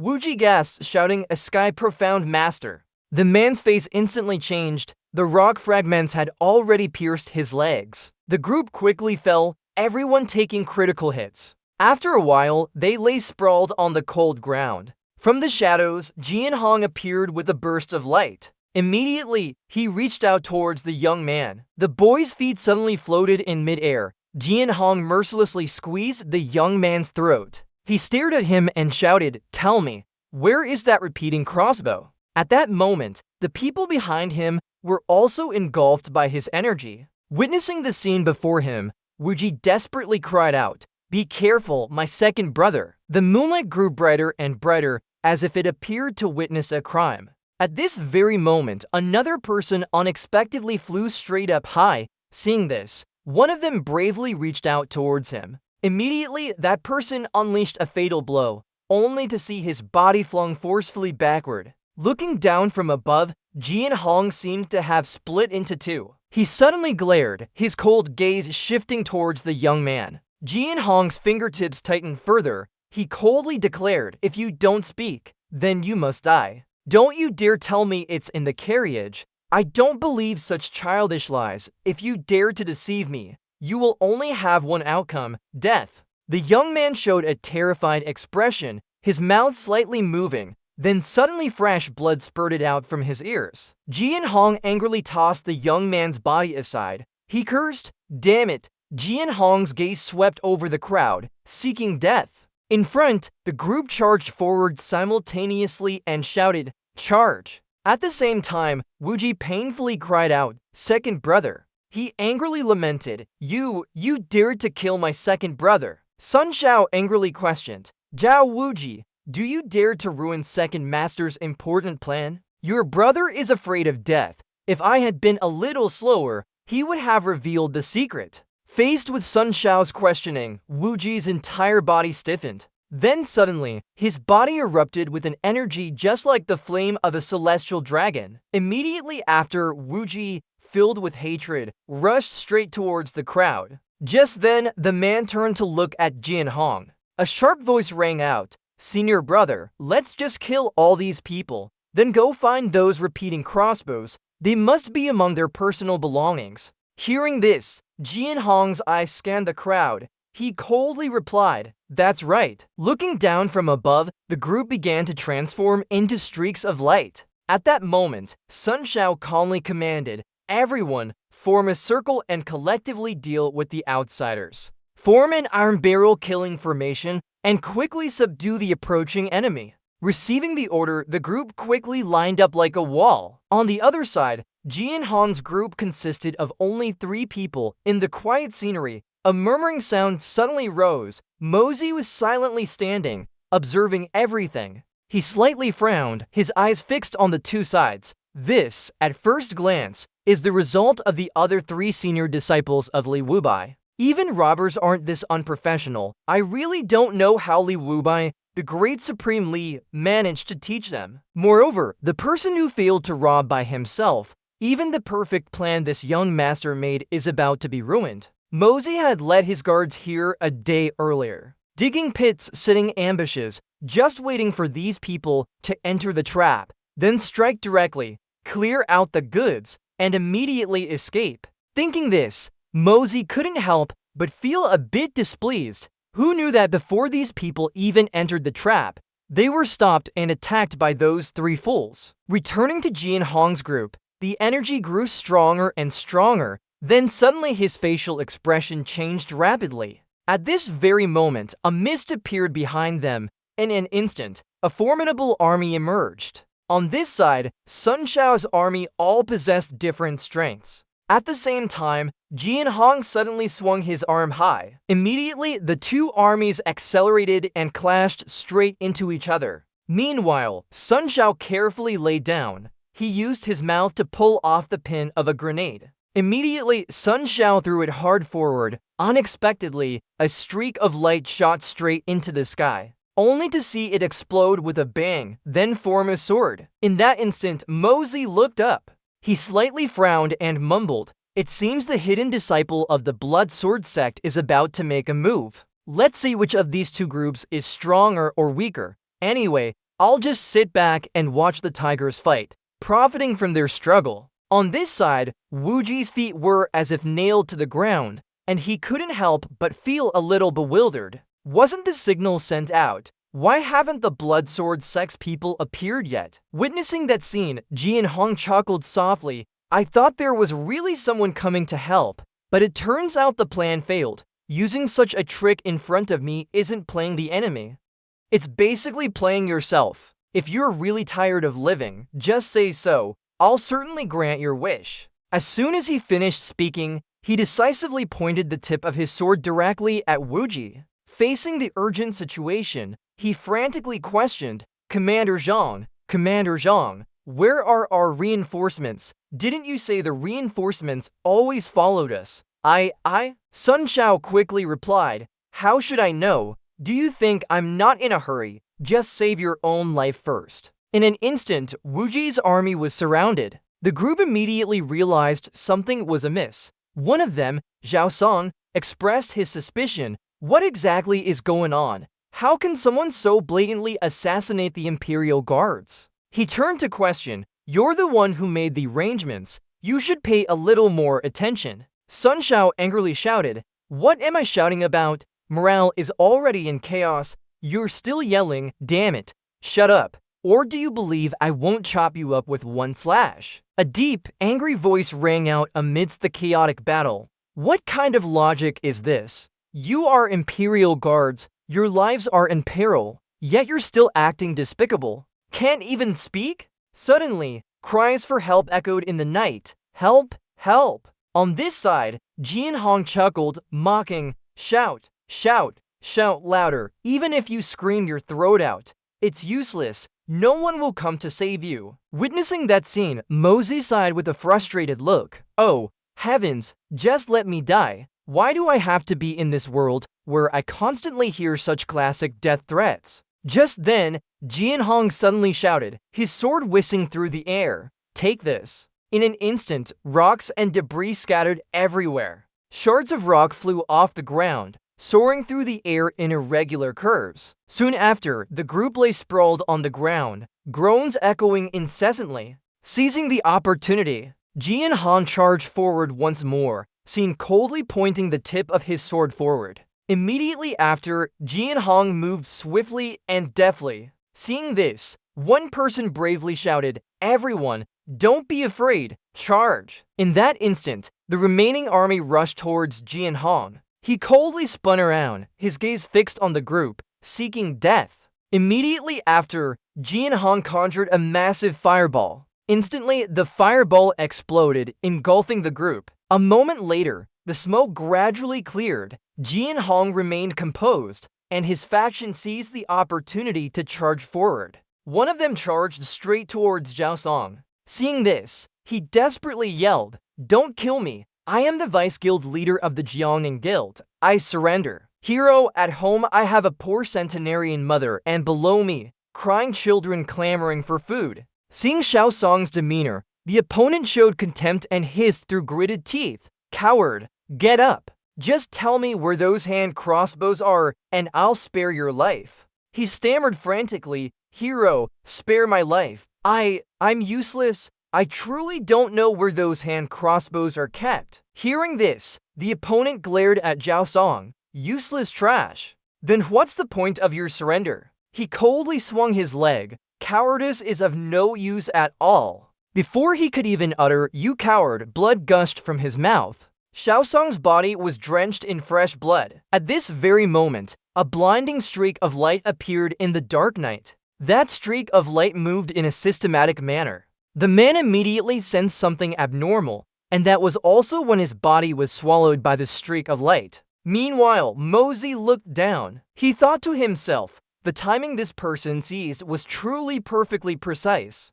This person had hidden himself nearby. Meng Xiaosong's body was flying up. The bodies of the three people were perfectly aligned, just enough to block Chu Jianming's sight. The true strength of this assassin at most was only equal to Chu Jianming's. If he hadn't chosen such a clever timing, even if he could assassinate, it would probably only cause some minor injuries. Mosey looked down in doubt, but now, Chu Jianming had lost a leg. At this moment, the man's body was like a puppet. From the darkness, the mysterious person appeared, constantly swinging their arm. After a long while, the man's body fell to the ground. The crowd looked forward in shock, then screamed in horror. Upon seeing the mysterious person, Jian Hong angrily questioned. Receiving no reply, Jian Hong shouted. He calmly said, "I am just an unknown nobody from the Blood Sword sect. I've long admired the great names of the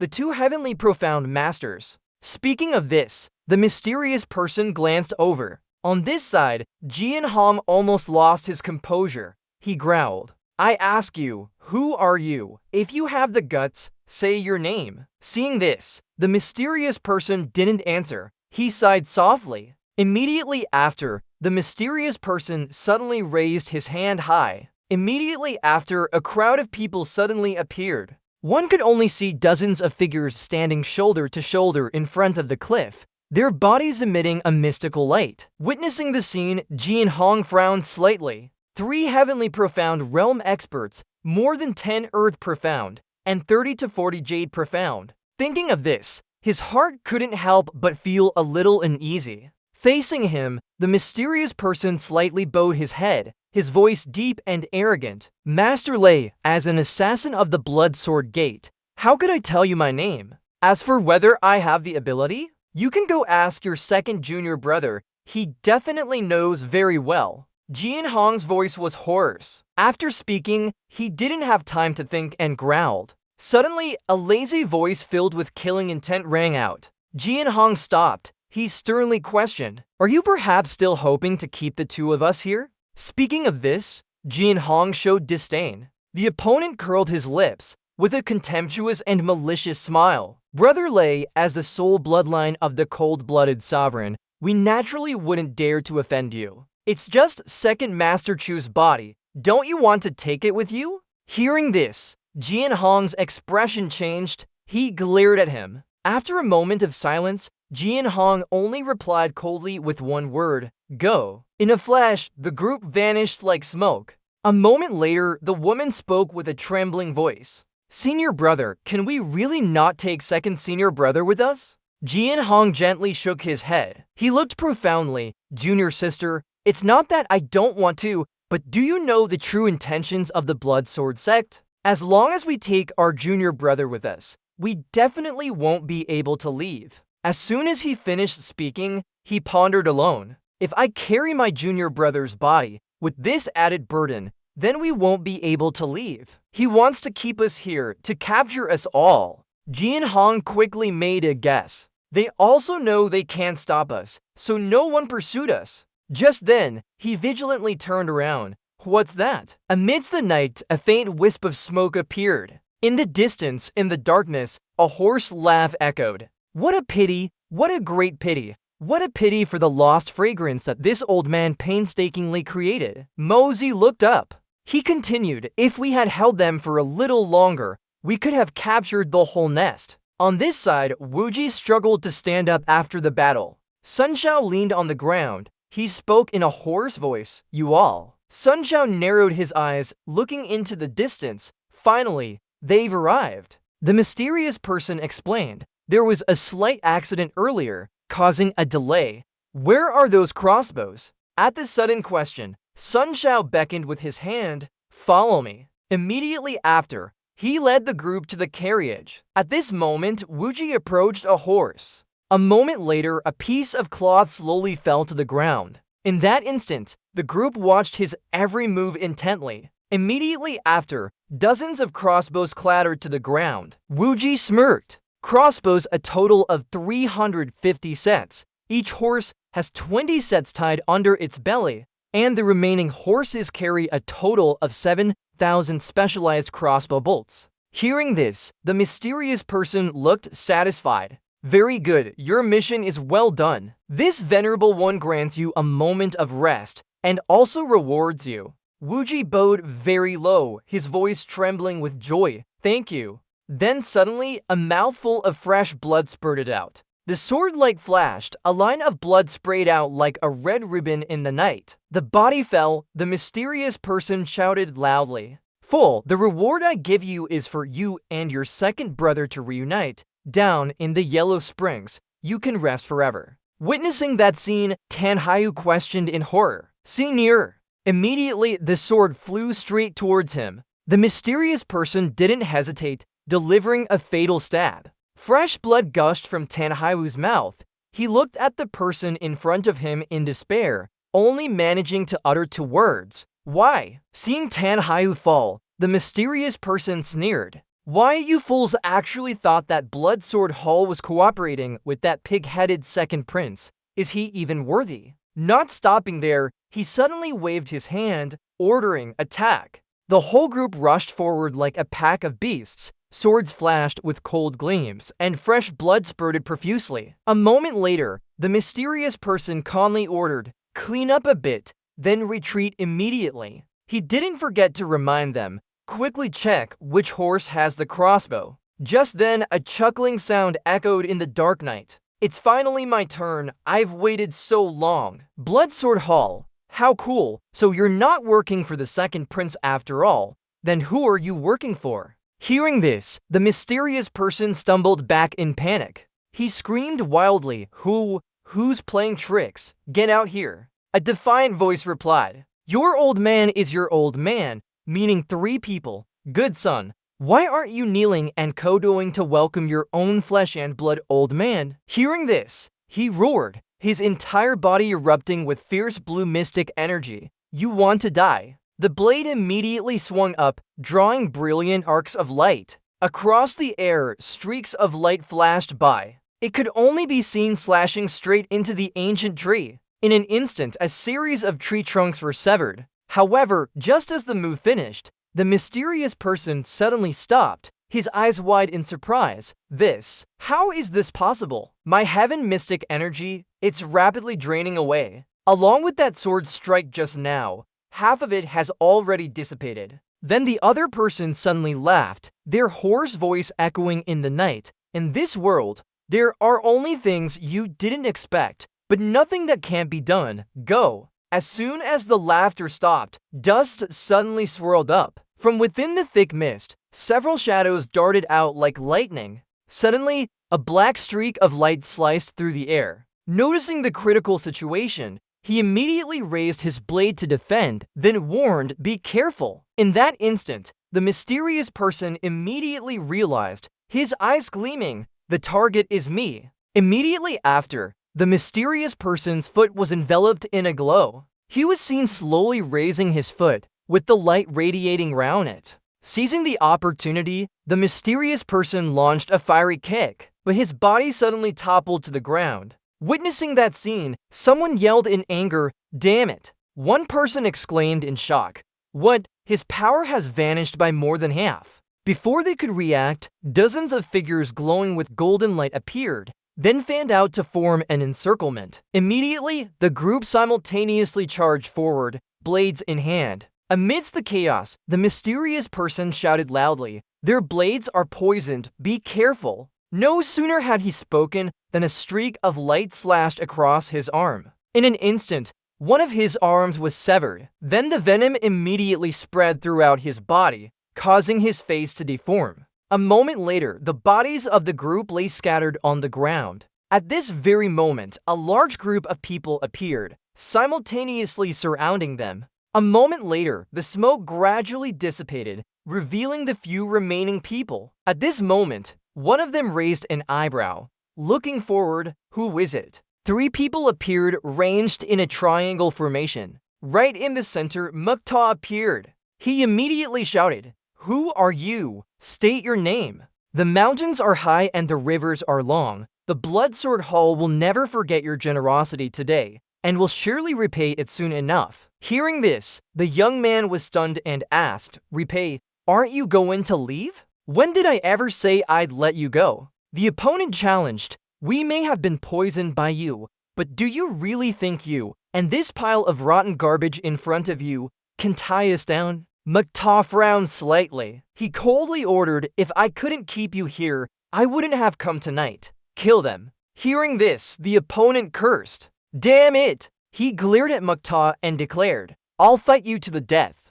No sooner had he spoken than he madly charged towards the young man. Mukta chuckled joyfully. He gestured with his hand, then looked up and reached out, saying, "Come down." This action confused the other two. Suddenly, a large golden net was thrown down from somewhere. Only then did the two realize, "Careful, it's an ambush." But unfortunately, no sooner had they spoken than the net enveloped them. Thus, the net completely covered them, trapping the two. At this moment, Mukta quickly ordered his subordinates, "Attack." The 2 swordsmen realized in panic that they were about to be finished. At the same time, Mukta's subordinates rushed forward. "Go!" He thought to himself, "Luckily, I had already arranged for 50 people to hide in the trees, each with 2 large nets." Mukta frowned. "I didn't expect to actually use them." Then he instructed his subordinates, "Immediately clear the battlefield. For any enemy not yet dead, deliver another blow. Take careful care of our own people, and carry away the wounded." Mukta reminded them, "Carefully collect all crossbows and bolts. Ensure absolutely no traces are left." Having said that, he raised his hand and commanded, "Begin the operation immediately." By now, the forest had become silent. Mukta looked around. A moment later, under the quiet night with a crescent moon, he and his subordinates quickly rode away, retreating. Seeing Mukta's group leave, one person wondered, "Old Pang, what should we do now?" "We came for nothing," Old Pang said sadly. "What else can we do? Let's go back." Old Pang sighed. The true strength the young master concealed is too astonishing. That guy sighed. "It's good that we weren't needed. Let's go." Scene shifts to the Jun mansion, inside a room enveloped by candlelight. Mukta was inventorying weapons. Besides 350 sets of hand crossbows and 7,000 arrows, there were still 2 to 3 taels of silver. He smiled happily, saying, "Though it was a bit tough, today's harvest is truly abundant." Outside, someone's hand knocked on the door a few times. V.S. stepped in. "Was it smooth today?" Mukta asked. "Extremely smooth. How about your side, third uncle?" V.R. recounted, "I led people to engite their pavilion, but I don't know where the information leaked from. By the time I arrived, that Ngaitni had already left. Macta then instructed, "Leave that matter for now. Third uncle, go get some good rest. We're departing tomorrow." Hearing this, the Ek closed his eyes in helpless agreement. Understood. The next day, the sun shone brightly across the sky with clear blue clouds. Macta stood in the Jun mansion, giving orders. "Before I leave, I have tasks for you all." He spoke seriously. "Fatty, you must keep a close eye on the aristocratic hall." Macta instructed in detail. "The batch of medicine I gave you must be auctioned off periodically with the auction money. Spare no expense to procure the high-grade medicinal ingredients I've listed." He pointed at Diandiangmik. "Little Diandiangmik, you don't need to get involved in the aristocratic hall's regular buying and selling process." Macta analyzed. "However, if the imperial family makes any requests, everything will be handled by you. After all, with Jijiang and Gaian's status, it's not convenient for him to handle these matters." Understood. Diandiangmik was speechless and flustered after hearing this. Knowing Diandiangmik was timid, Macta continued, "If you feel you can't handle it yourself, then go back and consult your father, Prince Ban Ming. Let's decide that. There's no need to discuss this further." Macta turned to Tong Lao Tam. "During this time, just brew some wine for our family's consumption. You don't need too much. Additionally, you are responsible for the safety of the aristocratic hall at night. You must ensure nothing goes wrong." Tong Lao Tam happily complied. "Understood, master." Macta continued, "Trimfong, while I'm away, intelligence gathering is always number one." Macta patted Trimfong's shoulder. "You must use all kinds of people to extract all valuable intelligence. Understood?" Trimfong affirmed, "Young master, don't worry. I will definitely transform the Black Gang of Thien Chiang City into a flawless intelligence network." Hearing this, Macta felt somewhat relieved. "Very good. The last thing. What I'm most concerned about is the safety of the Jun family." Macta stated, "This point will primarily be handled by Trimfong and Tong Lao Tam." His expression was serious. "I'll just say one thing. I will not allow any problems, any accidents whatsoever. Understood?" The two replied in unison, "Young master, rest assured, if anyone wants to harm the Jun family, they'll have to step over our corpses first." Hearing this, Macta put his hand into his pocket. "Then I'm relieved." He took out a bottle of medicine. "The elixir in here, 3 pills for each of you. Take them together, and they can purify and increase your profound energy cultivation by 10 years. Macta reminded, "Jijiang and Gaian, you can let Trimfong assist you. Also, these matters are highly confidential. No one can reveal them." All three nodded in agreement. "Yes." After arranging the tasks, Macta continued speaking. "Alright, you're dismissed. We're setting off this afternoon. You don't need to see us off." His expression was serious. "If everything goes smoothly on this trip, when I return, it will be." That afternoon, on the platform, a young man beat long drum rolls. Huai Yu stood high above, watching the army ranged in long lines. Wu Yi sat proudly on a wooden carriage amidst the soldiers. He clasped his hands respectfully. "Your Majesty, your humble servant Wu Yi bids farewell." Immediately, Huai Yu raised a hand to signal approval. Receiving the signal, Tung Hon shouted loudly, "Play music! Send off the Empire's hero to battle!" A soldier immediately beat powerful drum rolls, resonating heroically. On this side, another soldier gripped the horse's reins tightly in their hand. They jointly raised the banners high. "Great Saber of Thongvu River. Longsword points to Thien Nam." Banners fluttered in the wind.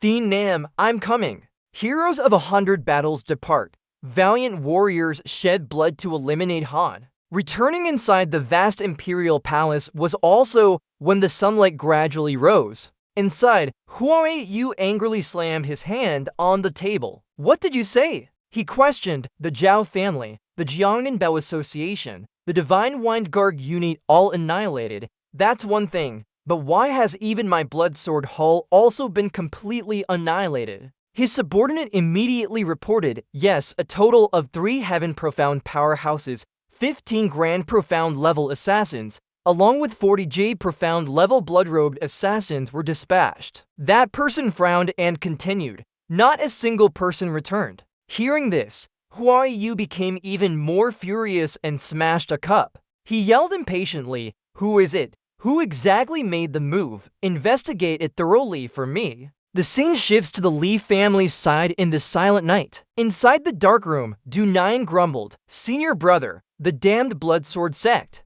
He thought to himself, 10 senior brothers and sisters came to Thien Huang City a month and a half ago to support me. In total, 8 of them have left. And even the remaining to hurriedly refused in the night. Suddenly, someone rushed in and knelt on one knee. "Young master, something's wrong." That person recounted the underground forces, which were already under our control, were suddenly ambushed last night. Du9 calmly said, "I know, didn't I send you?" The subordinate hesitated. "Not a single one of them made it out. I just investigated, and our Li family's underground forces have been completely swallowed by the Kim Duong gang." Hearing this, Du9 angrily kicked over the table. Then he gnashed his teeth and furiously asked, "Kim Duong gang?" Du9 clenched his fist. "Don't tell me you really thought I didn't know you people are fundamentally Magta's forces?" He said coldly, "Now that Magta isn't in the capital, don't tell me I still can't deal with you?" The scene shifts to Magta and his army moving in the night. He signaled the army to stop for a moment. Then Magta calmly dismounted, walking deep into the forest as if searching for something. It turned out Magta stopped to relieve himself. Suddenly, a soldier patted him on the shoulder, leaving the formation without permission, disregarding military discipline, and urinating in front of the troops. This corrupts morals. 2 soldiers pulled Magta away. "Lieutenant General, please come with us." Magta was annoyed. "Are you people still talking about reason?" He grumbled, "I was clearly facing away from them. What do you mean urinating in front of everyone?" Magta suddenly tumbled towards Wu Yi. He seriously reprimanded him, saying he disregarded military discipline. "Punish Van Fong with 20 military lashes." The young man spoke up, "Uncle 3, you really are someone who, with power in hand, just carries out orders." Magta sighed, "My nephew is quite sharp-tongued." Wu Yi cut him off, "Shut up. In this military camp, there are only generals and their subordinates. Who is your Uncle 3? Whose nephew are you anyway?" He sternly said, "Deputy General, for speaking recklessly and disrupting military discipline, add 10 more lashes." Magta felt like he'd been struck by lightning. In the camp, each lash echoed loudly. He rubbed his sore buttocks. Magta complained, "They hit hard, really hard." Seeing this, the soldiers teased, "Isn't this young Master 3, who can call for wind and rain? Why the expression, could it be he's received the Grand Marshal's head dish?" Thien Quan and his comrades burst into joyful laughter.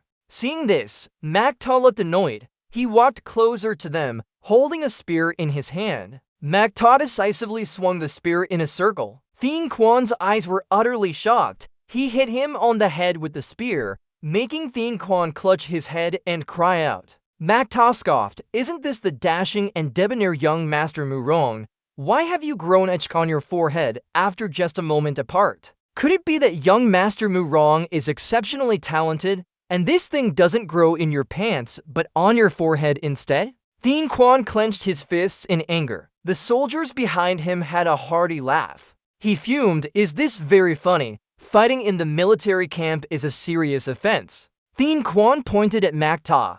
"This general will definitely report this matter to the marshal." Just then, Wu Yi arrived. "What are you all causing trouble about?" He noticed the large, swollen bump on Thien Quan's head. Wu Yi stared at him, then stood stunned for a moment. He suddenly burst into delighted laughter. Then Wu Yi cleared his throat a few times, regaining his serious demeanor. "Bring that deputy general back here to me. Absolutely disgraceful. Add more punishment." Under the silent night sky, bright moonlight shone down on the encampment. One of Thien Quan's subordinates spoke up, ordering the other soldiers, "Avenge our young master." The 2 sides split into 2 factions. Magta sneered, "Just this few people? Are you sure your Murong family brought 500 elite soldiers?" He immediately retorted, "You here don't even have half of us. How is that not enough?" He casually replied, "Then all of you come at once."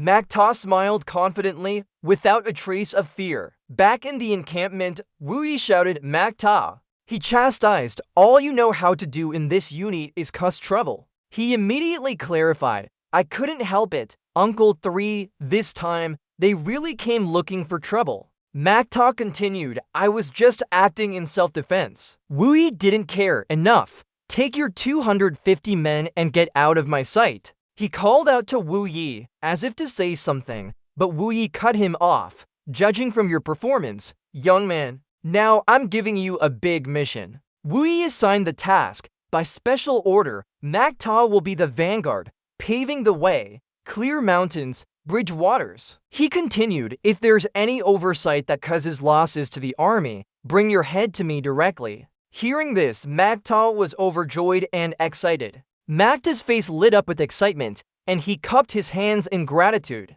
Suddenly, Macta bowed deeply, obeying Wu Yi's command. After that, he happily strutted out. Stepping outside, Macta mounted his horse. He turned around and shouted loudly, brothers, let's go. Macta happily thought to himself, from now on, what I say goes. He and the army charged forward. Along this road, they encountered all the bandits and brigands. I'll definitely sweep them clean, leaving no one. Macta led his formidable army to suppress all the bandits, sweeping clean their treasures. The next day, he brought his troops to clear out the corrupt official's house. Macta stood proudly with his hands on his hips. The official approached him, cupped his hands, and said, I've long heard that the vice-general wants to replace his carriage. The official continued, this humble official summoned nearly 100 artisans overnight to build one. I hope the vice-general is pleased. Macta said arrogantly, Fei Zhou Chang, you're really unprofessional.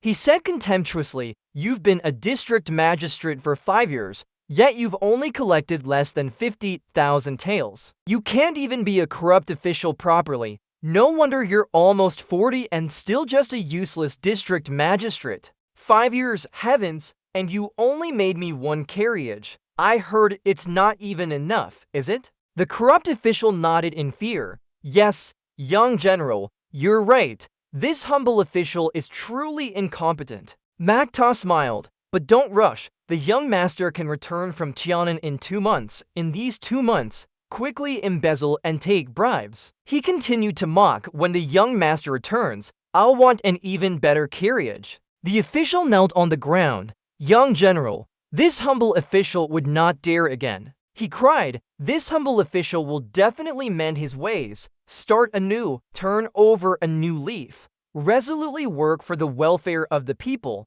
serve diligently and wholeheartedly. Macta scoffed, how cultured, to be able to say so many idioms. An official is still an official. Meeting this young general, he now knows the suffering of a corrupt official. He thought to himself, if he says a few more lines, I might soften and show some compassion. A few days later, the corrupt official exclaimed upon seeing someone, your great general has finally arrived. Wu Yi had just arrived when the old man hugged his legs tightly. Why is this district magistrate so enthusiastic? He sees me as if he hasn't seen his mother in a long time. The official recounted, great general, you don't know, a few days ago, when the vice-general left, he left this humble official a very moving warning. He seemed to understand, so that's how it is. I didn't expect Macta to have this skill. Wu Yi looked into the distance and thought, having Macta clear the way was truly a good decision. There were no obstacles along the way, plus our marching speed. He suddenly recalled, according to the scout reports ahead, they're probably already 400 li ahead of us, aren't they? If this continues, they might reach Tiannan earlier than expected. Meanwhile, on Macta's side, the army was moving rapidly. Suddenly, someone blocked the road ahead, forcing them to stop their horses. The leading soldier immediately turned back to report to his master. Macta annoyedly pulled back the curtain, blocking the road. Within Tianxiang, someone dares to block my young master's path. He immediately jumped out of the carriage. Macta couldn't help but look surprised, asking the people in front of him, why are you two here? Xiaoyu and King Han looked at him happily. Macta thought to himself in fear, if only I had known earlier, I would have obediently followed the main army forward. These 2 hot potatoes still ended up in my hands. He turned his head back. When will third uncle arrive? King Han crossed her arms. She then suggested. Magta coughed lightly a few times as if disagreeing. She stepped forward and said. Little Moon felt proud. Feeling helpless, Magta advised. He added seriously. King Han scoffed after hearing that. Little Moon suddenly put on a pitiful expression. He replied coldly. King Han stopped her. She glared at Magta. I've met many great generals, but none as high-priced as you. Hearing these words, his face darkened with anger. Magta suddenly yelled an order. The soldiers immediately surrounded the 2 women. He spoke sternly. King Han sighed. She pulled out a knife. King Han threatened. She pondered. If this trip to Tianan goes smoothly, then so be it. If not, King Han will have no regrets. Little Moon agreed. Magta gritted his teeth in anger. Finally, he relented. King Han was delighted. Little Moon frowned. Magta flatly refused. She puffed out her cheeks in anger and immediately ran to the carriage. Little Moon pulled back the curtain. Magta grabbed her hand. Little Moon shook her head vigorously. King Han commented. He was furious. Magta furiously yelled. King Han pulled the curtain shut forcefully. He suddenly winced and cried out. Magta suddenly fell to the ground, eyes closed and unconscious. The soldiers ran over worriedly to check. He seemed to realize something and announced. Hearing the shout, Little Moon immediately pulled back the curtain. A soldier explained. Magta pursed his lips and thought. Another soldier immediately spoke up. Quickly carry the young master into the carriage. Quickly check. Little Moon worriedly said, Let me quickly take a look. Get in the carriage first, then talk. Than Han looked doubtful, gazing at Magta lying on the bed. Little Moon spoke up. This person really got injured and didn't say so sooner. At this moment, he frowned, then slowly opened his eyes, looking around blankly. Where am I? She quickly replied, You're in the carriage. What kind of injury does this person really have? Quickly tell me how you are. I'll help you. Magta placed his hand on his forehead. I was careless for a moment and was poisoned. I'll recover after 2 days of rest. He hesitated before continuing, telling you guys would only add to the discomfort. Magta complained, You guys aren't even willing to treat my poison. Little Moon retorted, Who said that? How could we be unwilling? Quickly tell us how to cure it. He coughed a few times, feigning illness. The poison I'm afflicted with is called Yin-Yang Harmony Powder. This poison cannot be cured with medicine. There are some difficulties, and it requires a great sacrifice from you.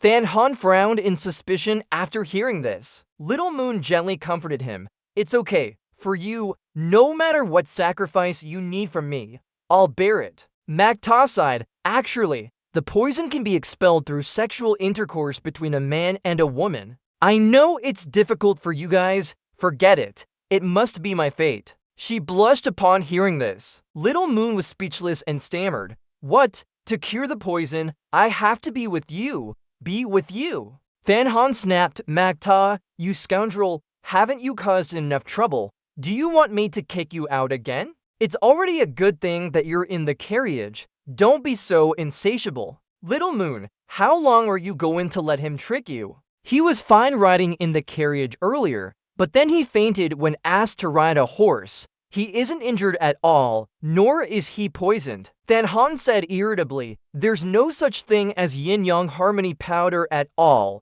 She confusedly asked again, You mean he's actually faking it? Little Moon suddenly collapsed into her arms, sobbing, Sister Than Han, I don't want to live anymore. Magta hurriedly clarified, It seems I actually misremembered. It turns out I'm not poisoned. The 2 girls secretly thought, How can someone misremember something like this? Is there really such a shameless person in this world? Little Moon angrily shouted, You tricked me, you rascal. A few days later, they continued their journey together towards the Nam. Magta pulled back the curtain and asked, Where are we now? The soldier replied, Young master, 600 more miles ahead is our destination for this trip, Thien Phat Forest. He pointed into the distance. The Demon Blood Soul Villa is near Thien Phat City. occupying to mountain ranges opposite Thinfat Forest. He then pondered, there are quite a few wild beasts in the forest, and they are very fast.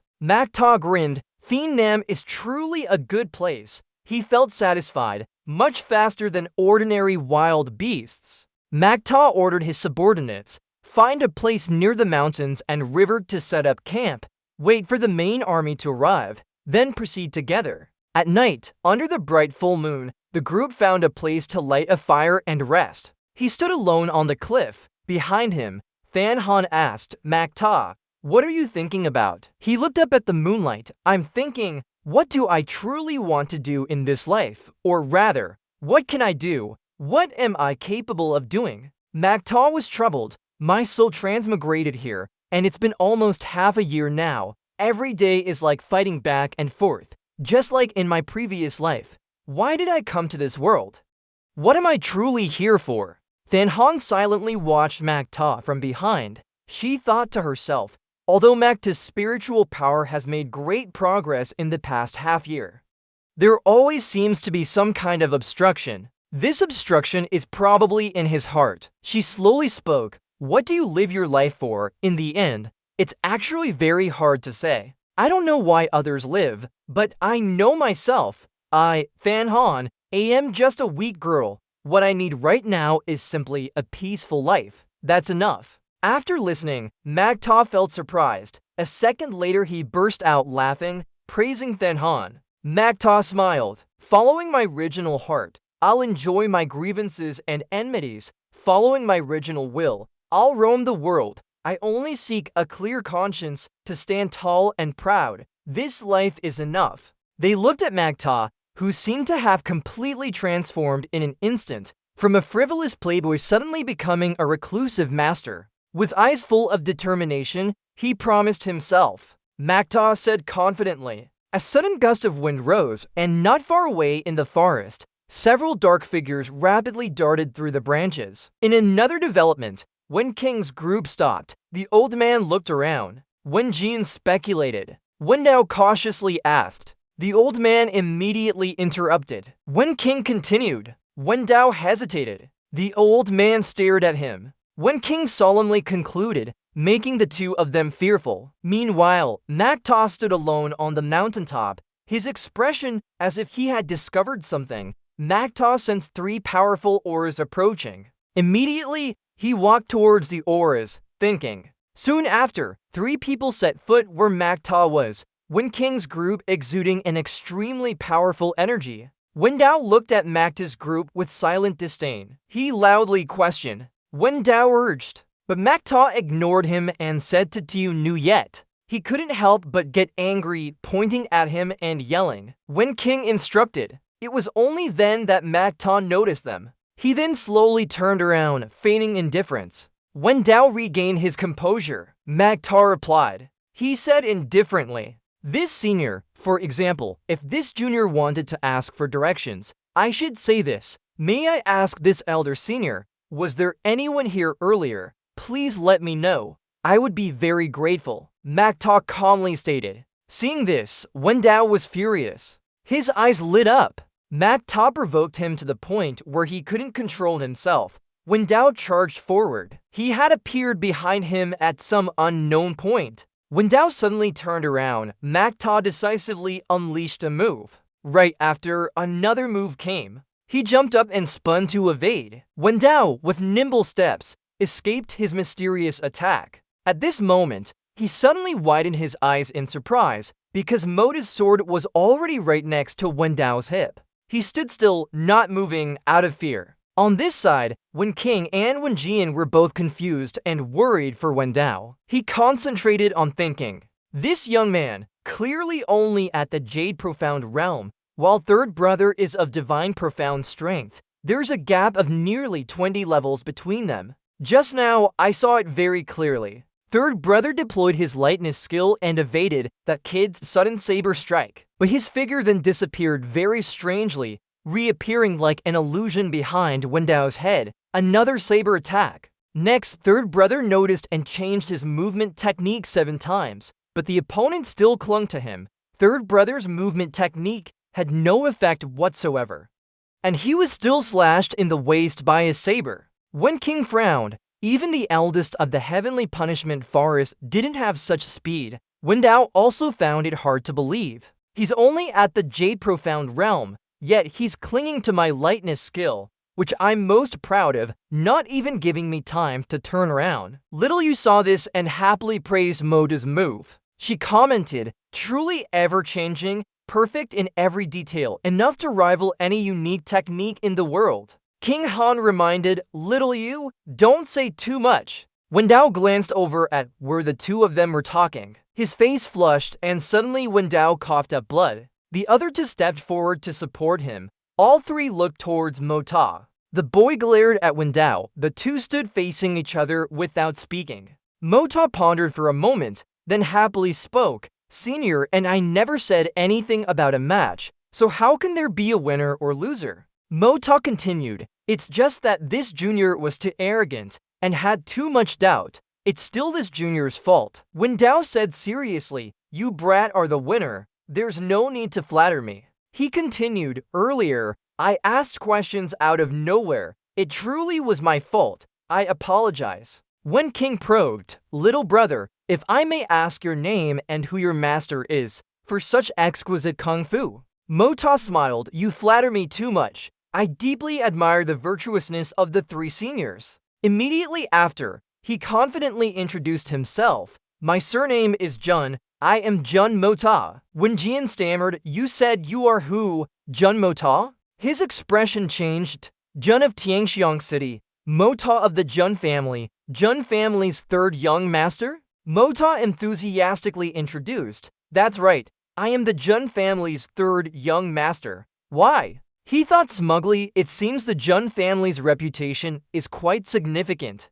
Even divine profound experts are so surprised. It truly gives a sense of accomplishment. Humility, humility, calm, calm, don't be so exaggerated. Everyone present round them was stunned. Wen Dao was so angry he couldn't speak, staring intently at Mo Ta in front of him. The boy quickly took the words from his mouth. What are you trying to do to me? Wen Dao's face darkened, repeating Moda's words. He fiercely revealed his identity. I am your third uncle, you scoundrel. Your dog's guts have grown. You dare stab your third uncle with a saber. This brat dares to scold me. Before he could finish, when King quickly stopped him, then he gently asked him, Mo Ta, you probably know your mother's maiden name, don't you? Your mother, her maiden name is Dongfang Wengsun. She's our youngest sister. I am your eldest uncle, Dongfang Wenqing.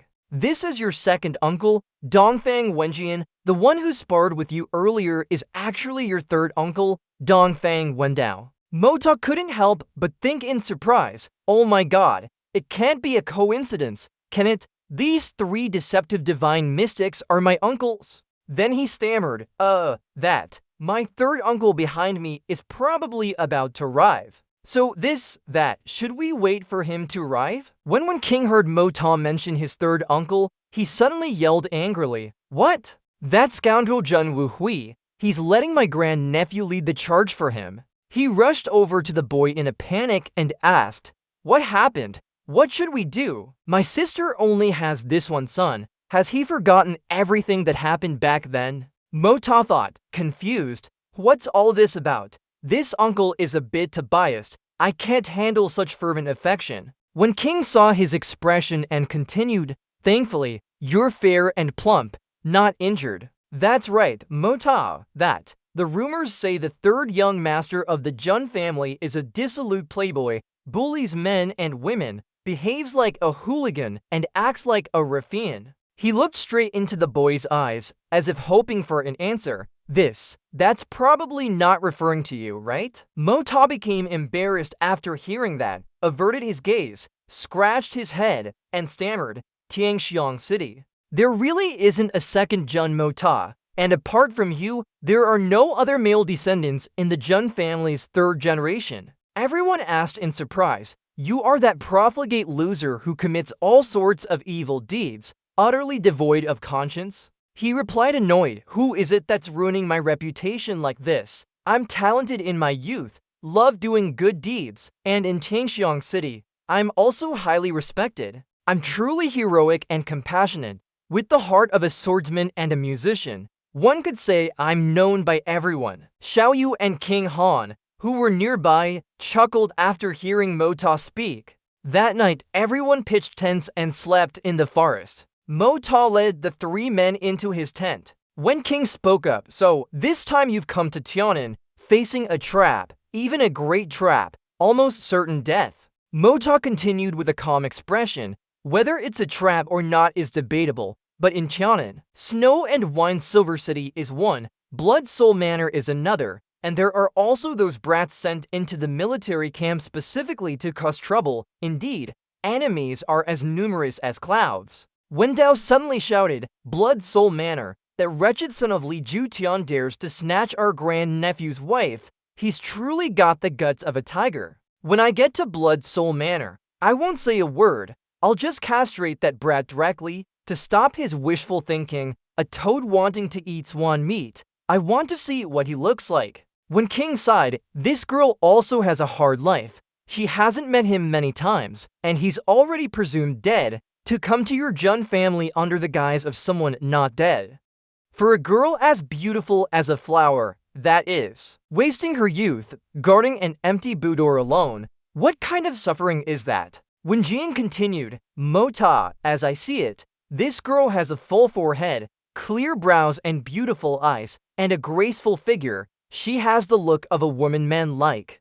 And she also looks very pretty and juicy, doesn't she?" Mota sat calmly in his chair, shamelessly agreeing with everyone. "Isn't that right? She really is very juicy." Wen Dao spoke up, "If that's the case, since she's already a Jun and the older grandnephew is gone, isn't there still a younger grandnephew, as the saying goes?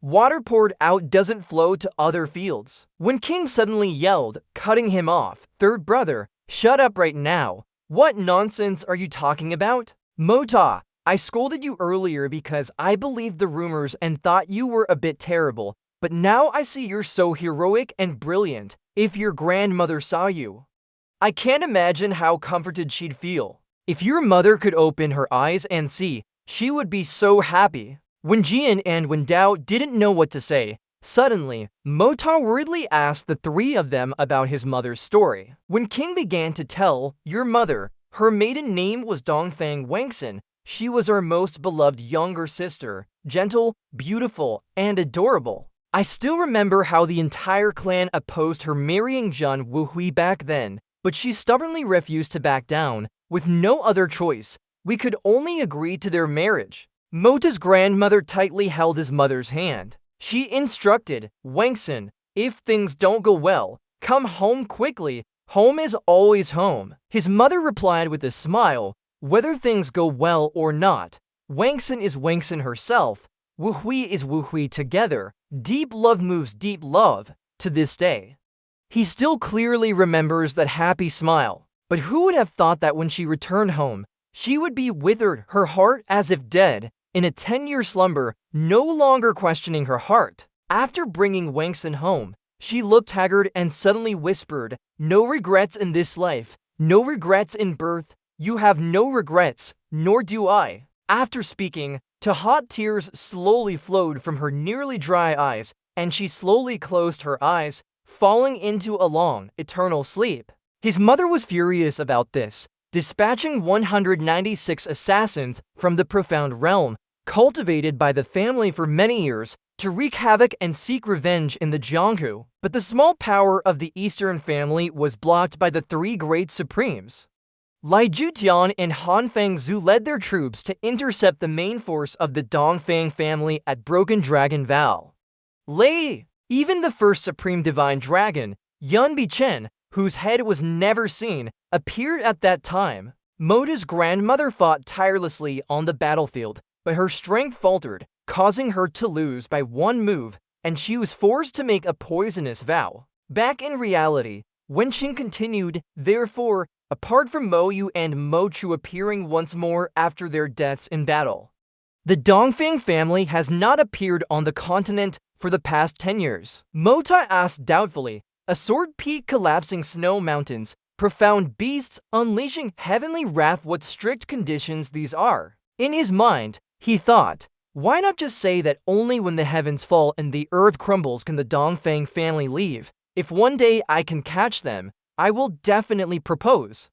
Rats flying everywhere, fish scurrying everywhere. Still thinking, Motok continued to ask, that's right, if the Dongfang family cannot appear, how did you all get out? Wendao hastily explained, of course, we can't appear openly, but if we go out and don't act in the name of the Dongfang family, isn't that fine? Wenqing added, furthermore, this profound beast tide is incredibly powerful, and the allied forces naturally need to gather all strong powers. The reason we three are here now is also because Blood Soul Manor unilaterally invited us. Mota was astonished when he heard him, exclaiming the word invited. Wendao joyfully boasted, has our Dongfang family ever done anything for free? 10,000 taels of silver per person, so the three of us have already earned 300,000 taels of silver. That's not low, is it? Wenqing chuckled, with these 300,000 taels, after bringing them back, we can sustain the household supplies for a long time. Mota was stunned after hearing this, rooted to the spot. Then he staggered, unable to stand, and fell to the ground. Everyone around asked about Mota's fall. He replied to them, 3 people for a total of 300,000 taels of silver. How cheap. My few jars of wine are worth more than that.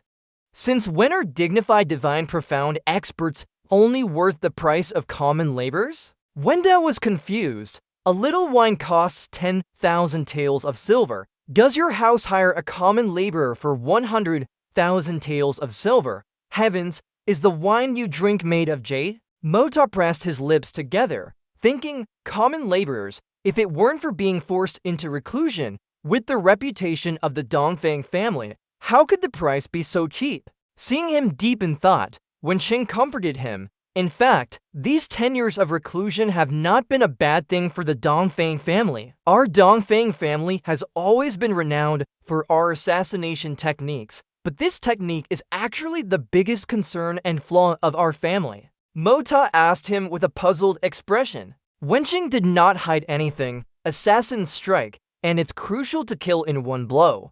Although it's sharp and clean, if one strike fails to kill the target, then it's you who will die. Therefore, although we kill many, our skills are becoming more refined, but we are inherently lacking in learning from others' martial arts experience. Wenqing stated solemnly, therefore, we only have moderate breakthroughs, but no unexpected gains. Only under the pressure of death can we truly achieve great breakthroughs. After hearing him, Mota thought, due to the growth of the Hong Kong Tower, although I only have the Jade Profound cultivation level now, I can guarantee that even if the 8 Great Supremes attack together, they absolutely cannot kill me. Therefore, even before reaching the Silver Profound cultivation, I dared to challenge the Heaven Profound and Divine Profound, and never felt the pressure of death in my heart. Wenqing continued, I'm telling you these things today because your movement technique is more agile than ours.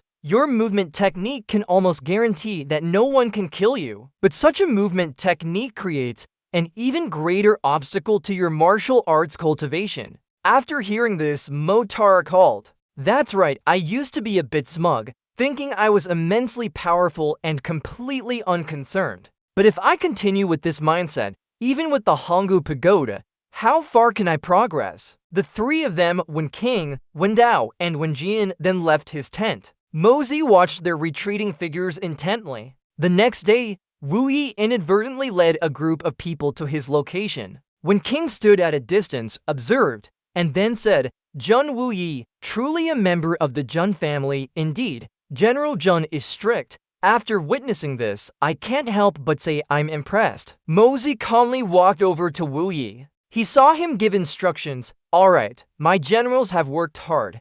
Go and reorganize first. Mozi showed an eager expression, hurriedly waiting for him. Wenqing suddenly spoke up, Grand Marshal Jun, it's been 10 years. You're even more imposing than back then. You had your own grandnephew clear the way for you. The mission was completed perfectly.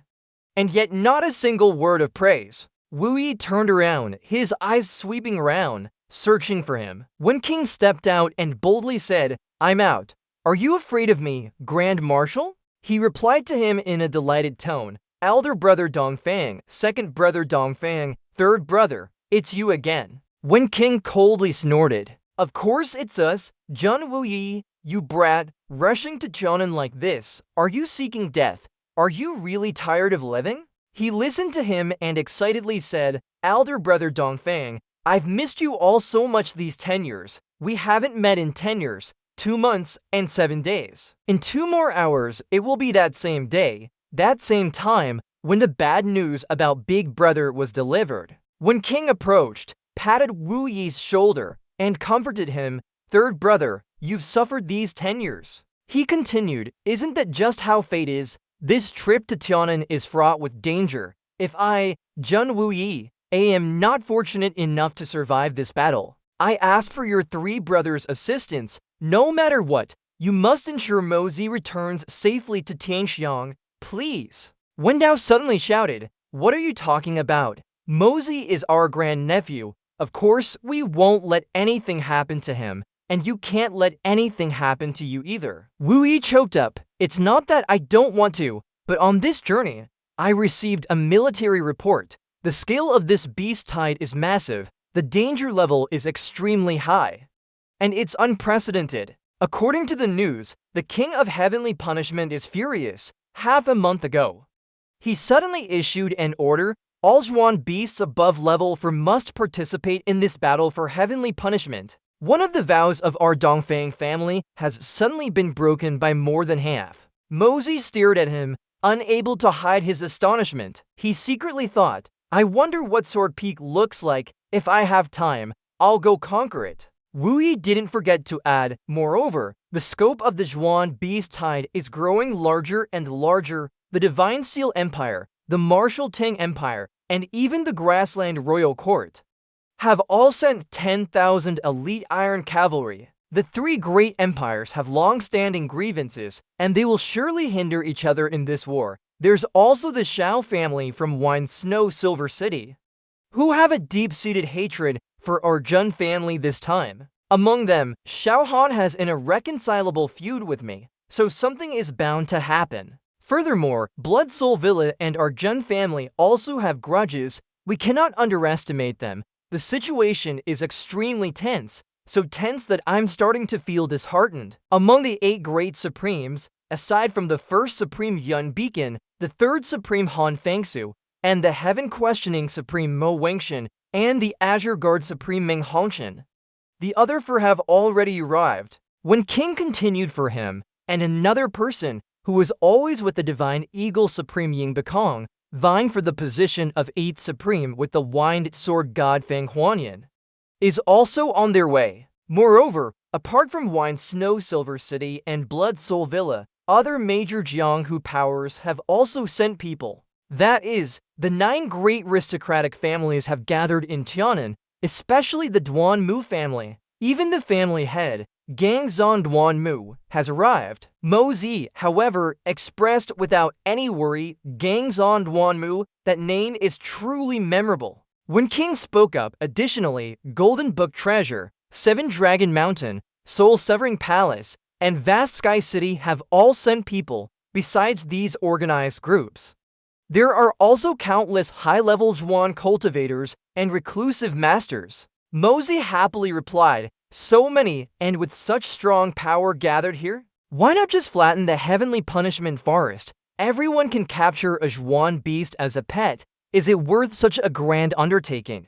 Wu Yi shouted loudly, wanting to stop his rambling. What do you know, kid? When King then said, Mozi, you brat are still too inexperienced. This heavenly punishment forest spans 1,000,000 li. How many Zhuan beasts are there within it?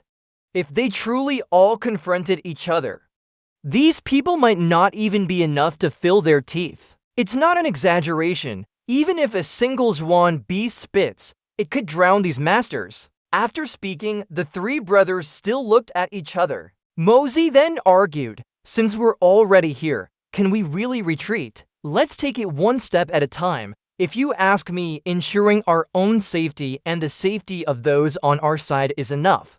What does the life and death of others have to do with us? Wu Yi angrily slammed his hand on the table and yelled, "You little brat, stop spouting nonsense here. If this battle fails, at least tens of millions of Zhuan beasts will enter the mainland. How many people will suffer then?" At this moment, only by putting all personal grievances aside and working together with one heart can we have a slight chance. Surrounded by murderous gazes, he quickly explained, "I need to pee. I can't hold it anymore. I haven't taken care of it since I woke up this morning. You old brothers, please continue talking slowly." A moment later, Mosey rode his horse to the outskirts of Tianan City. He rode along, muttering, "Isn't that the Blood Soul Villa? How did it become the headquarters of the Zhuan beasts now? Really, well done." Wu Yi rode beside him. Hearing him speak, he scolded, "Don't mess around." Wu Yi thought to himself,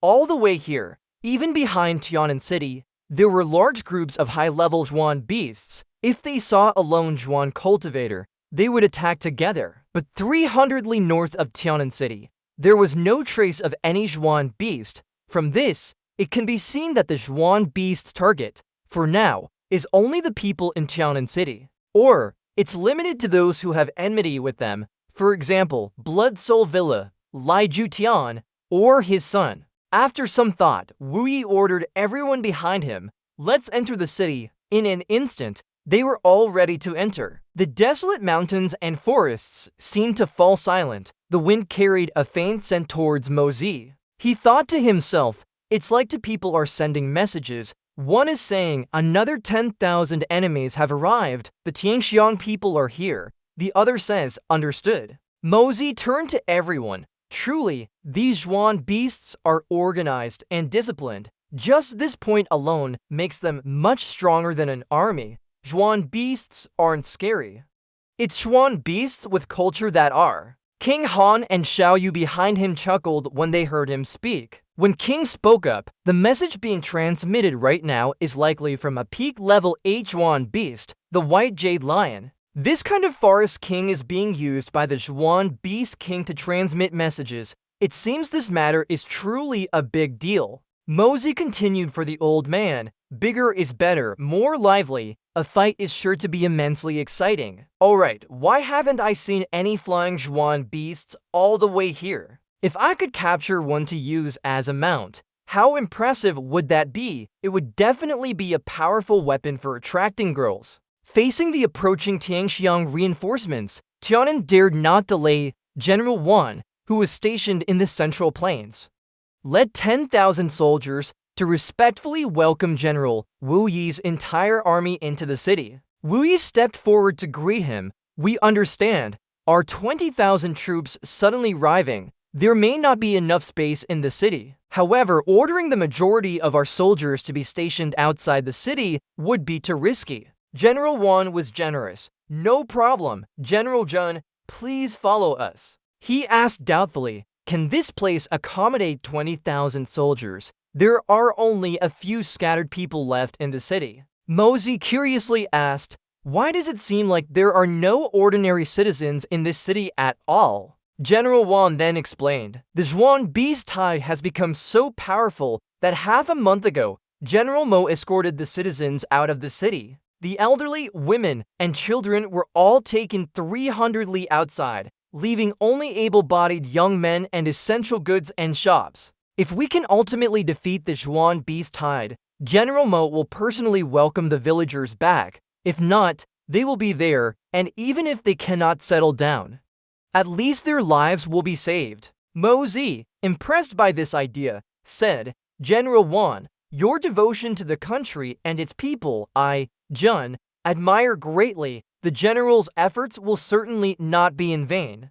Jun will also not allow General Wan's efforts to be wasted." He clasped his hands and thanked him. "I hope so. Thank you for everything, General Jun-san." Half a day later, after organizing the army and arranging the encampment, General Wan led everyone towards the assembly hall of Rotten City. Upon arrival, Jun Mosey and his group were stunned. The soldiers' tents were arranged in neat rows. Mosey exclaimed in surprise, "Heavens, this is an assembly hall. It's basically an assembly square." Mosey said cheerfully, I can't believe I get to see the legendary martial arts gathering today. I'm so excited. I wonder if there's a beggar's sect here? Meanwhile, Wu Yi thought, to win this battle, we must rely on the unified command of the army generals to have a chance. But this formation clearly puts the armies of the great empire on equal footing with each martial arts family. The army's position is even ranged behind them, yet they still want to deal with the Zhuan beast tied with such self-serving leadership. Just then, General Wan spoke up, General Zhun, our Tianxiang army's tent is over there. Mosey saw this and secretly assessed, this flag is at least 1 zhang taller than the other families, and the flag face is much larger. And furthermore, it's also the only flag bearing a surname. Wu Yi also noticed this and, finding it strange, asked, General Wan, why does our flag look different from the others? He quickly replied, the Zhun family, a lineage of generals, is the pride of our Tianxiang in Tianan City, which is my Wanmu's territory. This is the only thing I can do. I absolutely will not let the heroes of our Tianxiang be inferior to others. General Zhun, please. After hearing General Wan's bold words, Wu Yi politely replied, many thanks. He didn't reply but only advised, from the discussions these past few days, Wanmu can tell that quite a few people seem to have opinions about the Zhun family. General Zhun, be careful. Afterwards, Wu Yi and Mo Zi's group moved. The people standing in front, seeing this, also consciously moved aside. He stared straight ahead with an extremely serious expression. In everyone's eyes, the uncle and nephew, one moving, one sitting, seemed to transform into peerless, sharp divine swords, tearing through the stormy sky. Then the number 1 expert of the Sichu family, and Yi, also exclaimed, as expected, he truly lives up to his fame as the blood-robed Grand General, this commanding aura that suppresses the world.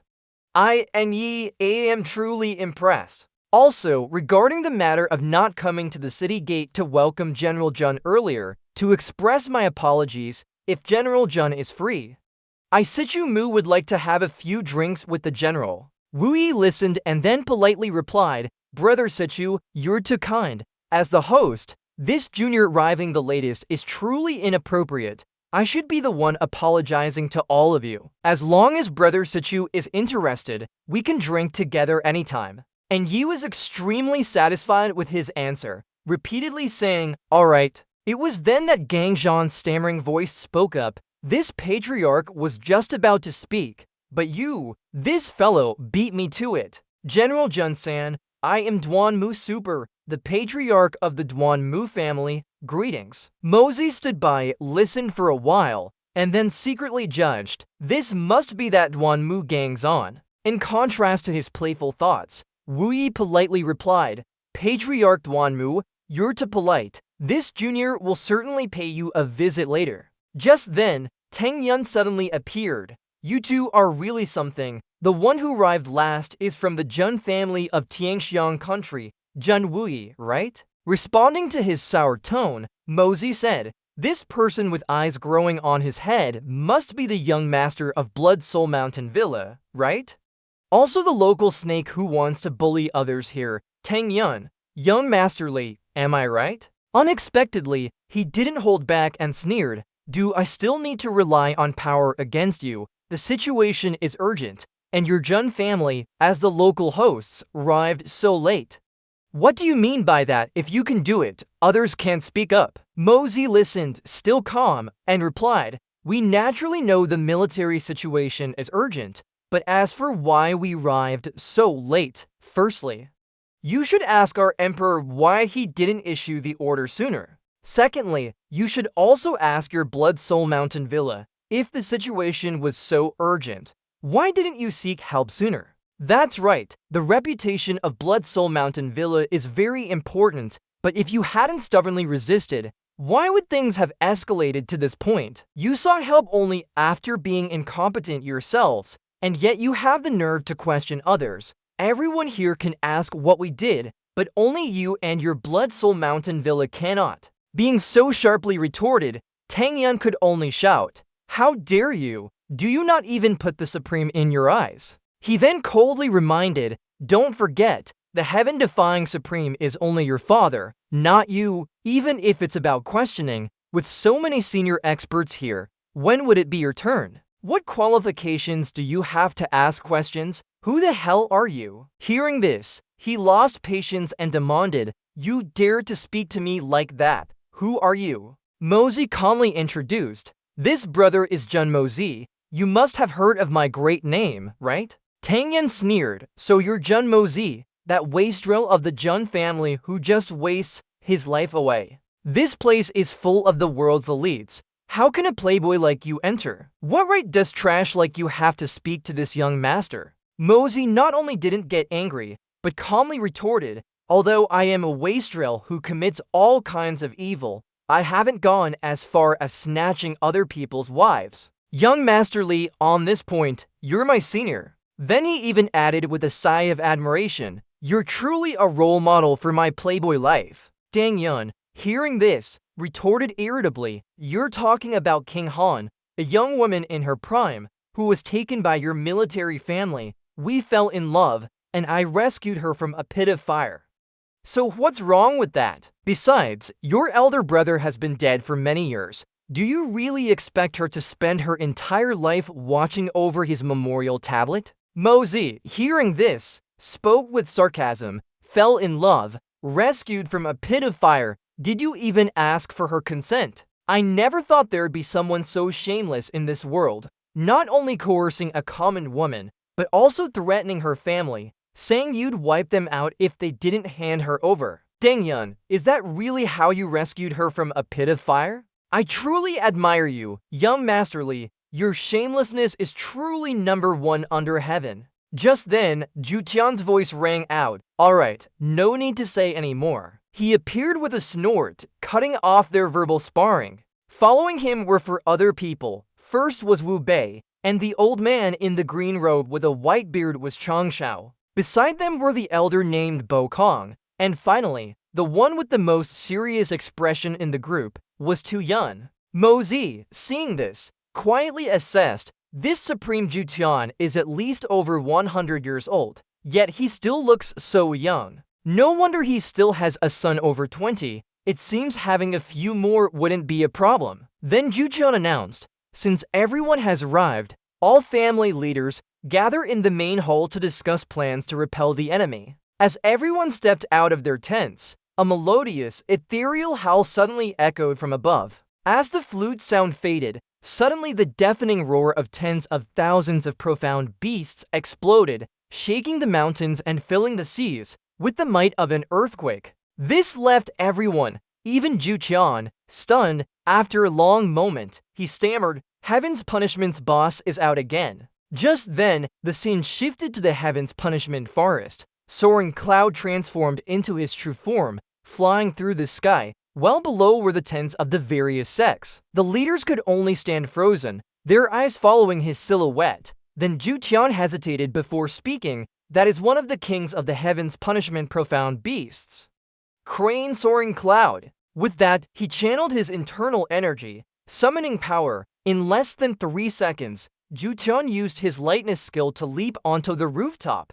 Then he spoke politely, "Has Venerable May truly honored us with your presence? This humble one, Zhu Tian, failed to welcome you from afar." Mozi, hearing this, wondered to himself, "Venerable May? Zhu Tian, so it's you," a clear, melodious voice transmitted. Everyone knew the person speaking was at least tens of miles away, yet the voice sounded as if they were right in front of them. Then she chuckled, "I was wondering why my 2 younger brothers were so enraged this time, even suffering losses. Not bad, Zhu Tian, you've really improved." Hearing this, he couldn't help but retort, "This happened because the 2 of them provoked my Blood Soul Mountain Villa without cause. I only counterattacked, so what's wrong with that? As for suffering losses, my life's work, Blood Soul Mountain Villa, has been reduced to ruins. If I want an explanation from Venerable May about this, I wonder what Venerable May has to say." Venerable May calmly questioned, "Zhu Tian, with that explanation, do you mean you were justified in hitting my brother?" Zhu Tian, hearing this, replied solemnly, "How dare I? It's just that justice lies in people's hearts. Everything has a cause, and one must speak reason. Even the number one under heaven cannot disregard reason. A second later, Venerable Mei responded without reservation, "Speak reason, Zhu Qian. In your entire life, have you ever spoken reason to anyone? Justice lies in people's hearts." Do you yourself believe that statement? Mo Zi, though unspoken, secretly praised. "Well said, you rotten old man, still talking about justice in people's hearts. When your son snatched someone's wife, did you speak reason then? Where was the justice?" After some contemplation, Zhu Qian finally replied, "Venerable Mei's words suggest you intend to protect them to the end, regardless of right or wrong. Have you forgotten the injuries on your younger brother's body?" At the mention of this, her demeanor almost completely changed. "Alright, Zhu Qian, when did you enter the circulating world immortal palace and inflict the meridian-severing heart sword wound on my younger brother? You are truly audacious." With that, Venerable Mei flew into a rage, causing all surrounding things to suffer. Mo Zi, hearing this, secretly wondered, what is this circulating world immortal palace? Zhu Qian was actually able to split mountains among the beast kings of heaven's punishment. Then he spoke again, advising, when it's time to let go, if Venerable Mei goes too far and displeases the holy palace. I think, even with Venerable Mei's formidable abilities, you should think carefully. Supreme Mei listened and responded with a mocking laugh, "Zhu Qian, absolutely don't overestimate yourself. Even if the circulating world immortal palace, Supreme Golden City, and Illusory Blood Sea, the three great holy lands, all come to my heaven's punishment, what could they do to me? 8 years ago, with just one word, I, Mei, could make Yun Beitran no longer dare to show himself. Today, I also have a chance of winning, causing the three great holy lands to suffer losses and retreat from heaven's punishment." Hearing these arrogant words, Zhu Qian could only resentfully reply, "Venerable Mei, if you speak that way, then I'll wait and see." With that, he said nothing more and jumped straight down from the rooftop. Suddenly, a loud sound erupted from deep within the forest. The scene before everyone also began to show unusual signs, and immediately after, everyone shouted, "The mystic beasts are coming out." In the east, a group of tigers slowly appeared, their bodies seemingly enveloped in a dense killing aura. Less than a second later, the pack leader charged forward. Bai Kong exclaimed in shock, "In the east, there are so many level 9 golden tigers and the Tiger King leading them. I'm afraid it's already reached the peak of level 9. Meanwhile, in the west, a herd of white lions also bare their fangs, looking incredibly ferocious. Seeing this, when King announced, "White jade lions in the west," and in the north, bears with extremely sharp claws were already charging into battle, he simultaneously added, "The Liao Mountain Bears are also level 9 mystic beasts. The imperial aura of heaven's punishment forest is truly immense." Not stopping there, countless other winged creatures began to appear in the sky, soaring and circling above, with all sorts of different species. Seeing this, someone exclaimed, "There are too many flying mystic beasts. Each one is above level 8. Oh my god, how did Zhu Qian provoke these ancestors?" A thought suddenly echoed in Mo Zi's mind. 8 years ago, I, Mei, once uttered a single sentence that could make that Yun Beitran dare not appear in the mortal realm. Today, I also have a chance of winning to make the three great holy lands return from heaven's punishment in defeat. Everyone was wide-eyed, his face full of heavy recollection of the scene just now. At this point, Mo Zi thought, what kind of strength is needed for one sentence to make the number 1 supreme, Yun Beitran, no longer appear in the mortal realm? If he possesses such great strength, why would he waste effort planning this mystic beast-tide battle? Just then, he noticed something. Before Mo Zi was Luo Yun, a young man who remained calm and composed no matter how loudly everyone shouted, not even a hint of emotion showing on his face. Witnessing this, he asked himself in confusion, who is this person? With his indifferent state towards everything, Mo Zi seemed to see his past self. Thinking this, Mo Zi instinctively walked closer to Luo Yun. When King, puzzled, turned to ask, "Mo Zi, what's wrong?" he looked towards Luo Yun and asked directly, "Do you know who that is?" Wendell squinted at the person opposite for a moment, then suddenly remembered he's from the Bailey family, and he affirmed he's someone abandoned by the Bailey family. What's there to ask? Mozu, curious, asked, "Why do you say abandoned?" At this, Wen King replied, "Everyone knows how formidable the mystic beast tide is. Most of the great families send experts at the peak of heaven-profound cultivation. Even if there's no enemy, they still have a chance to escape. And their family's strength won't suffer too much loss. But look, do any families send young experts?" Upon hearing this, Mosey blurted out a few answers: sacrifice, cannon fodder. He confirmed, "Isn't that right? A youth with this level of cultivation, coming to assist in Southern Heaven at this time, is basically coming to sacrifice his life. Even with your more refined movement technique, Mosey, if you were thrown into the mystic beast tide and surrounded, it would be difficult to escape death. Therefore, you absolutely must not act on your own. You must not leave our three's line of sight." However, he thought that at his age, he was an incredibly rare genius, yet that young man clearly already had peak jade profound cultivation. And the Bailey family was willing to let such a young man come to sacrifice his life. When King continued without preamble, "This reason isn't worth a dime to mention,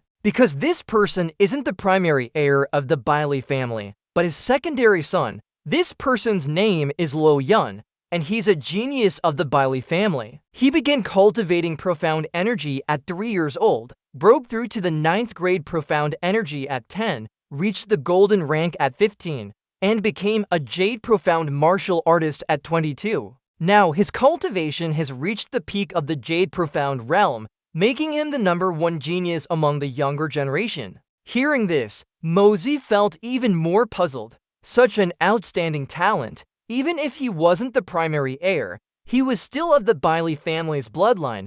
He shouldn't be treated like this. And so, when King had to explain further, saying that wasn't the only reason. His father was the result of his grandfather and a flirtatious maid. Father and son suffered oppression within the household. Therefore, his desire for revenge was also incredibly strong after he advanced to the Jade Profound realm. Several primary heir young masters who came to his house to cause trouble were all taught a lesson by him. Not killing him on the spot that time was already considered showing respect for the Bailey family's bloodline ties. But this trip to Tiannan is the Bailey family's opportunity to borrow a knife to kill someone. Hearing this, Mosey finally understood and murmured to himself, "So that's how it is, Luo Yun, huh?" Then when King instructed, "I'll go in with your third uncle first, or else those Jukfang Tuyet and Ganhan people will start talking nonsense." He then added, "With me, they'll at least not dare to act recklessly." Mosey watched the two slowly walk away and thought, "Third uncle's legs have healed, but when will he be able to stand up completely from the wheelchair? When will the blood-clothed general once again proudly stand before the world, showcasing his awe-inspiring demeanor? And everything must be decided by absolute strength, and strength equates to talent." Thinking this, he slowly began to walk towards Luo Yun. At this moment, Luo Yun was gloomily muttering to himself, "Is being torn apart by 10,000 beasts the only outcome for Luo Yun, even in such chaos? I don't know how many more days I'll be able to see." Just then, Mosey's voice rang out, "Luo Yun." This very sound pulled Luo Yun, who was lost in thought, back to reality. As soon as Mosey saw him look over, he offered a slight smile. Seeing him, Luo Yun asked in confusion, "Mosey, young Master Jun family's third young master." Mosey didn't beat around the bush and straightforwardly suggested, "Let's find a place to talk. Follow me." However, Luo Yun bluntly replied, "Strangers don't talk." Before he turned to leave, Mosey's meaningful voice rang out again, "You wouldn't dare, would you? Wouldn't dare to talk to me? Legend has it that you're only 26 and already at the peak of the Jade Profound realm. It seems the legend was wrong. I guess I shouldn't have come here." Hearing these words, Luo Yun, who was determined to leave, began to reconsider. Suddenly, he slowly followed Mosey's retreating back. All these events were already part of his plan, So Mosey wasn't surprised at all. The two silently traversed a few paths deep in the forest. At this moment, Luo Yun walked and thought, I didn't expect this notorious young master to be faster than me, and no matter how much strength I used, I couldn't catch up to Mosey. He lost. Although this young man was younger than Luo Yun, he far surpassed him, at least in speed. After a period of diligent movement, Mosey finally stopped in front of a large, open clearing. However, the two still didn't say anything to each other. Then he naturally sat down and invited, sit. Yet Luo Yun, full of caution, asked, What is your purpose? Hearing this, Mosey didn't bother with pleasantries and asked directly, Are you here to sacrifice your life on this trip? In response to his question, he calmly said, What does that have to do with you? A second later, Mosey calmly replied, It truly has nothing to do with me. I just find it incredibly strange. Why would you come, knowing full well you'll die this time? Luo Yun heard this and reacted as if his inverse scale was touched, yelling, It's even less of your business. Instead, he pressed on with his speculation. That means someone is threatening you, right? And it's someone you care about the most. Otherwise, with your personality, knowing you're innocent, why would you come? Then he paused, reaching out to pluck a blade of grass nearby. Mosey then continued, At the Bailey family, you have no power, no future. Only by seizing the greatest power can you complete your revenge, right? After saying that, he declared bluntly, You want to become the head of the Bailey family. Luo Yun, hearing this string of deductions, retorted uncomfortably, What does any of this have to do with you? It's really strange for you to say these things to me. Noticing his guilty demeanor, Mosey secretly rejoiced. He was indeed right. And so Mosey calmly spoke again, Indeed, none of this concerns me at all. If you remain in the Bailey family, this wish can never be fulfilled. Come with me. I can help you achieve this wish. Luo Yun, of course, didn't believe these words. He even analyzed to himself, based on what? The Jun family's opportunities aren't necessarily better. The Bailey family is also one of the 9 great families. Just speaking for now, the Bailey family is still not something the Jun family can compare to.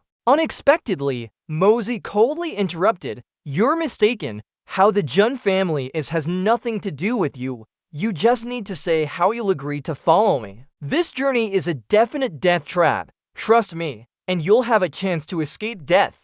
Perhaps you think death is an escape, but I believe that even if you die, you should die after taking revenge. Thinking of the 2 words revenge, Luo Yun's heart wavered incessantly. After a moment of thought, he finally decided to compromise. I have 2 conditions. If you can fulfill them, I will follow you after the heavenly punishment ends. Luo Yun paused, then continued aggressively. First, defeat me. Only the strongest person of the younger generation is worthy of me following them. Second, the Bailey family's current trip to Tianan, including me, Tianchuan, has a total of 5 people. Next, he said with murderous intent, I want those other 4 people dead. If you can achieve these 2 points, I will follow you for 10 years. During those 10 years, if my wish cannot be fulfilled, I will still leave. If you fulfill it, then not only my life, but even the Bailey family will be yours. After discussing the conditions, Luo Yun turned decisively and left, leaving Mosey alone, quietly contemplating. Such conditions were fundamentally not a problem for him. Not to mention that young master can handle Luo Yun now. Sending those small fry from the Bailey family to their graves is not a difficult task. So, less than a second later, he set off to complete the mission. At that moment, Mosey calmly thought to himself, Kid, just wait to be trained by me. Afterwards, the scene shifted to another location. At the camp, Xiaoyi was incredibly sorrowful and sobbing. Witnessing this scene as soon as he entered, Mosey couldn't help but wonder, what's wrong? She immediately rushed into his arms and burst into tears. Brother Mosey, little Bai is missing. Hearing this, Mosey sighed in relief and replied, I thought it was something serious. If it's missing, it's missing. Actually, he was secretly reasoning. The first King Tier Mystic Beasts command has been issued. All Mystic Beasts have gone to gather. How could little Bai Bai be an exception? But Xiao Yu was still unaware of this, so she anxiously said, "No, I must find it. It hasn't even had lunch yet." Hearing this, Mosey patted her head and said, "All right, we'll look when we have time. Maybe it's just playing on its own and we'll come back later." Meanwhile, deep within the heavenly punishment forest, a voice suddenly echoed, "Tell me, what exactly is going on? I've been in seclusion for less than 2 years, and you've already summoned half the continent's experts here." After saying that, she declared, "Your guts are truly massive." Kai Shen and Chang Shao both stammered, "Boss, this." Before they could explain, Venerable May continued to question, "Over 3 million level 6s, all of them driven out of heavenly punishment.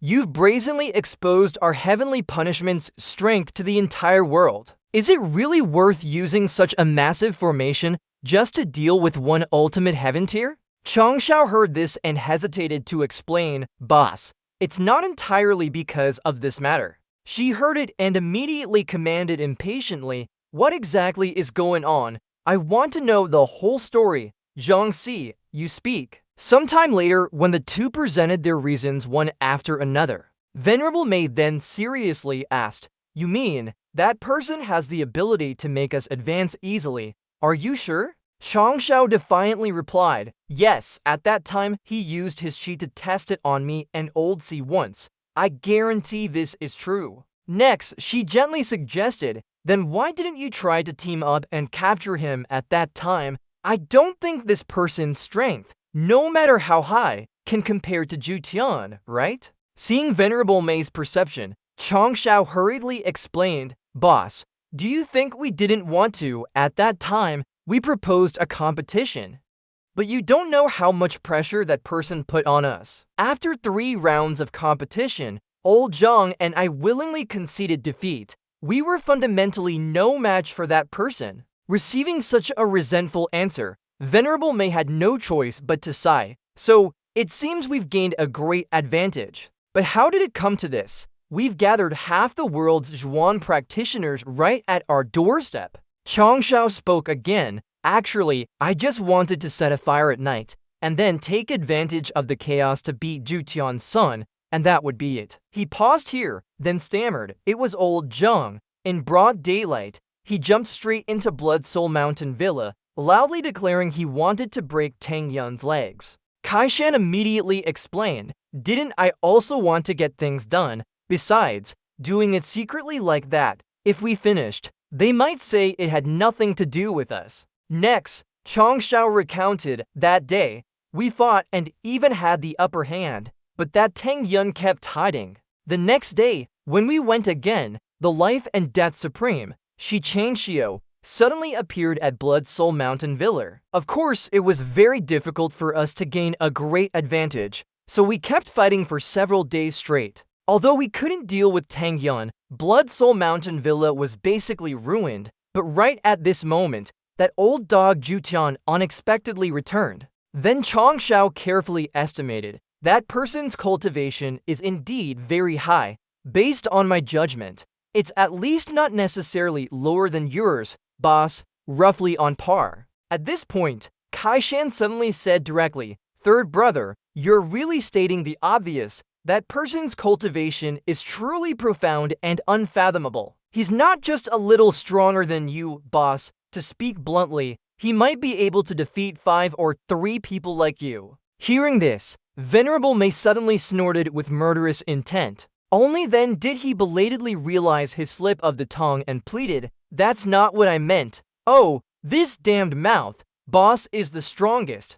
What I actually meant was that you could defeat 10 people like him." After that, Kai Shan frantically added, "Boss, I was wrong." After disciplining him, Venerable May slowly spoke, "If what you to say is true, you mean that this person's cultivation must be higher than mine. That's what you mean, isn't it? Such a long-winded waste of time. Tong 9 is considered one of the 3 great sacred lands. Apart from its master and that old man whose whereabouts are unknown, no one has higher cultivation than me.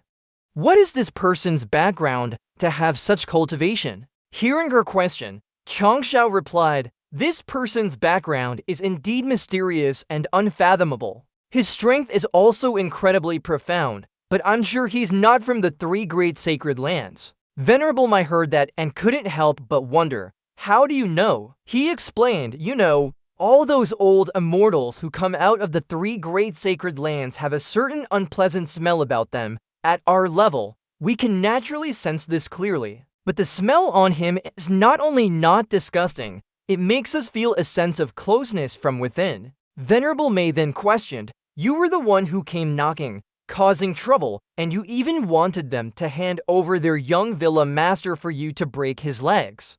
And then you blame them for not cooperating. The two heard this and fell silent, not daring to utter another word. Then she continued, according to your deductions, Jucheon must be furious. The great Blood Soul Mountain Villa was his life's work, and it turned to dust just from one trip out. Kaishan heard this and spoke up, but even before he could finish, Venerable Mai cut him off. Do you two think there's no one else in the world? It's one thing to act in secret, but you dared to act openly. Kaishan, if he has a tiger's heart and leopard's guts, I want to rip out his guts and liver to see. Hearing this, he nervously explained, boss, please calm down, there's more to this matter. Hearing this, Venerable Mai calmed down and ordered, tell me. Immediately after, Chongshao hesitantly spoke, when we clashed with Jutian, we unexpectedly discovered a strange Zhuan pill fluctuation on his body. As he stopped, Kaishan immediately added, that Zhuan pill aura, it seems to be from the Leopard King. Venerable Mai asked again in surprise. He then replied, the Leopard King has been missing for 2 years. We've investigated, but found no results. The reason we went to Tianxiang earlier was because a 9th grade Zhuan pill appeared there. It was precisely because we were fighting over that 9th grade Zhuan pill that we encountered that person. At that moment, Chongshao also spoke up. The Zhuan pill in Tianxiang City wasn't the Leopard King's Zhuan pill either. But the Zhuan pill fluctuation from that old man Li was exactly like the Leopard King's. Hearing all this, she finally couldn't hold back and punched the nearby tree trunk to vent her anger. Afterward, she spoke in a cold voice. Very well, old third, old fourth. You two have done a superb job. This venerable one has only been in seclusion for a few years. And you've already managed to turn Heavenly Punishment Forest into this state. Her furious roar shook the entire forest. Then Venerable Mai continued to question. The Sable King was tricked by that old man but turned into becoming a mount. The Lion King and Monkey King were beaten back to their original forms by the previous 8 great Supremes and still haven't recovered. Even the Leopard King was killed for his pill. You two are truly my beloved generals. Hearing this, Chongshao immediately offered his head in atonement. Big sister, I failed to manage things properly. I accept the punishment. Seeing this, Kaishan immediately said, nonsense. We clearly did this together. If there's a mistake, we'll bear it together. Hearing such resolute words, even a cold person like Venerable Mai was stunned. Suddenly, footsteps approached, and her voice rang out, Snake King, Eagle King, Tiger King, have you 3 reached the peak supreme realm? At that moment, the figures of the 3 gradually appeared, Thian Tintiem, Lit AJ, and Toi Kang, who immediately obeyed her command. Then she slowly spoke, my Heavenly Punishment Forest was originally the #1 most ferocious place in the world. Now we've fallen to this mere farmland. It truly shames the immortal king. Haiyan Thianhan devours the beings in my Heavenly Punishment Forest, and he has sufficient reason. This time, we will flatten Blood Soul Mountain Villa. Order all subordinates to prepare for a death battle. The prestige of the #1 most ferocious place must be reclaimed. Teach that Tuyet Thian and his gang what rules are. Old Fourth, how is your injury now? Kaishan respectfully replied, it's fine now, thank you, Big Sister, for going to the trouble of healing my injury, if not for Big Sister. How could this vein-severing, heart-piercing sword have been so easily eradicated? As soon as he finished speaking, Chongshao chimed in again. There's one more thing. Big Sister, I speculate that Tuyet Thian's main target this time is Old Bear. What's the reason? Tuyet Thian isn't a fool. If he were to openly pursue Old Fourth, it would be equivalent to forging an eternal, irreconcilable enmity with my Heavenly Punishment. Others might not know, but we know the common saying, tiger's heart and leopard's guts, to describe someone's audacity, but we know the truth is not like that. And Tuyathain has obviously eaten the Leopard King's Zhuan pill, from which we can infer he hesitated, so Venerable Mei finished that he also wants to eat Old Bear's heart. Chang Shao then confirmed, exactly, after eating a Zhuan pill, a human's physique will have extremely high Zhuanqi cultivation, but they can't absorb all of it, and Li Tuyathain has clearly encountered this problem. However, if Old Bear's heart and the Leopard King's Zhuan pill clash, not only can the Leopard King's Zhuan pill be fully absorbed,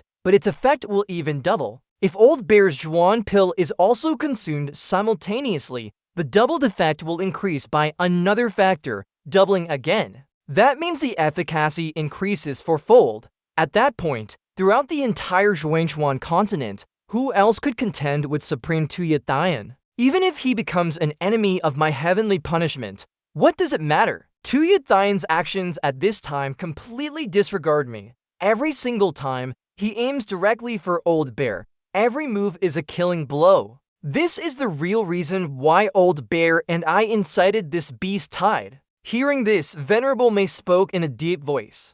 No wonder he lowered his status to issue a supreme summons and didn't hesitate to harm his primordial chi by using the vein-severing heart-piercing SW.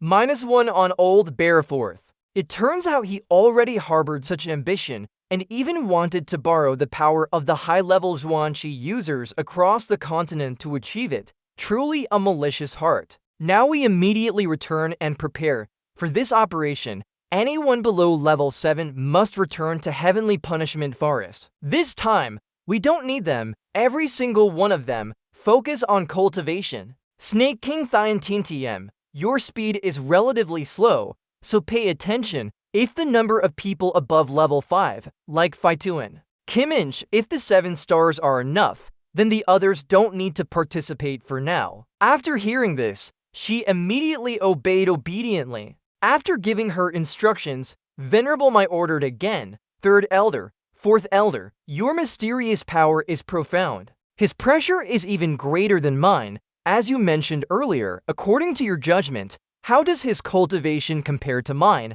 I want to hear the truth. Venerable Mei urged. Well, Kaizen immediately replied, it said he's a very powerful person, very good at helping it. When asked about his appearance, it said very good. Everything asked was very good. Venerable Mei got angry, couldn't get any specific information. How exactly did you communicate? You're an idiot. He honestly replied, besides very good, there was another comment. It smells very good, even better than its owner. Shengtio calmly said, that's enough. It just turned 1 month old and can already speak. At least we know that the matter of helping mystical beasts advance is a real thing that exists. Venerable Mei had to accept. I understand. That truly is intuition. Shengtio frowned in confusion and thought in a different direction, unconsciously uttering to words, intuition. She roared, what are you thinking? Could it be that my analysis is incorrect?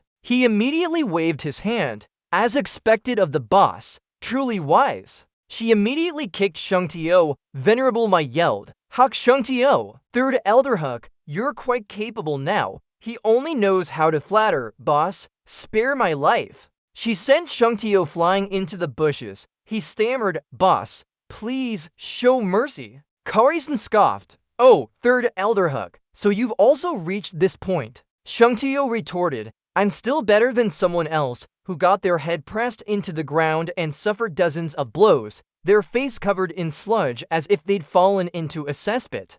What was that yellowish thing you spat out earlier? Venerable Mei said coldly, if I had time, I would truly like to meet that mysterious expert and compare to see who is superior in the end. Kaizen interrupted, our agreement ended over a month ago, but we failed to complete that task, which wasn't even difficult to begin with. Damn Li Juqian, he ruined everything. Venerable Mei was still hesitant, but he said after we completed the task, to go to the Jun family in Tianxiang City to find Jun Wuyi. Kaizen suddenly remembered Jun Wuyi has a connection with him. As long as we follow this clue, we should have a chance to find him.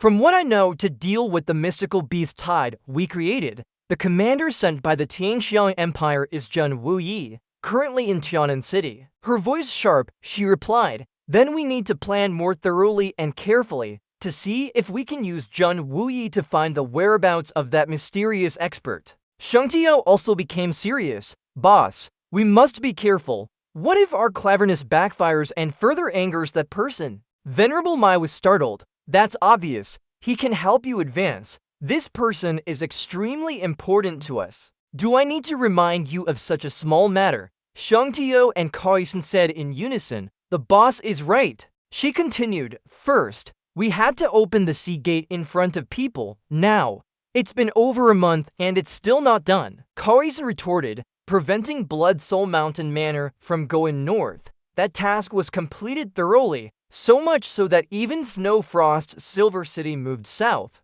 Shang Tiao tensed, but the matter of breaking Li Dangyun's legs hasn't been done yet. We haven't even seen him. This is what truly makes one hesitate. Venerable Mai gave the order. Before, we were wary of Li Jutian, making things difficult by forcing him, but now Li Jutian wants to put forth Elder Zhang to death.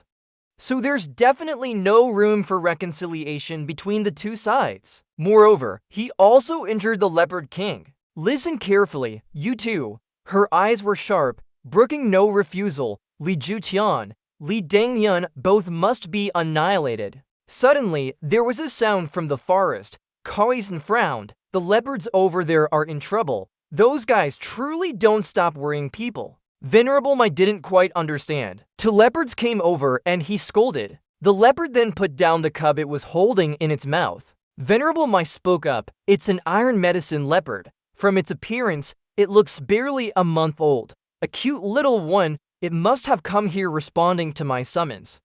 Then she suddenly realized what she had just said. Kaisa rejoiced, boss, an immature 8th rank iron medicine leopard, still suckling, that's truly unbelievable. Third brother, quickly slap me, I must be dreaming, what's going on? Venerable Mai's eyes lit up. A miracle? I can't believe it's 8th rank. Truly a miracle. An iron medicine leopard's normal lifespan is 200 years. It advances a rank every 10 years. If it reaches peak 7th rank, within 70 years, there's hope to break through and ascend to 8th rank. But it's limited by its physical aptitude and can only stop there. However, right now before us, that truth has been shattered. Kais rejoiced, a cub, an 8th rank iron medicine leopard. We're not dreaming, are we? She continued, based on the current situation, this iron medicine leopard advanced its rank without being able to control its innate power. This is unbelievable. If someone had said this before,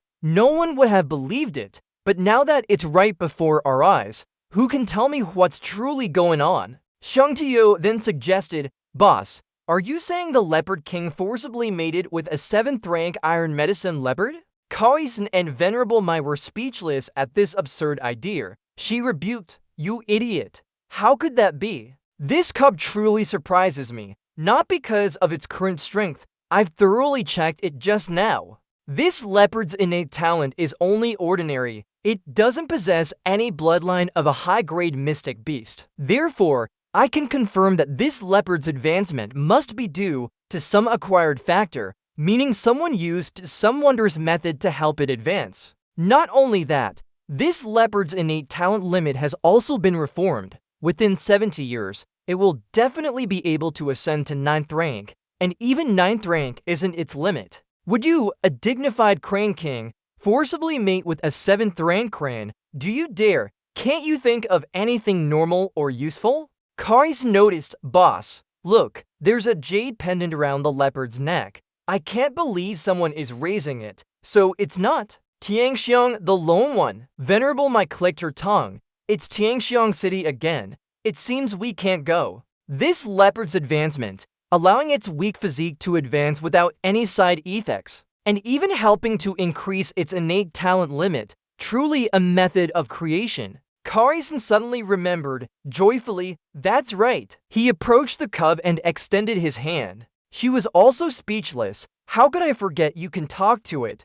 You idiot, if you can talk, why didn't you ask it sooner? She took the cup and held it out in front of Kaizen for him to gesture and inquire. Shungtio thought that the mysterious black-clad person caused this. Only he possessed such methods. He and the leopard's owner must be close friends for him to help. Venerable Mai nodded in agreement. That's right, Old Crane Third's analysis makes sense. Old Bear, why don't you learn more from Old Third?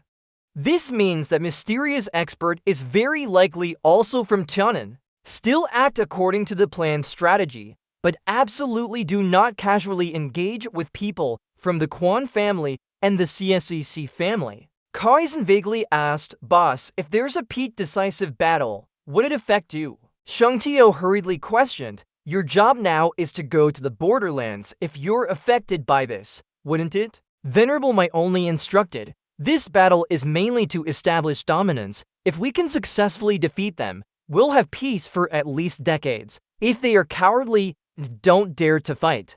That will truly be the disaster for heavenly punishment. Once this matter is concluded, I will immediately go into seclusion. Heavenly punishment will have to rely on you all. Night quickly fell, the sky dark and silent, along with the quiet space. Mosey tiredly stepped out of the tent. Those young ladies are truly difficult to serve. He walked very lightly. Mosey felt even more exhausted. Oh God, can't I get some rest? Xiao Han and Zhu Tong waited for Mosey and spoke in unison. Jun Mosey, we have something we want to ask you. Then inside the tent, Wen King exclaimed in surprise, Is the situation not good? Wu Yi sighed, the general doesn't want to fight. The army has no strategy. Everyone has their own opinion and no one yields. How can you fight a war with no will to fight? Once war breaks out, I'm afraid our side will collapse at the first sign of trouble. Mosey wondered, discussing all day and still nothing concrete. The situation isn't that pessimistic, is it? Wen King also sighed sadly. If it weren't for a few revered supreme experts stabilizing the situation, I'm sure today's discussion would have already cost lives. If the Zhuan beasts attack tonight, the little bit of fighting spirit everyone has left would completely vanish. He could only shake his head. It seems Li Jutian truly lacks leadership talent. Wu Yi continued, the supreme expert status is high, but they still come from the Jianghu. Few of them have leadership talent. Among the 8 great supreme experts, only Yun Bichen and Yu Chang Shao have a bit of it. The others are just dilettantes. Especially Ying Ba Kong is just a barbarian. Wen King got angry. Speaking of him just annoys me. He even suggested gathering powerful forces to enter the heavenly punishment forest, secretly dealing with the Zhuan beast kings, and then immediately retreating. Damn it, he's such an idiot. Mosey's eyes were filled with murderous intent. Entering there is certainly scary, but it's just being tightly surrounded by the enemy's army. He thought to himself, but so far, it can't be considered a complete lack of harvest. Wu Yi suggested, Heavenly Punishment has issued a challenge, agreeing to a decisive battle 3 days later. Right now, we must choose a commander to lead the army. Wen King interrupted, speaking of choosing a commander, actually, you, third uncle, are highly supported by everyone. People from Wine Snow Silver City and the young master of Blood Soul Manor all praise and support you. Third uncle, as the chief commander, it's almost decided. Those scoundrels are using a knife to kill someone, wanting to send you to your death. Mosey hesitated for a moment, but still asked, so what's third uncle's opinion? He replied, I came here originally to resolve this matter. Even if I'm being used, it doesn't matter. The Zhuan beast tide is a calamity for the entire continent. It must be stopped. As a dignified man, I must do what needs to be done. If I don't go, who else will? And besides, it's not certain that I'll die in this battle. He was a bit surprised to hear this. Wen King's eyes were firm. If I shirk, the Jun family and the family's reputation will be completely lost. Even if I die, I won't turn back. It's the same old saying, as a dignified man.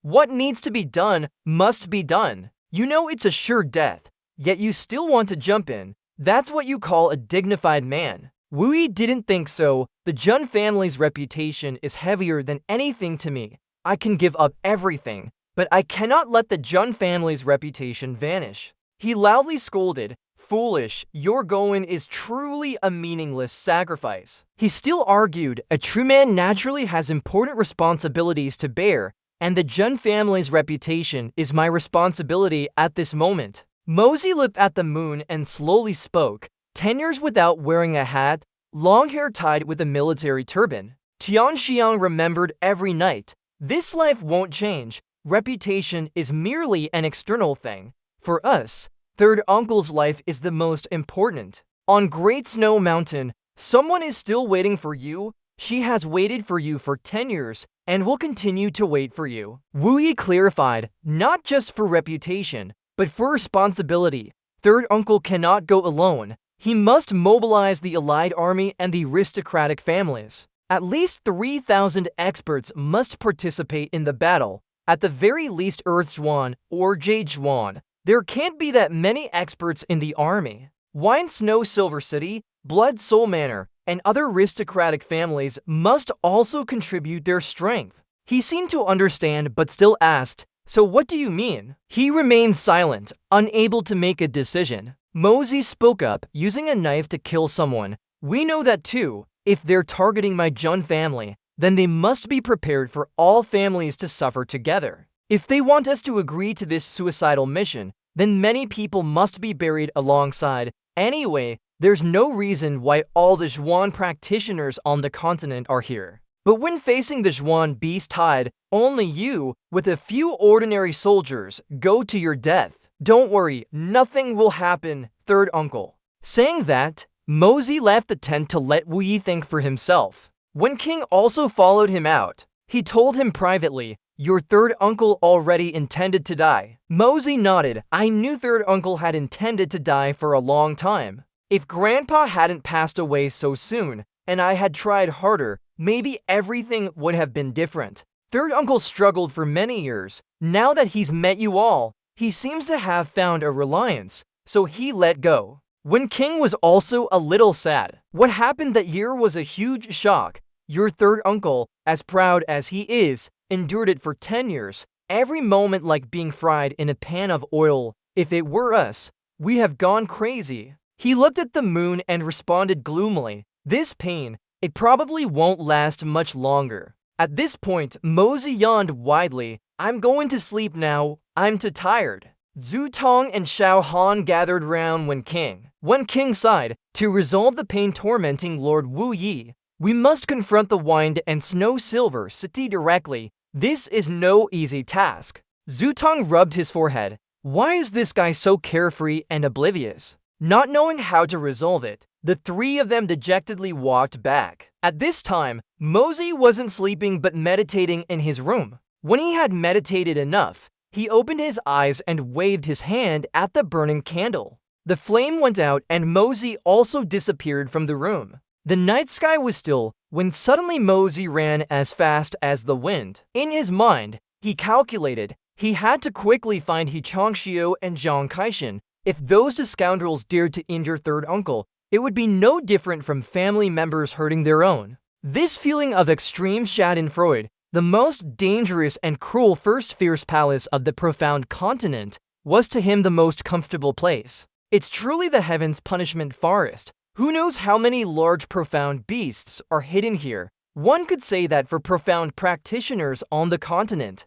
Every inch of the heaven's punishment forest could be a deadly trap. But to this young master, they are merely cute, rather large little things. The sky grew darker and darker. In another part of the forest, Venerable May stroked the sturdy beast in her hand and spoke. Has the challenge letter been sent? Changxiu smirked. Yes. I'm sure those arrogant humans will accept the challenge. She nodded. I'm going into seclusion for a while. Don't disturb me unless it's something important. I feel that the profound energy in my body has accumulated to its limit. This battle really couldn't have come at a worse time. Kaishan affirmed. Master, please rest assured. Your breakthrough is what's truly important. You absolutely cannot be careless. We will handle everything and ensure no mishaps occur. Venerable May was satisfied. Let's decide that then. This little creature will be left to your care for now. You must find its owner before the decisive battles so that it won't be accidentally harmed. I think the owner of this little creature is likely someone from the heavenly fragrance solitary family. This can be considered a breakthrough point. Investigate in this direction. Then she disappeared, leaving Changxiu and Kaishin behind. Changxiu praised endlessly. Big Brother's profound arts are advancing more and more. If he can successfully break through to level 12 this time, he might reach the transcendent realm of the king from back then. This realm, I'm afraid I'll never reach it in my lifetime. I can only admire it forever. Kaishin excitedly said, just to pathetic guys like us, getting to level 10 is already stuck. To reach level 11 in this life, we have to burn incense and pray to Buddha. It was so hard for someone to help us advance, but that old bastard Li Juchan interfered. If I catch him, I'll definitely eat him alive. It's all his fault, all his devilish son's fault. If we had completed the mission early, none of this would have happened. He stopped him. Enough, don't squeeze it anymore. If it dies, you'll be in trouble. Its owner must have a connection with that senior. If it exposes you, just wait to have your eyes poked out. He panicked. Oh, sorry about that. Changxiu wondered how the heaven's punishment sacred fruit, which the Snake King had always guarded, was doing. The leaves in the forest kept rustling. Mosey moved quickly, but he kept thinking to himself, although he had intentionally searched for the aura of Zhang and Huck, the area of the heaven's punishment forest was truly too vast. Suddenly, he had to stop that thought and also stopped his movement. Mosey looked at the scene in front of him and judged that the air ahead was poisonous, so potent that even Zhuanshan masters would die instantly if he hadn't used his pure yin-yang cultivation.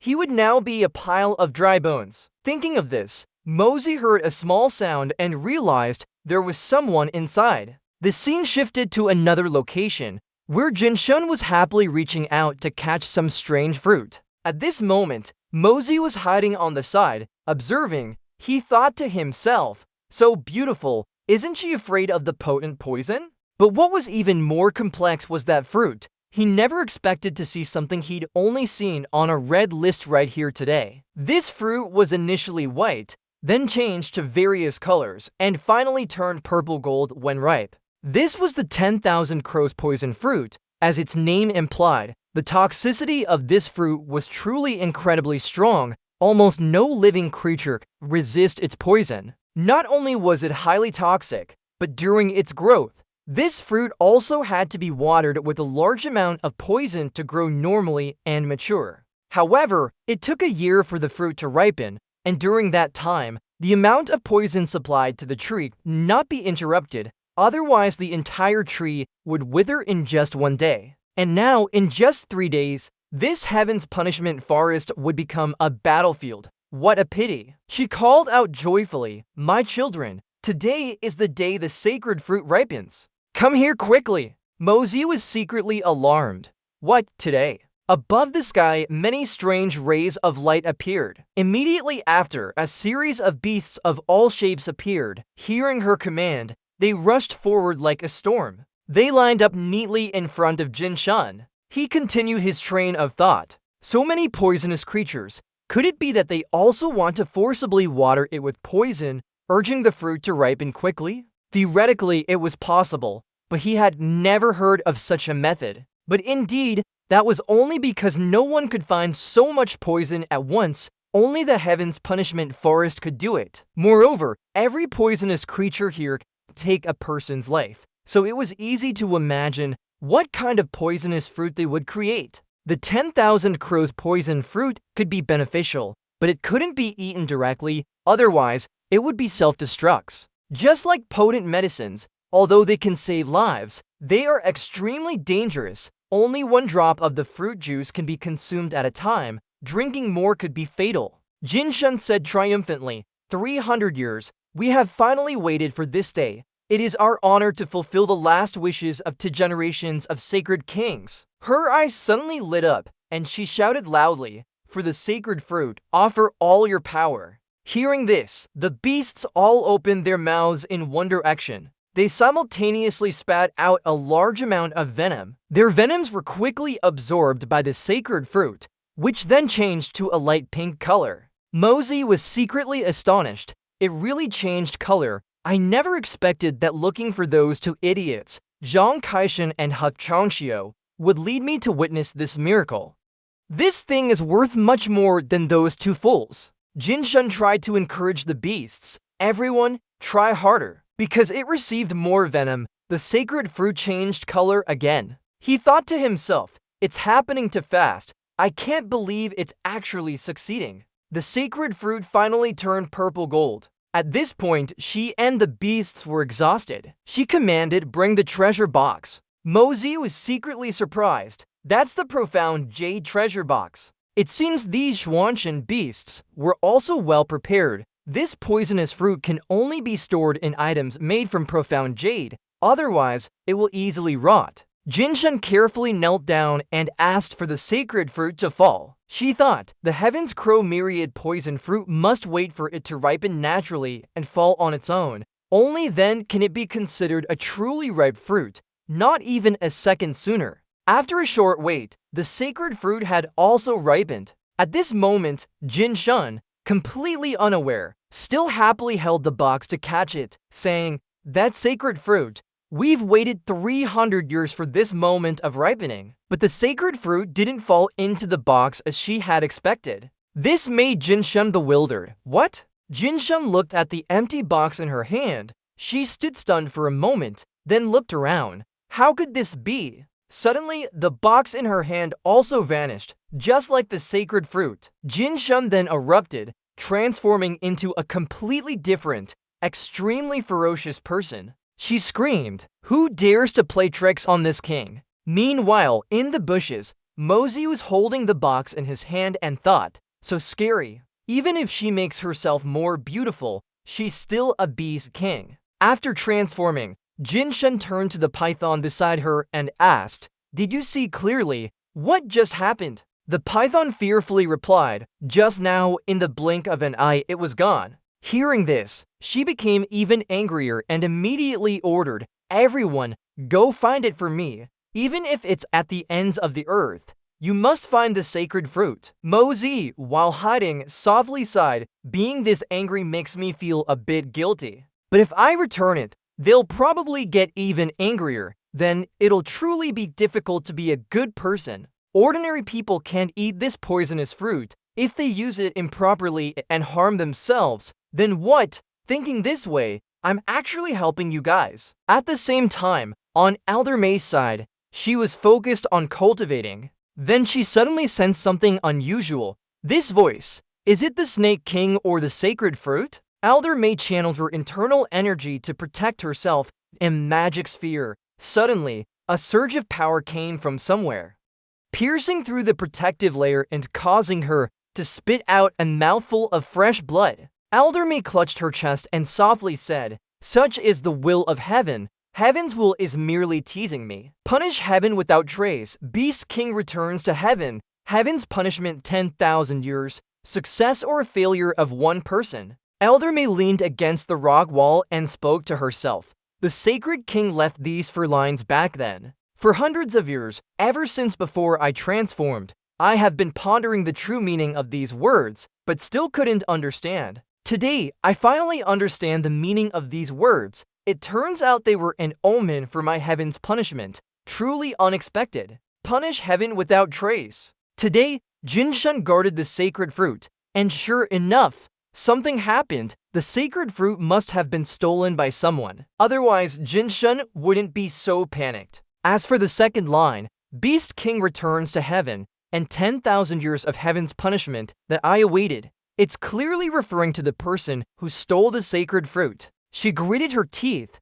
The day the sacred fruit was stolen is unexpectedly the opportune moment for Zhuan practitioners to gather and attack heaven's punishment. I was originally in a state of fluctuating essence, about to break through, and at such a crucial moment, when I needed the greatest strength to stabilize the essence that was about to break through in my body, I absolutely cannot be disturbed. Elder May's eyes flashed with a vicious glint. But Jin Zun's cry, such a treasure stolen, how can I be at ease? Today, my efforts were disturbed. I have no hope of breaking through in this lifetime. Lai Jutian, it's all your fault. I'll kill you. Returning to Jin Shun, Changshao walked over and asked, "Ninth sister, what exactly happened?" Jinshun clutched her chest and said in pain, "The sacred fruit. It's been stolen." After hearing Jinshun say the sacred fruit was stolen, Changshao couldn't help but be surprised. What? The heaven's punishment sacred fruit was stolen? How can this be? How can this be?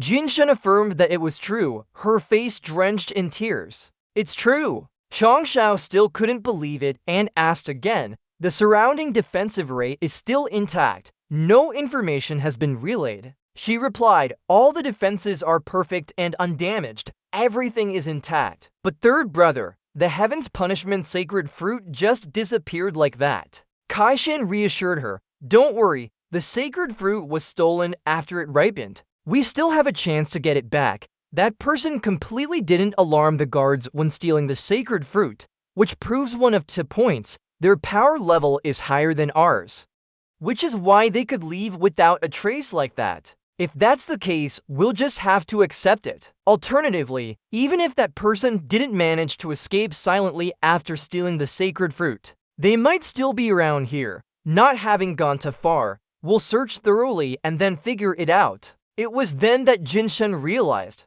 Kaishan is right. So Changshao immediately ordered the mystical beasts to search the entire heavenly realm. Makes sense. First, we'll investigate him thoroughly. Jinwu, listen up. Flying mystical beasts, heed my command. Within 100-mile radius of the heavenly realm, do not miss even a tiny insect's bro. Search for anything suspicious. Hearing this, the mystical beasts in the sky immediately obeyed and went to search. Jinshun also ordered the venomous creatures underground to search everywhere. Zulin, listen up. All mystical beasts and venomous creatures, heed my command. Within 100-mile radius, search carefully for the scent of the sacred fruit. Report any clues to me immediately. There must be no mistakes. The scorpions and snakes immediately went off to search. Kaishan also shouted, "All ground mystical beasts within 100-mile radius, heighten your alert. No living creature shall pass.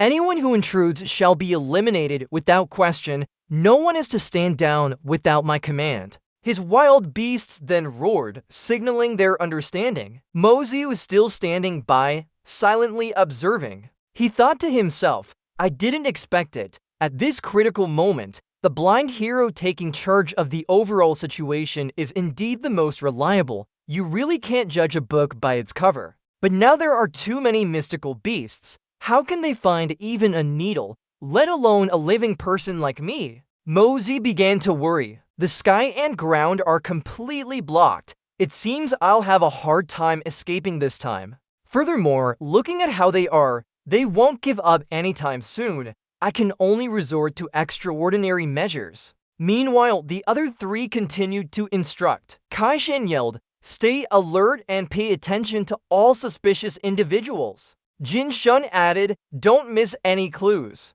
Kaishin clenched his fist firmly, "Absolutely." But then a terrifying surge of power suddenly descended upon them. All 3 of them were greatly astonished by that invisible power. Kaishin slowly opened his eyes. What? This pressure? Changshao was also terrified. Who is it? This is impossible. Jinzun's face turned pale with fear. If it's this person who took the sacred fruit, I'm afraid that. The beasts everywhere were also flattened to the ground by this pressure. Mosey descended calmly from above like a deity to their location. As the light of power around him gradually spread, Mosey cursed and then admitted, "You beasts, I took that fruit." Even though they were indignant, they still dared not do anything to him. Mosey continued, "You actually still came looking for it. It seems you still don't realize the huge mistake you've made." He raised the box containing the sacred fruit and continued, "None of you 8 beast kings,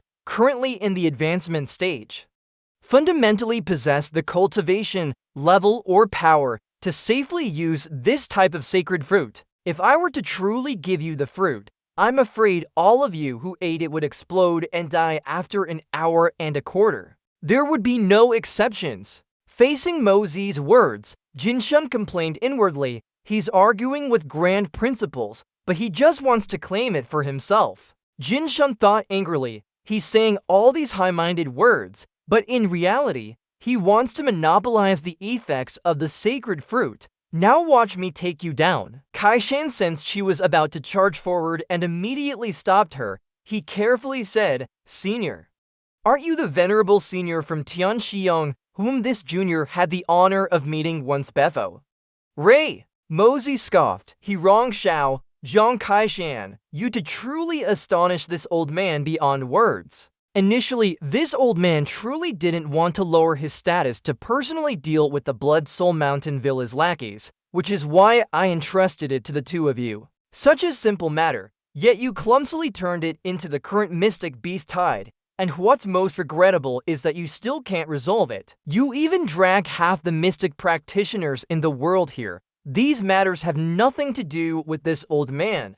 What's done is done. This old man is just rather curious when exactly the power of heaven's punishment weakened to such an extent. Faced with Mosey's seemingly reproachful words, Kaishan awkwardly said, "It is indeed you, venerable elder." Dong Xiao, however, seemed quite displeased. He frowned, looking at Mosey, and loudly said, "Such a grand formation, we set it up entirely for you. You can't just not care. You also can't stand on the side of humanity to deal with us. We put in such great effort for your matter, causing us to suffer immense losses." Mosey frowned and replied angrily, "The reason I initially sought you for this task was actually because if I, with my status, had to personally deal with the Blood Lake Mountain Villa, wouldn't that be giving too much face to that Li Juqian? He thought, if I had known you would mess up such a big formation and still fail to complete the mission, from the very beginning I would have." Kaishan suddenly spoke, interrupting his thoughts. Yes. What kind of status do you possess? If Li Juqian required you to personally take action, that would indeed be giving him too much face, oppressing them too much. What is Li Juqian in front of you? No matter what, you absolutely cannot take action. Once you personally take action, it's simply too much of a loss of face. Mosey looked satisfied with this answer. He asked, "And then?" Dong Xiao added, "So everything still has to be done by us instead." Mosey calmly said, "If that's the case, then it's fine. Dealing with a junior like Li Juqian, this old man truly can't muster even half an interest." Kaishan immediately flattered, "If you have no interest, then that's truly excellent. Don't worry, just leave it to us brothers. We'll definitely satisfy you." At this moment, Jin Chun, who had been listening to this conversation from the side, finally couldn't bear it any longer and angrily said,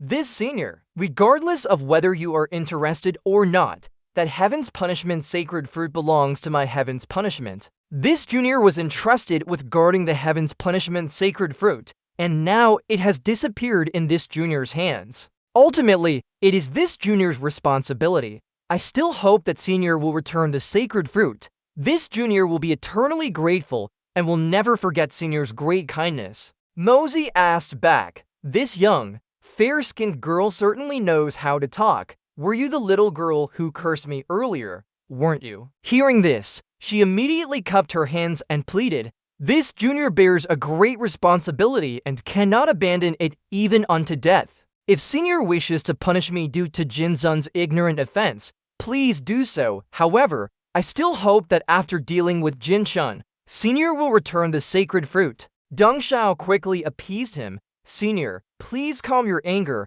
The young lady is inexperienced and, out of urgent concern for the heaven's punishment sacred fruit, offended you. I hope senior, with your magnanimity, will not take offense." He replied sternly, "Heaven's punishment sacred fruit? What is that? You just make up names. This fruit is clearly called the heaven evil myriad poison fruit. If you don't understand, don't speak nonsense. Little girl, look at you 8 little beasts. Your cultivation isn't weak, is it? But I'm telling you clearly, not a single one of you can withstand the potency of even 1 drop of the essence from the myriad poisonous, heavenly evil fruit. Whoever uses it will only meet with death earlier. I, your elder, lowered myself to act personally, which was actually out of good intentions. Little girl, don't you know what's good for you? Could it be that I, your elder, lack magnanimity and would quibble with a little girl like you? Even though he said that,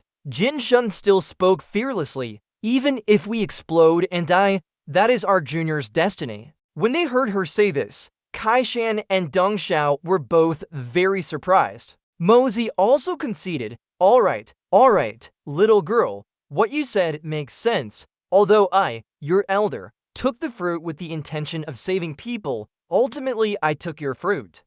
So it is indeed unreasonable of me. But if I let you use it indiscriminately, it would not only destroy your heavenly fate, but also inevitably lead to your demise. Consider our meeting as fate. Anyway, I, your elder, also want to use that fruit to refine medicine, so I'll just be a good person all the way. How about this? Wait for me, your elder, to refine it into spiritual medicine, and I will give you a few pills. These can guarantee a safe breakthrough and advancement for you. How about that?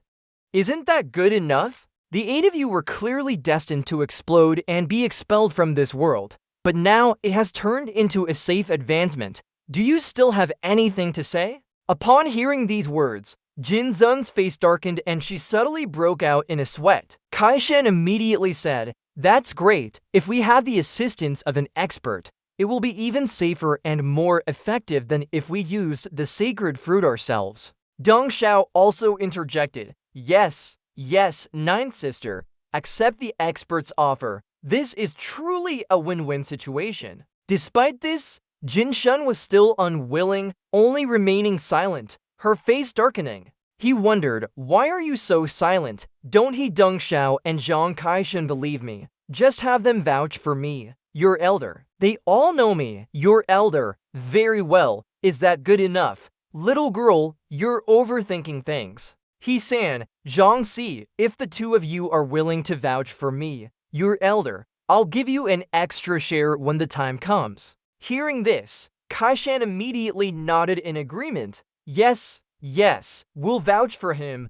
Don't you believe us, ninth sister? Despite this, her face remained grim. Facing Mosey's arguments, Jin Shun remained silent, so Kai Shan urged, ninth sister, quickly accept the expert's offer. Deng Xiao also chimed in, that's right, this truly is a win-win situation. Jin Shun was still a bit hesitant. Then, in that case, I wonder how long Senior will need to produce the spiritual elixir. Mosey replied without hesitation, at the latest, 3 years. I'll be able to gather enough medicinal ingredients to refine the spiritual elixir. I, your elder, won't take advantage of you juniors. It's still the same saying, since we met, it's fate, so I'll help you a bit more. There are a few pills in this bottle, which I, your elder, refined before. They aren't made from particularly good medicinal ingredients. If you use one of these, it can probably increase your cultivation by 1,000 years.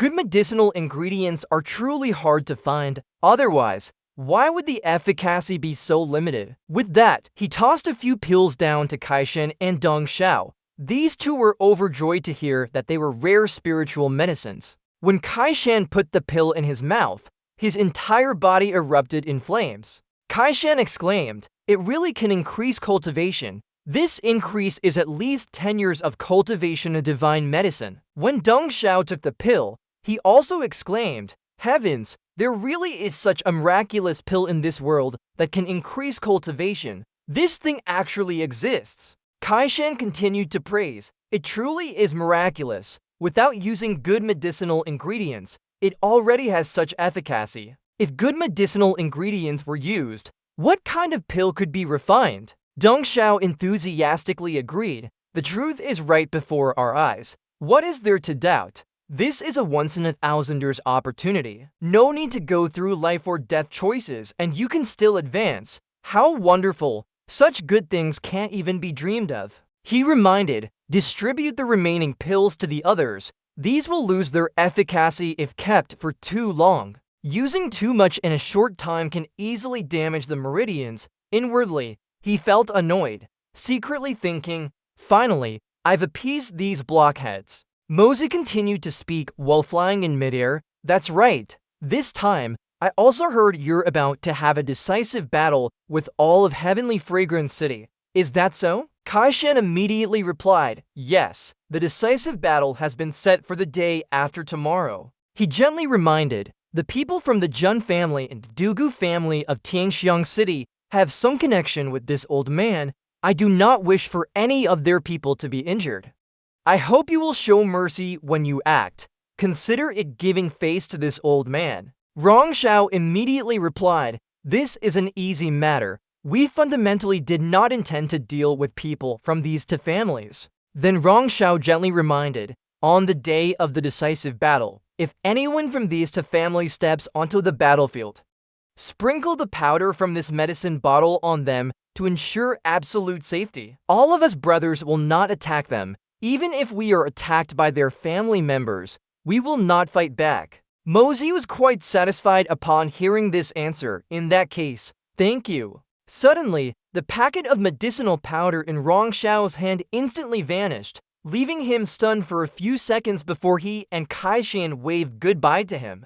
Safe travels, esteemed senior. Mosey, quick as a flash, darted deep into the forest. He chose a place far enough from them to stay. Mosey breathed a sigh of relief, considering himself safe, thanks to those two idiots. But the day of the decisive battle is the day after tomorrow. Now that the problem is solved, there's nothing to do if he goes back. Perhaps there's something else precious in the forest of heavenly punishment today. Might as well take a decisive stroll around. Back on this side, Jin Shun was questioning those two, third brother, fourth brother. Quickly tell me who that master is. Why do you two seem so close to him? This time, you didn't even bat an eye before giving him the most important treasure of the forest of heavenly punishment. Jin Zun's pressure made both Kai Shan and Chong Shao a bit hesitant. He continued to question them. Although this person's strength is indeed profound and unfathomable, far surpassing our level, why do I feel like you two wished for this to happen? Could it be that you trust him so much that is the crystallization of over 300 years of heavenly punishment's efforts? Kai Shan changed the subject. That's right, so if we need to rest, let's rest. If we can kill a few more enemies in a few days, nothing could be better. She frowned and warned, "If there's still no news after 3 years, I'll have words with you too." At this moment, both of them had the same thought. Hurry, hurry, Ninth sister is about to lose it. Speaking of which, that master wouldn't trick us, would he? Returning to Mosey, he was constantly muttering, "No one has ever come to this forest of heavenly punishment to search for treasures. This is too good. It's spoiling me completely." He picked up a mushroom and praised it profusely. Top-grade medicinal ingredients are everywhere. 3 rare spirit herbs that one can only encounter but not seek. The 3-color Ganoderma, Heaven Spirit Grass, and 9 profound root are all found here. Especially, just collect them all into the Hongjun Pagoda. Mosey was walking when he suddenly stopped. Wait, something seems a bit strange. He had just noticed that the further he went in this direction, the fewer Zhuan beasts there were, but because he had the yin-yang escape, he didn't pay attention. Now there isn't even a shadow of a Zhuan beast. Moreover, the space is so quiet, as if lifeless. Could it be another secret of the forest of heavenly punishment? As he delved deeper into the forest of heavenly punishment, Mosey continued forward, softly sighing. Falling flowers, a lone figure stands. Light rain, swallows fly together. It's truly beautiful. Even I, an executioner soaked in blood to the bone, feel a sense of transcendence, a desire to retreat from the world. If one day I could live in seclusion here, it would surely be a joy in life. It's just that this elegant, otherworldly paradise is truly unsuitable for an assassin. Wait, these plants seem to neatly ranged. In a place like this, why does it look like someone lives here? Feeling quite suspicious, he immediately used his invisibility technique. Thus, Mosey, hidden, moved forward to investigate. He suddenly froze, his eyes wide, as if unable to believe the scene before him. What? Before Mosey was a rather magnificent natural scene, with scenery that moved the heart. He couldn't help but exclaim, "What a beautiful place." 3-color Ganoderma, black jade ginseng, they're here too, they're here too. I'm rich. He joyfully exclaimed, appearing from one side to the other. He excitedly said to himself, these precious spirit herbs in Tianxiang City. You have to run yourselves ragged to find one, but here, it's as easy as picking white cabbage from the garden. The marrow cleansing pill to advance to the 3rd level needs to be refined. The ingredients seem to have been found already. Am I not dreaming? I searched high and low and found nothing, but now I've gathered everything. This is. While gathering herbs, he immediately noticed something strange before his eyes. Ahead was a huge, deep, incredibly mysterious cave. Mukta wondered as he walked inside. Isn't there some kind of big boss in here? There are so many spiritual herbs. Cultivating here would be quite good. As he was walking, he stopped. This is. It was a white beast, curled up on a rock. He happily said, "So cute. Little cutie, what's wrong with you? You poor little thing, are you injured?" Just as he was about to touch the white beast, it let out a roar. However, Mukta showed no anger, gently coaxing it. "Don't be scared. Big brother is a good person. Let me check your wound first." Interesting little thing. Wait a bit. Big brother will give you something delicious to eat. Little one, how did you get so badly injured? You can't even run anymore. So he used two fingers to feel the vein on its neck to check. Mukta muttered, "It's truly strange. How are the meridians in its body just like the bark of a 100-year-old tree? They're brittle and full of cracks. Just a slight movement will shatter them. Consider yourself lucky to have met me. If it weren't me, but someone else, even with the intention to save, they would be helpless. It's rare for me to be so benevolent, you know?" Saying that, he quickly controlled his spiritual energy. This state, why does it seem like chi deviation, and a very high-level boss's chi deviation at that? And then it was forcibly suppressed by some supreme divine ability. But how could a tiny little guy like you create such a huge commotion? Could it be that I guessed wrong, and you're not a little creature at all, but the #1 great boss of the heavenly punishment forest? The white beast looked at Mukta with wary eyes. However, he didn't care at all and continued to babble. "Little one, are you unconvinced? If you're the #1 beast king, then am I not the invincible super expert in the universe? Now Big Brother can easily crush you with one hand." Of course, Big Brother wouldn't lay a cruel hand on an adorable little creature like you. The wound is healed. However, it's only just healed. Absolutely do not move around carelessly, or you'll revert to your original form, and that would be bad. After healing the white beast, Mukta intended to pet it. However, the white beast didn't listen. Instead, it let out a fierce roar at him, disregardful of him having just saved it. Mukta was a little annoyed. "I just saved you, and you won't even let me touch you. Are you shy? Could it be a female?" Suddenly, the beast rolled over and fainted. It lay motionless on the rock. He asked, "Fainted? I told you not to move vigorously since the wound just healed." Suddenly, he sensed something strange. This terrifying killing intent. What's going on? Is there anyone else here besides me? Mosey felt something was wrong, so he hid in the Hongjian Pagoda for refuge, as he couldn't deal with this terrifying killing intent. In front of Mosey were mysterious crimson rays of light, and he breathed a sigh of relief. That was close. Nothing happened. That's really strange. Although Mosey's current strength isn't enough, his divine sense is probably unmatched. Considering only divine sense, the owner of that killing intent should feel inferior and would choose to hide rather than comprehend the wonders within. Such an enormous divine sense, searching every nook and cranny, yet still unable to find anything? "Little feller, you're awake? You're awake but not moving at all. You really deserve a spank. Are you hungry? Now you're still sulking. I only touched your butt a little. Is that really worth acting like this?"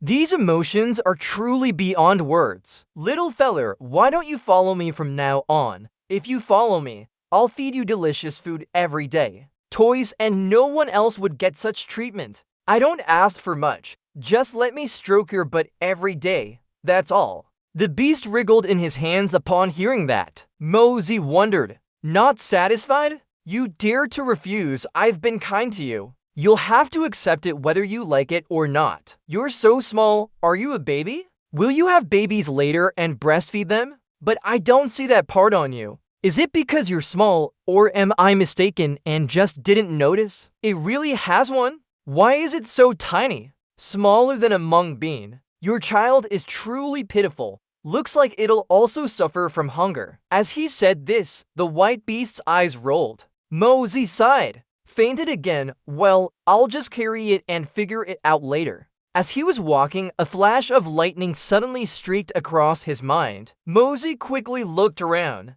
Then he told the embarrassed little creature, "Wait for me to take care of my physiological needs first." So the beast was carried by him while he went to relieve himself. Mosey gloated. "See that, feeling inferior yet? Behave a little. If you keep struggling, I'll put you in my pants. Stay here. Don't go anywhere. I'm going out to pick some herbs. I'll take you with me later." With that, he turned and left, leaving the small beast on the ground. Suddenly, Mosey turned back and patted its head. "It feels nice to pat. You absolutely cannot go anywhere." But when he left, the small beast seemed to transform into a different one, using its paw to press a mysterious button on the ground. A moment later, Mosey returned, holding a pile of herbs. The small beast had vanished without a trace. He was quite angry and kept searching around. Where did the little guy go? Why did it run off without saying anything? I still need to heal your wounds.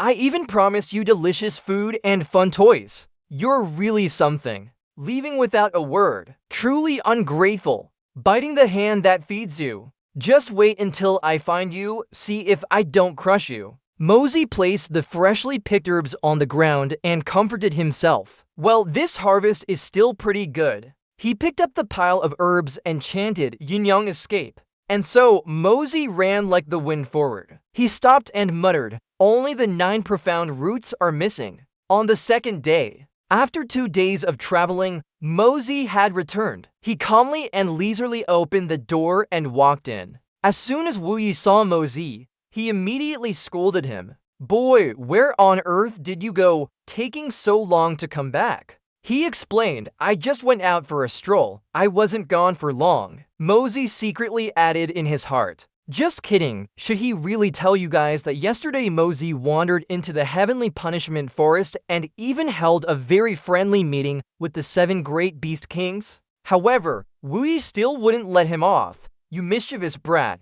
Don't you know your old brothers were worried sick?" When King patted his shoulder, advising, "Anyway, he's back safe and sound. Don't press the issue. You know how resourceful this boy is." Suddenly, a servant came to report, "Young Master Li Tengyun of Blood Soul Villa has come to visit." When King thought for a moment, then ordered the servant to let him in. Wu Yi stroked his chin thoughtfully. Today, all parties have finalized their lists. Yet Blood Soul Villas suddenly sent this young master here. It's truly puzzling. The position of commander basically doesn't hold much actual power, there's no credit for winning, and you're responsible if you lose. What is Li Juqian's intention? Now that Li Tengyun has come, it must be related to this matter. Let's see what he has to say. As soon as Tengyun entered the door, he said, "General Jun, I have presumptuously come to visit. I hope you won't blame me." He wondered, what did the young master come here for? As soon as he looked, the person next to him immediately understood and left. Mukta also lifted the curtain to listen in. The calmly said, "Everyone here is one of us. Young Master Li, please speak frankly. If that's the case, then I, this young master, will speak frankly. Last time, I was strolling in Tianxiang. I happened to meet Jun Kinghan, Miss Jun. She was like a celestial being. Since then, I've dreamt of her every night. I haven't been able to forget her. I heard that Miss Jun has been alone for many years, but her current status is still the eldest granddaughter-in-law of the Jun family. Actually, everyone knows that this marriage is merely in name only. Today, Tengyun has come here specifically to ask General Jun to return Miss Jun's freedom. To fulfill our beautiful destiny, wouldn't it be beneficial for both sides? If the Jun family agrees to let go, my Blood Soul Mountain Villa will certainly repay you. I'm sure General Jun also realizes. At last year's conference,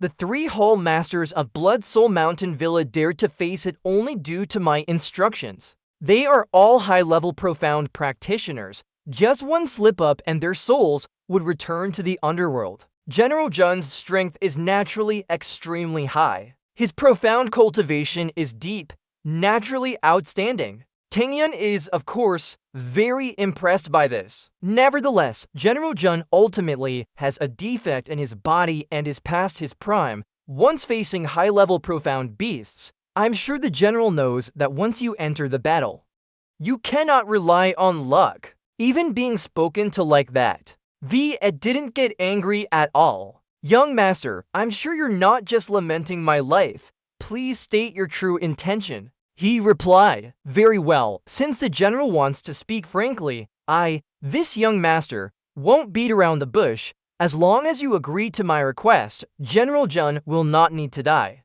This young master, also know what General Jun is worried about. I absolutely will not make things difficult for you. And the price the Jun family pays is just a woman. Moreover, a woman who has no relation to the Jun family. Mekta asked, according to young Master Li's words, this woman is completely worthless? He calmly replied, how many women in this world are truly valuable? Even those who achieve something merely rely on the reputation of their husband's family. For families like ours, isn't it perfectly normal to exchange a few horses, a few dogs, or a few women? They're just playthings. Why be so surprised? Why make such a fuss? At this moment, V was truly enraged. He growled in response, just playthings? Is this your condition, young Master Li? However, Tingyun didn't notice the danger and calmly said, the condition I've offered is extremely sincere. Is General Jun perhaps not satisfied, rejecting my good intentions? Tomorrow will be your day of death. The heir replied, no relation? Guan King Han is a member of my Jun family, at least for now. As long as she is a member of the Jun family, she will never be humiliated by outsiders, and it's certainly not for young Master Li to worry about. Guards, escort the guest out. Tingyun looked annoyed. Quan Vie, don't refuse the offered wine and choose the forfeit wine instead. If you don't know what's good for you and are determined to die, why should I bother finding a way out for you? Whether you die or not, it doesn't matter. Even if you don't die, you still can't stop me from getting close to Quan Han, can you? Mekta spoke up to remind him. Young Master Li is truly strange. Do members of our Quan family need you to worry about them? The dignified young master of Blood Soul Manor turns out to have such virtue. No wonder my sister-in-law doesn't like you. I'm sure no other woman would like you either, because besides your father, who holds the title of the world's second greatest master, you truly have nothing else. These words angered him. Very well, you'll pay the price. For your thoughtless words today, just wait until tomorrow to collect your third uncle's body. This young master doesn't bother arguing with you. You're not worthy. Mekta scoffed. Who is unworthy is still hard to say now. At the very least, right now, in front of me, there's a toad trying to eat swan meat. I ask, is that worthy? Tingyun was still quite arrogant. There's never been a woman I wanted that I haven't gotten. But as for you, if you lose the protection of your third uncle and your 3-9 gates, could you still be this arrogant? Tomorrow it's third uncle. The day after tomorrow, it'll definitely be you. Are 3 divine profound 9th rankers really that formidable? The power you rely on isn't worth a dime in my eyes. Let me tell you, in this world, fists are the strongest. I've known this principle for a long time. Does it mean that if a profound beast has immense power, Blood Soul Manor will become a profound beast? If his fists weren't big enough, Li Tien wouldn't have been able to accomplish everything he wanted in his life. To be so arrogant even at this point, truly shameless to a new level. His uncle was bored. Blood Soul Manor, truly still speaking strongly even when death is near. If that's the case, then we'll see whose family is crying after tomorrow's battle. Tingyun turned to ask, Quan Vie, you don't regret it, do you? At this moment, he was too angry to speak, simply uttering one word, get out. So he left with a scowl on his face. Mekta still didn't forget to sneer. Scared now, young Master Quan, go quickly and advise your third uncle and grandfather. Why should the entire Quan family suffer for one woman? Mekta said calmly. Young Master, you will encounter misfortune in the coming days. You should worry about yourself first. Tuyet Thin Kai Tan is over 100 years old. He can't have any more children. Young master, take care. Tang Yun replied. Then let's wait and see. He turned to ask, third uncle, for tomorrow's battle, has the list of our combatants been finalized? He replied,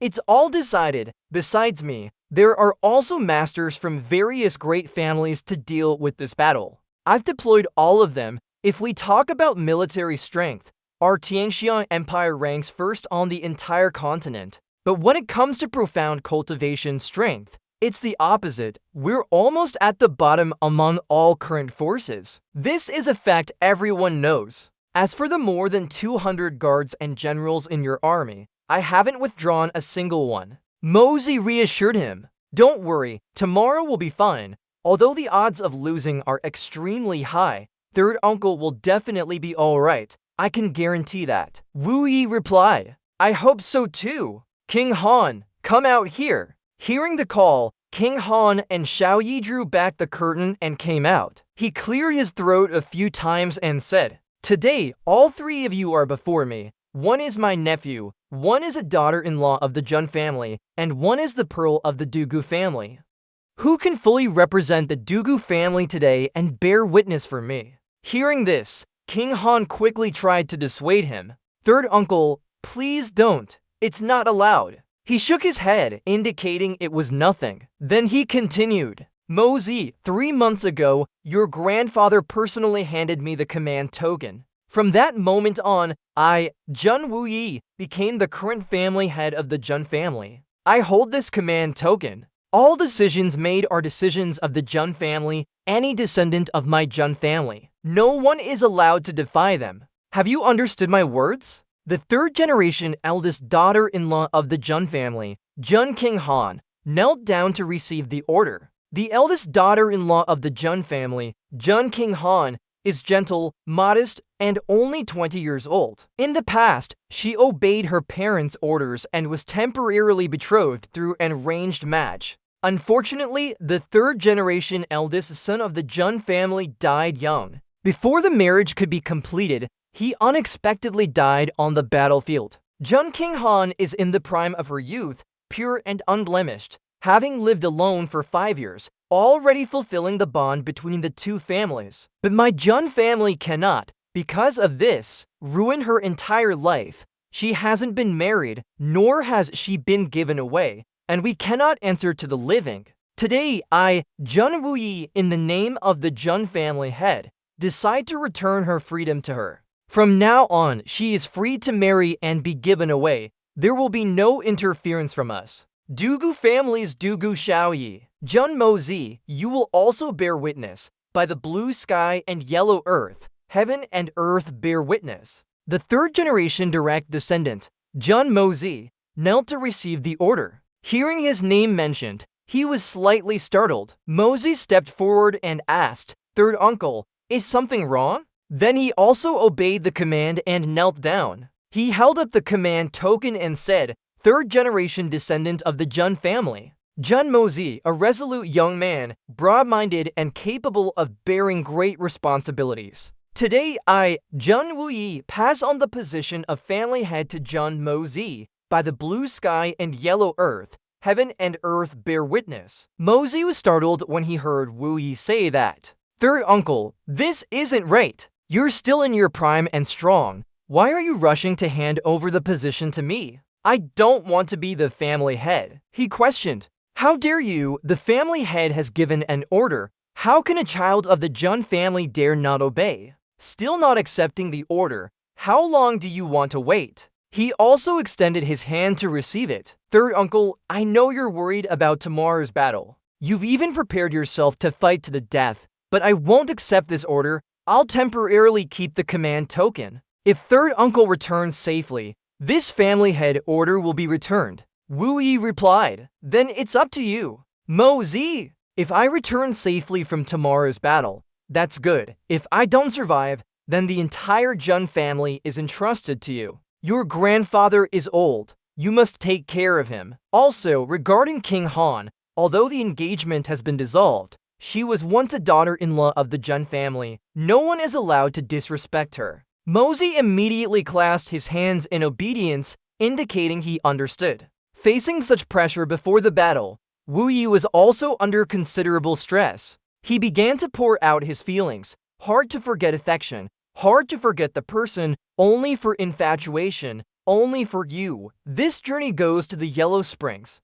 Still dreaming of a single soul between heaven and earth, the two girls looked quite sad upon hearing these words. Mosey reassured him. I remember, third uncle, don't worry. Third uncle, is there anything else you want to say? Wu Yi replied. I want to say that revenge must be exacted, but you must promise me one thing. If you don't personally promise, third uncle won't be at peace even in death. He asked again. Please tell me what it is, third uncle. He spoke his heart. I know your current strength far exceeds what I could imagine, but I still want you to promise that before your strength reaches the supreme level, before you have absolute certainty, you must not rashly seek revenge. Doing so would only bring the Jun family eternal damnation. The burden of the entire Jun family is on your shoulders. Absolutely do not disappoint me. I also believe that with your innate wisdom and strength, the day of revenge won't be far off. Therefore, when you have enough strength, Mosey, you must remember your third uncle. I want the Xiao family to be utterly destroyed,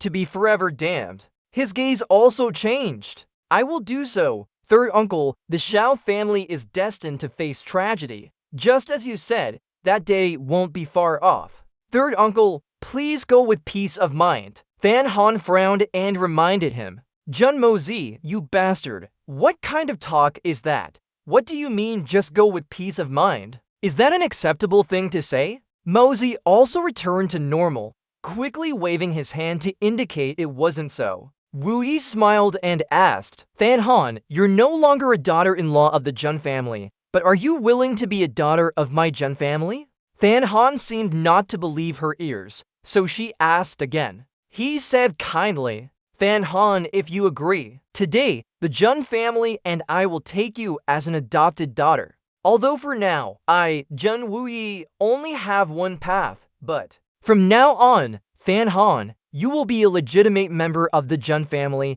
No one can look down on you. Whoever disrespects you, my Jun family will wash them clean with fresh blood, not even the steward of your maiden home. Hearing that, she was extremely grateful. Bowing respectfully, your daughter Fan Han greets her adopted father. Wu Yi was very pleased to hear that. This is a greeting gift from your adopted father, and also a symbol of a Jun family member. When you accept this jade pendant, you must remember you are not just a daughter of the Jun family, but also my Jun family's daughter. From now on, if anyone wants to arrange a marriage for you, they must discuss it with my Jun family. Your grandfather prepared this jade pendant several years ago. Several years ago, your grandfather once said that even if Fan Han had to break off the engagement and was no longer a daughter-in-law of the Jun family, she would still be a daughter of the Jun family. Today, I am also fulfilling an old man's wish. Fan Han, we've all seen your suffering. We are determined not to let you air your entire life. As long as there is one person left in the Jun family, we will never allow anyone to look down on you. I don't know if I'll return from tomorrow's battle, so there's nothing I should or shouldn't say. Since you arrived, Mosey has already been somewhat moved. Before, he was always bound by the sister-in-law and brother-in-law relationship. But now, after this is announced to the world, there will be no more worries. When she heard him say this, her face turned red as a ripe tomato. As for Xiao Yi, she yelled, interrupting Wu Yi's words. No, he's mine alone. You can't take him from me. I followed him for a very long time. How can you snatch him from me? No one can take him away. He's mine. She yelled until her face was flushed, and tears streamed down uncontrollably. And Wu Yi even provoked her. Mosey, your determination isn't small, is it? You've already made the precious pearl of the Dugu family jealous over you.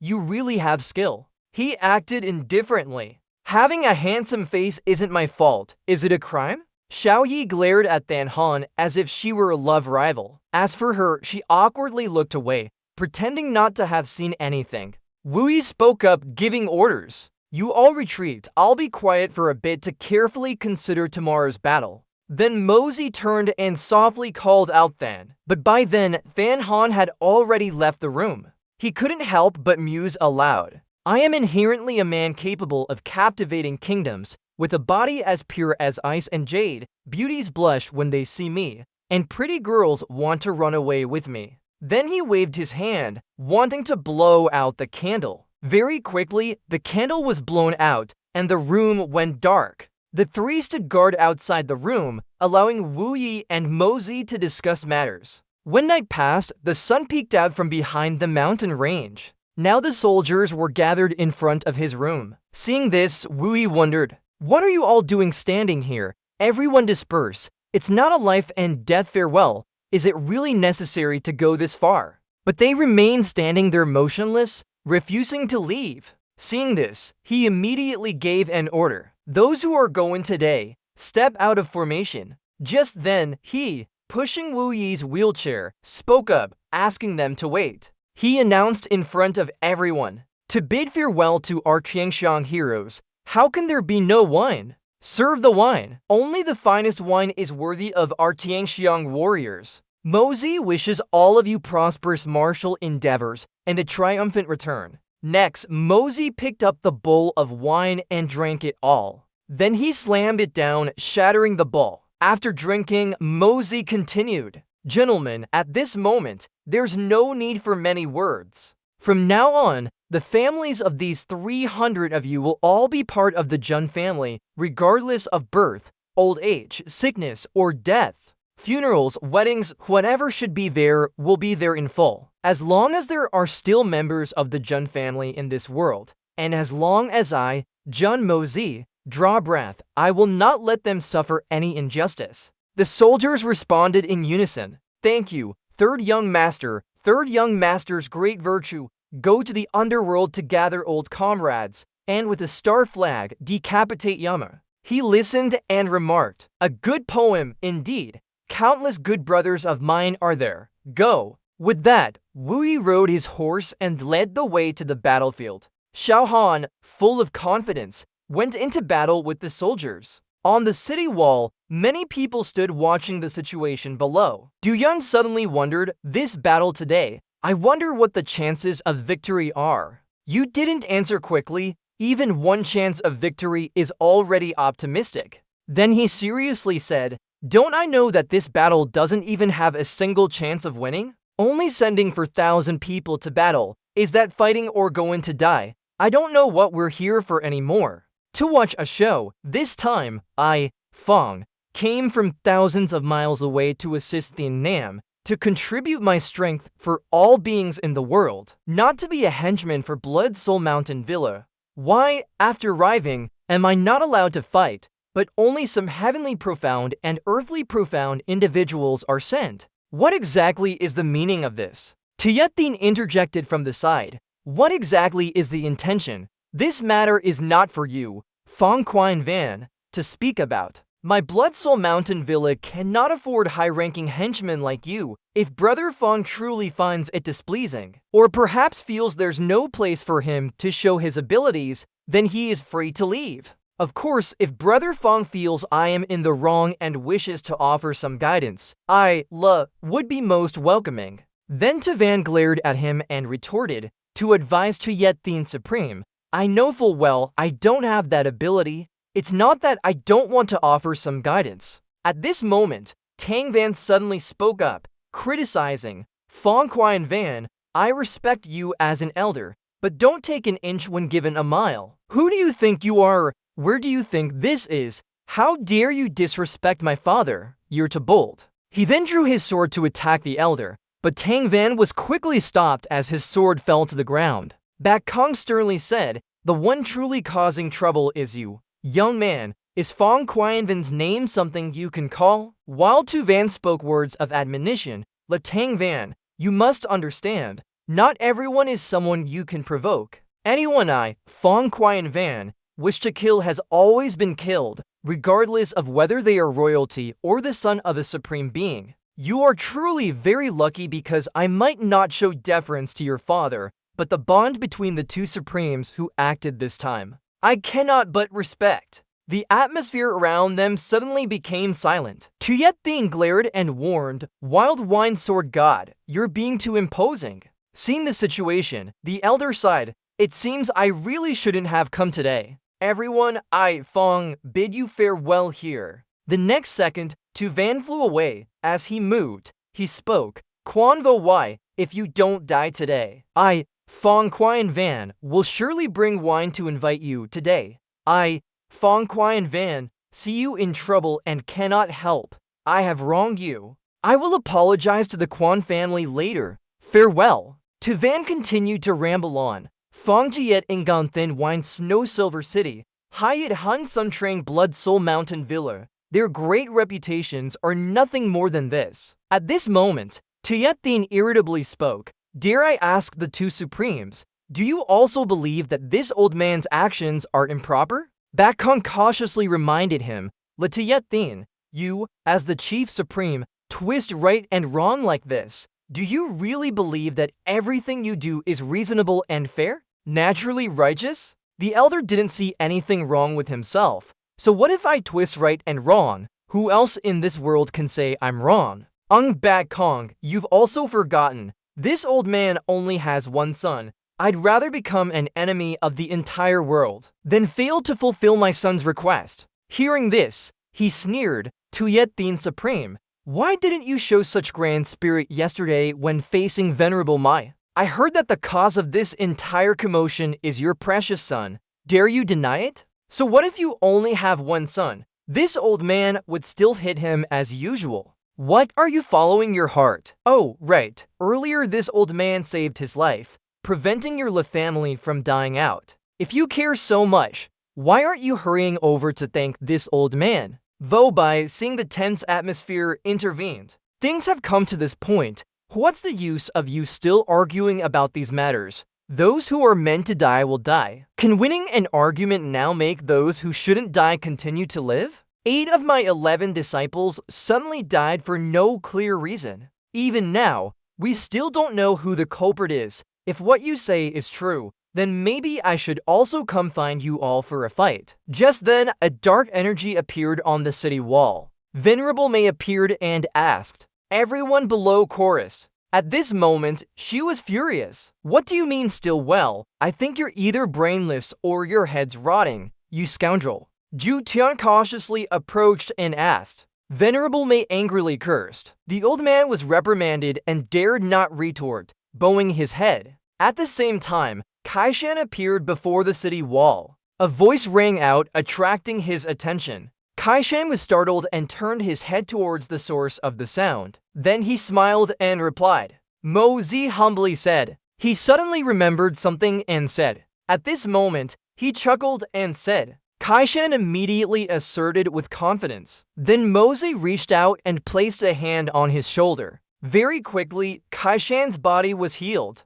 Then he said with gratitude, he carefully admonished, not only from your side, but even within your own alliance, there are many who intend to stab them in the back. We must rely on you all for this. You absolutely cannot let them suffer any harm. Kaishan vigorously assured him, leave everything to me. Mozi felt somewhat relieved upon hearing this. As for the others, there's no need to show any special mercy, especially those from Feng Zuyin Cheng and Zhu Han Shan Zhuang. If you can kill them all, then do it. I'm leaving now. He bowed in salute upon hearing this. The scene shifts to the towering city wall. Now, Zhu Tian and Venerable Mei were glaring furiously at each other. Zhang Xiao spoke up to ease the tense atmosphere. She scoffed coldly. With just a bit of superficial skill, he dares to call himself the second supreme being, truly shameless to the extreme. That wretched, pitiful, and ridiculous turtle head,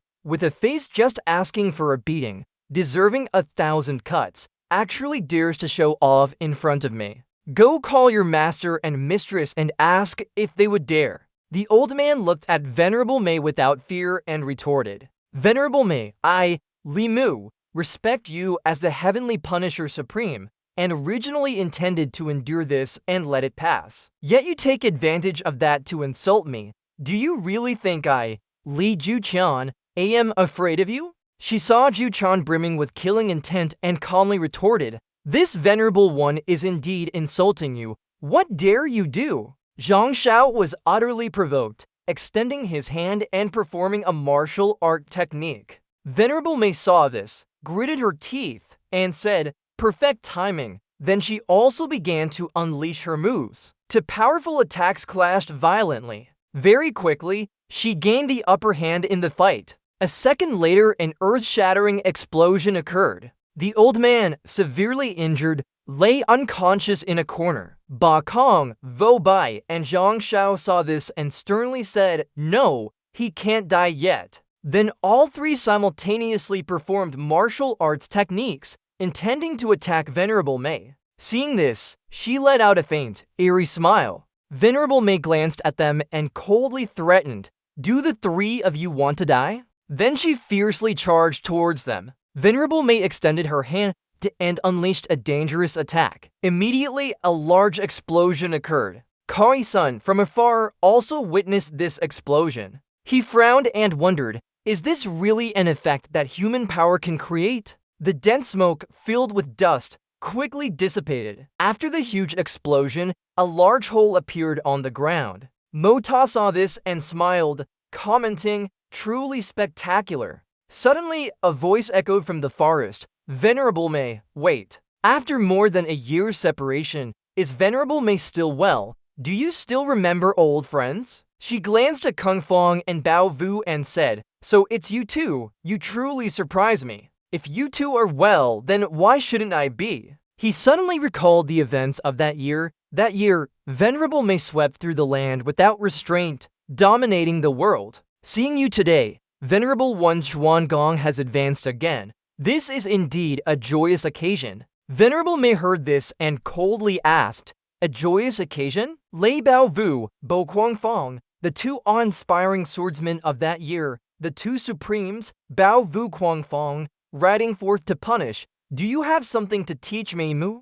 He was seen to respond awkwardly, "We dare not claim such a thing with our humble abilities. How dare we speak of teaching Venerable Mei? Our presence here today is also under duress, representing the immortal palace to witness the battle between heavenly punishment and the continent." The corner of her mouth involuntarily lifted. Such a trivial matter could alarm the reclusive immortal palace. "Should I, Mei Mu, feel immensely honored?" Kung Fong replied according to etiquette, "We dare not. However, before my brother and I arrived here, the palace lord specifically instructed us with a message for Venerable Mei." Venerable Mei calmly said, "Speak. I wonder what that hypocrite wants to tell me." He quickly relayed, "The palace lord said that in the heavenly punishment war, the method of war is boundless, but the outcome must be grasped by Venerable Mei herself. This applies to battles between Zhuan practitioners, as well as between the three great sacred lands. It's just that the common people are innocent.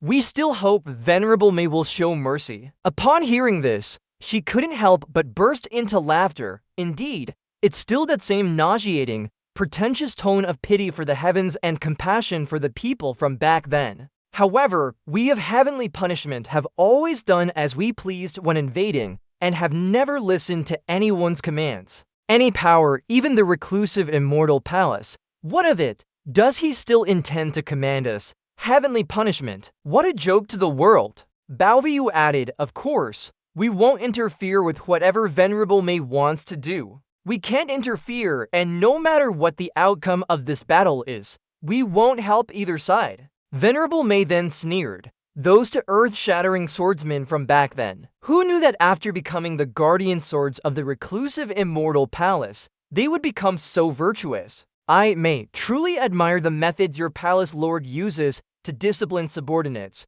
If you were to contend with your former selves and original intentions now, it would be strange if you two didn't suffer a crushing defeat." He and King Fong, utterly provoked, snapped. They couldn't hold back any longer and began to draw their swords. Tuyet Thien saw this and speculated, do these two really want to fight again? But very quickly, King Fong and Bao Vu sheathed their swords. Then he sternly said, "Venerable Mei is an eminent person of the mortal world. Why provoke us? Today it's truly inconvenient to fight, but that doesn't mean there won't be another chance in the future. If Venerable Mei is interested, then after today, my two brothers and I will certainly serve you. Venerable Mei sighed softly upon hearing this. He coldly looked at her. Since Venerable Mei is interested in the palace lord's methods of disciplining subordinates, why not try it yourself? I'm sure Venerable Mei will achieve a completely different result than us,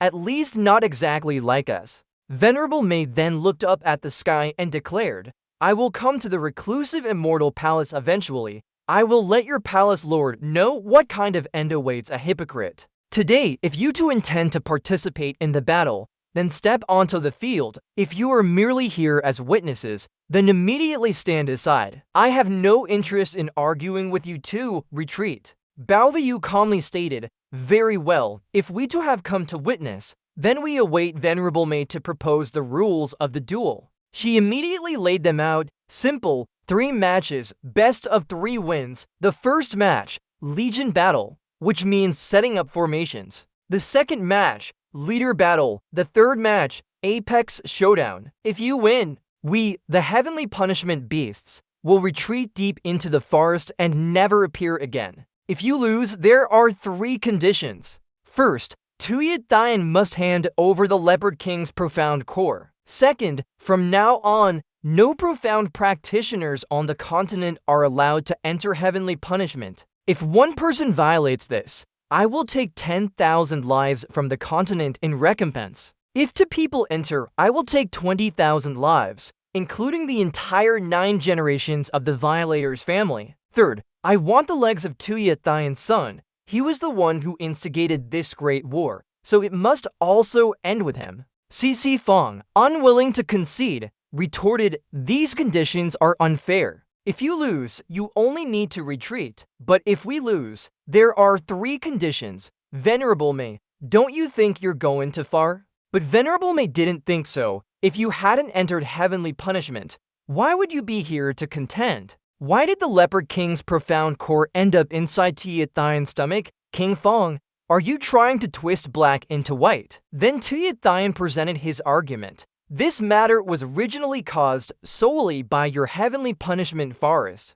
What does it have to do with my son and me? Now that it has come to this, you come here to distort right and wrong, blaming everything on us. Venerable Mei, if we're talking about twisting black into white, I'm afraid you are the most deserving master of it. Moreover, what does the Apex Showdown have to do with my son? Why is the third condition my son's legs? What merit does he have to stir up such a storm? Venerable Mei, don't you think you're being overly contemptuous? What you're saying is too ridiculous. She still firmly said, only these 3 conditions, absolutely no changes, agree or not. In this battlefield, 2 opinions emerged, agreement and disagreement. He frowned and said, Protector Lei, this matter still needs consideration. But he didn't care about that. No need to consider further. This is the palace master's order.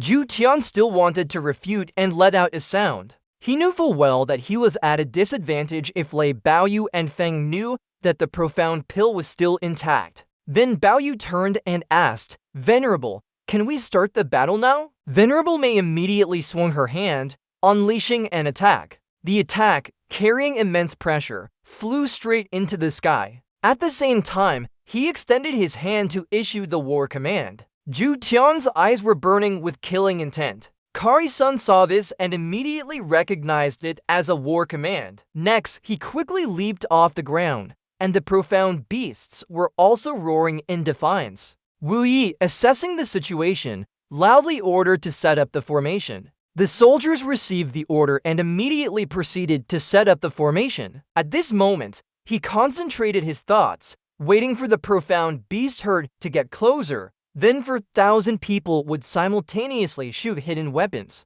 No matter what, they could kill a portion of the weaker demonic beasts, then use the numerical advantage to make a key breakthrough. Although sacrifices were inevitable, it could increase Wu Yi's side's winning rate, and at least inflict considerable losses on the enemy. Just then, a voice rang out, cowering and waiting to be broken like this. If it's not seeking death, then what is it? No one knew when Chao Fan had appeared in the formation. The next second, he suddenly leaped off the ground. He candidly criticized, "Brothers, don't listen to that cowardly commander-in-chief's strategy. Follow me and go kill the enemy. Based on our own strength, we can easily take the heads of level 6 or 7 profound beasts. If each person kills 1 or 2, victory is right before our eyes." Xiao Han and his teammates quickly flew off. In an instant, a group of people moved forward. The commotion they caused was quite large, stirring up a cloud of dust. When King saw this and couldn't help but curse them for being too shameless, Gang Zheng was also furious.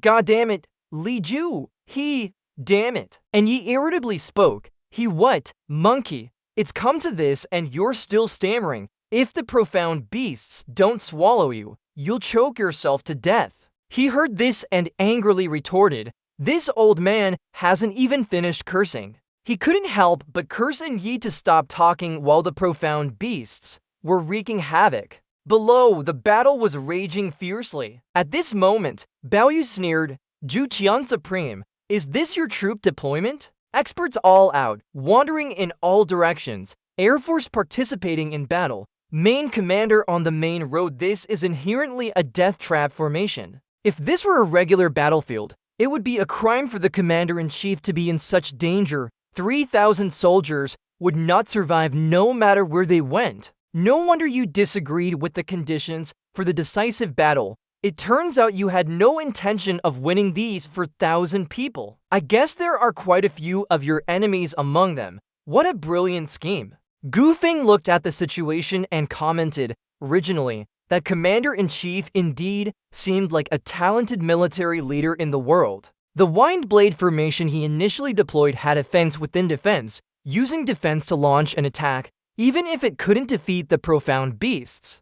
It could at least temporarily stabilize the situation. With the many traps already set up ahead, it could surely minimize casualties. If they could successfully weather the first wave of profound beast attacks, they might even leverage the opponent's fierce momentum to turn the tide and overwhelm the profound beasts. Such brilliant arrangements indeed showed talent, but it's a pity they were undermined by petty individuals. Hearing this, Zhu Qian let out an angry exclamation. He didn't bother with the old man's reaction and continued. "Zhu Qianjizhen, it seems to me you don't care too much about your son's legs.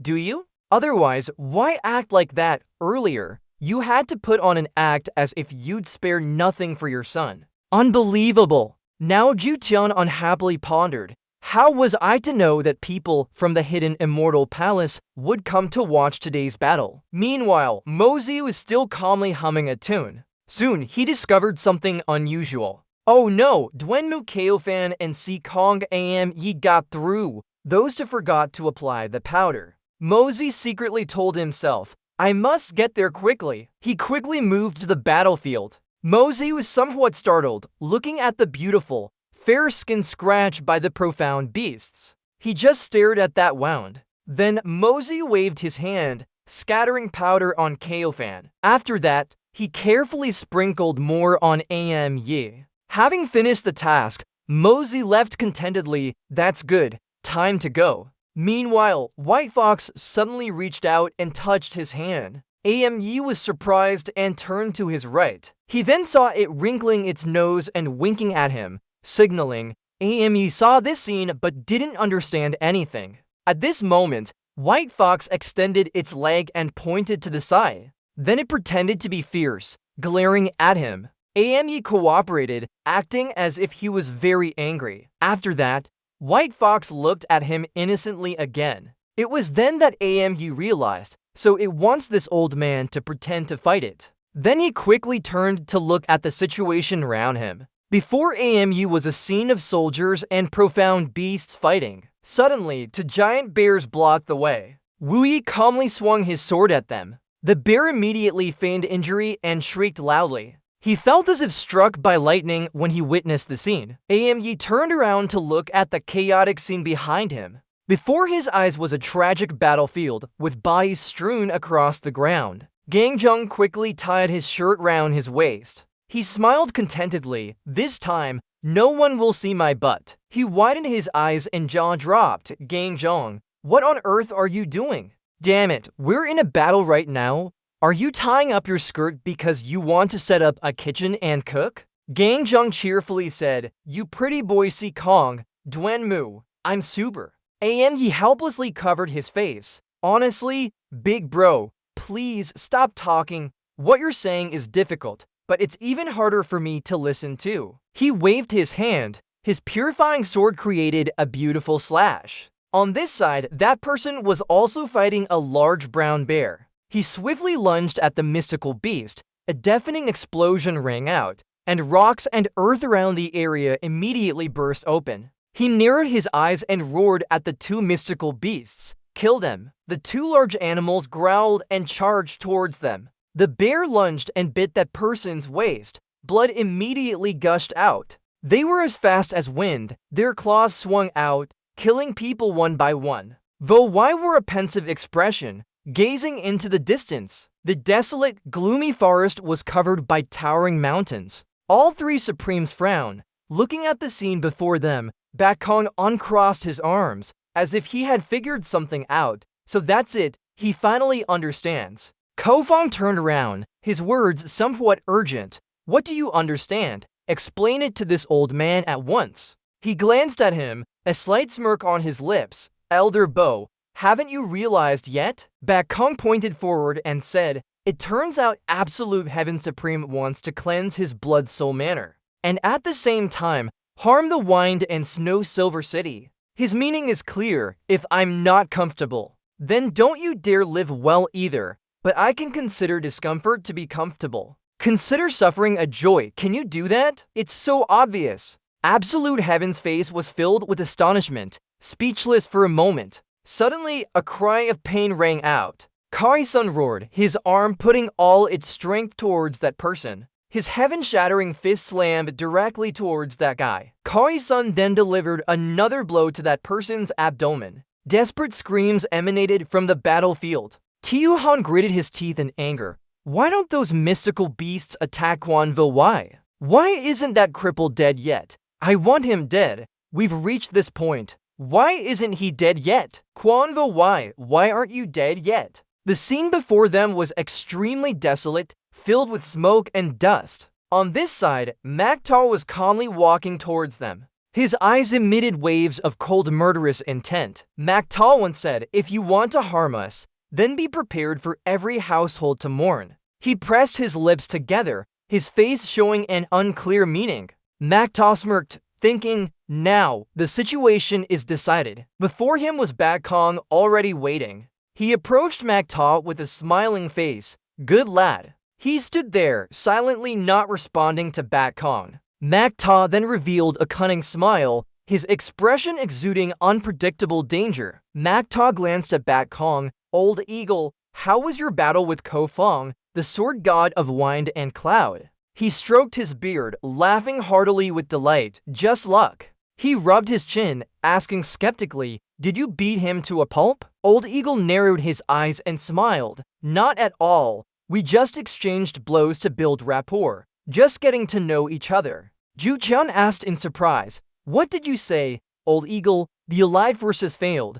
Is that really something to be happy about? To be so smug?" He loudly argued back, "Damn it, Li Ju Qian, are you really not going to quit today?" He angrily shouted, "If someone in your family dies, does that mean others aren't allowed to laugh? What kind of logic is that? Today, you've caused me trouble again and again. Damn it. Do you think I, Old Eagle, am made of clay?" Suddenly, a voice rang out, interrupting their argument. "Stop right there." Venerable May had appeared before them at some point. Mosey raised an eyebrow, looking at her, a vague sense of familiarity. Ju Qian and Old Eagle had recovered their strength. Immediately, the old man lunged at him. Old Eagle quickly dodged Ju Qian's attack. The two thus engaged in battle, fighting until the earth shook and mountains crumbled. The hood covered half of Venerable May's face. She unexpectedly lunged towards Ju Qian. The old man couldn't react in time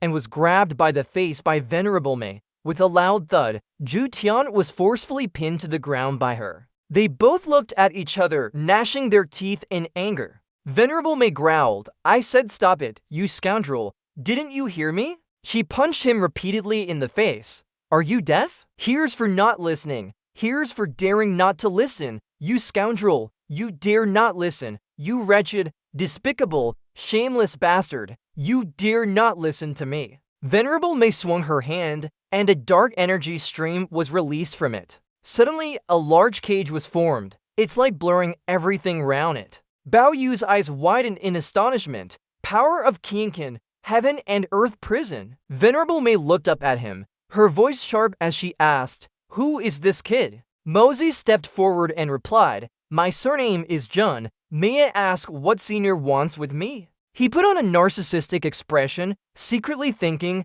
being handsome really has too many benefits. This senior took a single look and already thought highly of Mozi. She lowered her head and inquired about his background. "Jun, what's your name? Which family are you from? How old are you?" Mozi cupped his hands and honestly reported, "This junior is Jun Mozi, from the Jun family of Tianxiang City, 18 this year. Still unmarried. I'm well-versed in poetry and prose and know a thing or two about military strategy. I also have some basic knowledge of zither, chess, calligraphy, and painting. I've also studied various schools of thought." Venerable Mei murmured Mozi's name, Jun Mozi. Her entire body exuded killing intent, her mouth continuously calling out Jun Mozi's name. At that moment, only Venerable Mei's echoing shouts remained on the entire mountain. He raised an eyebrow, completely confused. "Yes, that would be me.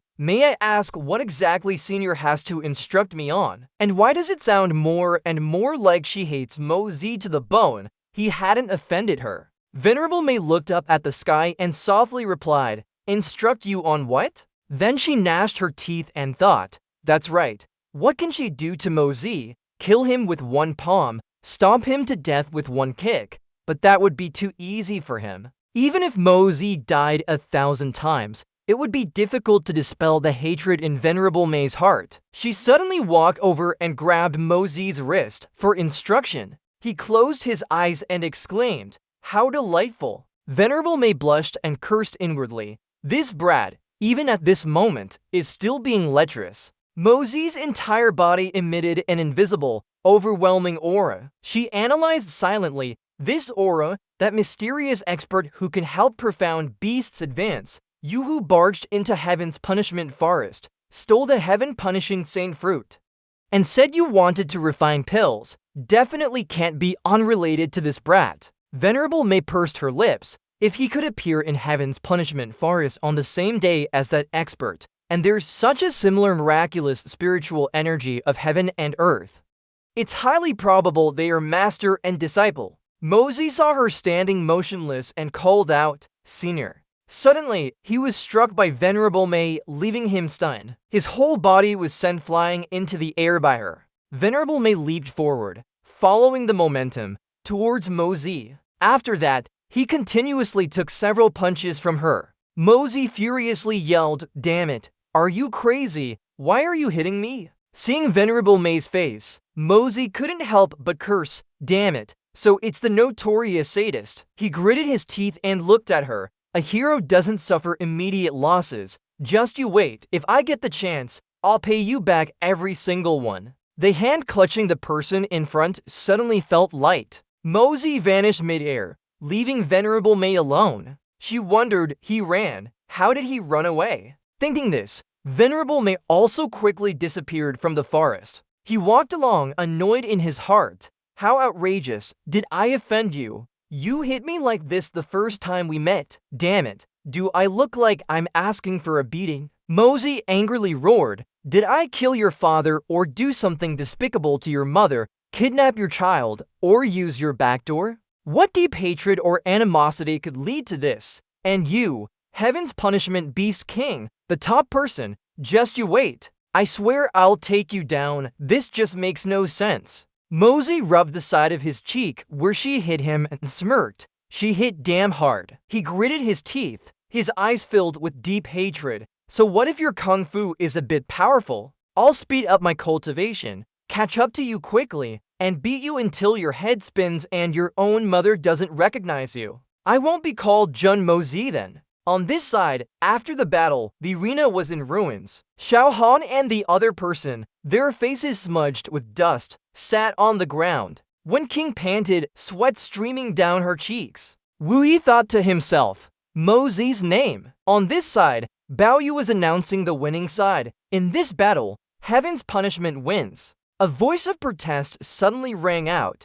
Wait, our side still has fighting power. Our people aren't all dead yet. How can you declare heaven's punishment the winner? You cowardly, unprincipled Wu Yi, you clearly still have fighting strength. You're not dead yet. Why aren't you attacking? A young man with an angry face gritted his teeth and yelled. Mo Zi suddenly appeared and retorted, You ran back first. It seems it was some short-tailed dogs, wasn't it? If you're going to shout bravely, then go back to the battlefield and show your valiant spirit. A deserter, and you're not even ashamed to stand here and say we haven't lost. He stood there, his cold gaze sweeping over everyone. Xiao Han angrily cursed, Damn it, you shameless brat, what did you say? Mo Zi was unyielding, furrowing his brow and continuing, What did I say? Wasn't what I said clear enough? You from Wine Snow Silver City.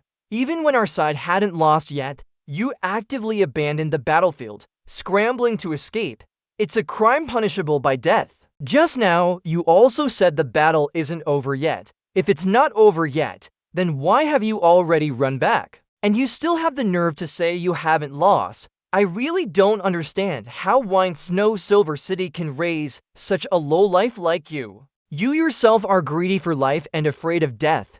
Yet you say heroes who stay and fight to the end are weaklings. You really twist white into black with such a cunning mouth. It doesn't even make me laugh anymore. If you insist on saying that, then the beasts in Qianfu are still there. As long as you step forward as the vanguard, I guarantee all remaining forces from Tianxian will immediately charge. Do you dare? He was rendered speechless and glared at him with hateful eyes. Mo Zi looked up and asked, Luckily, all the elders of Wine Snow Silver City are here. Today, I want to ask you divine profound experts, senior figures, is such shamelessness a tradition of Wine Snow Silver City? When you abandoned your comrades and fled for your own safety, did you ever feel your face burn? The two elders were speechless upon hearing his question. Talking shamelessly, today, I, young Master Jun, also want to debate with you all. Today, senior figures from the three great sacred families are here. You all witnessed this great battle with your own eyes. Furthermore, countless heroes from all over the world gathered because of the profound beast upheaval, and everyone is watching. There are a few things I want to ask Li Zhutian, Great Supreme Li. Zhutian gritted his teeth, suppressing his anger. That day, we were living carefree in Tianxiang, more than 10,000 miles away. Logically, even if Tiannan City was completely wiped out, even if everyone in Blood Soul Mountain Villa turned into vengeful spirits, what did that have to do with us? But when Supreme Li Zhuqian issued the Supreme Summoning Order, we didn't shy away from danger and actively sought you out, leading a large army through mountains and rivers to help maintain the righteous spirit of the martial world. To uphold justice in the world, Xiao Han's face showed clear displeasure. Tang Yan on this side was also unhappy, looking at him with cold eyes. He frowned and didn't answer Mo Zi's question. He questioned loudly, Why don't you all go out and fight desperately, slaughter yourselves clean? Then the whole world can spread your prestige, saying you're great heroes and grand champions. In today's battle, our side's strength could be considered the weakest in the human alliance, but from beginning to end, we never retreated. Wasn't it us who persisted until the end? The combatants from the great families, they didn't retreat either. All of them risked their lives and shed blood on this land. But in the end, the ones who fled first were the ones who initiated the war. It was the people of Blood Soul Mountain Villa, the people of Wine Snow Silver City, the ones who issued the Supreme Summoning Order. Moreover, they were the strongest among you. Do you still have the face to stand in this world? Don't you feel ashamed? And yet, when you saw my third uncle, whom you harmed, wasn't dead, you still said that if not everyone's dead, it's not considered a loss. Li Zhuqian, Xiao Han, from today on, I'm sure you can be called the two great supremes in the universe because when it comes to shamelessness, indeed, no one can compare to the two of you. Shameless Supremes, without shame in the world. I'm sure no one will refuse this title. Ju Chang couldn't help but retort, but couldn't form a complete sentence. You ignorant junior, you. He suddenly vomited blood. It unexpectedly gushed from his mouth. He frowned, his gloomy gaze falling upon Ju Tian. Old man, this is just the beginning. I haven't made you experience a parent burying their child yet. Just wait a bit longer, until your only son dies a gruesome death right before your eyes. Then we'll see if you, old man, vomit blood. Bao Vu spoke up to mediate. Today's battle, though lost, wasn't without reason. My two brothers and I fully sympathize with the risks General Jun faced. Fortunately, General Jun has great fortune and a long life. No millennium-long regret was caused. This is truly something to be happy about. Kung Fan asked the person next to him, his eyes teary. Heaven's punishment won the first battle today. For the second battle, who will Venerable Mei send to fight? Venerable Mei calmly replied, for the second battle, my side will send Snake King to fight. It's a one-on-one duel. You can choose anyone to enter the arena. After the second battle, regardless of victory or defeat, I alone will face all of your Supreme Masters here in the third battle. I want you to lose convincingly and wholeheartedly. He chuckled faintly, praising, the Venerable One truly has impressive spirit. That young man isn't bad either. His foundation is excellent. At such a young age, he hasn't taken any meridian opening elixirs or undergone divine profound initiation, yet he's already at the peak of Jade Profound. Such progress clearly indicates a rare genius seen only once in thousands of years. The Venerable One visited before. Could it be that you intended to take him as a disciple? She was slightly surprised. Take him as a disciple. So, Mr. Bo figured it out. That's right. This Venerable One indeed had that intention. Kung Fan rubbed his chin and said generously, congratulations, Venerable Mei, on gaining a disciple to your liking. I believe that in the future, another supreme powerhouse will emerge in the martial world. Venerable Mei maintained her cold expression and replied, indeed, it is worth celebrating. Retreat. Knight happily waved goodbye to them. The profound beast also politely waved its claws a few times. He mumbled, wanting to intimidate the boy. So you guys colluded. How despicable. Mosey wouldn't back down and immediately retorted, nonsense. When it comes to being despicable, who's more despicable than you? Which of your eyes saw us colluding? That's etiquette. Don't you understand? After fighting for so long, can't we develop a little camaraderie? What's wrong with waving goodbye when we're about to part ways? Xiaohan shamelessly said, what's wrong? How can you even say that? You only had a few people die, and you developed camaraderie. How can you be so shameless? The boy growled, nonsense. We only had a few people die. My side lost at least half its people. But what about you guys? Damn it, not a single one, and you have the nerve to call me shameless. Those are human lives. Don't you understand that human lives are important? Do you know how much compensation I have to pay for the losses? That's a huge sum. He was stunned by Mosey's words, unable to utter a single sentence for a long time. The boy seized the opportunity, speaking so quickly that Xiaohan couldn't react. You're just slandering others. You yourself are afraid of death and cling to life. You deserted in battle and now you want to accuse us of colluding with the enemy. Have you ever seen anyone collude with a tiger? Go collude with one and let me see. He was now frothing at the mouth, sprawled on the ground. I despise people like you the most. You achieve nothing yourself, yet you envy others. How can you be so shameless? Knight laughed heartily. This kid's shamelessness really reminds me of you back in the day. Zhongzhan stammered, unable to form a sentence. How could I? He waved his hand in defeat. I was wrong, big brother. I shouldn't have provoked you. Listening to you talk is truly exhausting. I'll change my words. Is that better? Jun Wui had somehow been pushed next to Mosey. He looked up at the boy and smiled, calling out. Mosey immediately returned to his cheerful demeanor. Third uncle is truly extraordinary, fighting alone against several peak 9th level profound beasts, yet you remained so calm. Not only did you withdraw safely, but you weren't even out of breath. I admire you. Utterly convinced, Wu Yi smiled helplessly at the boy. You kid, you. Tianshan unexpectedly appeared amidst a puff of white smoke. Mosey thought to himself, slightly puzzled, why wasn't it the strongest Beast King, Crane soaring heaven, but instead they chose Snake King?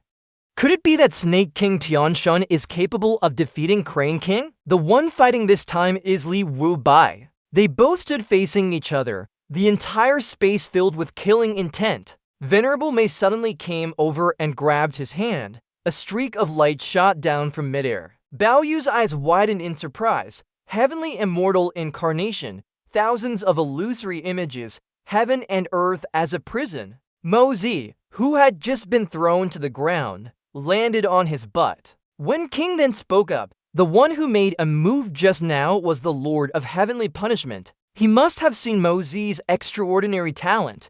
Just now, he even heard him say he intended to take Mosey as a disciple. Whether this is a blessing or a curse for Mosey is still hard to say. After hearing this, his face immediately became serious. Over here, Venerable Mei kicked his butt with her foot. Mosey took the kick and displayed a look of resignation. She suddenly broke into a cunning smile. The two Wuyi stood opposite each other, sighing to themselves, look, from beginning to end, Mosey is always smiling. It seems this is a good thing. He chuckled and replied, this boy truly has great fortune. Even such a senior expert values him. This is Mosey's luck, and the Jun family's luck. Wen Dao, seeing this, couldn't help but speculate. Yes, look at him smiling. He seems very happy. Venerable Mei must have given him many benefits. Yun Jian next to him also added, of course, if it were me, I'd be ecstatic too. That's an expert even higher than a supreme level powerhouse. But contrary to them, Mosey on this side was crying soundlessly. The scene shifts back to Tianshan. She asked in a gentle voice, cold-blooded supreme, Li Wu Bai. He held a long saber in his hand and replied indifferently, Venerable Rakshasa King, I've heard much about you. Tianzun's face showed surprise as she covered her mouth. Supremely, how could you be so cruel in such a terrifying atmosphere? The long saber swung forcefully to the ground, instantly cutting the snake in half. Wu Bai frowned and scoffed coldly, as expected of the Snake King, truly worthy of the name venomous and insidious. She still maintained an innocent face and replied, oh, the injustice, I didn't do anything. What is that? So scary. The saber plunged into the ground, and instantly, the ground there shattered. Tianshan then made a move. She waved her hand, and a puff of green smoke was released. The poisonous smoke surged forward, attacking him and forcing Wu Bai to retreat. Wu Bai firmly held his spear, taking a ready stance. His eyes focused on a distant point, then he swung the spear straight through the water currents. The water currents rose and merged, swirling, creating a vortex. Wu Bai was in a state of coiling water. He then shot out a stream of spiritual energy, and Wu Bai's robust body leaped into the air, creating a spectacular and breathtaking display. He then landed opposite Tianshan. His body was covered in injuries, but he still had enough strength to mock. Well done, Snake King, truly formidable. She chuckled softly, tilting her head. Cold-blooded Supreme is indeed worthy of his reputation, truly deserving of the title Supreme. Bao Yu glanced at Venerable Mei for her opinion. This battle seems to be a draw. What does Venerable Mei think? She smiled in acceptance. A draw. That works. Then it's a draw.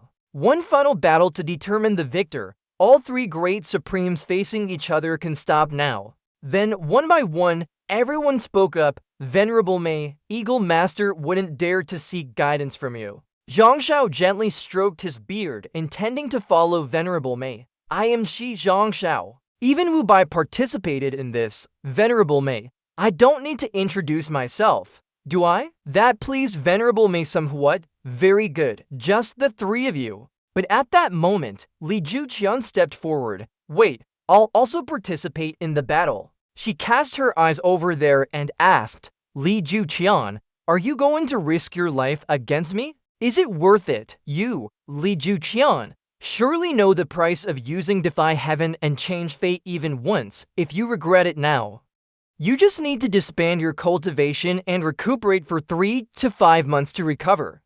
There's still time. Hearing those words, the old man immediately denied, "No, it's been too late for a long time. Venerable Mei, you will also fear when your reputation falls upon me. It's already too late to breathe.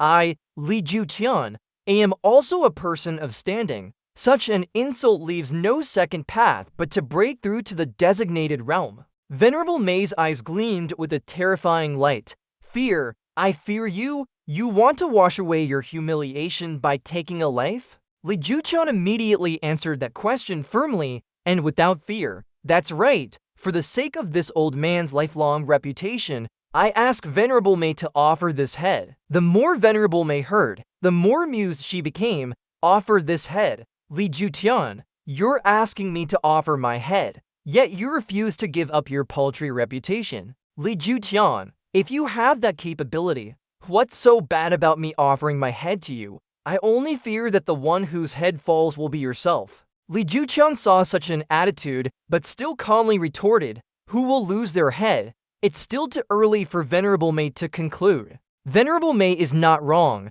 This old man's reputation may be worthless in your eyes, but in my eyes, it is far more important than the head on my neck. She tilted her head, her face full of haughtiness. "After today's battle, I fear the ranking of the 8 Grand Supremes will have to change. For many years, due to the reputation of Grand Supreme Strong Gale, Buquangfang, the Strong Gale Sword God, Fang Qianvan, though his cultivation has long been sufficient, could not become a Grand Supreme. After today, the 8 Grand Supremes will have an empty spot. I believe that this time, even if Fang Qianvan wishes to retreat, he can no longer do so." Quangfang interjected softly, "The title of Grand Supreme Strong Gale has long not belonged to me." For Venerable Mei to say this is to consider this old man shallow. She was still full of sarcasm, "But this cold-blooded Supreme dares to besiege me. Do you truly think this Venerable won't kill anyone? You are already injured. Even if you come out, you'd only be a mere meat shield to make up the numbers, and might be sacrificed by other Supremes at any moment." Just then, Wu Bi's entire body erupted with power. Zhang Shao even admitted, "Venerable Mei's psychological tactics are truly sharp. Shimu, am impressed. But I fear Venerable Mei has chosen the wrong targets. The 4 of us have all experienced hundreds of battles. Any one of us could be called a patriarch of psychological warfare. For Venerable Mei to use this trick in front of us.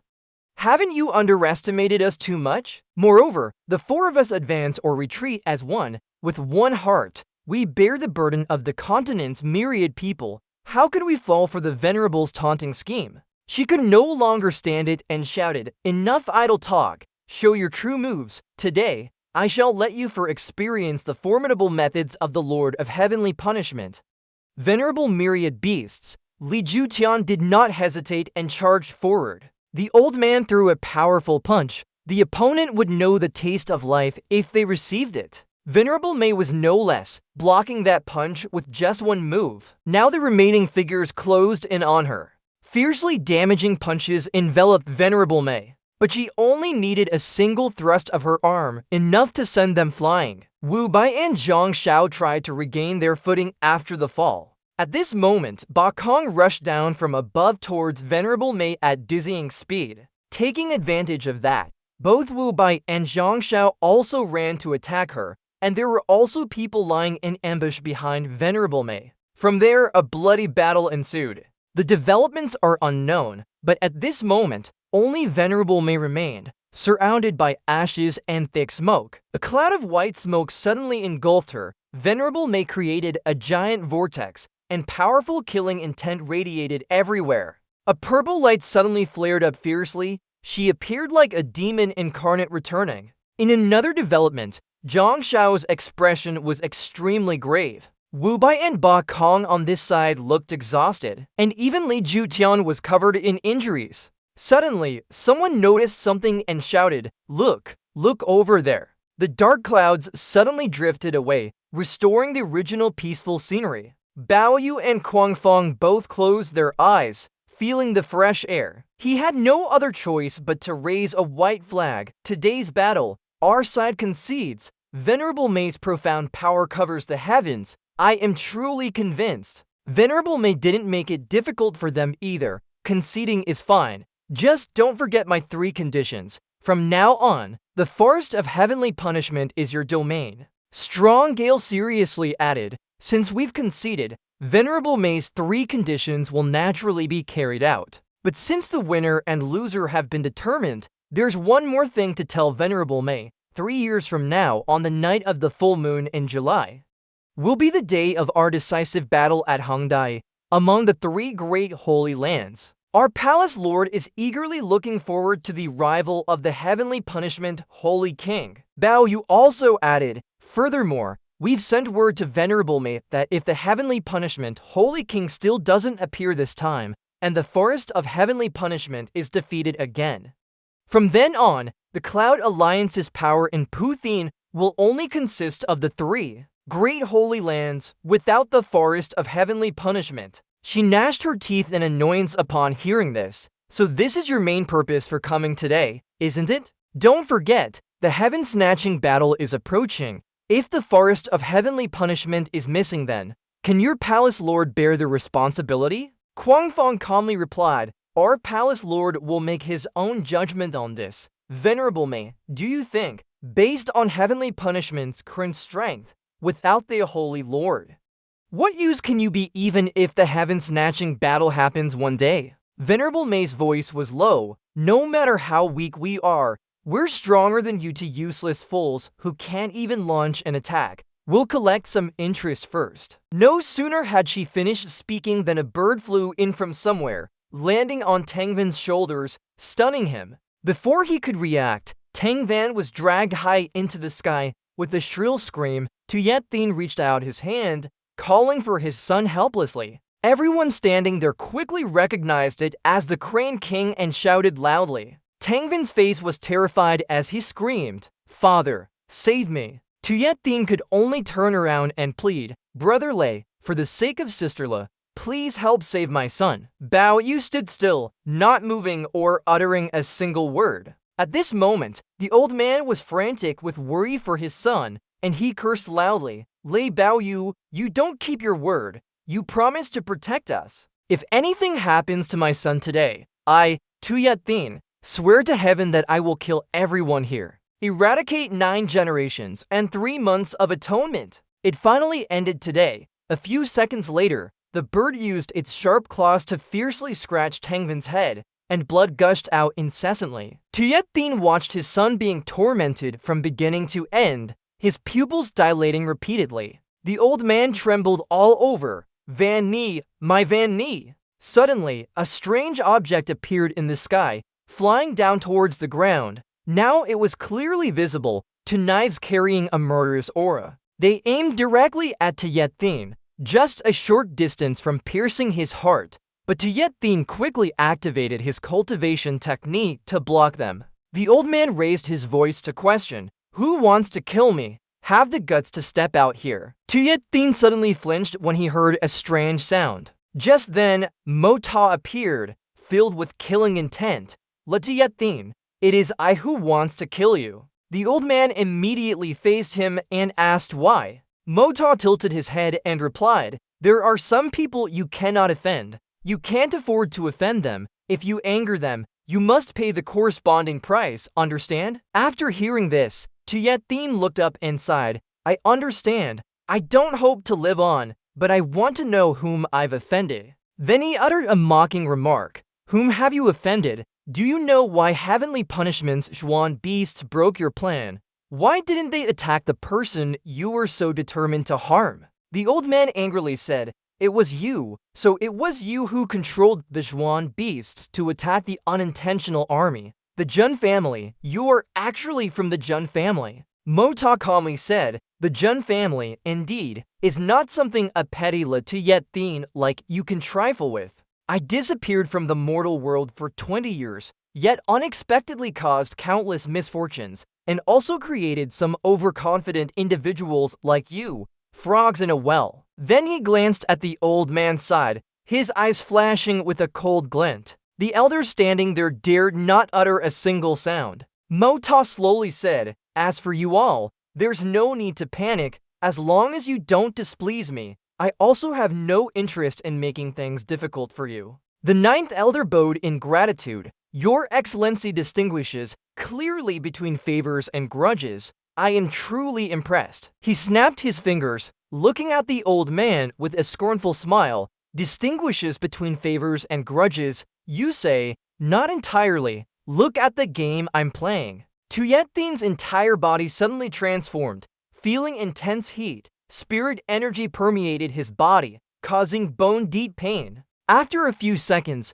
Motar retracted his hand, his expression very satisfied. Venerable May suddenly shouted loudly, "Wait!" She was calculating in her mind. That's the Leopard King's profound elixir. He snorted coldly, looking quite annoyed. Mota then flew up into the sky and disappeared. Quang Fong and Bao Vu looked at each other hesitantly. Li Tuyethin, he has now turned into a pile of white ashes on the ground. Mota had caught Venerable May's attention. She murmured, "This mysterious robed figure, what is his background? You all remember today's conditions. I'll take my leave here. See you again later." Bao Vu and the others nodded in agreement. Venerable One, rest assured, a man of his word. If we are defeated, we must bear the consequences. We will absolutely not go back on our word. But she didn't pay much attention. She only focused on Mota, who had just disappeared. Not long after,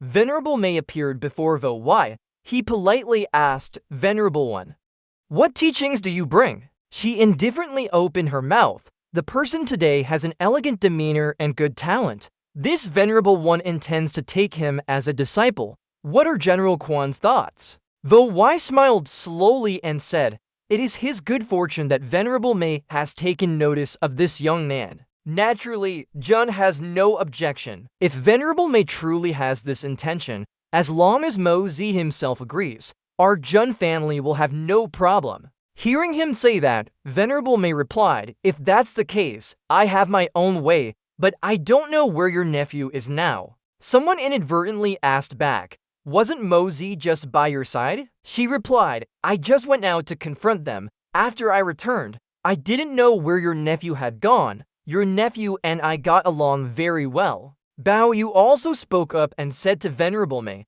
"Esteemed Beast Kings, we shall meet again someday. My brothers and I will take our leave here and return to the palace to report." Meanwhile, she was still thinking, where did that scoundrel Jun Mozi run off to? Why can't I find him even with divine sense? What's the reason? Are they all gone? A moment later, Venerable May turned to look around but saw no one. Then she glanced behind her with a pensive expression. Behind Venerable May was a rather simple grave mound, with meticulously carved characters on a wooden tablet. She mumbled, "The Second Supreme, even down here, you're just a nameless nobody, cold and hungry like a beggar." Just then, Tianshan also spoke up, "Boss, that kid, you want to take him as your disciple again? Why not?" Before she could finish, Venerable May interrupted, "I have my own intentions. How can I let him easily slip out of my grasp? If I don't properly guide him on the principles of being a human,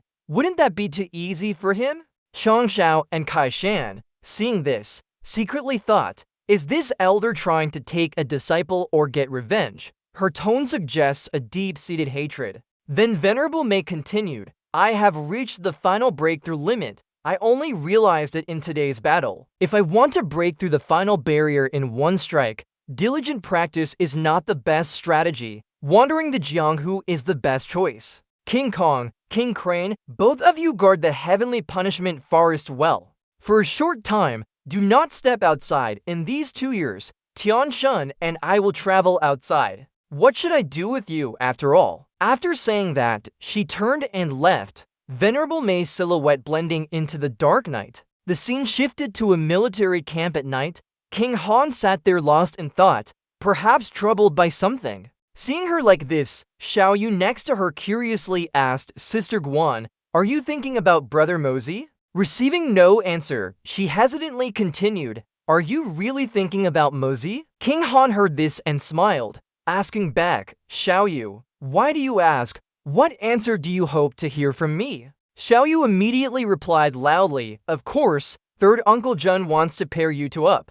If you're not thinking of brother, then who are you thinking of? In the beginning, no one valued brother, only you chose him. Why is everyone fighting over him now? King Han listened and gave a bitter smile, explaining to her, little sister Xiao Yu, don't worry, but he's been gone for so long without returning. It truly makes me worried. It's just the concern of an elder sister-in-law for her younger brother-in-law, truly nothing else. After hearing the explanation, Xiao Yu's face inexplicably turned red, and she stammered, but you're not his sister-in-law yet. Your family, you don't need to overthink it so much. This family just disappears casually. When he comes back, I will definitely. As she was speaking, she suddenly stood up and left, saying, I have something to do outside, little sister. King Han was left alone. After Xiao Yu went out, she said dejectedly, what should I do? This is truly a misfortune for me. The scene shifted to a small tower emitting a brilliant light.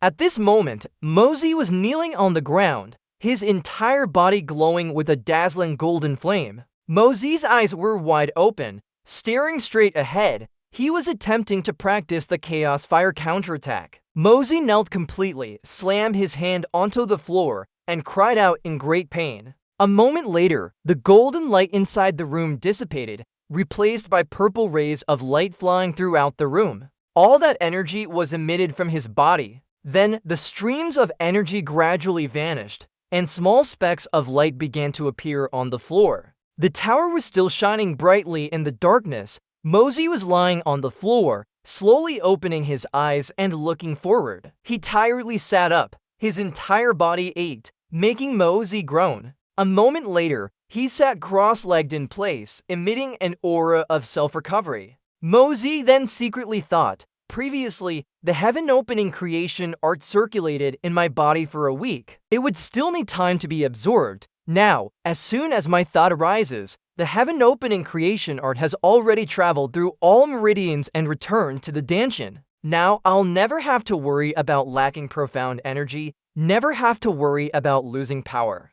Then he raised his hand, creating a flame in his palm. But as soon as he saw this flame, Mosey was startled, thinking, how can it be light blue? Am I crazy, or am I not dreaming? Before being repelled by the Chaos Fire, I was still at the peak of Jade Profound stage. How could I have advanced so much to the initial Sky Profound stage? Not even riding a rocket would be this fast. Mosey tried again. This time, a blue flame surrounded him. He stared out with a solemn face, deep in thought. Then Mosey burst into joyful laughter, saying, using the Chaos Fire once and achieving such good results, it's truly exhilarating. He spoke happily like a child given candy. Mosey then sat down to cultivate again, secretly thinking, now that the momentum is here, I reckon I can reach the third level of the heaven-opening creation art. As he circulated his chi, all the energy spread throughout his body. A moment later, Mosey slowly opened his eyes. The streams of energy were still flowing back and forth before him. Now Mosey saw a very large gate shining brightly before him. Seeing this, Mosey immediately thought, on a sunny day, there's a path, yours keep it. Before my eyes, a splendid palace. My heart is full of Jingshan, my mind content with the immortal lake. The soul stirs, the path of alchemy can be entered. Then he mumbled to himself, wondering, the first level is the 9 refined soul, and when ascending to the third level, it's the 9 inherited soul, with a firm pill heart, if I'm not mistaken. The third level also features the phrase, from the beginning until now, I am finally no longer a weak little shrimp. Only when one's own fist is strong is it the true principle. Suddenly, the shining gate slowly opened. Mosey stepped inside, thinking in astonishment. The first level is the heaven-opening creation art. The second level is the Chaos Fire, the creation furnace, the yin-yang furnace.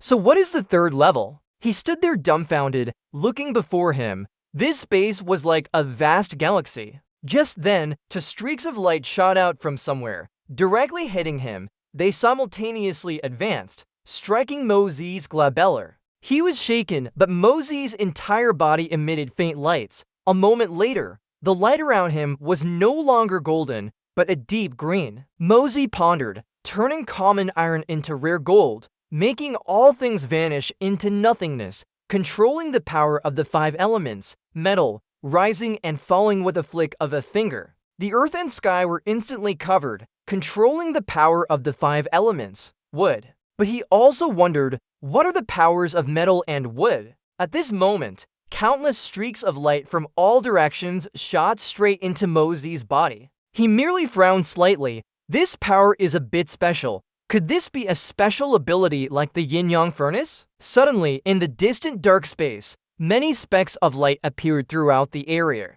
At the same time, Mosey's eyes sprang open. His pupils were now a very eerie purple. This spiritual attack power, this encompassing spiritual power. The scene shifts to a camp at night. Xiao Yu is walking outside, muttering something. This young lady has been eyeing them for a long time.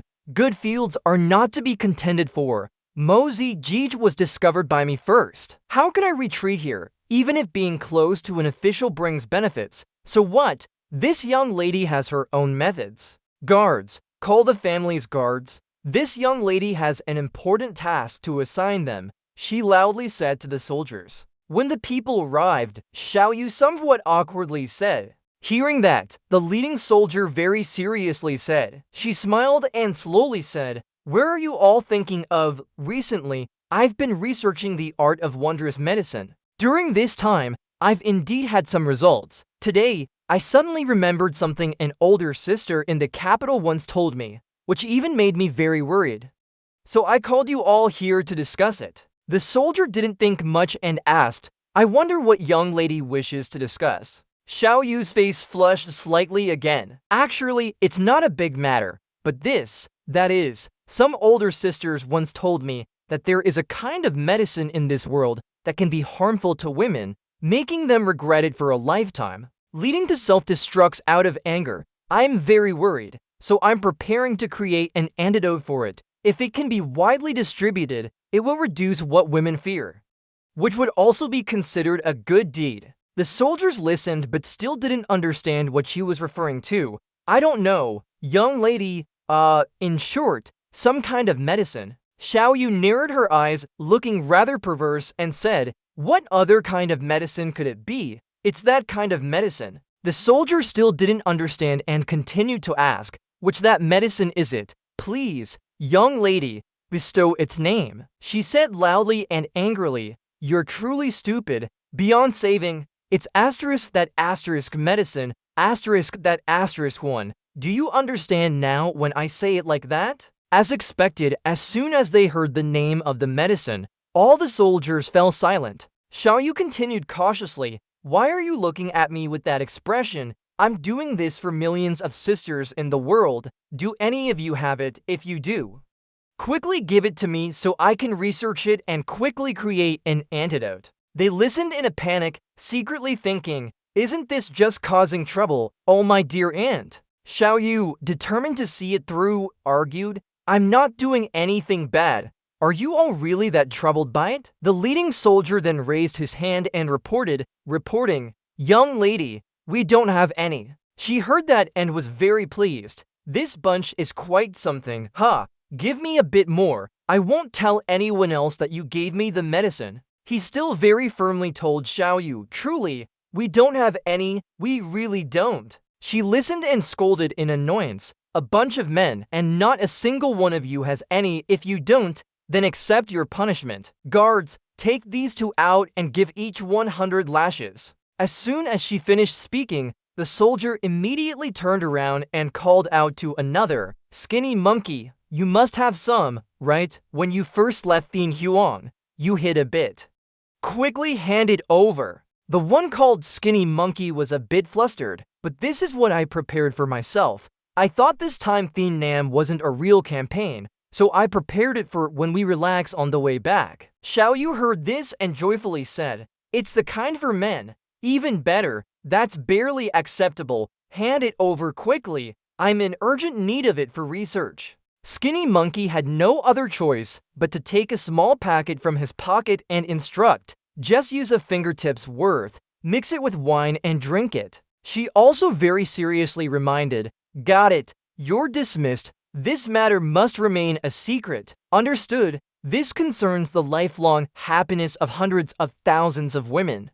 It must not be leaked. Do you hear me clearly? The two men were very obedient, clasped their hands, and said in unison, "Understood." After that, Xiaoyu was satisfied and said, "You may all leave." After they left, she murmured awkwardly, "Let's see where you can run, Mozi. This young lady will force you into marriage, turning raw rice into cooked rice. If you still run, don't blame me, Sister Guan, for not being righteous. Let's see how you'll still compete." But as soon as that soldier stepped outside, he said with distress, "I must go see young Lady Guan and ask her to keep an eye on the little princess. We can't bring disaster upon ourselves." After a secret prayer, King Han quickly entered a tent and anxiously asked Xiaoyu, "Little sister, what's wrong with you? Where do you feel unwell? Quickly tell your elder sister." She asked back blankly, "Sister Guan, why are you here? Do you need medicine too?"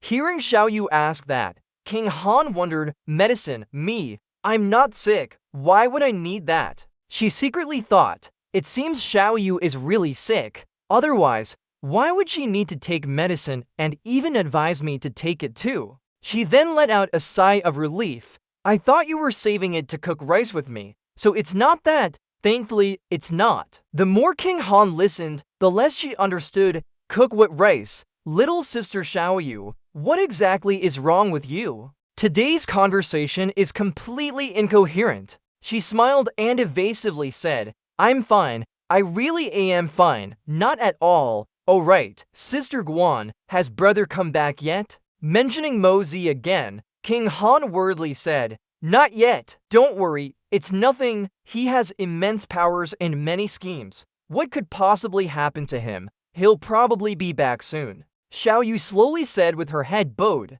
"That's right. That guy is very capable. Nothing will surely happen to him. I still have something to talk to him about when he gets back." King Han heard that and asked, "You're waiting for him to come back. What do you need him for?" She knew she had misspoke and stammered in reply, "I'm waiting for him to come back to cook. I'll go outside and see. Why hasn't little Bai come back yet? I haven't seen it in days.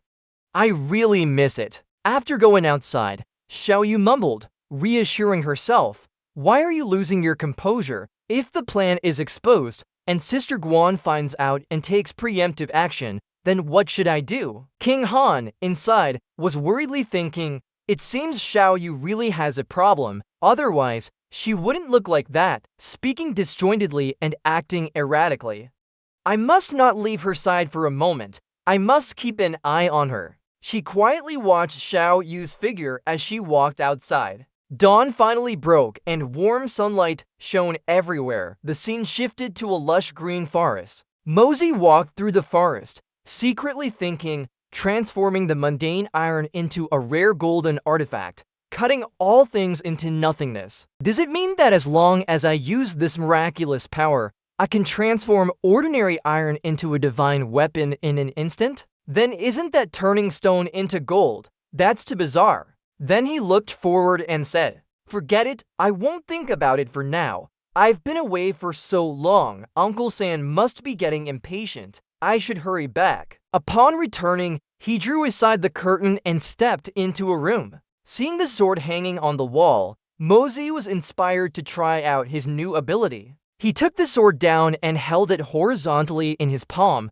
The sword gradually emitted a golden light. Then it flew up, hovering in the air, with several streaks of light now flying around it. Then the sword stood upright, emitting purple lights. Suddenly, it burst into an extremely dazzling light. Mozi narrowed his eyes and looked towards it. Then he saw something and exclaimed, "Oh my mother!" Mozi was holding the sword from earlier, but now it had shrunk into a needle. He closed his eyes and thought, so that sentence didn't mean all iron turns into precious metal, but rather the essence of ordinary iron condenses. If that's the case, to create a normal-sized blade, wouldn't I need a mountain of essence? Moreover, this toothpick actually weighs nearly to Lian. If it were made into a blade, wouldn't it weigh several hundred caddies? Who could wield that? Just then, Xiaoyu walked into his room and called out, "Brother Mozi, are you back? Are you inside?" He saw her and asked in surprise, "Yeah,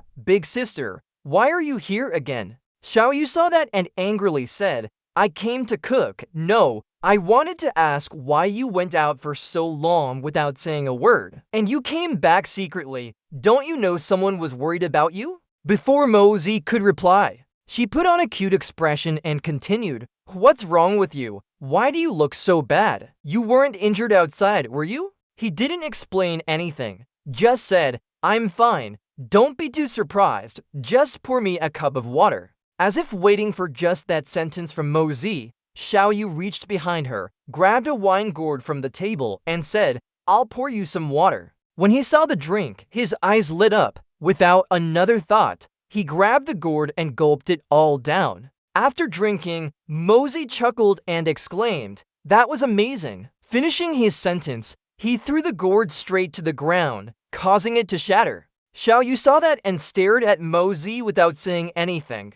He asked curiously, "What are you looking at, little girl? You really are something. It's already broken. Why are you so surprised? Are you afraid I'll scold you?" She was flustered and didn't answer him, but instead thought to herself, that was a big packet, and it was all mixed inside. I just wanted him to drink a small cup. Mosey didn't get an answer and asked again, "Little girl, what's wrong with you today?" Xiao Yu stammered in response. Mosey, utterly confused, asked back, "Just now I was a little dehydrated. Now that I've had enough water, I'm fine." Xiao Yu, still very uneasy, asked again, "Are you really okay? You don't feel very hot, like you're being boiled?" He replied blankly, "No, are you feeling unwell somewhere? Why are you so strange today?" Seeing this, she didn't ask any further and stammered, but in her heart, she secretly cursed. Mosey felt that Xiao Yu was very different today,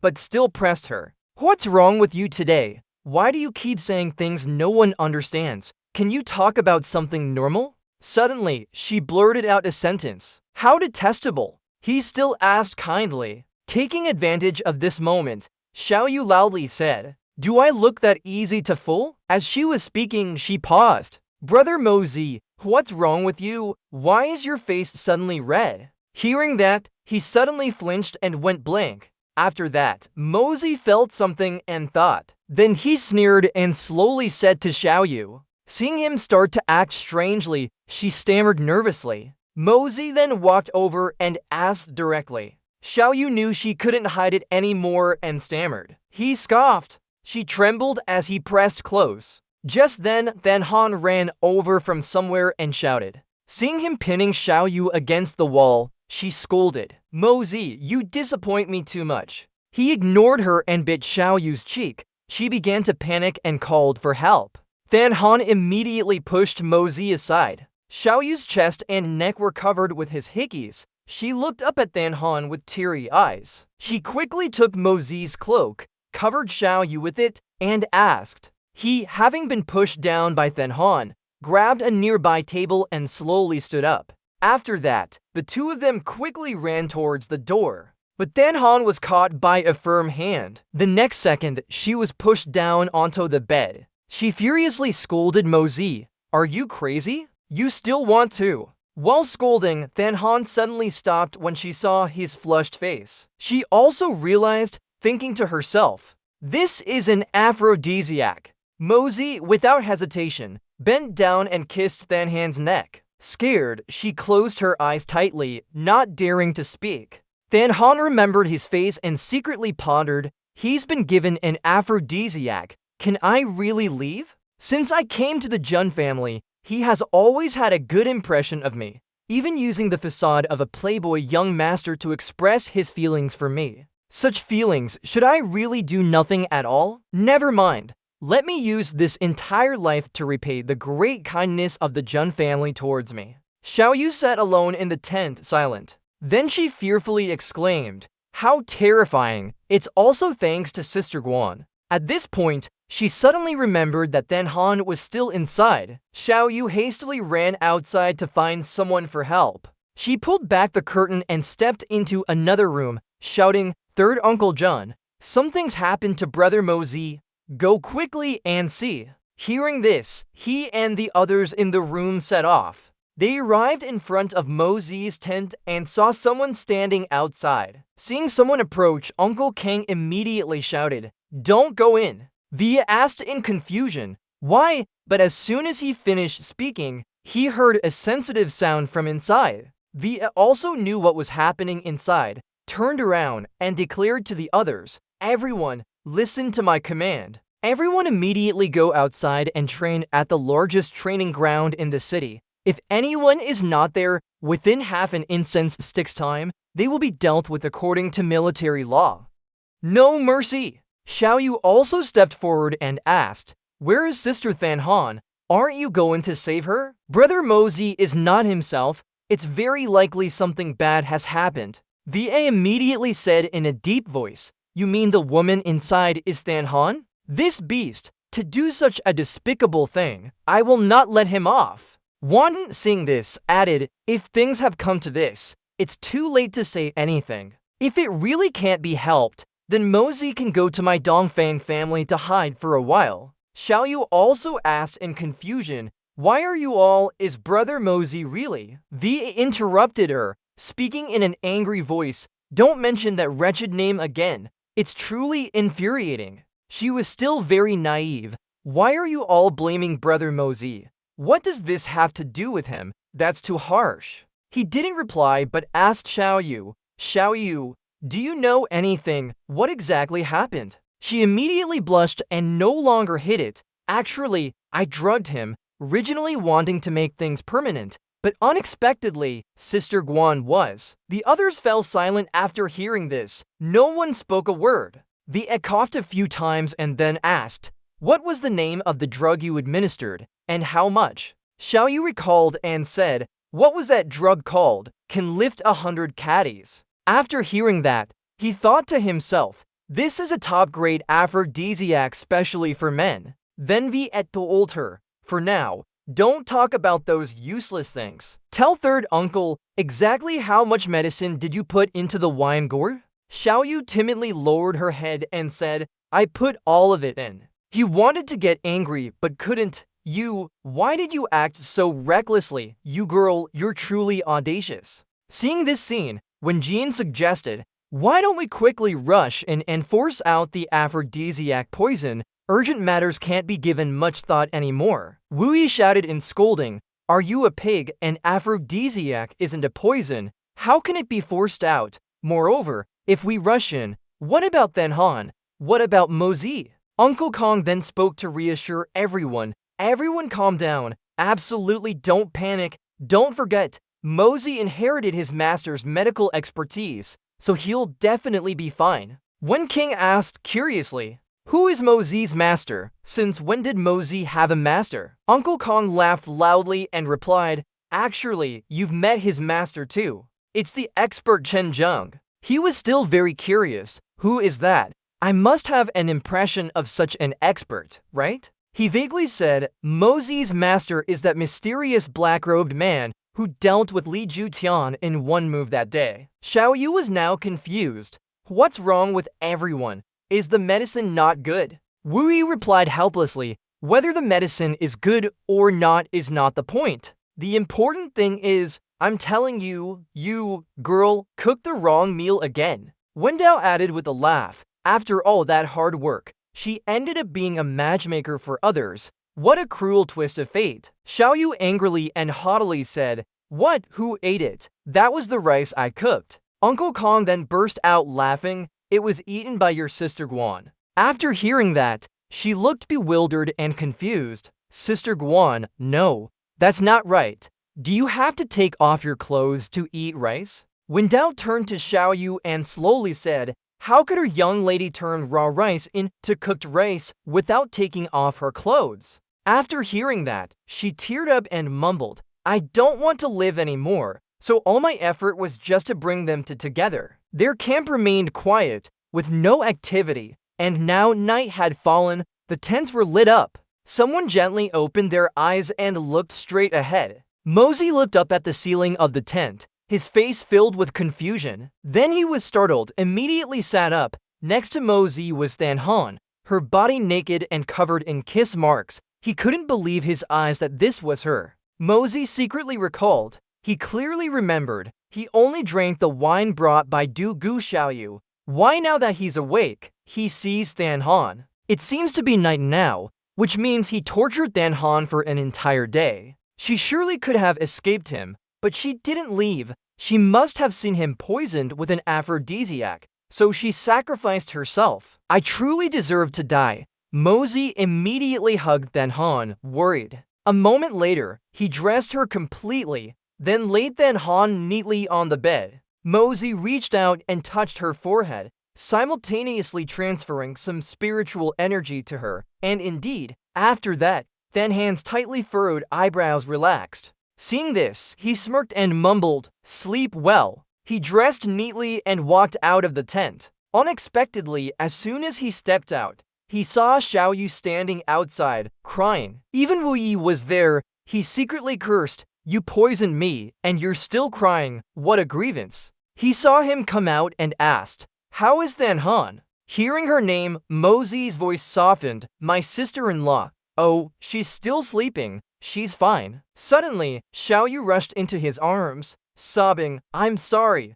I didn't know. I shouldn't have gone. The rice I cooked was eaten by someone else." Wu Yi also sighed and added, "I already know the whole story of this matter. I know you didn't do it on purpose. I will immediately write a letter for your grandfather to decide. Let's disperse." She asked him with teary eyes, "Brother Mosey, you won't be mad at me, will you?" He flicked Xiaoyu's forehead and replied, "Not angry. You think about it. If it were you, wouldn't you be mad? I'm very unhappy about this incident. I don't hope anything similar will happen again." She cautiously said, Yes, I won't dare again. Truly won't dare again. I'm really sorry. If you're not angry anymore, then do you still want me now?" Mosey sighed helplessly and replied perfunctorily, "This matter, we'll talk about it later. It's getting late. Go rest first." The scene shifts to another location. Venerable Mei spoke. "This is a boisterous play." Qianshun also replied, "That's right. However, in this play, the only one who benefited is that scoundrel." Then Venerable Mei looked up at the sky and muttered, "It's not certain who benefited. However, from the information we've gathered, King Han absolutely cannot be with this scoundrel. This is a variable." He laughed dangerously, but no matter how the Jun family handles it, the impact of this incident won't be small. "Big sister, if you've decided to take this boy as a disciple, why don't you just capture him directly?" She gritted her teeth in anger. "Take him as a disciple? You're dreaming. I just want to torment him." Qianshun asked the Venerable, "So, big sister, what do you plan to do?" She replied, "Didn't you hear Dongfang Wenqing say at the time that he wants to take him to the Dongfang family's secret place? Anyway, our purpose for this trip was to roam the Jianghu. So why not simply follow them for a trip?" Qianshun then asked, "Then why didn't big sister stop Dugu Xiaoyu from doing something so outrageous today? He was drugged. If we had stopped him then, we could have made him endure until he died." Hearing this, the Venerable replied indifferently, "Why should we stop him, Tianshun, although you and I are, but since we transformed into human form, we are women. Why should we stop such a bad thing?" He understood after hearing that. Big sister is right. I understand. We really shouldn't interfere. At this moment, the Venerable continued, "Although this person is hateful, he can still be taught. There's no need for him to die yet. Aside from other things, the transaction of the heaven-punishing Saint Fruit Elixir might fall into his hands. According to Ying Bo Kong, that mysterious person is this boy's master." Qianshun said with some worry, "That's more certain then. It's just that the strength of that mysterious person is truly profound and unfathomable. Even Big Sister might not be able to defeat him." But Venerable Mei had a plan from before and said, "That's right. But we just need to control this boy and use the disciple to threaten the master. Then the elixir naturally won't escape. At least we'll have a trump card in hand." He exclaimed after hearing this, as expected of the boss, "Then let's follow him and watch the show." The Venerable slowly replied, "No need, or maybe we also have a chance to join the fun." As soon as she finished speaking, both figures standing on the tree branch vanished into thin air. At this moment, Mosey stepped back into the room and let out a tired sigh. Seeing him and King Han sitting in the room, he paused for a moment. Then she shyly turned to look at Mosey. The two stood opposite each other, neither saying a word. The first to speak was Mosey. He slowly said each word. I know your heart is very complicated right now, and very confused. Actually, I feel the same. I don't know what to do. But I only know that whether you admit it or not, you are now my woman. This is an unchangeable truth, or perhaps you're not ready yet. I can give you time to think. I am inherently a relatively selfish person. I only care about my family, my women, my brothers being safe. Whether the common people of the world face disaster or fortune has nothing to do with me.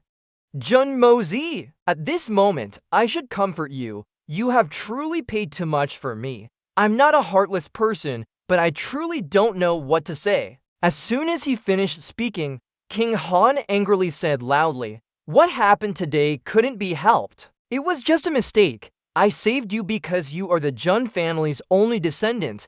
We cannot continue to make mistakes. Mosey listened and replied seriously, I can't accept it at the moment. We'll talk about it later. Regardless, I will definitely marry you and bring you home. At this, King Han suddenly became shy and said, who said I'm marrying you? Mosey took advantage of the situation to tease her. Come on, beauty, you've been working hard all day and night. I know you're tired, go rest now. King Han still replied haughtily, Jun Mosey, don't you dare tease me. With those disgraceful tricks, I'd rather die than go to your place. Seeing this, he chuckled and said, I said I'd take you back to rest, not keep you here. It seems like foster sister has misunderstood my intention. King Han's face flushed red, and she snapped, you lecherous pervert, who's your foster sister? Mosey still smiled, teasing her, look at what you're saying, your third uncle's adopted daughter, so aren't you my foster sister? This time,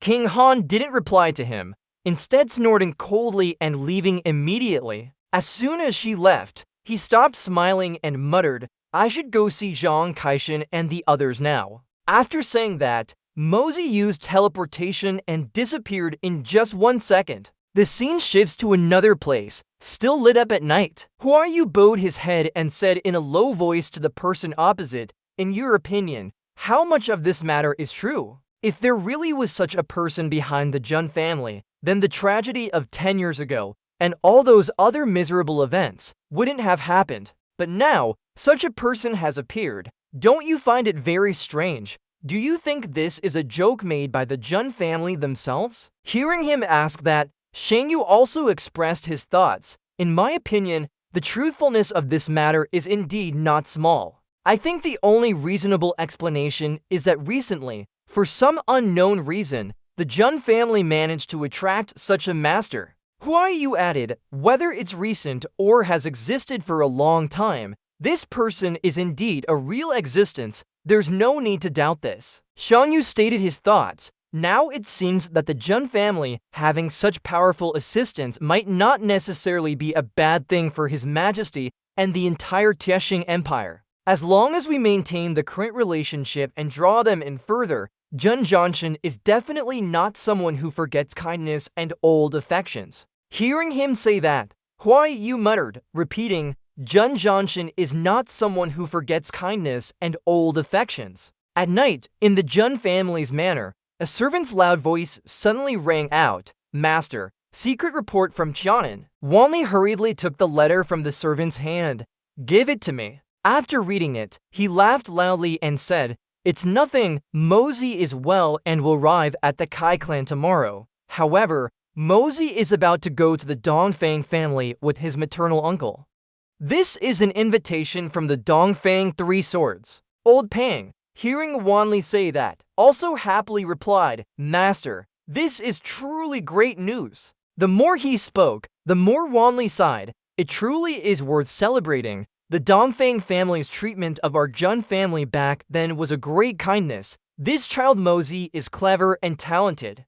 The in-laws will surely be very happy to see him. The scene shifts to a vast forest under a clear sky. Suddenly, a figure in a black cloak leaped up from below. Chang Shao, for some unknown reason, suddenly turned his head to look in one direction. At this moment, Kaishin next to him also smiled and said, "He's here to find us. He must be here to help us advance." After saying that, both of them leaped high into the air, flying in that direction. A moment later, they both landed in front of the person in black. They all seemed very happy to see this person arrive. "Senior, you've arrived." Mosey glanced at them for a moment and said, "These past few days, this venerable one is about to leave Tianan.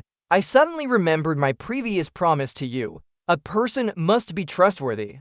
How can I leave without completing that matter? Both of you, prepare yourselves, calm your minds, adjust your mentality to the most peaceful state. I will observe your cultivation realm first." Hearing this, both of them sat cross-legged on the spot, following Mosey's words. At this moment, Kaishin had already cultivated his aura to spread throughout his body. Seeing this, Mosey turned to Changxiao and said, "Steady your mind, don't make any unnecessary movements. Changxiao, guard the area, do not disturb this venerable one's spellcasting." After speaking, he stepped to Kaishin's side and placed a hand on his shoulder, transferring his vital energy. Thanks to Mosey's assistance, Kaishin's aura grew stronger and stronger. Changxiao, witnessing this from the side, thought in surprise, "Heaven and earth vital energy is overflowing. This is a sign of breaking through to Zhuan Beast level 10.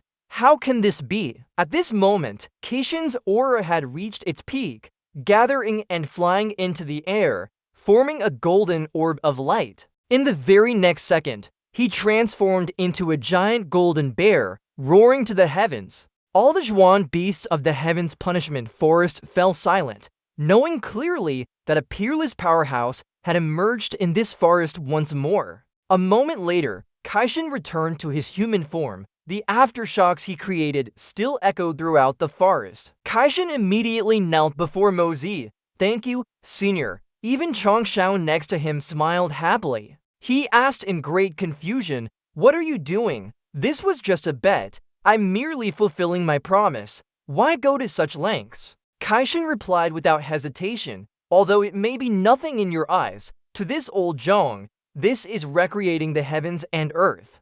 Such great kindness cannot be repaid with mere words of thanks. In the future, Senior, if you have any instructions, please command me." Mosey gave a wry smile and said to him, "Old Zhong, don't be like that. I truly consider you a friend in this world. I don't have many friends and you are one of them, so don't thank me. Now it's your turn to guard me. I'll lend Crane King a hand to fulfill my promise." Seeing this, Changxiao asked a bit worriedly, "You just expended so much. Why don't you rest for a while? Wait until you fully recovered." But Mosey waved it off, saying, "No need. I can still endure it. Hurry, come on." Then he also sat down cross-legged, just like Kaishin had earlier. Soon after, Mosey helped both of them become peerless experts. Kaishin shouted into the forest, "Anyone there, bring out delicious wine and meat. Serve it up with the speed of Crane King." After the feast was laid out, the three of them sat down together. Kaishin, at the dining table, introduced a white lion next to him to Mosey. "This is my sixth brother, Lion King Shibushu." Hearing his name, he clasped his paws together, wagging his tail in greeting. Mosey laughed upon hearing this. "Lion King, what about your surname? It's Bushu, not Stinky. This name is indeed very unique." Seeing him laugh, Kaishin explained, "Senior, you've misunderstood. My sixth brother's surname is a homophone for she in Shidu Stone, and Chu from Chaoku Suffering." After the explanation, Mosey clasped his hands in front of him and apologized. "So that's how it is. This venerable one thought wrongly. Please, Lion King, don't blame me." Kaishin continued to introduce another person. "This is Old Ninth, Golden Tiger King, Hu Lidi." Upon learning this person's name, Mosey exclaimed, "Tiger King Hu Lidi, this name is very powerful. Paired with Zhangguang, one opens mountains and one establishes the land. Quite interesting." Not stopping there, another person was introduced. "This is 10th brother, Eagle King, Ying Sui Kong. This is Old 7th, Monkey King. His name is Hu Chi." You've also met 8th sister, Snake King. However, she and the eldest brother are out working and aren't in the forest. Little Zhuan brother is in secluded cultivation for his transformation.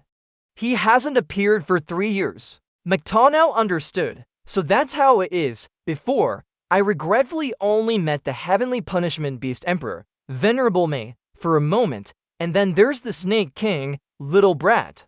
Who dares to do and dares to take responsibility? This Venerable One greatly appreciates that. By the way, Old Zhang, your introductions are confusing me a bit. I and the Heavenly Punishment Forest have always ranked based on personal strength. But why is it that Old 9th, Tiger King, and Old 10th, Eagle King, can transform into human form, while Old 6th, Lion King, who ranks higher, and Old 7th, Monkey King, are still in their original forms? Hearing this, he sighed dejectedly and explained, "This isn't some secret. 60 years ago, Lion King and Monkey King wanted to leave heavenly punishment to roam outside for a while. As a result, they were ambushed and attacked by 4 Supremes. That battle left them with serious, irreparable injuries. Although both survived, they couldn't retain their rank and were demoted to 9th level, completely losing their ability to transform into human form. Even today, it's difficult for them to recover.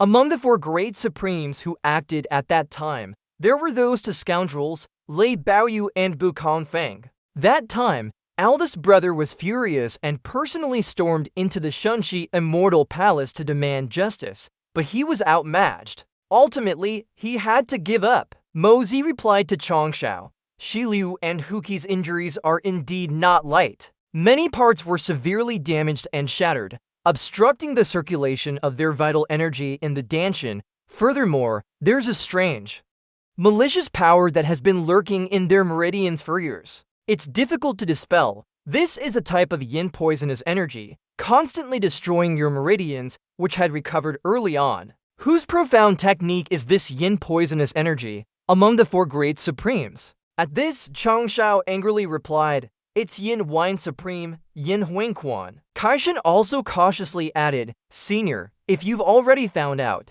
then is there hope that they can be cured?" Speaking of this, Mozi pondered for a moment and then said, "Huangquan's yin poisonous wind is extremely potent, and it's already a 60-year-old injury." Kaishan furiously slammed the table. "Is there really no chance to even try?" He continued, "Whether this matter is right or wrong, it's an old grudge from before. This Venerable One originally didn't want to get involved, but never mind. For your sake, Old Zhang, I will help you this time." Bushu and Huqi's eyes lit up with joy upon hearing this. Mozi quickly stood up and told them, "If that's the case, there's no time to lose. Shi Liu, Huqi, both come to me. I will immediately examine you." A moment later, Mozi and Bushu were standing in an open area. Then he reached out and touched his head, and a blue light emanated from the point of contact. Suddenly, a beam of light shot straight up into the sky from the entire forest,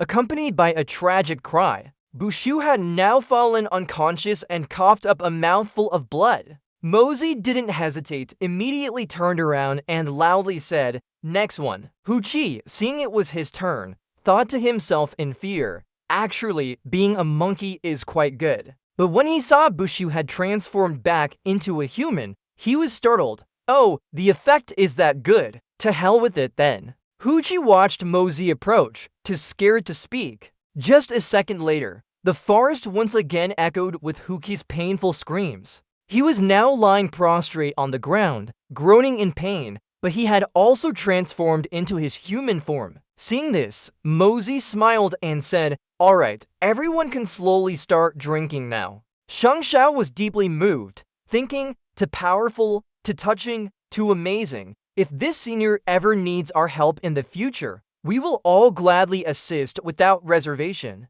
Mozi then said, "Both of you are now at the early stage of level 10 profound beasts, and those 4 have all reached the peak of level 9 beast king transformation. Is that right?" Shangshao immediately confirmed his question. "That's right." Hearing that, Mozi continued, "Then when I refine the elixir using the heavenly evil myriad poison fruit, you should all be able to advance one more stage.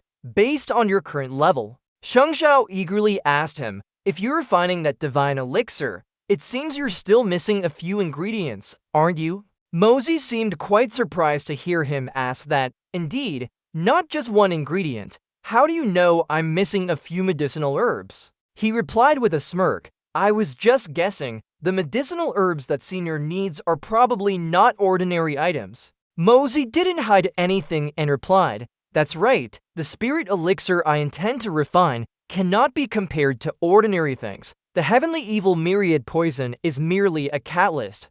I want to refine a world-shaking spirit elixir. Hearing this, Bushu said, our vast forest of heavenly punishment has many natural treasures. I believe we can help Senior gather enough medicinal herbs soon. Mosey was pleased to hear that. That's good. If you all are willing to help, it will save me some time searching. Mosey was still missing quite a few medicinal ingredients, so he told them to find as many as possible.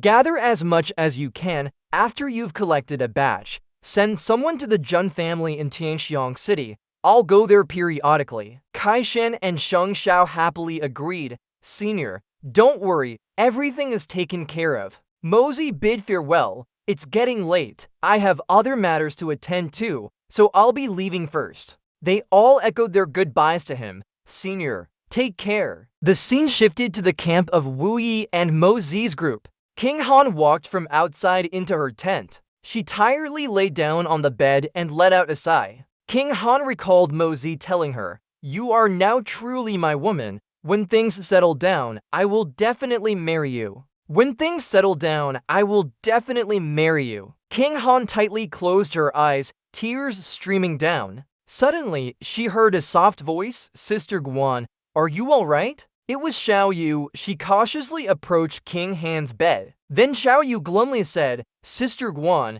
I'm truly sorry about this. I didn't mean to. I really didn't know this would happen. King Han's voice was soft and even. It's alright, everything is over now. Xiao Yu, still very scared, pressed her with questions. Did it hurt? Even if you don't answer, I know it hurt a lot. You've suffered, sister. Did he hit you? Hearing that, King Han asked, utterly confused. Did he hit me? Xiao Yu, still very scared, continued. That day, I also saw how terrifying Jun Mosey was. He must have hit you. It's all my fault. King Han heard her and chuckled to herself. So this kid doesn't understand anything. Afterward, Xiao Yu shyly asked her, Sister Guan, can I ask you something? So how was it? Was it good? King Han heard that and asked blankly, what? How did I eat it? Xiao Yu was a bit shy but still explained, it's Mosey. Didn't I cook him? And then you ate that whole meal by yourself. Sister,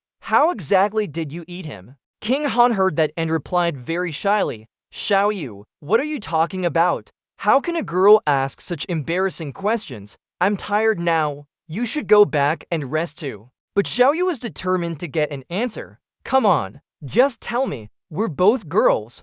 What's wrong with discussing it a bit? There are no outsiders here, so why be shy? King Han panicked when she saw her about to climb onto her bed and shouted, don't come near me. Xiao Yu quickly crawled under King Han's covers and said, let me see what's hurting. I'll help you heal, sister. A moment later, her voice echoed from under the covers. Why is it so swollen there? How did it get like this? It's so scary. King Han stammered in extreme embarrassment. Don't look anymore. Don't do anything. Alright, I'll tell you everything. Hearing her say that, Xiao Yu climbed back up, smiling slyly. Sister King Han, you have to tell me in more detail. She had no choice but to reluctantly indulge her. Outside their camp, there was still no one walking around. A moment later, Mosey walked in from outside, his entire being exuding true immortal energy. He mused to himself, everything has concluded for now. The Jun family has also become a family no one dares to provoke. It's time to find Bai Li Luo Yun and fulfill our agreement. To truly bring a genius like Bai Li Luo Yun under his command, the first thing to do is to shatter his arrogance. Otherwise, such a stubborn young man would certainly not obey orders and would be inconvenient to use. A moment later, he stood before two people, a white-haired man and Luo Yun. The man spoke, asking him, Jun family's third young master, May I ask why third young master has come this time? Mosey didn't reply to him but turned to Luo Yun and said, I've come for you. We had an agreement before. Seeing this, the other man frowned and said, Jun Mosey, I'm talking to you. Yet, he still ignored him and slowly said to Luo Yun, I always remembered our bet, which is why I let third uncle keep you. Now I finally have some time. You're not in a hurry, are you? The white-haired man seemed very irritated. He growled, Jun Mosey. Mosey chose to continue ignoring him, smiling as he said, I know you're still worried your father will be unfairly treated in the Bai Li family because of your issue. But I can tell you, there's no need to worry. Those good-for-nothings from the Bai Li family, Mosey, have never thought anything of them. I've truly never even put them in my eyes. I just hope you're worth such an effort. Hearing that, the silver-haired old man couldn't bear it any longer and gritted his teeth. You audacious brat, you'll be the death of me. With that, he let out a shout and lunged forward, intending to attack him. Mosey merely glanced at the old man without saying a word. Just as the old man's attacking palm swung towards him, he quickly flicked his hand out. Immediately, a small hole was pierced through the palm of the old silver-haired man's hand. Everyone present gathered to watch, a large crowd including Wu Yi. Yun Jian saw this and exclaimed in surprise, Bai Li Zhongfeng is finished like this. Back King slowly uttered, Bai Li Zhongfeng is done for. The moment he was overwhelmed by Mosey's aura, he had already lost. But no sooner had he spoken than he was startled by a realization. No, he's already entered the initial stage of the Sky Profound realm. I'm not mistaken, am I? How strange. Since when did this kid reach this realm? Not only Back King was surprised, but even the group of Wu Yi in the distance were startled by what they saw. At this moment, the white-haired old man looked at his hand, which had a hole through it, and thought in shock, how can he be this strong? He stared at Mosey with wide, terrified eyes. He also glared back at the old man, Mosey's eyes flashing with a purple murderous light. Back King continued, Mosey will kill him. Seeing this, Van Tin chuckled, from now on, I can't casually spar with this precious nephew anymore. His King Gong has improved a bit more. If we fight again next time, that kid will probably beat me terribly. But Van Kim, who was beside him, wondered, what I find strangest is Bok Lai Hongfang, with his status. Why would he bicker with Mosey? Back Kong frowned and said, when he was forced out by Mosey, he already lost his composure. This major move was triggered by the chi flow between them. If my strength wasn't far superior to theirs, I might not have even noticed it. Pay attention, the real show is about to begin. Hong Fong slightly furrowed his brow, deep in thought. Then he extended his hand, creating a swirling orb in it, drawing streams of chi into the orb. Hong Fong immediately charged forward, and at the same time, giant hands also advanced towards Mosey. Those hands were enveloped in a layer of blue aura, continuously striking down from the sky. As they were about to strike, he leaped up. Mosey flew high up and leaped directly onto Hong Fong. When he was close enough, he forcefully struck his neck with his palm. Mosey turned to Lac Van with a smile, saying, I fulfilled your wish. I'm giving you a gift. Hearing this, he only frowned and didn't reply. At this moment, Back Kong couldn't help but exclaim, he killed a divine profound expert in one move. In the blink of an eye, he attacked a heavenly profound expert. Two people died, yet he himself, wearing white, didn't even get a drop of blood on him. It truly makes people marvel. This old man must say one word, impressed. Hong Fong slowly spoke. Let this old man see your weapon. Mosey cooperated readily, extending his hand to show him. Inside was a sword no bigger than a toothpick. After seeing it, Hong Fong gave a bitter laugh and muttered, I've always been on guard, but I never expected the real killing blow. My vital point was already in my hand. What a good divine weapon! As soon as he finished speaking, a gash appeared on his neck, with blood gushing out incessantly. Immediately after, Hong Fong collapsed backward. Mosey stood in place, looking at him with a very indifferent expression. He scoffed and turned to say, I've fulfilled your wish for you. Do you still want to fight me? Lakvin heard this and replied, "No need to fight anymore. As per our initial agreement, I'll follow you in this matter. From now on, my life is yours. What do you need me to do?" Mosey slowly told him, "It's too early to ask these questions. You spectators who came to watch the commotion, have you seen enough? The play is over." Vanton happily asked, "Mosey, you are truly amazing. Even a divine profound expert was defeated by you. I'm really curious, how did you do it?" He calmly replied, "My master taught me a unique secret technique that can dominate the world. It can unleash the body's maximum potential in a very short time, even if it comes at the cost of depleting my strength. I have something I'd like to ask you to seniors to help me with here." A.M. Da and Kwang Chen immediately agreed. "What is it? If it's truly within our capabilities, we certainly won't refuse." Mosey gravely said, "When you two seniors leave later, I will send 50 guards to escort you. Their main mission is, of course, to protect you to back, but when passing by the Baklai family's residence, they can conveniently pick up Lakvin's family as well." The man's face turned pale, stammering, This won't do." He didn't stop but continued, "I know you two seniors certainly won't mind a slight delay. After all, not only are you two exceptionally skilled in martial arts, but you are also chivalrous and righteous people, true men. Third uncle, Venerable Ong Kai, do you two agree?" Vo Wai actually agreed with him, saying, "That's right, these two seniors and my third uncle share a common sense of righteousness. Of course, they are responsible men. I can vouch for that." Bakon also added, "Their reputation truly isn't bad. After interacting for the past few days, they probably aren't careless people." A.M. Da and Kwang Chen, hearing them compliment each other like that, could only feel helpless and dared not say anything. Then A.M. Da laughed and replied, "If you want to go, go quickly, do things decisively. Once the news of someone dying here spreads, who else would you be able to pick up? Just hit the road already. Running into you to uncle and nephew, we surrender, okay?" Then he and Kwang Chen immediately turned around and left. After they were out of sight, Mota quietly asked Luo Yun, "Are you at ease now?" He immediately clasped his hands respectfully. "Thank you, young Master Jun." He reminded him in a low voice, "Never say that word thank you to me again from now on. You must understand. If you were trash, I wouldn't waste so much effort. Also, from now on,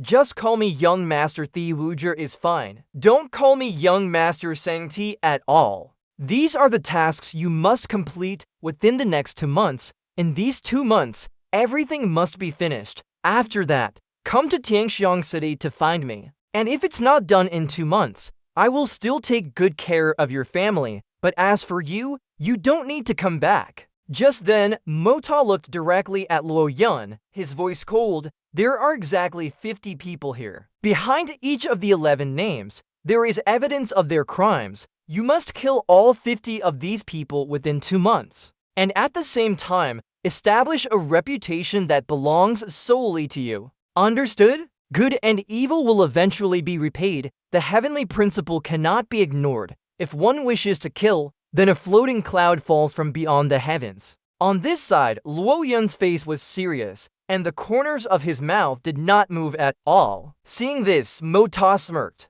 He continued, "The only thing you need to remember is that after each killing, besides these 4 lines of poetry, you are not allowed to leave any traces. Don't let anyone know that you did it. But in the end, you must create a great stir. After completing these 50 missions, you can come to Tianxiang to find me. At that time, you will be my right-hand man for this lifetime." Hearing this, Luo Yun finally reacted. He announced clearly, "Understood." After speaking, Luo Yun bowed slightly. He said in a low voice, "Then I'll be going." Just then, Wu Yi poked his head out. "Mota, you come with me. We have something to tell you." In a small corner, Xiao Yi curiously turned her head. She whispered, "Let's go take a look too." Immediately after, a large group of people appeared before Mota's eyes. He looked at them with a puzzled expression. "What's going on? Why does everyone have that expression? Is something wrong at home?" When King said in a low voice, lightly chiding, "What could be wrong at home?"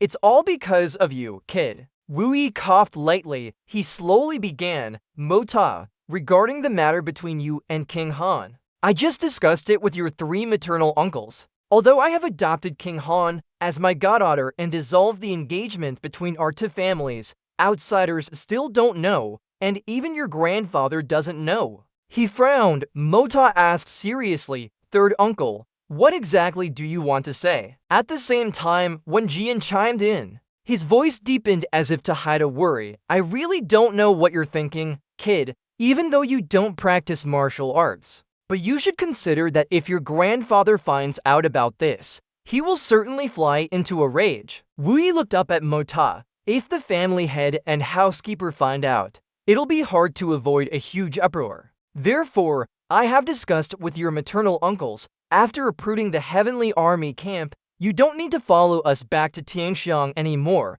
Go to Dongfang clan first. Wait until your grandfather's anger subsides, then you can return. Hearing this, the young man's eyes flashed with displeasure. Then he asked in a loud voice, "Third uncle, from your words, you want me to go out and avoid the storm." He bowed his head and sighed. "You're not stupid, kid. Yes, that's my intention. This matter will require many things to be done, and many negative influences to be removed, both before and after." Mota grew more annoyed. "What negative influences are you talking about? Third uncle, what are you saying? Could it be that this matter will harm the family's reputation?" On this side, King Han suddenly choked up. She burst into sobs. Returning to Wu Yi, he carefully reminded, "Mota, this is for both your benefits. You must know that in this world, you can't just do whatever you want. All of us must put in our best effort for everything. Don't you want to see your mother and grandmother?" No sooner had the words finished than the young man, unwavering, continued, "No! These are 2 completely different matters. I will definitely go visit my mother and grandmother, but not now. I will absolutely not hide in the Dongfang family, shamefully waiting for the outcome. Jun Mota would not do that. There is no room for negotiation on this matter. I will not concede or compromise at all. I will never run away. Why should we care about what others say or think? What does it have to do with us? If someone angers me, I will rule the entire world, burn all the books, and bury all scholars alive. I will wipe them out. All of us will be ruined." Wu Yi quickly calmed Mota down. He lowered his voice, trying to soothe him. "Don't get agitated. I never said the 2 of you couldn't be together. I just said we should postpone this matter for a while. Wait until King Han's current identity is clarified and publicly announced to the whole world.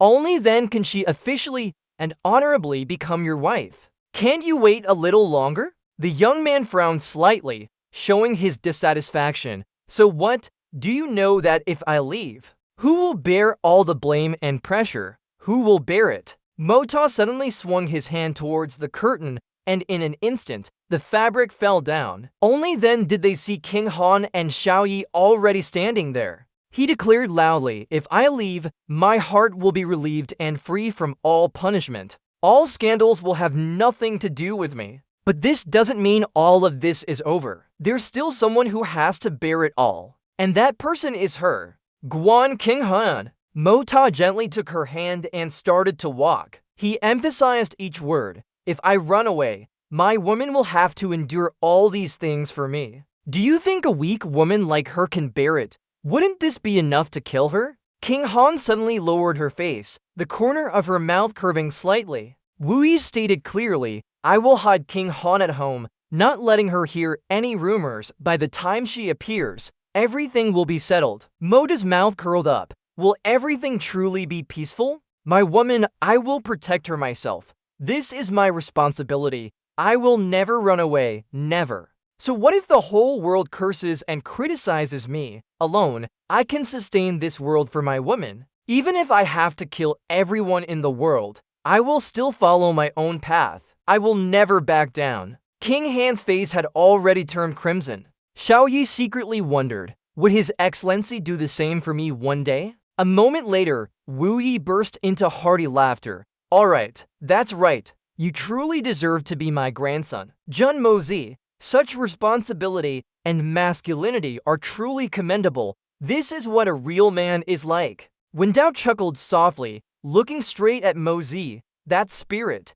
You're truly the son of the white-robed strategist, Zhen Wuhui. Just this decisiveness alone is something few in this world can match. Even if the entire world turns against you in this matter, I, your uncle, will stand by your side. Mo Zi slightly tilted his head, his gaze both resolute and humble. So, you all were testing me. Wu Yi interjected, his voice deep. It's not just testing. There are truly too many unavoidable circumstances. But I, your uncle, am very happy. My nephew hasn't disappointed me. You are indeed a true man who can stand tall under the heavens. Don't worry, I, your uncle, will try my best to help you. There will definitely be results. However, when it comes to your grandfather, you might have to suffer a bit. I can't help you with that. Hearing this, the young man's lips curved, and he replied without hesitation, Third uncle, don't worry, I can still endure it. Since I've chosen this path, then I, Zhen Mo Zi, will see it through to the very end, even if I have to crawl. No regrets, no complaints. He nodded, a satisfied smile appearing. Good, that's spirit. At that moment, King Han's face was still flushed. It was at this moment that Wu Yi gave an order, his voice as hard as steel. Men immediately used a carrier pigeon to send a letter to the capital. Deliver it to the old master. It's highly confidential and extremely urgent. A soldier quickly received his master's command. He gently extended his hand forward. At the same time, he added, Pass on my order, any officer or soldier in my army, regarding the matters of Tiannan, whether high-ranking or low, whether military or civilian affairs. If anyone dares to reveal it, they will be dealt with according to military law. The entire family will be executed. Their 9 generations will be exterminated. He listened to it all and replied loudly, Understood. Meanwhile, Qian Shun covered her face and turned to look behind her. Big sister, that's a bit surprising. That Zhen Mo Zi, he's actually so loyal and righteous, daring to take responsibility. He's not despicable and vile like you said. Big sister, could it be that you've misunderstood something? Venerable May gritted her teeth. How could I be mistaken? This brat is sinister and malicious. His actions are vile and depraved. His sins are numerous. He must be pretending. Hearing this, she couldn't help but feel a little doubtful. Really? She stated with certainty, her voice clear. Of course, he might have even discovered us. Dangerous. Put the fan away. Let me see. How could this be? After all, he's a bad person. He certainly isn't a good person. Meanwhile, Qian Shun beside her was still bewildered. She mumbled, but I still find it hard to believe. How could such a good man? Having spoken, both of them simultaneously looked up towards the still-lit camp. The scene shifts to the next morning. The sky was unusually clear. Now the soldiers advanced together. The guards on this side simultaneously waved their flags, the fabric fluttering in the wind. The sound of horse hooves echoed throughout the forest. At the same time, Wu Wei stopped. He turned his head and shouted, Just rest for a while. A moment later, the camp was quickly and securely set up. Inside, Mactaw was silent. He lowered his head and looked at the sword. Then Mactaw slowly drew the sword from its sheath. Suddenly, horse neighs loudly rang out from outside. High in the sky, flocks of birds circled the white clouds. 2 huge bears appeared, roaring majestically. Turning back to Mactaw, he gently touched the cold, sharp sword, unable to help but exclaim, What a magnificent sword! Isn't it the king of weapons? To be precise, a sword king. 333 blades, 333 sharp swords, and 333 spears. Those 999 weapons combined to create you. How much blood is needed to feed your craving? From now on, your name will be called Hyatt in Hone. From today, in this different world, come conquer the world with me and dance with me. Make me the king of devils and spread my name in Home. Slay all evil and wicked beings in the world, one person with one sword. The scene shifts to a rather ancient princely estate. Chen Thin strolled leisurely along the flat path, then suddenly a subordinate ran over hurriedly. Sir, there's a letter for you. As soon as he scanned the paper, he cried out in horror. Oh my god, how can this be? Seeing Chen Thin's expression, old Peng asked anxiously, Master, what's wrong? Could it be that Tam Tong Quan and the young master ran into trouble? He lowered his head and muttered unconsciously, ran into trouble, big trouble, this is absurd. Old Peng was confused upon hearing this. Could it be that Tam Tong Quan and the young master really had an accident? Chen Thin didn't explain but handed the letter to him. Read this and you'll understand. Seeing this, Old Peng intently read the paper, then suddenly he covered his mouth, trying to suppress his laughter. Chen Thin wore a displeased expression. You still have the mood to laugh. Is it that funny? How big of a deal is this? Don't you know that if this isn't handled properly, it will be a disaster for our Quan family? Old Peng quickly explained, I'm laughing at Miss Tun of the Dako family. She really wanted to rush things. She even drugged him, but then got cold feet at the last minute. Truly impressive. Dako Tung Hon actually has a granddaughter like this. It's not easy. Chen Thin tilted his head slightly. He continued in a low voice, the Dako family. You've reminded me. What did you say? Such a big thing happened. How can that old man Dako Tung Hon remain indifferent? If I don't drag him into this, that bastard will live too comfortably. However, that bastard Makta can't just get away with it. After he comes back, just wait and see how I deal with him. The reply was dry, but Old Peng's eyes showed worry. Yes, master, this time, although the young master isn't wrong, the censor officials won't let it go easily. They'll probably use this incident to cause trouble. After all, Miss Than Han's current status. Chin Thian spoke, his voice carrying a hint of disdain. My grandson is much stronger than them. Just the way he shoulders his responsibilities would put them to shame. He's truly my grandson, truly a military man, a good man indeed. A soft reply came from him, respectful and full of admiration. At this very moment, Chin Thian gave a decisive order. Immediately after, he moved to a separate villa. Upon arrival, Chin Thian eagerly questioned. A subordinate quickly reported. He paid no mind. Chin Thian flung open the main doors and yelled. VGGH rushed out. He forced a smile. He suddenly roared. Tung Hon narrowed his eyes, not backing down. What great authority, you old scoundrel, you're really something. You're getting more and more out of line. How dare you ride your horse right into my home, showing off your might, and even dare to demote my son. Chin Thian unexpectedly grabbed his shoulder and laughed. In-law, you finally came out. What's a little money? From now on, we're all one family. My home is your home, and your home is my home. Tung Hon was stunned and bewildered, his eyes wide. What? In-law? He angrily questioned. Wait, Chin Thian, who's your in-law? He lightly raised an eyebrow. When this old man calls you, how many in Thian Xiang City are worthy of being my in-law? Tung Hon replied, dissatisfied. Bah, when did I become your in-law? You should take a look at yourself. Your lips are thin and fanciful. Chin Thian let out a soft laugh. Calling us in-laws might not have been accurate before, but now, it's unavoidable. Come, let me tell you in detail. This matter is actually simple.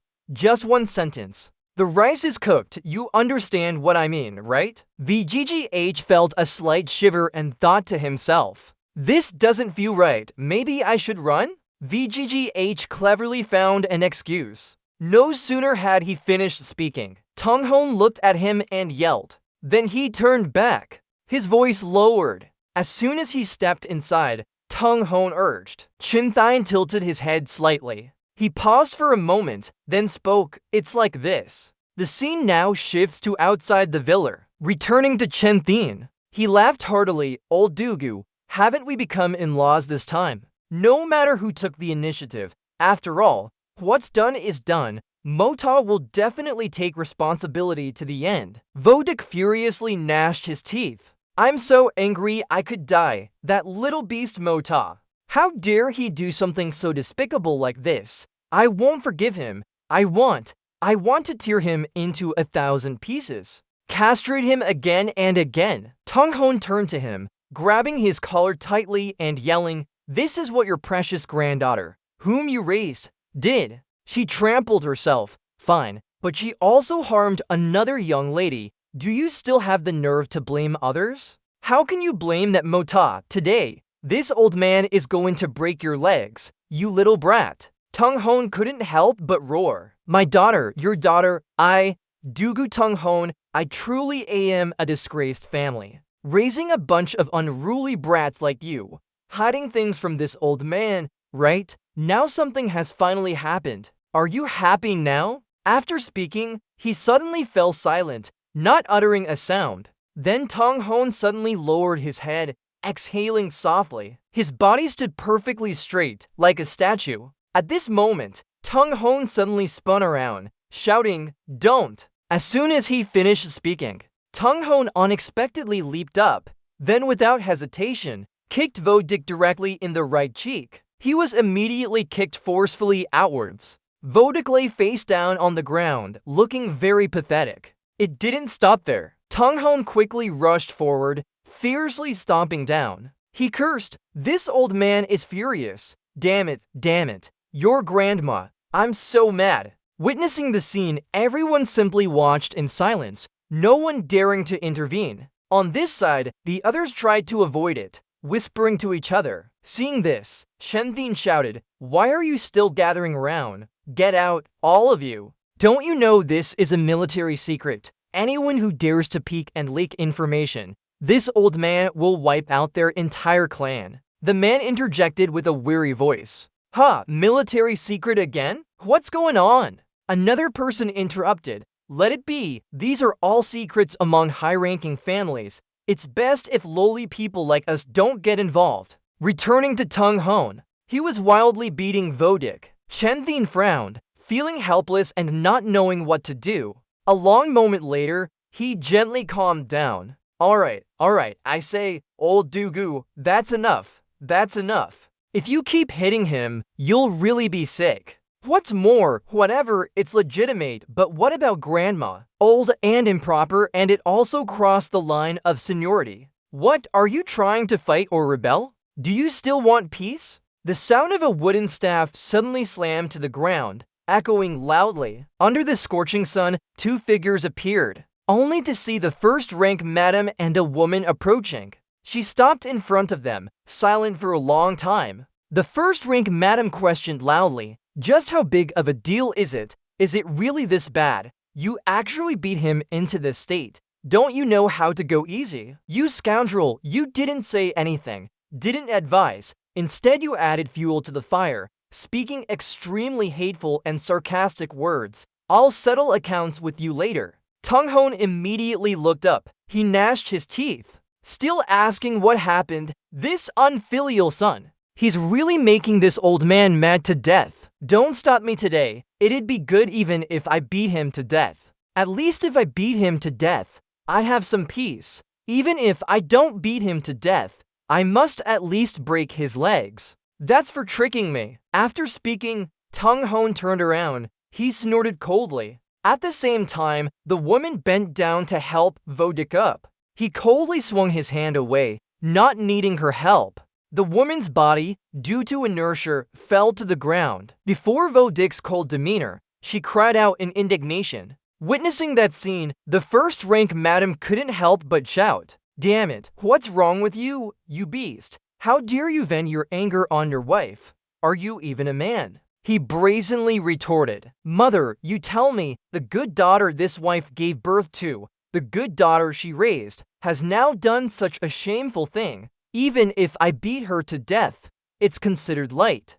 It still doesn't quench my anger." The palace maids were surprised upon hearing that. "Tiu Nuyet, what happened to Tiu Nuyet?" The woman also sprang up from the ground and ran over to them. She asked in confusion, "Master, what exactly happened to Tiu Nuyet? What's going on? Tell me quickly." The first-rank madam frowned. "Tiu Nuyet, my good granddaughter, what happened to her?" Tung Hon made a dejected face. He lamented, "Family misfortune." Vo-Dik looked up and repeated, "Family misfortune." Chen Thin, on this side, secretly observed the situation. A moment later, he carefully approached. "I say, Madam-in-law, Madam-in-law." He was being polite this time. The first-rank madam coughed softly. Chen Thin, you scoundrel, you! What has your depraved grandson done to my precious granddaughter? The group of palace maids successively turned towards him. Chen Thin frowned in thought. Just looking makes me dizzy. Doc Kovodic actually has to deal with each one. His body's pretty good. Almost as good as mine back then. He chuckled and spoke. My in-law, you need to speak carefully. This time, it wasn't my grandson who did something to your granddaughter. It was your granddaughter who did something to my grandson. Lighting the fire, cooking white rice, that's the little lass's doing. This is a relatively serious matter. Get your facts straight before you speak. She turned and ordered, get me all the intelligence from the Thainam region. The woman bowed and reported, I've read every word of the letters from the Thainam region. Not a single mention of Little Nu yet. The first-rank madam's face instantly darkened. Just then, Tung Hon shouted loudly, Alright, it seems your entire family knew that damn girl went to Thainam. Yet you all hid it from me. So I'm an outsider and you're the real family. You guys are good. She angrily spun around. Outsider, my foot reel in your anger. You can be angry later when no one's around. If not hidden from you, then from whom? Hurry up and tell me everything. I want to hear how I became an in-law of that scoundrel Quan. Upon hearing this, Tung Hon was so furious, he clenched his teeth. As soon as they sensed the killing intent from the first-rank madam, Tung Hon and Vodic exchanged glances. After a long moment, she looked towards him and commanded, You speak. The first-rank madam frowned, staring at Vodic. After a moment of hesitation, he slowly began, that mischievous girl was bewitched by a ghost, then took 100 caddies of aphrodisiac and poured the entire packet for Quan Macta to drink. Upon hearing this, her body trembled violently. The first-rank madam immediately collapsed. The woman rushed over in panic. Madam, madam. Vodic anxiously embraced his mother. A heavy sigh escaped from her. What a sin! As the space fell silent, he whispered, Actually, the details afterwards aren't worth mentioning. But the important thing is that this matter also involves Guan Qinghan. Hearing this, the group looked towards Wudi. Tung Hon looked into the distance, his voice dry. What are you going to do? The first-rank lady let out a growl. What else can be done? I absolutely will not agree to this. Jun Mozi is a notorious playboy, a complete degenerate. How can my little sister marry him? If she really marries him, won't she be miserable her whole life? When that brat comes back, I'll castrate him. The old man interjected, This has already happened. How can little sister still marry someone else, and you still want to castrate him? How dare you even think that? The first-rank lady didn't answer. She sighed warily. Zhang Qian's dry chuckle cut her off. Dugu Zhengjin really knows how to talk. Castrate, Dugu Wudi, I give you that right. But do you dare? My grandson has been respectful and humble since childhood, skilled in both civil and martial arts, a rare talent. How can he be so worthless in your mouth? I really don't know if you're blind, or if that little sister of yours is blind. The first-rank lady angrily retorted, You're not even ashamed to say that grandson of yours. You can say these words now without blushing. What does that little girl understand? She's long been fooled by sweet words. Zhang Qian immediately interjected, Sister-in-law, you should speak with a conscience. Mozi never actively sought out your little sister. It was always that girl who pursued Mozi first.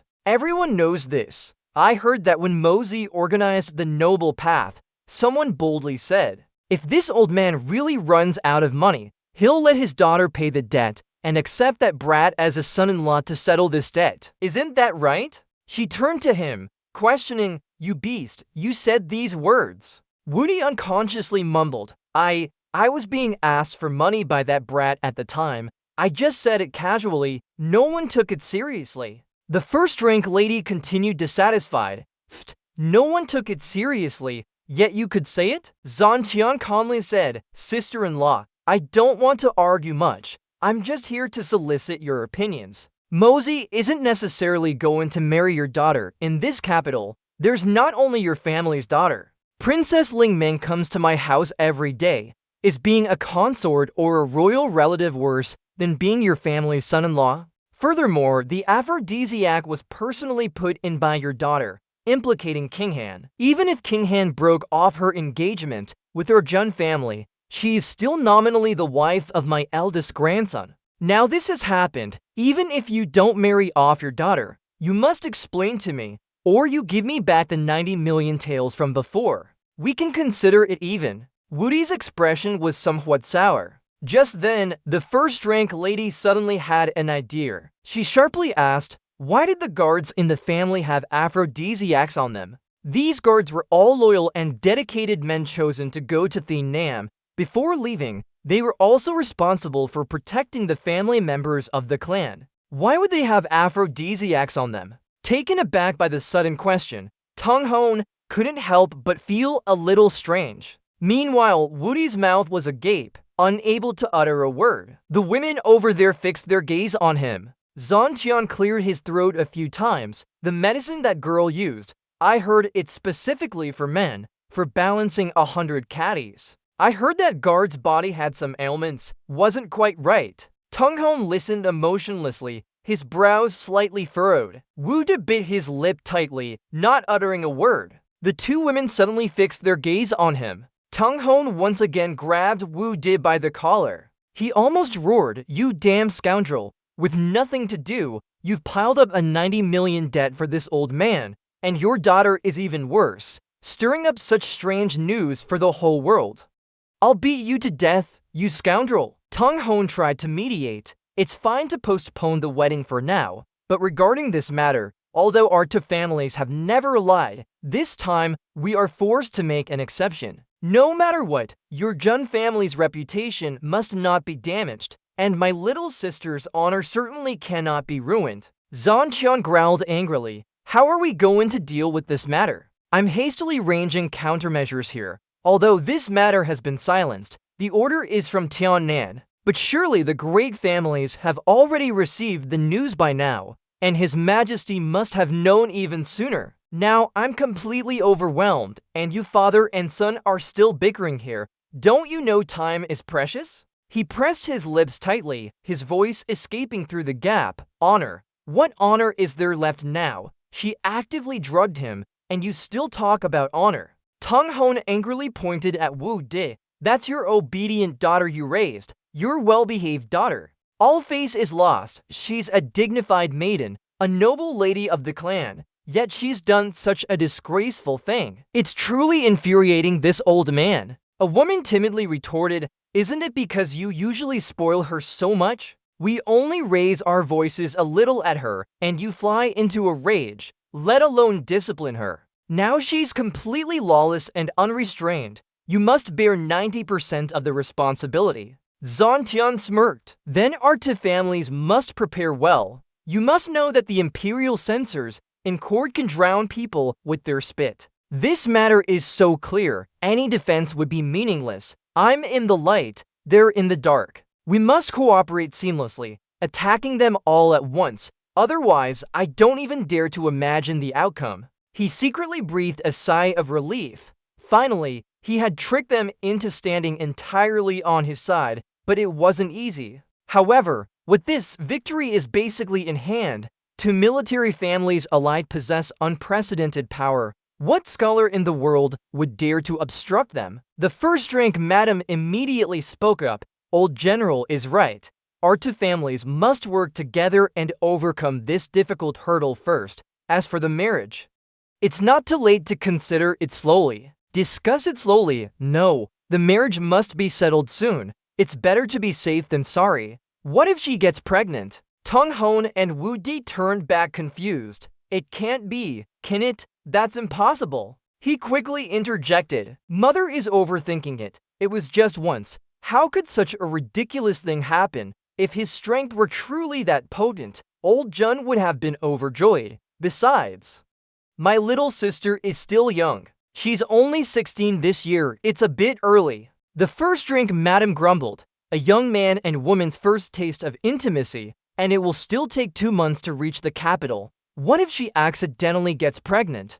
What will the two of you say then? We can be considered to know the Jun family's roots. Although Mosey had a bad reputation a few years ago, he's improved now, so it's not an insult to our little sister. Upon hearing this, the woman nodded, muttering, "It's absolutely not impossible." Tang Hong wore a displeased expression, letting out a curse. Wu De shared the same expression. He narrowed his eyes. Zhan Qian coldly snorted. It seems this matter isn't entirely a bad thing after all. The new day began in Xiangya town, stopping at a magnificent multi-story building. Currently, everyone gathered, making the waiter a bit worried, asking them to enjoy slowly. Inside the pristine forest, an instruction was being given. This trip to Fengzhou Yinthan, Tianan, is extremely frustrating. The Zhen family's Zhen Wuyi was originally supposed to be in a life or death situation from the plot, but in the end,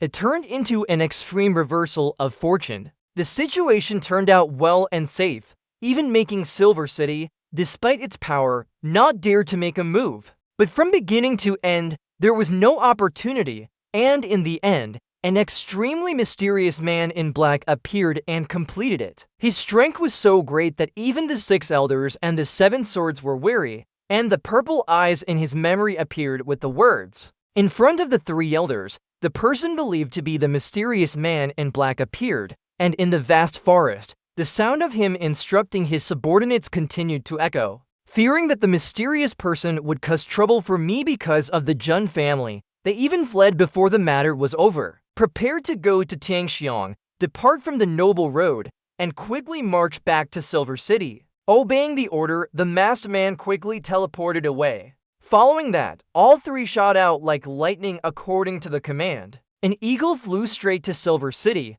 The situation at this border was reported urgently to Silver City by Flying Eagle. The news continued to be read. Silver City's high-ranking officials received this astonishing news and immediately sensed an extremely dangerous odor from this unusual report. That man in black actually possessed the strength to hunt and kill a supreme heaven venerable in an instant. Just thinking about it, you already know how powerful he is. Both of them had worried expressions about the current situation. Grand Elder Shao families Shao Xingyun and Ren Cheng's city lord both issued orders simultaneously, commanding everyone who came to Tianan this time to immediately withdraw. There must be no delay. All personnel outside Silver City must retreat and gather to form a fist, ready to respond. The 2 of them stood for a long time on the high city wall, looking into the distance, all their thoughts focused on the intelligence report. The strictness of this order even surpassed the time when I know Silver City was at a disadvantage facing the Dongfang family.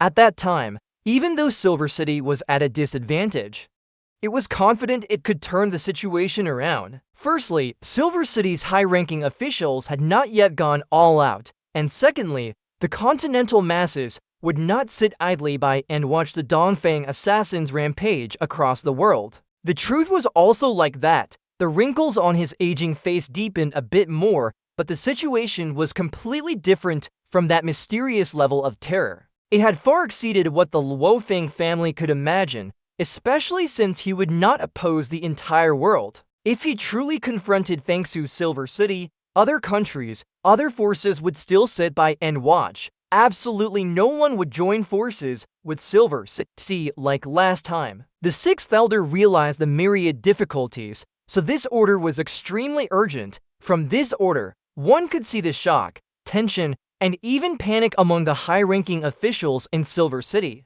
The 3rd elder's gaze was firm and steady, and the atmosphere around him gradually darkened with his mood. Back in that forest, Shao Han stood there looking up at the sky. A mere small fry actually stole such an excellent fiancé from him.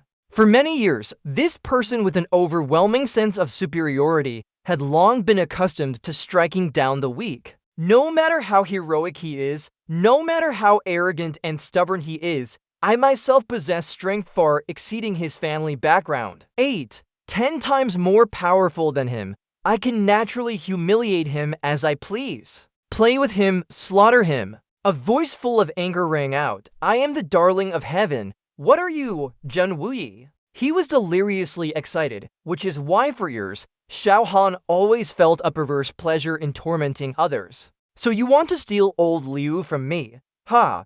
This old man will make sure your family is shattered and your lineage is cut off. You'll be disgraced before the world but unable to die. I'll humiliate you and play with you to death, little by little." The person in the mysterious attire saw his arrogance, but now, this small, crippled person who could be arbitrarily humiliated and played within his eyes. In an instant, he had transformed into an untouchable existence. And all of this was just because a mysterious person suddenly appeared. That mysterious person changed everything. This sudden, enormous contrast is equivalent to someone who looked down on all beings from above suddenly losing all their advantages and falling into the 18th layer of hell. This huge blow.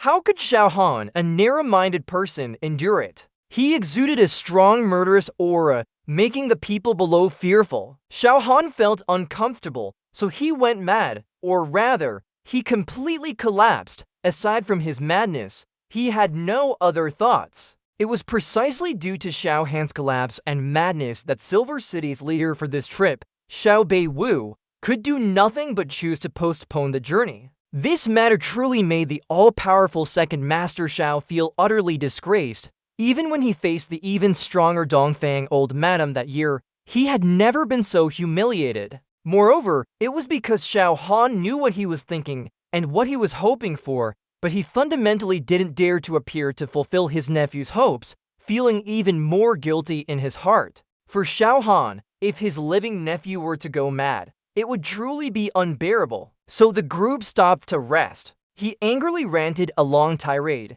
full of bitter resentment. What is Zhen Wuyi? He's just a worthless cripple who only gained fame by borrowing others' strength. On what grounds does he contend with me? Compared to me, I am nobler than him. I can freely trample and toy with him. He's just an insignificant cripple, and always will be. No one responded to him because everyone knew he was talking nonsense. What is Zhen Wuyi? He is a dignified blood-robed general who swept across battlefields without a single defeat, and at such a young age, he's achieved exceptionally outstanding feats. If it weren't for the Xiao family elders' baseless obstruction, then by today, who knows how much more glorious he would be. But even so, Zhen Wuyi has been crippled for 10 years, crippled but not useless. His cultivation reaching the heavenly profound middle stage. What kind of indomitable will must that be? Hearing him continuously blab about himself, someone irritably retorted, "Xiao Hang, what are you to Silver City? The Xiao family provided you with the most superior cultivation techniques, the best cultivation environment, countless rare and precious medicinal ingredients, yet you've only reached the heavenly profound early stage, and you still dare to ask what is that person?" Xiao Han was still deluded. "I am determined to have a decisive battle with Zhen Wuyi as a man whose wife was stolen." He gnashed his teeth and declared, "I don't care about life or death.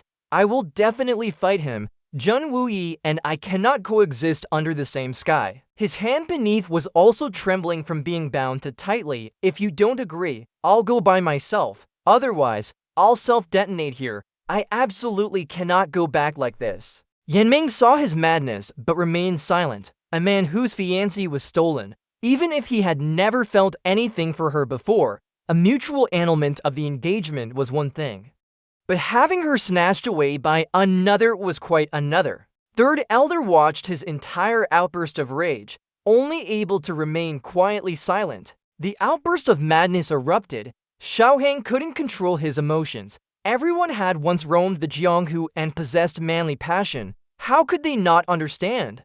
Even if they didn't dare to eliminate the Zhen family, there was nothing blameworthy about Xiao Hang challenging with the identity of a man whose lover was stolen, a victim. The 3 words "wife was stolen" had always been a taboo for Xiao Hang throughout Silver City, including the Xiao family elders. No one dared to mention it. His saying it now shows that he had been aggrieved to such an extent. If they didn't fulfill his request, it was likely that Xiao Hang would die of grievance today, or completely lose his mind. Therefore, the 17 people from Silver City went to the route that Zhen Wuyi's army had to pass through to wait. Once the army arrived, they would issue a challenge, believing that, with Zhen Wuyi's arrogance, Even if he was at a disadvantage and inconvenient to act, he would absolutely not refuse a challenge between men, allowing Xiao Hang to humiliate him and resolve the knot in his heart, as long as his life wasn't taken afterward.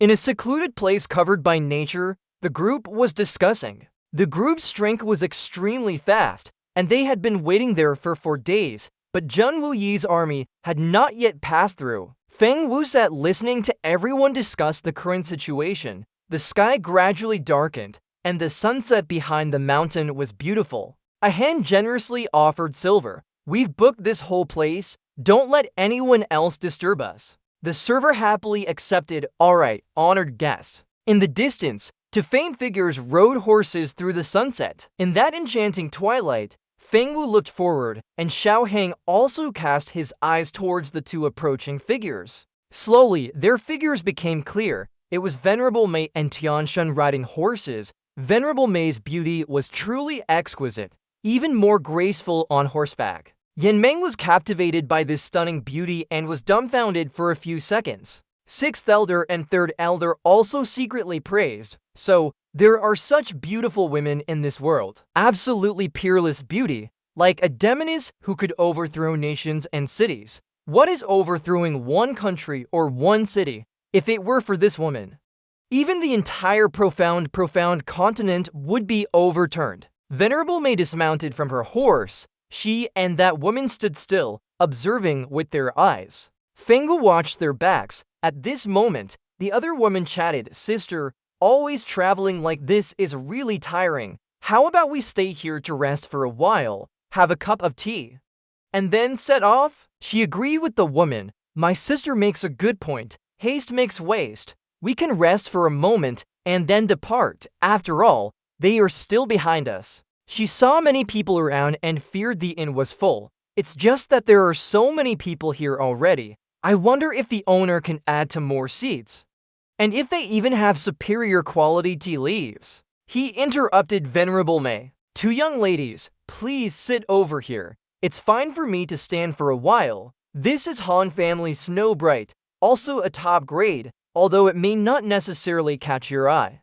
This place is secluded, so please make do." Yanmeng looked at his shyness, puzzled. "Junior sister, your waist must be tired from sitting for so long, right? Come on, let's stand up to relieve your waist." Annoyed by Feng Wu's pretense, she became angry. Silver City's Snow Bright is a rare third-grade tea leaf. If you still don't value this tea, I really don't know what kind of tea you would drink anymore. His words are so muddled. Where's the demeanor of an outstanding young talent from Silver City? And to think I'm of the same generation as this kind of person. Venerable Mei was surprised by Yanmeng's actions. She pouted at him and complained. "You being looked down upon is your business, and you're dragging this young lady down with you. Who do you think you are? Who cares about you?" Yanmeng pouted visibly, but Feng Wu still tried to persuade her. "Junior sister, please give way." Venerable Mei also spoke up immediately after. "Junior sister, you yield."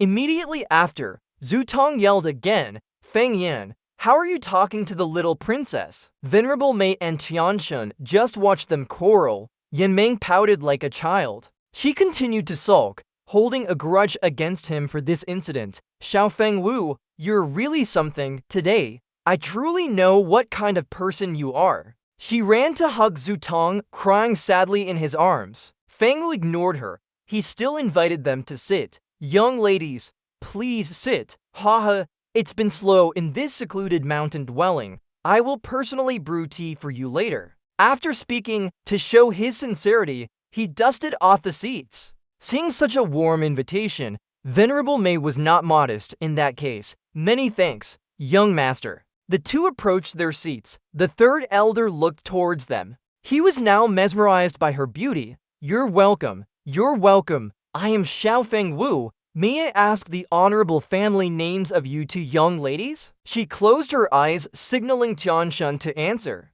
Then she quickly spoke. "My older sister's surname is Mei, and my surname is also Mei." After hearing their surnames, Feng Wu continued to babble endlessly. "Mei? Is it really the surname Mei? Mei, orchid, bamboo, chrysanthemum, the three cold friends of winter.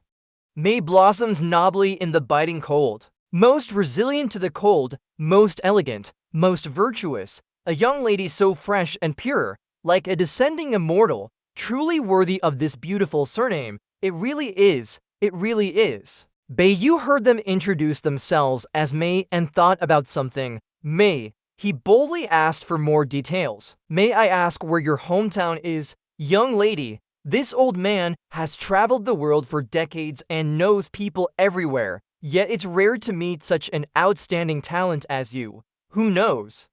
Perhaps you might even be a descendant of an old friend of mine. Tianshan innocently stated their identities. My sister and I are people from Tianxiang.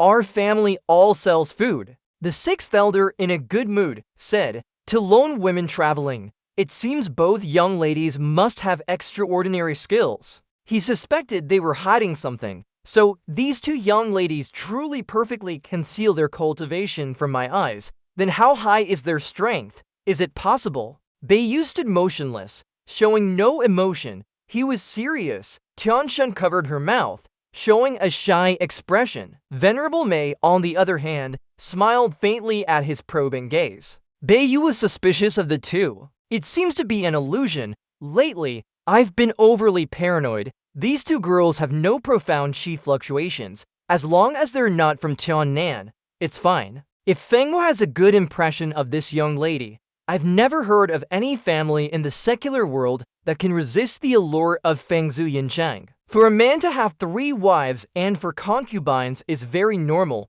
As long as the main wife is reserved for the little princess, it's fine. He looked at Xiao Han with thoughtful eyes. Let Xiao Han speak indirectly. If that doesn't work, I'll step forward. No matter what, little Fengwu is my eldest grandson. The young lady in front of us is truly a beauty.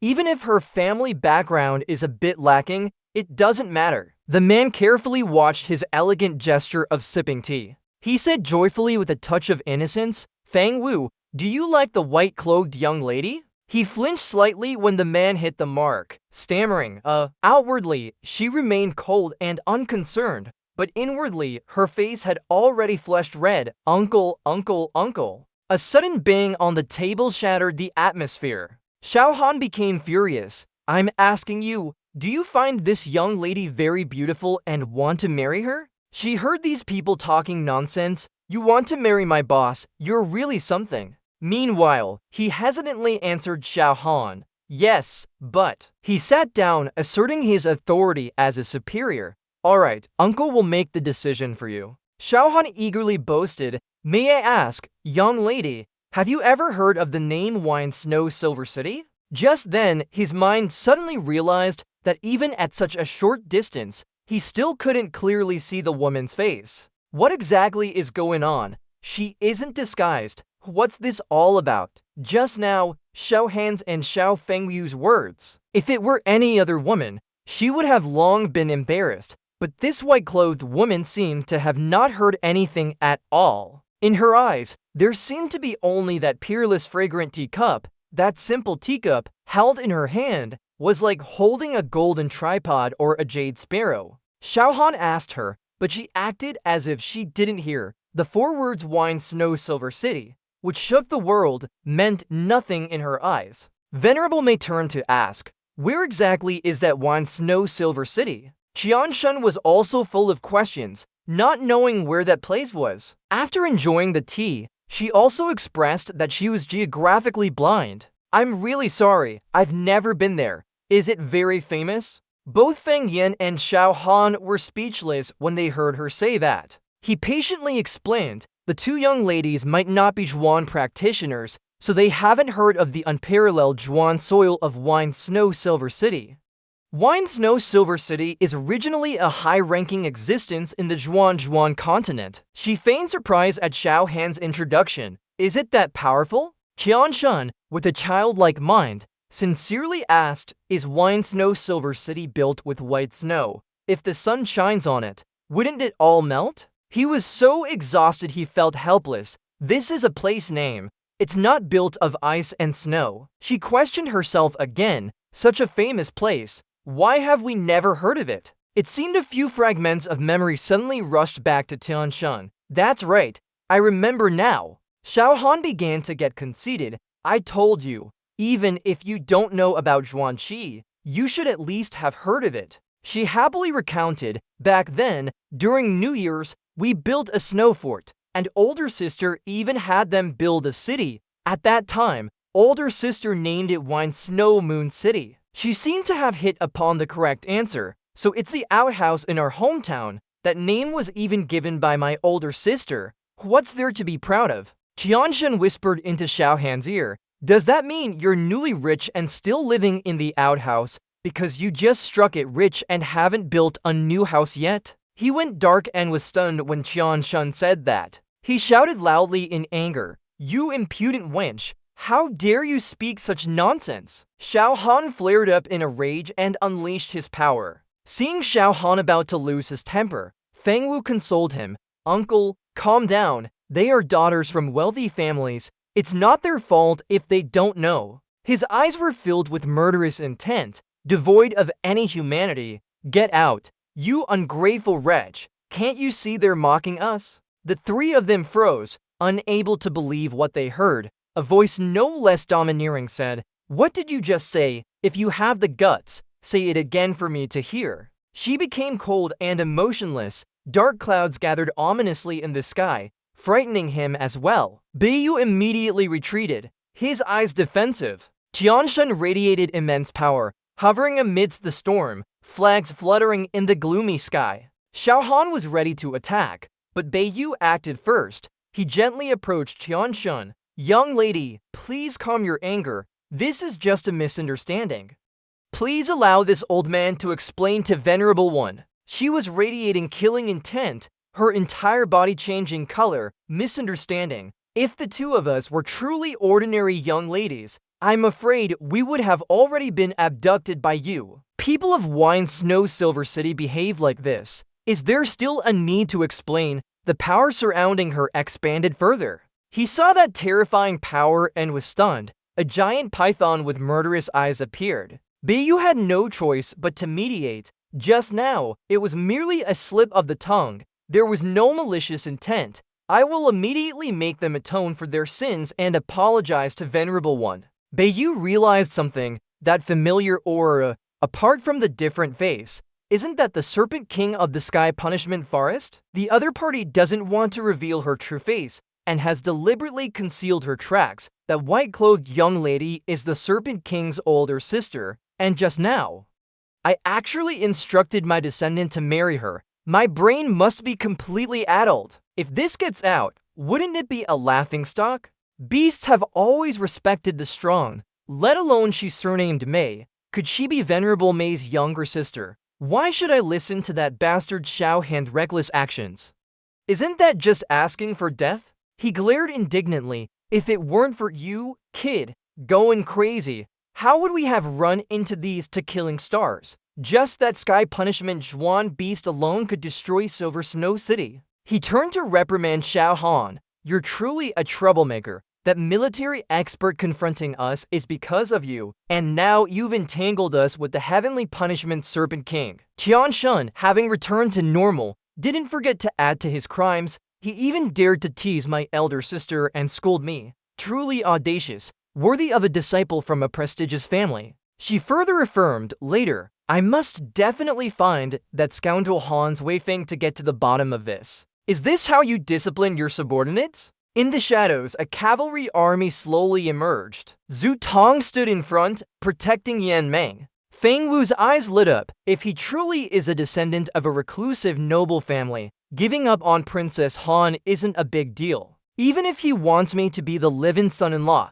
I can consider it. Having such a beauty as a companion is better than a stubborn little princess. On this side, Xiao Han seemed to notice something. Amidst the desolate hills, ancient trees were everywhere, emitting strange sounds. But Xiao Han felt his heart burn. Jun Wuyi, you finally arrived. Today will be your death anniversary. He saw the difficult situation before him, unfavorable on all sides. The situation is still very calm now. If we were to reveal the opponent's identity, there would be no other path but to fight. Not to mention we can't win anyway. Even if we could defeat them, would I dare to fight? If they suffer losses, it will surely provoke the heavenly punishment forest. Just then, Venerable Mai spoke up. Are these people even worth you taking action? Just go directly and punish Han Fengsu for lax discipline. Immediately after, Tian Shen humbly said, Sister is right. This little sister will obey the command.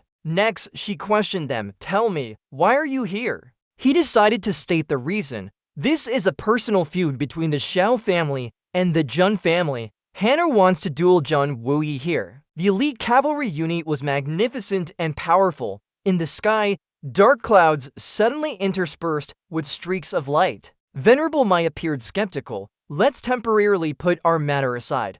I want to see if the Xiao family's elite can truly defeat a blood-robed general of a secular nation. Both Venerable Mai and Tianshan quietly moved to the side, both naturally sitting down like spectators watching an intense duel. He was annoyed by her and her attitude and actions. These two are clearly just watching a show. Luckily, Xiao Han doesn't know their identities, otherwise he'd be lucky to exert even 10% of his strength. Memories appeared like a film in reverse. Mozi rode with other cavalry, each step bringing them closer to Tianxiang City, facing an attack as pre-calculated. Zhen Mozi had been prepared for a long time. Facing a righteous gentleman, Mozi worried that he couldn't hide his surging killing intent. Even with psychological preparation, Zhen Mozi had already anticipated the outcome. Darkness merged into the air as he thought about those two. His reflections on the past continued to flow. And there was Guan Qinghan. Honestly, since coming to the Zhuangshuan continent, he hadn't yet broken his virginity, failing his reputation as a playboy who bullied men and women.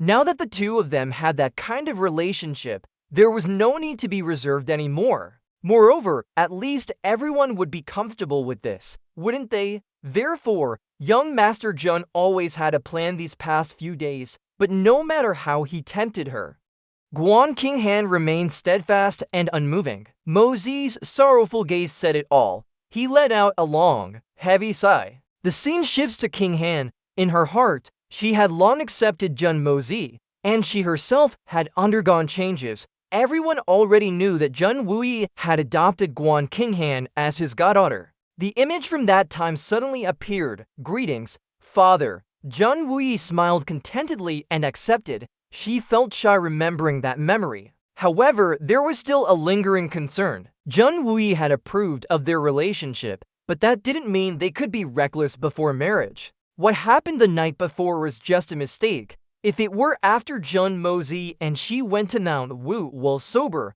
then Guan Qinghan would be criticized. She just let go of her hands and turned her back. No one understood the pain in her heart. In this era and context, premarital relations were acceptable, let alone now, a sensitive time. Therefore, Guan Qinghan absolutely would not let young Master Zhen cross the line. Her face was sad and aggrieved as she had to avoid the one she loved. As for Mozi, with his intelligence, how could he not understand these things? But now, the door to lust was suddenly opened, yet he couldn't even touch this great beauty. And there was also the delicate and charming Du Gu Xiaoyi, using every trick to seduce him. Xiaoyi always acted spoiled in front of him. Mozi Gij. Sometimes she would be alluring and seductive. Mozi Gij. He rested his hand on his forehead to calm himself. One could imagine that every day, with fresh blood rushing to his lower abdomen, he was practically ready to explode at a touch.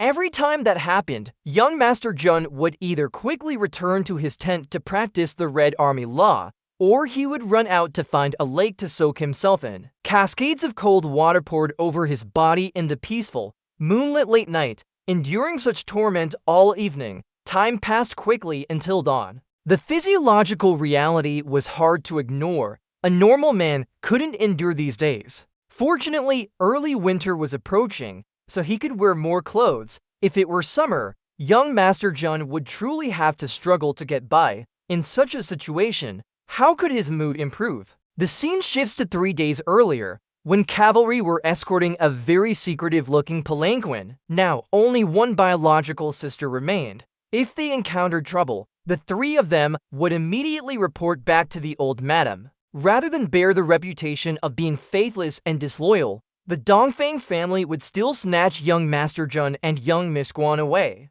But now, Jun Mozi was riding behind Guan King Han and Du Gu Xiaoyi's carriage by Jun Wuyi's personal order. As wafts of fragrance passed by, Jun Mozi unconsciously reacted again. The horse also stopped with his action, turned its head, thinking, "Master, this feeling is strange. I'm a stallion." He was dejected and glum. "Brother horse, consider that I also want to go. You, being so handsome, must have similar troubles, right? We understand each other." After cultivating the Heavenly Emperor's blood, Jun Mozi was injured and realized that he was better off being a bandit and resting. But now, besides strange thoughts, it was still just strange thoughts. Mozi leaned his chin on his hand in worry. After probing yielded no results, he completely gave up hope. Thus, the thieves in the military camp once again became rampant and overbearing. Jun Mozi vented everywhere,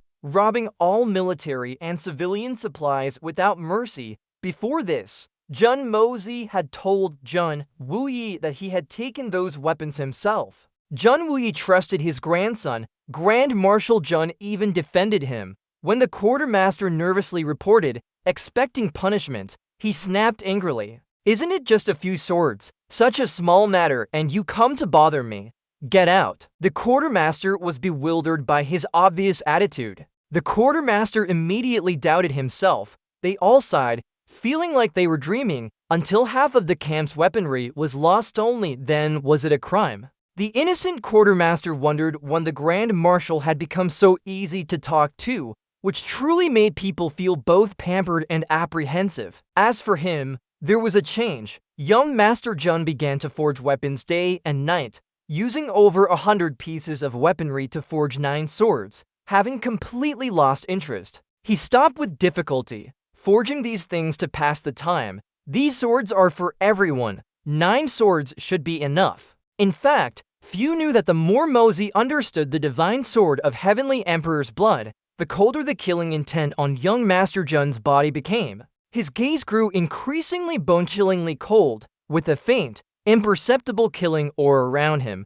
Mozi was now completely different from the playboy young master of Tianxiang City. He stood alone in the empty room with no one else, from a small corner to a wider one, still solitary. Confused and disoriented on horseback, Mozi only felt his rear was no longer his own, only his long sword remained proudly erect. Mozi looked incredibly handsome and masculine on the saddle. He couldn't continue cultivating because Du Gu Xiaoyi was now walking beside young Master Jun, jumping off her horse to hug his waist, completely oblivious to everyone's gazes. She skillfully jumped directly over the horse he was riding. Xiaoyi successfully rode with Mozi. The quartermaster and his comrades chuckled. The two rode together on one horse the whole way. As the quartermaster walked, a strange scent wafted through the air. He couldn't help but inhale deeply. It smells so good. Xiaoyi was already leaning her head on his warm shoulder, her eyes looking at him with immense affection. Her legs slightly bent in joy. Just then, Xiaoyi gasped, "Ah!" She fumbled, searching. "What's this? So hard. It's poking me." "Mozi Gij, did you put some weapon on the horse?" At this moment, the soldier's smiles were very wicked. She was both annoyed and curious. "What is it exactly? Take it out quickly." Mozi said with difficulty, "Don't touch randomly. Why do you keep touching randomly?" Xiaoyi pouted at Mozi. "That thing is so pokey. Never mind. If I don't touch it, I don't touch it." She squirmed and moved backward. Xiaoyi was curious what it was, but it's underneath, and it's uncomfortable. What exactly is it? It's hot too. Mozi grabbed her hand, holding it still, preventing her from moving. The more the soldiers watched the two of them, the more amused they became. Xiaoyi leaned against his back and whispered, "You smell so good, just like Little Bai Bai." She sadly added, "I don't even know where Little Bai Bai went in the end. It doesn't need me anymore." Mozi comforted her but spoke in the wrong direction. "It's more like it has my scent on it. But why compare a living person like me to that little beast?" Xiaoyi heard that and tried to move closer to find the scent, A sudden event unfolded with a shout. "Jun Wuyi, if you're a man, then get out here and fight me to the death." It turned out the person blocking the way was Xiao Han. Mosey detested looking at him. He quickly spurred his horse, making Xiao Yi, who was sitting behind him, terrified. Scene shifts to this side. At this moment, the people of Wine Snow Silver City had noticed that the green-clad young woman was different from ordinary people. But after seeing the white-clad young woman speak up to mediate, everyone breathed a sigh of relief. After all, settling scores with Jun Wuyi was the main thing. Everyone grew ferocious upon hearing mockery. Blinded by beauty, are these two women in front of you people you can mess with? Truly not knowing what's good for them, from now on, living with these two uncle and nephew, one must be on high alert, or they might get implicated. Their minds then returned to challenging Jun Wuyi. They had originally hoped Xiao Han could teach Jun Wuyi a lesson,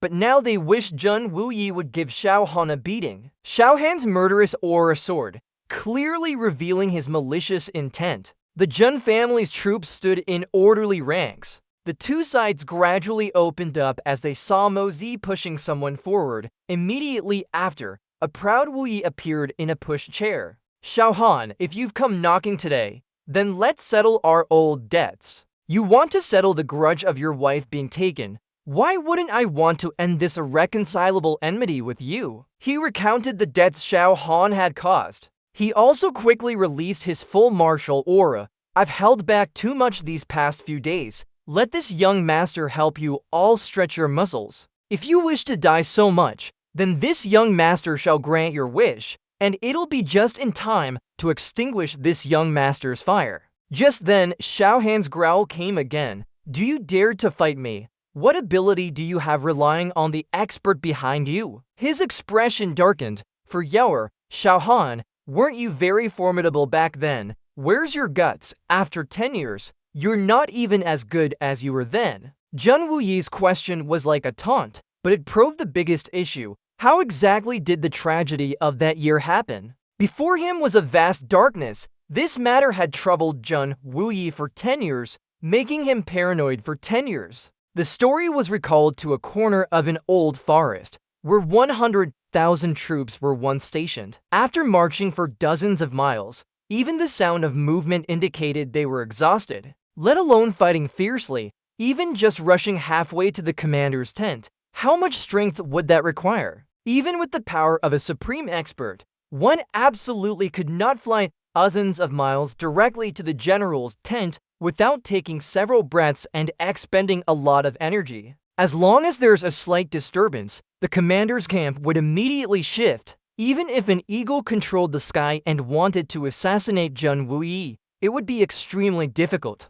Even when an assassin infiltrated, the soldiers would immediately shout, "Assassin!" Only with yin-yang evasion could it be done to take the commander's head from amidst 10,000 horses. The level of infiltration into the camp, if one said there was no insider, Jun Wuyi wouldn't believe it even if he were beaten to death. Jun Wuyi remembered clearly that several Heaven Zhuan realm experts suddenly appeared before him then. If there were insiders, where did they come from? Jun Wuyi already had suspicions, but acting on them would cause significant repercussions, requiring concrete evidence to prove it. This is the difference between Jun Wuyi and Jun Mosey. Wuyi is like the old Jun family patriarch. He could, for the sake of the family, for the common people, even abandon personal vendettas. If this happened to Jun Mosey, he wouldn't care so much. As for how big an impact this would have, what does it have to do with him? Blame the person who caused the trouble. Present there, Xiao Han revealed a mad, threatening smile. "Jun Wuyi, you just keep being confused." He frowned and continued to ramble. "There's naturally an inside story to this matter, but I won't tell you. Go die with this suspicion." Wu Yi's face darkened, and his voice dropped a few tones. "My guess was indeed not wrong. Xiao Han, with those words of yours, today I will fight you, not for anything else, but for my brothers." He closed his eyes tightly and said in a harsh, loud voice, "Big brother, forgive your third brother. Only now can I finally wash away the humiliation of our two elder brothers." Wu Yi opened his eyes, then cleared his throat and asked, Where's the sword? Mosey drew his sword and raised it high. A white-blue aura enveloped it. Then he bowed and presented the sword. Wu Yi reached out and grasped the hilt. Jun Wu Yi extended his hand to receive it. With his cultivation, even a slight carelessness almost made him unable to take this sword.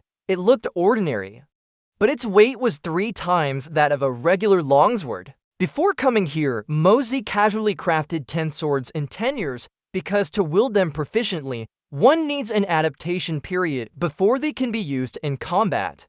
If he were to give one to Wu Yi now, it would only be counterproductive. Therefore, Jun Mosey created this sword with only 3 times the normal weight. With Jun Wu Yi's strength, he grasped it in an instant. Its quality had already reached the level of a divine weapon among ordinary armaments. Suddenly, Wu Yi looked at Mosey with a pensive expression. Then he slowly raised the sword and pointed it skyward. Wu Yi chuckled with amusement and satisfaction, praising, "A good sword, truly a good sword." Beiyu frowned in surprise, looking at the sword in Wu Yi's hand. This sword is clearly a divine weapon. Qianzun's eyes widened, and she leaned over to whisper to Venerable Mei, "Sister, this sword is a bit strange. I'm afraid it's no less formidable than Li Wubi's." She glanced at her and called, "Sister," but seeing Venerable Mei still looking in that direction, Tianzun's eyes also drifted over. Mosey was also silent and just observed the enemy's side. Standing beside him, Wu Yi, still in his wheelchair, was preparing himself mentally to fight Xiao Han. Tianshun remembered this young man. She just didn't understand why Venerable Mei kept staring at Mosey without moving her gaze. He was young, yet already possessed extraordinary cultivation, but he still couldn't catch her eye. Suddenly, she started, her eyes wide, realizing something strange about this situation. Turning to Venerable Mei, she only saw her silent, not responding a single word. Qianshun recalled that in the past, Venerable Mei didn't act this erratically even when facing her sworn enemy. Why was this happening? While Tianshun was lost in thought, the 2 combatants made their move, simply because Jun Wu Yi had said, "A good sword, truly a good sword." Xiao Han's eyes suddenly turned red. He heard it as, "How despicable, truly despicable." He was so furious he felt like he was burning. His inner strength erupted and enveloped his entire body. In his mind, there were only words of accusation now. Jun Wu Yi and she loved each other, yet he sought revenge. You've lost your home and family, and you still haven't stopped.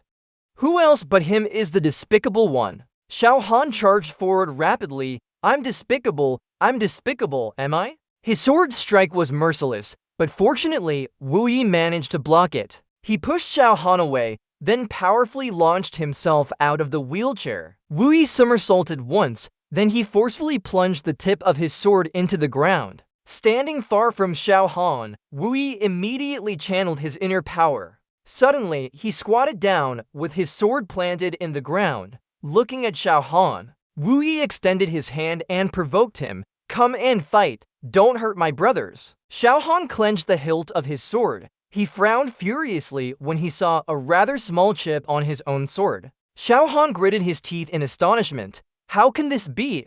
However, the thick aura quickly intensified. He taunted, "No matter how powerful your profound energy is, you're still just a cripple. Could it be that I can't even defeat a cripple?" His smile was exceedingly arrogant. Finally, he tossed his sword high into the sky. It turned out to be his summoning method. The aura gathered into a sphere, then shattered to form an ice sword, but Wu Yi quickly sliced it into fragments. But behind him, Xiao Han's face appeared in a whirlwind. He scoffed and then vanished along with the whirlwind. One person watching this scene unhappily spoke up.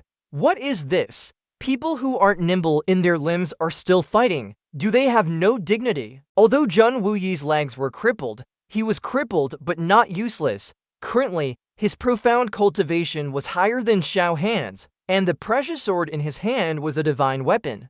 Xiao Han's method, however, was the most advantageous method. Beiyu frowned and said gravely, "In a life-and-death battle, of course, all means are employed. What dignity is there to speak of?" Yinming pouted angrily at Zhu Tong. She puffed out her cheeks and turned her face away. but he didn't care and still gave a cunning smile. "Girl, what are you feeling wronged about? If you don't agree to this marriage, then what a good opportunity this is." Suddenly, Yen Mong's eyes lit up, sparkling when she heard something beneficial to her. Back to Xiao Han's match with Jun Wuyi, the whirlwind created by Xiao Han was still spinning very powerfully. The onlookers all felt very tense. On this side, Elder Mei spoke up. "This Xiao fellow is almost finished." Jin Shun was like her. "I also feel this match is a bit strange. Jun Wuyi's strength is higher than that Xiao fellow's." Elder Mei had seen through Jun Wuyi's strangeness. Jun Wuyi's legs must have healed long ago.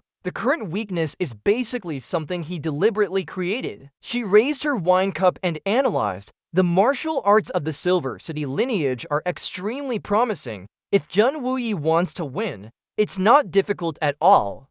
He could just strike harder to knock away his opponent's precious sword, and that would decide the victor. Elder Mei opened her eyes and her voice became stern. If Jun Wuyi cannot kill that Xiao fellow right from the start, he will definitely be stopped by the people of Silver City. That's why he set up this situation. Once it appears at the assembly, that Xiao fellow's life will absolutely not be tolerated. Jin Shun nodded, understanding, so that's how it is. Suddenly, the sound of swords and techniques stopped for a few seconds. Ice and snow suddenly erupted from the ground, and a very sinister smile involuntarily appeared on Xiao Han's face. Suddenly, snow fell from the sky. Seeing this, everyone wondered, why is it so cold? Snow! Xiao Han said proudly and arrogantly, "Jun Wuyi, you're dead for sure. So what if your profound cultivation is higher than mine? You'll always just be a cripple." He gnashed his teeth and looked up at him. The snowflakes fell more and thicker. Suddenly, those soft snowflakes turned into ice spears that shot towards Jun Wuyi. Beiyu still maintained his serious expression from the beginning. Conversely, Beikong and Mozi suddenly broke into smiles. Beiyu's people, who were dissatisfied with the match, also frowned, looking at the heavy snowfall. Xiao Han laughed maniacally and charged to attack. "Finally, I can wash away my humiliation with fresh blood. Yaoer, the man you love has died by my sword. If I can't have you, no one else will either." Jun Wuyi frowned, vigilantly watching Xiao Han approaching. That figure shot down to the ground like an arrow and exploded. Xiao Han was completely unharmed. After that, he still wildly swung his sword and charged into battle. Jun Wuyi's face was no longer scrunched up but relaxed, and he winked with a smile. Everyone there grimaced at Jun Wuyi's actions, as if discriminating against him. Jun Wuyi gently lifted one leg and moved. In a flash, he was in front of Xiao Han. His eyes widened at this sight, freezing for a few seconds. Then he suddenly exclaimed in astonishment, "What?" Jun Wuyi kicked Xiao Han a great distance away. He was in so much pain from this blow that he vomited blood. Xiao Han felt his worldview crumbling. Wasn't he crippled for over 10 years? How could he kick me? Before he could react, another solid thigh came again. Xiao Han was kicked away again, hitting a large rock and cracking a huge piece of it. Jun Wuyi's knee kept pressing him hard against the rock. Suddenly, the round mark on Xiao Han's bicep lit up. His eyes widened, even showing streaks of blood as he sensed it. Jun Wuyi sat on Xiao Han, grabbing his collar. He raised his fist high and landed a punch on Xiao Han's temple. Jun Wuyi's eyes suddenly glinted, showing deep hatred within. Is this the feeling of getting revenge with my own hands? 10 years of resentment and bitterness, 10 years crippled. He continuously, repeatedly landed violent punches on Xiao Han's face. Jun Wuyi cried as he punched. "Elder brother, sister-in-law, my two nephews, I've avenged you. Do you see this? Yaoer, my Yaoer." For the final punch, Jun Wuyi concentrated all his internal energy into his hand. With one strike, he sent Xiao Han flying into the air again. He still couldn't believe what was happening in front of him and roared, "Impossible! This isn't real." Then Wuyi didn't bother waiting for Xiao Han to fall. Instead, he moved up to him. Jun Wuyi had satisfyingly vented all the negative emotions of the past 10 years. The sound of his punches was the most wonderful music in Jun Wuyi's ears at that moment. Just as Xiao Han had previously held Jun Wu Yi back to slowly torment him. Jun Wu Yi would absolutely not kill Xiao Han with a single punch either. 10 years of hatred, the prosperous Jun family declined. All of this was caused by this person. A simple death couldn't erase it. Wu Yi had never hated anyone before. Even for enemies, killing them with one sword strike was enough. But with Xiao Han, he felt it was far from enough. If possible, he even wanted to keep him for life to slowly torment him. Wu Yi's sword, enveloped in intense heat, plunged from the sky to the ground, quickly embedding itself deep into the rock. Dust flew everywhere, and everyone standing there noticed the sword. Ying Beikong stroked his beard, observing the fallen object contemplatively, his face completely serene. The three of Beiyu stood in rigid silence. High up in the sky, Wu Yi continued to relentlessly punch Xiao Han with fervent energy. Seeing this, Beiyu shouted loudly, "You brat, how dare you!" With a kick, he flew directly towards Wu Yi's treasured sword. But things didn't go as planned. Mosey quickly moved to block him. In his mind at that moment, it was all about that weapon. A divine weapon. It's a divine weapon. Even when Mosey pointed his sword at Beiyu's neck, he was still lost in his thoughts. How does the Jun family possess so many divine weapons? Seeing no advantage for himself, Beiyu instantly disappeared and then reappeared behind Mosey. But still, no luck for Beiyu. He yelled in confusion, how can this be? The reason was that Mosey was already holding the sword that Beiyu wanted to seize. He turned his head and smirked at him. A one-on-one fight between men. What kind of profound god expert are you, daring to ask second young Master Xiao, in your snowstorm Silver City? What does it mean to fight with the honor of a man? In Beiyu's mind was disdain. How powerful can he be? Once I defeat this kid, this longsword will be mine. He spoke, mocking him, such a glib tongue. Upon hearing this, Mosey merely offered a sneering smile. So, like a ghost, he lunged, continuously attacking Beiyu. Elsewhere, someone ordered, "Light the fires." Everything there suddenly lit up from the torches. Shifting to Beikong, he was channeling his internal energy, preparing for battle. Elder Lu and Elder Ju had begun to fight Beikong together, leaving only Fang Wu and Zhu Tong sweating nervously on the sidelines. Elder Lu stiffened, saying in alarm, "What's happening? Why can't I move?" Then he warned everyone, "Don't act recklessly, everyone." Qianshen looked at Venerable Mei, wondering, what's going on? Big sister clearly hates Jun Mosey, but why is she helping him now? At this moment, Mosey lunged forward, closing in on Beiyu, shocking everyone. He also had to exclaim, "Such fortune at such a young age." Beiyu looked at the sword in Mosey's hand, silently assessing its sharpness. He had never seen such a divine sword. It continuously unleashed profound power of the fourth grade profound god, and could even cut from within. Beiyu felt a bit powerless. What was before his eyes made him utterly disbelieving. Beiyu's opponent was formidable now. He suddenly regretted not bringing his men back sooner. Then this wouldn't have happened. Beiyu struggled to hold on, hoping Mosey would quickly run out of energy. But his strength was incredibly powerful, just one step away from being a supreme. Although he expended great mental effort, his physical energy consumption was very little. He believed that as long as he didn't reveal any flaws, the ultimate winner would surely be him. Compared to the situation, Beiyu's estimation seemed to have some loopholes. But this time he had to face Mosey. Although the young man held the upper hand, Beiyu was still a profound god expert. If he went all out, he could at least risk creating a mutually destructive situation. Facing him, Mosey didn't choose to fight to the death, and neither did Beiyu. He believed that as long as he could still contend with the young man, he would maintain his dignity. The longer this dragged on, the more formidable Mosey's attacks became. Beiyu was indeed worthy of his reputation among the divine profounds. Although his performance was a bit dismal, he could still hold on for so long. Even though the young man had countless opportunities to strike Beiyu, he would also be counterattacked. With the heaven opening art protecting him and the Crimson Army Tower reinforcing him, Mosey's spiritual energy surged endlessly, seeing Beiyu still maintaining strict defenses.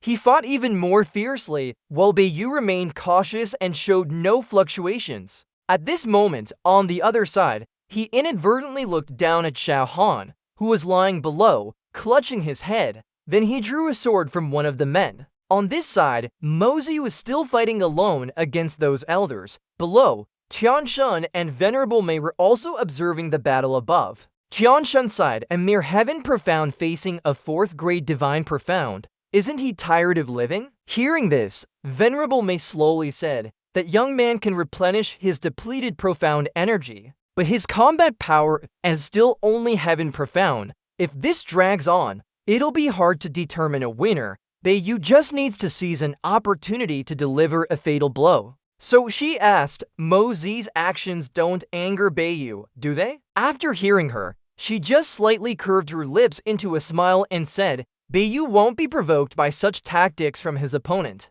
But Mozi keeps making insulting moves. When Beiyu's movements are clumsy, Mozi's footwork is incredibly miraculous. Therefore, even if there are fluctuations at this moment, it's hard for Beiyu to seize the opportunity to attack. He has invisibly disrupted Beiyu's thoughts, and next, when Mozi uses this move, it still can't be resolved. This is his opportunity. This line is indeed very unique. Mozi is basically hinting to Xiao Beiyu, I will fight you for a long time. Thus, he will absolutely not risk a counterattack. However, currently, he doesn't have the ability to wear him down to death, giving Xiao Beiyu hope again, so the battle will continue for a while longer. Tianshun, after hearing a series of analyses like that, was still puzzled. Didn't you just say Mozi intended to anger Xiao Beiyu, sister? Aren't you contradicting yourself? Venerable Mei slowly replied, when he is completely calm again, that is when he will truly make his move.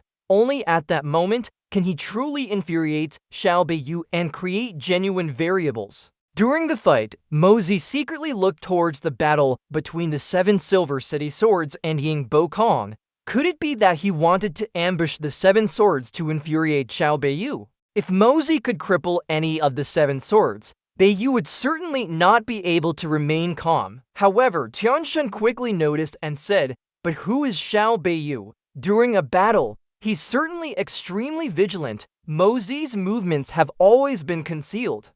But how could he hide them from him? If Mozi wins, Ying Bo Kong will definitely kill the 7 swords in an extremely short time, so Xiao Beiyu must be on guard. Venerable Mei suddenly fell silent, pondering her words. Suddenly, both of them looked in the same direction at once. On the other side, Beiyu was surrounded by Mozi's clones. Seeing this, he roared in anger. You actually dare to use the same move repeatedly in front of a 4th grade divine profound expert. Your retribution has come. This old man will make you realize the consequences of not knowing your place. With that, Beiyu immediately used his aura to form a hand and struck directly at Mozi. But just before that hand could punch him, Mozi flew back towards Beiyu. Thus, Beiyu's attack fell into emptiness. He dodged perfectly, then Mozi flew up a bit higher, holding his sword straight up to the sky. His sword emitted a brilliant golden light. A moment later, that golden light transformed into a roaring lion,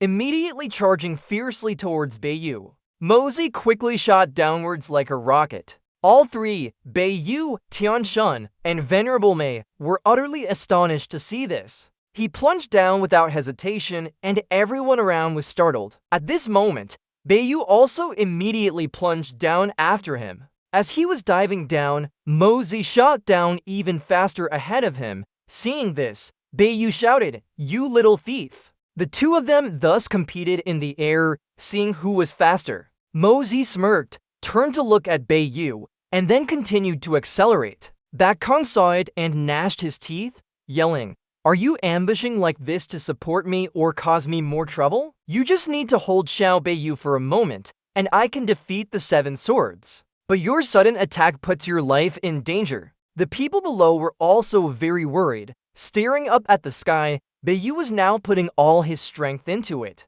Immediately after, he extended his arm horizontally, unleashing another attack to block Mozi. Everyone who saw this was startled and stunned. But when Baeyu's attack came, Mozi disappeared as if using instant teleportation. He gasped in confusion. Seeing his attack about to strike the people, Baeyu immediately waved his hand vigorously, pushing it back upwards. His attack grazed the people below, then floated in the air. Bak Kong was panting in place, glaring in one direction. Baeyu's move went off course, and he immediately jumped aside to avoid it. His allies laughed smugly and rushed forward menacingly. It was then that Bak Kong realized with a start. He gnashed his teeth in anger, so this kid wasn't here to aid in battle, but to frame others. Ghost Eagle, Bak Kong roared. Immediately, a pair of wings and talons appeared behind him. Bak Kong quickly directed the talons to shoot straight towards that group of people. He was currently being swarmed by them, but did not back down. The moon was high in the sky now. Baeyu, on his side, had a calculating look on his face. Mozi and Wu Yi were standing next to each other at this moment. More importantly, his sword was plunged straight into someone's chest. Mozi smirked. His sharp sword blade lifted slightly. A few seconds later, it plunged straight into the person's chest, causing blood to gush out. Seeing this, Baeyu roared, "Despicable Junior! How dare you!" Just then, a sudden attack startled him and made him retreat. Bak Kong immediately rushed forward, yelling, "Don't even think about running." The two then fiercely engaged in a chaotic battle, neither willing to yield. The impact of that battle was so strong it caused everything to explode, shake, and be swept away. Bak Kong had now stopped, no longer attacking, his face darkening. On the other side, Baeyu also clenched his teeth. Looking at Bak Kong, he seemed to be exhausted as well. Just then, on the other side, Baeyu's group was inexplicably sent flying simultaneously. Seeing this, he was startled and turned to look. Then Baeyu rushed quickly towards that direction. Mozi was now holding a sword pointed straight down. He smirked, looking at him with a wild gaze. Baeyu hurried over, shouting loudly, "Stop!" Wu Yi, by his side, merely narrowed his eyes, not interfering or saying anything. Mozi continued to laugh delightedly, looking down at Xiao Han below and slowly said, "With your fresh blood, I will consecrate the blazing Emperor sword, and for the relatives you cruelly murdered." As he spoke, he thought of his own relatives who had been harmed and died in the past. Mozi snarled, repeating the two words, "Revenge, revenge." How can heroes die in vain? How can warriors suffer injustice? I will make your grandchild unable to see. This strike is for the thousands of warriors you killed. With that, he directly stabbed the sword into Xiao Han's two eyes, causing them to immediately fall out. Baeyu was horrified and speechless. He covered his eyes with trembling hands, wailing loudly, "Xiao Han, I must get revenge. I will make all the men and women of your family into prostitutes." No sooner had he finished speaking than Mozi swung his sword high again. Seeing this, Baeyu cried out in panic, "Gen Mozi, stop, or I will tear you into 1,000 pieces." Before he could finish his sentence, the boy had already struck twice. Helpless, Baeyu could only turn pale and cough up a mouthful of blood. Mozi said indifferently, "I will make it so you have hands but cannot use them. You want revenge. This sword has washed away the humiliation of my family. Baeyu, aren't you the head below the Supreme Being? Come quickly and save your nephew. His legs have been crippled. This sword strike is for my third uncle, repaying his 10 years of enduring hardship. From now on, you'll have ears but won't be able to hear." Everyone cried out in panic, telling Mozi to stop immediately. But he still paid no attention and continued to chop down. At this moment, he had already sliced off Xiao Han's two ears. Mozi didn't stop. He chopped through his mouth and removed his tongue. He shouted maniacally, "You'll have a mouth but won't be able to speak. This is what my second uncle is owed." Baeyu trembled continuously, his face drained of all color. Then he collapsed right behind the boy. Baeyu's legs could no longer support him. He clutched at his chest in agony. After that, Baeyu vomited blood. Fresh blood continuously flowed out. Mozi looked at him disdainfully. Baeyu tried to speak. "Jun Mozi, you are truly ruthless. Aren't you afraid of karmic retribution?" He smirked and replied, "You dare to mention karma. Countless families have been destroyed because of him, and you all were very happy, weren't you? What right do you have to call me ruthless? Acting evil out of lust? Leaving the world with countless orphans and widows, countless heroes wrongfully accused because of you, a bunch of bastards. Now that you're witnessing your nephew turn into a human-like, ghost-like figure at my hands, isn't it satisfying? I'll let you witness your descendants all die. Beiyu was filled with hatred, his mouth full of blood, unable to speak. Mozi then said in a low voice, "My two elder brothers, if your spirits are in heaven, I will not only leave him with eyes but no sight, but also a mouth with no tongue, ears that hear nothing, crippled limbs, and even make him childless and forever a cripple." Having said that, he swung his sword again, and another part of Xiao Han's body was severed and flew off. Mozi yelled, filled with excitement. The more he chopped, the more zealous he became, his eyes flashing with murderous intent. Mozi looked at the thing flying in the sky and smirked. Then he leaped up and kicked it away. Blood splattered everywhere. It was unclear what had been chopped off. Xiao Han was now covered in blood, neither human nor ghost, with empty eye sockets, no ears, no nose, lying sprawling on the ground. Then he lay on his back, gasping for breath. Everyone around was startled and terrified at the sight. Qianshan muttered in disbelief. Can there really be someone so cruel and bloodthirsty in this world? Is Jun Mozi's heart truly made of stone? Venerable Mei next to her thought to himself, severing important body parts from a living person without a change in expression, to be able to do this much is truly rare in the world. This fellow is truly cruel. Mozi, at this moment, sneered again, utterly satisfied. Beiyu, seeing this, stared at the boy in horror. The others also held their breath, waiting for Mozi's next move. No one dared to act rashly and rush forward now. Yan Meng, terrified, fell into Zhu Tong's arms. Xiao Han was still lying on the ground, mouth agape. Just then, many streams of light shone down from the sky onto those elders. Immediately afterwards, they all vanished with the light. Zhu Tong was supporting Yan Meng, but still paid attention to that side. Mozi smiled dangerously. Then he glared and growled at Beiyu. How satisfying. Xiao Yi, do you know, the feeling of personally cutting into the person you hate most? It's absolutely wonderful. You don't need to say anything. I understand your feelings very well. After all, it's family, blood relatives. When the elderly bury the young,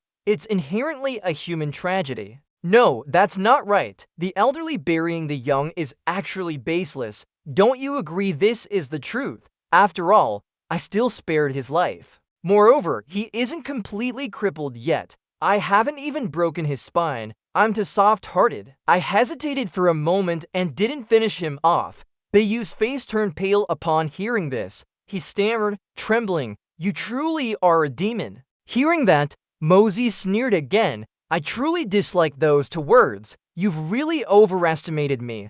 I'm not worthy of those two words. Compared to your entire family, I'm not really a demon, am I? What is a divine weapon? Today I just learned." Having said that, he immediately drew his sword and pointed it at the sky. He continued to ramble, killing 1 million people, the sword's blade still unstained by blood. "Shower, come forth. I know you're conserving strength, wanting to kill me. During this time, let me ask you something. Do you know Huang Huatang?" The others suddenly focused their attention on Mozi. Wu Yi was startled to hear that name. Then he opened his eyes wide in recognition. He stood amidst the corpses, looking up at the sky. Beiyu suddenly fell silent and did not respond. Mozi scoffed. "Huang Huatang of Tianxiang City was destroyed by my own hand. Isn't that surprising?" Then he began to recount. "When I destroyed Huang Huatang, it was simply because it was an inhuman organization that extorted money.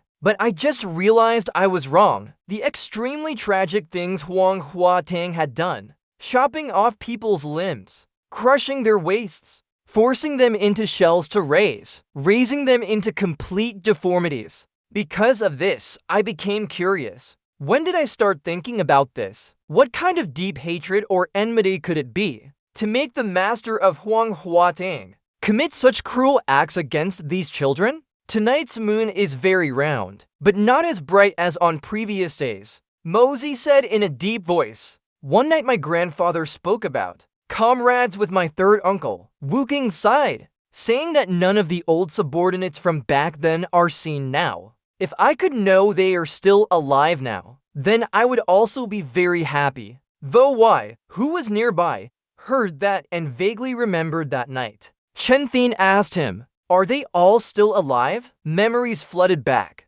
Though Wai still chose to remain silent and bowed his head. Moda's voice still echoed steadily. You listen carefully. Therefore, I immediately arranged for people to investigate these individuals. Even their children and parents had mysteriously disappeared for a period of time. After that, I went to investigate the headless cases from various places during that time. It was no longer clear who the culprit was. The only thing that could be confirmed was there were no children's bodies. These children were implicated by my family and suffered misfortune. The mastermind behind it must be someone with a great grudge against my family. But who exactly is this mastermind? He stopped speaking and stared intently at Beivu. Mota asked Beivu in a low voice, can you tell me? Who exactly is the mastermind behind Hong Hoi Duong?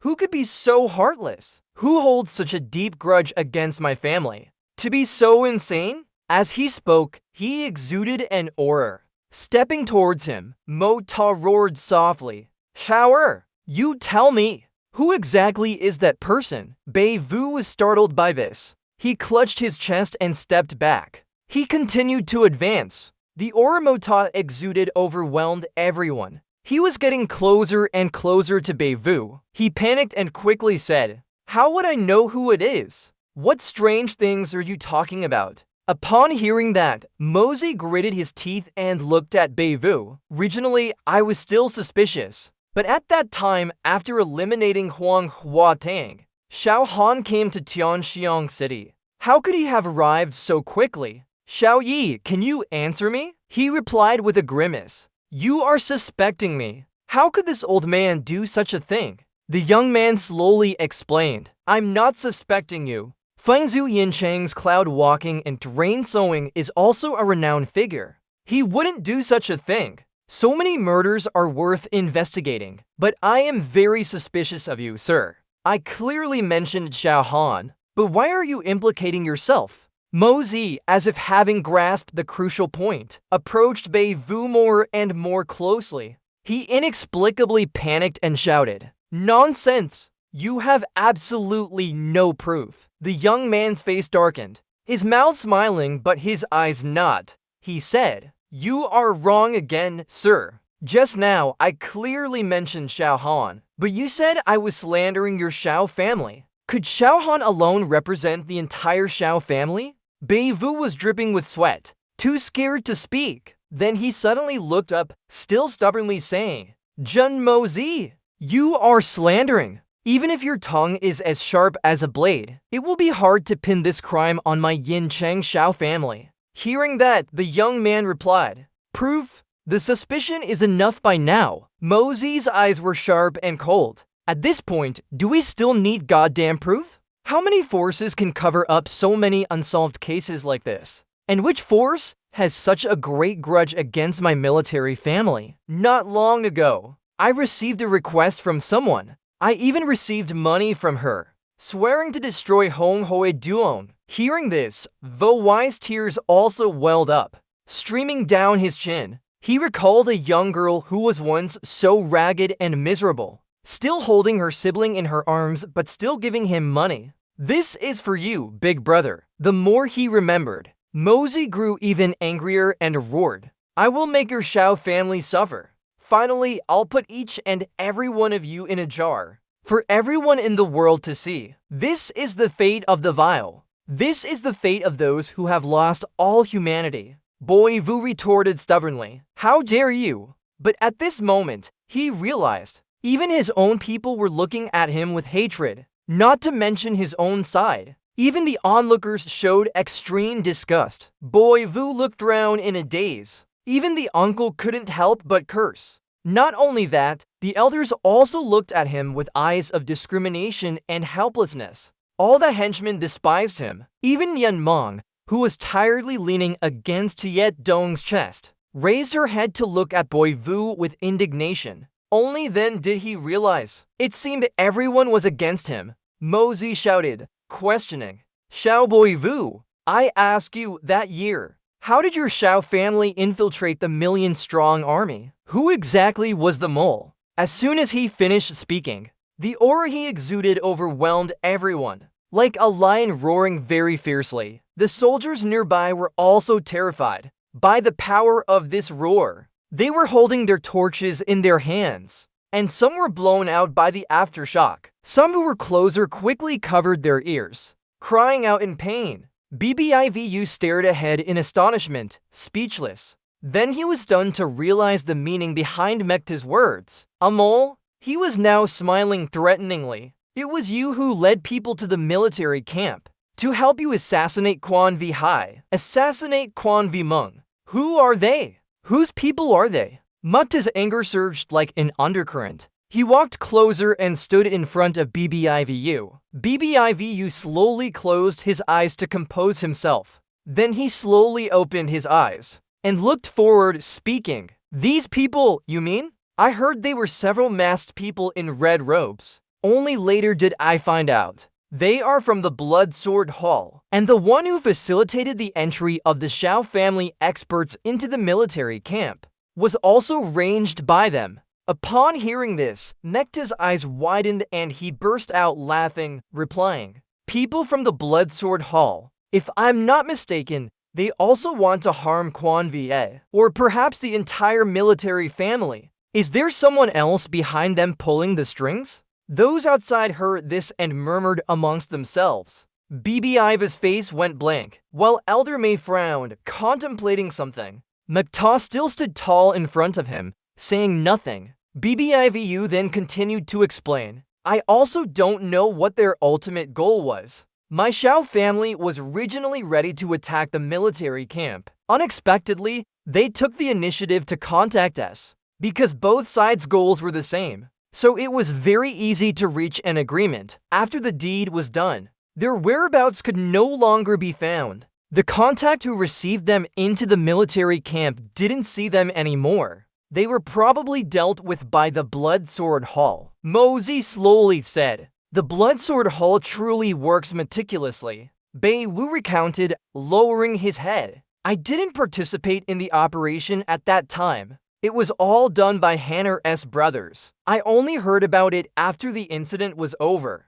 What's done is done. The bigger fist holds more reason. Those insignificant worm-like characters weren't worth my Xiao Bei Wu's personal intervention." The veins on his forehead became even more prominent. Mozi opened his mouth and praised, "Very good. The bigger fist holds more reason. So you dealt with Zhen Moyu, and Zhen Wuyi was also by these people." He agreed without hesitation, replying, "Yes, it was them, people from the Blood Sword Hall." Seeing this, he sneered and said, "Who exactly participated in the operation then?" "Xiao Han's brothers. There must have been quite a few people, right?" Bei Wu confirmed. "If there were few people then, how could it have been so fast? It was thanks to many other people. Finally, the damned Jun family had to pay the price. If they fell into my Xiao family's hands, they definitely had to pay. Zhen Wui only snatched Xiao Han's fiancée. Isn't that making a mountain out of a molehill? Considering Xiao Han was betrothed since childhood, they all strived to acquire Wine Snow Silver City. But after the ancestor died, the Han family became the master of Silver City, and the Xiao family has been suppressed for hundreds of years. Damn Zhen Wuyi. He dared to interfere with a plan that was already close to success. Our Xiao family was just waiting for this opportunity, and he ruined it. They all must pay the price." Immediately after, many bolts of lightning appeared in the sky. Seeing this, the elders simultaneously looked up at the sky in surprise. Then they glanced around as if on guard. At this moment, Yanming suddenly opened her eyes wide and looked straight ahead. Mozi said furiously, "The Xiao family indeed has profound schemes. But does the Han family really have no descendants? To just have to pass it on to the Xiao family, that's just wishful thinking. Bei Yu confidently replied, "We already planned when the city lord's second daughter was born. Not to mention quite a few people, originally disciples of this old man and big brother. We naturally know how to educate them." He asked him, "Xiao Han Tuang Hua Hall, wasn't that a decision made by your entire Xiao family?" Bei Yu immediately denied. This matter was entirely done by Hanner and his brothers on their own initiative. After we found out, the die was already cast, so we had no choice but to let them do despicable and cruel things. Luckily, they were just a bunch of insects, and indeed, we gained many benefits. As soon as he finished speaking, murderous intent surged from all directions. Everyone present was enraged by what Bei Yu had just said. Mosey still frowned deeply but said with a smile, "You did very well. I've decided to give you a very big reward." He asked happily, "A very big reward? What kind of reward is it?" But then he smiled dangerously. "But before I reward you, you have to perform a strip dance here first. Once you've stripped completely, the reward will arrive. You'll definitely be very satisfied." When Bei Yu heard that, he was stunned. A very big reward. A strip dance? I don't know how to dance. Mosey then explained to him, "A strip dance is when you shake your butt, then take off one item of clothing, then shake your butt again and take off another item, until you've stripped completely." He kept tempting him. "You definitely won't be disappointed. Go on. Good boy." Bei Yu, as if controlled and hypnotized, then said, "I want the reward. I'll dance." Then he began to sway his old body. The elders saw this and were utterly helpless, not knowing what to do. Zhu Tong and Yan Meng were also very embarrassed and confused. Looking towards Bei Yu, he danced wildly, slowly peeling off his clothes. Mosey, on the other hand, was very amused. He even put his hand to his mouth and whistled. Mosey excitedly said, that's right. The movements need to be more alluring and tender. Shake your butt even harder. That's how everyone will be satisfied. Follow my rhythm." Bei Yu, down below, had by now almost completely stripped off his clothes. He seemed very joyful, his face even a little flushed. Bei Yu's backside was still very bouncy. He danced and twirled by himself right in front of everyone. Bei Yu was still very comfortable, showing off his body to everyone. Didn't the elders see him like that and blush a little, thinking, "Truly impressive." At this moment, Bei Yu was completely naked. The soldiers, seeing his masculine symbol, exclaimed that it was so magnificent. Under the gaze of so many people, he could still get so excited. He truly is a divine being. Just then, a scream echoed. It was Yan Meng's voice. She covered her eyes with both hands, screaming because she couldn't bear to look anymore. Macta immediately looked down, but it was this scream that seemed to snap Bei Yu out of it. He was dancing and suddenly froze. Bei Yu glanced around. A long silence enveloped the surroundings. Everyone around also fell silent, not making a sound. Seeing this, the elders also silently stared at Bei Yu. He spun around abruptly, glaring at them. Macta jumped down from above, startling Bei Yu. He sensed something and looked down at his lower body. Seeing himself naked, Bei Yu quickly sat down to cover himself. Macta laughed gleefully and said, "Excellent. You all truly had a feast for your eyes, and the honor of witnessing such an unparalleled master of striptease. Daring to dance naked before an army of thousands, only Elder Xiao would do it. I, your humble young master, am truly impressed." The soldiers nearby also cheered, exclaiming that they never expected an old man of his age to still have such buttocks. One of them even teased, "Could it be whiter than yours?" The other, though teased, still chuckled with delight. "I'm far from that person. They're an elder of Silver City, and a divine profound realm powerhouse. Such white buttocks must be from being touched a lot, or maybe many people touched that spot. Otherwise, how could they be so white?" Bei Yu was so furious his teeth gnashed, embarrassed to look at them. At this moment, those soldiers were whispering and gossiping about him. One soldier glanced at the person next to him and shyly said, It's truly captivating. I'm starting to feel something too." The other person immediately laughed in agreement. No sooner had he finished speaking than another chimed in, "Not bad. What if Wu Yu surrenders midway? I'll just bring a pole to cover it." Second Master Shao is a leader below the Supreme, capable of enduring but chooses not to. Hearing this, the previous soldier laughed heartily, praising his idea, and then the two embraced each other,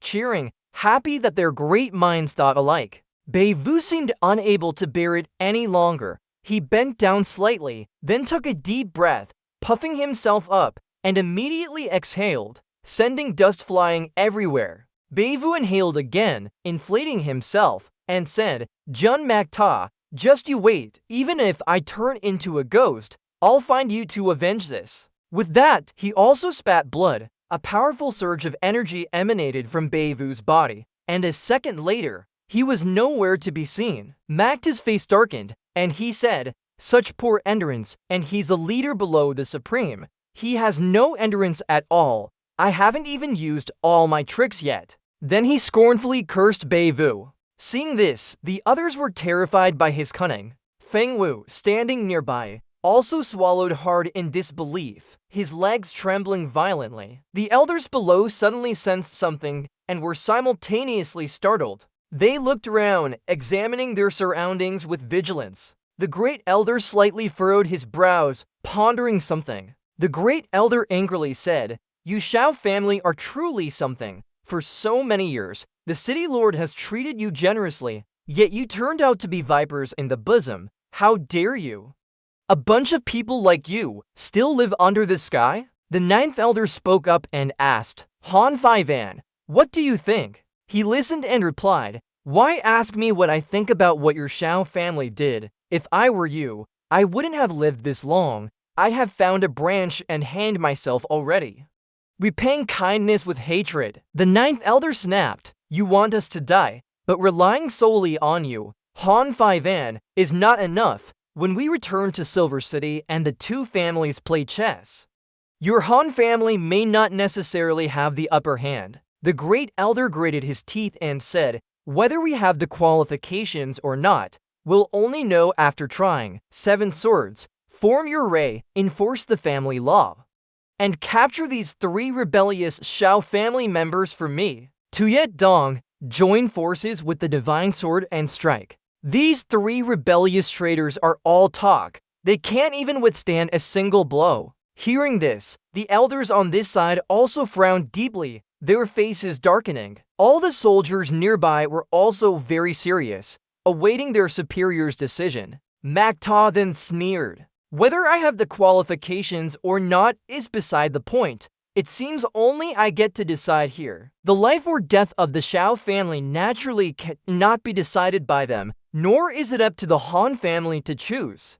He floated in the air, then instantly teleported away. Then Makta suddenly appeared in front of Feng Wu. He reached out and tightly gripped his neck. Feng Wu hadn't expected to be discovered. Makta simply dragged him away. The next second, he was next to Wu Yi, his hand still tightly gripping Feng Wu's neck. Mozi calmly released his hand, letting him fall to the ground right in front of the elders. Sixth elder angrily shouted, "Jun Mozi, wrongs have a source, debts have an owner. Feng Wu hasn't offended your Jun family. Don't you dare bully the weak and implicate the innocent." He quickly retorted, "Don't you usually like to vent your anger on others? This young master isn't even 17 yet, but your young master's son is almost 20, isn't he? Wrongs have a source, debts have an owner, and you're saying it? Could it be that everything Xiao Bei Yu said just now was made up by him, and you know nothing about the situation?" The elders were suddenly startled,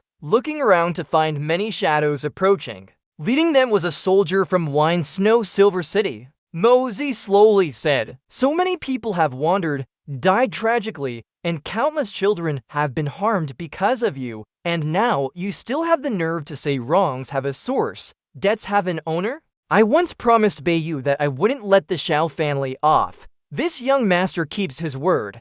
Even a promise to the dead cannot be abandoned." Sixth elder gritted his teeth in anger, then unleashed his power. his entire body radiating a crimson aura. Mosey sneered, seemingly having successfully provoked the other party. At the same time, Mosey tightened his grip even more, making Feng Wu's face turn pale. Not just his neck, he was also gripping his arm tightly. Feng Wu screamed in fear, "Don't kill me, I beg you." Sixth Elder couldn't hold back anymore and cursed, "Jun Mosey, you are truly despicable." He burst out laughing and replied, "You're not ashamed to call me despicable, but when you slaughtered tens of thousands of people, did you ever think about being despicable? How come it's despicable when your family members are in trouble? Can what I'm doing today be compared to what the Shao family did?" As soon as he finished speaking, two cracks rang out, and Mosey had broken Feng Wu's bones. He went limp, no longer struggling.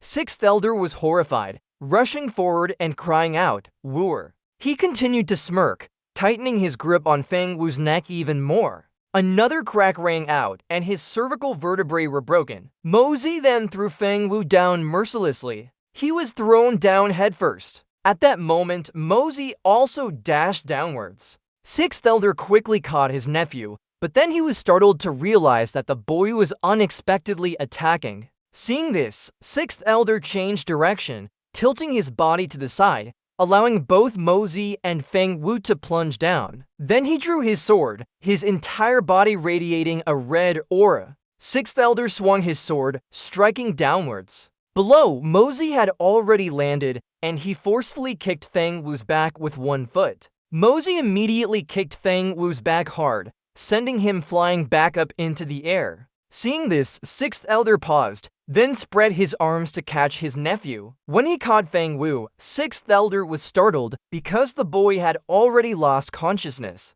Holding Feng Wu with one hand, he angrily shouted, "Jun Mosey, you are too cruel. Your methods are too vicious." Just then, he rushed towards Sixth Elder. Everyone below held their breath, observing the two in midair. Uncle Kong secretly thought, if he were to face Jun Mosey, he might not necessarily win against that sword technique. He flew for a short distance, then paused slightly, and then Mosey used teleportation again, disappearing right before Sixth Elder's eyes. Everyone who saw this was very surprised, their mouths agape. He suddenly appeared right behind Third Elder and Ninth Elder. Mosey smirked slyly. He raised the sword in his hand and then slashed forward. Immediately, countless lightning bolts were generated from Mosey's sword blade, shooting straight downwards, and everyone quickly covered their eyes. He used his aura to transform into a dragon, soaring straight up into the sky. The two elders were startled when they saw Mosey,